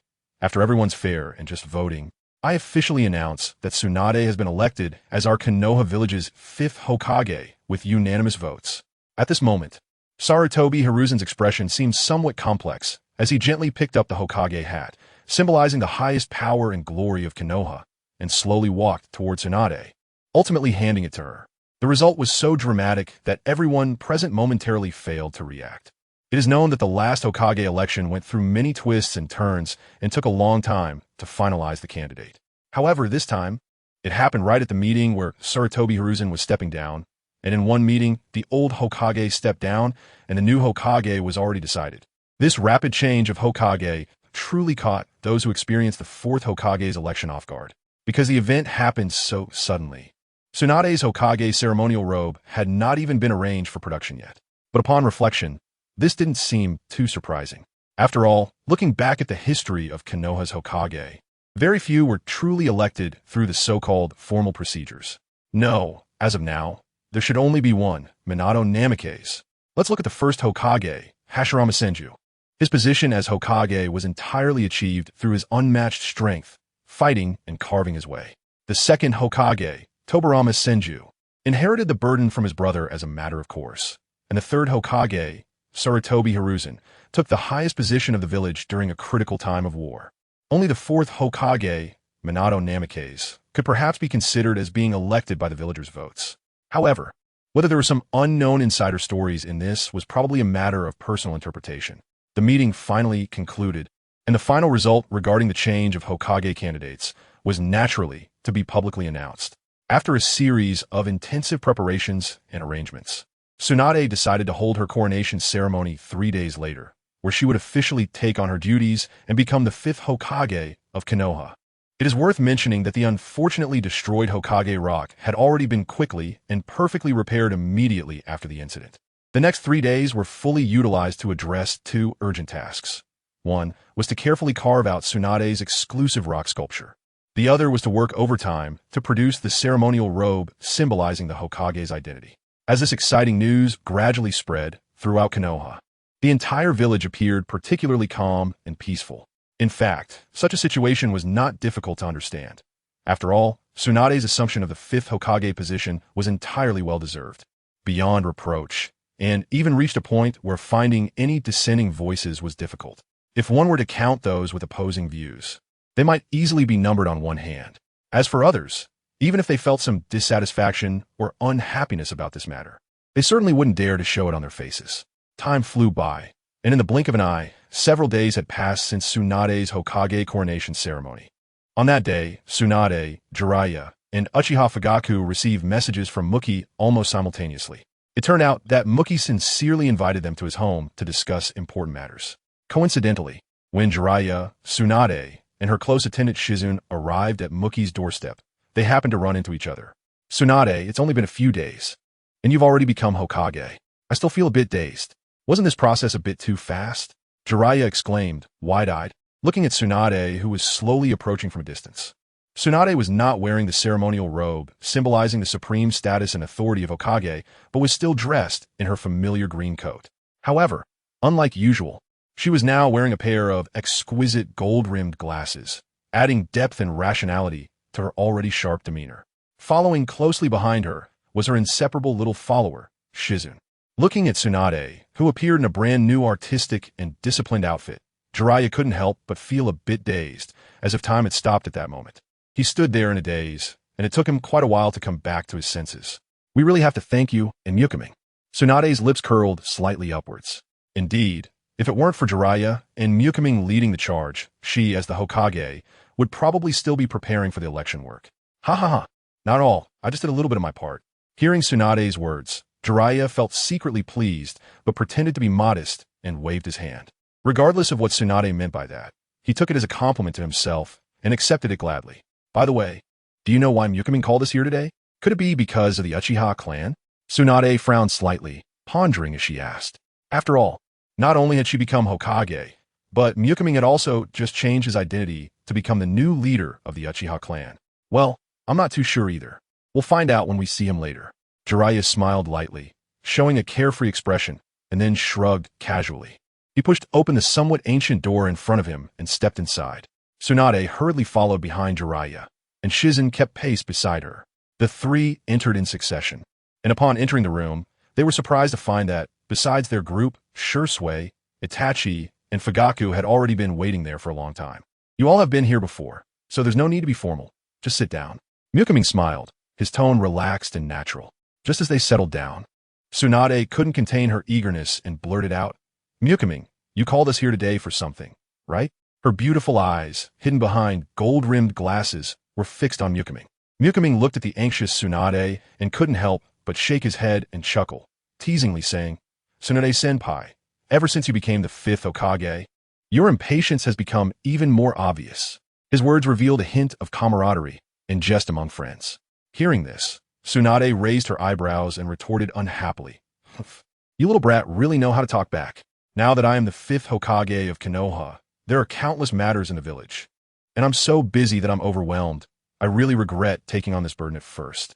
Saying this, she sighed lightly, and a trace of fatigue appeared on her face. In response to Tsunade's complaint, Ming just smiled and didn't intend to continue the conversation. He was all too aware of the difficulties that came with being Hokage. If he didn't understand the challenges, why would he refuse the position if it meant having a lot of power, but little responsibility? After all, while power may be tempting, the responsibilities that come with it are equally significant. "All right, hurry up and tell us. Stop keeping us in suspense." Jeriah looked at Ming with an eager expression, filled with curiosity about why Ming had gathered them. Ming looked at everyone's expectant and puzzled gazes, especially the curiosity reflected in Tsunade's eyes, shrugged helplessly, and then said straightforwardly, "Actually, there's nothing special. It's just that Shisui, and Itachi have something we need to go out for." As soon as he finished speaking, Fugaku couldn't wait to ask, "Going out? Are you leaving the village?" Ming nodded affirmatively. Fugaku then asked, "Where are you going? How long will you be gone? Will there be any danger? Is there a detailed action plan?" This series of questions came out of Fugaku's mouth like a rapid-fire barrage, fully displaying his inner worries. After all, these three were the future hope of the Uchiha clan. If something happened during their outing and they all ended up in danger, he would surely feel like he was on the brink of despair. However, Ming's next answer made Fugaku's heart, which was already hanging high, leap into his throat. Ming slowly said, I can't disclose exactly where we're going right now. As for the time, if everything goes smoothly, it will take about a month. As for the level of danger, I'm not too sure at the moment, but I estimate it shouldn't be too dangerous. And regarding the action plan, there isn't one for now. Hearing this response, Fugaku's eyes widened in disbelief as he asked again, Can't we just not go? Facing Fugaku's almost pleading question, Ming remained silent for a moment, then gently shook his head and said nothing more. Sigh. Fugaku let out a deep sigh and then closed his lips tightly. No longer speaking, but his eyes revealed a hint of worry and helplessness. Tsunade and Jeriah exchanged glances, seemingly catching a certain speculation from each other's eyes. Tsunade nodded slightly and then said softly, So, you called us here today, hoping that while you're away, we can keep an eye on the Uchiha clan? If so, I agree. Her voice was clear and firm, conveying a sense of reassurance. Jeriah immediately echoed, Yes, if that is the request, I will certainly take responsibility. After saying this, he even patted his chest to assure them. However, Ming gently shook his head and said softly, Well, there's indeed some consideration in that regard. But it's not the whole thing. The main reason I called you here in advance is to give you a heads up, just in case, after we leave, you might be unaware of certain situations and cause some unknown troubles or changes. Upon hearing this, Jeriah couldn't help but frown and ask, Unknown issues? What kind of unknown issues are we talking about? He looked at Ming with a confused expression, hoping to get a clearer answer. In response to Jeriah's eager questioning, Ming showed a somewhat exasperated expression and replied, Didn't I just make it very clear? Since it's called an unknown question, then naturally I don't know the answer myself. Am I supposed to be a prophet or something? After saying this, he glanced at Jeriah with a look akin to that of someone looking at a fool. Jeriah's face turned green as he exclaimed, Hey, Ming, that look is a bit rude, don't you think? Aren't you at all worried about Sarutobi Hiruzen and Danzo? Looking at Ming, who appeared completely relaxed, Tsunade furrowed her brows and asked. In truth, deep down, she had many complex emotions when facing the Uchiha, a long-standing enemy of her Senju clan. Upon hearing Tsunade's question, Ming's lips curled into a confident smile as he casually replied, To be honest, I really haven't been too concerned about them. His tone was unusually cheerful, as if he didn't take these two old fools seriously at all. Seeing the puzzled expressions on the faces of the few people around him, Ming could only shake his head helplessly and patiently explain, Think about it. Sarutobi, Hiruzen, and Danzo are not simply trying to weaken our Uchiha clan. Their real goal is nothing more than to either make us Uchiha obediently follow their orders and become pawns in their hands, or to completely make us disappear from this world so we no longer obstruct their views. At this point, Ming paused and scanned the crowd. Noticing Fugaku nodding subconsciously, Ming continued, Speaking of disappearing, that's even simpler. If we are gone, the Uchiha strength would be significantly weakened. So the question arises, if they take action now, they cannot achieve their goal of making the Uchiha disappear. Even if they truly lost their minds and took this opportunity to madly eliminate all Uchiha clan members in the village. As long as a few of us are still alive, there will always be hope for the Uchiha clan to rebuild. Ming stated with firm determination. He paused for a moment and then said, If this continues to develop by the time we return, those families that dare to attack the Uchiha will undoubtedly face our reckoning. At that time, we, the lone wolves with the Mangekyō Sharingan, will keep a close watch on them. In this way, the first to achieve the annihilation of a clan cannot possibly be our Uchiha clan. Therefore, anyone with even a little bit of sense would not dare to act against the Uchiha while we are away. After all, their objective has always been clear. It is not simply to take revenge on us Uchiha. Making a move in secret would only serve to anger us without any benefit to them. I believe that with Sarutobi Hiruzen's intellect, he wouldn't take action against us Uchiha at this time, and he would also prevent Danzo from stirring up trouble, as he cannot afford the consequences of such actions. Do you think my reasoning makes sense? As Makoto finished speaking, the surroundings fell silent. Tsunade and Fugaku both remained silent, seemingly pondering Makoto's words. Meanwhile, Jeriah beside them wore a thoughtful expression, muttering to himself, Oh, there's such a viewpoint. Hearing Jeriah's words, Makoto continued to add, That's precisely why I said that after we leave, the Uchiha shouldn't encounter any problems, but it's not a guarantee that there won't be any issues at all. This is why one must always be wary of those who think like Jeriah-senpai. Upon hearing this, Jeriah, who was still deep in thought, suddenly fell silent, a hint of embarrassment appearing on his face. One misstep, and he had become a counterexample. When are you planning to depart? Fugaku, who had been silent, finally couldn't hold back his curiosity before they were about to leave. Tomorrow, Makoto replied calmly after glancing at the countdown that others couldn't perceive. Hearing this answer, Jeriah couldn't help but furrow his brow, showing a look of confusion. Why the rush? Makoto shook his head slightly and explained, "It's not that I'm eager to act, but I specifically chose this time to inform you." Jeriah nodded helplessly, indicating his understanding, muttering, "All right then." Then, Makoto turned his gaze to Shisui and Itachi, solemnly instructing Shisui, "Itachi, make sure to gather at my house at 9 a.m. tomorrow." Understood, Shisui and Itachi replied in unison, nodding at Makoto. After everyone left one after another, Makoto slowly turned around and gazed at the system panel that only he could see. At this moment, his mood was somewhat complex, as the system panel displayed that he still had 4 precious lottery chances remaining. It made sense. The explosive incident that shocked the entire Konoha counted as one. Tsunade's early ascension to the Hokage position counted as another. Fugaku's voluntary abdication and Makoto's smooth election as the new head of the Uchiha clan each counted as one. Thus, these 4 achievements cumulatively earned Makoto 4 rare lottery chances. However, due to the numerous matters he had recently been occupied with, he had not found time to utilize these precious opportunities. Now, just before his departure, it was the perfect moment to enhance his strength, so he decided not to hold on to them any longer. System Lottery Draw All. Drawing the lottery. Congratulations to the host for obtaining the talent Stronger when facing strong opponents. Congratulations to the host for obtaining the talent Strength increases with healing. Congratulations to the host for obtaining the talent Limitless Physical Body. Congratulations to the host for obtaining the Weapon Spear of Piercing Thorns. Drawing 3 talents in a row made Makoto's heart tremble. I can actually draw talents? Not bad, not bad. He was very satisfied with these 3 talents. Apart from some top-tier treasures, such talents were the best things that could help him grow stronger. The talent Stronger when facing strong opponents. When facing a powerful opponent, one can break through their current limits, and their corresponding strength will increase accordingly. As the saying goes, stronger when facing strong. This is exactly what it means. The talent Strength increases with healing. This can be understood as a toned-down version of the Scion talent, which does not achieve the effect of doubling combat power upon recovery from injury. It only allows for a slight increase in strength. Having this is already good enough. Who needs more? The talent Limitless Physical Body unlocks your human genetic code, removing the level cap of your physical body, as long as you can survive. You can practice to your heart's content. The goal is to split planets with your fist or achieve a one-punch planet destruction. In summary, brother, practice with caution. Overdoing it can still lead to serious consequences. Although the descriptions of these talents were interesting, he was more interested in the talents themselves. As a few imperceptible red lights flashed by, Makoto felt some subtle changes in his talents. He simply clenched his fist, but felt no special sensation. Then, a crimson spear with special patterns appeared before him. The Spear of Piercing Thorns, a weapon that reverses the order of causality. At the moment this weapon is projected, the opponent's heart is pierced, and this result is created first. Since the heart is pierced, the cause of hitting the spear happens afterward. Without considerable luck, it can be said to be a move that guarantees certain death upon release.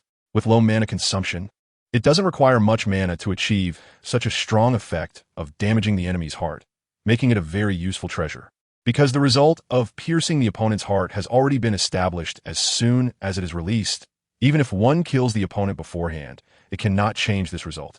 And therefore the trajectory of this spear cannot be cancelled. It actually has a guaranteed hit effect. Setting aside this amazing effect, just looking at the appearance of this spear is simply stunning.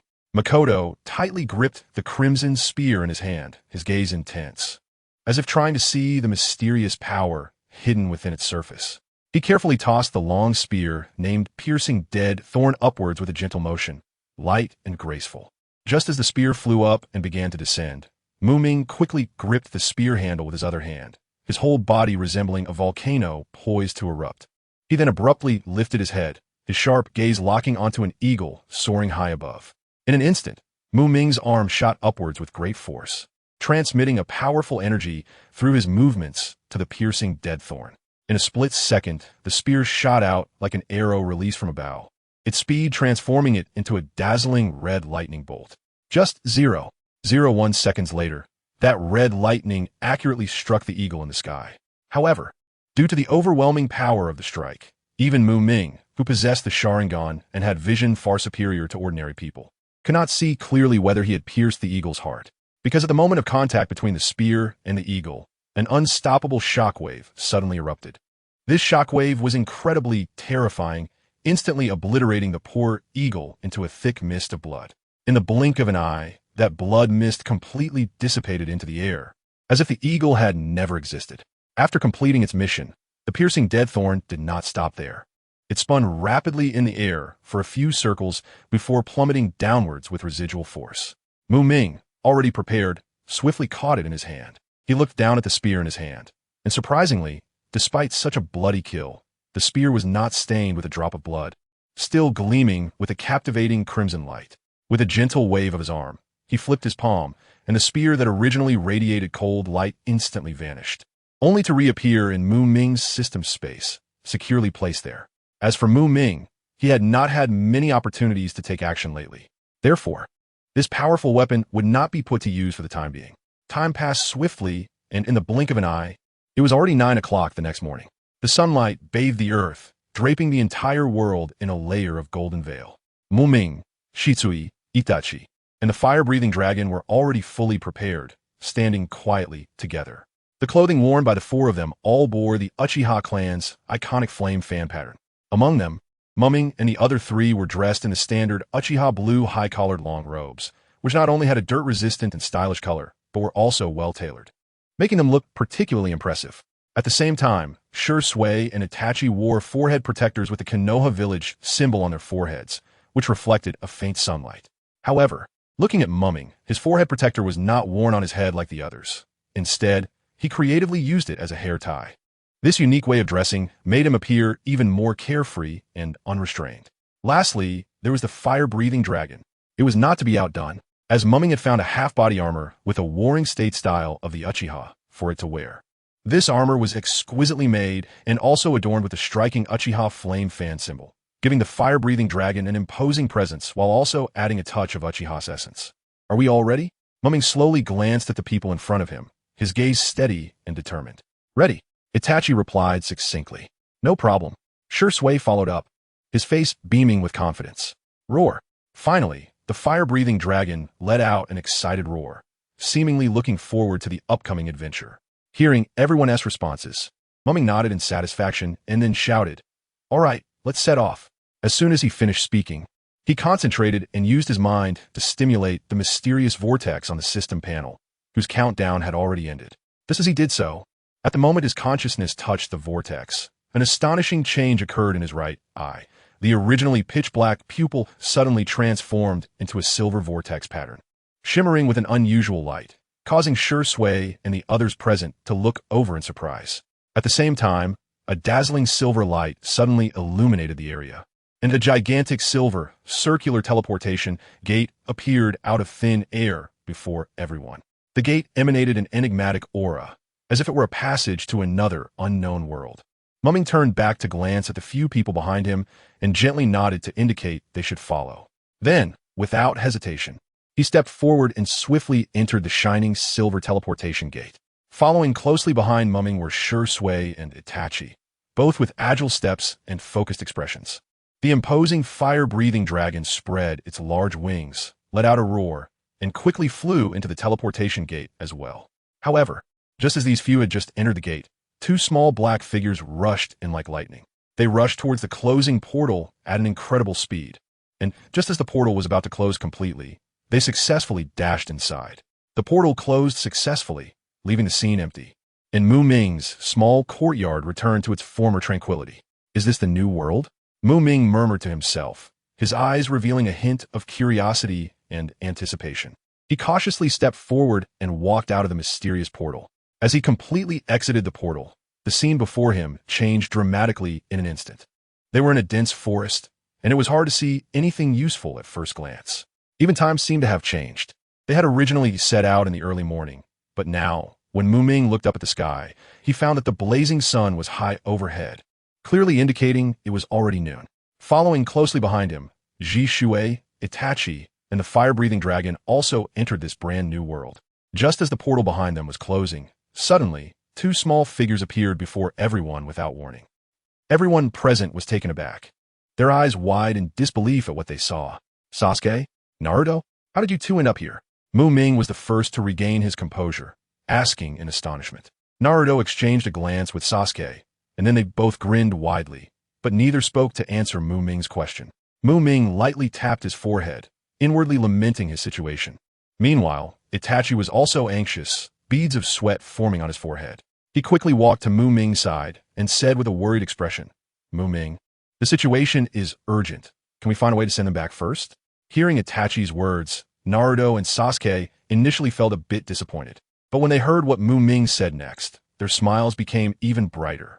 Ming shook his head and replied firmly, no, once this portal closes, it won't reopen for another month. Before Naruto and Sasuke could celebrate, Itachi looked at Ming. And Ming understood that Itachi wanted to ask if they could tell Sasuke and Naruto some things. So without waiting for Itachi to speak, Ming nodded first, indicating that it was fine to talk to them. Itachi then looked at Sasuke and Naruto seriously, saying earnestly, you two little ones, listen carefully. You must be obedient this time. This is not the ninja world. This is a completely new world filled with unknown dangers, and no one knows what might happen. If you act recklessly and encounter a crisis that is hard to handle, no one may be able to come to your rescue in time. So, do not act impulsively. You must follow orders in everything. No problem. Brother Ming, we will definitely be obedient. Sasuke and Naruto replied almost in unison, their voices loud and synchronized as they shouted at Ming.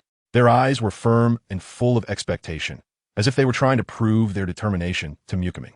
It was obvious that these two little guys understood very well who ultimately held the decision-making power here.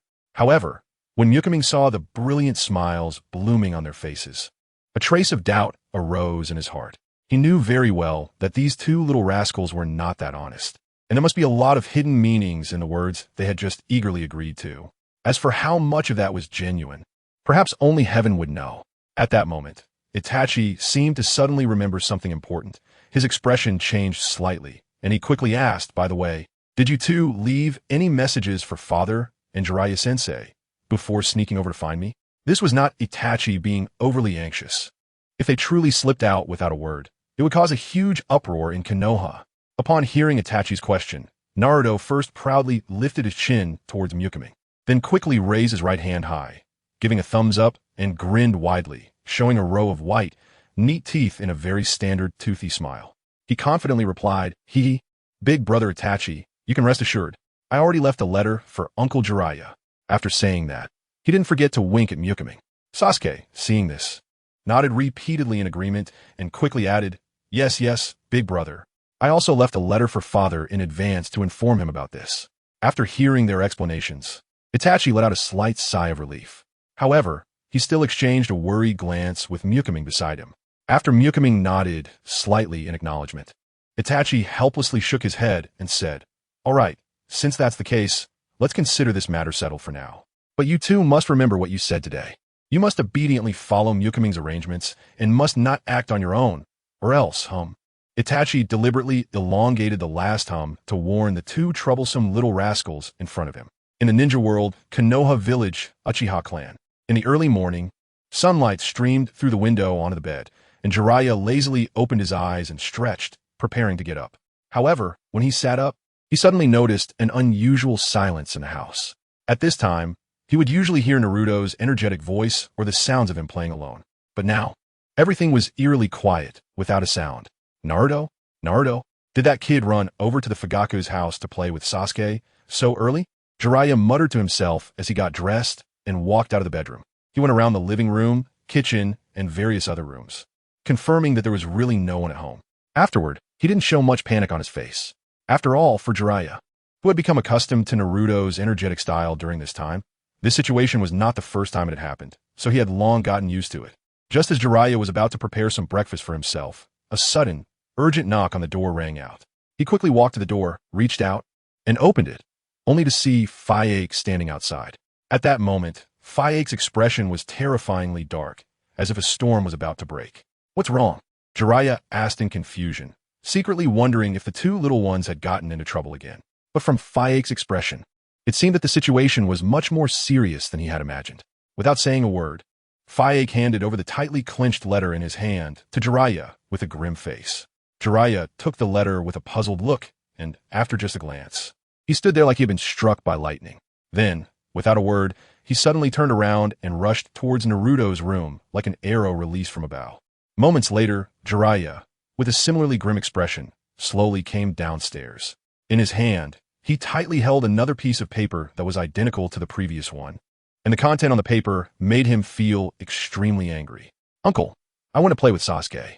Father, I want to find Onizen with Naruto." Jeriah desperately wanted to rush out, but was stopped in time by Fugaku. "Don't go, Jiraiya-senpai. The Nakamura house is empty right now." Fugaku shook his head helplessly. In fact, Fugaku was very aware of what Jeriah wanted to do. After all, not long ago, he himself had done the same thing. That's right, he had just rushed over from the Nakamura house. At this moment, the two men silently stared at each other, both able to read the deep helplessness and worry in each other's eyes. In the end, they could only sigh at the same time, as if releasing all the frustrations in their hearts with that breath. Then they turned and walked towards their own homes. At this moment, no matter how anxious they were, it was useless. The only thing they could do was to believe that Nakamura would handle everything well. The scene shifted to a brand new world. Ha ha ha ha ha. Naruto and Sasuke were laughing uncontrollably, without a care in the world. However, seeing the carefree demeanor of the two, Nakamura couldn't help but frown and said, "All right, you two can keep laughing, but when we go back, there's definitely no escaping a beating." Sure enough, as soon as Nakamura said this, the previously carefree smiles on Naruto and Sasuke's faces instantly froze. One could only say, Naruto truly was Naruto, despite hearing that they might get beaten when they returned. Naruto quickly returned to his normal self, waving his hand nonchalantly and saying, "Oh, what are we afraid of? We'll deal with the future when it comes. What's most important now is to have fun."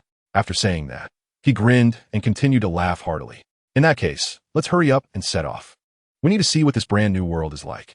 Nakamura thought to himself. He had no choice but to take the lead and walk with everyone towards the distant place where wisps of smoke were rising. The ninjas moved swiftly, their figures agile as they sped through the vast forest, and it didn't take long for them to emerge from it. Immediately, a small village of modest size came into view. It seemed they had arrived just in time for a meal, as the streets were sparsely populated with only a few passers-by. Suddenly, Itachi spotted an old man with gray hair intently sorting through his fishing nets not far ahead. He quickly approached the elder, planning to inquire about the situation. "Hello, sir. May I ask where this place is?" The old man, originally focused on his task, looked up upon hearing someone speak, and his expression suddenly became tense upon seeing Itachi and the others. "What do you gentlemen need?" he asked, while quickly glancing at the fabric of Itachi's clothes, realizing from their luxurious attire that they were not ordinary people. In an instant, a thought crossed the old man's mind. Neither he nor his entire village could afford to offend these individuals. "Please don't be nervous, sir. We really don't have any special requests. We just want to ask for directions," Itachi said, promptly repeating his question. "This is Blackbread Village," the old man quickly explained. "Blackbread Village?" Naruto repeated in surprise, while Sasuke struggled to suppress a laugh beside him. But he ultimately couldn't hold it in and burst out laughing. However, just as he laughed, he felt Itachi's helpless gaze upon him. Sasuke immediately stopped smiling, forcing himself to hold it back, but he turned red from the effort. Seeing his beloved younger brother like this, Itachi helplessly stepped forward, cleverly shielding Sasuke behind him. Sasuke understood and quickly hid behind his brother, continuing to laugh quietly. At this moment, Itachi stood aside, completely unsure of how to ask further questions. The old man also dared not dismiss Itachi and merely watched him, not knowing how to proceed. The scene fell into an awkward silence. Just then, the sharp-eyed Shisui suddenly sensed something unusual. He swiftly vanished using body flicker technique and reappeared moments later, holding a large white seagull, which was significantly taller than Sasuke. As everyone focused on the seagull, they noticed it was wearing a pristine white naval cap with a bright red bag hanging around its neck and a side bag on its back. This unique appearance stirred a sense of familiarity in Ming, as if he had seen it somewhere before. Seeing that the seagull had fainted, Shisui lifted it up and shook it a few times.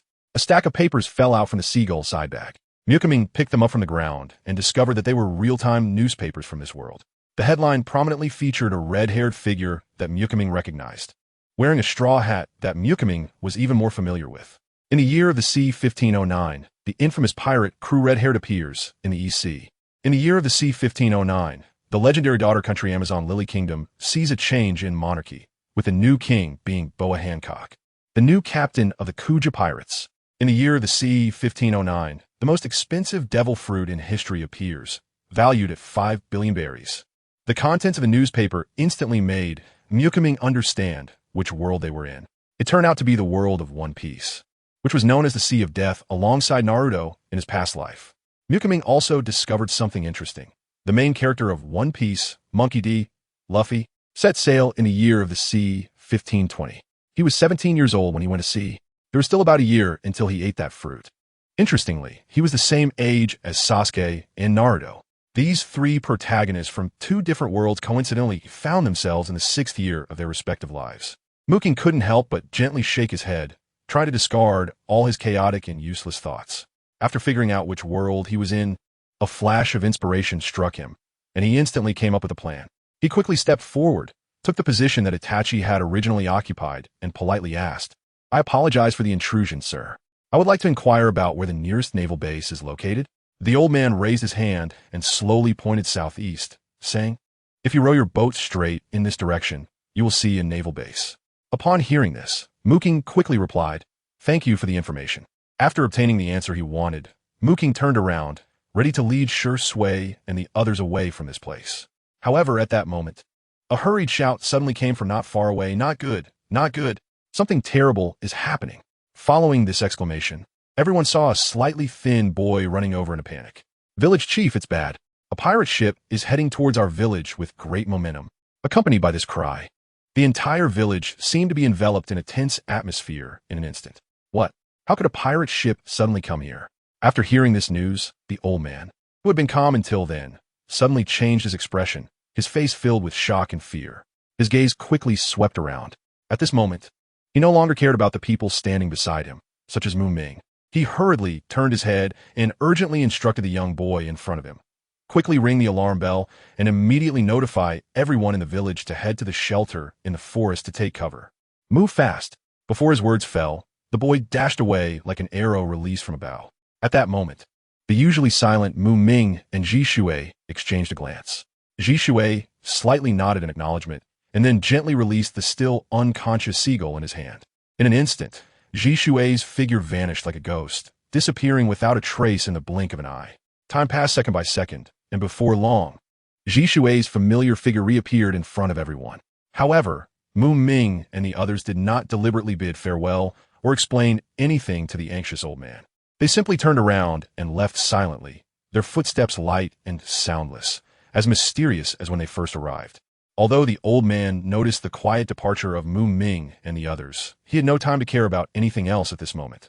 After all, the priority was to ensure the safety of the villagers' lives. So he could only silently murmur to himself, "Never mind, take care, everyone." However, not long after Ming and the others left, another boy with slightly curly hair came running from a distance, panting heavily. "Village chief." The busy old man did not hear the boy shout. The old man's expression was tense, beads of sweat rolling down his forehead. But he still forced himself to stay calm and continued directing the villagers to evacuate urgently. He appeared slightly hunched, but his hands waved in the air as he shouted loudly, "Everyone move faster. You can leave other things behind for now. Gather your valuables and food. And let the elderly and children go first." At that moment, a figure rushed in like the wind. It was the boy with slightly curly hair. As soon as the old man saw this boy, his brows furrowed tightly, and he inwardly exclaimed that it was bad. It should be known that their village had carefully arranged for several fast-running boys to minimize the potential damage from pirate attacks, with 3 boys in groups taking turns guarding the beach day and night, closely monitoring the pirates' movements. Each boy had a specific responsibility. One was in charge of relaying messages to the village in a timely manner. Another was tasked with sounding the emergency alarm at critical moments to inform everyone. As for the last one, no matter what happened, he absolutely could not leave the coastline by even a step. "What's wrong? Xiao, why are you in such a hurry to come over? Where are those vicious pirates now? What about Xiao-san? Where is he?" At this moment, the panting Xiao was flushed red in the face. Due to running too fast, his breathing became extremely rapid, and he stammered, "No, it's nothing. The pirates, they all." Seeing that the boy was so out of breath that he couldn't form a complete sentence, the old man had no choice but to quickly reassure him. "Xiao, don't worry. Take a few breaths before you speak. I really can't understand what happened with you speaking so incoherently. So the boy stood still, leaning on his knees, gasping for breath.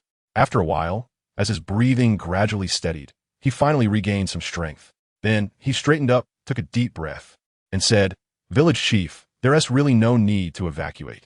That group of fierce pirates has all sunk to the bottom of the sea."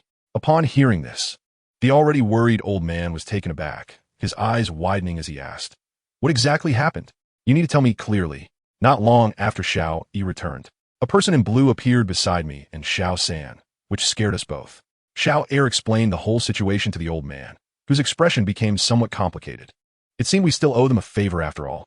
It turned out that Jishui's sudden disappearance earlier was to deal with that group of pirates. Let's rewind time a bit. Jishui's figure flashed like a shadow, and in the blink of an eye, he used the instant movement technique to reach the calm shoreline. His sharp gaze quickly swept around, and soon noticed two thin boys hiding sneakily behind a huge rock not far away, their eyes fixed on a tattered ship in the distance flying a skull flag. "Hello, I would like to ask you a question. That ship should be the so-called pirate ship, right?" Jishui suddenly spoke up, his voice not loud, but clearly reaching the ears of the two boys. The sudden appearance of Jishui startled the two boys, causing them to shudder all over and nearly cry out. One of the slightly calmer boys stammered in response, "Why, yes." After hearing this affirmative answer, Jishui nodded in satisfaction and softly said, "That's good." He then stepped towards the shore, his eyes fixed on the gradually approaching pirate ship, as if trying to see every detail of the ship through the layers of waves. Seeing Jishui walking calmly towards the sea, the two boys immediately panicked. One boy kindly reminded Jishui, shouting anxiously, "Hey, big brother, you should hurry and find a place to hide. Those pirates are ruthless, and it would be a huge trouble if they discover you." The other boy kept nodding. Clearly, these two boys saw the clean and delicate Jishui as a naive, noble boy who didn't understand the dangers of pirates. However, in response to the boy's kind advice, Jishui simply turned his head and showed them an incredibly gentle and kind smile, slowly saying, "No need to worry. Thank you for your concern. But I don't think I need to avoid those people." After saying this, Jishui once again cast his gaze towards the increasingly close pirate ship, standing firmly in place, unmoving, as if patiently waiting for something. At this moment, the other boy, who had been silent, finally couldn't help but tremble and ask, "Why you're not with those pirates, are you?" As soon as he finished speaking, the boy who had previously warned Jishui turned pale as a sheet, sweat beading on his forehead. Because if Jishui was truly in cahoots with the pirates, then their earlier actions might bring disaster upon themselves and their village. "You'll find out soon enough," Jishui said with a gentle smile, his tone calm and confident, as if he were completely unconcerned about what was about to happen. Hearing this, the faces of the two boys grew even paler, filled with fear and unease, unsure of what fate awaited them in their village. At that moment, the pirate ship drew closer, its dilapidated hull revealing a menacing appearance. Not to mention Jishui's powerful Sharingan. Even the two boys without special abilities could clearly see the group of pirates on the ship, chattering excitedly with fierce expressions. "It's time. Fire style, great fire annihilation," Jishui whispered, his gaze fixed on the approaching pirate ship, accurately estimating the distance between them. Once he confirmed that the ship was fully within his effective striking range, he acted without hesitation. In an instant, he completed the hand signs, his speed astonishing. This hand sign was the proud signature fire technique of the Uchiha clan. Immediately, a roaring flame erupted from Jishui's mouth, like a raging sea of fire, sweeping straight towards the pirate ship. The pirates, who had been laughing and completely unguarded, were stunned into silence by this sudden turn of events, their smiles vanishing without a trace.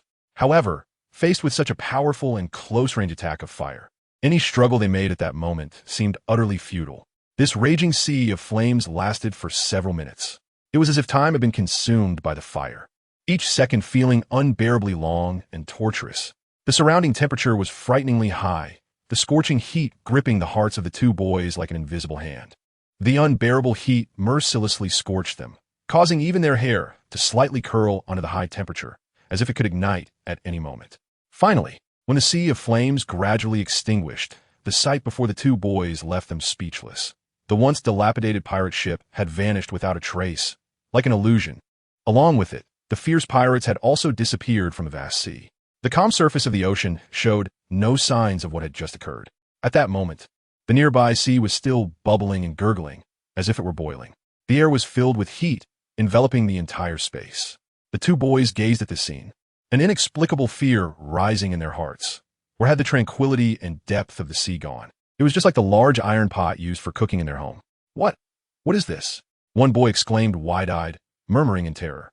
The other boy was already in a state of shock, mouth agape, but unable to utter a word.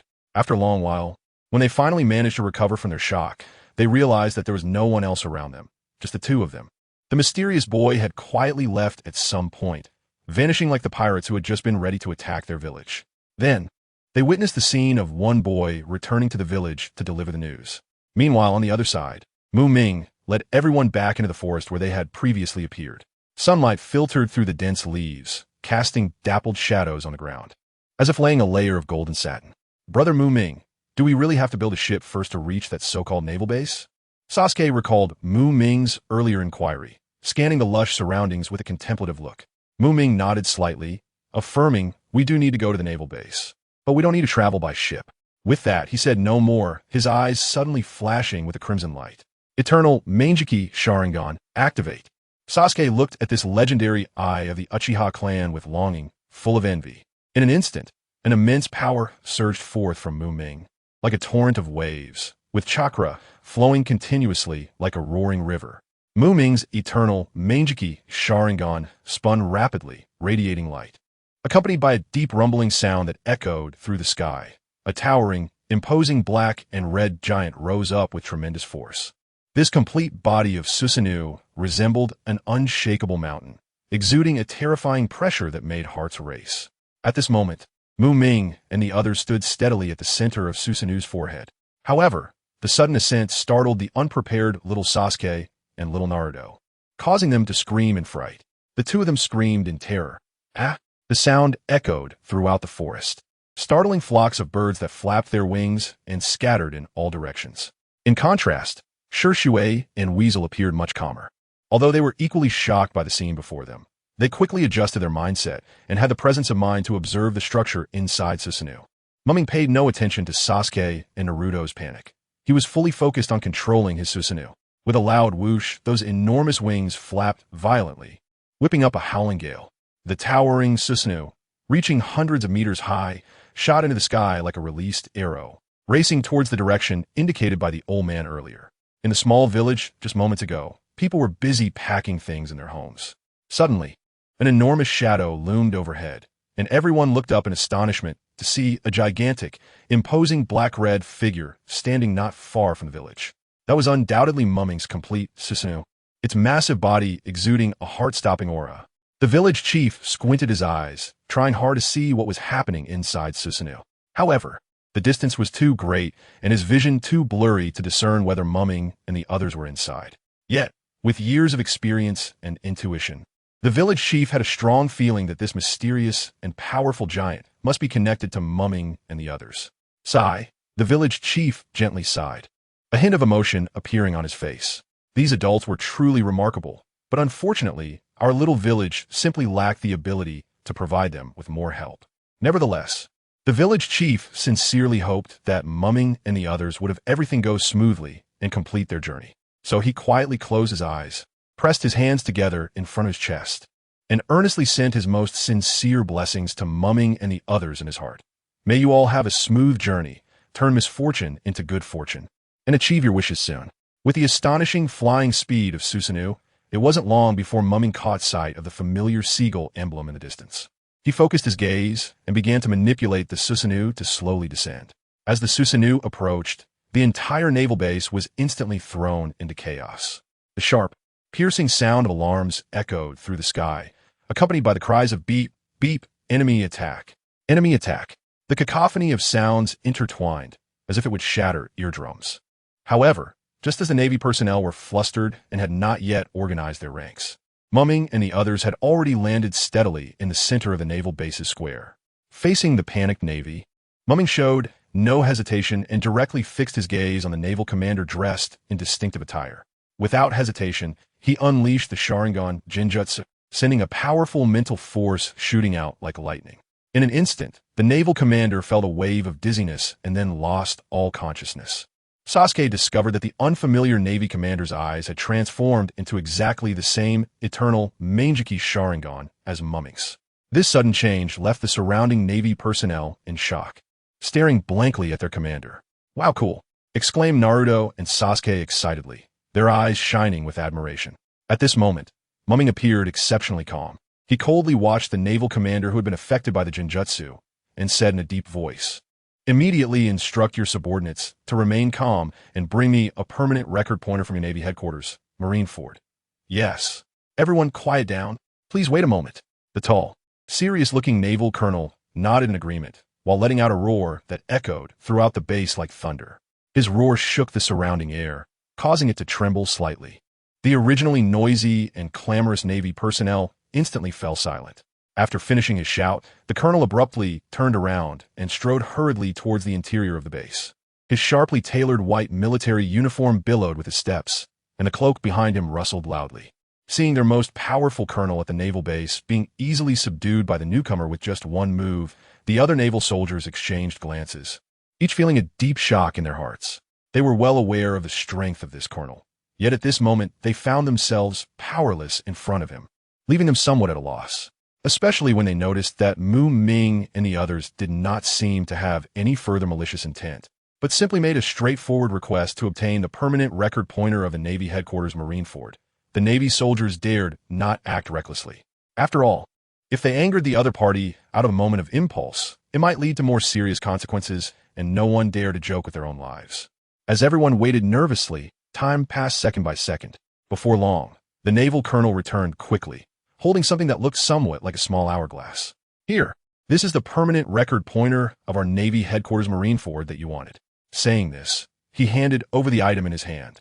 When Shisui and the others focused their eyes on it, they found that this so-called permanent record pointer had circular wooden pieces at both ends. These two circular wooden pieces were connected by 3 thin wooden sticks, making it look very delicate and unique. In the center of these 3 small wooden sticks was embedded a green circular glass ball. This glass ball was firmly fixed in the middle by the 3 small wooden sticks, shining brightly like a dazzling pearl. Through the transparent glass ball, one could clearly see a thin pointer suspended inside with fine threads. This pointer gently swayed within the glass ball, as if guiding people in the direction to move forward. Additionally, on the upper circular wooden piece, there was a carefully carved line of clear and eye-catching letters, Marineford. "Thank you. I will take my leave now."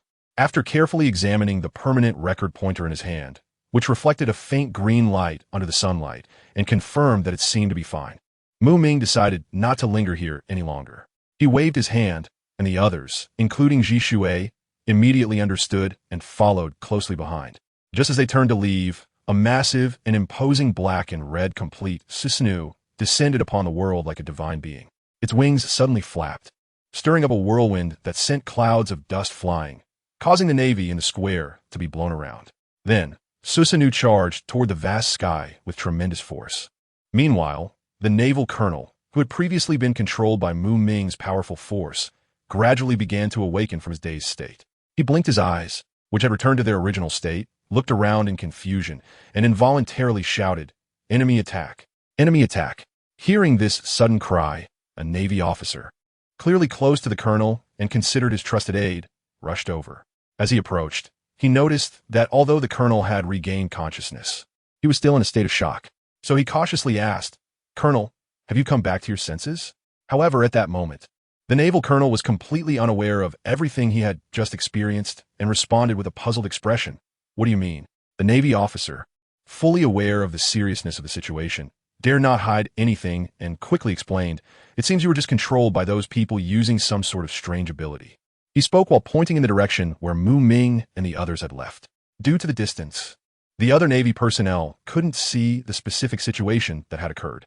However, because he was closer, he could clearly notice the subtle changes in the Navy colonel's eyes during the time he was being controlled by Ming. Faced with his trusted subordinate's remarks, the Navy colonel still appeared bewildered and confused, asking, "Can you be clearer? What do you mean I was controlled? What exactly happened?" The Navy personnel could only relay what he had seen regarding the changes in the colonel's eyes, as well as how the colonel had cooperated to provide the desired permanent record pointer for the Navy headquarters Marineford, along with his own speculations. The colonel furrowed his brow slightly, falling into a brief moment of contemplation. His gaze flickered as if weighing something important. After a moment, he finally made up his mind and turned to his subordinate beside him, sternly instructing, "Listen carefully regarding this matter. You must keep it to yourself and absolutely cannot reveal a word to anyone. Do you understand?" After receiving a definitive answer from his trusted naval officer, the colonel no longer hesitated. He hurriedly strode with powerful steps straight towards the naval base. Upon entering the base, he jogged quickly and soon arrived at the communications room. He swiftly reached for a phone bug and decisively dialed the number. Meanwhile, far away in the communications department of the naval headquarters at Vondo, the phone rang abruptly.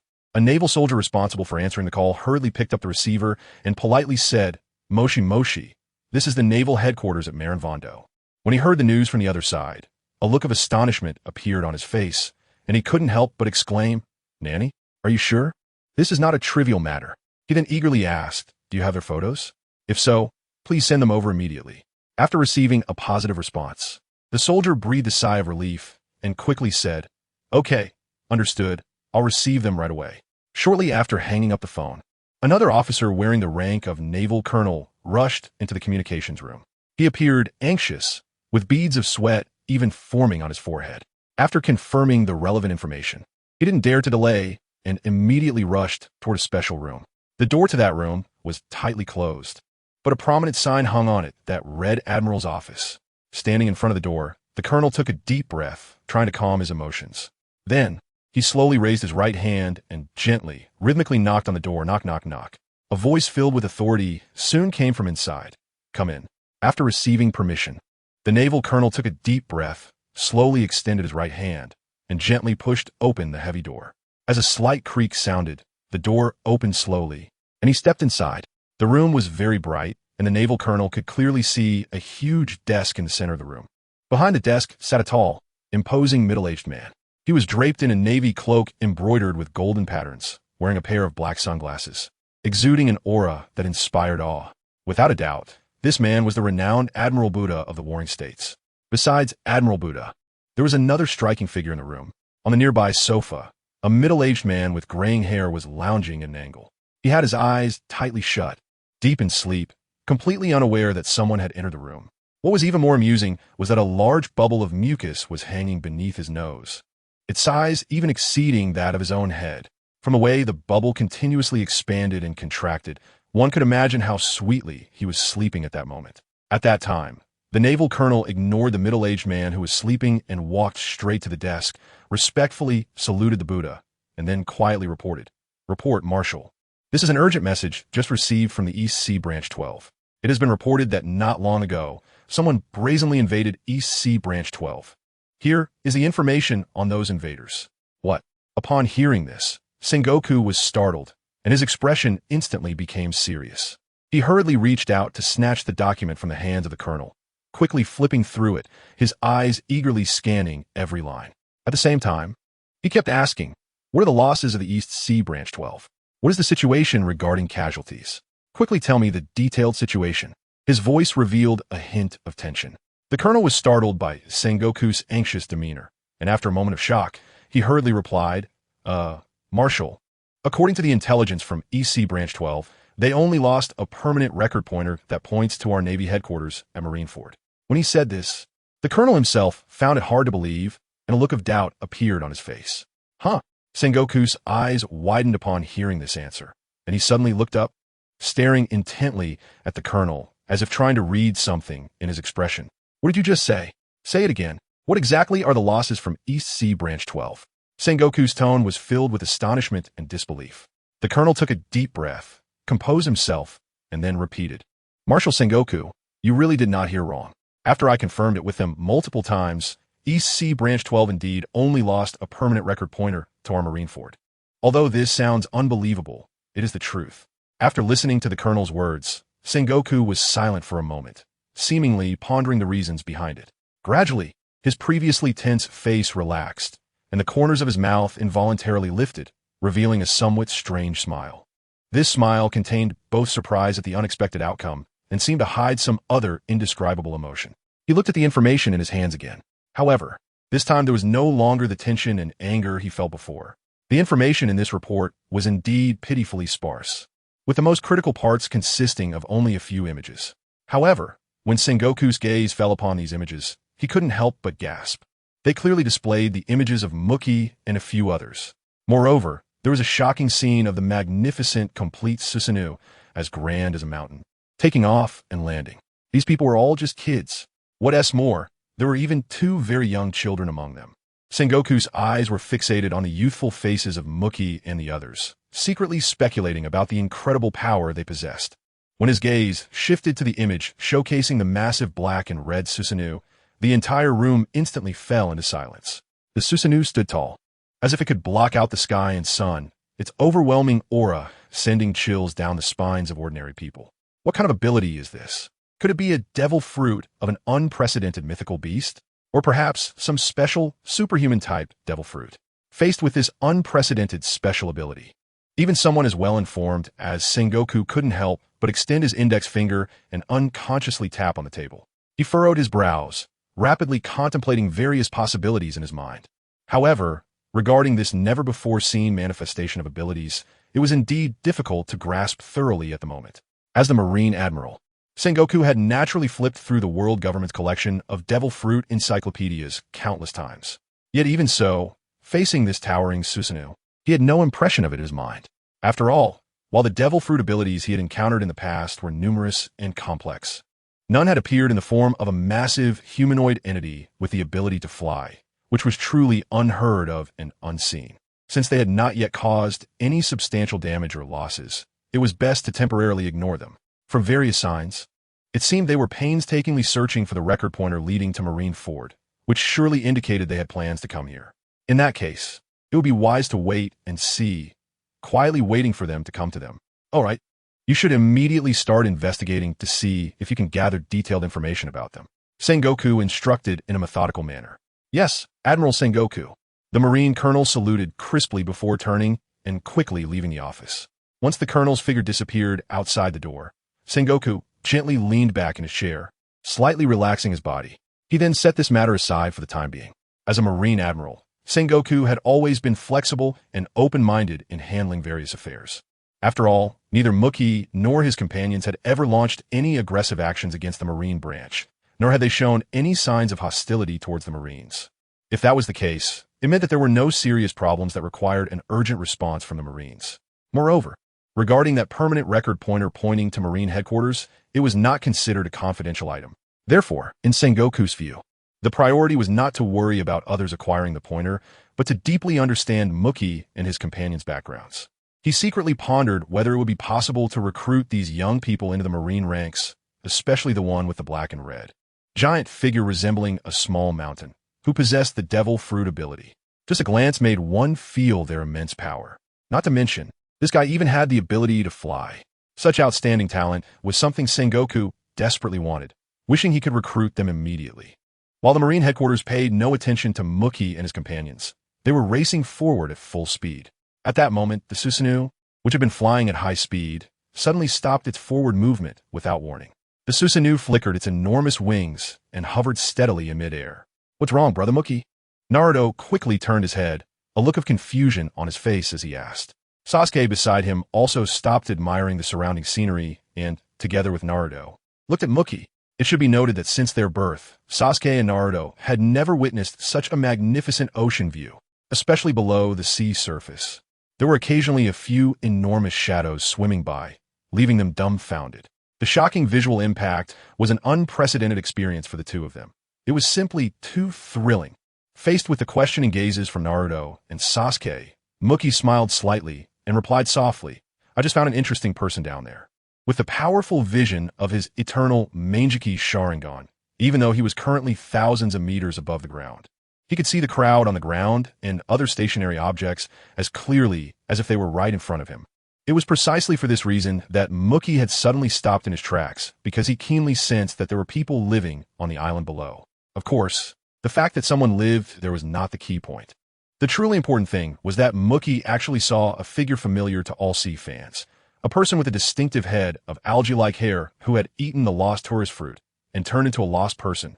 Where? I can't see it.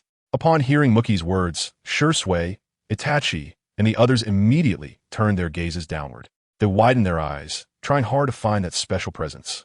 That child is really quite interesting, Shisui said as he and Itachi activated their respective 3-Tomo Sharingan.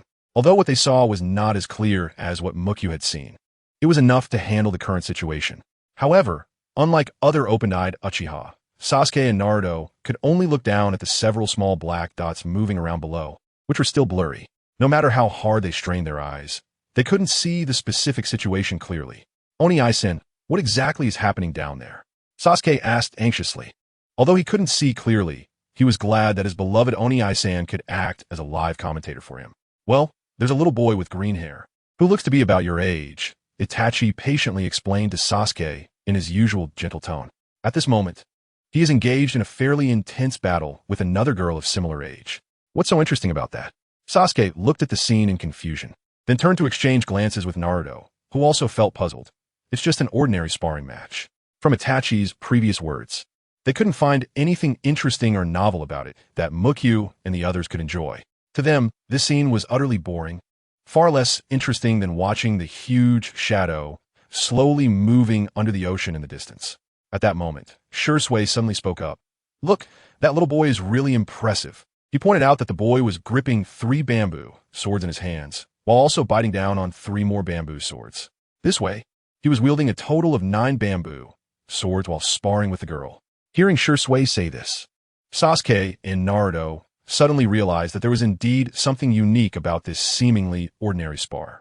At this moment, Naruto couldn't contain his curiosity and excitement, looking at Mangekyō with a pleading expression and said eagerly, Mangekyō and I, please, I really want to see what's happening down there clearly. I really want to see. Seeing Naruto's pitiful look, Mangekyō nodded slightly in response. All right. After receiving permission, Naruto instantly cheered and jumped up with joy, shouting happily, Yay! Mangekyō and I is the best. He danced around excitedly. As the Susanoo controlled by Mangekyō gradually descended, the figures below began to slowly come into clearer view for Naruto and Sasuke. At the same time, the detailed situation in the area below started to become clearer, as if a painting was slowly unfolding before them. Sure enough, it was just as Shisui had described earlier. The little boy was holding 9 bamboo swords in a jaw-dropping, peculiar stance, engaged in a rather intense spar with the little girl. The green-haired boy had 3 bamboo swords tightly held in his mouth, while his hands firmly grasped 3 more bamboo swords, standing there fully armed. Across from him was a similarly young girl, holding only 1 bamboo sword. However, the outcome of this seemingly imbalanced duel greatly surprised Naruto and the others. Unfortunately, despite the green-haired boy's overwhelming weaponry, once they actually clashed, Naruto and Sasuke discovered that the boy was completely no match for the girl holding just 1 bamboo sword. He was practically being dominated by her. This was truly a classic example of the underdog with more supplies. At this moment, as the enormous Susanoo in the sky continued to lower its altitude, the shadow it cast on the ground also grew broader. The 2 people who had been focused on their sparring and the surrounding onlookers naturally noticed this unusual situation above their heads. Who are you? A middle-aged man in a gray kimono raised his head and shouted.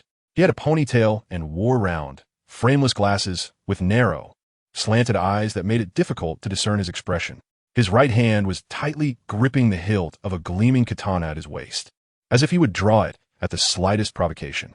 We're just a few passers-by, Mangekyō calmly replied, not wanting to create any conflict with Kushiru Shimazuki and the others. The descent was purely due to Naruto's strong request. Otherwise, he had no intention of coming down at all.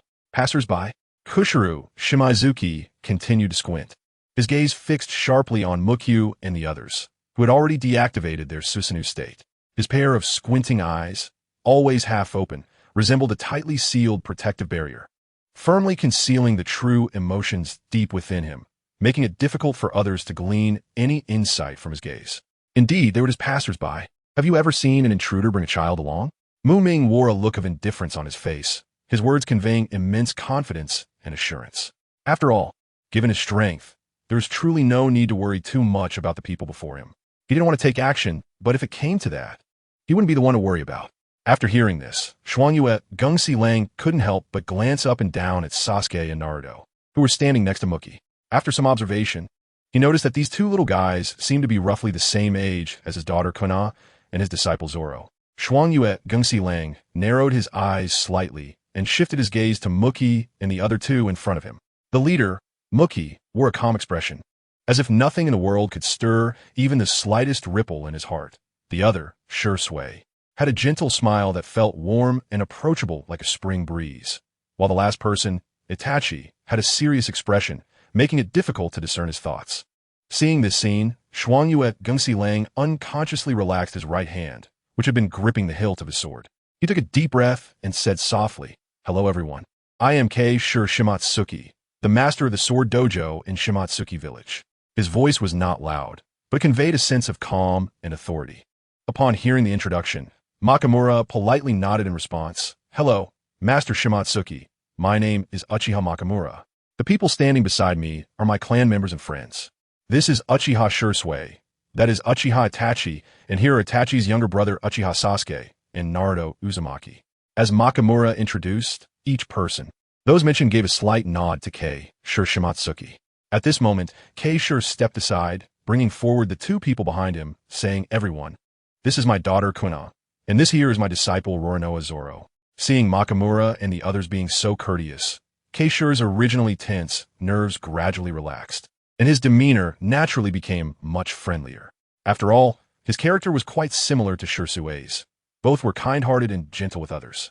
As Keishi spoke, Kuina shyly smiled at the crowd, while Zoro held 6 bamboo swords in his arms and had 3 more in his mouth, looking rather unruly.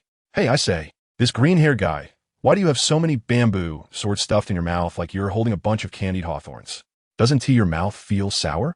Among the group, only Naruto, who was always cheerful and carefree, could speak so bluntly. It was clear who Naruto was referring to. As soon as Naruto finished speaking, everyone present couldn't help but cover their mouths and laugh, doubling over with joy. "Enough! Stop talking nonsense!" Zoro shouted angrily. The bamboo swords that were tightly clenched in his mouth suddenly lost their support and fell to the ground like a string of broken beads. Seeing this, Zoro quickly bent down to pick up the fallen bamboo swords. However, just as he reached out, a tragedy occurred. In his eagerness to pick up the bamboo swords on the ground, he completely forgot that he was still holding 6 more in his arms. The result was predictable. 2 more bamboo swords slipped from his grasp and fell to the floor with a thud. Now, instead of just 3 bamboo swords on the ground, there were 5, all lying haphazardly in a chaotic mess. However, Zoro was not one to be easily defeated. His mind was sharp. He quickly thought of a brilliant idea. He unhesitatingly refused Kuna, who was kindly trying to help, and then quickly threw all the remaining bamboo swords in his arms onto the ground. After that, he squatted down, nimbly organized the 9 scattered bamboo swords on the ground, arranged them neatly in order, and then hugged them all in his arms. After finishing all this, little Zoro stood up, displaying a proud expression on his face, and provocatively glanced at Kuna, who was covering her face and couldn't bear to look. Seeing little Zoro like this, even Sasuke Uchiha, who was nearby, couldn't help but be amused, the corners of his mouth slightly lifting to reveal a faint smile. As for our classmate Naruto, he was even more exaggerated, laughing so hard that tears were about to flow out, slapping his thigh and pointing at little Zoro, loudly shouting, "Ha, you're killing me. You're really too funny, green-haired guy. Hey, listen up, yellow hair. I'm not some green-haired guy. I have a name, so remember it well. My name is Roronoa Zoro." The slightly small-statured little Zoro shouted loudly at Naruto, his face flushed. Naruto looked at little Zoro, who was serious, scratched his head, and responded with a smile. All right, got it, Roronoa Zoro. That is quite a long name you have." At this moment, Naruto put away his usual mischievous demeanor and appeared particularly easygoing. Seeing this, little Sasuke couldn't help but curiously ask, "In that case, why do you have so many bamboo swords, Zoro?" He pointed to the pile of bamboo swords on little Zoro's back, a look of confusion on his face. Hearing this question, little Zoro answered loudly without hesitation. "Humph, do I even need to say? It's of course to defeat that annoying Guena." As he said this, little Zoro tightly gripped one of the bamboo swords in his hand, as if about to rush out and duel someone. Then, as if remembering something, he slightly lowered his head and murmured to himself, "Damn it, so far, I've challenged her a full 2,000 times, and I haven't won even once. But I will never give up. One day, I will definitely defeat her." He still remembers that Queen once said, "Even if you have 2 swords, if you're weak, you're weak. A defeated opponent should just shut up." Since then, little Zoro abandoned the idea of using words. If 2 swords weren't enough, then he'd use 3. Thus, Zoro's three-sword style officially made its debut. Having more weapons means you can win? Sasuke's words made little Zoro's face turn red instantly, because, despite using 3 swords, he still hadn't beaten Kuina, who used just one. Talk all you want. I will definitely win one day. Just wait for my 2001st challenge, Kuina. Seeing little Zoro's breakdown, Sasuke skillfully changed the topic. The upcoming 2001st? What a coincidence. Ming squinted slightly, pondering to himself. To be honest, he couldn't remember when exactly Kuina had passed away. However, there was a crucial time point in the story between Kuina and Zoro.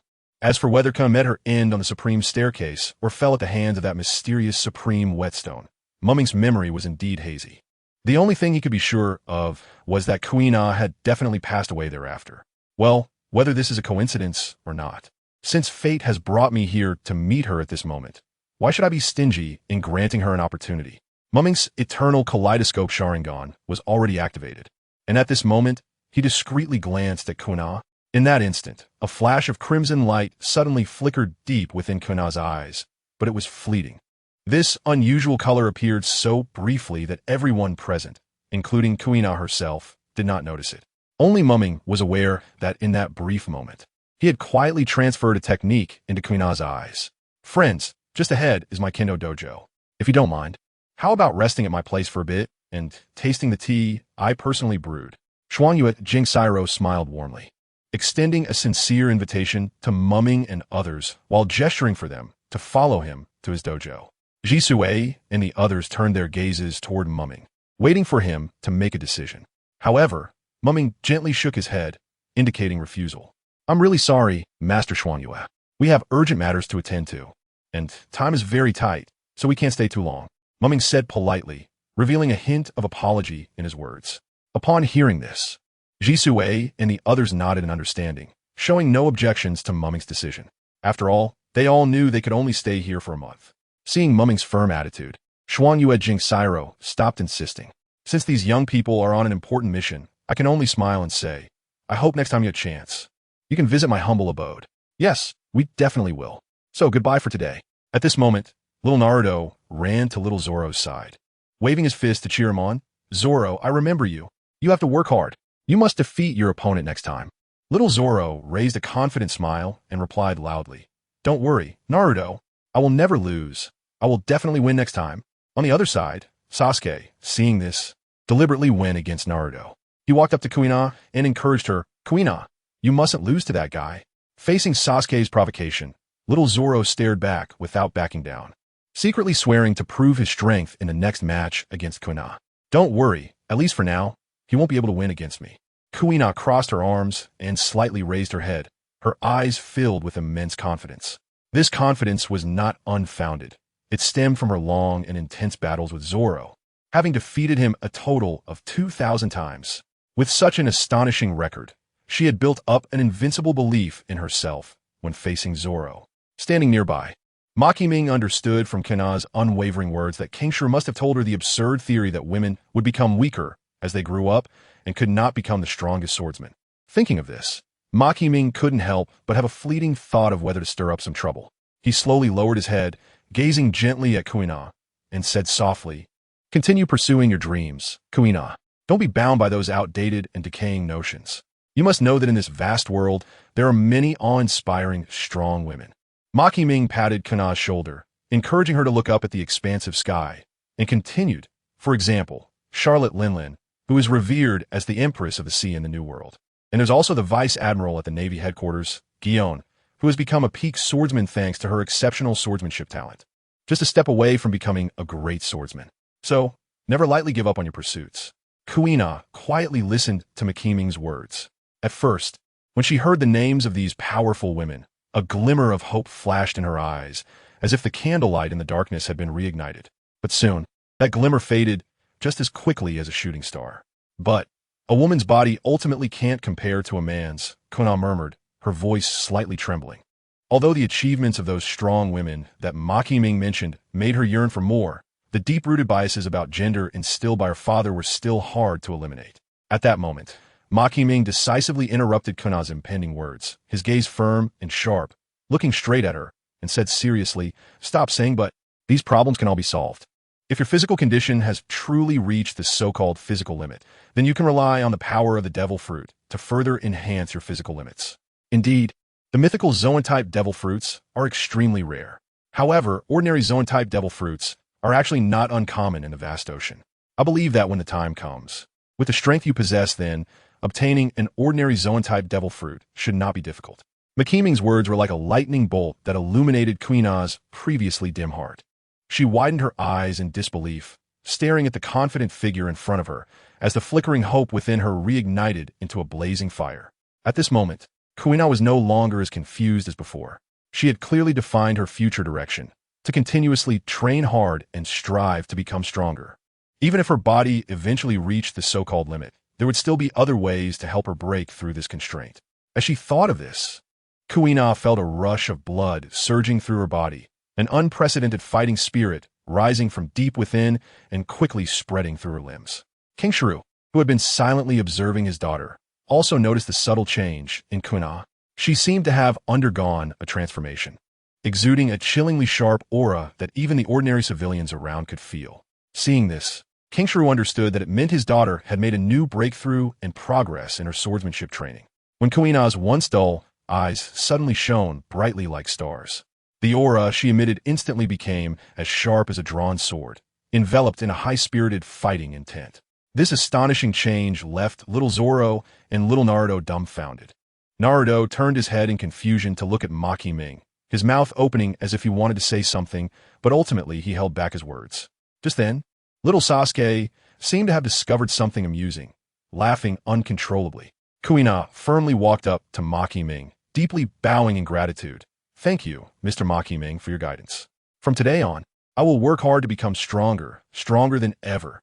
In the future, when people mention strong women, my name, Kuina Shimizuki, will definitely be among them."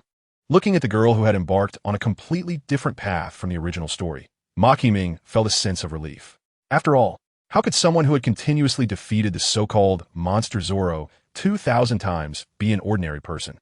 The answer was undoubtedly negative. At this moment, a slight smile appeared on Ming's lips, revealing a hint of interest, as he murmured to himself, "It seems that this matter is becoming increasingly interesting. He." As soon as he finished speaking, he took a few steps back, suddenly widening his eyes, unleashing a powerful gaze. Immediately, the towering complete Susanoo reappeared before everyone, resembling a magnificent mountain, emanating a heart-pounding pressure. The enormous Susanoo slowly raised its arm and gently waved goodbye to King Shiryu and the others. Then it suddenly spread its wings that blocked out the sky and the sun, accompanied by a howling wind, charging towards the endless sky. Zoro and Kuina fixed their eyes on the gradually disappearing figure of Susanoo until it became a small black dot and vanished from sight. "Mr. Ming, see you next time. I, Kuina Shimizuki, will not disappoint you with my strength." Looking at the small black dot in the sky, Kuina suddenly cupped her hand around her mouth and shouted to the sky. Little Zoro tilted his head, watching the somewhat excited Kuina. King Shiryu felt a mix of emotions in his heart. Even the smile that usually adorned his face was somewhat difficult to maintain at this moment. On the other side, inside Susanoo, little Naruto, sitting cross-legged in the spacious interior, raised his innocent little face and looked up at the tall and strong Ming, asking Ming, "Are we heading straight to that Navy headquarters next?" "That's right, everyone hold on tight. I'm gonna make this big guy speed up." Ming smiled in response, his gaze sweeping over the relaxed crowd within his Susanoo. Seeing everyone's unguarded expressions, the corners of his mouth couldn't help but curl up slightly, revealing a faint, barely noticeable wicked smile. Then, he took a deep breath, and the chakra within him surged like a raging sea, while his unique eyes sparkled with dazzling light, continuously pouring their power into the Susanoo. At that moment, the Susanoo, which had been flying at a steady speed, suddenly erupted with incredible force, dashing out like a runaway wild horse. Shisui and Itachi felt an overwhelming force pushing against them. However, the two reacted quickly, almost instantly channeling all their chakra. In particular, the chakra in their feet anchored them to the Susanoo, stabilizing their forms. In contrast, Sasuke and Naruto were much more disheveled. Sasuke was somewhat fortunate, as he had been standing obediently next to his beloved brother Itachi. When the Susanoo suddenly accelerated, his body involuntarily leaned back. Fortunately, the quick-witted Itachi swiftly reached out a hand, firmly grasping Sasuke's collar to prevent him from falling and embarrassing himself. However, poor Naruto wasn't so lucky. While he was comfortably seated in a meditative pose, he had no idea what was about to happen. Suddenly, an extremely powerful force hit him without warning, catching Naruto completely off guard. The suddenness of it left him with no time to react, and his body rolled backward like a ball, continuing to tumble until he reached the edge of the Susanu's wall. At that point, he felt dizzy, the world spinning around him as if everything was upside down. Struggling to get up, he found it difficult to walk straight, swaying like a drunken man. Ugh, ugh, ugh, a series of dry heaves escaped from Naruto's mouth. His retching made Ming's own face turn slightly green. In a flash, he swiftly appeared beside Naruto, steadying himself as he gently placed his right hand on Naruto's shoulder. He then took a deep breath, secretly channeling the mysterious healing power contained in the horse talisman. As this energy flowed, Naruto suddenly felt a warm and gentle current, like a trickling stream, slowly entering his body from his shoulder. This warm current seemed to possess magical powers, effortlessly dispelling the earlier feeling of nausea and discomfort as if it had encountered its nemesis. Wow, Ming, you're amazing. Do it again, do it again, Naruto exclaimed, his bright eyes wide with excitement and anticipation, even waving his hands unconsciously. Clearly, instead of feeling anger from the earlier discomfort, he was filled with curiosity about this wonderful experience. Seeing Naruto's enthusiastic reaction, Ming was initially taken aback, then shook his head helplessly, covering his face with his left hand. However, he quickly lowered his hand, revealing a smile as he said, "All right, little guy, no more jokes this time. Are you ready? We're going to accelerate again." After saying this, Ming's gaze swept over Naruto, who was tightly holding on to Shisui's waist, and Sasuke, who was similarly clinging to Itachi's waist, his expression turning focused. At this moment, Ming no longer had any playful intentions. He concentrated fully on the impending speed. With the support of the horse talisman, he could release his chakra and stamina without any reservations. Suddenly, there was a deafening bang. The previously calm and pristine clouds suddenly underwent a dramatic transformation where the Susanoo was located. A massive and conspicuous circular hole formed around the Susanoo, as if it had been torn open by an invisible force, with swirling clouds at the edges, creating a shocking sight. This strange phenomenon only appeared when the flying speed successfully broke the sound barrier.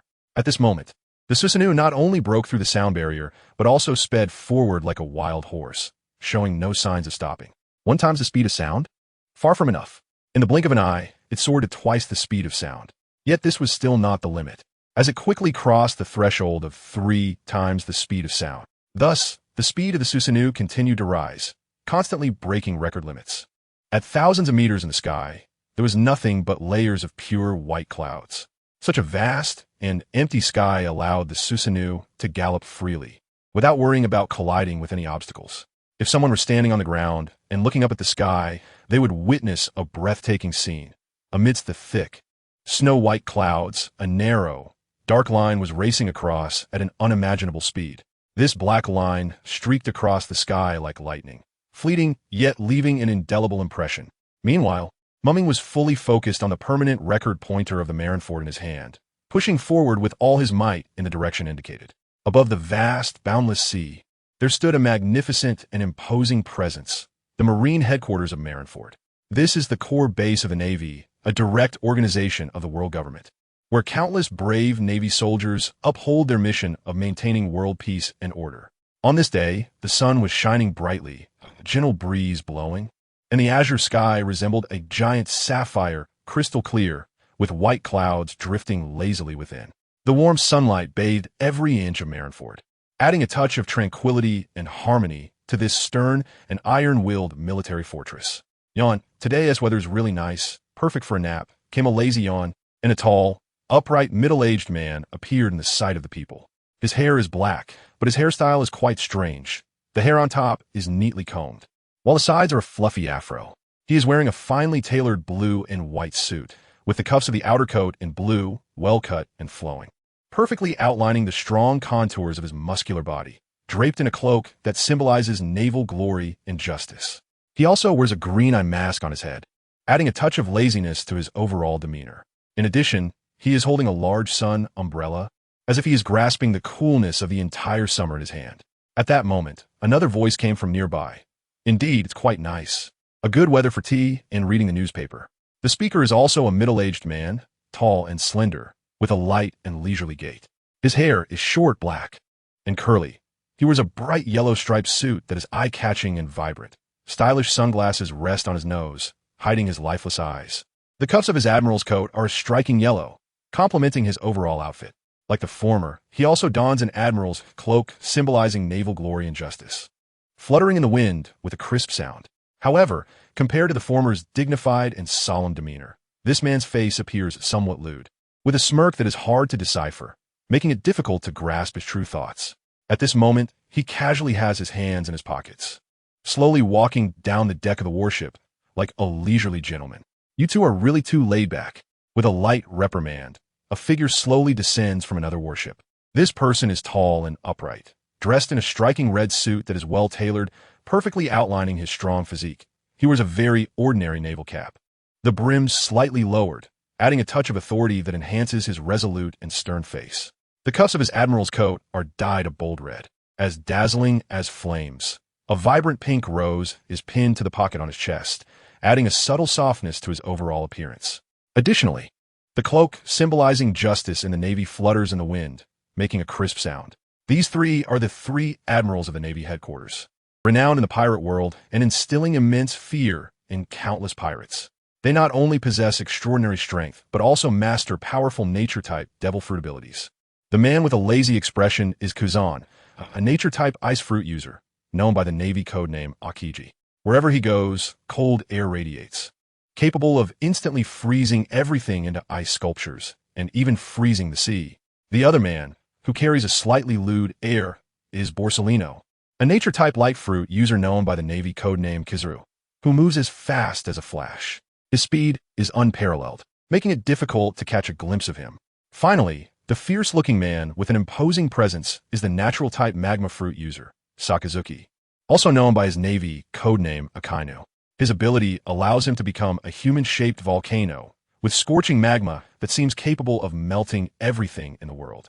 Coincidentally, today is a rare day when the three admirals gather at the Navy headquarters. Usually, each of them has different tasks, and it's uncommon for all three to be together. Among them, Borsalino has been stationed at the Scientific Defense Force for a long time. Kazan and Sakazuki, on the other hand, operate on a rotation system. This means that if one of them goes out on a mission, the other stays at the Navy headquarters to hold the fort. This arrangement is based on strict regulations established within the Navy, which clearly states that the three admirals must never leave the Navy headquarters at the same time.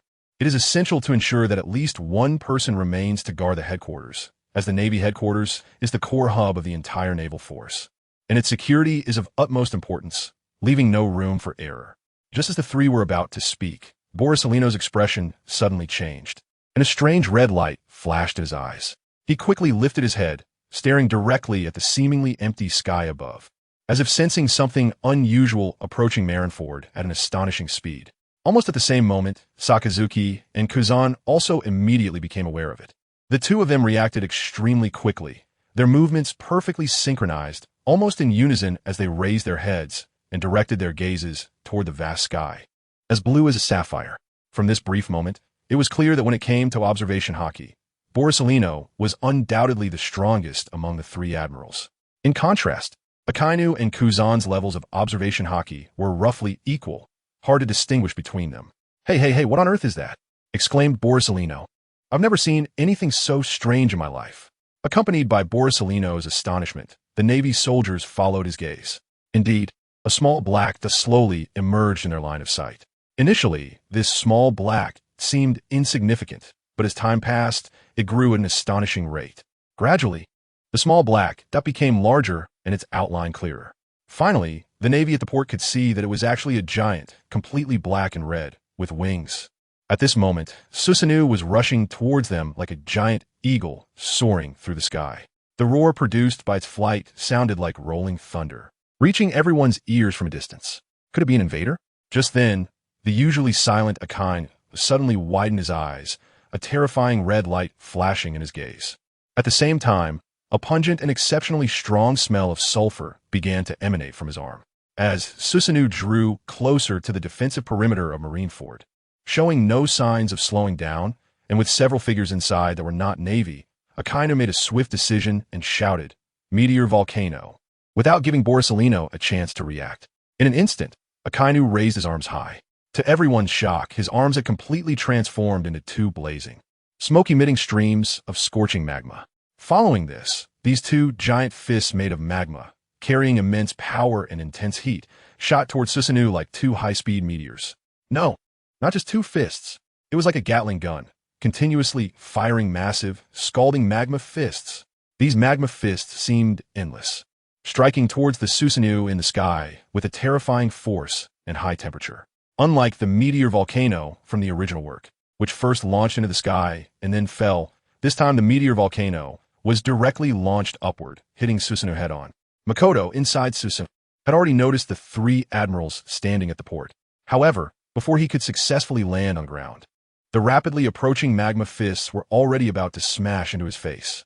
"Wow, this ninjutsu is so cool," exclaimed Naruto, his eyes sparkling with admiration as he transformed into two bright little stars. Even the usually calm Sasuke couldn't help but nod in agreement, recognizing this powerful ninjutsu. Even Shisui and Itachi, two experienced ninjas, paused to watch this spectacular scene with great interest. However, they appeared quite calm in the face of the magma fists that were about to hit them. After all, Makoto was there, facing the fierce magma attack. Makoto slightly raised the corners of his mouth, revealing a confident smile. "So this is Akainu's meteor volcano," Makoto murmured softly, his gaze fixed on the distant Admiral Akainu, who was casting meteor volcano. With a flick of his right hand, he drew a sword from thin air. Unfortunately, it wasn't a sword that came out. A massive halberd appeared in Susanoo's hand out of nowhere.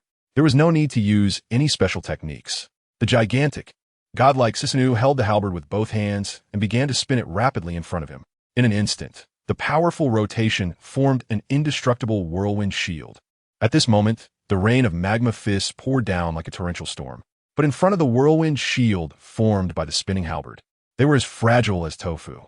One could hear a series of crisp impacts as those seemingly powerful magma fists were easily deflected by Susanoo, with none breaking through this layer of defense. Witnessing this, Kazan and Borsalino, who had not paid much attention to the battle before, suddenly looked somewhat serious. They were well aware that the power displayed by the mysterious giant before them had exceeded their expectations. Just then, Kazan heard a light voice beside him. "Old man is here to join the fun." Before the words fell, a dazzling light suddenly erupted from Borsalino's body. In the next second, he appeared in the high sky behind Susanoo like a ghost. Immediately, Borsalino crossed his arms in front of his chest and unleashed his ultimate technique, the 8 Shaku Kei Gyoku. In an instant, countless dazzling photons quickly gathered behind him, resembling burning meteors. As Borsalino activated his attack, these photons surged downward towards Susanoo like wild horses breaking free, transforming into countless brilliant light bullets that poured down like a torrential rain. Such a large-scale attack was enough to cover a vast area, making it impossible to evade.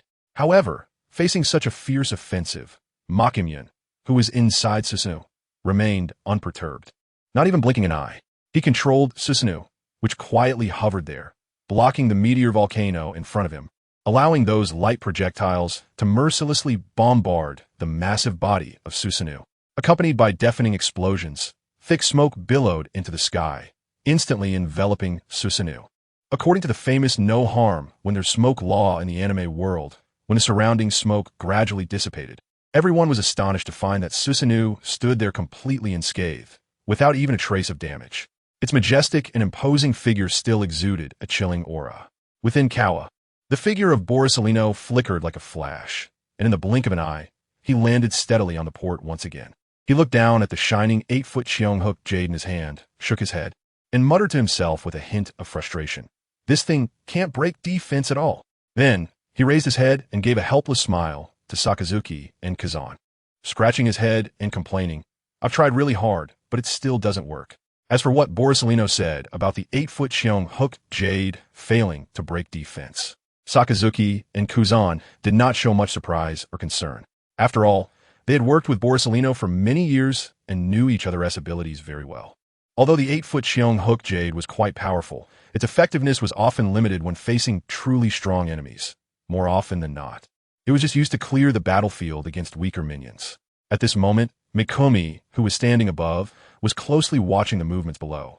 When he saw Borsalino and the others stop attacking, his eyes narrowed slightly, revealing a hint of displeasure. He quickly formed hand seals with both hands. In an instant, 3 identical clones of Mikumi appeared out of thin air inside the gigantic Susanoo. Soon after, Mikumi controlled the Susanoo to slowly ascend, its massive body gradually distancing itself from the ground. Below, Sakazuki, Kazan, and Borsalino all had the same thought. This guy wants to escape. However, would things really be that simple as they thought? The answer was clearly no. Before Borsalino could make a move to intercept, the 3 of them saw 3 black shadows plummeting down from the sky like shooting stars. Sakazuki and the others did not act rashly upon seeing this. They just fixed their gaze on the 3 shadows. When the 3 shadows landed steadily, Sakazuki and the others could finally see their appearances, and they looked exactly the same. Triplets? Kazan couldn't help but show a look of confusion, pondering about the origins of these 3. However, he had no time to think further at that moment. As one of them shouted, "Who cares? Since they dare to intrude into our Navy headquarters, let us take them down first." The speaker was none other than Sakazuki. In fact, before Sakazuki made his initial move, the relevant personnel had already quickly evacuated the surrounding crowd. So at this moment, Sakazuki could act without worry. He suddenly stepped forward, emanating a powerful aura, and shouted, "Hellhound!" At the same time, his right fist instantly transformed into a fierce, terrifying doghead shape made of scalding magma, charging towards the 3 clones of Mikumi with intense heat and terrifying impact. Facing such a fierce attack, the other 2 clones of Mikumi reacted quickly, darting out of Sakazuki's attack range. Only the clone in the middle remained in place. However, he did not seem afraid of Sakazuki's attack. He focused his eyes and shouted, "Susan, manifest!" In an instant, a dazzling light flashed, and a smaller version of the fully armored Susanoo suddenly appeared. The height of this Susanoo was precisely controlled by the clone Mikumi to about 3 to 4 meters, almost the same height as Sakazuki. This condensed Susanoo was a unique skill that Mikumi developed after expending a lot of effort and research. Normally, a fully armored Susanoo was incredibly massive, which was advantageous against weaker enemies, easily crushing them. The more enemies, the better. However, once facing a powerful opponent on the same level, such a large body could become a flaw, making Susanoo a very obvious live target, easily exploited by the opponent for a heavy blow. Mikumi was well aware of this issue, so he had a sudden idea. If it could be made larger, why not try making it smaller? With this thought, he disregarded the intense consumption of his ocular power and chakra, repeatedly conducting experiments and adjustments. Heaven rewards the diligent. After numerous failures, he finally succeeded in achieving the remarkable feat of shrinking the fully armored Susanoo. When the fully armored Susanoo was completed, its form underwent a marvelous transformation, taking on a majestic and powerful full-coverage armor appearance. Perhaps due to this high level of condensation, this armor version of the fully armored Susanoo possessed an unimaginably strong defensive power, especially in one-on-one close combat. It was an invincible existence of heavyweight caliber. With the solid protection of the armor Susanoo, the clone Mikumi even chose to go barehanded against the dog-headed magma, engaging in a fierce fistfight without using his usual halberd. He fearlessly faced the heavy punches of the dog-headed magma, clashing head-on. Unfortunately, although the clone Mikumi displayed commendable bravery, he ultimately fell short in strength. While the dog-headed magma could not break through the indestructible defense of the armor Susanoo, the violent impact still successfully knocked the clone Mikumi flying. However, that was not the end of the matter. As everyone knew, Sakazuki was known for his ruthless and merciless attacks, always adhering to a combat style of taking advantage of the enemy's weakness. Seeing the clone Mikumi heavily injured, how could Sakazuki let this excellent opportunity for attack slip away? Without hesitation, he surged forward, ready to deliver a fatal blow to the clone Mikumi. Sakazuki moved as fast as lightning, his figure flickering and disappearing in the blink of an eye. The next moment, he appeared like a phantom behind the clone Mikumi, who was being sent flying backward. This was the Navy's 6 powers shave. Cough, cough. Hello, everyone. Let me briefly explain the power connection between the worlds of Naruto and One Piece so far in this book. Naruto, Shadow level Super Shadow, semi-6 paths level. For example, Tsunade Hashirama Senju, Tobarama Senju.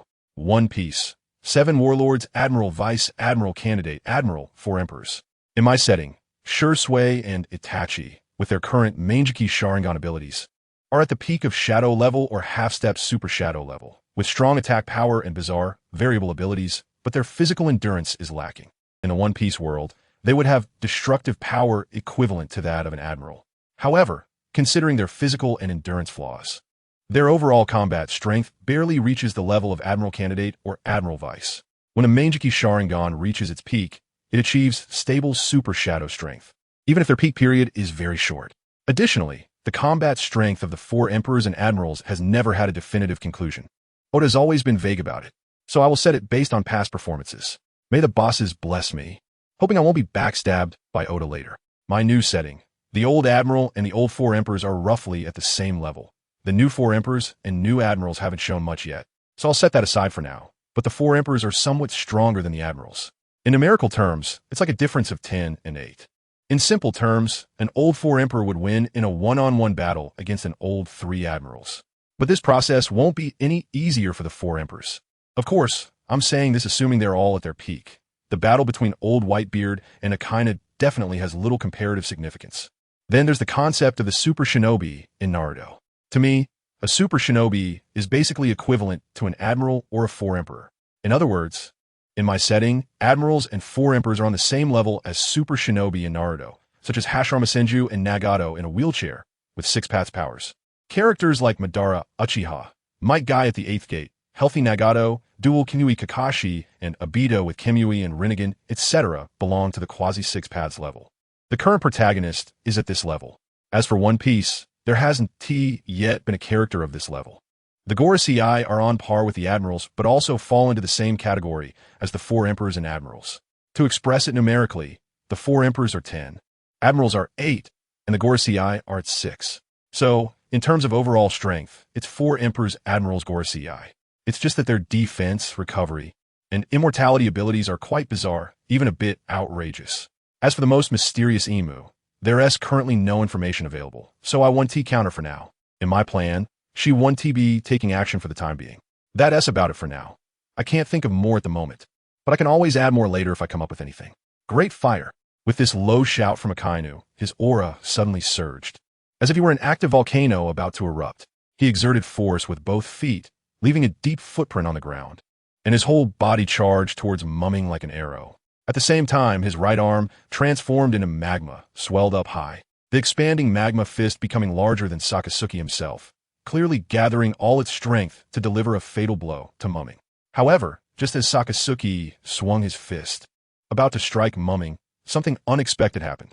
The Susanoo wings behind the avatar, mumming, suddenly flapped violently. The powerful wind created visible ripples in the surrounding air, and propelled by this force, the avatar mumming's body flew straight up, easily dodging Sakasuki's seemingly unstoppable heavy punch. Haha, surprised? Didn't you see I have wings? I can fly. The grinning face of Avatar, mumming, looked particularly arrogant in the air as he laughed triumphantly, and didn't forget to taunt Sakasuki, whose face darkened below. At that moment, Sakasuki looked at the mumming in the sky, his anger almost erupting. He wished he could immediately shove his boiling magma into the other's mouth, making him unable to act so arrogantly. What comes around goes around. Now it's my turn. The corners of Avatar mumming's mouth curled up slightly as he waved his right hand gently, and a flash of light appeared, instantly revealing the familiar halberd in his hand. At this moment, Sakasuki, witnessing all this, couldn't help but widen his eyes, thinking to himself, who on earth are these guys? Remembering the giant from earlier who had also used such a move, his brow furrowed tightly, and unable to suppress his inner curiosity, he questioned, who are you? However, in response to Sakasuki's question, Avatar mumming replied with a cheeky grin, he guess. Unlike the original mumming, this Avatar's personality was particularly carefree, as if completely unrestrained. To be honest, this type of personality could drive opponents mad with anger, making them want to rush up, pin him down, and beat him until he was nothing but ashes. Hearing Avatar mumming's teasing response, Sakasuki's expression darkened even further. He snorted coldly and said fiercely, guess? Once I catch you and take you to impel down, I'll have plenty of time to make you confess honestly. As soon as he finished speaking, a sinister smile appeared on his face, clearly indicating he was truly angry. Sakasuki was never fond of unnecessary chatter. Compared to talking, he preferred to solve problems with action. The only reason he had asked was out of momentary curiosity and instinctive reaction. Now, seeing Avatar mumming being so ungrateful, he could no longer hold back. Sakasuki shouted. Great fire! In an instant, a scorching stream of magma erupted from his fist, rushing towards Avatar Mumming. At the same time, Avatar Mumming was not to be outdone. He gripped the halberd tightly and shouted a serious chop. He then swung the halberd to meet the surging magma fist. In an instant, magma and halberd collided with a thunderous roar, producing an earth-shattering sound. Sparks flew, heat waves rolled, and the surrounding air seemed to ignite, burning fiercely. The halberd, however, was clearly at a disadvantage. As for the naming of techniques, upon seeing that Sakasuki's move even had a name, the usually carefree Avatar Mumming could not possibly stand by. However, the styles of naming techniques for these two were truly worlds apart. Sakasuki's technique name was serious and powerful, while our carefree Avatar Mumming's technique name was simply as unreliable as he was, completely made up on the spot. In fact, this Avatar Mumming was originally much weaker than the main Mumming. But this guy insisted on facing the physically powerful Sakasuki head-on despite being at a clear disadvantage. It was truly like hitting a stone with an egg. If it weren't for the protection of the Susanoo, he would have been smashed by Sakasuki countless times already. Now, seeing this carefree Avatar Mumming being tossed around like a yo-yo by Sakasuki, the other two Avatar Mumming couldn't bear to watch the tragic scene any longer. Just as the two were about to step forward to rescue, they were suddenly blocked by Porcellino and Kazan. The situation became increasingly tense. Kawa, can you please stay quiet here? Come on, buddy. Give me some face, don't move, okay? Seeing that these two obviously had no intention of fighting, the two clone Mukim exchanged glances and retreated, clearly giving up the plan to assist the yo-yo clone Mukim. Yawn, buddy, that's a wise choice. Kazan yawned widely while looking at the clone Mukim who was fiercely battling Sakazuki in the distance. The clone Mukim was clearly at a disadvantage, and rather than fighting back, it was more like he was suffering from Sakazuki's relentless attacks, resembling a yo-yo being whipped in the air, looking utterly pathetic. Hey, can you not be so excessive? If this goes on, I'm really going to get angry. The clone Mukim was evidently frustrated, his previously calm face now flushed with anger. However, facing Sakazuki's fierce onslaught, he seemed unable to find an effective counterattack. Upon hearing the clone Mukim's protest, Sakazuki showed no signs of restraint. Instead, he laughed even more wildly. Ha, kid, if you have the ability, why don't you fight back? What good is just shouting here? Do you expect me to go easy on you? Saying this, Sakazuki threw a heavy punch at the clone Mukim, sending him flying several dozen meters away. Question: when do you feel the most exhilarated? Answer: when someone is provocatively taunting you right in front of you, and the next second, they're begging for mercy after you pin them down and are pounding them. Right now, Sakazuki was in that exhilarating state. Alright, this is all your fault. The clone Mukim was also angry. Question: when do you feel the most frustrated? Answer: when you were just provoking someone 1 second, and the next second, you can't even lift your head after being beaten by them. The clone Mukim was feeling that kind of explosive frustration. Just as Sakazuki was aggressively continuing to throw punches at the clone Mukim, his powerful fists whistled through the air, aimed directly at the clone Mukim. However, something unexpected happened. In the next moment, the clone Mukim, who had been standing still, suddenly vanished without a trace. Before Sakazuki could react, a powerful impact suddenly hit him from behind. In the blink of an eye, Sakazuki felt as if he had been kicked hard by an invisible giant foot, and his whole body flew out like a cannonball, crashing heavily to the ground and kicking up a cloud of dust. What the hell is going on? Sakazuki was in shock. He never expected the opponent to so easily evade his attack and instantly appear behind him to counterattack. At that moment, he was filled with confusion and shock, even feeling a bit lost. However, the pride of being a Navy admiral quickly brought Sakazuki back to his senses. He roared, "Canine bite of the Crimson Lotus." As his voice fell, his right arm began to emit a blazing red light, and soon the entire arm rapidly transformed into magma. The magma flowed and rolled continuously, gradually forming a gigantic and menacing dog-head shape. Then, Sakazuki suddenly swung his arm, and the magma dog-head elongated at an astonishing speed, lunging with bared fangs toward the clone Mumming. This move was extremely terrifying, not only inflicting damage from the high temperature of the magma, but also possessing the destructive power of the dog-head's fierce bite.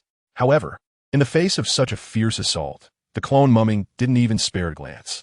He continued to walk toward Sakazuki at a leisurely pace, as if the terrifying move before him posed no threat at all. Just as the magma dog's head opened its massive jaws to bite down hard on the clone Mumming, at that moment, the clone Mumming's crimson right eyes suddenly shifted slightly. In an instant, a mysterious light flashed from his eye. Then, an unbelievable scene unfolded. The ferocious magma dog's head passed straight through the clone Mu Ming's body like an illusory shadow, plunging into the ground and disappearing without a trace, leaving even the ground that had been hit by the magma unscathed. This was Mu Ming's kaleidoscope Sharingan's ocular technique, void and reality. It felt like this move hadn't been used in a long time. To reiterate, once Mu Ming activated this ocular technique, he could create an absolute domain under his control within a certain range. In this domain, the material forms of reality and illusion could freely transform according to Mu Ming's will. Solid objects could become illusory, and vice versa. The states of reality and illusion changed with Mu Ming's thoughts, with no discernible pattern. The only drawback was that it couldn't transform other living beings besides Mu Ming himself. However, at this moment, the magma was precisely a non-living substance. It should be noted that in the world of pirates, those with Logia-type abilities and all capable of long-range attacks would invariably be restrained by Mu Ming's unique ocular technique. Even when facing a pure hand-to-hand combat powerhouse like Carp, it didn't matter if he couldn't turn Carp's fists into illusions. Mu Ming could simply learn from Uchiha Iaido. If he couldn't make the opponent's attack intangible, he could make himself intangible instead. This way, any attack from the opponent would strike the air, unable to touch Mu Ming in the slightest. What's going on here? What kind of devil fruit user are you? Watching his powerful attacks completely miss, Sakazuki's eyes widened in disbelief. Although he was known for his toughness, what was happening before him was too absurd for him to accept at the moment. However, Sakazuki was not the kind of person to easily admit defeat. He was inherently stubborn and unyielding. Gritting his teeth, he once again gathered all his strength and unleashed more ferocious attacks. A series of scorching magma fists rained down towards the clone Mu Ming. But without exception, these seemingly powerful fists passed through the clone Mu Ming's body without any obstruction, as if there were only an ethereal illusion there, causing not even a scratch on the clone Mu Ming. At the same time, those surging magma fists ruthlessly smashed down on the Navy headquarters port behind the clone Mu Ming, instantly turning the originally calm and peaceful area into a terrifying forbidden zone overflowing with magma and flames. Thick smoke billowed up, blocking out the sun. The scorching magma flowed everywhere, turning everything in its path to scorched earth. The entire scene was like the end of the world, instilling fear in people's hearts. Haha, useless. The clone Mu Ming's lips curled slightly, revealing a faint smile. He then suddenly swung his right arm, clenched into a fist, and smashed it toward Sakazuki with lightning speed. Just as the clone Mu Ming's fist was about to clash head-on with Sakazuki's, the originally normal-sized Susanoo fist rapidly expanded as if blown up, becoming enormous in the blink of an eye. At that moment, Sakazuki felt darkness before his eyes, as if a massive steel fortress was collapsing towards him. Before he could react, that overwhelming force slammed heavily into his body. In an instant, Sakazuki was struck as if hit by a cannonball, flying backward like a kite with its string cut. Accompanied by a series of dull thuds, his figure crashed through several thick walls, ultimately landing on the ground in a rather disheveled manner. On the other side, the clone Mu Ming, having successfully landed a hit, slowly lowered his head and gazed with interest at his fist, which had returned to its normal size, muttering to himself, "Hee, the Akimichi clan's expansion technique is indeed interesting. It feels great to use." From the words of the clone Mu Ming, it could be inferred that this technique, which suddenly enlarges a part of the body, was inspired by the unique secret technique of the Akimichi clan in Konoha village. Although the damage caused by this move wasn't particularly impressive, it could always catch the opponent off guard and often yielded unexpected effects, making it quite amusing. Just as Sakazuki was getting up from the ground, brushing off the dust, and preparing to charge at the clone Mu Ming with a determined look, a series of synchronized and heavy footsteps approached from afar.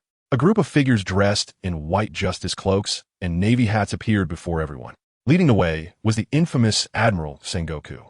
He is tall and has a serious expression, with a pair of sharp eyes hidden behind his eyelids, as if he can see through all schemes and intrigues. Following closely beside him is Carp, known as the naval hero. His robust physique and unrestrained smile leave a deep impression. Walking alongside them is the elegantly poised naval vice admiral, chief of staff Crane. Although she appears slender and petite, she possesses extraordinary wisdom and precise decision-making abilities. Additionally, there is Zephyr, who once served as a naval admiral and is now the chief instructor for the new recruits in the Navy. Behind him stood a group of vice admirals still serving in the Navy headquarters, each one a battle-hardened, extraordinary individual. Sengoku quickly spotted the somewhat disheveled Sakazuki and the distant clone, Ming. He then shifted his gaze to the unscathed Kazan and Borsalino standing in place, and finally focused on the two identical clones of Ming in front of them. Seeing this, Sengoku couldn't help but furrow his brow tightly. What on earth is going on? Who are you? At this moment, the clone of Ming standing opposite Kazan noticed the formidable group of Navy personnel, and a fleeting glint flashed in his eyes. Without hesitation, he shouted to the other two clones of Ming, "Let's stop playing and get straight to it." Hearing this, Sengoku's expression changed, and he immediately ordered loudly, "Everyone, follow orders and be sure to stop them."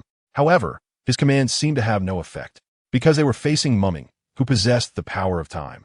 Just then, the complex pattern in the left eye of the three clones of Ming shifted slightly. This subtle movement seemed to trigger some mysterious mechanism, causing the entire scene to freeze in time. Sengoku opened his mouth wide, reaching out his hand as if to make a move. But his body was completely frozen in that position, as if he had been hit by a paralysis spell. Carp raised his right fist high, covered in a fearsome layer of armament haki. Yet at this moment, he couldn't advance an inch.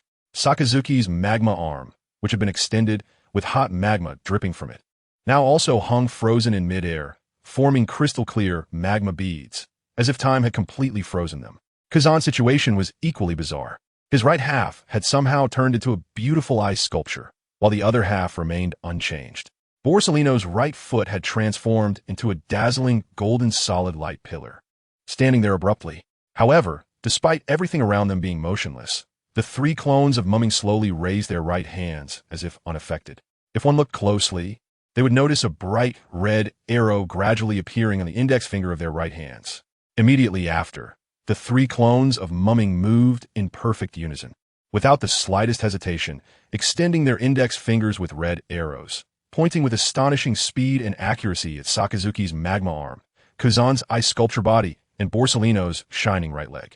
If one were to say that hitting a target so easily and accurately in a fierce battle environment was no easy feat, it was even more so now that time had frozen, allowing them to touch their locked targets as effortlessly as if they were eating or drinking.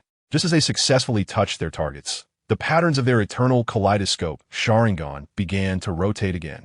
As the patterns in their eyes turned, time, which had seemed frozen, instantly resumed its normal flow. "Quick, stop them. We can't let them succeed," Sengoku shouted, still maintaining a tense posture as if about to issue commands. In the blink of an eye, the three clones of Ming simultaneously unleashed their armored Susanoo. The wings extending from the Susanoo's back flapped violently, creating a gust of wind, and the three shot into the sky like arrows released from a bow. Carp's iron fist, despite its immense power, could only helplessly miss against the agile reactions and swift ascent of the clones of Ming. Meanwhile, the three admirals who had been tampered with by the clones finally realized they were in serious trouble. This was clearly not a minor nuisance, but a significant issue that could affect them and the future of the Navy. Hellhound! With a furious shout, Sakazuki swung his right arm, sending a blazing column of magma roaring like a fierce dog straight towards the flying clones of Ming. However, this time, when the attack named Hellhound was unleashed, Sakazuki instantly felt something was off. Compared to usual, this Hellhound felt completely different in terms of both sensation and power. The once unstoppable, highly impactful magma column only traveled 7 or 8 meters before it seemed to lose all power and fell heavily to the ground. Even more bizarrely, in the past, whenever Sakazuki's magma touched the ground, it would ignite fiercely, turning everything around into a magma zone. But at this moment, there are no signs of magma burning the ground at all. Sakazuki's eyes widened in shock, his face filled with disbelief, momentarily at a loss for what to do. He subconsciously stepped towards the pool of lava that had already come to a standstill on the ground, filled with confusion and unease. He reached out to touch the lava on the ground, and as his fingers confidently sank into the seemingly still red-hot magma, a cool sensation instantly spread throughout Sakazuki's body. Sakazuki could hardly believe what he was feeling. His magma had undergone such a tremendous change. After his clone, Ming, used the power of the inverted pointer and gently tapped it, the previously scorching hot magma that could melt steel transformed into something as gentle and cool as warm water, even providing a comfortable touch. However, this raised a question. If the magma lost its high-temperature properties, could it still be considered true magma? And most critically, without the support of high temperature and explosive force, the magma that once struck fear into countless pirates had its lethality diminished to nothing. His strength had been reduced by more than 30%. Thinking of this, Sakazuki's expression grew darker, and a layer of fine sweat appeared on his forehead. On the other side, Kazan was also facing a problem. Just as he was about to activate his fruit ability to attack, something unexpected happened. The ice he controlled underwent a strange transformation. To be precise, compared to Sakazuki, Kazan's situation was even worse. He lost his balance and nearly fell to the ground because his ice had simply vanished, turning into water vapor. And the water vapor obviously could not support Kazan in the same way ice cubes could. It should be noted that ice is typically formed due to low-temperature environments. When this strange phenomenon was reversed, its form also underwent a reversal. The ice fruit user, who should have brought cold and chill, now found his ice transformed into wisps of light water vapor. Moreover, this water vapor was not the kind of high-temperature steam that could burn the skin. Its temperature was roughly equivalent to the warm air rising from a comfortable hot spring. Ice block pheasant beak. Kazan was equally defiant and planned to continue his attack. Accompanied by this roar, Kazan quickly extended his right hand, gathering cold air in his right arm, preparing to unleash an ice bird to attack the clone mumming. But the result left Kazan wide-eyed in disbelief as he looked at his outstretched palm. In the past, whenever he used this move, a massive ice bird formed from condensed ice would soar out, rushing towards the enemy with a fierce chill. But at that moment, not only did he not see the ice bird he had anticipated in his palm, but instead, a continuous stream of harmless water vapor emerged. Faced with such a bizarre scene, even the usually calm and collected Kazan was momentarily stunned, unsure of how to respond. The same was true for Borsalino. Compared to the other two, the changes happening to him were minimal. However, this seemingly slight change brought him unbearable trauma. When his proud light was completely inverted, the rest of his abilities did not show much difference. The only exception was that his speed had become incredibly slow, akin to a snail's crawl. Little brother, speed is power. Have you ever tried a lightspeed kick? Borsalino slowly lifted his right foot, which had transformed into a pillar of light, and then kicked forcefully at the clone mumming standing in front of him. But an astonishing scene unfolded. The light beam, the moment it left his body, moved forward at an unimaginably slow speed. No, even a snail's pace was far quicker than it. Thus, the beam of light that Borsalino kicked out seemed to freeze in place after it shot out. Even when observed carefully with the naked eye, it was nearly impossible to detect any signs of movement. Borsalino stood there, somewhat dumbfounded, slightly bending down and adjusting his gaze to maintain a parallel state with the beam of light that he had personally kicked out, which was slowly advancing in midair. What on earth was going on? Borsalino's eyes widened in terror as he watched everything unfold before him, feeling as if he had been struck by lightning, completely losing his usual calm demeanor. Throughout his life, no matter the situation, Borsalino always displayed an indifferent and unbothered demeanor. However, at this moment, he could no longer maintain that composure. The panic inside him surged forth like a flood breaking a dam. Unlike Kazan and Sakazuki, Borsalino relied almost entirely on the power of his light fruit. The other two, without their devil fruits, were like a person missing one limb. It was impactful, but not to the point of being unable to live. But Borsalino was different. His entire strength basically comes from the glint fruit. Without the glint fruit, he's like a person who has lost 3 limbs. He is not dead, but it has severely affected his normal life. Standing aside, Sengoku witnessed his 3 generals turn into such a state, and for a moment, he was so shocked that he couldn't close his mouth. Although these 3 individuals each had their own flaws and shortcomings that often infuriated him, he absolutely could not accept the cruel reality of them being rendered useless. Similarly, the Navy could not afford the consequences of all 3 admirals losing their fruit abilities at the same time. What on earth happened to you?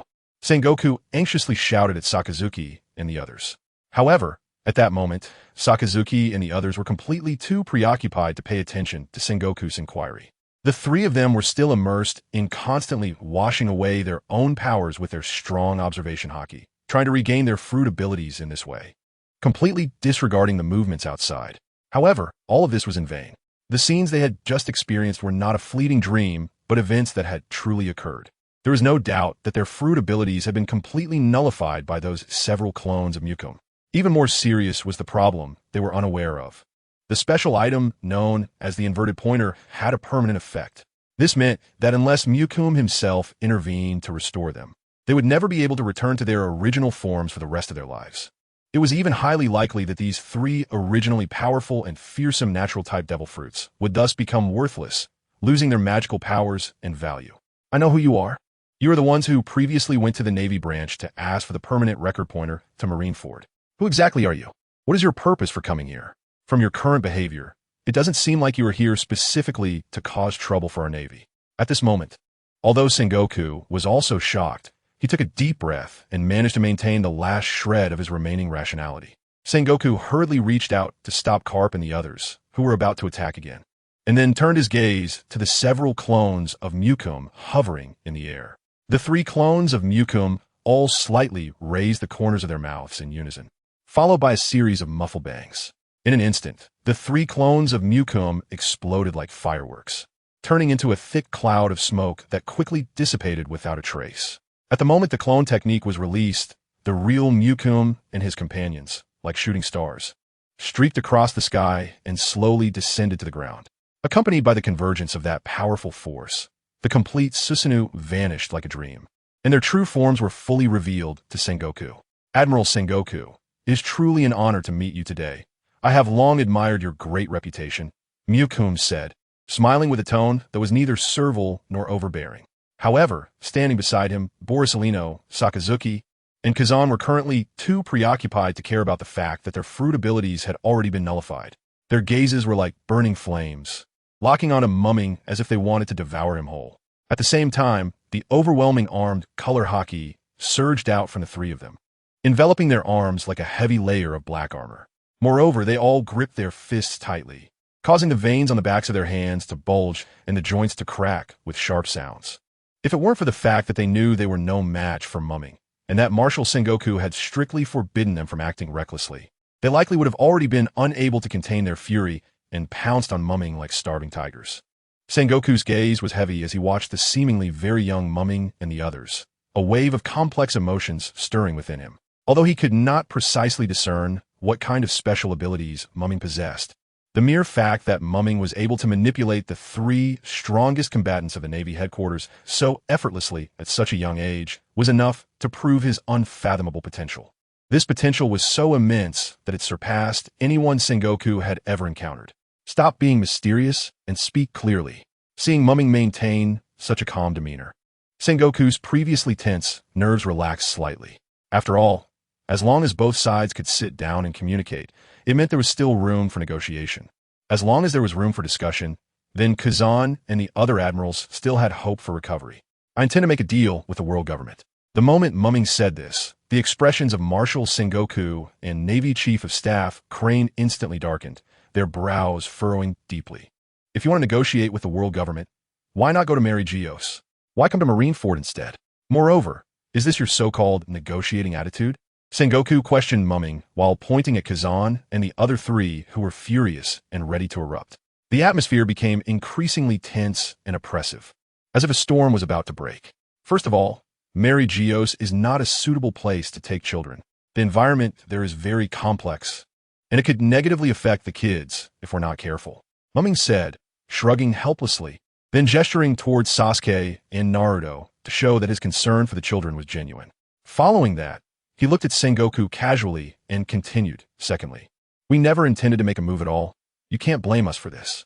If you ask me, the ones who first attacked were clearly the Navy, okay? When he said this, Mumming appeared calm on the surface, but inside, he was as clear as day. He is very clear that what he said about not wanting to go to Mangekyō is indeed his true feelings. After all, the place is filled with the darker sides of humanity everywhere.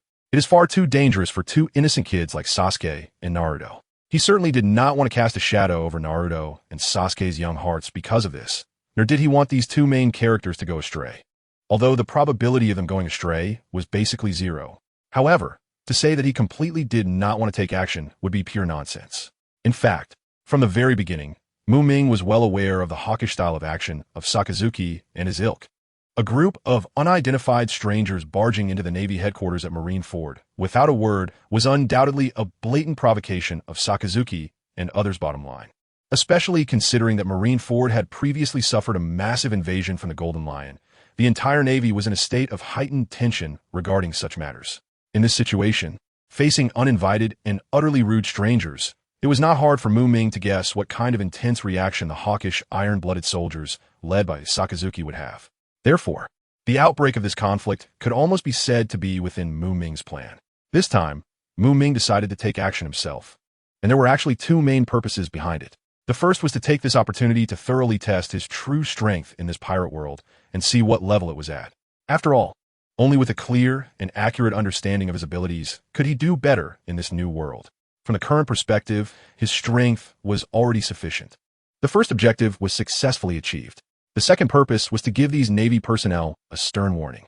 This way, when it came time to negotiate with them later, he could have more initiative and say, making the entire transaction process smoother. After all, this fierce battle was destined to be unavoidable. Even if both sides could temporarily coexist peacefully at the moment, once formal negotiations began, intense conflict would undoubtedly erupt. Ming was very clear about this in his heart.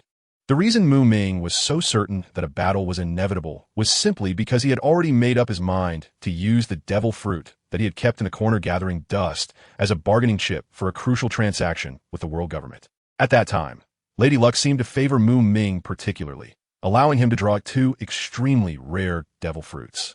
One of them was the light fruit, which he was currently using and was identical to that of Admiral Kazu.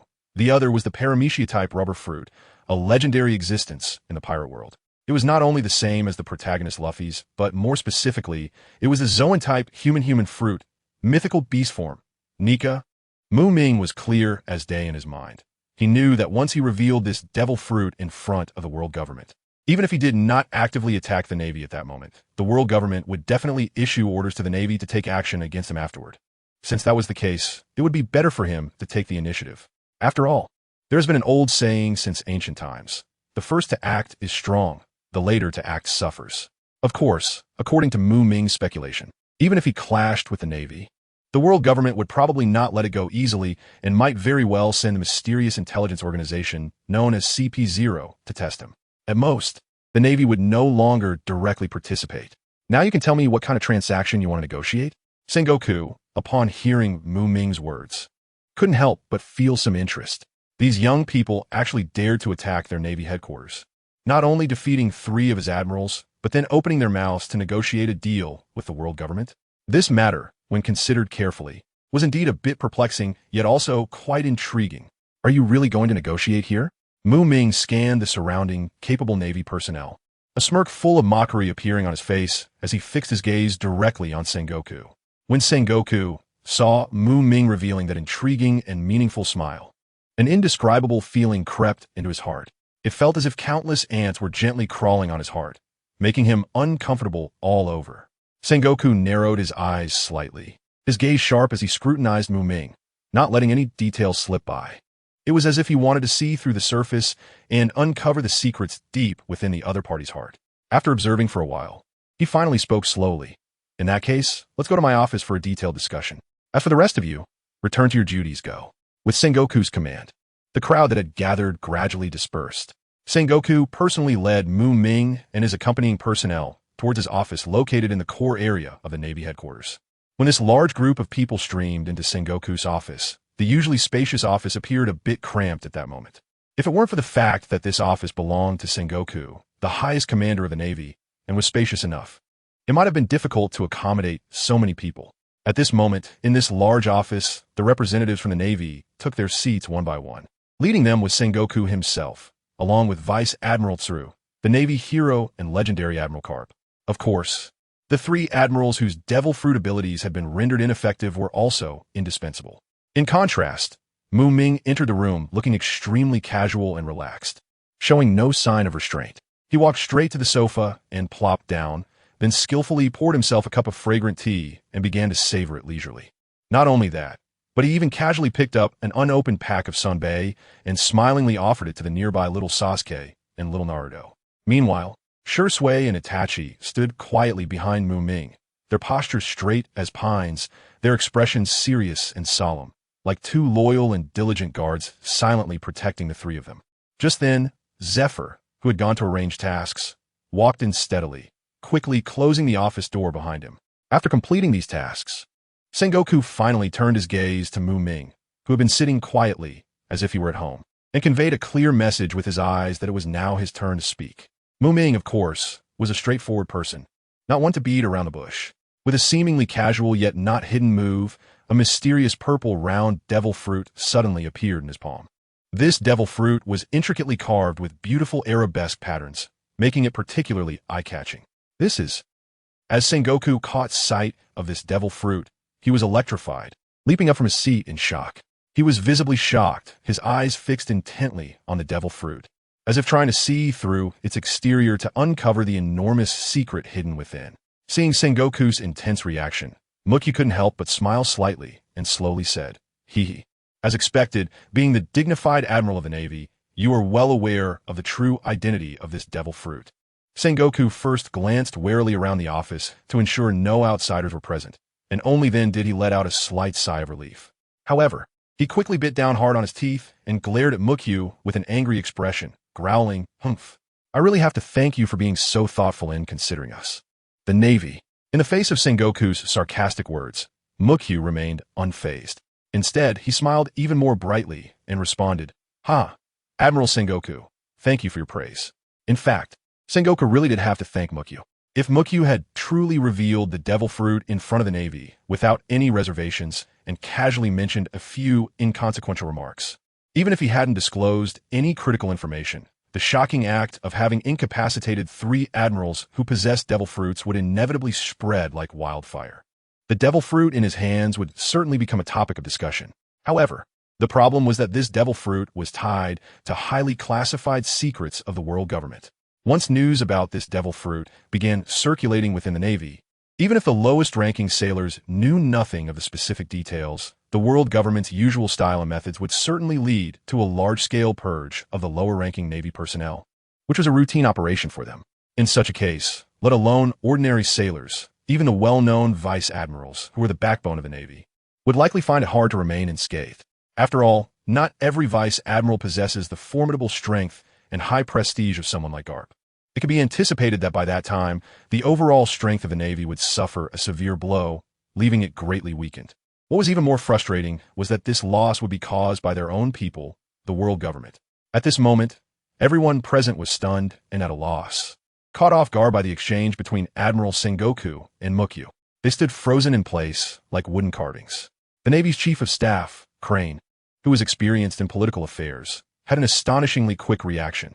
She looked intently at Admiral Sengoku, her brows furrowed, and asked in a serious tone, "Sengoku, is there something about this matter that we cannot know?" How clever Crane was. Just by observing Sengoku's somewhat unusual reaction, she was able to keenly sense that there might be hidden complexities behind the situation. At this moment, Mukyu suddenly spoke up, "Listen, you will eventually find out the truth about this matter." He noticed that Sengoku had a troubled expression, and after some internal deliberation, he decisively made a decision on behalf of the other party. Sengoku nodded slightly, indicating his tacit approval. After a brief moment of thought, he felt that revealing the truth to everyone shouldn't cause too much trouble. After all, those present were elite members of the Navy. They were not figures that the world government could easily manipulate or eliminate. Thus, Sengoku took a deep breath, turned to Mukyu, and asked sternly, "So, please tell me, what exactly do you intend to trade with the world government using this devil fruit?" For now, Sengoku had no time to consider the potential impacts and series of problems that this mysterious devil fruit might bring. The most important thing at the moment was to clarify Mukyu's specific intentions and needs. As for whether this devil fruit would cause trouble for the world government or lead to a major upheaval, Sengoku's thoughts were simple. That was a concern for the world government, not for him, the head of a violent organization. "I have decided to hand this devil fruit over to the world government as leverage, asking the renowned genius scientist Dr. Vegapunk to personally assist my family in overcoming a long-standing issue that has troubled us." At this point, Mukyu took a deep breath and slowly revealed his true intention for journeying to Marineford from afar. It should be noted that he could only stay in this pirate world, which was both familiar and strange to him, for a mere month. Now, there were just a little over 29 days left. Time was fleeting, and he couldn't afford to waste a moment. Apart from the various unique devil fruits, there was nothing else in the pirate world that particularly interested Mukyu. Moreover, he did not have a strong passion for collecting those bizarre devil fruits with unique abilities. Furthermore, this trip was not just for him alone. He was accompanied by the exceptionally strong Shisui and the clever Itachi. This led to a bold and enticing idea surfacing in Muku's mind. Could they leverage Vegapunk's extraordinary scientific wisdom and exceptional abilities to encourage Shisui and Itachi to bravely challenge their limits and uncover the more astonishing powers hidden within them? He even further imagined whether, with the help of this scientific genius, they could successfully break the seemingly unbreakable barrier that restricts Uchiha clan members from evolving from the ordinary Sharingan to the Mangekyō Sharingan. Even if they ultimately couldn't completely eliminate this obstacle, wouldn't it be a gain if they could at least loosen it a bit, making it less insurmountable? However, faced with this series of rapid-fire questions, Muku actually had no definitive answers in his mind. But upon reflection, since they had come this far, why not give it a try? After all, life is an adventurous journey filled with countless possibilities. Without daring to try, how could one know if unexpected surprises awaited them? Moreover, after Muku personally witnessed Borsalino, he immediately formed a judgment. There was no conflict between the items produced by the system and their counterparts in the original world.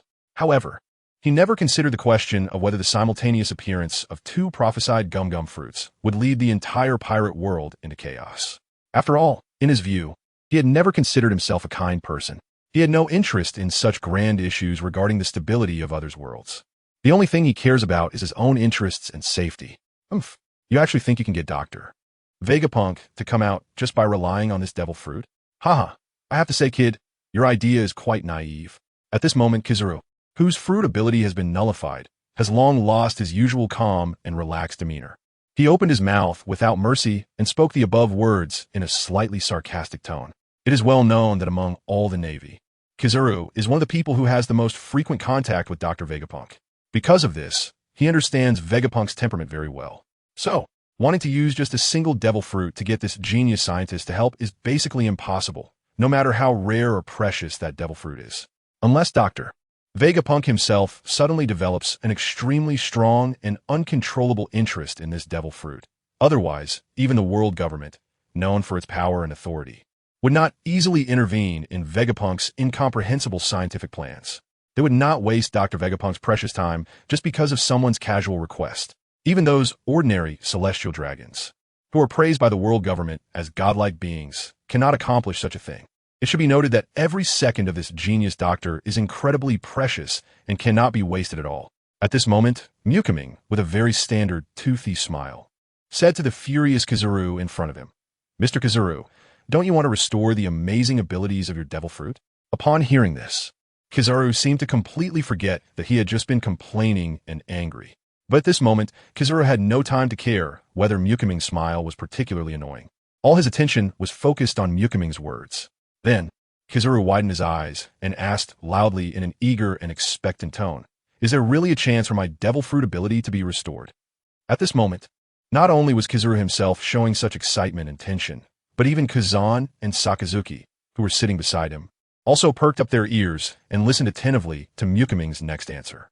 However, facing the hopeful gazes of the Navy and their anxious waiting, Ming cheerfully replied in a playful tone, "Well, about that, I'm actually not very sure myself.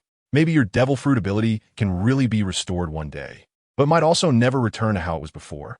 Anyway, all of this is something that has been predetermined in the universe, and no one can say how it will develop."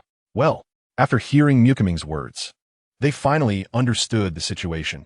Whether the renowned devil fruit abilities of the three admirals could be restored depends entirely on Ming alone. He said it's fine, and if it's not fine, it's still fine. He said it was impossible, and even if it were possible, it still wouldn't work.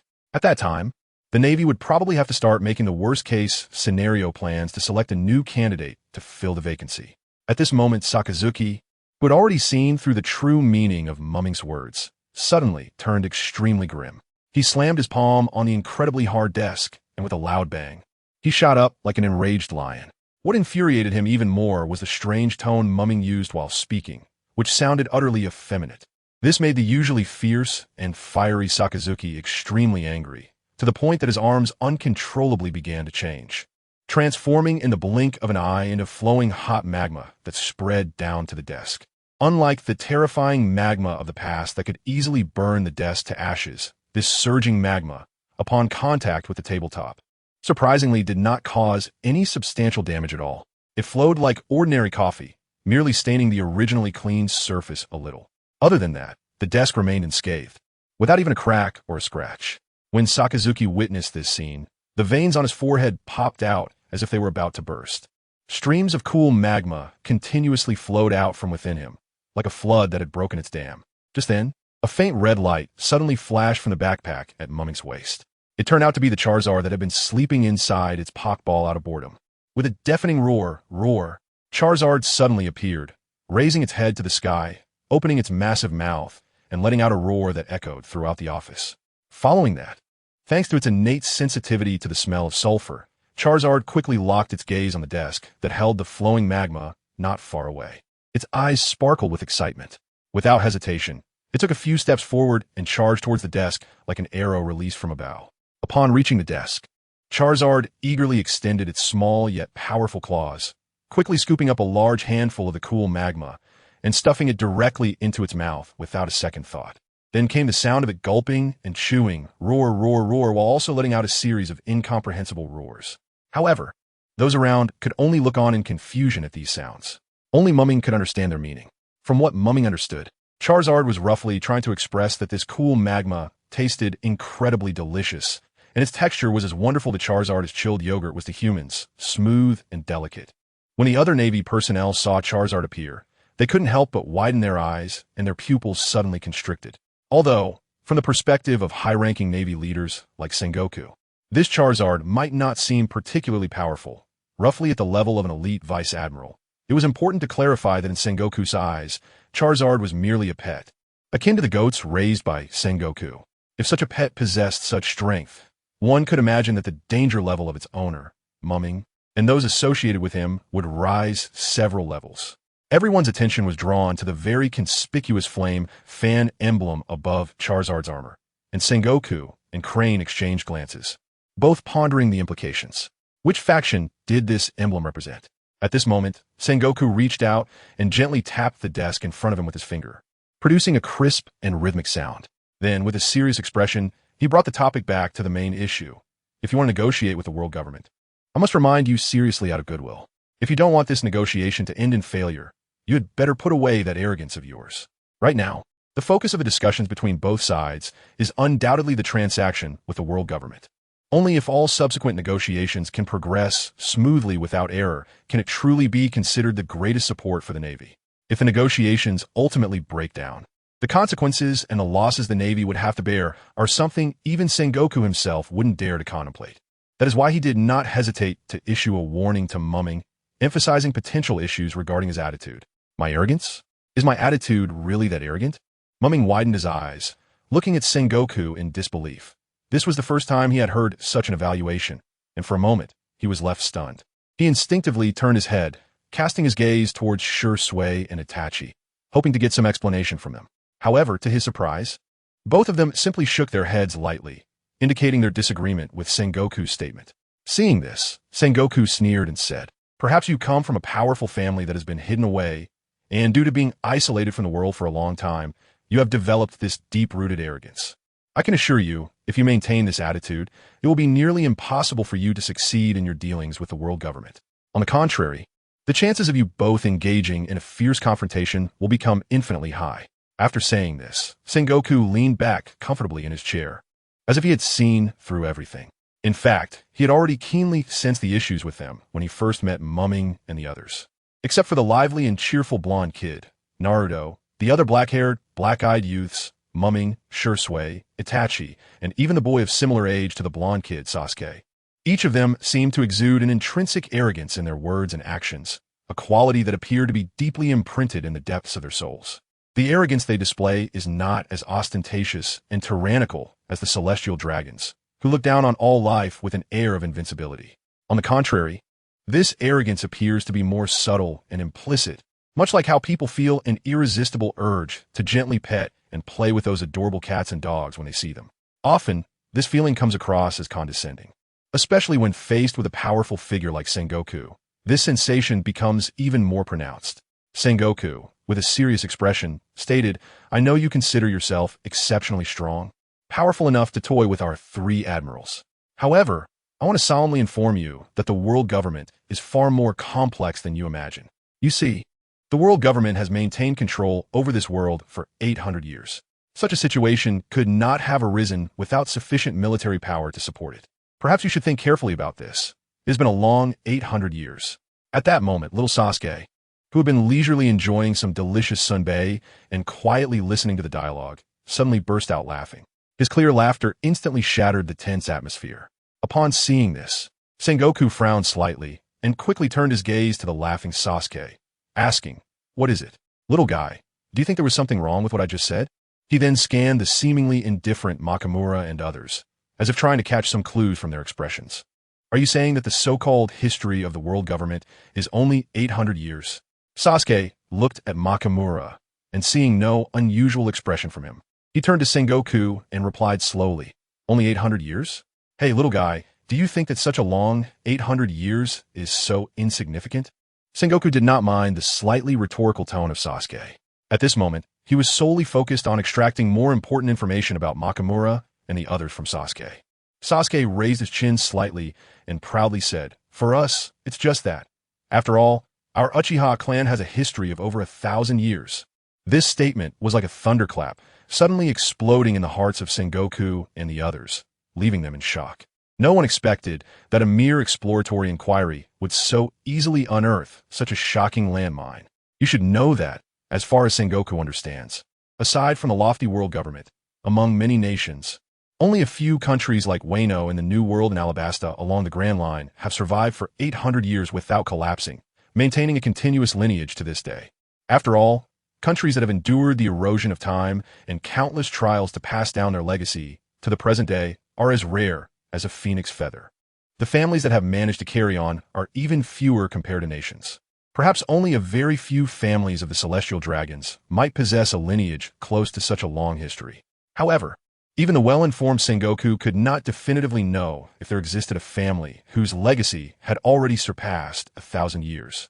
But there is no doubt that, like the world government that controls the entire world order, any family that has a lineage lasting 1,000 years and remains standing must have deep foundations to support them. These foundations might manifest in powerful strength, vast wealth, mysterious secret arts, or intricate networks of connections.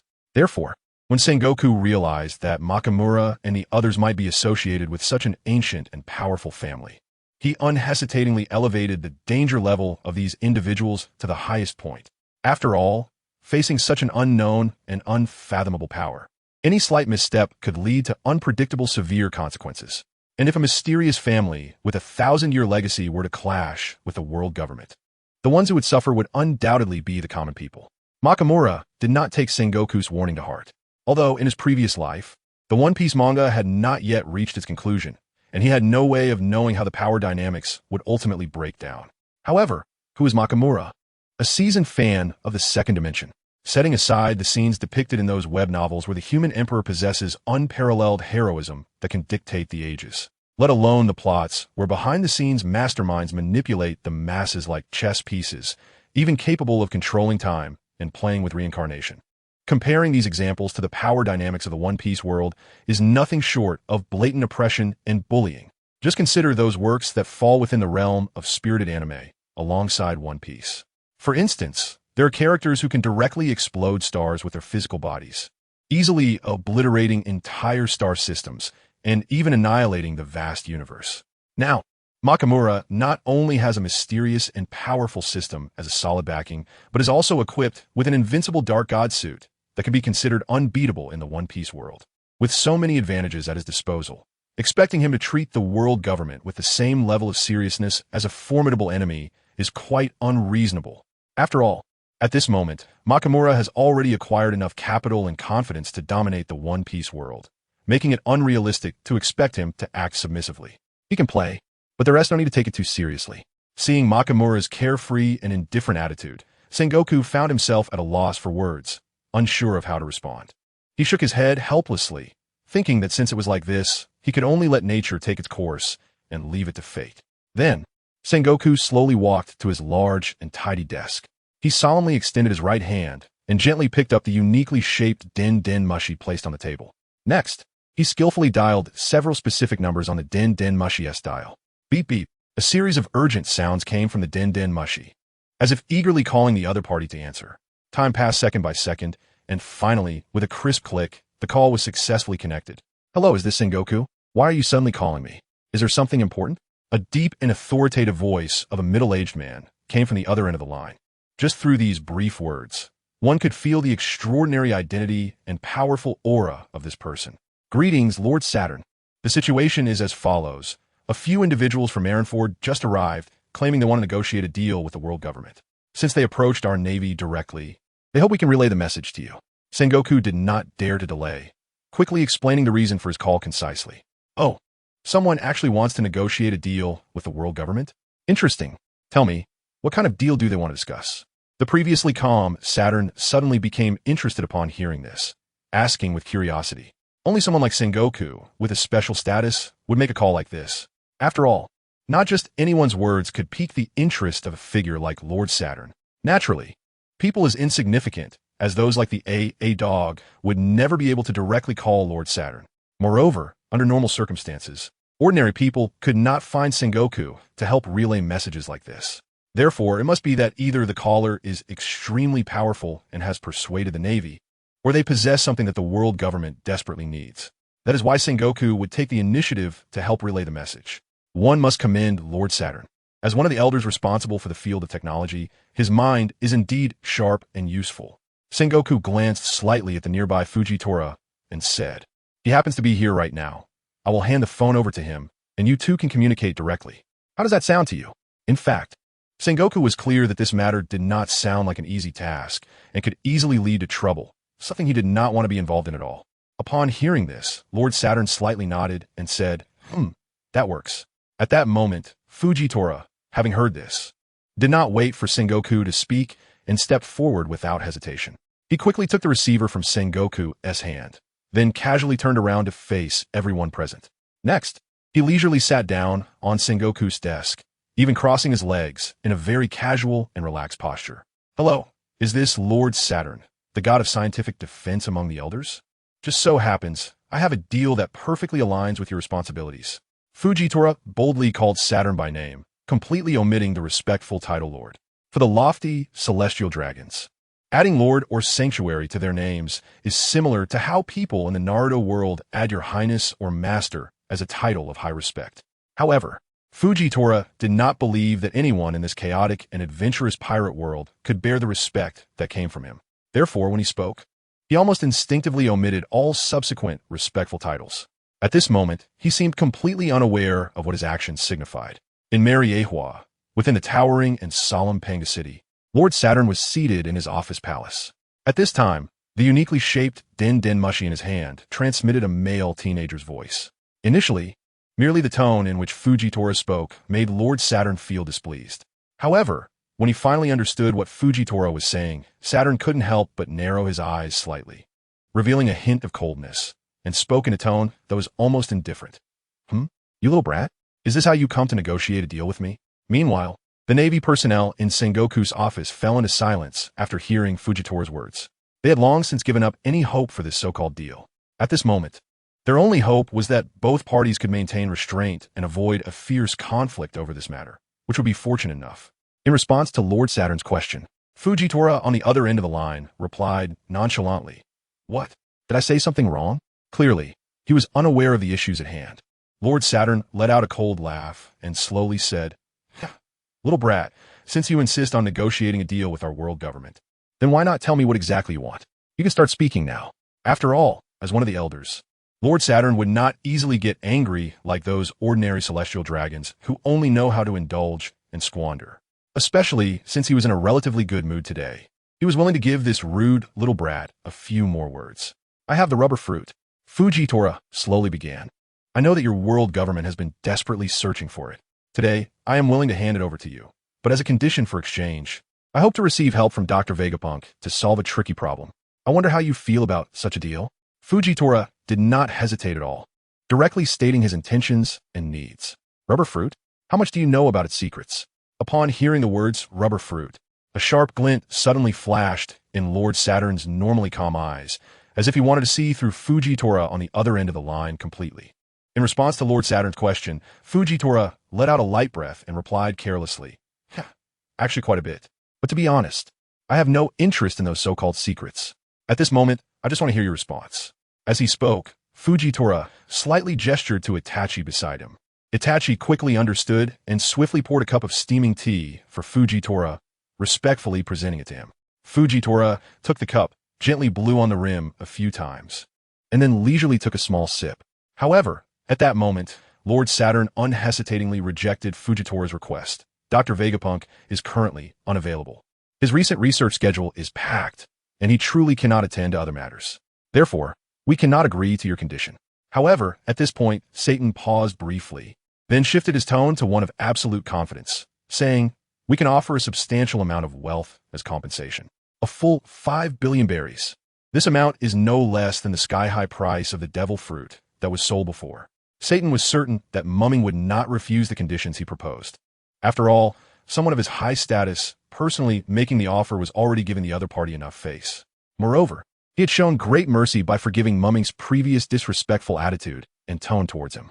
Thinking of this, Satan couldn't help but feel proud, thinking he was being exceptionally kind and generous. However, what Satan never expected was that Mumming would decisively respond with a firm no. Moreover, from his tone, it was clear that there was no room for negotiation or reconsideration. The confident smile that had been on Satan's face instantly froze. He incredulously grabbed the phone bug and asked him, "Kid, do you even know what nonsense you're talking about?" As he spoke, Satan's eyes, which had been slightly squinted, suddenly widened, and two sharp gazes shot straight into the void in front of the phone bug, as if he wanted to pierce through the other party. Yet, Mumming remained unfazed, still firmly and clearly stating, "I said, no. My only requirement is this, and it will not change. I will not accept any bargaining or questioning." After saying this, Mumming deliberately paused to ensure his message was accurately conveyed. At this point, Satan was already furious, gritting his teeth as he threatened, "Kid, I'm giving you one last chance to think carefully about your choice. Will you obediently take the money and graciously accept the goodwill of our world government? Or will you refuse and become an enemy of the entire world government?" Unfortunately, before Satan could finish his words, he was decisively interrupted by Mumming. Without saying a word, Mumming directly pressed the hang-up button, not giving Satan the chance to continue his rambling. With a busy tone ringing, the conversation abruptly ended. Mumming sat at Sengoku's desk, casually shrugging at those around him, his face showing no signs of frustration or anxiety over the failed transaction. On the contrary, his calm expression seemed to tell everyone that this was merely an inconsequential little episode. You all heard it. The deal failed," Mumming said lightly, his voice neither too loud nor too soft, but clearly reaching everyone's ears. Just then, a familiar buzzing sound suddenly broke the brief silence. It turned out that the phone bug on the desk had started to act up again. Seeing this, Mumming casually reached for the phone bug and lazily asked, "Moshi Moshi, who is it?" On the other end of the line, Satan's deep and authoritative voice came through. "Kid, do you know that what you're doing will bring trouble to your family and clan?" This sudden warning made the already quiet office fall completely silent. All eyes focused on Mumming, eager to see how this young man would respond to such a threat. However, to everyone's surprise, Mumming seemed to completely disregard the other party's words and impatiently pressed the hang-up button again, not even bothering to offer an explanation or rebuttal. Satan, who was abruptly cut off, was momentarily stunned. It should be noted that with his esteemed status and powerful influence, no one had ever dared to treat him so boldly. It seemed that throughout his life, no one had ever hung up on his phone bug while he was speaking. This was the second time he had been cut off like this. Such an unprecedented experience left Satan feeling both furious and shocked. After regaining his composure, Satan immediately realized he could not let this slide. So he took a deep breath, suppressed his anger, and quickly dialed the number again. As expected, the call was soon connected, and that infuriating young voice came through the receiver once more. "Kid, you will definitely die, and your family and clan will also come to an end because of your actions. I mean it. Welcome, welcome." Mumming's response remained nonchalant, even extremely dismissive. After saying this nonsensical remark, Mumming didn't give Satan any chance to speak and hung up the phone again decisively. Inside Panga City, Satan, usually a lofty and imposing figure, was now enraged due to Mumming's unexpected series of audacious actions. His previously hidden beast-human form could no longer be suppressed and manifested. Satan's body underwent an astonishing transformation. His upper body retained human appearance, but his lower half sprouted 8 strong, powerful legs, supporting his body like a spider. Moreover, a layer of black flame clouds wrapped around him, with flames flickering and leaping, giving him an air of mystery and terror. Most striking were the sharp bull horns on his head, glimmering with a cold light, evoking a chilling sensation. This was the third time. This despicable little demon. It's simply outrageous. Someone come. Satan roared uncontrollably towards the palace exterior, his voice echoing throughout the entire palace like thunder, accompanied by the sound of hurried footsteps. A figure quickly pushed the door open and entered. This person was tall and wore a pure white suit, with a white mask on their face, making it difficult to discern their true identity. He quickly walked in front of Saint Satan, then, without hesitation, knelt on one knee and respectfully said, "Lord Saint Satan, may I ask what your command is?" Saint Satan suppressed the anger in his heart, gritted his teeth, and gave the order. Immediately take people to Mangekyō, and together with the navy, capture that ignorant kid and be sure to bring back that crucial devil fruit. Sengoku knows who that kid is. You could go directly to him. Hurry. At this moment, Saint Satan was filled with rage and anger, completely ignoring the key issue of why Sengoku had not been able to retrieve his own Den Mushi. Perhaps his anger clouded his judgment, or perhaps he simply had no time to consider these details, wanting only to capture Mikomi as soon as possible to vent his frustration. "As you command, Lord Saint Satan." The masked man from CP0 replied respectfully, then slightly bowed and turned to leave the palace with steady and swift steps. Saint Satan slowly walked to the window, standing quietly there, his hands resting on his cane, gazing through the window toward the distant island known as Marineford. The sunlight cast upon him, outlining his tall and sinister figure. But at this moment, his expression appeared somewhat complex, making it hard to fathom. "Kid," Saint Satan murmured to himself, his voice so soft that only he could hear, "We will meet again soon. That moment is not far off. I look forward to its arrival very soon." The corners of his mouth curled up slightly, revealing a sinister smile, as if he was filled with confidence and anticipation for what was about to happen. "Sengoku, now that my negotiations with the world government have collapsed, why don't we make a deal?" Ming's eyes darted around, instantly locking onto the silent Sengoku beside him. Upon hearing this, Sengoku first showed a brief surprise, then turned to look at the rubber fruit in Ming's hand, which was emanating a mysterious glow. After a moment of appraisal, he gently shook his head. "Sorry, we in the Navy really have no interest in this thing." With that, Sengoku withdrew his gaze, as if this rubber fruit, which the world government had been desperately searching for, was just a trivial little gadget. After all, for him, the Navy was currently facing numerous and complicated issues, leaving no extra energy to deal with what seemed like troublesome matters. Moreover, he was well aware that once he took on this matter, it would likely bring endless trouble to himself and the entire Navy. As for the failure of negotiations between Ming and the world government, Sengoku secretly scoffed, thinking, it's fine if the talks broke down. After all, the Navy has never been on the same page as the world government. If he could see the world government struggle with certain issues, as long as it didn't affect the peace and stability of the seas, he would be more than happy. So why would he be foolish enough to step in to clean up this mess for the world government? It's simply a fantasy, absolutely impossible. Don't even think about it.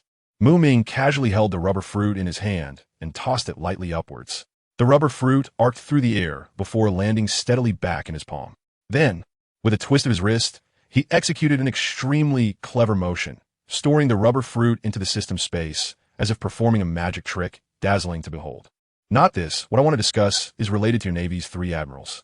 Ming's voice was calm and firm, yet it thundered in Sengoku's ears. Sengoku couldn't help but be slightly taken aback, a look of surprise crossing his face. Clearly, he had not expected Ming to make such a request. "You actually intend to restore them?"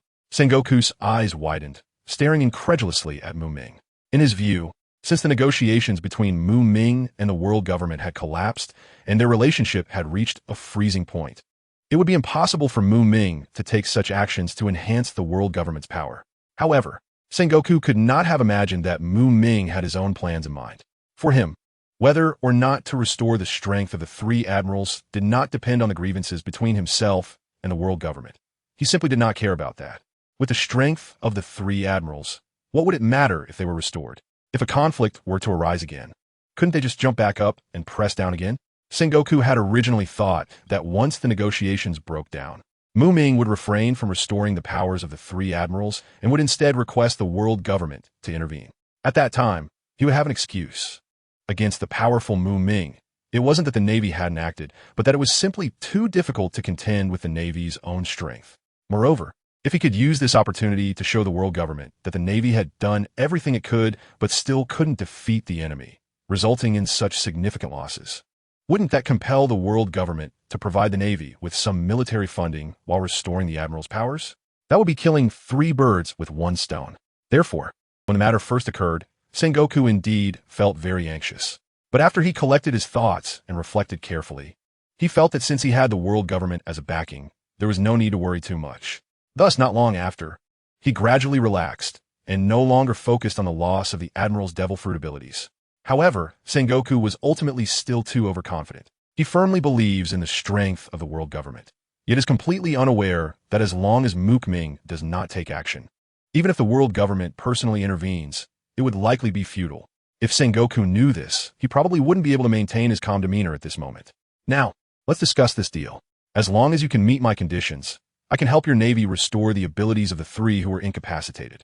Ming's lips curled slightly as he looked steadily at Sengoku and slowly said, "First, your Navy needs to provide me with the complete and detailed training methods for armament haki, observation haki, and the 6 powers of the Navy. Secondly, give me a record pointer that can guide me to Dr. Vegapunk's location. Finally, I want an opportunity to personally experience the 3 types of haki you possess." After clearly laying out his conditions, Ming quietly waited for a response. However, what he saw was Sengoku frowning deeply, shaking his head without hesitation to refuse. "Absolutely not. Such demands are far too many. We clearly have a fair 3-for-3 trade, yet you have suddenly put forward 5 conditions. How can that be acceptable?" Upon hearing Sengoku's rejection, Ming did not show any surprise or anger. On the contrary, he merely stared at Sengoku with a half-smile, his eyes glinting with an elusive light, and leisurely replied, "Oh, do you want to haggle with me here?" Sengoku was about to continue his rebuttal when Ming's sudden friendly reminder abruptly interrupted him. "I must kindly remind you, Sengoku, that regarding the restoration of their 3 abilities, if you want them restored to their original state, it can only be achieved if I take action personally. No one else, not even that genius scientist Dr. Vegapunk, can do anything about it.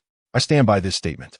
If you choose to reject my proposal this time, then by the next time we meet, the situation may be drastically different, because by then, I may have obtained some of those abilities through other means, and the price your Navy has to pay will be far more than what it is today." Sengoku furrowed his brow slightly, pondering internally. To be honest, the requirements Ming proposed are not unreasonable. Sengoku's instinctive bargaining reaction was merely a reflex. Among the conditions Ming laid out, the training methods for armament haki and observation haki, although relatively rare in the vast sea, would be easy to obtain for those with Ming's level of strength.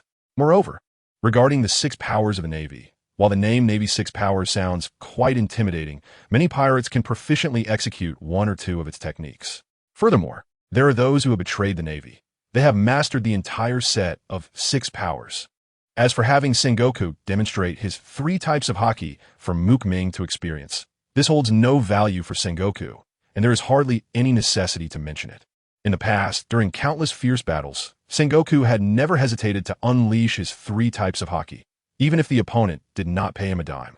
Among all these conditions, perhaps only the record pointer to Dr. Vegapunk's island could be considered truly valuable. Sengoku's gaze slowly swept over the Navy's high-ranking officials and finally settled on the 3 admirals.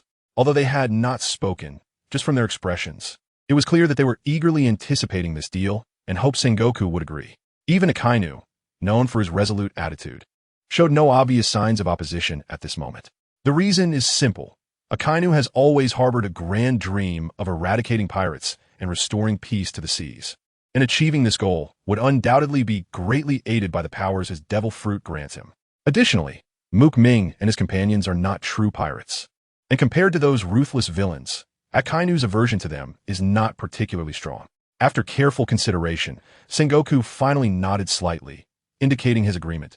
"All right, then it's settled." However, the methods for mastering the 2 types of haki and the 6 powers of the Navy cannot be leaked. As soon as he finished speaking, the tense atmosphere around them eased significantly, and the 3 admirals breathed a sigh of relief. "All right, I assure you that these training methods will not be disseminated outside our ranks." Ming did not hesitate. He had no intention of spreading this information all over the place. Soon after, Sengoku walked to his desk, took out 3 small, exquisite booklets from a drawer, and gently handed them to Ming. Meanwhile, Borsalino quickly returned to his office and soon came back with a record pointer, placing it on the table in front of them. However, Ming did not even glance at these items before directly putting them away. After all, even if he looked, it would be futile, as he wouldn't understand the content written inside. Nevertheless, Ming firmly believed that Sengoku would never easily play any tricks on him. After all, such a massive Navy headquarters stands here. If all this were a false scam, the consequences for Sengoku would be unbearable. He was well aware that with the wisdom and experience of the Warring States period, he could clearly perceive the interests and stakes involved. When he saw the Warring States respond so decisively, Ming also decided to get to work. With a smile on his face and a determined look in his eyes, he addressed the three generals in front of him. Next, please show your respective fruit abilities. Upon hearing this, Sakazuki, Kazan, and Borsalino exchanged glances and nodded without hesitation, beginning to unleash their powerful and unique devil fruit powers. In an instant, Sakazuki's previously normal right hand transformed into a magma-covered appendage, emitting thick smoke and seemingly burning with fierce flames. However, the temperature radiating from it gave off a cool sensation. At the same time, Kazan's right hand was enveloped in a layer of hazy mist, gradually coalescing into a swirling mass of steam that looked dreamlike. Borsalino's right hand was even more astonishing, directly turning into a dazzling golden light that was so brilliant it was almost blinding. Facing this surreal scene, Ming was unfazed and walked steadily towards them. Upon getting closer, he slowly extended his left hand, which had a particularly conspicuous yellow arrow on his index finger. At this moment, despite the many pairs of eyes around them focused on this spot, Ming paid no mind to the gazes of others and unreservedly touched the arms of the three generals with his finger. When he touched Sakazuki's magma arm, an incredibly intense heat suddenly erupted, akin to a volcanic eruption, and those nearby could distinctly feel the rapid rise in the magma's temperature. The heat wave surged, enough to suffocate an ordinary person. Fortunately, none of them were ordinary. However, when he touched Kazan's steam arm, the situation was entirely different. The high temperature surrounding them was instantly replaced by coldness, as the steam quickly condensed into tiny water droplets, which then froze into glistening ice blocks in an instant. These ice blocks piled tightly together, forming a hard and cold ice arm.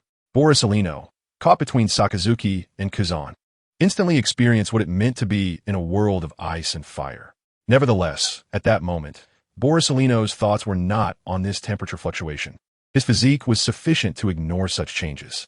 Unlike the other two, Borsalino's arm, which had transformed into light, showed no change when Ming pointed at it. Whether before or after the point, it remained in its dazzling and brilliant form, like an eternal existence. All right, that's enough.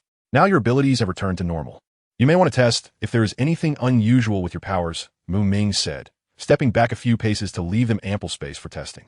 Among the three, the one most eager to try his new power was undoubtedly Borsalino.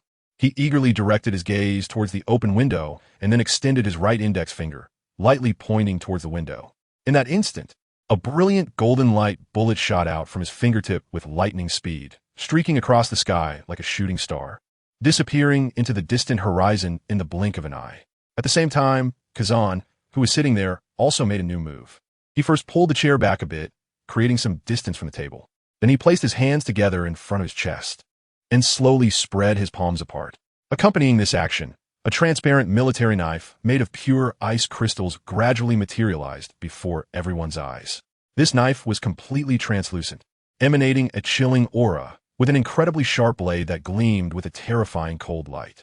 Sakazuki's movements appeared particularly simple and brutal. He stood up, turned around.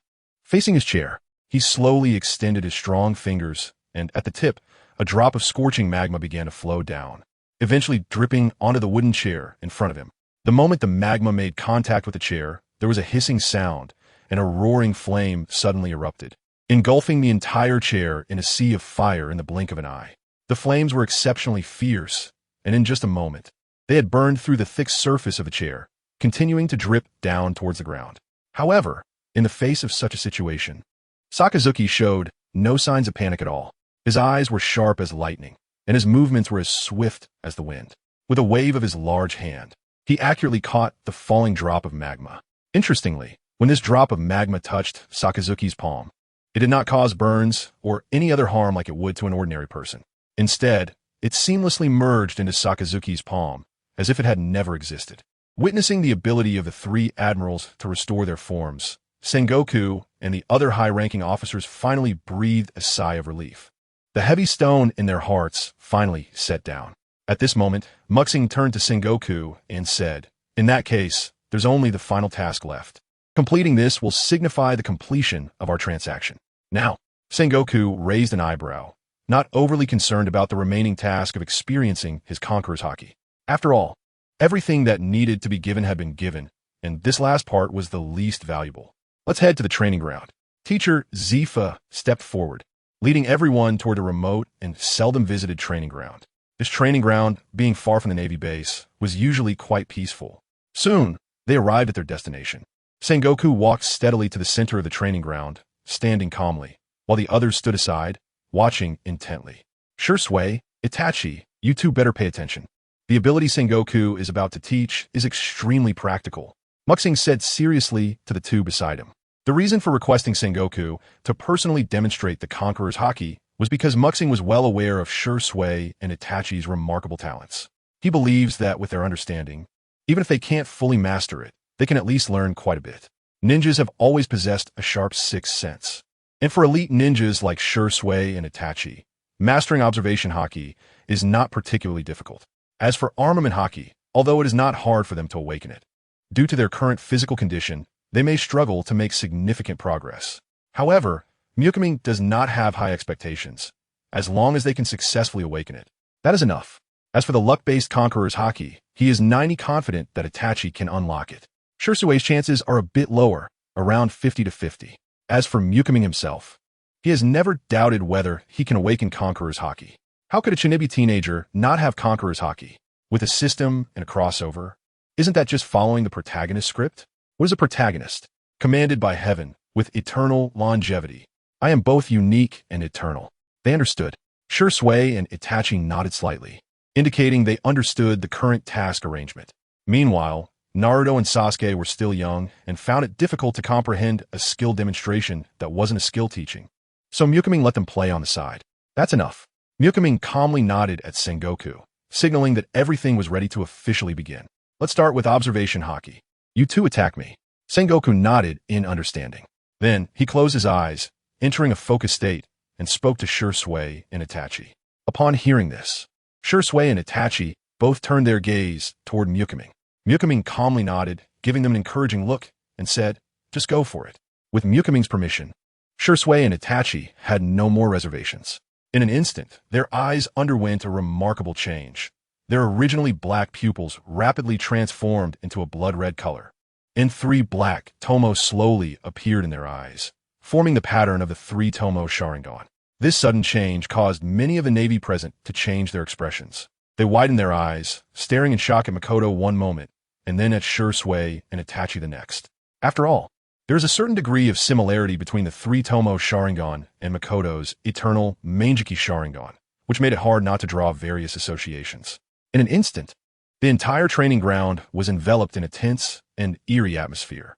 After exchanging a glance, Shisui and Itachi, as if sharing a secret understanding, ignored everything else and prepared to launch an attack on Bangoku.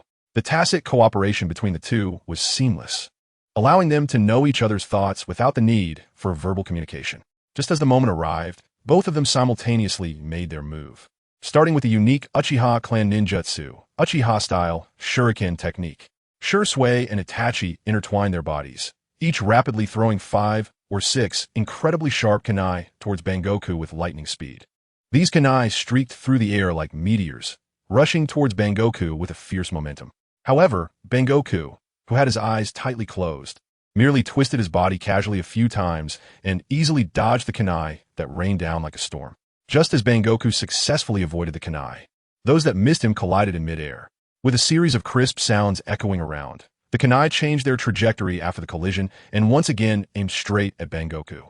In an instant, the kunai, as if having a life of their own, redirected and charged towards Bangoku again. Seeing this, Bangoku couldn't help but feel a slight shock. He was genuinely surprised by this technique that could control the direction of the kunai. However, relying solely on such a method to pose a substantial threat to him was clearly a pipe dream. If it were not for the need to demonstrate his powerful observation haki to respond to this attack, he he probably wouldn't even bother to make a dodging motion against such a level of defense. Bangoku flickered in and out of sight like a phantom, effortlessly evading the whistling kunai. His movements flowed like water, without the slightest sense of dragging or any unnecessary actions. Shisui and Itachi exchanged glances, neither surprised that Sengoku had so easily evaded their attacks. Because long before this confrontation began, they both understood that with their current strength, defeating this battle-hardened, experienced Navy admiral was almost an impossible task. Moreover, at this moment, it was not a true life-and-death struggle. It was more of a display and exchange of skills. Shisui and Itachi stood firmly on either side, like two insurmountable defensive lines, tightly enclosing Sengoku in the middle. Shisui suddenly called out, "Fire release! Great fireball technique!" In an instant, raging flames surged like a ferocious beast, pouncing fiercely towards Sengoku. At the same time, Itachi was not to be outdone. He quickly formed hand seals and unleashed the Earth Release technique. Earth Release, Swamp of the Underworld. The ground instantly became muddy, resembling a vast swamp, attempting to trap Sengoku's movements. Faced with the two's closely coordinated and fierce assault, Sengoku felt a slight surprise, but then a smile appeared on his face. It must be said that regardless of the actual power of these two ninjutsu techniques, the unique attacking methods of these two children were already quite interesting to Sengoku. Just as the flames were about to engulf him and the swamp beneath him grew deeper, Sengoku suddenly took a deep breath, forcefully pushed off with his feet, and directly performed the Navy's 6 styles, moonwalk, launching himself into the air like a bolt from a crossbow, effortlessly evading Shisui and Itachi's joint attack. With his left foot pushing off from his right, he soared into the sky, using the technique to fly. A simple move allowed him to dodge their attacks directly. Seeing that the two ninjutsu techniques they had unleashed were completely ineffective, Shisui and Itachi did not activate their more powerful Mangekyō Sharingan. Instead, they decided to use various seemingly flashy ninjutsu to deal with the situation at hand.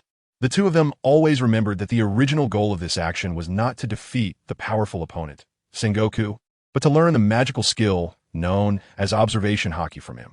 At first, Shisui and Itachi each used fire style and earth style techniques. However, these conventional ninja techniques were like throwing a firecracker at Sengoku. They could not inflict any substantial damage at all. Immediately afterward, they unhesitatingly unleashed wind style, water style, and lightning style techniques, among others. Although they were somewhat inexperienced in these fields compared to the Uchiha clan's mastery of fire style, their solid ninja foundation still allowed them to execute the techniques relatively smoothly. Unfortunately, no matter how hard Shisui and Itachi tried to change the types and methods of their attacks, Sengoku could easily evade all their assaults. It was as if those fierce techniques were merely a dazzling yet useless fireworks display. This was indeed the case, as at this moment, Shisui and Itachi had only activated their 3 Tomo Sharingan, and their strength was at best at the level of top elite Jonin. The gap between them and such a powerful opponent as Sengoku was simply too vast. "What's the matter? Have you already achieved something?" Sengoku said, opening his tightly closed eyes. When his gaze fell on the battlefield, he saw Shisui and Itachi standing still like 2 sculptures, with their eyes closed, as if entering a state that others could hardly understand. Time passed second by second, and before long, Shisui was the first to open his eyes, followed closely by Itachi. After exchanging a glance, Shisui and Itachi once again closed their eyes in tacit agreement. However, at that moment, something unexpected happened. They almost simultaneously made their move, each throwing a soldier's food pill towards each other's position. Makoto focused intently on the 2 food pills speeding through the air. Although they seemed to be flying towards where Shisui and Itachi were, a closer look revealed a clue. In fact, their general direction was correct, but the specific trajectory was not heading straight for Shisui and Itachi themselves. Instead, it was aimed in an open area behind them. As the food pills flashed by, they passed over where Shisui and Itachi stood. Just as quickly, at that moment, the previously motionless two suddenly sprang into action like arrows released from a bow. Shisui saw Itachi with his eyes tightly closed, and in the blink of an eye, he appeared in front of the food pill. His long arms slightly reached out, as if he had already sensed that he was about to have an intimate encounter with the food pill. However, at that moment, the eyes of the people around him unconsciously focused on Itachi's outstretched right hand. They were surprised to find that Itachi's hand was actually a little lower than they had expected. In an instant, the shuriken raced past like a wild horse. brushing against Itachi's right hand and crossing over his body. Itachi's first attempt ended in failure, with nothing in his palm. However, Itachi was no ordinary person after all. His reaction speed is astonishing, almost responding in an instant. He suddenly turned around and took a step forward, while his left hand swiftly reached out, like lightning, towards the military rations. This time, Itachi finally did not miss his target. He accurately caught the flying military grain pill in midair and held it tightly in his hand. At the same time, Shisui also displayed extraordinary skills. In a flash, he seemed to vanish like a phantom from his original spot. In the blink of an eye, Jisui's figure had already appeared directly beneath the military grain pill. He raised his right hand high, the palm open just right. At the moment, the military grain pill fell. It seemed to be drawn by some mysterious force, landing directly in the palm of Jisui. Jisui then closed his hands together, easily and steadily holding the military grain pill. From just these two outcomes, it is clear that Jisui's performance was noticeably better. His movements were fluid and seamless, with no hint of hesitation throughout the entire process. His mastery of observation haki was not simply a matter of awakening. He had taken a significant step forward after that awakening. Clap, clap, clap. The crisp and resounding applause echoed throughout the training ground. Naruto, Sasuke, Garp Zephyr, and Crane all stood up, looking at Shimizu and Itachi with expressions of joy and admiration, generously applauding and cheering for them. A genius, a true genius. No, it should be called a monster. Such talent is a rare find in 100 years. The first to express his astonishment was Zephyr. At this moment, the weariness on his weathered face could not hide his excitement. As the instructor responsible for training the new generation of the Navy, Zephyr understood well the difficulty of cultivating outstanding talent. However, the strength and talent displayed by the two young men, Shimizu and Itachi, especially their ability to grasp observation haki with just a few glances, was an extraordinary learning capability that far exceeded his imagination. It is worth noting that the naval recruits he was training were generally older than Shimizu and Itachi. Yet, when comparing their performances with those of Shimizu and Itachi, the gap was astonishingly wide. No, perhaps the term heaven and earth apart would be more appropriate, as there seemed to be no comparability between the two sides from any angle. In today's Navy, aside from the renowned 3 admirals, it had been a long time since such an astonishingly talented figure had appeared. Thinking of this, Zephyr couldn't help but shake his head slightly, secretly lamenting the changes of the times and the emergence of new talents. Then his gaze slowly shifted, first resting on the quietly standing Mumming, lingering for a moment before returning to Shimizu and Itachi. At this point, Zephyr's eyes looked somewhat dazed, as if he had fallen into deep contemplation. One can only say that it is not surprising for Zephyr. Any teacher would react this way upon seeing such a talented student.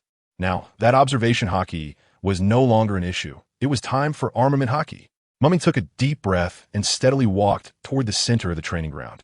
He was quite familiar with observation haki, having been fortunate enough to draw this skill from the system earlier. However, faced with the entirely new realm of armament haki, he still had no knowledge of it. At this moment, Sengoku, standing at the edge of the field, had his eyes fixed intently on Mumming and the other two, his eyes sparkling with excitement. In his view, these 3 young people were rare talents. If they could be recruited into the Navy, it would undoubtedly greatly enhance the Navy's strength. Thinking of this, Sengoku couldn't help but ponder. After teaching them these abilities, would they turn and join the pirates? However, this worry was soon cast aside. With years of experience and keen insight, Sengoku could see at a glance that Mumming and the others were not the kind of people who admired the pirate way and acted recklessly. Therefore, he firmly believed that the possibility of these individuals becoming pirates was almost zero. Having such a precise ability to read people was one of the important qualities that made Sengoku an excellent Marine admiral. Moreover, he had already begun a plan. Once he found the right opportunity, he would do everything possible to bring these young talents into the Navy. As for Mumming's fallout with the world government, it wasn't as troublesome as one might imagine. In Sengoku's eyes, this seemingly serious conflict had not developed to an irreparable extent. He believes that the two sides are currently only engaged in some intense verbal disputes, and have not yet reached a point of complete rupture in their relationship that is irreconcilable. After all, compared to the deep-seated hatred that cannot be resolved, such as the killing of celestial dragons, the current situation still has room for maneuver. If Mumming and his tribe are willing to join their navy, then Sengoku would be very willing to step forward and act as a mediator to resolve the conflicts between the two sides. with their navy's status and influence, as well as their ability and wisdom to handle complex situations over the years. He is confident that he can persuade the 5 elders to give a calm opportunity for communication and dialogue. Then, they can find a mutually acceptable solution to repair the damaged relationship and achieve a win-win situation. After that, their navy would truly soar to new heights. Thinking of this, Sengoku couldn't help but smile, and his gaze towards Ming and the others became increasingly gentle. Ming was completely immersed in how to quickly awaken his armament haki, completely unaware of Sengoku's true thoughts. At this moment, Ming was filled with thoughts about how to enhance his strength and master this powerful ability as soon as possible. Finally, Ming decided not to hesitate any longer, and he took the initiative to launch an attack. His eyes suddenly opened wide, and the eternal kaleidoscope Sharingan shone with a heart-pounding brilliance. Immediately, an incredibly solid armor-clad Susanoo suddenly enveloped his body. However, unlike before, Ming did not hold any weapons in this battle. He chose to charge directly at Sengoku with his bare hands, as if he wanted to defeat his opponent with pure strength. Facing Ming's fierce offensive, Sengoku did not retreat at all. As Ming's fist, accompanied by a fierce wind, was about to hit his body, Sengoku suddenly made a move that everyone had anticipated. His arms instantly turned as black as ink, as if wrapped in a layer of hard black material. Subsequently, Sengoku swung his fist without hesitation, meeting Ming's incoming punch head-on. In an instant, Ming's and Sengoku's fists collided violently, like 2 meteors crashing in the sky.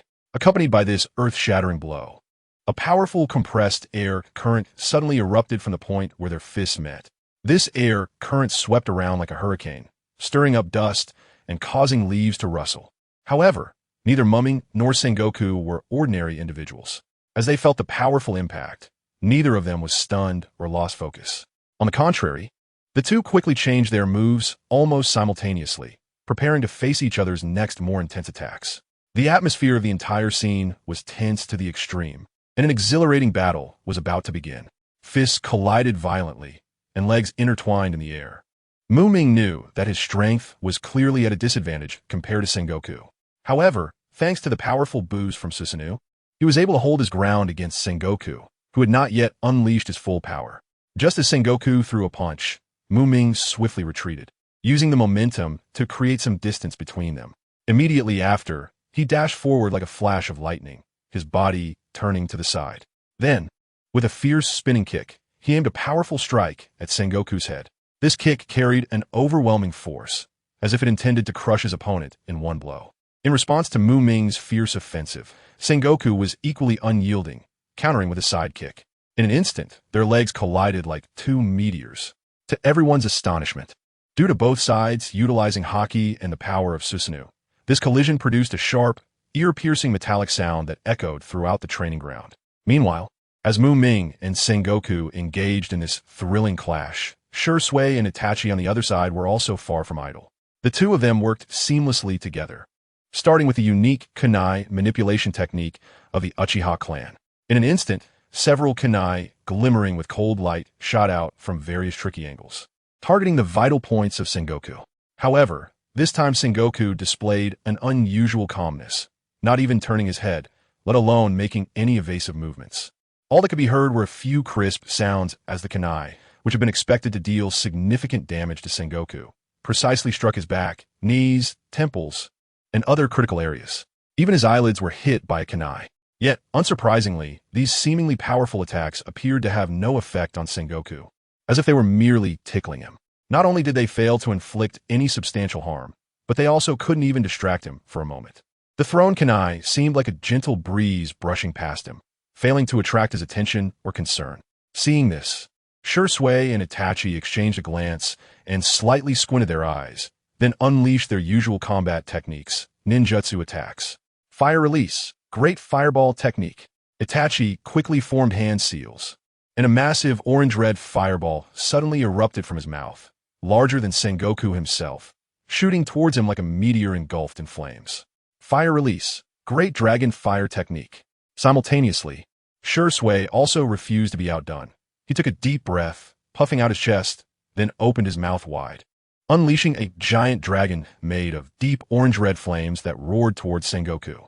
This fiery dragon was vivid and ferocious, as if it were going to completely devour Sengoku before him. However, in the face of such fierce attacks, Sengoku remained exceptionally calm. Just as the fire dragon and fireball were about to hit him, he quickly reacted, a layer of black light enveloping him. In an instant, he appeared to be wearing an indestructible black armor. The armed haki covered his entire body, significantly enhancing his defense. When the fire dragon and fireball struck Sengoku, a thunderous roar echoed, and in an instant, flames soared into the sky, smoke billowing. The collision caused an extremely intense explosion, with powerful shockwaves and high temperatures distorting the surrounding air. At the center of the explosion, a terrifying fire vortex formed, with scorching heat and violent energy wreaking havoc in all directions. Just at that critical moment, Ming leaped without hesitation, swiftly joining the fierce encirclement. He quickly formed hand seals and chanted, "Wind release, violent wind dance." As he completed his hand seals, he thrust his hands forward, and a powerful, howling gale erupted from his palms. This gale rushed toward the blazing fire vortex like a raging dragon. Under Ming's exquisite control, the wind and fire vortex instantly merged together. In an instant, the wind fueled the flames, and the fire borrowed the wind's strength, making the fire vortex even more ferocious. The already scorching flames now erupted like a volcanic explosion, crazily expanding outward. In just a moment, the size of the fire vortex had doubled. Moreover, as the fire vortex continued to expand, the temperature of the surrounding air sharply increased, as if even space itself was being distorted by this terrifying heat. Yet, in the face of such a fierce blaze, Sengoku showed no signs of concern. From deep within the fire vortex came his steady and commanding voice, "Disperse."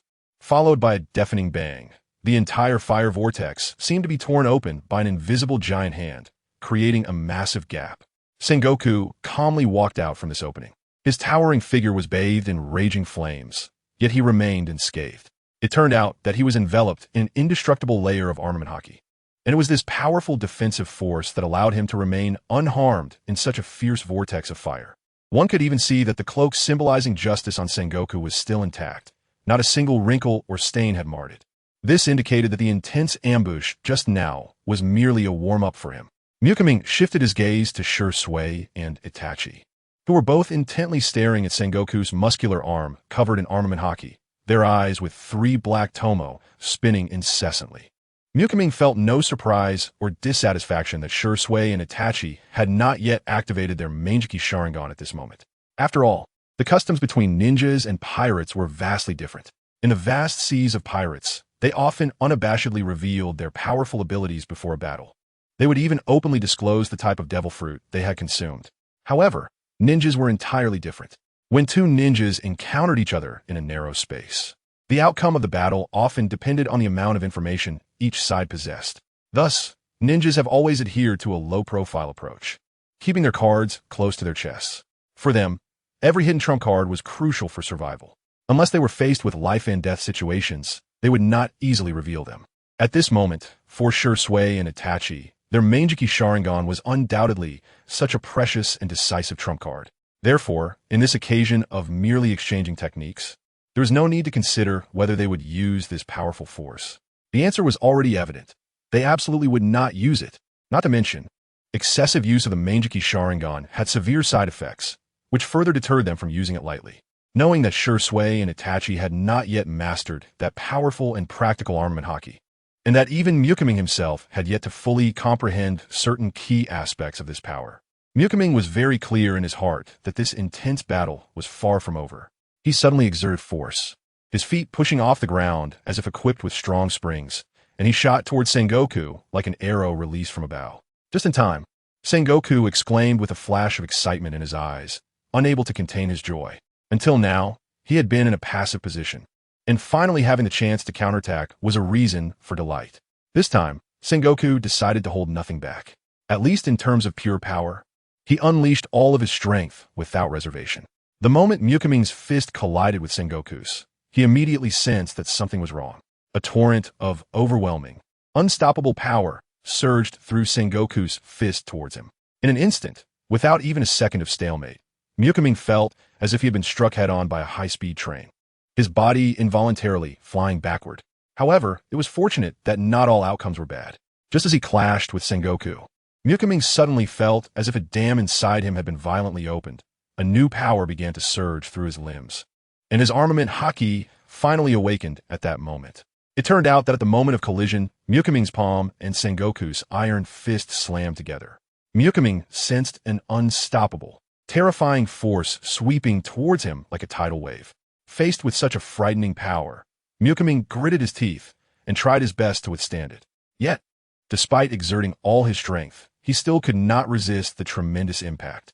Just when Ming felt he was about to collapse, on the brink of exhaustion, a mysterious, unfamiliar energy suddenly enveloped his faltering Susanoo fist like a divine blessing from the heavens. This entire process was so quick that it took less than a second. Then, everyone heard a dull thud, and Ming was sent flying backward like a cannonball. At the same time, Sengoku felt a stir in his heart. For in that final moment of their confrontation, he too sensed an unusually familiar wave of power emanating from Ming's fist. "You actually awakened your armament haki?" Sengoku exclaimed in surprise. This statement rang out like thunder on the previously silent battlefield, drawing everyone's attention to Ming, who had just steadied himself in the distance. Hearing Sengoku's question, Ming slowly stood up, brushed off the dust from his body, and smiled calmly.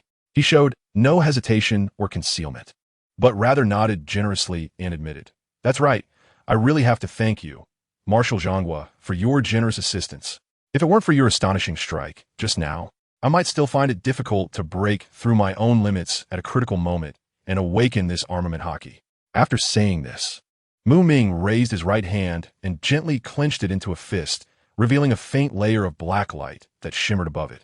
Although this black hue appeared somewhat dim, there was no doubt that it was the remarkable armament haki. At this moment, Ming had successfully awakened this powerful skill. Since that's the case, it would be time for Shisui and Itachi next. Shisui directed his gaze at Zhonghua, a slight shyness and embarrassment on his face, and softly said, "Then, let's choose to engage in close combat as well. Please, Marshal Zhonghua, show a bit of mercy when you make your move." His tone was sincere and humble. When he heard Shisui refer to him as Marshal, Sengoku couldn't help but recall the future scene of Shisui, Itachi, and several other Uchiha joining the Navy together, and those beautiful images flooded his mind like a tide. For a moment, he laughed so hard that he couldn't close his mouth and responded generously, "Haha, well said, well said. You two little brats go ahead and make your move first, so I can see how strong you are now." After receiving permission, Shisui and Itachi thanked him in unison. "Thank you, Marshal Sengoku." Immediately, the two charged forward like arrows released from a bow, rushing towards Sengoku. The ninja world and the pirate world are two entirely different realms in terms of style and customs. The pirate world resembles a free and unrestrained ocean, its philosophy as carefree and unruly as the surging waves. Here, relationships between people are built on a basis of spontaneity. If one person finds another pleasing to the eye, their relationship can be negligible, even unrelated, without any issue. In such cases, if one party wishes to impart their skills to the other, there are no restrictions or obstacles. However, in stark contrast is the mysterious and ancient ninja world. This world is like a hidden mountain, exuding rigor and tradition everywhere. Here, personal inheritance is one's own, and sectarian views are deeply entrenched. Learning a new ninjutsu is not an easy task. First, the learner must become an official disciple of a ninja master. Second, they must undergo strict assessment and approval from that master. Only when both conditions are met will the master selectively teach the disciple new ninjutsu techniques based on specific circumstances. As for outsiders, even if they possess remarkable talent or irresistible charm, if they have not entered a master's school, trying to glimpse the profound mysteries of ninjutsu is utterly unrealistic. It is precisely due to this significant difference that Shisui and Itachi were filled with gratitude towards Sengoku. Although their exchange was merely a transaction based on mutual benefit, Sengoku's meticulous and responsible attitude towards this demonstration still earned their sincere respect. Shisui and Itachi moved swiftly, like two bolts of lightning, and in the blink of an eye, they appeared beside Sengoku using their exquisite body flicker technique. The two coordinated seamlessly to launch a fierce attack, maintaining a left-right formation to strike Sengoku. Faced with such a swift assault, Sengoku appeared relaxed, smiling as he commented, "Your speed is indeed quite good." At that moment, Sengoku resembled an experienced mentor earnestly teaching his students. In reality, he had other plans in mind. He He was keen on leaving a good impression on Shisui and Itachi to smoothly draw them into his navy faction. However, Sengoku was unaware that all of this was merely his personal beautiful fantasy. The likes of Makamino and others were not from this world, and they could not stay here for long. As for joining the navy, for them, it was an aspiration even more illusory than the unattainable moon in the well or flowers in the water. Just then, Shishui's right fist launched towards Sengoku like a raging storm. But Sengoku reacted quickly, easily blocking Shishui's punch with his right hand. At the same time, Itachi's right fist came crashing in with tremendous force, but it too was firmly caught by Sengoku's left hand. As Sengoku felt the power exchanged in their encounters, he remarked, "You two little brats may be agile, but there is still a lot of room for improvement in your physical strength." After comparing in his mind, Sengoku concluded that Shisui and Itachi's current physical condition was roughly equivalent to the level of top lieutenants in the Navy headquarters, still having a noticeable gap from the physical strength of a Navy colonel. At their age, possessing such a level of physical strength is not outstanding, but it is not at the bottom either. It falls within the upper middle range when compared to the vast and boundless sea.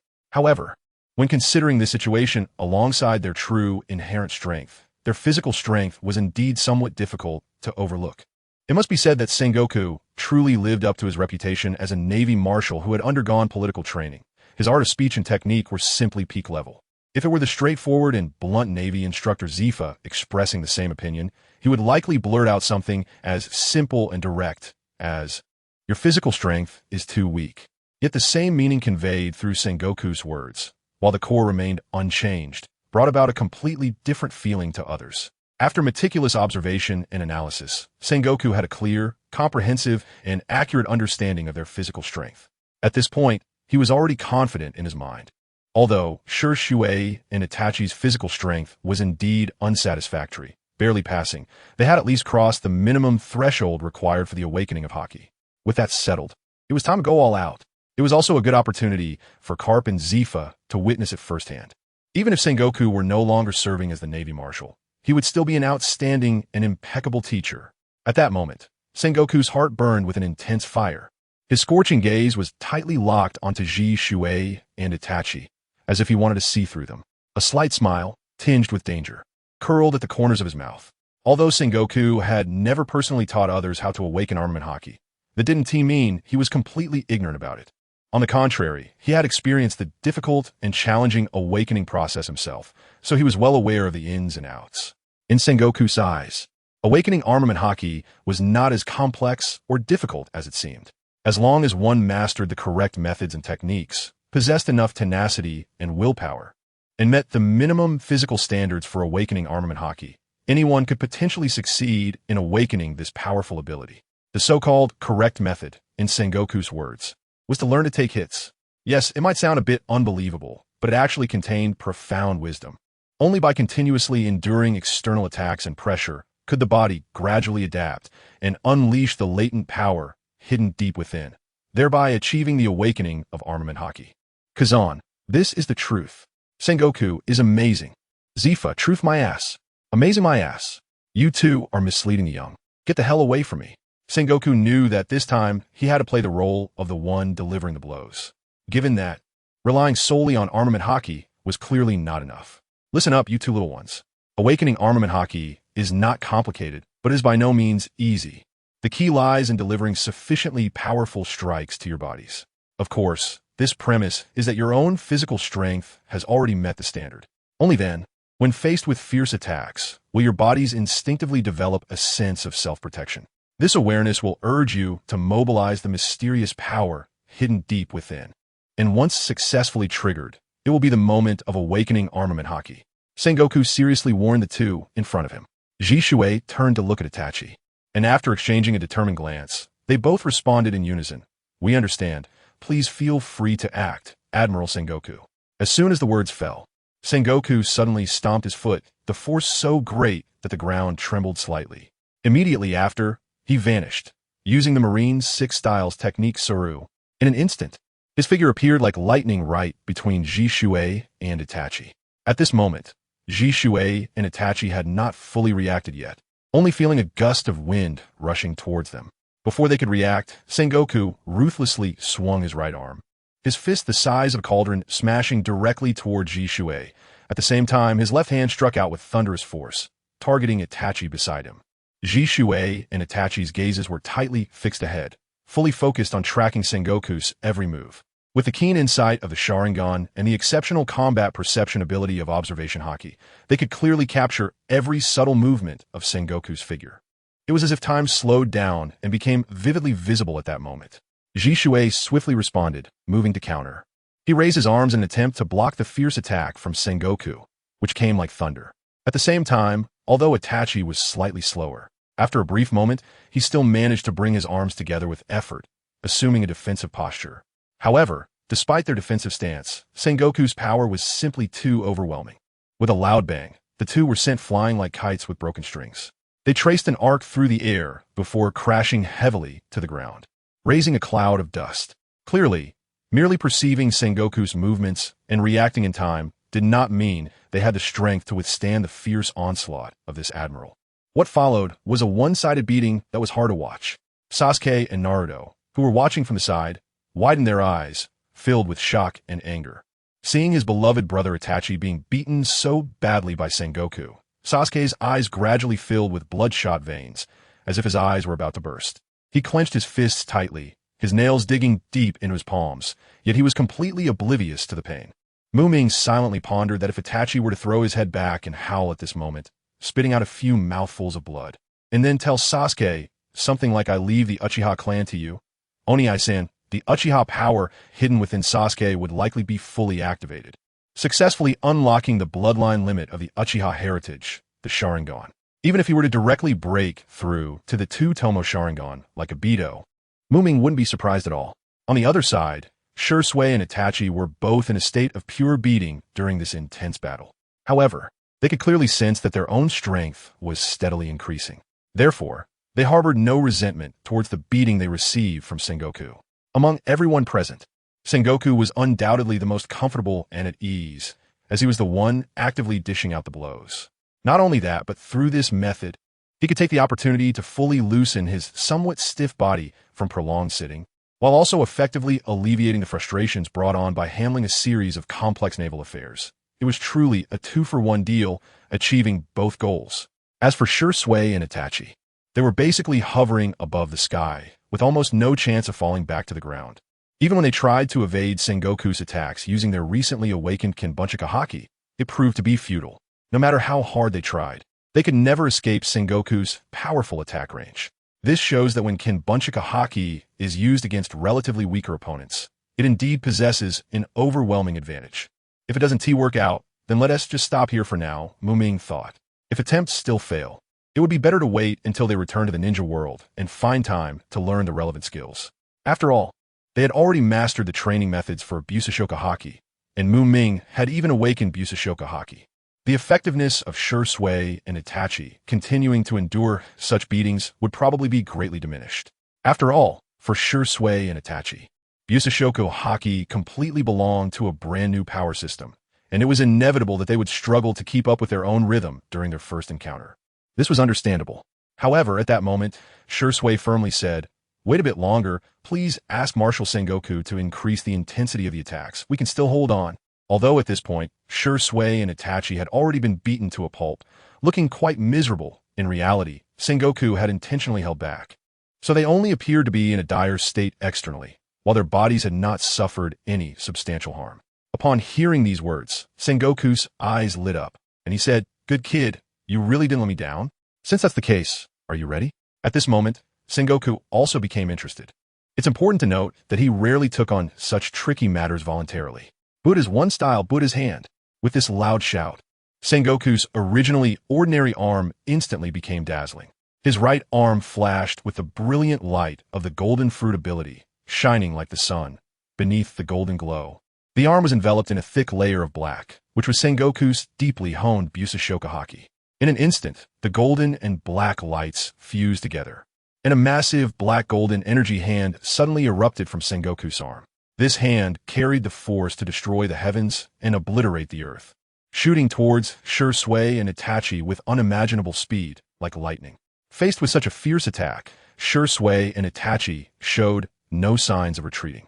They roared in unison, their chakra surging rapidly within them, and the light in their eyes shone with a heart-pounding brilliance. Immediately, two pairs of Mangekyō Sharingan appeared. Shisui and Itachi quickly adjusted their positions, standing side by side, one to the left and one to the right. At that moment, a mysterious and vast power erupted from them, and the ultimate divine power of the Uchiha clan, Susanoo, made its appearance. Before Shisui on the left, a giant skeletal green arm suddenly materialized. This arm lacked muscle, but exuded a sense of explosive power, as if it could easily tear apart anything that stood in its way. Meanwhile, before Itachi on the right, an orange-red skeletal arm also appeared, radiating a chilling aura. The two differently colored skeletal arms crossed in the air, forming an indestructible defense that tightly protected Shisui and Itachi behind them. Furthermore, thick ribs extended from beneath each arm, intertwining like a solid fortress, completely encasing the two of them. However, the attack launched by the Warring States was simply too terrifying. The next second, the black golden energy hand heavily struck against Susanoo. A deafening noise echoed, shaking the entire space. In the face of such a violent impact, Susanoo's defense appeared exceedingly fragile. The orange-red skeletal arm was the first to succumb to the pressure, shattering upon impact. Subsequently, the green skeletal arm also could not escape fate, being forcefully broken into several segments. Even those incredibly hard ribs broke and collapsed at that moment. However, after enduring the consecutive blocks and weakening from the Susanoo arms and ribs, the originally imposing and terrifying black golden hand had its power reduced to the lowest point. At this moment, although it still carried some residual strength, it was nothing compared to its initial ferocity. Shisui and Itachi chose not to summon a new Susanoo to counter this final blow.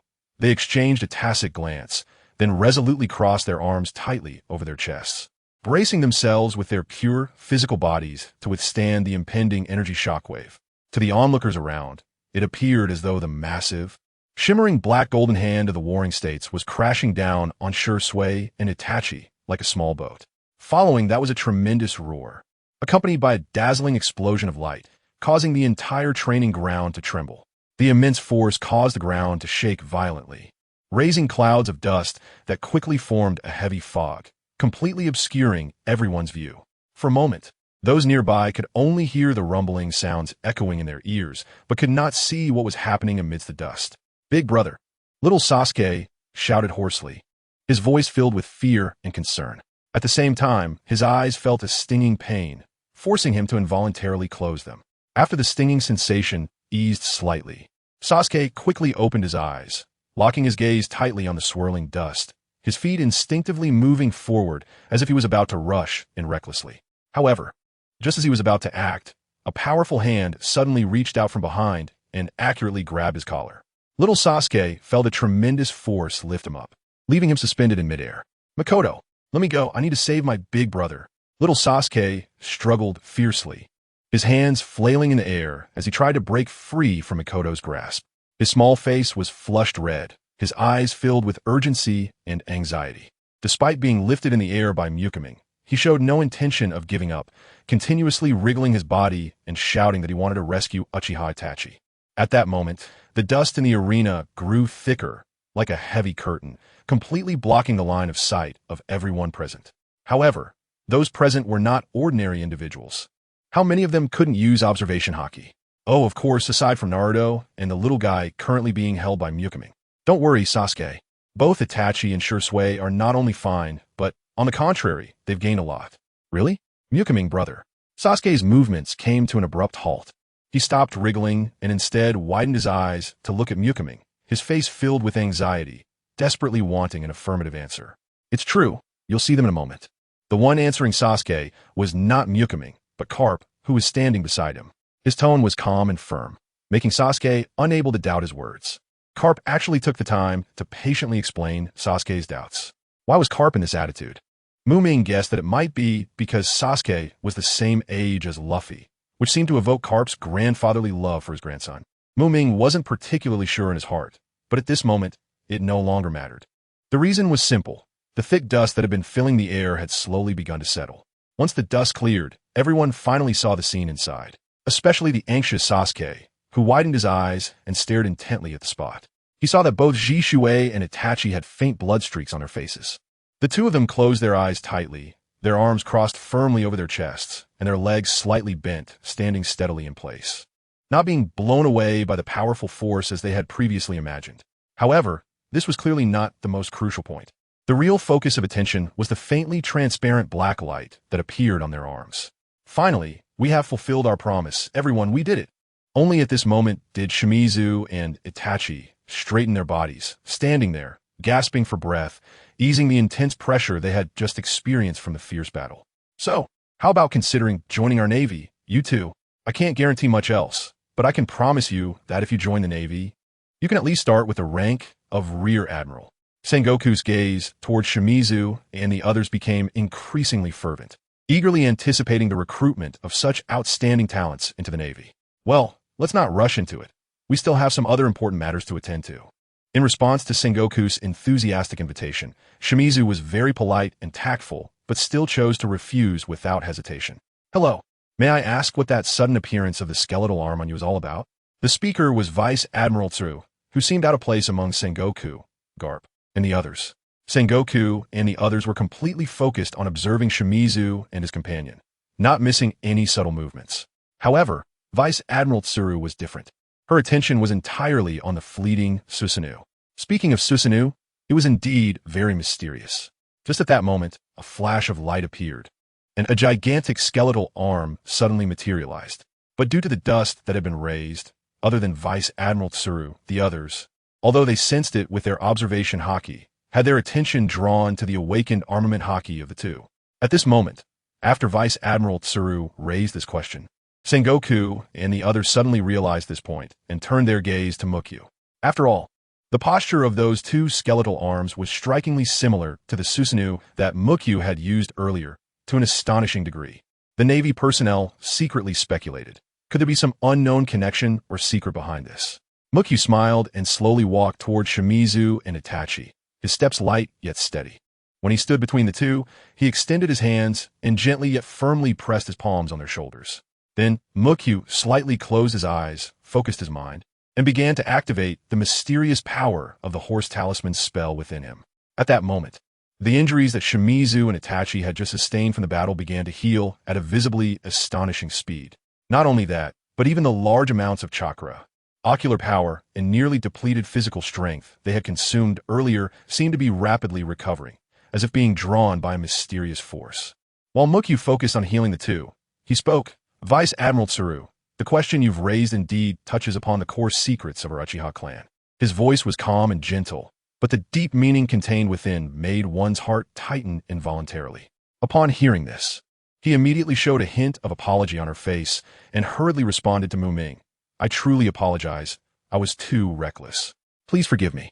Ming gently shook his head, indicating that he did not mind, and continued, Actually, it's not that I can't answer your question, but it might not be appropriate to inform you of it without reason. However, if we can reach a consensus through some fair and reasonable exchange conditions, then sharing these secrets with you wouldn't be out of the question. Regarding the Uchiha Mangekyō Sharingan, although it indeed falls under highly confidential information, it is not absolutely forbidden to disclose even a bit, as long as we handle it properly and appropriately reveal some information that is already known or relatively common in the ninja world to the Navy. It shouldn't cause too much trouble. However, when the Navy personnel present heard Ming's words, which clearly carried a bargaining tone and a strong money-grubbing style, they all fell into silence for a moment, especially Sengoku. He is considering whether to recruit Ming into the Navy. If he really comes in, Ming's tendency to trade at a moment's notice will be a big risk for their Navy. They can't possibly assign Ming to the same place as another Navy member, Cotton Pants Warpeach Maru. That would feel like such a waste. Just as Sengoku was caught in deep hesitation, Crane suddenly spoke up again. By the way, I just noticed something. This kid's eyes have suddenly turned red. Is that a problem? As Crane's words fell, everyone who had been focused on this spot turned to look in Sasuke's direction. At that moment, Sasuke's eyes were showing a vivid red color, with a black tomo standing out prominently in the crimson. Sasuke actually awakened the Sharingan. Itachi, who discovered this situation, couldn't help but exclaim in surprise. He widened his eyes, looking in disbelief at Sasuke's eyes that had already awakened the Sharingan. It should be known that the Sharingan is a unique bloodline limit of their Uchiha clan, and its power is beyond doubt. Now, Sasuke had successfully awakened the Sharingan at such a young age, How could Itachi, this dead brother complex, not feel surprised and delighted? The Sharingan? Could it be that this is the secret of your Uchiha clan? The meticulous Tsuru, upon hearing Itachi's exclamation, instantly connected it to the eternal Mangekyō Sharingan of Mikomi. Shisui's 3-tomo Sharingan, and Itachi's own 3-tomo Sharingan, along with Sasuke's newly awakened 1-tomo Sharingan before her, and already had an answer in her heart. Thus, she slightly narrowed her eyes and asked Mikomi in a very certain tone. Facing Tsuru's inquiry, Mikomi hesitated for a moment, but nodded, indicating that what Tsuru said was correct. After all, the existence of a Sharingan was no longer a little-known secret. Especially in the ninja world, it was almost common knowledge. Even though they were currently in the pirate world, it seemed there was no longer a need to continue hiding it. That's right, just as you think.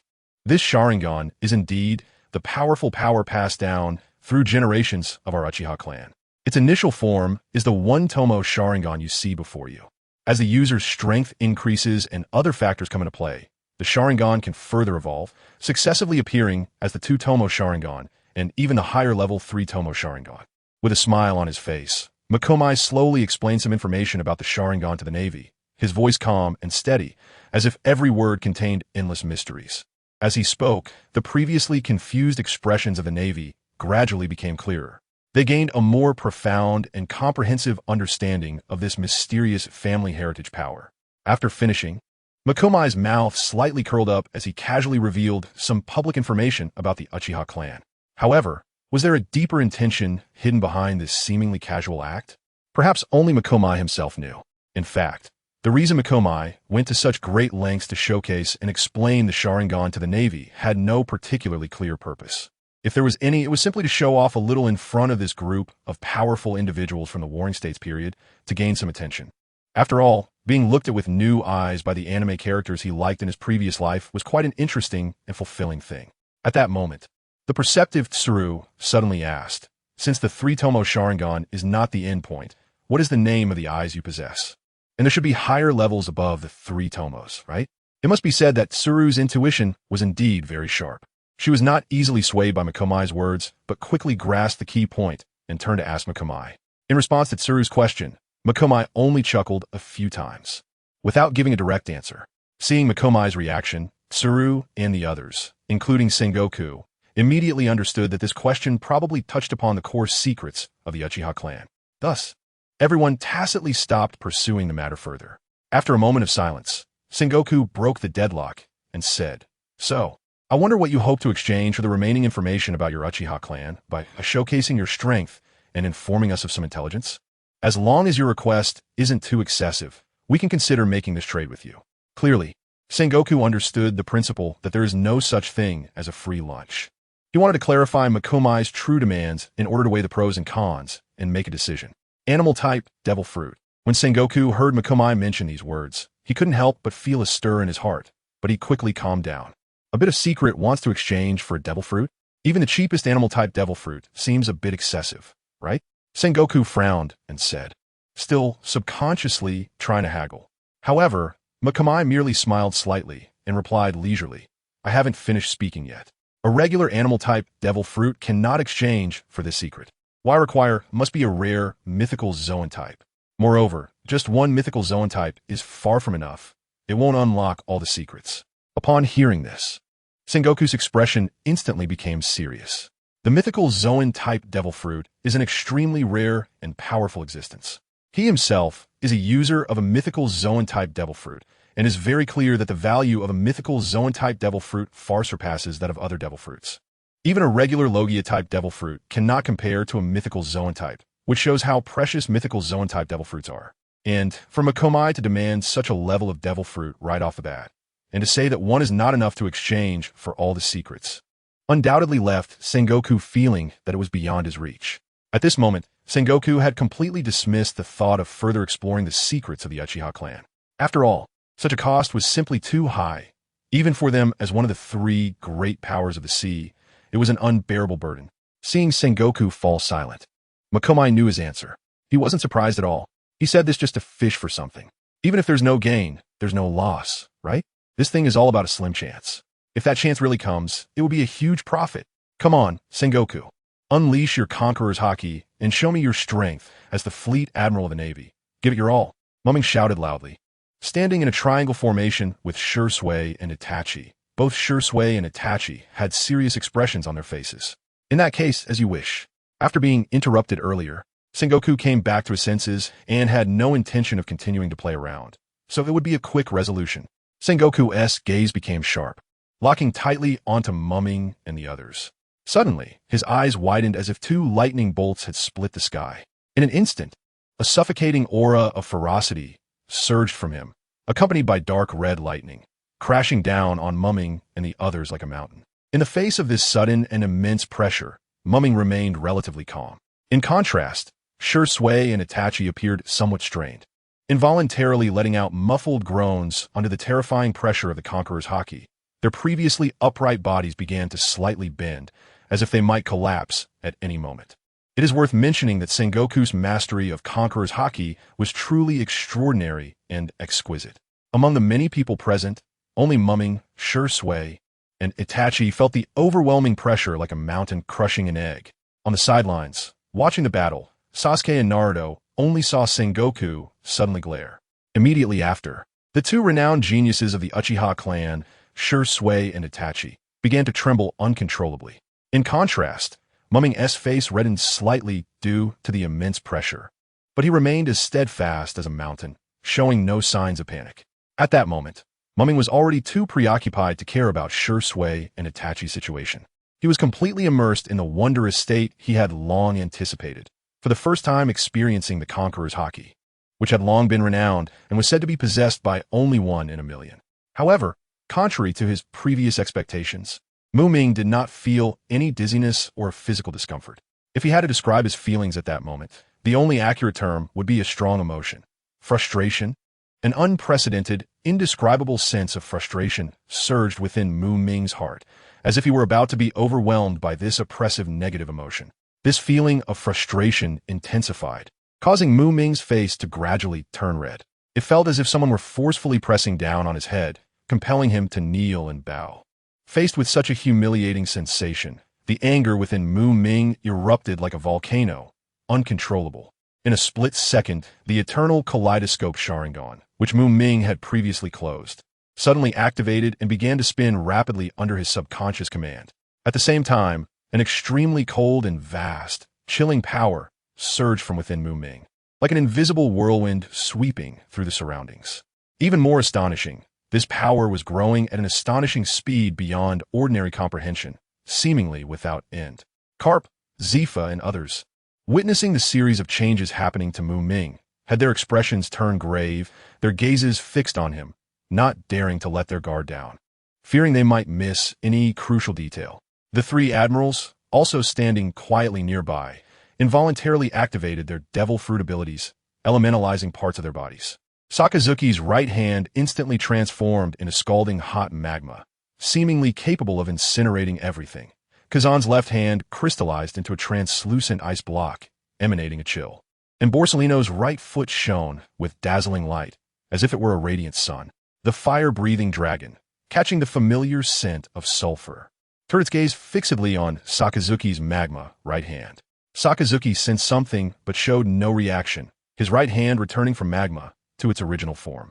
And Sengoku, standing directly opposite Ming, undoubtedly became the one among all present who felt the most profoundly. He opened his eyes wide, his gaze firmly locked on Ming, not daring to relax for a moment. He saw clearly that Ming's pair of scarlet eyes, filled with mysterious and complex patterns, were spinning wildly at an astonishing speed that was dazzling and overwhelming. At the same time, the cold aura emanating from Ming intensified like a surging tide, continuously spreading outwards. Little Sasuke and little Naruto, the two kids, obviously sensed the change in the surrounding environment. They couldn't help but rub their arms vigorously, trying to drive away the encroaching chill. The training ground, which had been pleasantly warm, suddenly turned exceptionally cold. This cold was different from Kazan's. This chilling sensation felt as if one had plunged into an abyss of hell. Oh my God, my life is in my hands, not in the heavens. Ming howled to the sky with all his might, his voice seeming to break through the clouds, reaching up to the heavens. In this moment, the frustration, anger, and unwillingness that welled up in his heart transformed into these roars, echoing through the world. The sense of oppression brought by the conqueror's haki of the warring states reached its peak, making Ming unable to endure any longer. However, at this moment, when that feeling of oppression reached its zenith, at the limit of what he could bear, he finally unleashed the power that had long been hidden deep within. Accompanied by Ming's howl, a miracle occurred. The power of his eyes, which had been growing at a near standstill, suddenly seemed to break through some kind of shackles, surging forth like a tidal wave, increasing an astonishing speed. At the same time, the chakra within him was also racing forward like a wild horse, its quantity rapidly doubling and climbing. Not far away, Shisui and Itachi keenly sensed the extremely dangerous aura emanating from Ming. They hesitated for a moment, then quickly distanced themselves from Ming. Just less than a second after they moved away, a shocking scene unfolded. The power of his eyes and chakra erupted from Ming's body like a tangible force, flowing out in an unstoppable torrent. Not only that, but within this powerful energy, there was also a new energy that resembled the aura of Sengoku. This new energy appeared as dazzling black-red lightning, intertwining and merging with the power of his eyes and chakra, forming a terrifying force capable of destroying the world. In the blink of an eye, this powerful force mixed with black-red lightning spread outwards from Ming, annihilating everything in its path. Whether it was hard rock or flat land, everything was instantly crushed and destroyed, leaving the remote naval training ground in ruins, scattered with debris. Sengoku stood firmly in place, showing no intention of dodging, as a layer of pitch-black armed color emanated from his body, enveloping him like an indestructible armor. He quietly gazed at Ming not far away, his eyes revealing an unmistakable look of surprise. Ming's outstanding performance truly astonished Sengoku, not to mention that he had so easily awakened the legendary Conqueror's Haki. But the fact that his newly awakened Conqueror's Haki could actually reach a level that influenced reality was enough to shock the entire sea. However, what truly left Sengoku in disbelief was the astonishing change that had occurred in Ming's eyes. Originally, Ming's eyes displayed a crimson hue, interwoven with complex and mysterious patterns. But now, that crimson color had faded, replaced by a deep purple as the base color. Even more peculiar, within this purple, there were rings of dense black circles, shimmering with an eerie light like stars in the universe. The Rinnegan has appeared. What on earth is this? Sengoku muttered to himself, his voice trembling slightly from shock. The scene before him was so incredible that this battle-hardened warrior momentarily forgot to move his feet. At that moment, Ming's long howl was nearing its end. The previous howl resonated like thunder, deafening. The training ground had turned into a zone of lightning. Even a marine headquarters in the distance heard the commotion. After the howl, Ming felt an unprecedented sense of comfort, as if every cell in his body was filled with endless power and vitality. The Rinnegan he had promised to his bosses was finally here. This unprecedented feeling of exhilaration made Ming completely immersed in it, to the point where he didn't even notice the changes silently happening within his body. Ming slowly closed his eyes, took a deep breath, and his body gradually recovered from the state of being on the verge of explosion. At the same time, the chakra that had been surging out like roaring waves, along with the powerful ocular power and shocking Conqueror's Haki, seemed to be drawn back by an invisible force, starting to flow back into his body in an orderly manner. At this moment, Ming felt incredibly relaxed, as if he had shed a heavy burden. He opened his eyes, casually moved his hands and feet, and then looked around.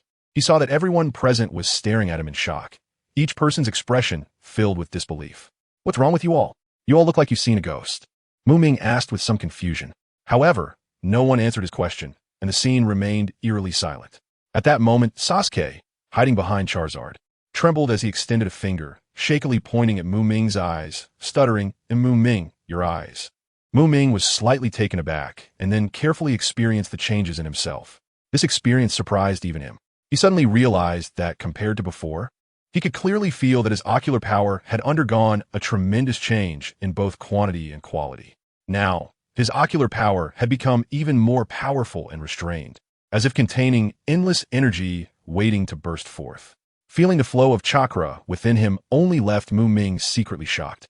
The originally majestic chakra now surged even more violently, like a river roaring endlessly, rushing through his meridians. Moreover, even the Conqueror's Haki, which had always been known for its difficulty in control since its initial awakening, seemed to have merged with his soul at this moment, allowing him to wield it freely and at will. Ming condensed a small water sphere in his hand, then raised his hand and looked at the small water sphere. This is the Rinnegan. Ming's eyes widened as he stared in disbelief at the crystal-clear, small water sphere in his hand. Through the clear and transparent surface of the sphere, he clearly saw the astonishing changes happening in his eyes. The familiar scarlet pupils were now shimmering with a mysterious and profound purple light, and countless black circles within the pupils seemed to contain endless power and secrets. Ming blinked, staring blankly at the reflection in the small water sphere, as waves of indescribable shock and excitement surged within him. That feeling was as if he had transcended time. He couldn't help but recall the countless scenes he had once fantasized about. Now, they were vividly presented before his eyes. What does it mean to have an unintentional willow grow in a shade? This is it, Ming murmured to himself, the corners of his mouth involuntarily curling up as he crushed the water balloon, revealing a look of ecstatic joy on his face. Reflecting on the beginning, he had merely desired to awaken the so-called garbage cleaner, the Conqueror's Haki. However, who would have thought that the gears of fate would turn so cleverly, allowing him to not only awaken the Conqueror's Haki inadvertently, but also break through the limits of the eternal Mangekyō Sharingan, successfully entering the realm of the Rinnegan. However, when Ming calmed down and thought carefully, he also felt that the birth of the Rinnegan was not purely coincidental. It should be noted that the complete restoration pill and bone-washing pill he had consumed contained extremely vast and pure energy. Logically speaking, with the potency of these two pills, even if it were to promote his eyes from ordinary to the height of the eternal Mangekyō Sharingan, it should not completely deplete all of that energy. Not to mention, Ming did not start from a single Tomo Sharingan. The fact is, the remaining energy from those two pills had not been completely exhausted. Instead, it lay quietly dormant in the depths of Ming's body, like it was asleep. During this time, Ming's body had not undergone any major changes. The reason for this was that he had not engaged in any serious combat for a long time. Even his emotions rarely experienced violent fluctuations. This prolonged period of calm and tranquility caused the remaining energy to lose the opportunity for quick activation and utilization. But as the saying goes, the world is ever-changing, and change always arrives quietly. Just as Ming personally experienced the Conqueror's Haki of the Warring States, the emotions deep within him were ignited like a surging tide, causing unprecedented fluctuations in his feelings. In such an intensely passionate state, when Ming unleashed his full power, the previously dormant residual energy within him seemed to respond to a strong call, beginning to flow at an astonishing speed and quickly integrating into every corner of his body. In this way, the energy that had long been settled in his body was finally released and absorbed to the maximum extent, becoming a crucial factor for Ming's successful advancement to the Rinnegan. Once all the truths were revealed, Ming's doubts instantly vanished. He naturally no longer cared too much about this outcome. After all, achieving self-breakthrough and surpassing previous limits was a matter worth celebrating. Moreover, compared to a breakthrough forced by external power, akin to pulling seedlings to help them grow, a natural and gradual improvement like his was evidently more desirable. Since this is the case, why worry? Ming smiled and turned his gaze to the worried faces of Shisui and the others, softly saying, "Everyone, there's no need to worry. I'm really fine. I just made a tiny bit of progress in my strength." In fact, Ming said this not out of modesty. The truth was that this progress was far from what Shisui and the others imagined. Even though he had just completed the advancement from the eternal Mangekyō Sharingan to the Rinnegan. However, even with the Rinnegan, he still had not successfully broken through to a level above the quasi-six paths level. Currently, he remained at the quasi-six path stage. This was akin to someone climbing a peak. Although they had taken a solid step forward, they had yet to truly reach the summit. Ming's current situation was just like that. He had merely taken a small step forward within his existing realm, and there was still a way to go before breaking through his current bottleneck, even if that remaining distance was minimal. Just like Uchiha, who once shook the ninja world. Even though he had already awakened the Rinnegan, his physical strength was still somewhat lacking. Therefore, at this stage, Ming could basically be considered the most powerful existence below the six paths level. Even if Uchiha were to be revived, Ming believed he was not inferior to Madara in any way. However, compared to true six paths level powerhouses, there was still an insurmountable gap between the two. Shisui, Itachi, get ready. Ming's lips curled slightly, revealing a sly smile, and his eyes, restored to black and shining like stars, suddenly flashed with a barely perceptible light.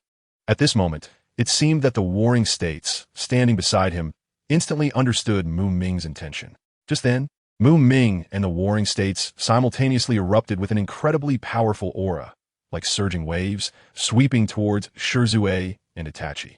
This aura was their conqueror's haki, accompanied by black-red lightning, containing endless pressure and power. At this time, Shisui and Itachi, who were still immersed in the shock brought by Mu Ming's awakening of the Rinnegan, had their thoughts drifting far away. However, when they felt the two overwhelming waves of Conqueror's haki approaching, all their astonishment and daze vanished in an instant. Before they could react, the dual Conqueror's haki had already slammed down on them like a mountain crushing an egg. Shisui felt as if he was being crushed by a massive mountain. Breathing became exceptionally difficult, and his body involuntarily trembled. Itachi felt as if he was caught in a storm, swaying and on the verge of being completely consumed by this terrifying power. Under this irresistible pressure, both Shisui and Itachi were forced to kneel on one knee. Large beads of sweat continuously rolled down their foreheads, splashing tiny droplets on the ground. They gritted their teeth, exerting all their strength to hold on, refusing to completely collapse. At this moment, centered around Shisui and Itachi, the air within a 10-meter radius seemed to solidify. Dangerous black-red lightning suddenly appeared out of nowhere, accompanied by deafening roars, crazily striking in all directions. These lightning bolts, filled with destructive power, rampaged through the space like furious giant dragons, clawing and thrashing about. Moreover, due to the intense impact and pressure of the Conqueror's haki, the ground beneath Shisui and Itachi began to tremble violently, raising clouds of dust. As time passed, the ground actually sank several centimeters, forming a noticeable pit. Shisui and Itachi exchanged solemn glances, their lips trembling slightly, clearly having much they wanted to say. But under the immense external pressure, the words stuck in their throats, difficult to express. At that moment, Ming seemed to see through their thoughts and said softly, "You don't need to hold back. You can unleash all your power without worrying about other factors." The reason Ming spoke this way was quite simple. Having successfully awakened the Rinnegan, Ming's strength had reached a level that allowed him to act freely without any constraints. As soon as Ming's words fell, Sengoku and Tsuru immediately fixed their gaze on Shisui and Itachi, their eyes filled with curiosity. Meanwhile, after hearing Ming's encouragement, Shisui and Itachi exchanged a glance, then simultaneously took a deep breath, no longer suppressing the surging power within them. In an instant, two crisp sounds rang out, and the three-tomo Sharingan in Shisui and Itachi's eyes instantly transformed into kaleidoscopic Sharingan with a four-pointed windmill and triangular shuriken patterns. They each emitted a dazzling emerald green light and a brilliant orange-red light.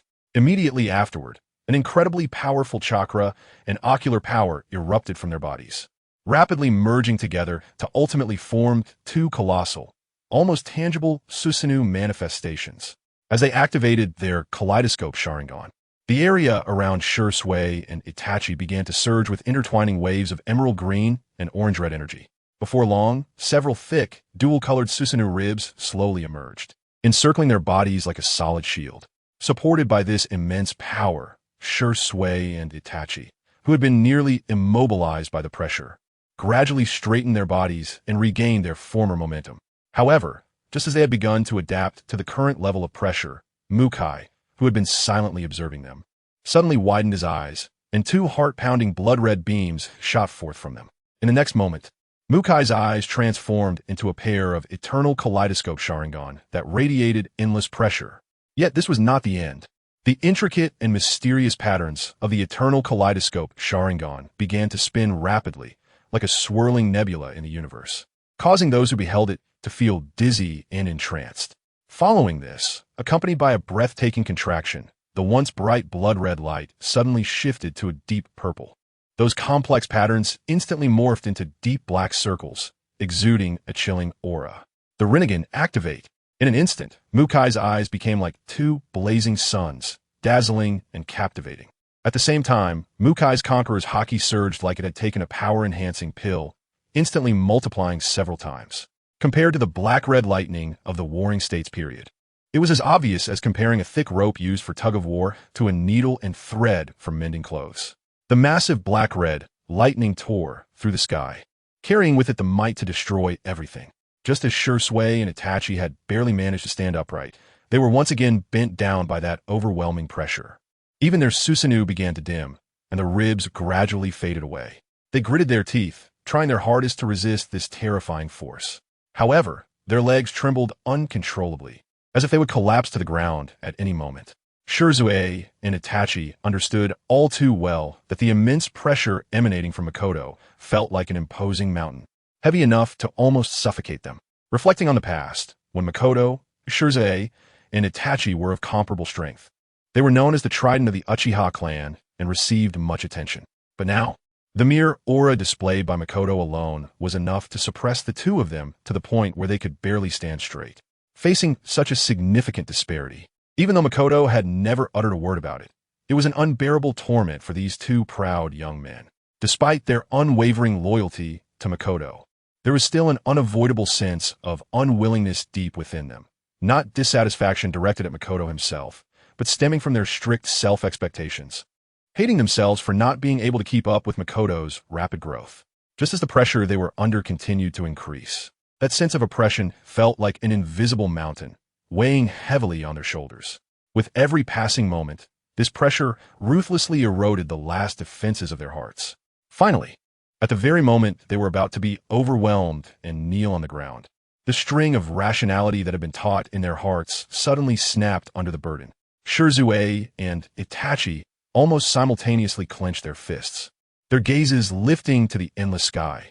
Immediately afterwards, a deafening roar erupted from the depths of their throats. Accompanied by this desperate roar, blood began to seep from their eyes, resembling two bright red tear streaks down their cheeks. At the same time, the chakra within them surged uncontrollably like a torrent. The power in their eyes burned like flames, hot and dazzling. The originally faintly visible green and orange Susanoo, which had been subdued by the dual Haoshiku of Makoto and Sengoku, began to undergo astonishing changes. First, the green and orange Susanoo solidified again, with ribs re-emerging, followed by the massive skeletal arms gradually taking shape. In the blink of an eye, two half-skeletal giants stood imposing before them. However, this was far from the end. Gradually, the bodies of the half-skeletal giants became covered with intricate meridians and living flesh. These meridians and flesh intertwined, as if bestowing life upon this colossal being. Not only that, but a layer of chakra, like a thin veil, gently covered its surface, making it appear even more intimidating. Yet this was still not the end. At that moment, an astonishing scene unfolded before the stunned eyes of the Navy. The layer of indestructible Yatagarasu armor emerged outside the chakra cloak of the Susanoo. At this point, Shisui and Itachi's Susanoo successfully entered its third stage, the half-body Yatagarasu armored Susanoo, making its grand entrance. Shisui's tall and powerful Susanoo radiated a mesmerizing emerald green light, as if sculpted from the purest jade. Its indestructible chest armor slowly opened, revealing a shining orange Magatama that dazzled like the brightest star in the night sky. In his hand, he gripped a uniquely shaped, single-handed spiral sword, its blade glimmering coldly, seemingly able to easily tear through the void. Opposite him, Itachi's Susanoo emitted a blazing orange-red flame, as resplendent as a burning sunset. This Susanoo held the legendary artifact Yata mirror steadily in its left hand, its surface smooth as ice, reflecting all surrounding light, while its right hand firmly grasped the legendary Totsuka blade, long and sharp, exuding an endless aura of slaughter. Thus, Itachi's Susanoo wielded two divine artifacts, combining offense and defense, flawless and unbeatable. Here it comes, brothers Susanoo. The training ground erupted with little Sasuke's excited shouts. Little Naruto and Sasuke looked joyfully at the giant shadow before them, with admiration and pride shining in Sasuke's eyes as he couldn't help but exclaim, "Wow, that's amazing. This is brothers Susanoo. I will definitely have one too." Upon hearing Sasuke's words, Tsuru's originally calm eyes suddenly brightened. As the Navy's chief advisor, her keen insight made her realize that this could be a fantastic opportunity to gather important intelligence about the Uchiha clan. She quickly walked over to Sasuke's side and eagerly asked, "Susanoo, did you just say that this technique is called Susanoo?" Sasuke turned to look at Tsuru, then nodded vigorously, replying, "That's right, this is the powerful ability unique to our Uchiha clan, Susanoo. Only clan members with the Mangekyō Sharingan can use it." As he spoke, He couldn't help but throw a proud glance at Tsuru. Tsuru felt a surge of delight in her heart and continued to probe. So, does that mean that once you unlock the Mangekyō Sharingan, you can use this power called Susanoo? Like the giant flying giant that Makoto summoned earlier? Sasuke was slightly taken aback, clearly not expecting Tsuru to catch the key information in his words so quickly. But he soon puffed out his chest and proudly said, "Of course, but unlocking the Mangekyō Sharingan is not an easy task. Most clan members go their whole lives without being able to unlock it. My brother successfully awakened the Mangekyō Sharingan at the age of 13, becoming the undisputed genius of our clan." At this point, Sasuke's eyes were filled with admiration for his brother. As for Makoto's Susanoo, even though they look different and have different colors, there's no doubt that they all belong to the category of Susanoo. It's just that they are not in the same form. Facing Tsuru's doubts about Makoto's Susanoo, Sasuke lightly nodded, affirmatively answering that Tsuru was correct. After hearing Sasuke's explanation, Tsuru couldn't help but furrow her brows, a hint of contemplation appearing on her face. And then she asked, "What does it mean that they are not in the same form? Could you please explain?" Her eager gaze was fixed on Sasuke, hoping for a more detailed and clearer answer. "Ah, you are really troublesome. Susanoo is an extremely powerful and mysterious ocular technique of our Uchiha clan. According to family records, it has developed to have as many as 6 different forms or stages, each exhibiting astonishing power and uniqueness. First, there is the initial form, which is what we just witnessed. In this stage, Susanoo can only manifest enormous arms and a solid skeletal structure. These gigantic arms can be flexibly used to launch fierce attacks, while also serving as sturdy shields to effectively withstand various external impacts. In addition, they even have the ability to grasp enemies and combine with the main body for even more deadly combination attacks. Despite the fact that Susanoo at this stage is merely in a skeletal form, it is sufficient to withstand the vast majority of conventional attacks. Next comes the first form. When Susanoo advances to this stage, its appearance transforms into a massive half-body skeletal frame. The entire skeleton resembles an indestructible fortress, closely guarding its master within. At the same time, both its defensive and offensive capabilities have significantly enhanced compared to its initial form. Looking at the second form at this stage, Susanoo has evolved to possess physical tissue with veins and flesh, and is clad in a thick and tough layer of armor. Moreover, it is equipped with various weapons for practical use, thereby elevating its combat abilities to a higher level. As for the third form, it undergoes another transformation based on the previously mentioned second form, further adding a set of exquisite armor styled after the Tengu. With this Tengu armor, Susanoo experiences another qualitative leap in both defensive performance and offensive power. Next, the fourth form can be considered a significant turning point in Susanoo's evolutionary process. While retaining the basic characteristics of the second form, it successfully grows a complete lower body, transforming into a complete and mobile being. As for the final complete form, unlocking it is no easy feat. Not only does it require the mastery of ocular power to the peak level, but one must also possess an immense amount of chakra to support it. However, once this form is successfully unlocked, Susanoo's size becomes unimaginably gigantic, resembling a towering mountain. Furthermore, a pair of broad and powerful wings grow from its back, granting the user the ability to soar through the skies freely.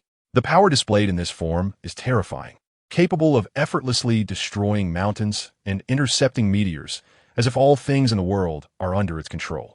Speaking of the flying giant that Makoto had once used, it is indeed the complete form of Susanoo. Of course, such a form is exceedingly rare. While there are many in the Uchiha clan who can unlock the Mangekyō Sharingan and manifest Susanoo, those who can wield the complete form of Susanoo are few and far between. In total, there are only 2 people, and Makoto is one of them. At this moment, little Sasuke is completely focused on Itachi, who is unleashing his full power in the arena, unable to pay attention to anything else. Therefore, when Admiral Tsuru attempts to extract some information from him, he does not even notice her intention and instinctively spills all the information he knows. By the time little Sasuke finally realizes that something is amiss, he finds that he has already blurted out everything he should and shouldn't have said, like a bamboo tube pouring out beans. Little Sasuke suddenly realizes that something is wrong and quickly covers his mouth with his hand, his face displaying an expression of extreme vigilance as he stares intently at Admiral Tsuru, who looks dazed and seems still shocked. Admiral Tsuru pays no mind to Sasuke's wariness. She's already stunned by his words. What exactly is this mysterious Uchiha clan? A powerful figure like Makoto actually has another person within the clan who can stand alongside him. At this moment, Admiral Tsuru's eyes widen as she stares blankly at the two half-giants clad in Tengu armor, resembling a massive naval base. The terrifying power displayed by Shisui and Itachi fills her with a strong sense of shock. In her view, the current strength of these two youths has already surpassed that of elite vice admirals at the naval headquarters, but has yet to reach the level of admiral, and can be aptly described as quasi-admiral level. Just then, she suddenly recalls what little Sasuke had said earlier. In our Uchiha clan, there are many who can unlock the Mangekyō Sharingan and manifest Susanoo. So what does many mean? The term many refers to a considerable number, even quite a lot. If it were only a few people or a dozen, it would not be appropriate to call it many. Thus, according to the most conservative estimate, the Uchiha clan has at least over 20 members with quasi-admiral strength. Moreover, aside from Makoto, who has completely surpassed the admiral level, there is actually another equally powerful individual. My God, this is terrifying. The mysterious Uchiha clan possesses a power that seems to transcend Admiral Tsuru's conventional understanding, and its strength gives her a chilling feeling.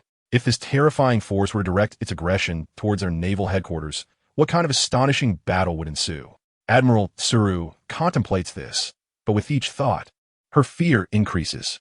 She cannot imagine whether their navy, with its current strength, could withstand the overwhelming assault from the Uchiha clan.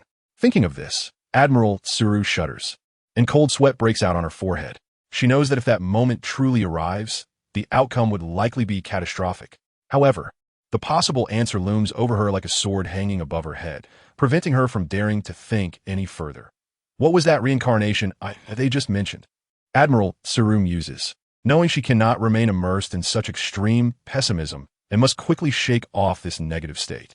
Thus, she decisively shifts her thinking and refocuses her gaze on little Sasuke, who is completely captivated by Itachi's Susanoo.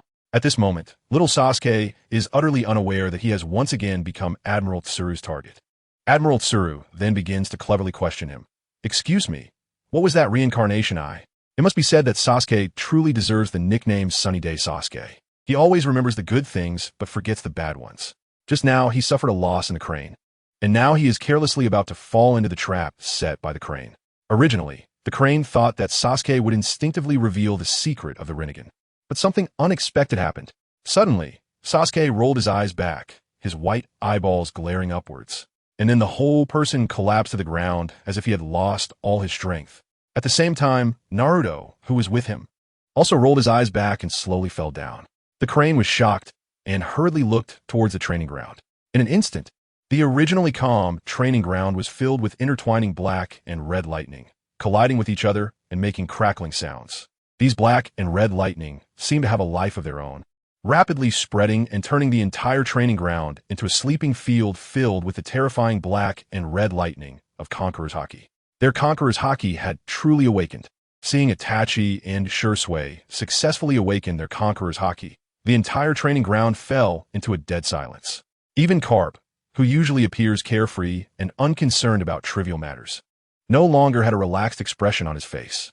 In fact, Carp has always given people the impression of a cynical old man, but that is just his facade. In reality, he sees through things as clearly as a mirror, understanding many things better than anyone else. He just doesn't want to get involved.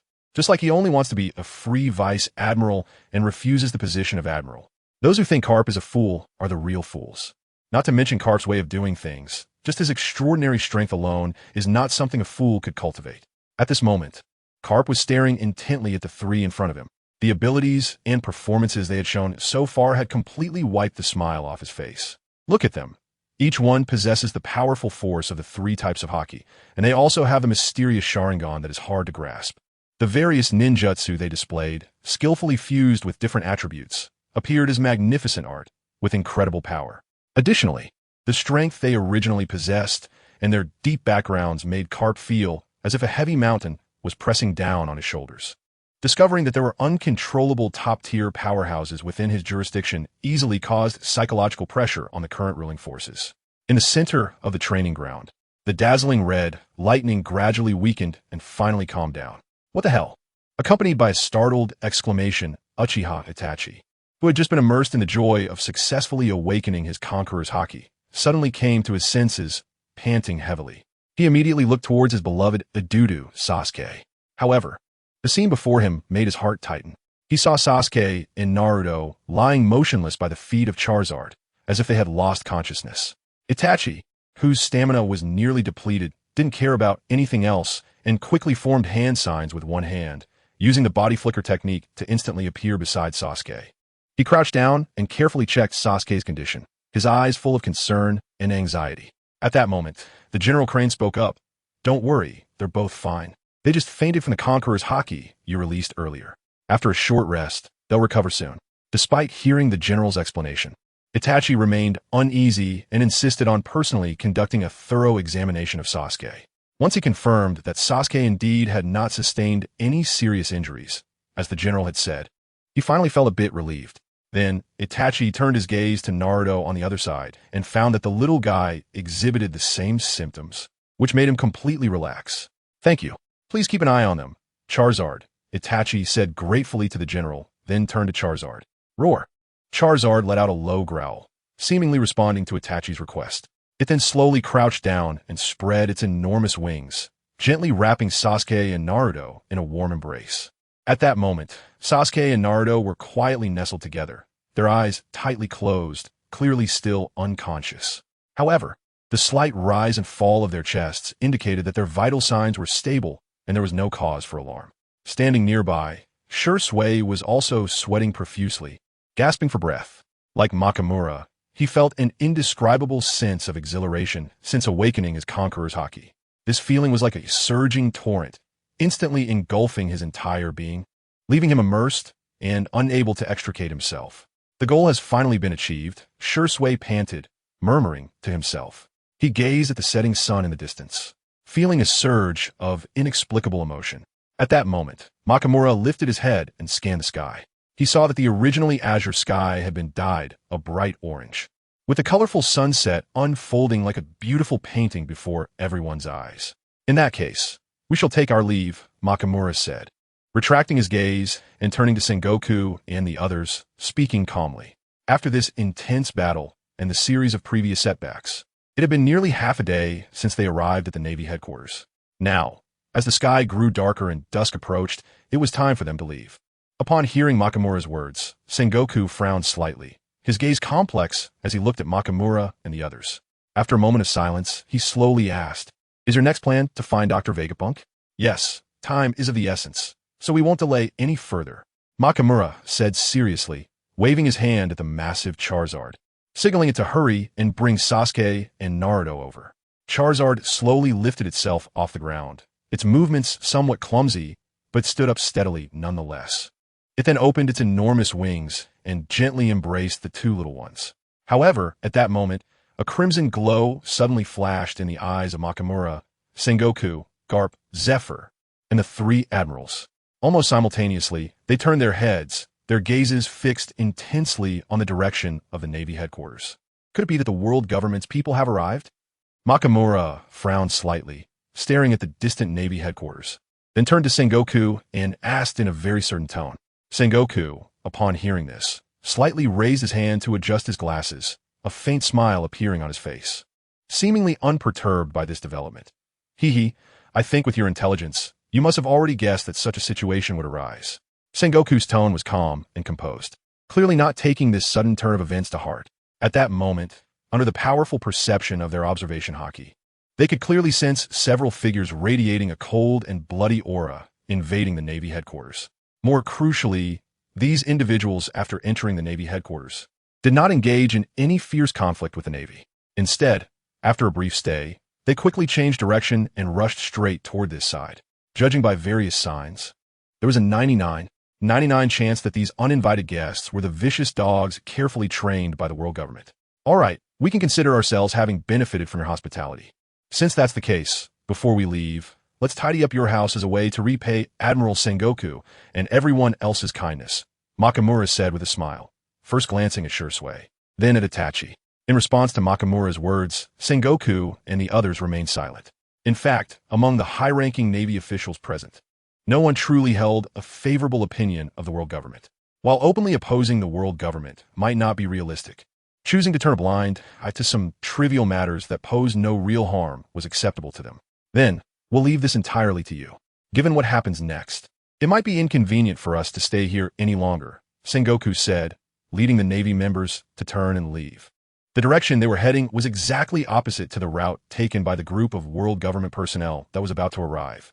During this brief waiting period, Ming naturally wouldn't let himself be idle. He placed his hands on the shoulders of the two at Shimizu, channeling the power of the horse talisman. And a mysterious energy immediately burst forth from his hands, directly entering the bodies of Shimizu and Itachi.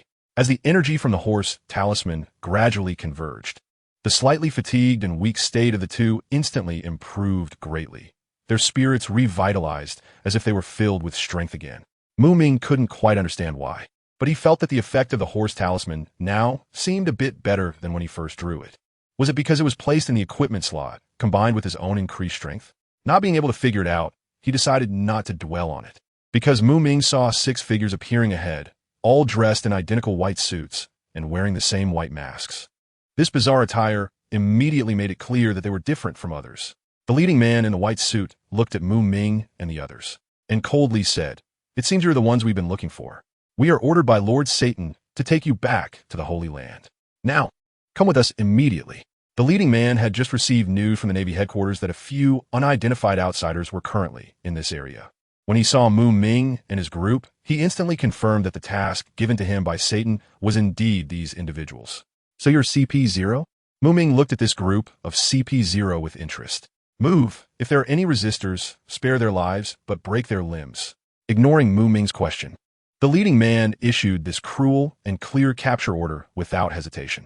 After all, Satan's command to him was only one: to bring Ming and the others back to the Holy Land unharmed. Hearing the order, the other 5 men in suits responded in unison. "Yes, sir."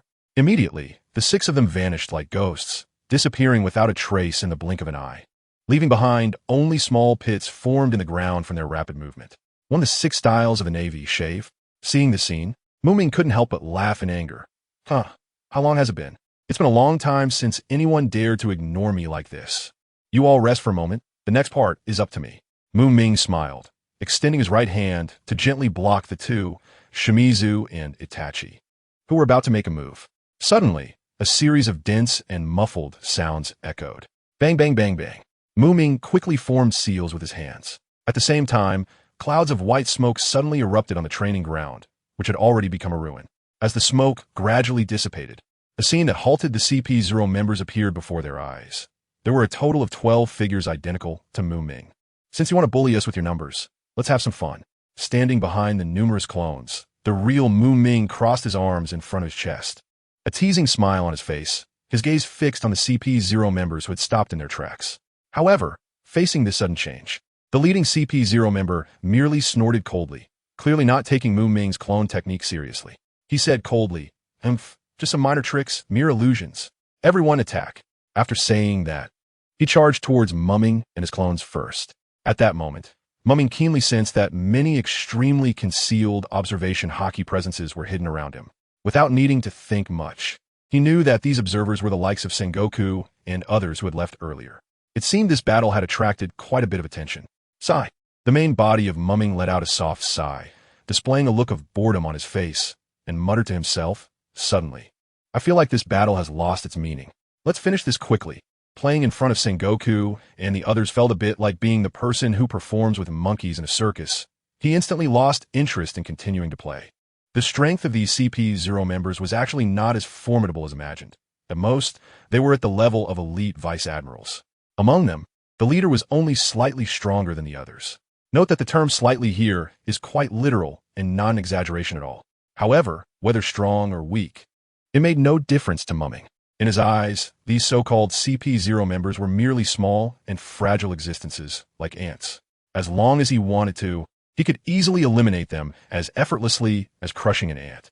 At that moment, the 12 Ming clones shot off in different directions like lightning, quickly separating their positions from each other. Following that, mysterious and deep purple light suddenly shone in the eye sockets of the clones. It turned out that 12 pairs of terrifyingly powerful purple Rinnegan had simultaneously manifested. Ha ha ha ha.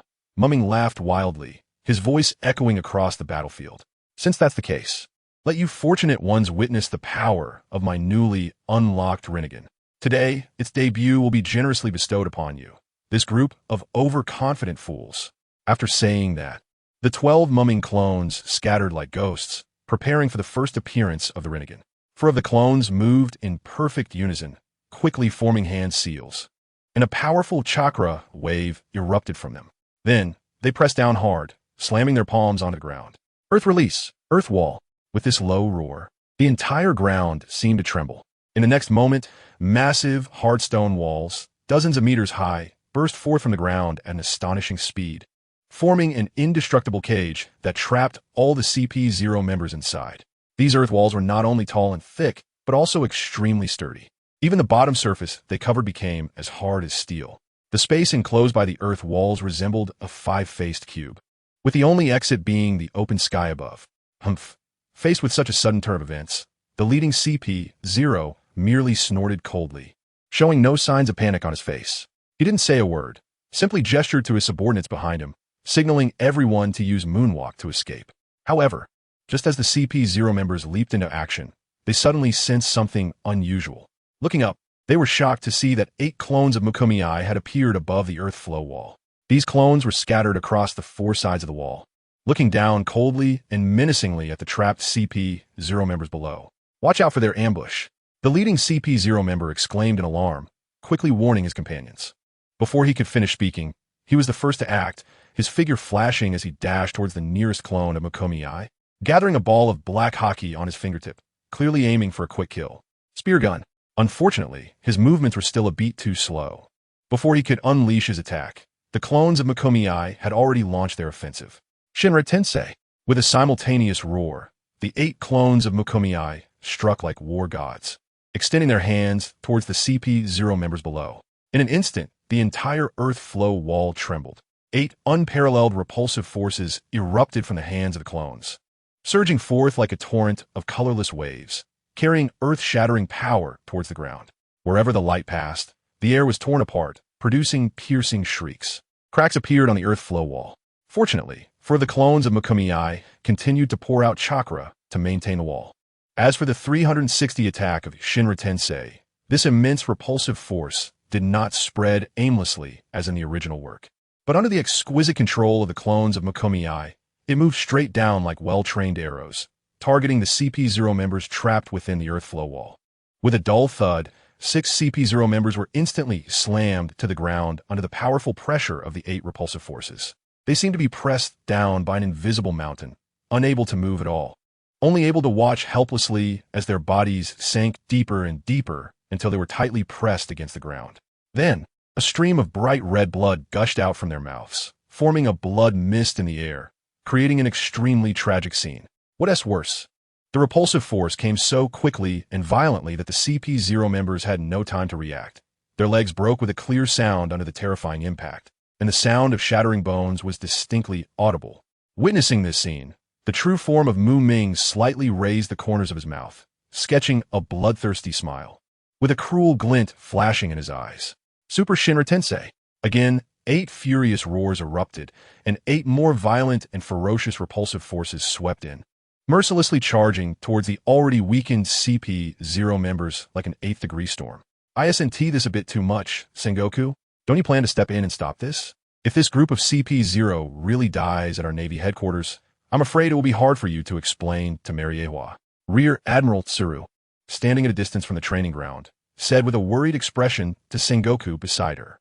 Sengoku frowned, sighed heavily, and replied, it's too late to say that now.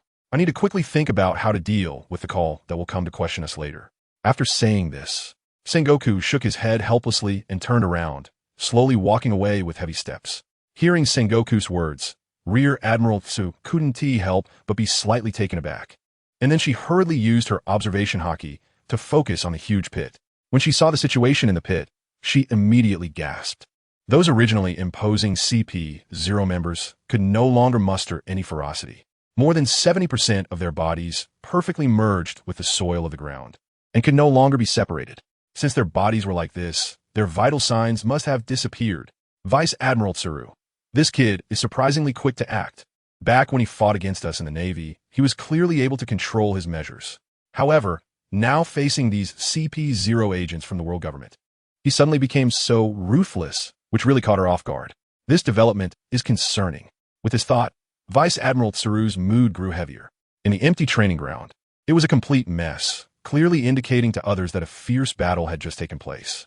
After dealing with CP0, Mookie showcased his avant-garde environmental consciousness.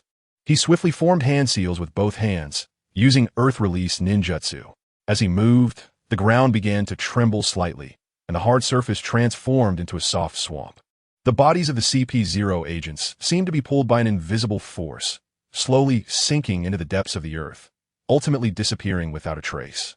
After doing this, Mookie did not stop. He scanned the surroundings with his gaze, looking at the training ground that had already turned into ruins, his brow slightly furrowed.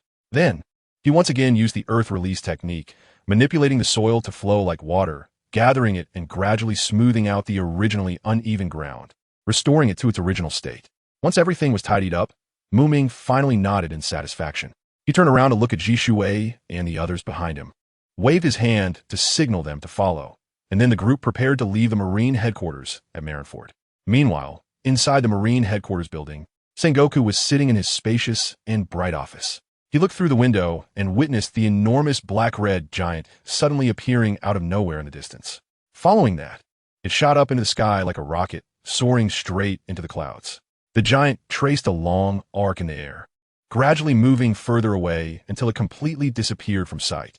Just as Sengoku was staring blankly out the window, the phone bug on his desk suddenly rang urgently. Biru. Sengoku came back to his senses and sighed helplessly. Sigh, what a hassle. But despite feeling somewhat reluctant, he still reached for the phone bug and said into the microphone, "Hello, this is Sengoku." Ming took out a permanent recording pointer from the system space, which recorded the location of Egghead Island. Immediately, his powerful chakra surged, and the massive Susanoo emitted a heart-pounding aura, beginning to accelerate continuously. Along the way, they flew over the tumultuous ocean and countless small islands. There were inhabited and uninhabited islands, so many that the two little ones couldn't even count them. Surprisingly, this journey encountered no setbacks or obstacles. With Ming generously using his chakra to fully drive the Susanoo, time flew by quickly. When night fell and the stars twinkled in the sky, the group finally caught a distant glimpse of the unique island below. The island resembled a giant, transparent mushroom, quietly standing on the surface of the sea. Even in the dead of night, the island was still brightly lit, as bright as day, resembling a futuristic city full of technological vibes. Wow, Brother Ming, is this our target island? It looks like a mushroom. How interesting. Little Naruto exclaimed with wide eyes, pointing excitedly at the island below. Ming instinctively nodded, equally captivated by this unique island. At this moment, Ming and his companions were hovering high in the air, overlooking this magical place called Egghead on Egghead Island. The island was filled with tall buildings, various peculiar structures arranged in an orderly manner, and some buildings even shimmered with colorful lights, resembling a scene from a dream. In the center of the island, there was a towering research tower that seemed to reach the clouds. Surely that was where Dr. Vegapunk was located. The shape of Egghead Island was distinctive, divided into two completely different parts. The lower part appeared relatively ordinary, but the upper part seemed as if it had been inverted from a giant plate and placed under a transparent glass dome, giving a strange and mysterious feeling. The architectural style of Egghead Island was vastly different from other places, even seemingly contrary. It was entirely filled with all sorts of futuristic modern elements, showcasing a high-tech and ultra-modern atmosphere. Here, traditional architectural forms were completely absent, replaced by sleek, cool-looking modern skyscrapers and complex, sophisticated mechanical facilities. Wait a minute. Vegapunk was supposed to be in Punk Hazard at first. Later, because of a problem with Caesar's experiment, Punk Hazard became a life-threatening zone, which is why he moved to Egghead Island. Why is he appearing here now? Ming frowned at this scene, then relaxed.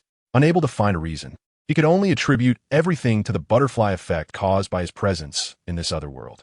Of course, these trivial matters were not important, and Ming didn't care. Where Vegapunk was located was not important. What mattered was finding Vegapunk. Let's go down. As Ming's words fell, he controlled the Susanoo to dive towards Egghead Island like a fierce falcon. A sharp, piercing sound suddenly rang out. Beep, beep, beep, beep. As soon as Susanoo entered the alert range of Egghead Island, the entire island instantly sounded alarms. At the same time, a stimulating red light began to flash continuously, like burning flames dancing in the air. In this situation, Even Ming and the others, who knew nothing about Egghead Island's defense systems, could immediately realize what it meant. An uninvited guest was invading. As they approached, they saw a semi-transparent defensive barrier appear ahead, like an indestructible wall blocking their path. Below the defensive barrier, dark cannons were neatly arranged, glaring at them menacingly. Then, these cannons seemed to receive a unified command, simultaneously firing dazzling laser beams that intertwined into a dense rain of lasers, pouring down towards Susanoo. Ming watched those so-called little gadgets with a relaxed expression, a slight smirk of disdain appearing at the corner of his mouth. Laser defense system? Huh, you think this can stop me? The diving Susanoo suddenly spread its tightly closed wings. This action caused a rapidly descending Susanoo to pause momentarily in midair. And it was this brief pause that cleverly avoided the torrential laser attacks pouring down like a rainstorm. Estimating the power of these lasers, Ming chose not to evade any longer. Then, Susanoo unhesitatingly continued to dive down, completely ignoring the dense lasers continuously striking its body, heading straight for the island's defensive barrier. Just as it was getting closer to the barrier, Susanoo suddenly clenched its massive right hand tightly and then swung it forcefully towards the defensive barrier. From Susanoo's previously empty right hand, a gleaming halberd suddenly appeared. As the arm swung, the blade of the halberd fiercely rubbed against the surrounding air, emitting a piercing whistling sound. In an instant, the temperature around surged sharply, even reaching a level that could ignite the air. The tip of the halberd ignited with raging flames, resembling a fire dragon dancing in the air. With Ming's overwhelming and unstoppable power, it slammed down hard on the island's defensive barrier. A crisp sound of crack was heard. Both Ming and his companions above, as well as the island security personnel below, clearly heard this loud and clear sound that resembled glass shattering. The originally impregnable and indestructible island defensive barrier was torn apart like fragile paper under the earth-shattering strike of Susanoo, accompanied by a loud bang. The once intimidating barrier shattered into countless fragments, scattering everywhere. After successfully breaking through the defense line and entering the island, Ming unhesitatingly chose to release Susanoo. The companions who had followed him also jumped onto the top of a towering building in the upper part of the island. At this moment, the patterns in Ming's mysterious and deep, eternal Mangekyō Sharingan began to rapidly shrink. Soon after, the eyes symbolizing even more terrifying power, the Rinnegan, emerged prominently. In an instant, he emitted a heart-pounding aura. Ming stood firmly in place and slowly extended his hands. His left palm and right palm accurately pointed in different directions, as if controlling the balance of the entire world. As he uttered the words, Shinra Tensei, an unimaginably powerful repulsive force erupted from his palms like a volcanic explosion. This repulsion swept across the surroundings with overwhelming force, destroying everything in its path, be it towering buildings or laser defense weapons poised in the distance.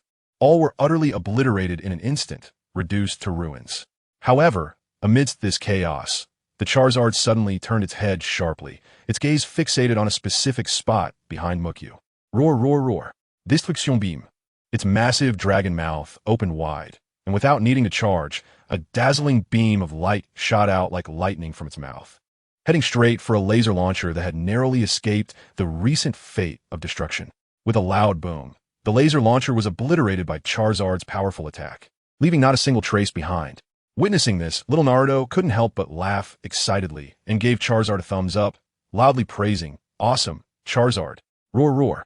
Hearing Naruto's praise, Charizard also happily roared in response, seemingly very satisfied with its recent performance. In the distance, Mangekyō noticed a group of fully armed, alert Navy soldiers gathering in an orderly fashion beneath the building. His gaze sharpened slightly, and the hands that were originally prepared to perform ninjutsu slowly lowered. Then, his eyes suddenly widened.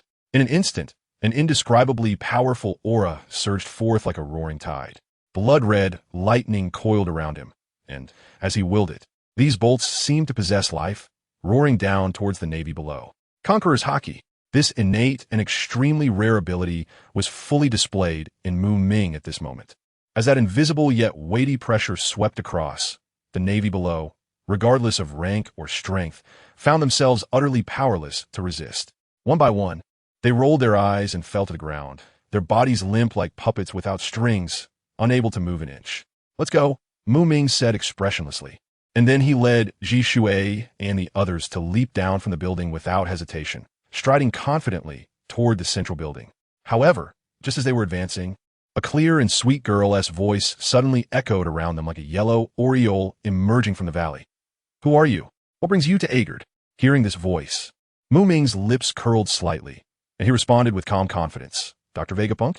After a brief silence, the voice replied ambiguously, "Well, although you haven't guessed completely, you can't say it's wrong either. Then please be sure to convey my message. I hope to meet Dr. Vegapunk." "Yes, as a guest," Ming said with a humble smile. At this moment, Ming was well aware that he could not take a hardline approach with the renowned Dr. Vegapunk, as he had come for an important matter. As the saying goes, one must bow their head under the eaves. The necessary courtesies must be observed, and it is always right to remain polite. However, if things truly developed to an uncontrollable extent, Ming was not without means to cope. Although he no longer had a third loyalty talisman at his disposal, he still had Shisui, a capable assistant by his side. Shisui possessed the Tian Shun, a very powerful ninjutsu. However, Ming was not entirely sure whether Tian Shun would fully work on someone as formidable as Vegapunk. After all, compared to Dr. Vegapunk's superbrain, Jisui's strength might still be slightly inferior.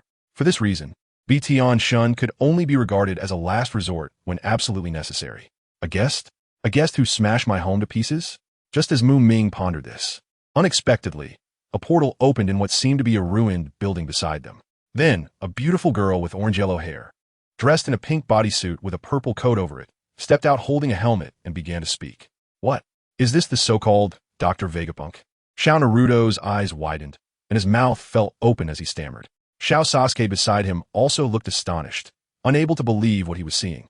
The two exchanged glances, their minds echoing the words spoken by the woman moments ago. Then, as if suddenly coming to his senses, Xiao Naruto blinked at the petite, beautiful figure not far away, then turned his head with a puzzled expression toward Ming. "It's Vegapunk. Kid, that comment of yours is a bit rude." The girl approached with light steps, a faint smile on her face. She stood in front of Xiao Naruto, extended her long, fair right hand, and gently patted his head in a very natural manner. Then, the girl turned her gaze toward Ming, Shisui, and Itachi, who showed no signs of surprise. For Ming, his lack of surprise was due to his clear understanding of the girl's true identity, or rather, Vegapunk's clever trick. Although this girl differed slightly in personality from the one in the animation, it was insignificant. As for Shisui and Itachi, they also did not show any signs of surprise due to their cautious nature. One of the ninja's principles is caution, regardless of who they face. Even if the other party seems to be a weak and harmless girl, they would never let their guard down. After all, in the unpredictable and dangerous ninja world, there are many strong female ninjas, just like Tsunade, or the legendary Sannin of Konoha. On ordinary days, Tsunade might give off a harmless impression, but if someone dared to provoke her easily, if you don't have your head twisted off, consider your head to be tough. Therefore, Shisui and Itachi would naturally not be deceived by this woman's seemingly weak appearance, not to mention that she was quite tall, taller than both of them. What if her true strength surpasses theirs? "Hello, I am Punk number 2, Vegapunk Lilith Evil." The graceful and charming girl before them was indeed Dr. Vegapunk's number 2 clone, Lilith. She was currently smiling as she introduced herself to Ming and the others. Upon hearing this strange and unfamiliar name, Xiao Sasuke and Xiao Naruto exchanged glances, confusion evident in their eyes. "Punk número 2? Xiao Sasuke blinked his lively eyes and asked first, "Vegapunk Lilith? What does that mean?" Xiao Naruto scratched his head, looking at Lilith in bewilderment. However, it seemed that Lilith had no intention of answering the two kids' questions. "If you want to see the main body of Vegapunk, just follow me." With a slight smile at the corner of her mouth, she turned around and walked ahead with light steps. "Let us follow her." Seeing this, Ming appeared quite calm. He gently patted Xiao Sasuke and Xiao Naruto's shoulders, signaling them to hurry up and follow. In fact, it was that Ming had guessed there wouldn't be any traps. Rather, with his current powerful strength, he didn't need to care about such things. At least in this pirate world, he now had the capital to act as he pleased. Even if he encountered danger, he could push through with his strength. Thus, the group closely followed Lilith's footsteps, crossing through piles of ruins and debris, until they finally arrived at a futuristic building located at the center of this area. Lilith walked up without hesitation, and after being scanned by a light on the door beeped twice. Accompanied by a low grinding sound, the door slowly opened, revealing a bright passageway before them. They entered in a line, and the ground beneath their feet shimmered with a soft glow as if guiding their way forward. On both sides of the corridor were tightly shut alloy doors, which appeared indestructible and emitted a chilling metallic sheen. As they continued walking, one door after another was opened, revealing different scenes behind each door, all filled with a sense of technology and mystery. Finally, after passing through countless doors, they arrived at a spacious and bright laboratory. In the center of the laboratory stood a figure, the very target they had come to find, Dr. Vegapunk. This doctor had an extremely unusual body proportion.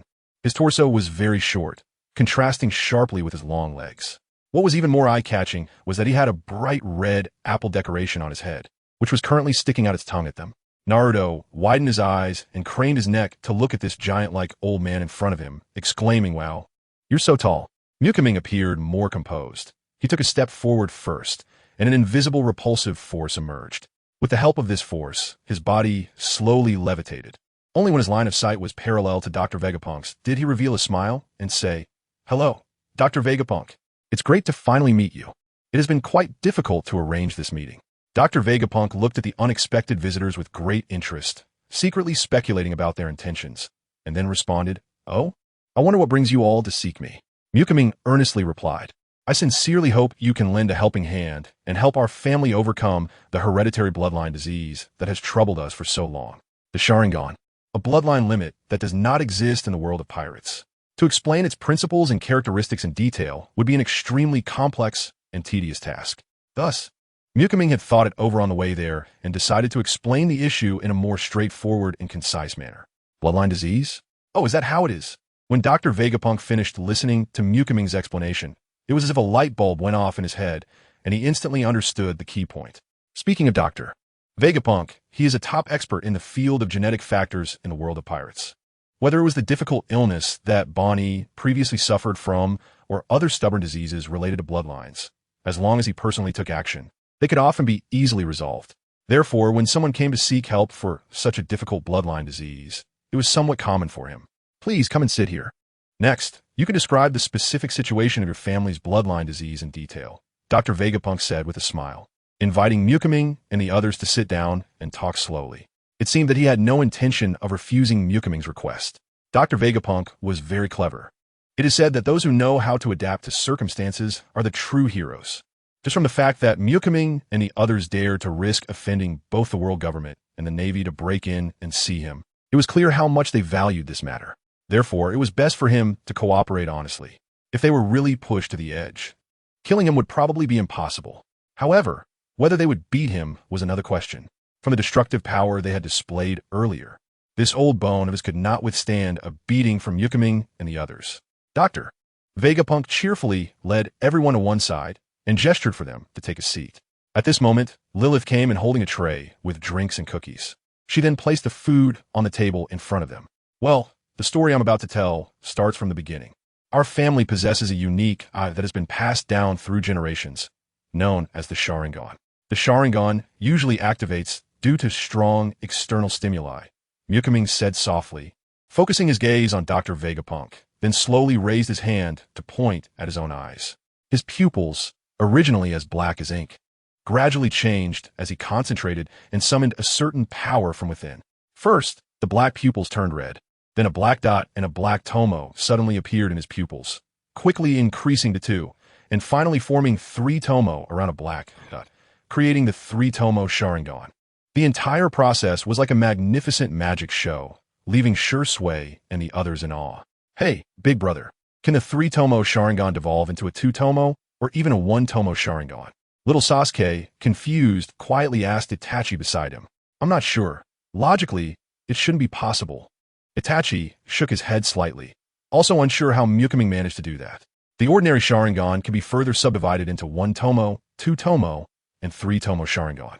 The most significant difference between them is, of course, the number of tomo, Ming patiently explained. Witnessing such a marvelous sight, Dr. Vegapunk's previously indifferent expression disappeared in an instant, replaced by a face full of surprise and intense curiosity. Clearly, the Sharingan displayed by Ming had successfully piqued the interest of this genius scientist. The ordinary Tomo Sharingan was still manageable. Although its abilities were not particularly strong, it had no obvious flaws or weaknesses. However, If one were to further break through the limitations and achieve a qualitative leap, that would be a completely different story. At this point, Ming nodded slightly to Shisui and Itachi. The two understood and nodded in agreement, then without hesitation displayed their own kaleidoscope Sharingan in front of everyone. This is the advanced form of the three-tomo Sharingan. Look at this unique and distinct pattern. It's simply breathtaking. Not only that, but even the aura they emitted underwent a tremendous change, exuding a rich and chilling sensation. So this is mental power. It was truly fascinating, making one eager to delve deeper into its mysteries. Dr. Vegapunk stared intently at the strange pattern on Shisui's eyes, resembling a four-cornered windmill, and Itachi's mysterious pattern that looked like a triangular dart, marveling internally. At the same time, he keenly sensed that when these two youths activated their kaleidoscope Sharingan, a chilling aura suddenly enveloped them, entirely different from the initial one, like the icy wind blowing from the depths of hell, piercing into one's heart. In the face of this situation, the desire in Dr. Vegapunk's wise and luminous eyes to explore the truth behind the kaleidoscope Sharingan surged even more fiercely. Indeed, it is mental power. Since the birth of the kaleidoscope Sharingan, hidden dangers have quietly been buried. Ming took a deep breath, his expression serious, as he continued. Each member of our family possesses a kaleidoscope Sharingan. Apart from its basic abilities, it also awakens unique ocular techniques specific to each person due to their differing pursuits deep within their hearts. However, the key issue is that once the ocular power of the kaleidoscope Sharingan is exhausted, it cannot recover on its own. This means that if a clan member frequently uses the Mangekyō Sharingan, once their ocular power is exhausted, the clan member's Mangekyō Sharingan will go blind. By that time, this once fearsome Mangekyō Sharingan will become a pair of useless eyes. At this moment, Vegapunk fell into deep thought, and the atmosphere grew increasingly heavy. After a while, Vegapunk, who had been silent, suddenly asked, "So, in the face of such a tricky problem, what solutions have you previously adopted to address it?" His gaze did not focus on the powerful abilities of the kaleidoscope Sharingan itself. Instead, he posed a question that surprised both Shisui and Itachi. After a brief silence, Shisui and Itachi exchanged glances, and then Itachi slowly began to answer. Through the experiments of our Uchiha ancestors, we discovered a feasible method. If we can gather the ocular power of two pairs of kaleidoscope Sharingan and use it wisely, we can promote one of the kaleidoscope Sharingan to evolve. Ultimately, it will transform into a pair of eternal kaleidoscope Sharingan that will never go blind. Itachi was explaining the matter of the kaleidoscope Sharingan to Vegapunk. Meanwhile, standing aside, Mukai activated his own eternal kaleidoscope Sharingan. In that instant, the entire laboratory was enveloped by this powerful ocular power. This was manifested in the fact that everyone felt an extreme chill in the previously comfortable temperature of the laboratory. Moreover, although Vegapunk himself had little actual combat ability, his perception of power was exceptionally keen due to long-term interactions with various strong individuals. When he saw Mukai's eyes, an indescribable fear immediately surged in his heart. He could clearly perceive the difference between Ming's eyes and those of Shisui and Itachi. The disparity was so vast that it felt like the difference between heaven and earth. If Shisui and Itachi's Sharingan were already powerful and mysterious enough, then Ming's eternal Mangekyō Sharingan resembled the eyes of a demon from the abyss, exuding a chilling aura. To merge the two pairs of Sharingan into one, this inheritance model of your family is indeed too bloody and cruel. As Vegapunk spoke, his words trailed off, and his voice involuntarily trembled slightly. Especially when he locked eyes with Ming's eternal Mangekyō Sharingan, he felt an unprecedented sense of oppression. In those blood-red eyes, there was not a trace of the emotional fluctuations that a human should have, only endless indifference and eeriness. Such a gaze made one involuntarily think of a helpless infant being closely watched by a highly venomous king cobra, where any slight misstep could lead to death. In that instant, both felt a chill run down their spines, and cold sweat poured down like a flood breaking its dam. Lilith beside him also seemed to have seen something, her face pale with fright, her delicate body unable to help but tremble slightly. When Ming witnessed the unusual behavior of Vegapunk and Lilith, a sense of alertness suddenly surged in his heart. With his keen insight, he immediately realized that something was off. Without hesitation, he quickly closed his oppressive eternal kaleidoscope Sharingan. As the eternal kaleidoscope Sharingan closed, it felt as if warmth had entered the laboratory. The cold environment around them began to gradually warm up. After a period of easing, Vegapunk and Lilith finally slowly came back to their senses, the feeling of being pulled back from the edge of death gradually rising in their hearts, causing them to exhale deeply. No, my previous behavior was too strange. Suddenly, Vegapunk frowned, murmuring to himself. His gaze appeared somewhat confused, as if he had not completely freed himself from the strange state he had been in earlier. Meanwhile, he began to carefully recall everything he had just experienced, trying to identify the problem. At that moment, Vegapunk suddenly lifted his head and fixed his gaze on Ming. He stared intently into Mukomiai's deep-set eyes and asked in confusion, "Do your eyes possess the unique ability to create illusions?" His words revealed a hint of surprise and affirmation. Facing the inquisitive gaze of Vegapunk, Mukomiai maintained a calm expression and nodded slightly, acknowledging his speculation. He then began to explain at a leisurely pace. In fact, even the most common, ordinary Sharingan with 3 Tomo already has the ability to cast illusions. As for the kaleidoscope Sharingan that I possess, while it cannot strictly be categorized as a type of eye technique predominantly based on illusions, it is undeniable that it is somewhat related to them. After a brief pause, Mukomiai continued, "Regarding the situation you just experienced, after some thought, I have a rough idea of the reason.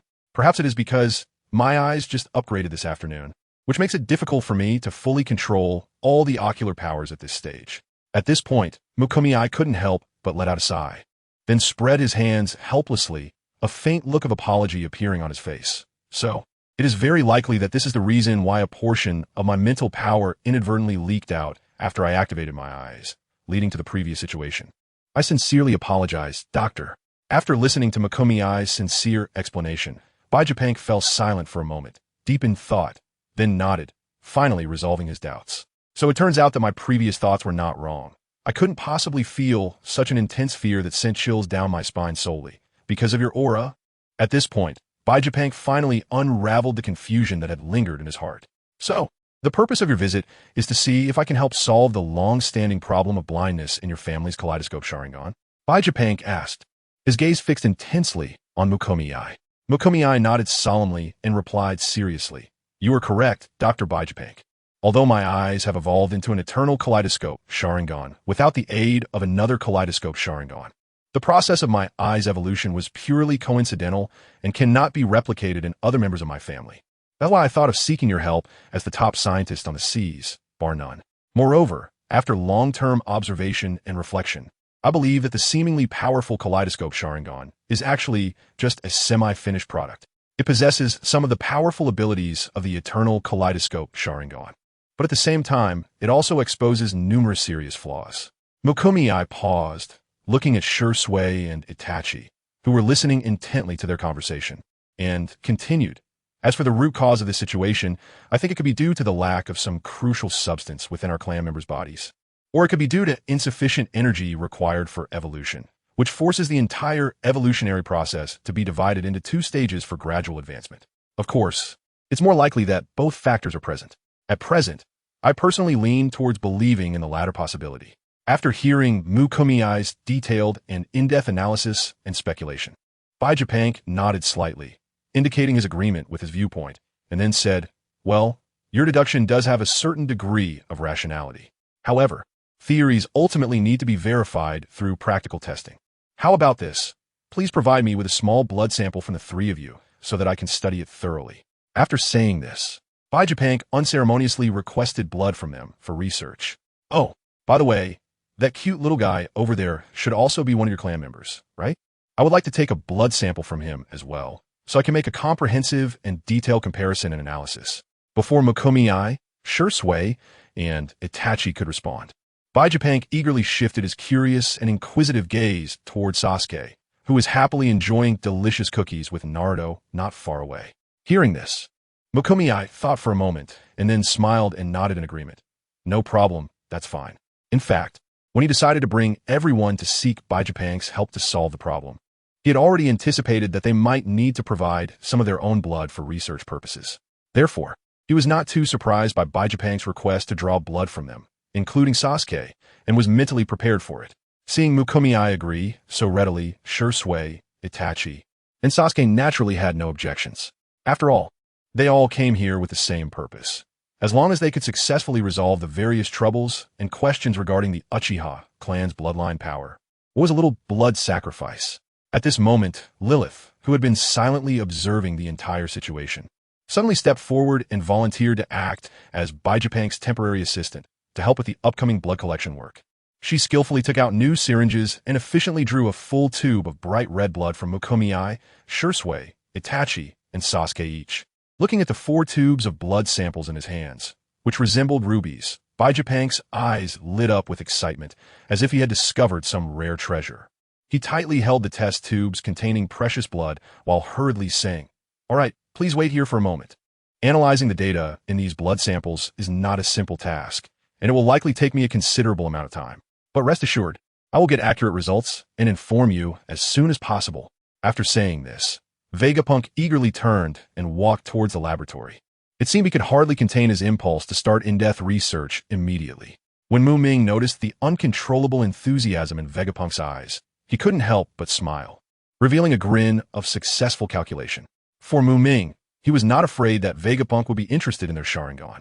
On the contrary, what he feared most was that Vegapunk would completely lack interest in researching the hidden power of the Sharingan. After all, as long as Vegapunk developed a strong curiosity and desire to explore the powerful abilities of the Sharingan, there would be no need for Ming to urge or remind him.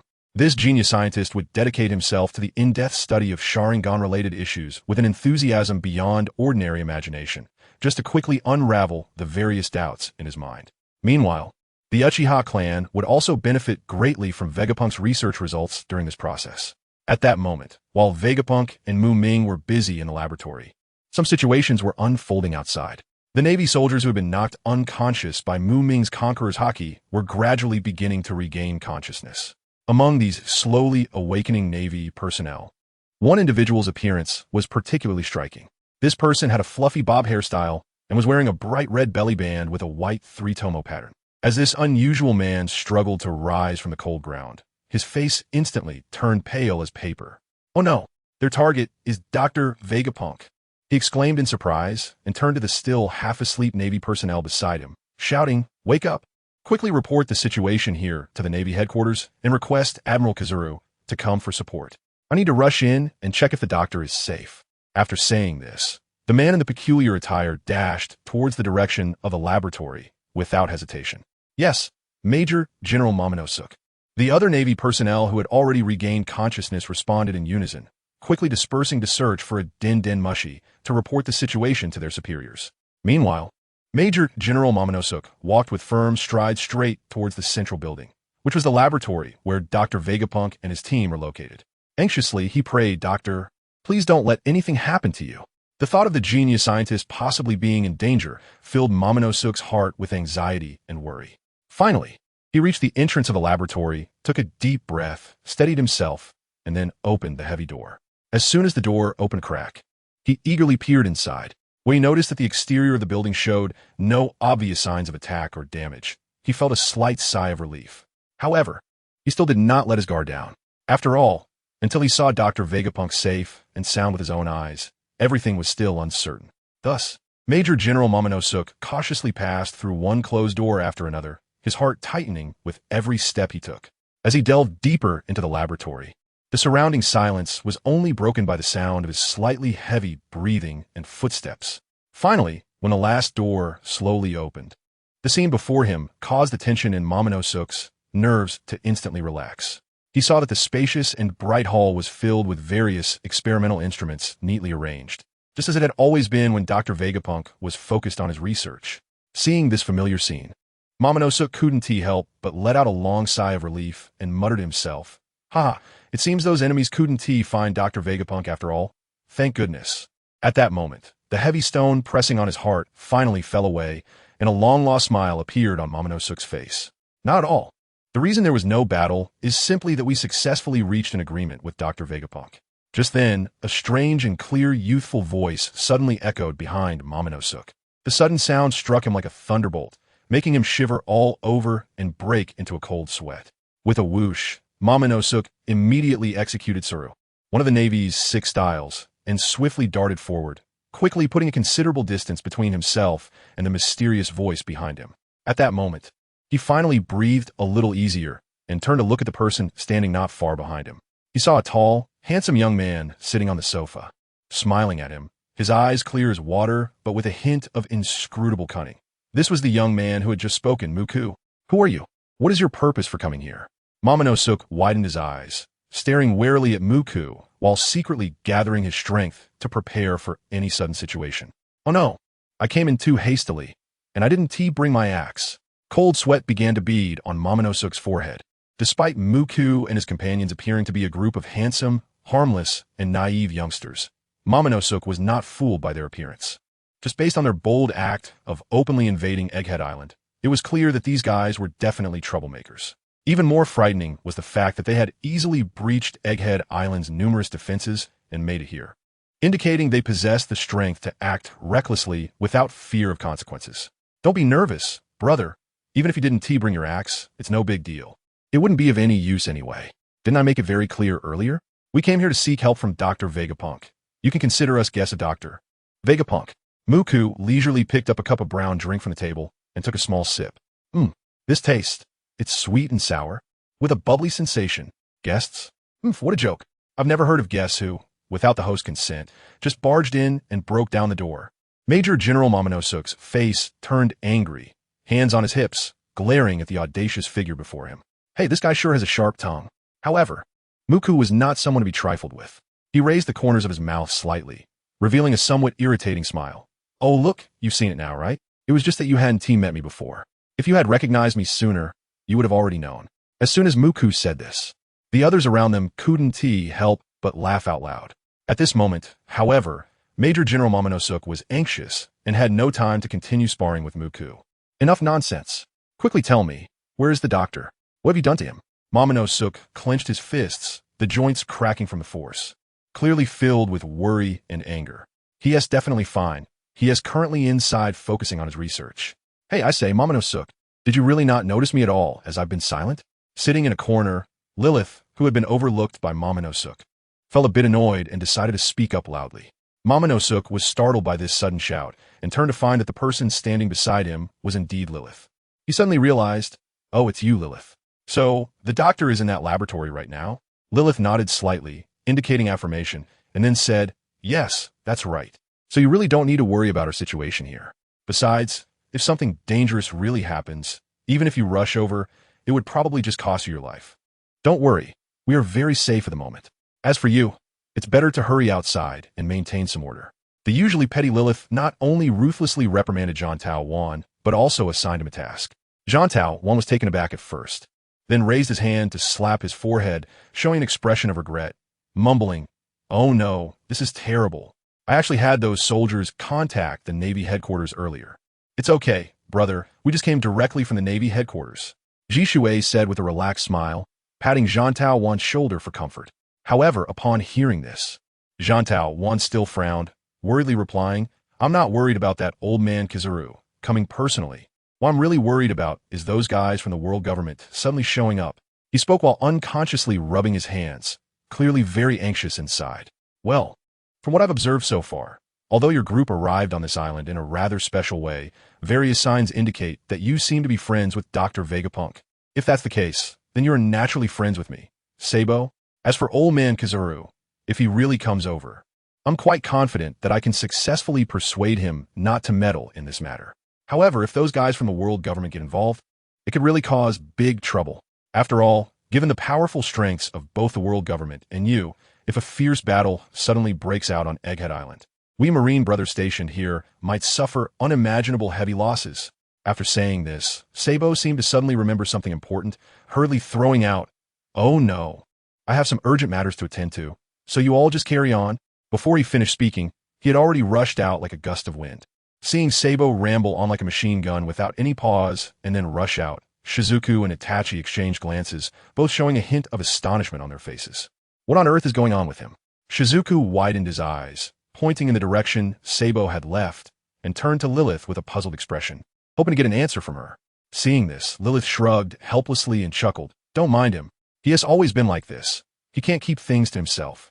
As soon as he thinks of something, it comes out of his mouth right away. You'll get used to it. Clearly, Lilith was already accustomed to Sabo's chatty personality, likening it to a mouthful of cotton pants. At that moment, Naruto, who had been listening nearby, couldn't he help but comment, if this guy were a ninja, I bet he could never get a ninja headband.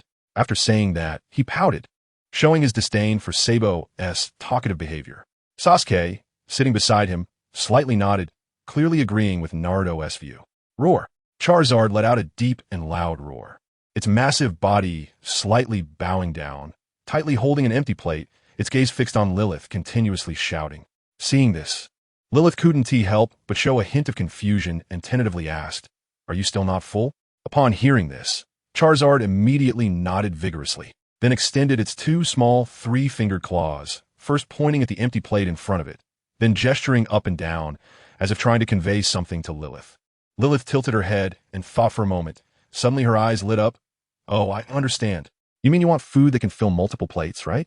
After hearing this, Charizard excitedly nodded again and unexpectedly extended a finger towards Lilith, skillfully making a thumbs-up gesture. Seeing this, Lilith couldn't help but laugh. At that moment, Naruto also raised his hand high and shouted, I want some too. I want to eat a lot. Sasuke, what about you? After saying that, his round eyes were filled with anticipation as he looked at Lilith. Sasuke, sitting beside him, gently shook his head, smiling as he replied, I'm already full. I don't need any more food. Sasuke had a normal child's appetite, which couldn't be compared to Naruto, who could eat more than an adult. As for Charizard, it's not even human, so what is the point of comparing? Meanwhile, on the other side, Seibo rushed out like a cannonball. He rushed all the way and finally found the Navy soldiers who had just woken up and successfully gathered. Hey, did you notify the Navy headquarters? Vice Admiral Momonosuke asked breathlessly, stopping in his tracks and speaking loudly.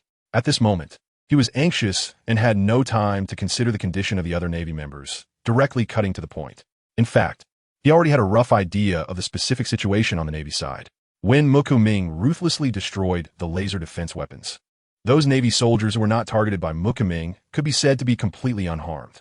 Afterwards, many Navy soldiers, including himself, were instantly knocked out by the terrifying Conqueror's Haki.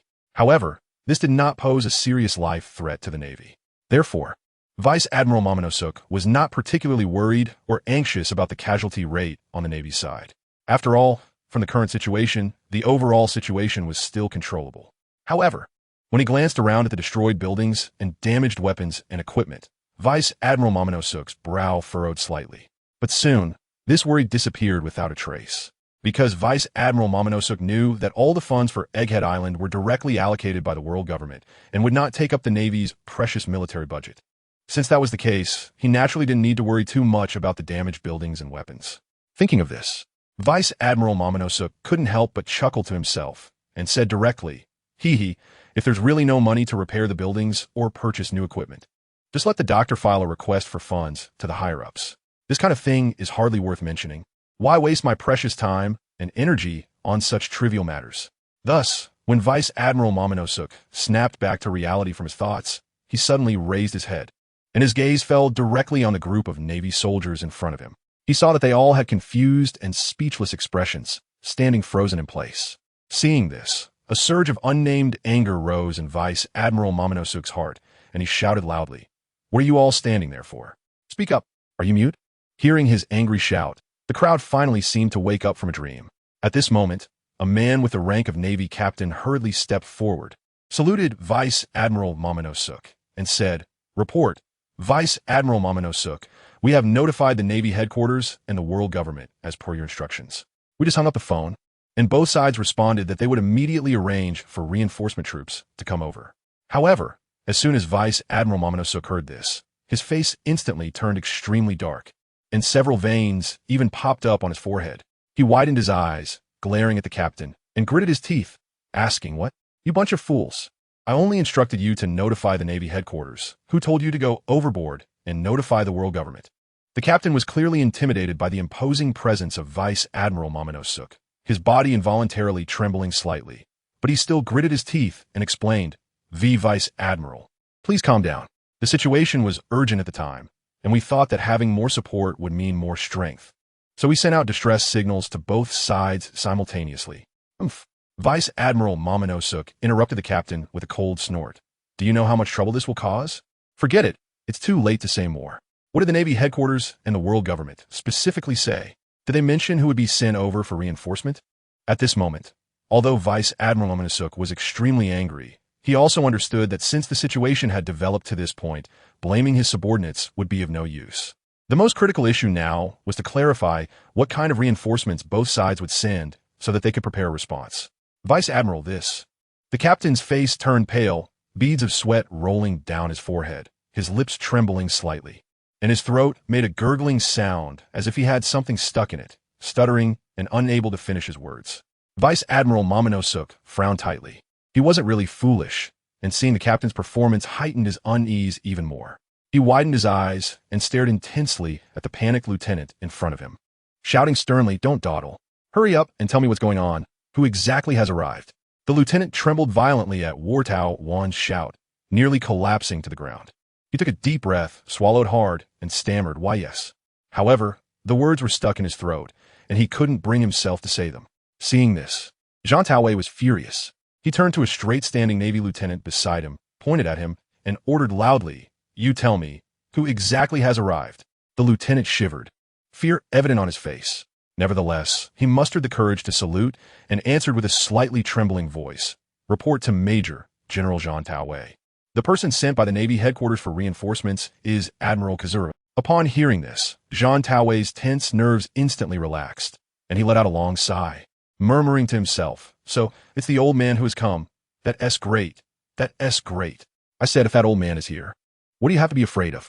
After hearing it was Kazuru, his nerves eased, and the heart that had been hanging in the air finally settled back in his stomach, making him feel much more relaxed.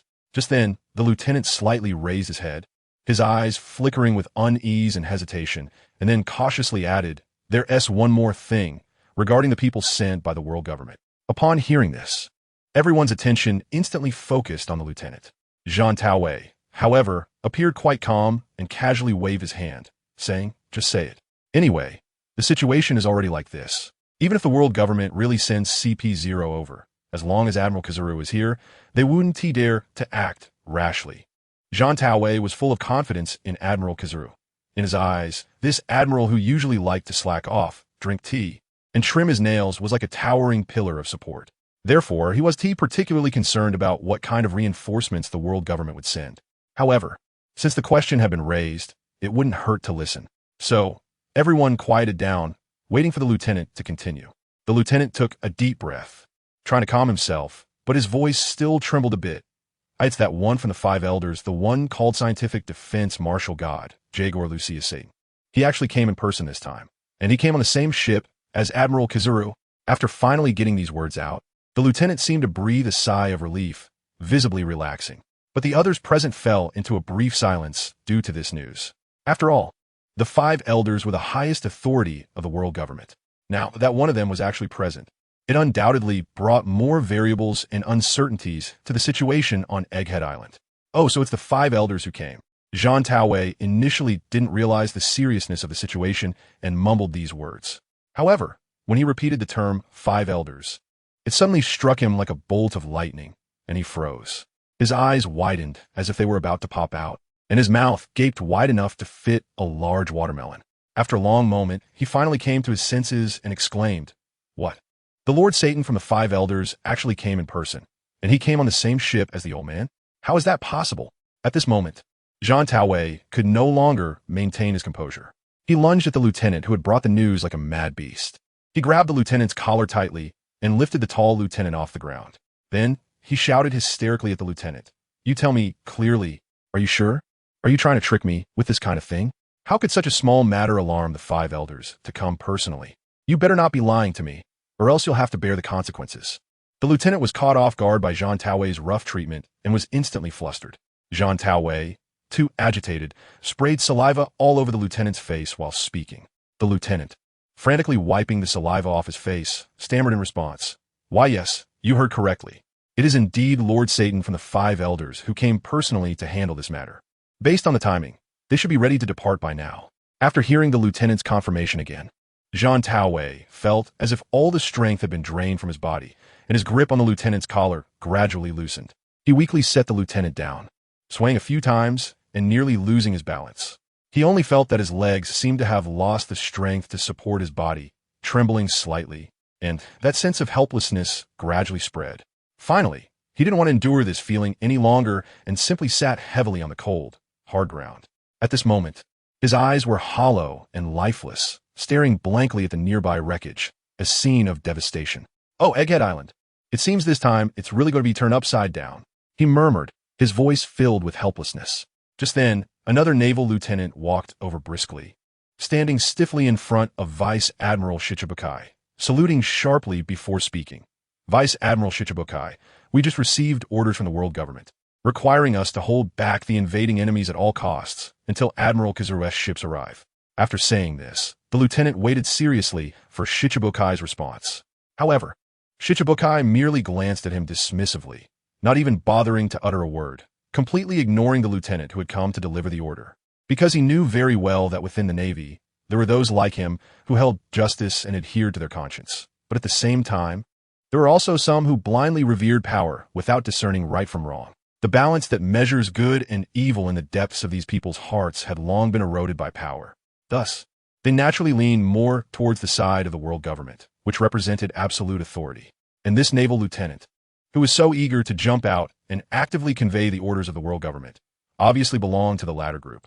Shichibukai had always looked down upon such people. Time flew by like a fleeting horse, passing in a hurry. In the blink of an eye, it had been a full week since Ming and the others had forcefully broken into Egghead Island. During this past week, everything seemed exceptionally calm, with no unusual events occurring. However, this apparent tranquility was not as peaceful and harmonious as people had hoped. Rather, it felt more like the unsettling prelude before a storm. At this moment, the atmosphere on the Navy side was like being on the eve of a storm, with the air around them seemingly accumulating power, making every moment feel oppressive and tense. It only required a slight wait, and when this long-accumulated energy finally burst forth, its power would surely be enough to destroy the world and bring devastating consequences. On the other side, a crisp, lively, and excited laughter of young boys suddenly reached everyone's ears. "How fun! Ha, look, big brother, I can fly." It was obvious that the joyful voice came from the lively and adorable little Sasuke. But strangely, this laughter seemed to come from the sky. Curiously looking up at the horizon, they saw little Sasuke and little Naruto, dressed in the same Egghead Island outfits as Lilith, streaking across the sky like two shining meteors. Among them, little Naruto's outfit was a bright and dazzling orange, while little Sasuke wore a mysterious and deep purple outfit. It's worth mentioning that this futuristic outfit was not only stylish and beautiful, but was also specially customized according to their individual requirements. On the backs and chests of their clothes were printed the iconic symbols representing the Uzumaki clan, Uzumaki, and the unique emblem of the Uchiha clan, Flame Fan. This way, even if they changed into pirate world clothing, they could still be easily identified by their clan identity when they returned to the ninja world. The shoes they wore were constantly ablaze with fierce flames, resembling two burning pillars of fire, allowing them to soar freely through the sky. The intense flames not only did not burn them, but instead became the driving force propelling them forward. Until now, it had always been Ming who relied on his powerful strength to carry everyone while flying. However, at this moment, when they experienced the ability to fly autonomously, the excitement and joy that surged within them were indescribable. Unlike being led by someone, they now felt like birds soaring high, relishing the exhilarating freedom of racing across the sky. Meanwhile, not far below, Ming, Shisui, Itachi, and the Fire Dragon had already changed their outfits. Ming wore a black and red ensemble, the deep black interwoven with bright red, creating a mysterious and majestic aura. Shisui donned a fresh and vibrant green outfit, making him appear gentle and full of vitality. As for Itachi, he chose a bright orange-red attire, the brilliant orange complementing the steady red, highlighting his unique calm youthfulness. The Fire Dragon was even more straightforward, wearing a specially made black and blue outfit of its own choosing. Apart from its tail, tip, wings, and head, every other part of its body, even its tail, neck, claws, and feet, was wrapped up. It's worth mentioning that the outfits they wore were not randomly chosen, but were meticulously designed and specially prepared by Lilith. The colors of each outfit corresponded perfectly with the tones of their respective Susanoo. Such a clever match was clearly the result of Lilith's thoughtful efforts. Moreover, this new type of clothing far exceeded their previous garments in both defensive performance and comfort. Even in terms of weight, this new outfit was much lighter, making it feel almost like there was no burden at all. Faced with such outstanding clothing, the three of them readily discarded their old clothes and happily donned the new outfits. However, The most crucial aspect of this ensemble was the flying capability provided by the shoes. For Ming, he already possessed the ability to fly. Whether through repulsion or by utilizing the Susanu's power, he could fly. Hence, he did not care much about whether he could fly or not.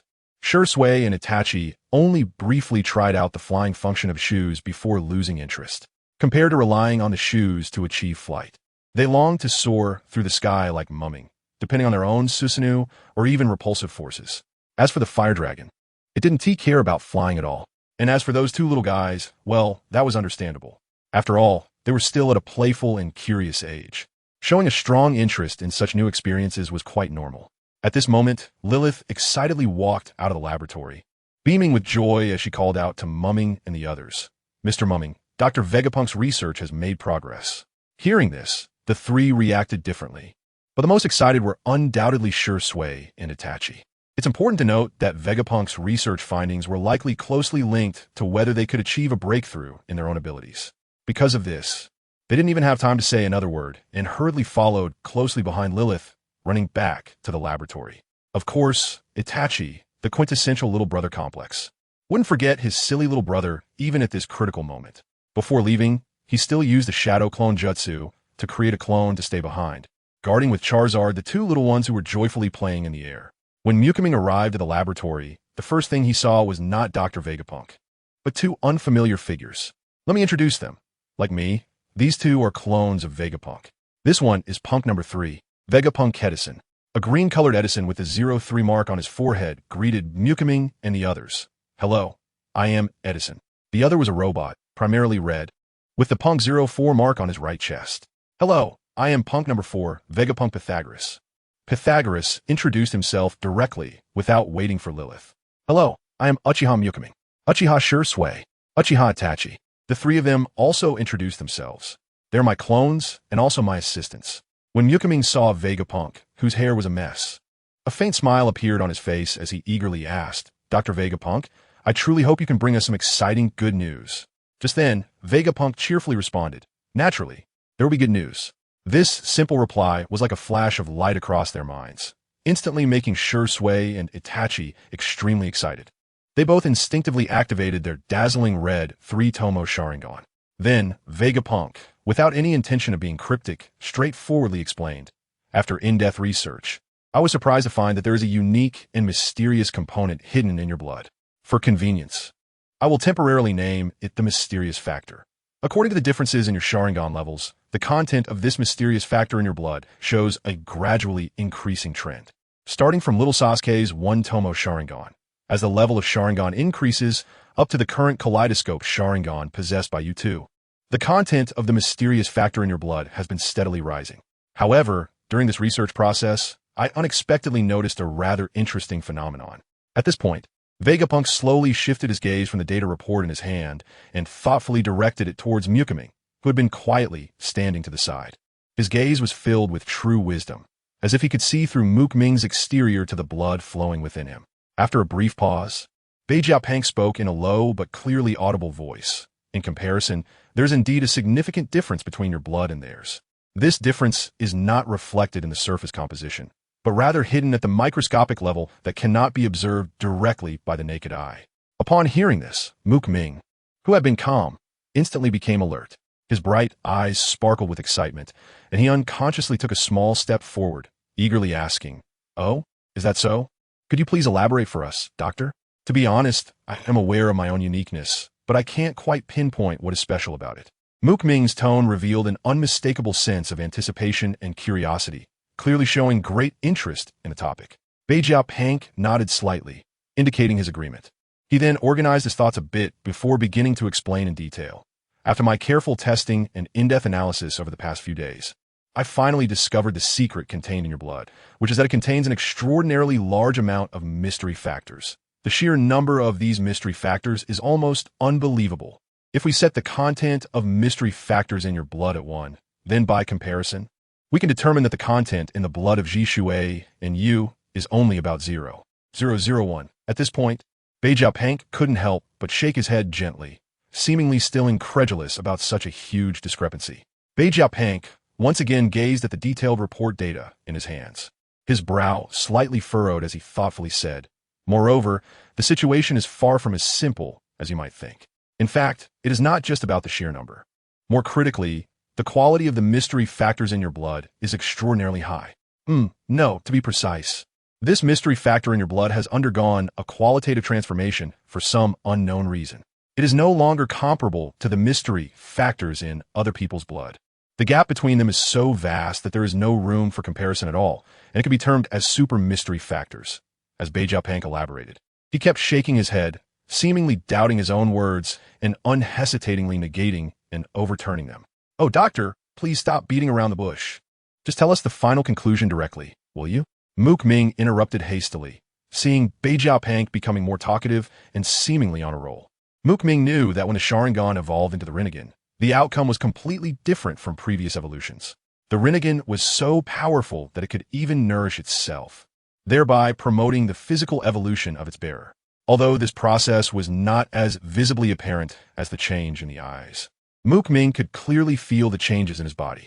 At this moment, Ming was not uninterested in exploring this process, but compared to the lengthy and complex analysis, what he was most concerned about deep down was still the straightforward conclusion. Upon hearing Ming's urgent prompting and seeing the other two also showing anxious expressions, Vegapunk couldn't help but let out a resigned sigh, then slowly nodded in response. "All right, since you're all so eager to know the result, I won't drag it out any longer." He thought to himself that these young people were indeed becoming increasingly impatient. The conclusion is that the concentration of mystery factors is the most important condition for your Sharingan to evolve. Without exception, Vegapunk stated seriously. In front of him sat two people, Uchiha Shisui and Uchiha Itachi, their faces displaying an expression of immense anticipation, their eyes fixed intently on Vegapunk. It was as if they were hoping to hear from him a method that could instantly evolve their Sharingan. However, Vegapunk suddenly fell silent. For a moment, the room was so quiet that one could hear a pin drop. Shisui finally couldn't help but break the silence, looking at Vegapunk with some confusion, and asked, "Why did you stop, doctor?" Vegapunk, sticking out his tongue and blinking in a similarly puzzled manner, replied, "That's the conclusion. I've finished speaking." Hearing this, Shisui and Itachi exchanged glances, a wave of helplessness rising in their hearts.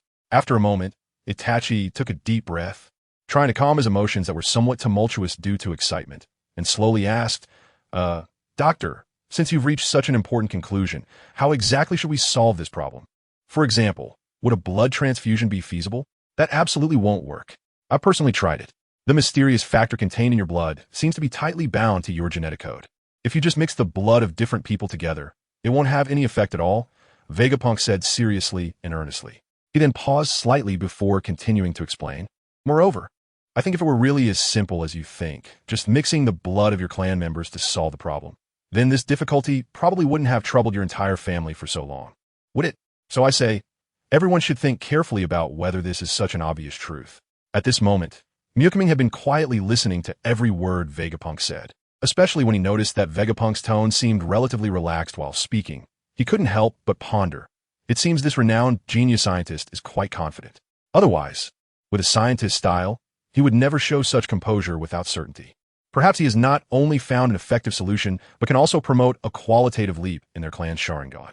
After all, if there wasn't a certain level of confidence or progress, Vegapunk would definitely not appear so assured now. "Doctor, stop teasing them. Quickly tell us your solution," Ming said helplessly, looking at Vegapunk. Upon hearing Ming's words, Vegapunk's long tongue, which was sticking out, gently wiggled, seemingly amused by Ming's comment. He shook his head and sighed. "Oh dear. I say, you little rascals, why is it that each of you acts like an old man?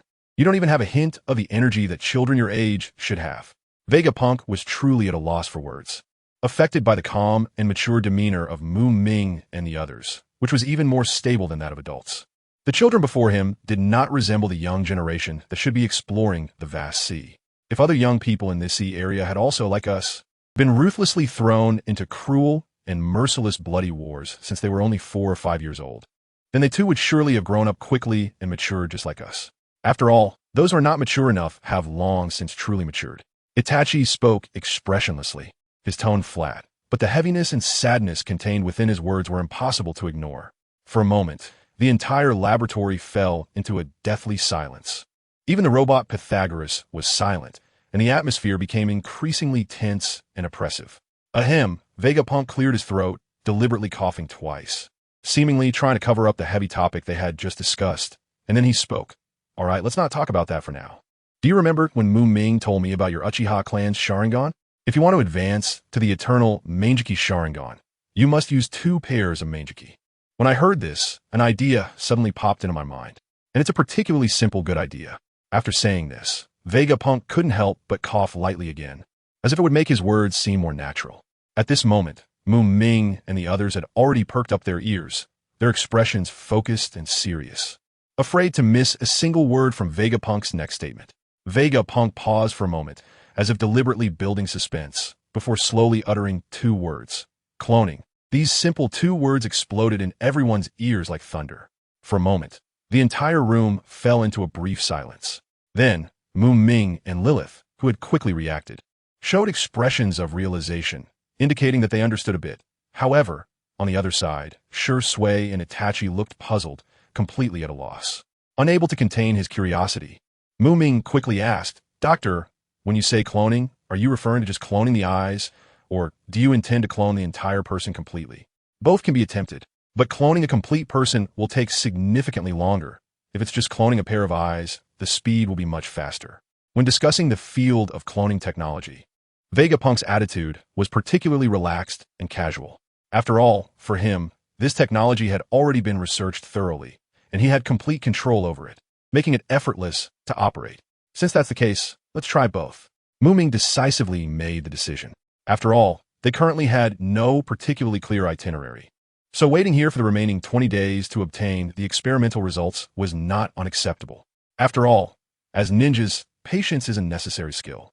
So, how long will each of these 2 situations take? Ming felt a bit worried, unsure if he would be able to witness the final results before leaving. Well, that's actually quite simple. If it's just cloning individual organ parts, it will take about 7 days to complete. If you want to clone a complete person, it will take longer, roughly double the time needed for cloning the organs. Vegapunk was quite familiar with cloning technology. After all, he had conducted countless similar studies and practices before. Therefore, he could quickly estimate the approximate completion time after a brief thought. All right, then this matter relies entirely on you, Doctor, and everyone else. Ming nodded with joy, expressing his full trust in Vegapunk's abilities. Upon hearing this estimated time, Shisui and Itachi, who were standing beside him, couldn't help but exchange smiles. Clearly, they were very satisfied with this outcome. Just before Ming and the others prepared to leave, they left 3 vials of blood with Vegapunk. After doing this, the 3 of them turned around and left with peace of mind, leaving Vegapunk and his 3 clones to face the vials of blood and the impending intense experimental work. After leaving the laboratory filled with wisdom and high-tech equipment, the 3 of them walked slowly along the road, shoulder to shoulder. Shisui, who was on the left, slightly turned his head, his gaze falling on Ming in the middle, and softly asked, Ming, do you think the so-called cloning technology that Dr. Vegapunk mentioned can effectively solve the problems faced by our Mangekyō Sharingan? Itachi, standing on the far right, felt a surge of curiosity as he heard this. Just moments ago, while in the laboratory, although the 2 of them had only a vague understanding of the content mentioned by Dr. Vegapunk, they had remained silent due to the presence of others and had not dared to ask questions. Now, with no one else around, they could finally freely express their inner doubts to Ming. Ming pondered for a moment, seemingly seriously considering how to answer this question. After a brief silence, he slowly spoke. Well, you can understand cloning as replication, replicating a pair of Mangekyō Sharingan, or even replicating an Uchiha Ming, replicating an Uchiha Shisui, or replicating an Uchiha Itachi. Looking at Shisui and Itachi, Ming continued, I believe that based on the records in our clan's archives, this cloning technology will definitely have some effect. But it's still hard to definitively say how effective it will be at this point. He paused briefly to organize his thoughts and added, throughout our long history, no one in the Uchiha clan has ever ventured into the field of cloning. Not even the thought of it has ever crossed our minds. However, from my current knowledge and understanding, the possibility of succeeding using this method is quite high. Seeing Shisui and Itachi's emotions appear somewhat low, Ming understood what they were thinking. However, at this moment, everything was still in the unknown state, and the only action they could take was to continue waiting patiently. Just then, Itachi suddenly looked up and raised a crucial and important question. If the cloning technology can really be realized and is feasible, then how should we deal with it once we return to the ninja world? Should we bring Dr. Vegapunk back with us? After all, there are others with Mangekyō Sharingan, including my father. If it doesn't work out, that's fine. But if it succeeds, what about Fugaku? And what about Sasuke in the future? Itachi can afford to ignore Fugaku, but is it possible for him to ignore Sasuke? Facing the series of questions thrown out by Itachi, Ming smiled slightly and then responded leisurely. This point is actually not complicated.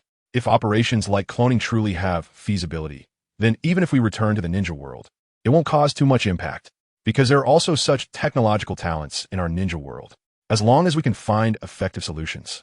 The subsequent matters will relatively no longer be a tricky problem. Are you talking about Orochimaru? In Shizue's mind, the pale arm covered in Sharingan that Danzo had displayed suddenly surfaced. According to the information Shizue found later, it was indeed Orochimaru who personally operated and carefully cultivated this extremely bizarre arm for Danzo. That's right, if Vegapunk is the world's top scientist, then Orochimaru is undoubtedly the most outstanding giant in the scientific community of our ninja world. Ming nodded solemnly, expressing his firm recognition of his viewpoint. In the work Naruto, there are many supporting characters with distinct and unique personalities. These characters, with their unique charm and wonderful performances, have become unforgettable memories in the hearts of many Naruto fans. Among them, Orochimaru is one of the most dazzling and prominent supporting characters besides the main characters. It can even be said without exaggeration that even the two male protagonists in the anime sometimes give a sense of being overshadowed by Orochimaru. This charisma gives Orochimaru an innate attraction that makes many Naruto fans unable to help but take notice. And this is the scientific cultivation of the three ninjas of Konoha. Orochimaru, let us look forward to good news from Dr. Vegapunk. Shirzei still wore a gentle and warm smile, like a soft spring breeze. As for the eternal Mangekyō Sharingan, which is crucial for the Uchiha clan, Shirzue has come to terms with it. If this attempt is ultimately successful, that would be great. But even if it doesn't go as hoped, it doesn't matter. After all, he is still young. Moreover, Shirzue does not believe that with Ming as a precedent, he won't be able to obtain the eternal Mangekyō Sharingan. At this moment, a hint of red light suddenly flashed in Ming's eyes. Immediately, he used the body flicker technique without hesitation, his figure moving like a ghost to the edge of the clouds. He then slightly lowered his head, gazing at the calm and empty sea surface in the distance. Shortly after, two soft sounds of whoosh were heard as Shirzue and Itachi also arrived at this spot. What's going on? Shirzue looked suspiciously at the sea surface ahead, his gaze sweeping back and forth. However, after observing for a while, he did not notice anything unusual. They're coming. Ming replied softly to Shirzue's question.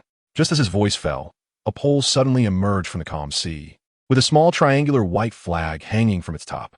Initially, the pole only rose a small section from the water, but over time, it continued to rise until it was fully visible to everyone. The object hidden beneath the pole gradually became clear, and it turned out to be a ship. Moreover, it was a very large ship. Seeing this, Ming, Shirzue, and Itachi immediately activated their three-tomo Sharingan simultaneously to see the distant situation more clearly. With the powerful insight of the Sharingan, they could clearly see that there was not just this one ship in their line of sight. More and more ships began to appear, rapidly surfacing from the sea like bamboo shoots after rain. Before long, these ships densely covered the entire sea surface. And from a distance, the originally sapphire blue sea was now shrouded in a dark mass of ships, forming a daunting black ocean. What is that symbol in the middle? And those others are part of the Navy's fleet. Itachi frowned tightly, his expression serious as he leaned forward to look at the large fleet of warships on the distant sea, unconsciously murmuring to himself. Although the cross symbol made up of 5 black spheres on the central ship sail was completely unfamiliar to him. He had seen the seagull patterns on the sails of the surrounding ships at the Navy headquarters. That unique symbol on the ship in the middle is the exclusive emblem of the world government, the only ruling force in this world. Coupled with the specifications of this ship, it seems that the people coming here must not be ordinary characters. They're likely to be someone powerful and renowned from the world government coming in person. However, even in the face of such a situation, Ming still maintained a seemingly indifferent and unconcerned smile. It seemed that the scenes unfolding before him were unable to evoke even a hint of worry or panic in him. At this moment, Itachi turned his gaze to Ming and asked in a very plain tone, "So, Do you need me to send them a special greeting? If one just listened to the sound, they might not feel anything unusual. However, through the hint of fierceness that fleetingly passed through Itachi's eyes, it could be easily perceived. The so-called greeting that Itachi mentioned would definitely not be the kind of ordinary greeting understood in daily life. Ming gently pinched his fingers and then waved his hand, refusing. No need, let's just quietly wait here until they notice our presence and come to us. Look, someone's already noticed us. Before his words had fully settled, Shisui and Itachi followed his gaze to look in that direction. In the distance, among the massive fleet, there was a large ship that was completely different in specifications from the others. From that ship, several faint traces of clan.Since were directed straight towards their position. In an instant, a golden light suddenly rose from the ship, like a dazzling meteor streaking across the sky, rushing towards them at an incredible speed. In the blink of an eye, the light was already close, abruptly pausing in midair before exploding into a dazzling golden brilliance. As the light gradually converged, the golden glow solidified into a figure, who then appeared before Ming and the others. Ming slightly squinted his eyes, sizing up the person in front of him, and couldn't help but smile faintly, then slowly spoke. "We meet again, Admiral Kizaru." It turned out that standing before Ming was the well-known admiral of the Navy, Kizaru, famous for his laid-back demeanor. Kizaru's gaze towards Ming flickered. Noticing Kizaru's look, Ming understood. An overwhelmingly powerful conqueror's haki suddenly manifested, a black-red lightning enveloping the area where they stood.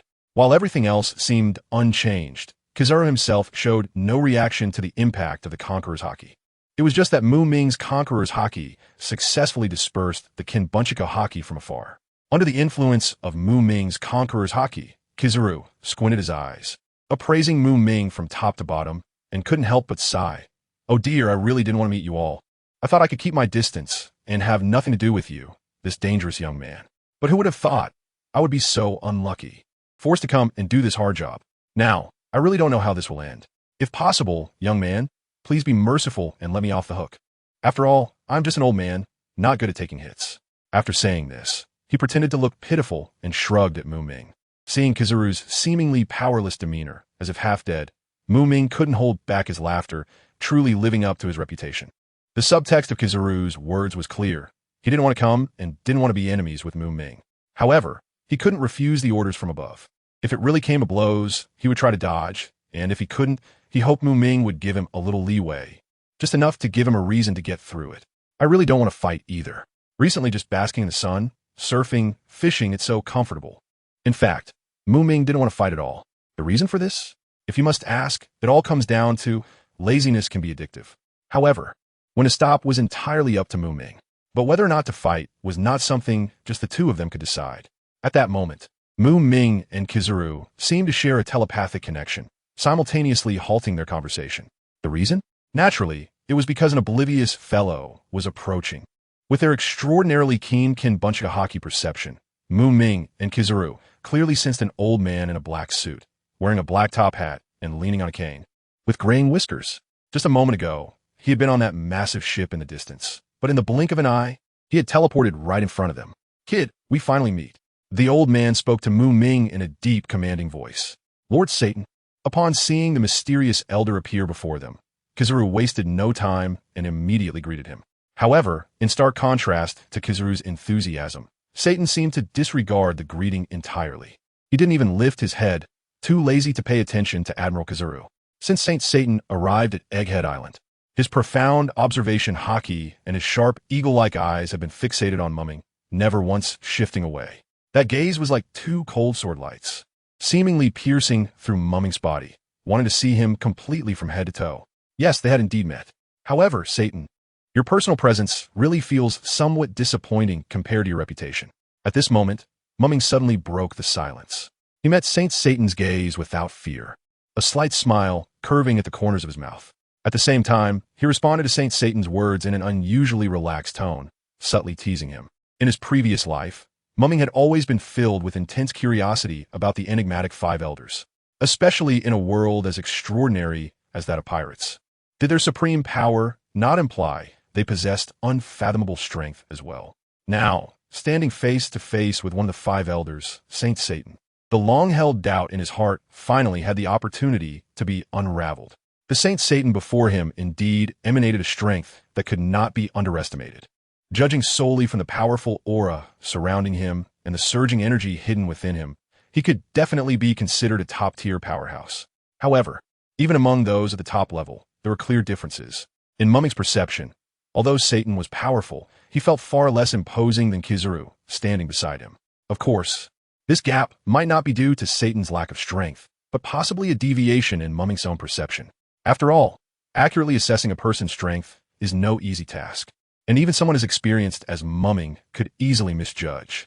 However, these details were not that significant to Ming. The key point was that the moment he first laid eyes on Saint Satan, he had already clearly realized deep down that this seemingly imposing five elder, looking down on the pirate world from the top, could at most serve as a qualified punching bag for him and was utterly unqualified to be his true opponent. Meeting you is not as good as hearing about you. Kid, you're quite arrogant. Satan slightly narrowed his eyes, a hint of danger flashing in his gaze. In an instant, a torrent of overwhelming and tyrannical conqueror's haki burst forth from Saint Satan's body like a flood breaking through a dam, pressing down on Ming. However, faced with such terrifying pressure, Ming remained unfazed. He merely raised the corners of his mouth, sketching a disdainful smile. Arrogant? Is this what you call arrogance? I can be even more arrogant. Do you want to experience it? Before his words faded, a similarly powerful and domineering conqueror's haki erupted from Ming's body, roaring like a awakened tiger king as it clashed against Saint Satan's haki. The two ultimate conquerors' haki forces collided head-on, like two meteors violently crashing in the air, unleashing an immense pressure. In an instant, the winds howled, and even the clouds in the sky were torn apart by the collision of these two haki auras. At the same time, black and red lightning intertwined around them, continuously crackling with loud sounds, as if they were about to tear apart the entire space. In this suffocating standoff, the powerful aura expanded in all directions centered on the two, causing the ground to crack and collapse, forming deep ravines. Yet, at the center of the storm, Ming and Saint Satan stood like two mountains, firmly rooted in place, unyielding. As time passed second by second, neither side was willing to back down. At this moment, a glimmer of determination flashed in Ming's eyes as he thought to himself, "This stalemate can't continue. So let me break the deadlock." As soon as his idea emerged, he put into action. The originally three-tomo Sharingan of Ming suddenly began to spin rapidly and gradually changed, eventually transforming into a pair of mysterious and dazzling eternal Mangekyō Sharingan. With the completion of this transformation, the conqueror's haki emanating from Ming suddenly increased in power.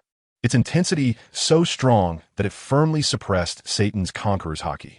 What had been a fierce stalemate in the clash of conqueror's haki now underwent an astonishing change. The conqueror's haki released by Satan was gradually being overwhelmed by Ming's conqueror's haki, presenting a one-sided situation. However, in the face of such an unfavorable circumstance, Satan did not show the slightest sign of tension. He merely looked at Ming with a faint smile, his lips slightly curved as he said, "Kid, I have to admit, your strength is indeed quite good. It's just a pity that compared to that mouth of yours, you still fall far short." As soon as he finished speaking, his body began to undergo a tremendous transformation. Before long, Satan Shung's figure slowly grew taller, suddenly towering over his previous height. At the same time, an even more astonishing scene unfolded. His lower body transformed into a giant spider with 8 thick, long legs. Between his arms, dark flames swirled like ink, burning fiercely as if they were about to devour everything. Strangely, 2 incredibly sharp bull horns suddenly protruded from the top of his head, glinting with a chilling light. This was the beast-human form of bull demon Satan Shung. Once he completed this transformation, the conqueror's haki radiating from him instantly became tremendously powerful. Not only did it easily erase the previous disadvantage, but it even turned the tables, establishing an absolute upper hand. As Satan Shung's overwhelming conqueror's haki surged forth like a tsunami, ready to swallow everything, Ming maintained his previous calm demeanor, with the corners of his mouth slightly upturned, revealing a playful smile. "What's wrong? Do you really think you're capable again? However, this I'm invincible now look of yours feels eerily familiar," Ming said softly, his tone laced with sarcasm and disdain. Just as his words fell, the eternal kaleidoscope Sharingan in his eyes suddenly began to rapidly shrink.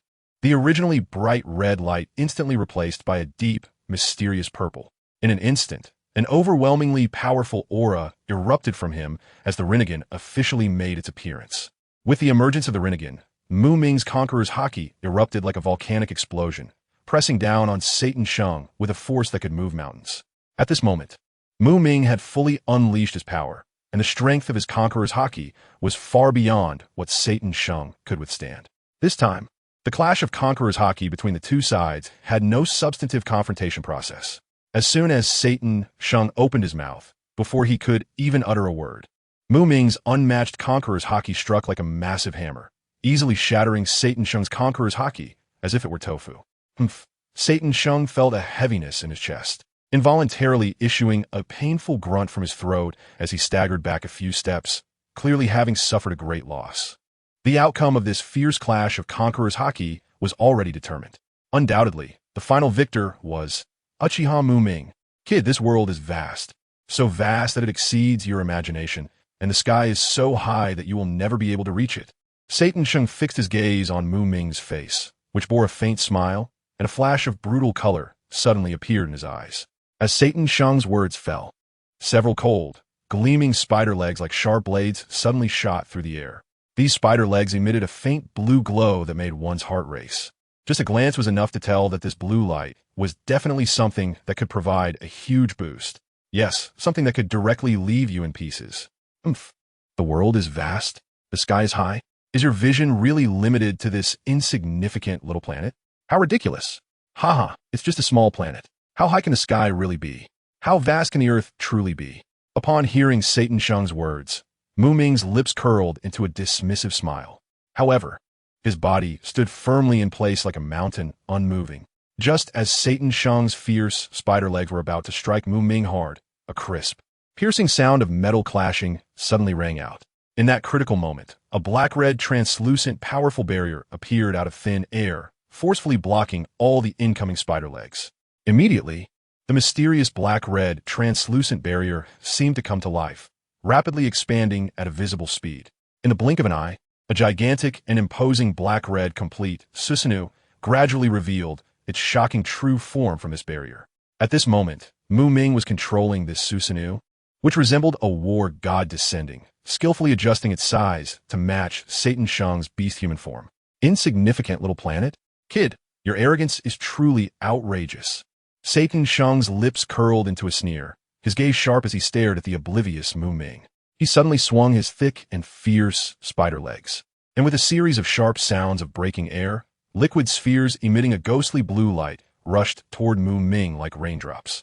Satan Shang was not a simple-minded brute with big muscles. As a powerful figure known as the scientific defense warrior of the world government, Satan Shang was also a knowledgeable scientist. He had a deep understanding and research of the planets in the universe, including their formation principles and internal structures. Therefore, when he heard Mu Ming belittle planets so easily, he couldn't help but feel an urge to laugh. On the opposite side, facing the impending attack, Mu Ming showed no concern whatsoever. He stood calmly in place, his eyes revealing an extraordinary composure. Just as the blue liquid sphere was about to hit him, in an instant, Susanoo's hand suddenly drew a gleaming halberd from midair. Without delay, Susanoo wielded the halberd, swirling it in the air like a dragon emerging from the sea, and those originally aggressive blue liquid spheres were shattered in the blink of an eye. The shattered blue liquid splattered everywhere, falling like rain. This blue liquid seemed to possess a strong corrosive property. As soon as it touched the ground, it emitted a series of chilling, hissing sounds. Soon after, the uneven ground began to be rapidly eroded, releasing wisps of pungent smoke and gradually revealing pits of varying depths and shapes.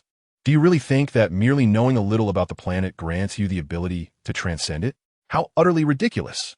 I have witnessed countless individuals like you over the long years who, believing they have grasped a trivial amount of knowledge, begin to swell with arrogance, becoming haughty and dismissive. Yet, all along, they have no idea of the heavy weight that the words world government carry on this planet. Accompanied by Satan's furious roar, an unmatched and powerful conqueror's haki suddenly erupted from him. His eyes widened, and two sharp gazes shot toward Mu Ming like lightning. At the same time, a fiercely intense mental shock, wrapped in dazzling black-red lightning, surged toward Mu Ming like a tidal wave. Arroganza? Perhaps that is indeed the case. However, Your vision is always confined to the realm of the world government, and you pitiful beings have never experienced what a true peerless powerhouse is. In the face of Satan's fierce mental shock, Ming's reaction was surprisingly calm and composed. He merely smiled faintly and chose to ignore the seemingly unstoppable attack. The spiritual shock from the conqueror's haki, which could cause an ordinary person to collapse instantly, became nothing more than a gentle breeze in front of Ming's mysterious reincarnation eyes, having no impact on him whatsoever. At most, it was just a bit of black and red lightning as decoration. This decorative lightning had long been blocked by the Susanoo, which was also black and red. Oomph. What kind of unparalleled strong beings have you shallow-minded guys ever seen? Could it be the legendary Joy Boy you speak of? Haha, that's just ridiculous. You should know that even the so-called Joy Boy, whom you worship, was defeated by our great world government 800 years ago. It was that decisive victory that established the world government, which has dominated the entire world for 800 years. Satan looked at Ming with disdain, his words full of contempt and ridicule. At this moment, Satan believed he had discerned Ming's true identity. In his eyes, someone like Ming, who harbored strong hostility towards the world government, was most likely a loyal supporter of their greatest enemy, Joy Boy, whom the world government had always feared. Thus, he increasingly brazenly slandered Joy Boy, attempting to suppress Ming's spirit. Joy Boy, that figure whom many people boast about as miraculous? In my view, he's nothing but a complete joke. Who would have thought that Ming's response would be so unexpected? Not only did he not become enraged as Satan had hoped, but instead appeared calm and indifferent, as if he didn't care about the name Joy Boy at all. Your narrow vision has completely limited your pathetic imagination.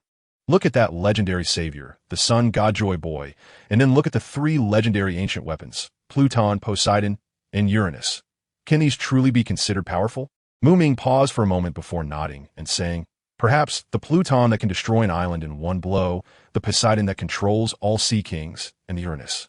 Based on the existing intelligence, the Uranus that your world government has hidden for so long should be some kind of space-based weapon. It is said that using Uranus has the side effect of raising sea levels. So what is beyond the sky? The moon. Or perhaps, simply transforming the moon into a super fortress and weapon. Therefore, after you use Uranus, the gravitational fluctuations between the moon and this planet cause global sea levels to rise. Forget it. None of this is important. To frogs like you, who have yet to step off this planet, they can indeed be considered powerful. Ming's lips curled slightly, revealing a disdainful smile, while he kept repeating these words. At this moment, Ming was fully focused on controlling the Susanoo. The massive figure wielded a halberd, engaging in a fierce and thrilling clash with Satan's spider legs, which were as hard as steel. Both sides exchanged blows, refusing to give in, with every collision causing earth-shattering sounds and sparks flying everywhere. You little brat, stop dreaming here. Such arrogance is simply ignorance of your own limitations. Upon hearing Ming's words, Satan's pupils constricted sharply, and he roared in fury. Faced with Ming's utterly dismissive and fearless attitude, even his calm and experienced demeanor was nearly at its breaking point. After all, he had roamed the seas for so many years and had never encountered someone as brazenly ignorant as Ming. However, Satan was slowly getting used to Ming's outrageous tone. Speaking of which, he had long grown accustomed to people like Ming who began to inflate themselves just because they learned some little-known secrets. However, those people had only been a bit smug at most, while someone like Ming, who had inflated to such an absurd degree, was truly a first for him.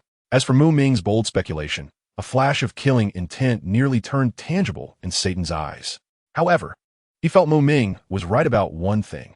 None of this was important. This little brat and his few subordinates would surely die here today, at his hands. Sigh. Ming shook his head helplessly, his face filled with the pity of someone looking at a fool. He sighed deeply, then fixed his cold gaze on Satan ahead. Suddenly, Susanoo took the initiative, swinging its strong arm like a mountain, its fist roaring through the air, smashing directly towards Satan's spider legs, which were preparing to launch a fierce attack. With a loud bang, the hastily retaliated spider leg was violently pushed back by the punch, causing Satan to stumble back a dozen steps before regaining his footing. Ming's lips curled up slightly, revealing a sneer. It seems you are not only weak, but even lack imagination in your dreams. After saying this, he stood with his hands behind his back at the center of Susanoo, looking straight at Satan, his eyes flashing with arrogance. A true strong person is someone who allows you to unleash your imagination, yet you cannot even begin to imagine. Invincible within the planet? You should have used Uranus 800 years ago. If you used Uranus and this planet still exists, it means Uranus's power is not yet at the level of annihilating planets. For true strong beings, just at the initial stages, they possess a body so powerful it is astonishing. Just a pure physical punch, striking a planet, can instantly achieve the terrifying feat of exploding a planet. Can you even imagine such power? The force of a casual hand or kick from them would surpass your Uranus. Ming paused for a moment and continued. When the strength of these strong beings advances further, they may not even need to exert their full power. Just a gentle poke with a finger. A tiny energy sphere the size of a fingertip can turn a planet to dust, reducing it to cosmic debris. As they advance further, they can easily destroy entire star systems, causing stars to shatter and all things to perish in their wake.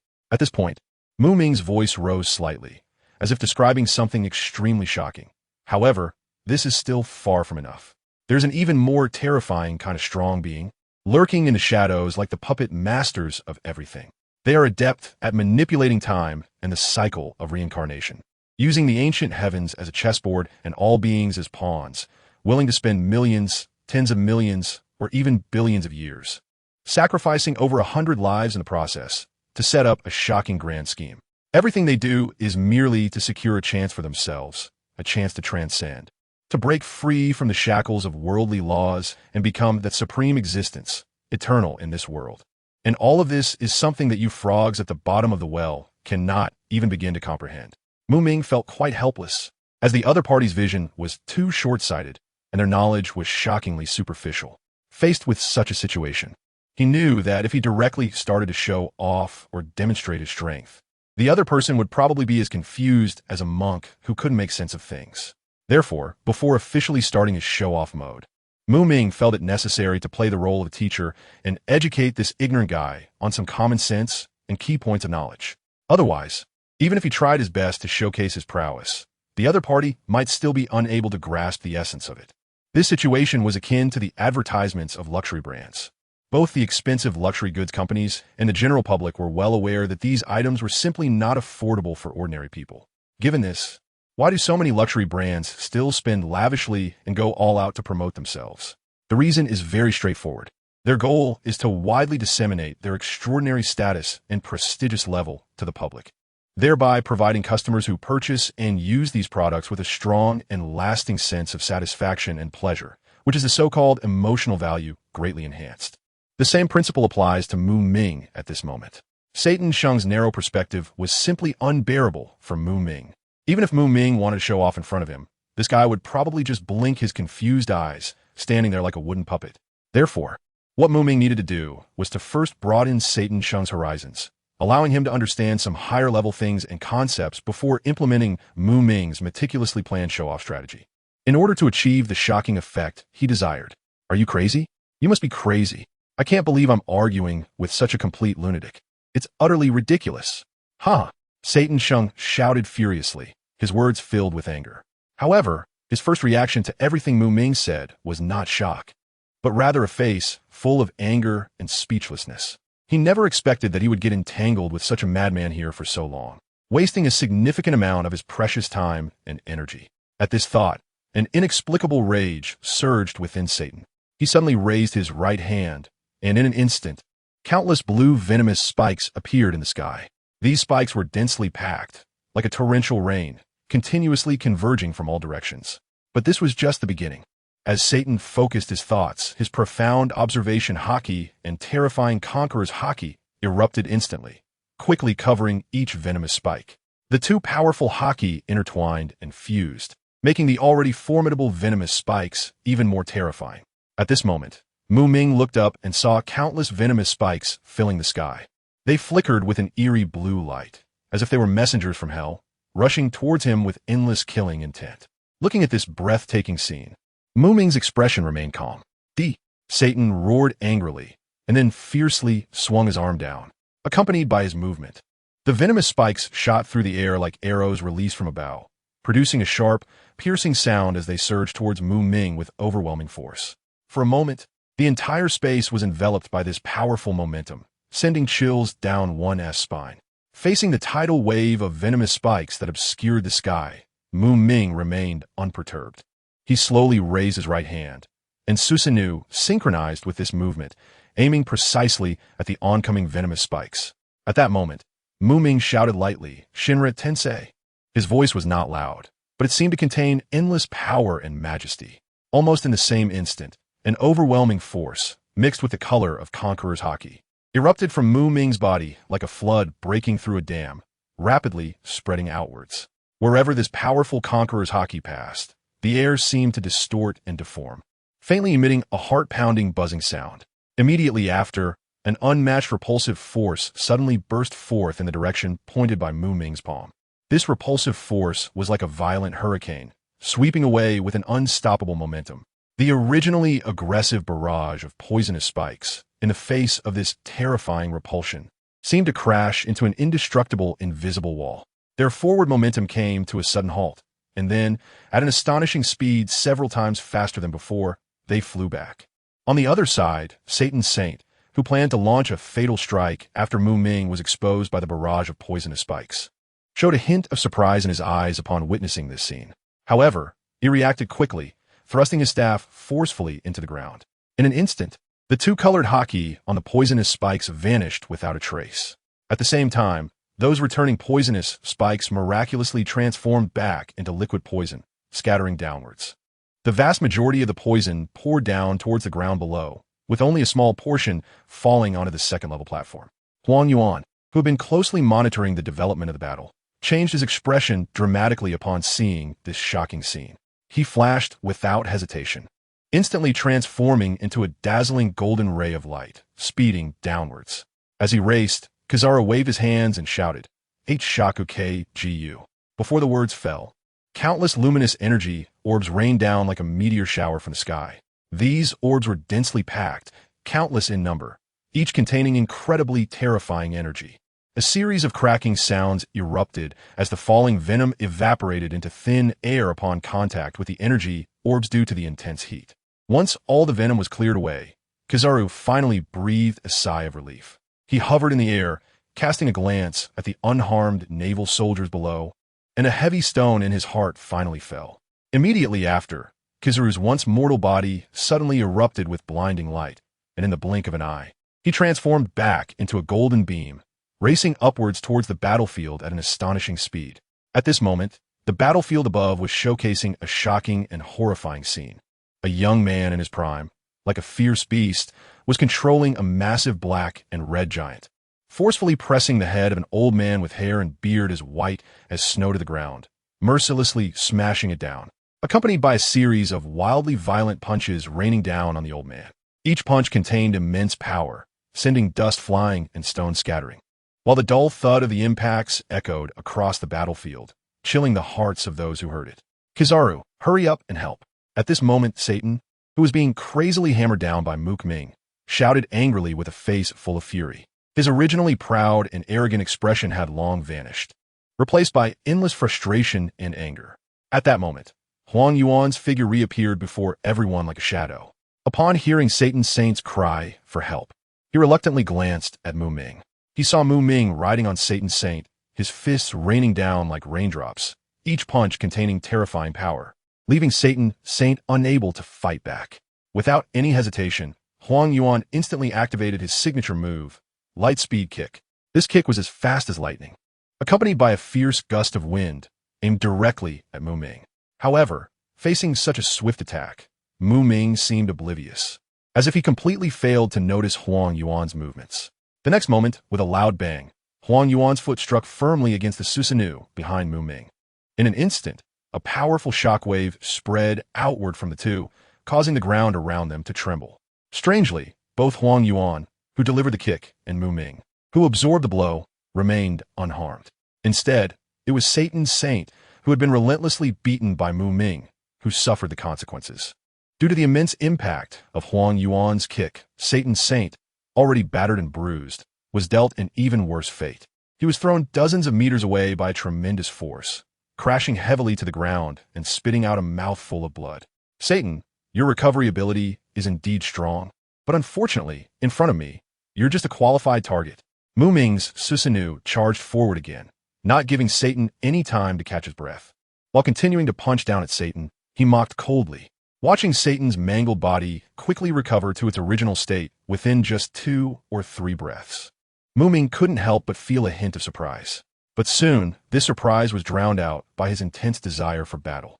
Ming, with a cold gaze, controlled the massive and imposing Susanoo, which suddenly exerted force, swinging its sturdy arms like a giant, hurling Satan high into the air with tremendous might. Immediately after, Ming shouted, "Ultimate Flash!" Susanoo stood firmly on the ground, its legs spread apart as if it were taking a stable stance.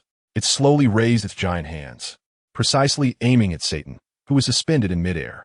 At this moment, Susanoo's wrists were tightly brought together, and its fingers spread out naturally like the petals of a blooming flower, forming a strange calyx shape. In an instant, a dazzling golden beam of light erupted from Susanoo's palm like a roaring dragon. This golden beam was not only incredibly thick, but also so bright that it was impossible to look directly at it, and the immense energy contained within seemed capable of tearing apart the very fabric of space. Notably, the inspiration for this ultimate move came from a certain high-end mighty, arrogant second-class Scion Prince. The energy for it was derived from the flash fruit. However, despite this seemingly unmatched imitation of the ultimate flash accurately hitting Satan, the final result was not satisfactory. It merely interrupted the 4 spider legs that Satan had hastily managed to put up in front of himself. For Satan, although this injury caused some pain, it was just a trivial surface wound. Even before Satan could land back on the ground, the 4 spider legs that had been interrupted quickly regenerated at an astonishing speed, growing back intact. Infinite refilled virtual flash. With a furious shout from Ming, his eyes sparkled with madness and excitement. At this moment, he no longer cared whether he could kill Satan in front of him. For him, this opponent with an abnormal recovery ability and soft flesh had turned into a rare and extremely interesting toy. Susanoo's massive figure stood tall between heaven and earth, its 10 thick fingers continuously shooting out dazzling golden beams of light like a machine gun. These beams pierced through the sky, rushing towards Satan with an incredibly fierce momentum.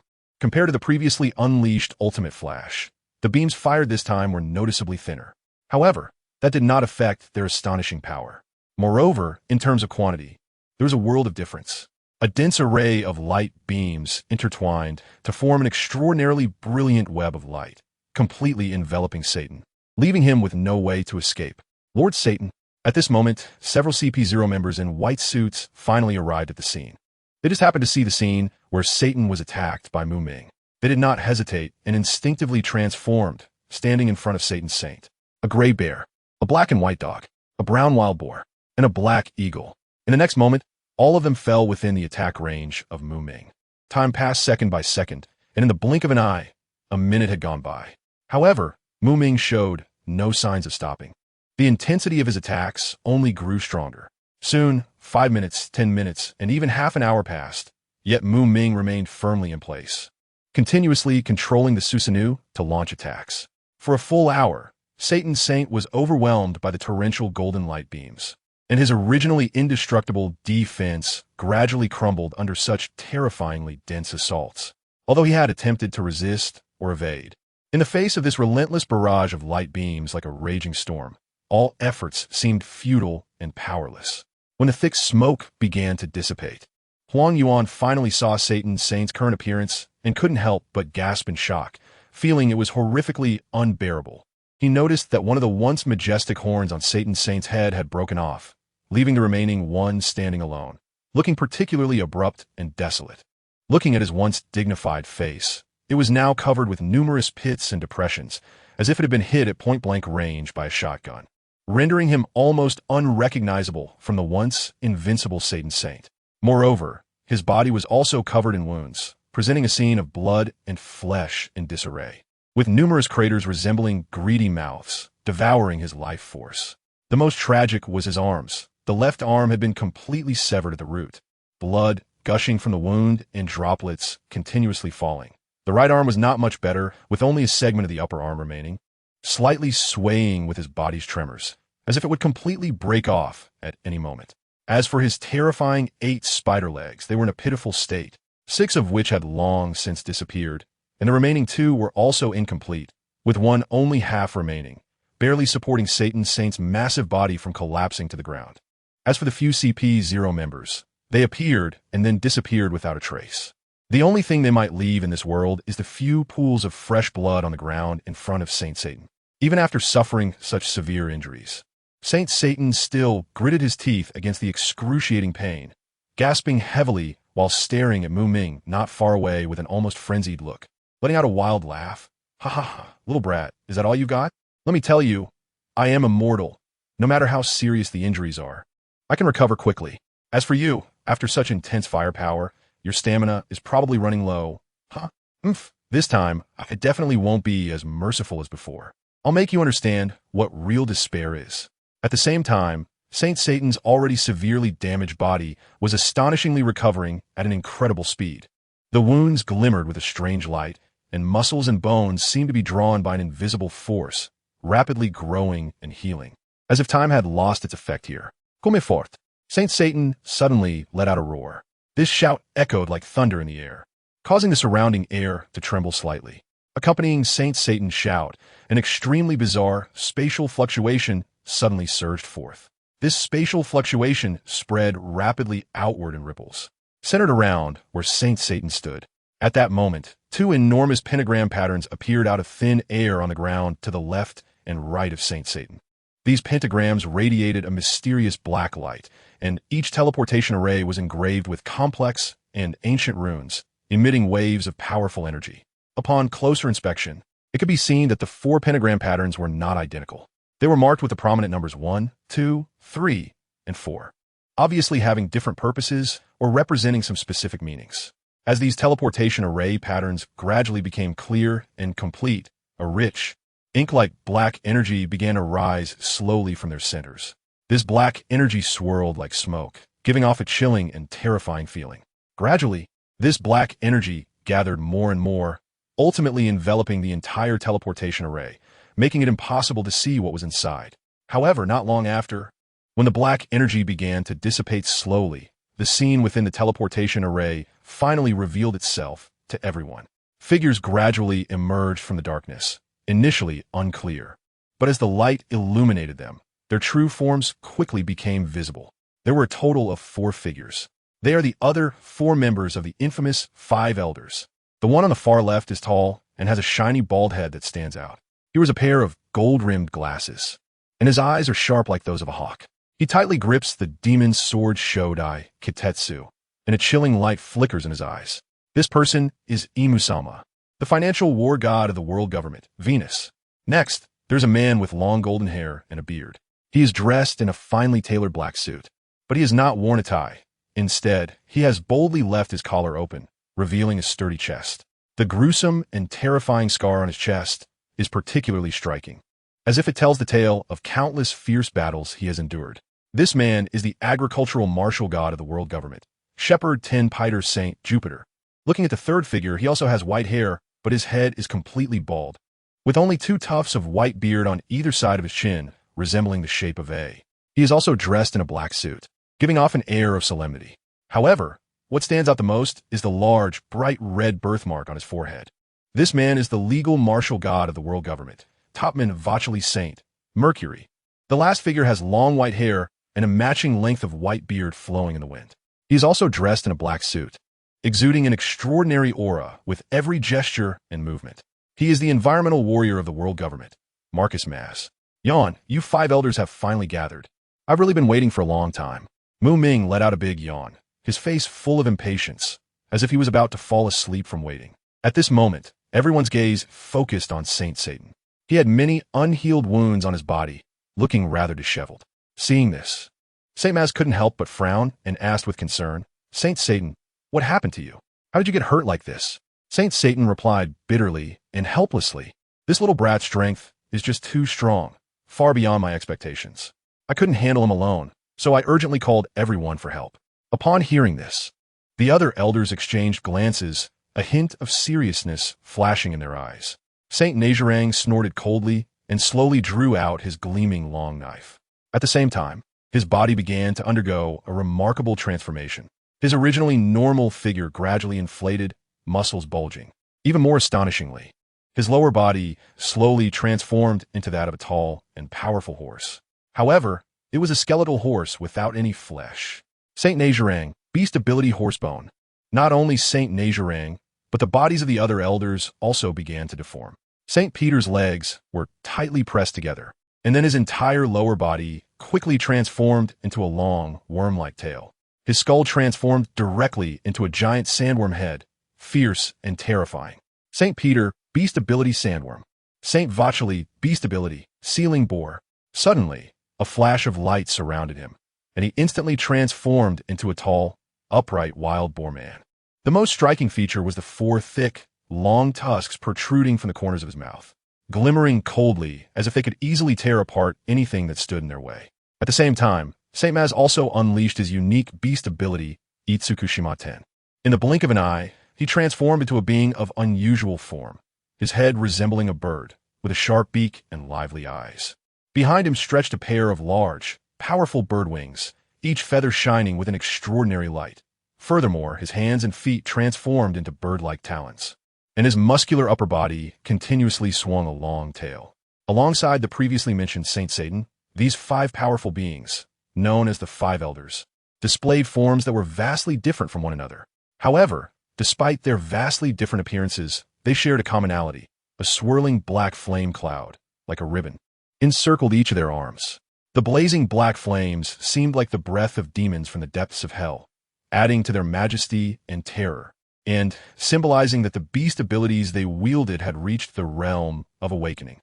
At this moment, the 4 uniquely characterized beastmen and the fully recovered Saint Satan all focused their sharp gazes on Mukami.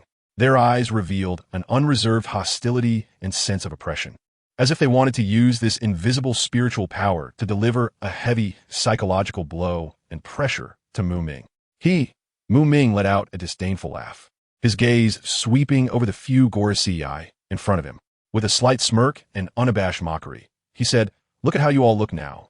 You're just like those monkeys in a circus, desperately performing tricks." His words were like a sharp blade, piercing directly into the opponent's heart.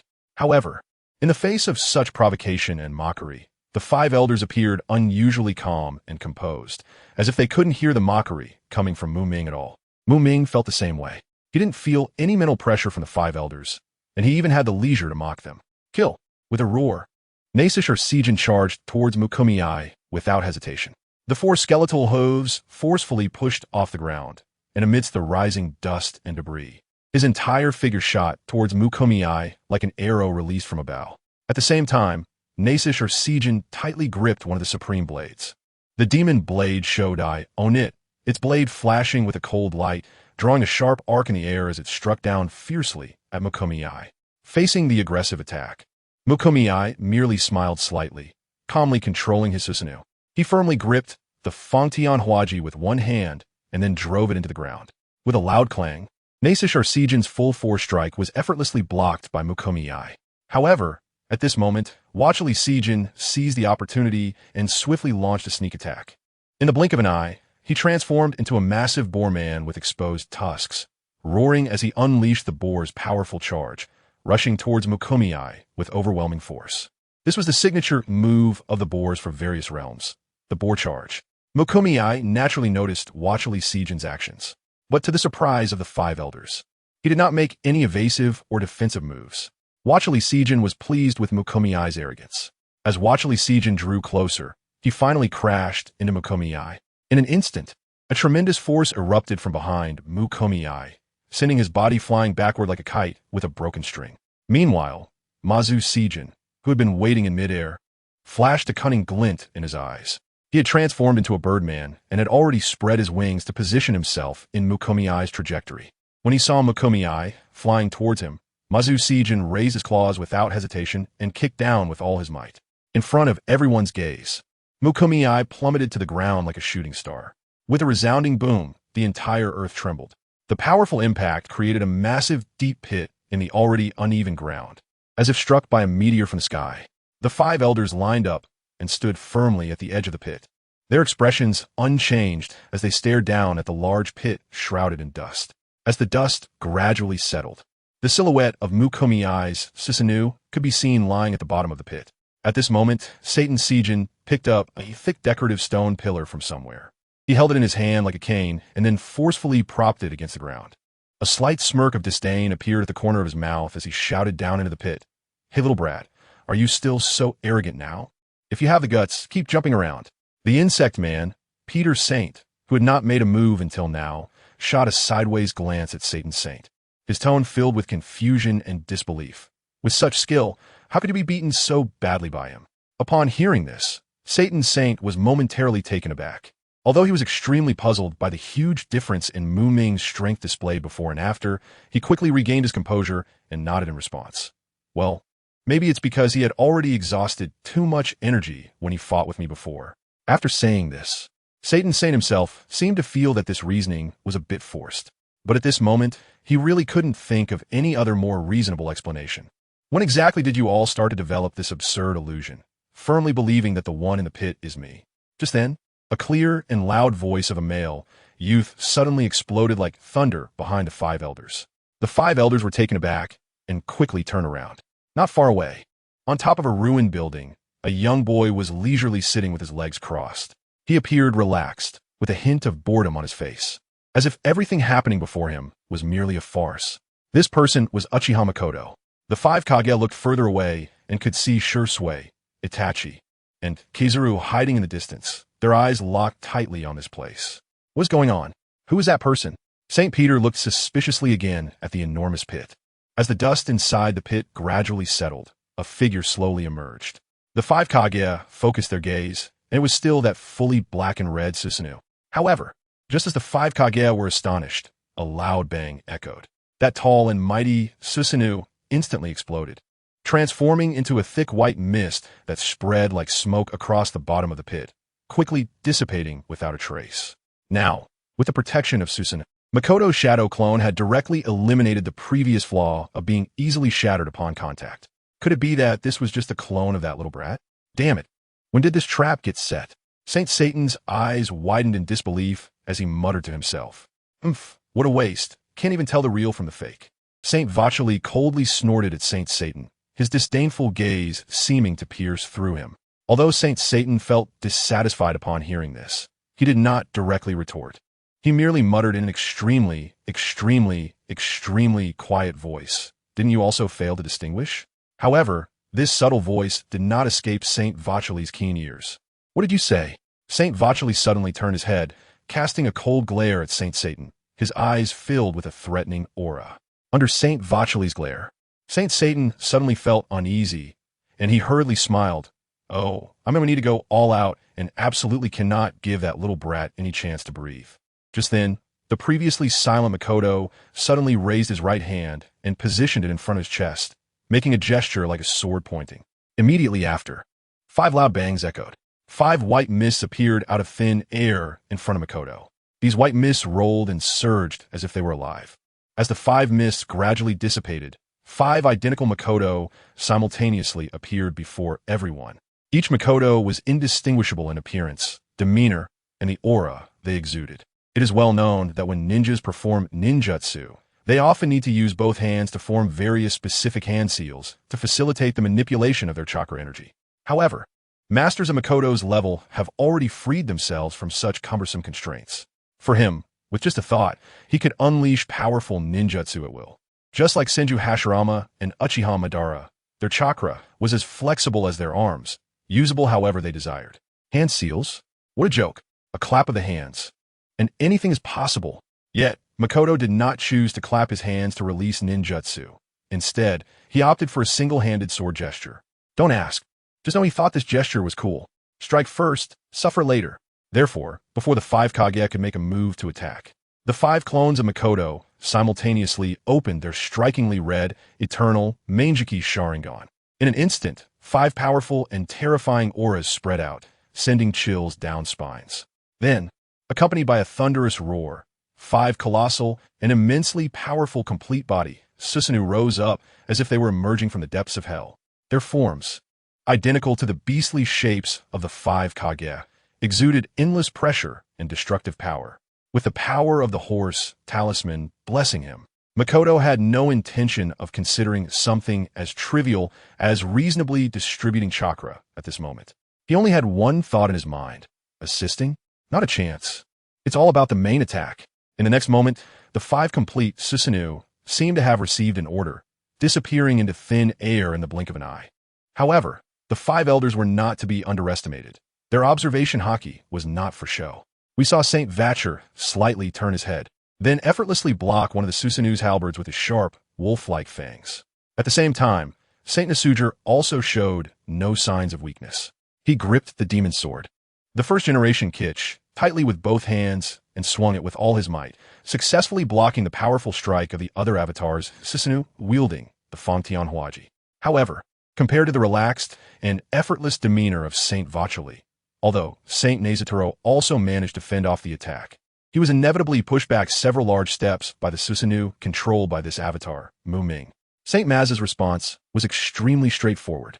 He suddenly flapped his wide and powerful wings, soaring into the sky like lightning, easily dodging the fierce attack from the avatar's Susanoo.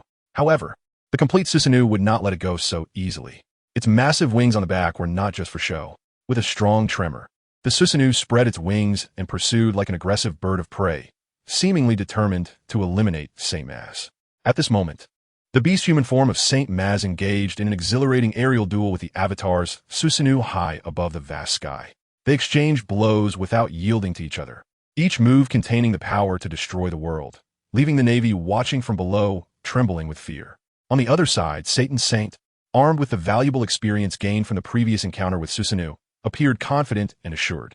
He raised his 4 thick spider legs, covered in hard shells, without hesitation, instantly enveloping them in a layer of pitch-black, indestructible armed color.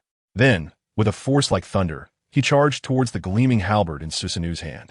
When the two collided, a deafening sound erupted, as if the entire island trembled. In contrast, the situation for St. Peter was much more difficult. When the clone Susanoo launched its surprise attack, although he reacted to some extent, he was ultimately half a beat too slow. With a whoosh, the halberd rushed towards the enormous bug head of St. Peter like a fierce storm. At the critical moment, St. Peter turned his head to the side with all his might, barely escaping the fate of being decapitated on the spot. Unfortunately, he could not completely evade this fatal blow. The razor-sharp blade of the halberd fiercely grazed his forehead, instantly slicing away nearly half of it, blood splattering everywhere. A gruesome sight. Before the clone Susanoo could deliver a follow-up strike, St. Peter's severed head astonishingly began to regrow at a visibly rapid pace. However, just from this detail alone, it was evident that compared to the other 4, St. Peter was slightly inferior in both reaction speed and defensive capability. How interesting. At that moment, without giving the 5 elders any chance to counterattack, Ming once again assumed that familiar sword-pointing posture that everyone knew so well. In an instant, a series of tight and urgent bang bang bang bang bang sounds echoed. This familiar series of sounds resonated around like a dense drumbeat. At the same time, an even more familiar white mist rapidly spread, enveloping the entire space. Faced with this sudden scene, the 5 elders couldn't help but feel a heavy weight in their hearts, as if a huge stone had fallen heavily upon them. They nervously stared at the gradually dissipating white mist, each person's heartbeat involuntarily quickening. When the white mist finally cleared, the sight before them nearly stopped the hearts of the 5 elders. 20 identical clones of Ming were lined up as if copied and pasted, including the previous 5 clones. The power comparison had now shifted to a staggering 5 against 25. This enormous numerical disparity plunged the previously confident 5 elders into despair. Immediately after, a shocking scene unfolded as black and red Susanoo appeared one after another like demonic gods. They were tall and imposing, exuding a powerful aura and pressure. Maz Saint was still engaged in mid-air combat with the clone Susanoo. He took a moment to overlook the scene below, only to see that the originally empty ground was now completely occupied by black and red Susanoo. These massive figures were densely arranged together, seemingly forming an indestructible line of defense. They're just clones. Keep attacking. I don't believe that little brat can sustain such a massive energy drain. Nezataro's eyes widened in fury as he fixed his gaze on those Susanoo, wielding the original Onigiri to block the Fangtianhuaji, and then said sharply. The other members of the 5 Elder Stars, witnessing this scene, felt a slight surprise in their hearts, but there was no sign of retreat whatsoever. Their thoughts align with Nasu Shuru's. No matter how many enemies there are, as long as they cannot be killed, ultimate victory will belong to them. Now is a crucial moment for both sides to compete in endurance and attrition. At this point, The most important thing is to not let this seemingly weak, yet surprisingly powerful little demon escape. Because if they allow it to escape or grow stronger, it will undoubtedly become a significant threat to their world government in the future. Therefore, no matter the cost, they must eliminate this potential threat completely in its cradle. Ha ha ha. Yes, he's not wrong. My consumption is indeed very high. Just then, Mu Ming's voice leisurely came from behind. He also heard the words spoken by Nazushiro, but chose not to directly refute the other party. Instead, he simply responded in a nonchalant and somewhat mocking tone. This attitude instantly angered the 5 elders, causing the veins on their foreheads to bulge. Damn brat, you dare to be so presumptuous. Nazushiro roared in fury. However, before he could finish his words, the clone of Susanoo launched an attack with lightning speed. The clone of Susanoo wielded a massive halberd and executed a move reminiscent of the spring and autumn sword technique, the power split of Mount Hua. The complete Susanoo firmly grasped the halberd, took a running start, and jumped. The entire Susanoo spun sideways in midair and then, with the force of gravity, struck down fiercely. Although the halberd was not as effective in slicing as a broadsword, this strike was still as powerful as a thunderclap, bearing down with overwhelming force towards Nazushiro. With a loud bang, Nazushiro barely had time to mount an effective defense, only managing to lift the original Onitetsu just in time to block the ferocious halberd strike. His originally sinister body now appeared utterly disheveled. Even the 4 skeletal hooves could not withstand such a powerful impact, beginning to sway precariously, seemingly on the verge of breaking. Nazushiro gritted his teeth, gripping the hilt of his sword tightly, trying with all his might to prevent the Fangtian Huaji from pressing down any further. However, that terrifying force made him feel as if he were a mantis trying to stop a chariot every second of torment. Despite exerting all his strength, he could still clearly feel the Fangtian Huaji pressing down little by little, getting closer and closer to his head. At that moment, Mazes, seeing Nazushiro in such a dire situation, anxiously wanted to rush over to provide support. He shouted loudly downwards, "Saint Nazushiro, I come to lend you a hand."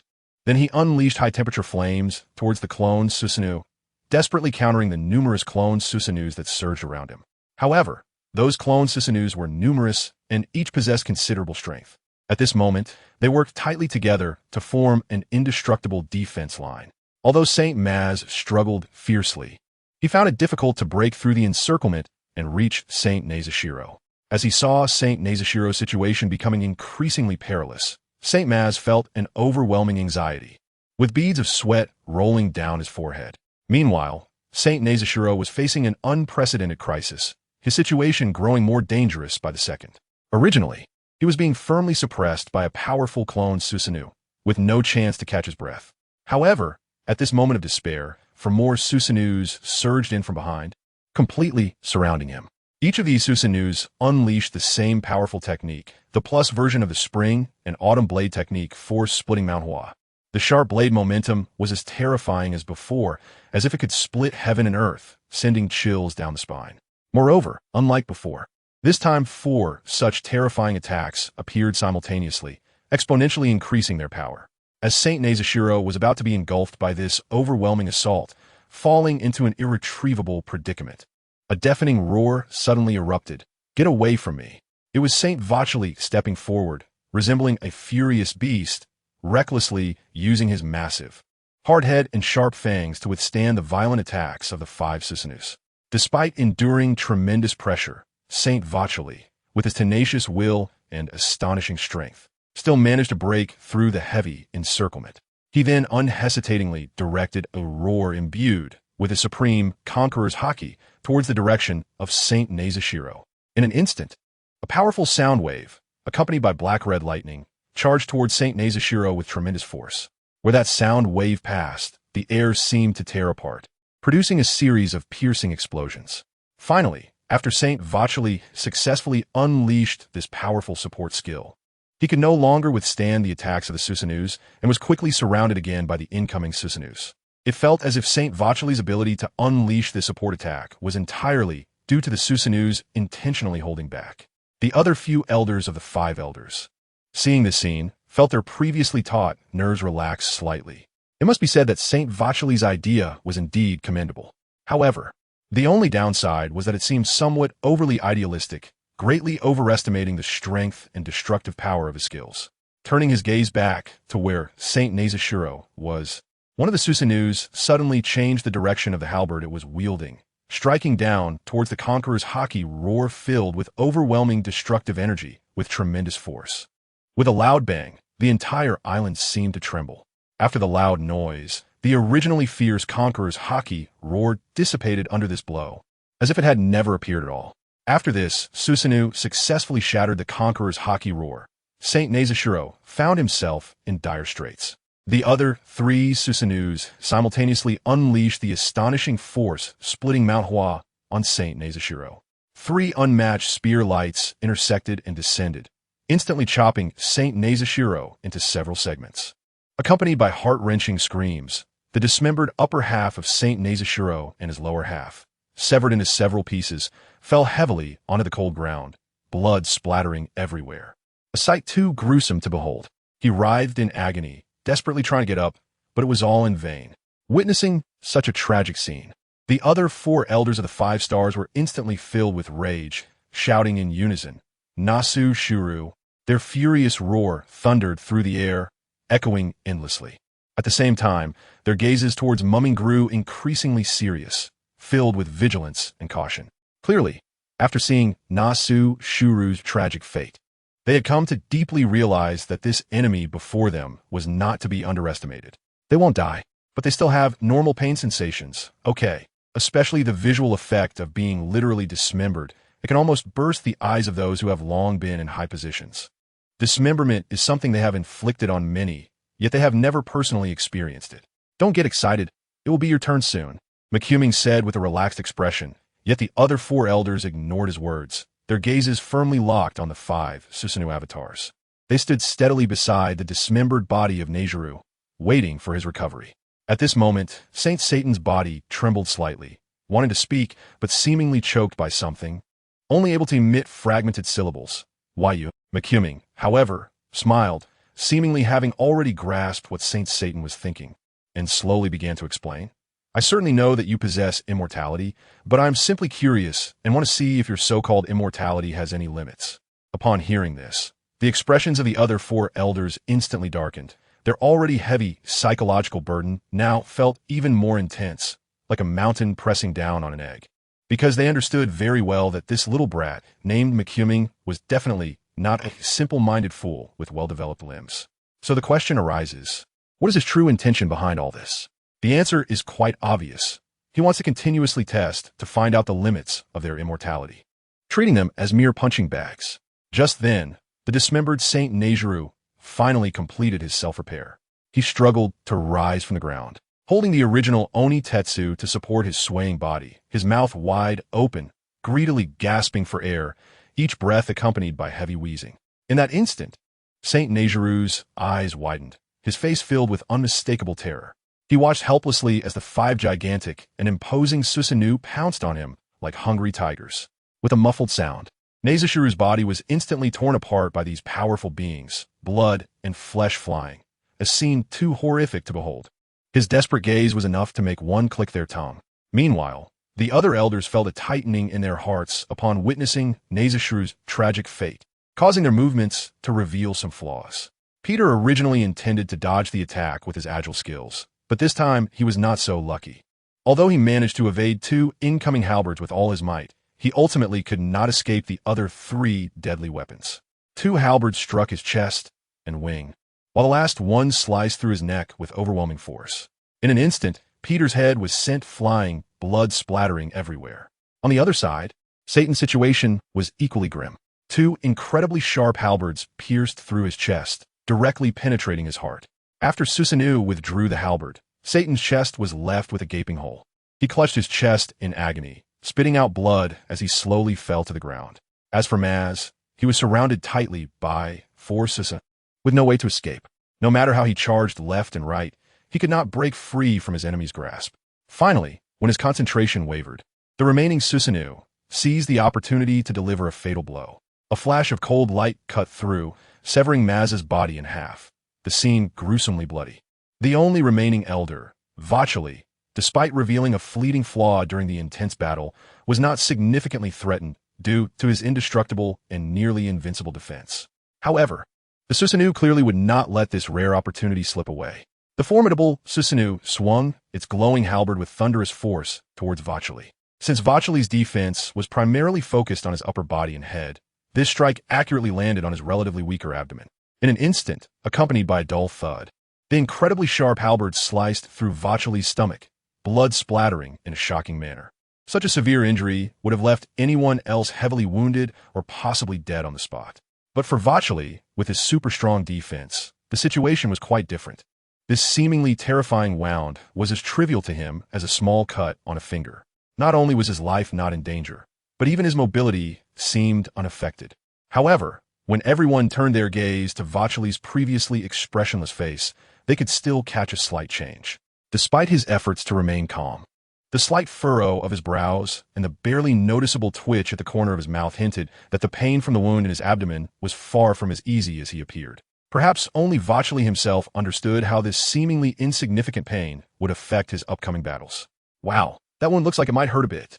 As he witnessed the unfortunate fate of the elders one by one, Ming sat cross-legged nearby, without a trace of sympathy, making sarcastic comments.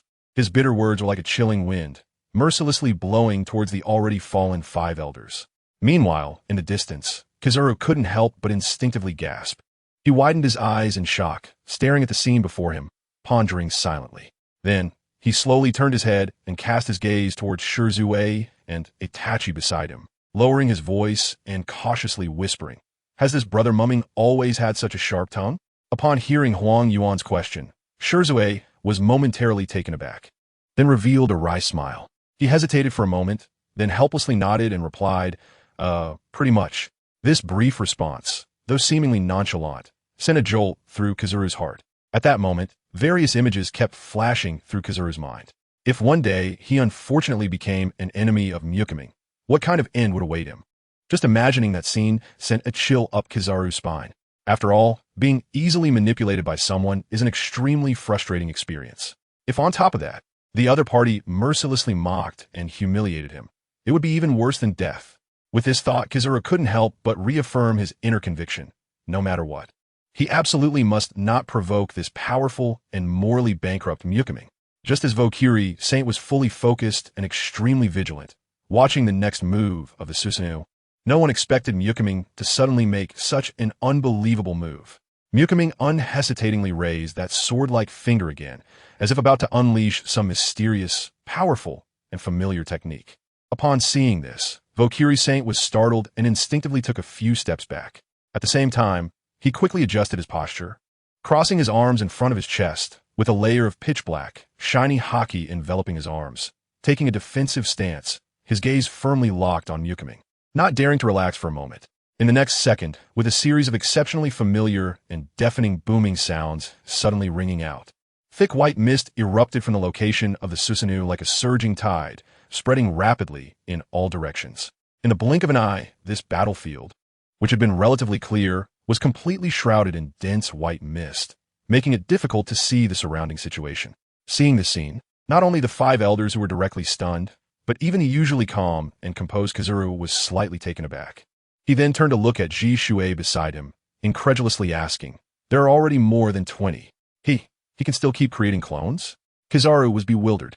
What kind of terrifying ability is this? Is it possible that this cloning ability has no upper limit at all? He simply couldn't imagine how many clones Ming had already divided before, let alone how he could continue to split further. What kind of incredible ability was this?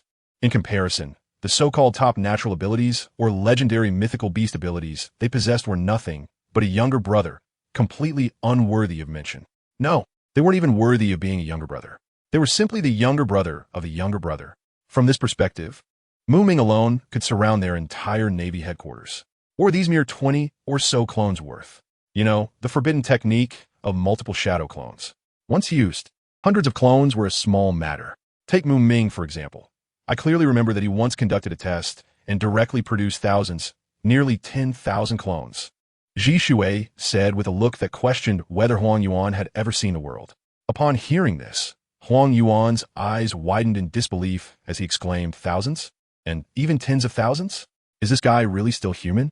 Clearly, The situation described by Shisui had completely exceeded his imagination, leaving him so shocked he could hardly speak. Jishui's words struck Huang Yuan like a heavy hammer on his heart, instantly robbing him of the desire to continue the conversation. For a moment, the battlefield fell into a deathly silence. At this moment, as the surrounding white mist gradually dissipated, the situation that the five elders and Huang Yuan were worried about ultimately did not occur. It turned out that this white mist was indeed caused by the clone technique. However, it was not because new clones had reappeared, as they had thought. On the contrary, it was because all the previously existing clones had been actively withdrawn by Ming. Looking at the unexpected scene before them, the only standing five elders, Saint Vegapunk, had a serious expression, not daring to show any signs of relaxation or carelessness. He stared intently at Ming and questioned sternly, "Kid, what do you mean? Why did you suddenly recall all your clones?" Despite appearing calm on the surface, Vegapunk was already filled with unease and alertness inside. "I've had enough of this little trick of the clone technique. So, I plan to change things up and try something fresh and interesting." Ming's lips curled into a subtle, meaningful smile. The five elders were tough and resilient, making them perfect living punching bags. This delighted Ming, as he was contemplating using these five guys to test his recently awakened reincarnation I technique. Ming's reincarnation I was not awakened for nothing. Just like Uchiha Madara's fearsome reincarnation I, it possessed terrifying abilities such as Wheel Grave Boundary Hell and Heavenly Obstruction Star. Ming's reincarnation I was also not to be underestimated, having developed a brand new and powerful ocular technique. However, unlike Madara, Ming's reincarnation I had awakened only one technique. The reason for this was that the power contained in this technique was simply too immense. Even merging the original two techniques together barely resulted in its creation. Ming's ocular technique was called celestial simulation. The origin of this name has great significance. Ming was able to successfully awaken this technique primarily because he had an exceptionally clear understanding of his own abilities. Ever since Ming drew various magical items in the system, both his endurance for sustained combat and his defensive capabilities against external attacks had reached saturation. However, the downside was that he always felt he lacked a powerful trump card capable of delivering a decisive blow, which left his attack power slightly lacking. Based on this consideration, celestial simulation was born, becoming Ming's most relied upon ace technique. The reason for its birth was quite simple. Just as Ming was racking his brain to create a powerful killing move, a scene from the Xiong Lian suddenly flashed through his mind. Delena lightly raised her hand, instantly creating a dazzling sun, and without hesitation detonated it, creating a scene that was both cool and powerful. This moment provided Ming with immense inspiration and insight. Through repeated contemplation and thought, the unique and powerful ability, celestial simulation, finally emerged as the exclusive ocular technique of his reincarnation I when Ming awakened it. It could not only replicate the spectacular scene of Delena creating and detonating the sun, but also possessed unimaginable potential, with development directions that went beyond just creating and detonating supernovae. Although currently limited by Ming's own strength, the power that this technique could exert was still restricted. However, its growth ceiling was nearly boundless, capable of continuously evolving as Ming's power increased. As long as Ming continued to break through his limits when his strength soared, celestial simulation would surely reveal its terrifying power capable of annihilating the heavens and the earth. The previously noisy battlefield and the swirling dust gradually faded away, replaced by a heart-pounding silence. The smoke lingered in the air, not yet fully dissipated, as if still retaining the warmth of the fierce battle that had just taken place. Ming sat quietly in place, his gaze calmly focused on the five elders who were struggling to recover from their injuries. He neither chose to take the opportunity to intervene nor delivered a fatal blow to eliminate future threats. The five elders secretly rejoiced that Ming was holding back at this moment. Therefore, they hurriedly focused on accelerating their healing process in silence. After all, facing such a powerful opponent, any slight negligence could lead to an irreversible outcome. This tense process did not last long. In just a little over 10 minutes, the five elders had essentially recovered as before. The five of them stood side by side with agile figures, fully in sync with each other. However, each person's gaze was filled with vigilance, firmly locking onto Ming not far away. Ming smiled slightly upon seeing this, and this seemingly casual smile caused the five elders to involuntarily take a step back in unison. "After waiting for so long, you have finally recovered," Ming said slowly. His tone relaxed. As he moved, the five elders' sense of vigilance grew heavier as they stared at this young, formidable opponent as if facing a great enemy. Because these five powerful figures had already lost 5 lives at the hands of Ming. Since they became the revered five elders, such a devastating defeat was unprecedented. After being ruthlessly beaten by Ming, they finally woke up from their daze and saw the despairing situation they were in. Previously, they had only one thought. They absolutely could not let this unexpectedly powerful Ming go. However, reality ruthlessly told them that any method other than fighting to the death was no different from a fool's dream. Thus, they decided to go all out and attempt to wear Ming down with a war of attrition. You little brat, your reckless provocation of the world government will definitely lead to a terrible end. Vachali glared with wide eyes, staring fiercely at Ming and roaring harshly. At this moment, Ming had already lost interest and patience in talking to these opponents who were like punching bags for him. He glanced, and his left eye, with the reincarnation eye, flickered with an almost imperceptible glimmer, followed by the instant activation of the kaleidoscope technique time domain. In an instant, the areas centered around the position of the five elders froze in time, and their movements abruptly came to a halt. The 5 of them stood motionless, lifeless, frozen in place. In the next moment, Ming flashed by like a ghost. In an instant, he silently appeared behind the 5 elders, with the turbulent sea in front of them. Without hesitation, Ming extended his hands and swiftly planted a flying thunder god space coordinate on the 5 elders. After completing all this, he began to fully exert the basic ocular technique of the reincarnation eye, Shinra Tensei, and maximized its power, unleashing an enhanced version of Shinra Tensei. With a deep roar from Ming, enhanced Shinra Tensei, Ming focused entirely on controlling the enhanced Shinra Tensei, which possessed immense repulsive force. His gaze was firmly locked onto the 5 elders ahead, and with a slight movement of his fingers, a powerful repulsive force surged forth like a roaring torrent, sweeping towards the 5 elders. Faced with such a terrifying impact of repulsion, the 5 elders, frozen in time, were unable to make any resistance. They were completely unaware that their bodies were being propelled by this irresistible force, flying at high speed towards the distant sea. In the blink of an eye, the once high and mighty 5 elders had transformed into a few small black shadows on the horizon, appearing small and fragile like a candle flickering in the wind. Meanwhile, Ming's figure instantly vanished from the spot, merging into the endless sky along with the Super Shinra Tensei. Once the 5 elders were pushed out of Egghead Island's range, the time pause effect brought by Ming's kaleidoscope by technique time domain abruptly ceased. In that moment, the 5 elders snapped out of their dazed state, regaining their ability to think and act. What on earth is happening? One of the 5 elders, Saint Peter, widened his eyes in shock, his voice trembling as he asked. The other 4 were equally bewildered, completely unaware of what had just occurred. They had been fiercely questioning Ming just a second ago, and now, inexplicably, they found themselves flying up into the sky. This sudden turn of events left them utterly perplexed. Summary: during a night run, Ming was transported to the world of Naruto through a Chinese Iaido, becoming a member of the Uchiha clan. Since he had crossed over, shouldn't he also have a necessary system for traversers? Oh, this system is the kind that rewards you for altering the plot, a conventional mainstream system. Awesome. As a heavy second-rate character and a late-stage bookworm, Ming found it easy to handle once he got started. Change the plot? Ming said. As long as you have hands, it's fine. Shisui died. He directly stabbed him with a knife.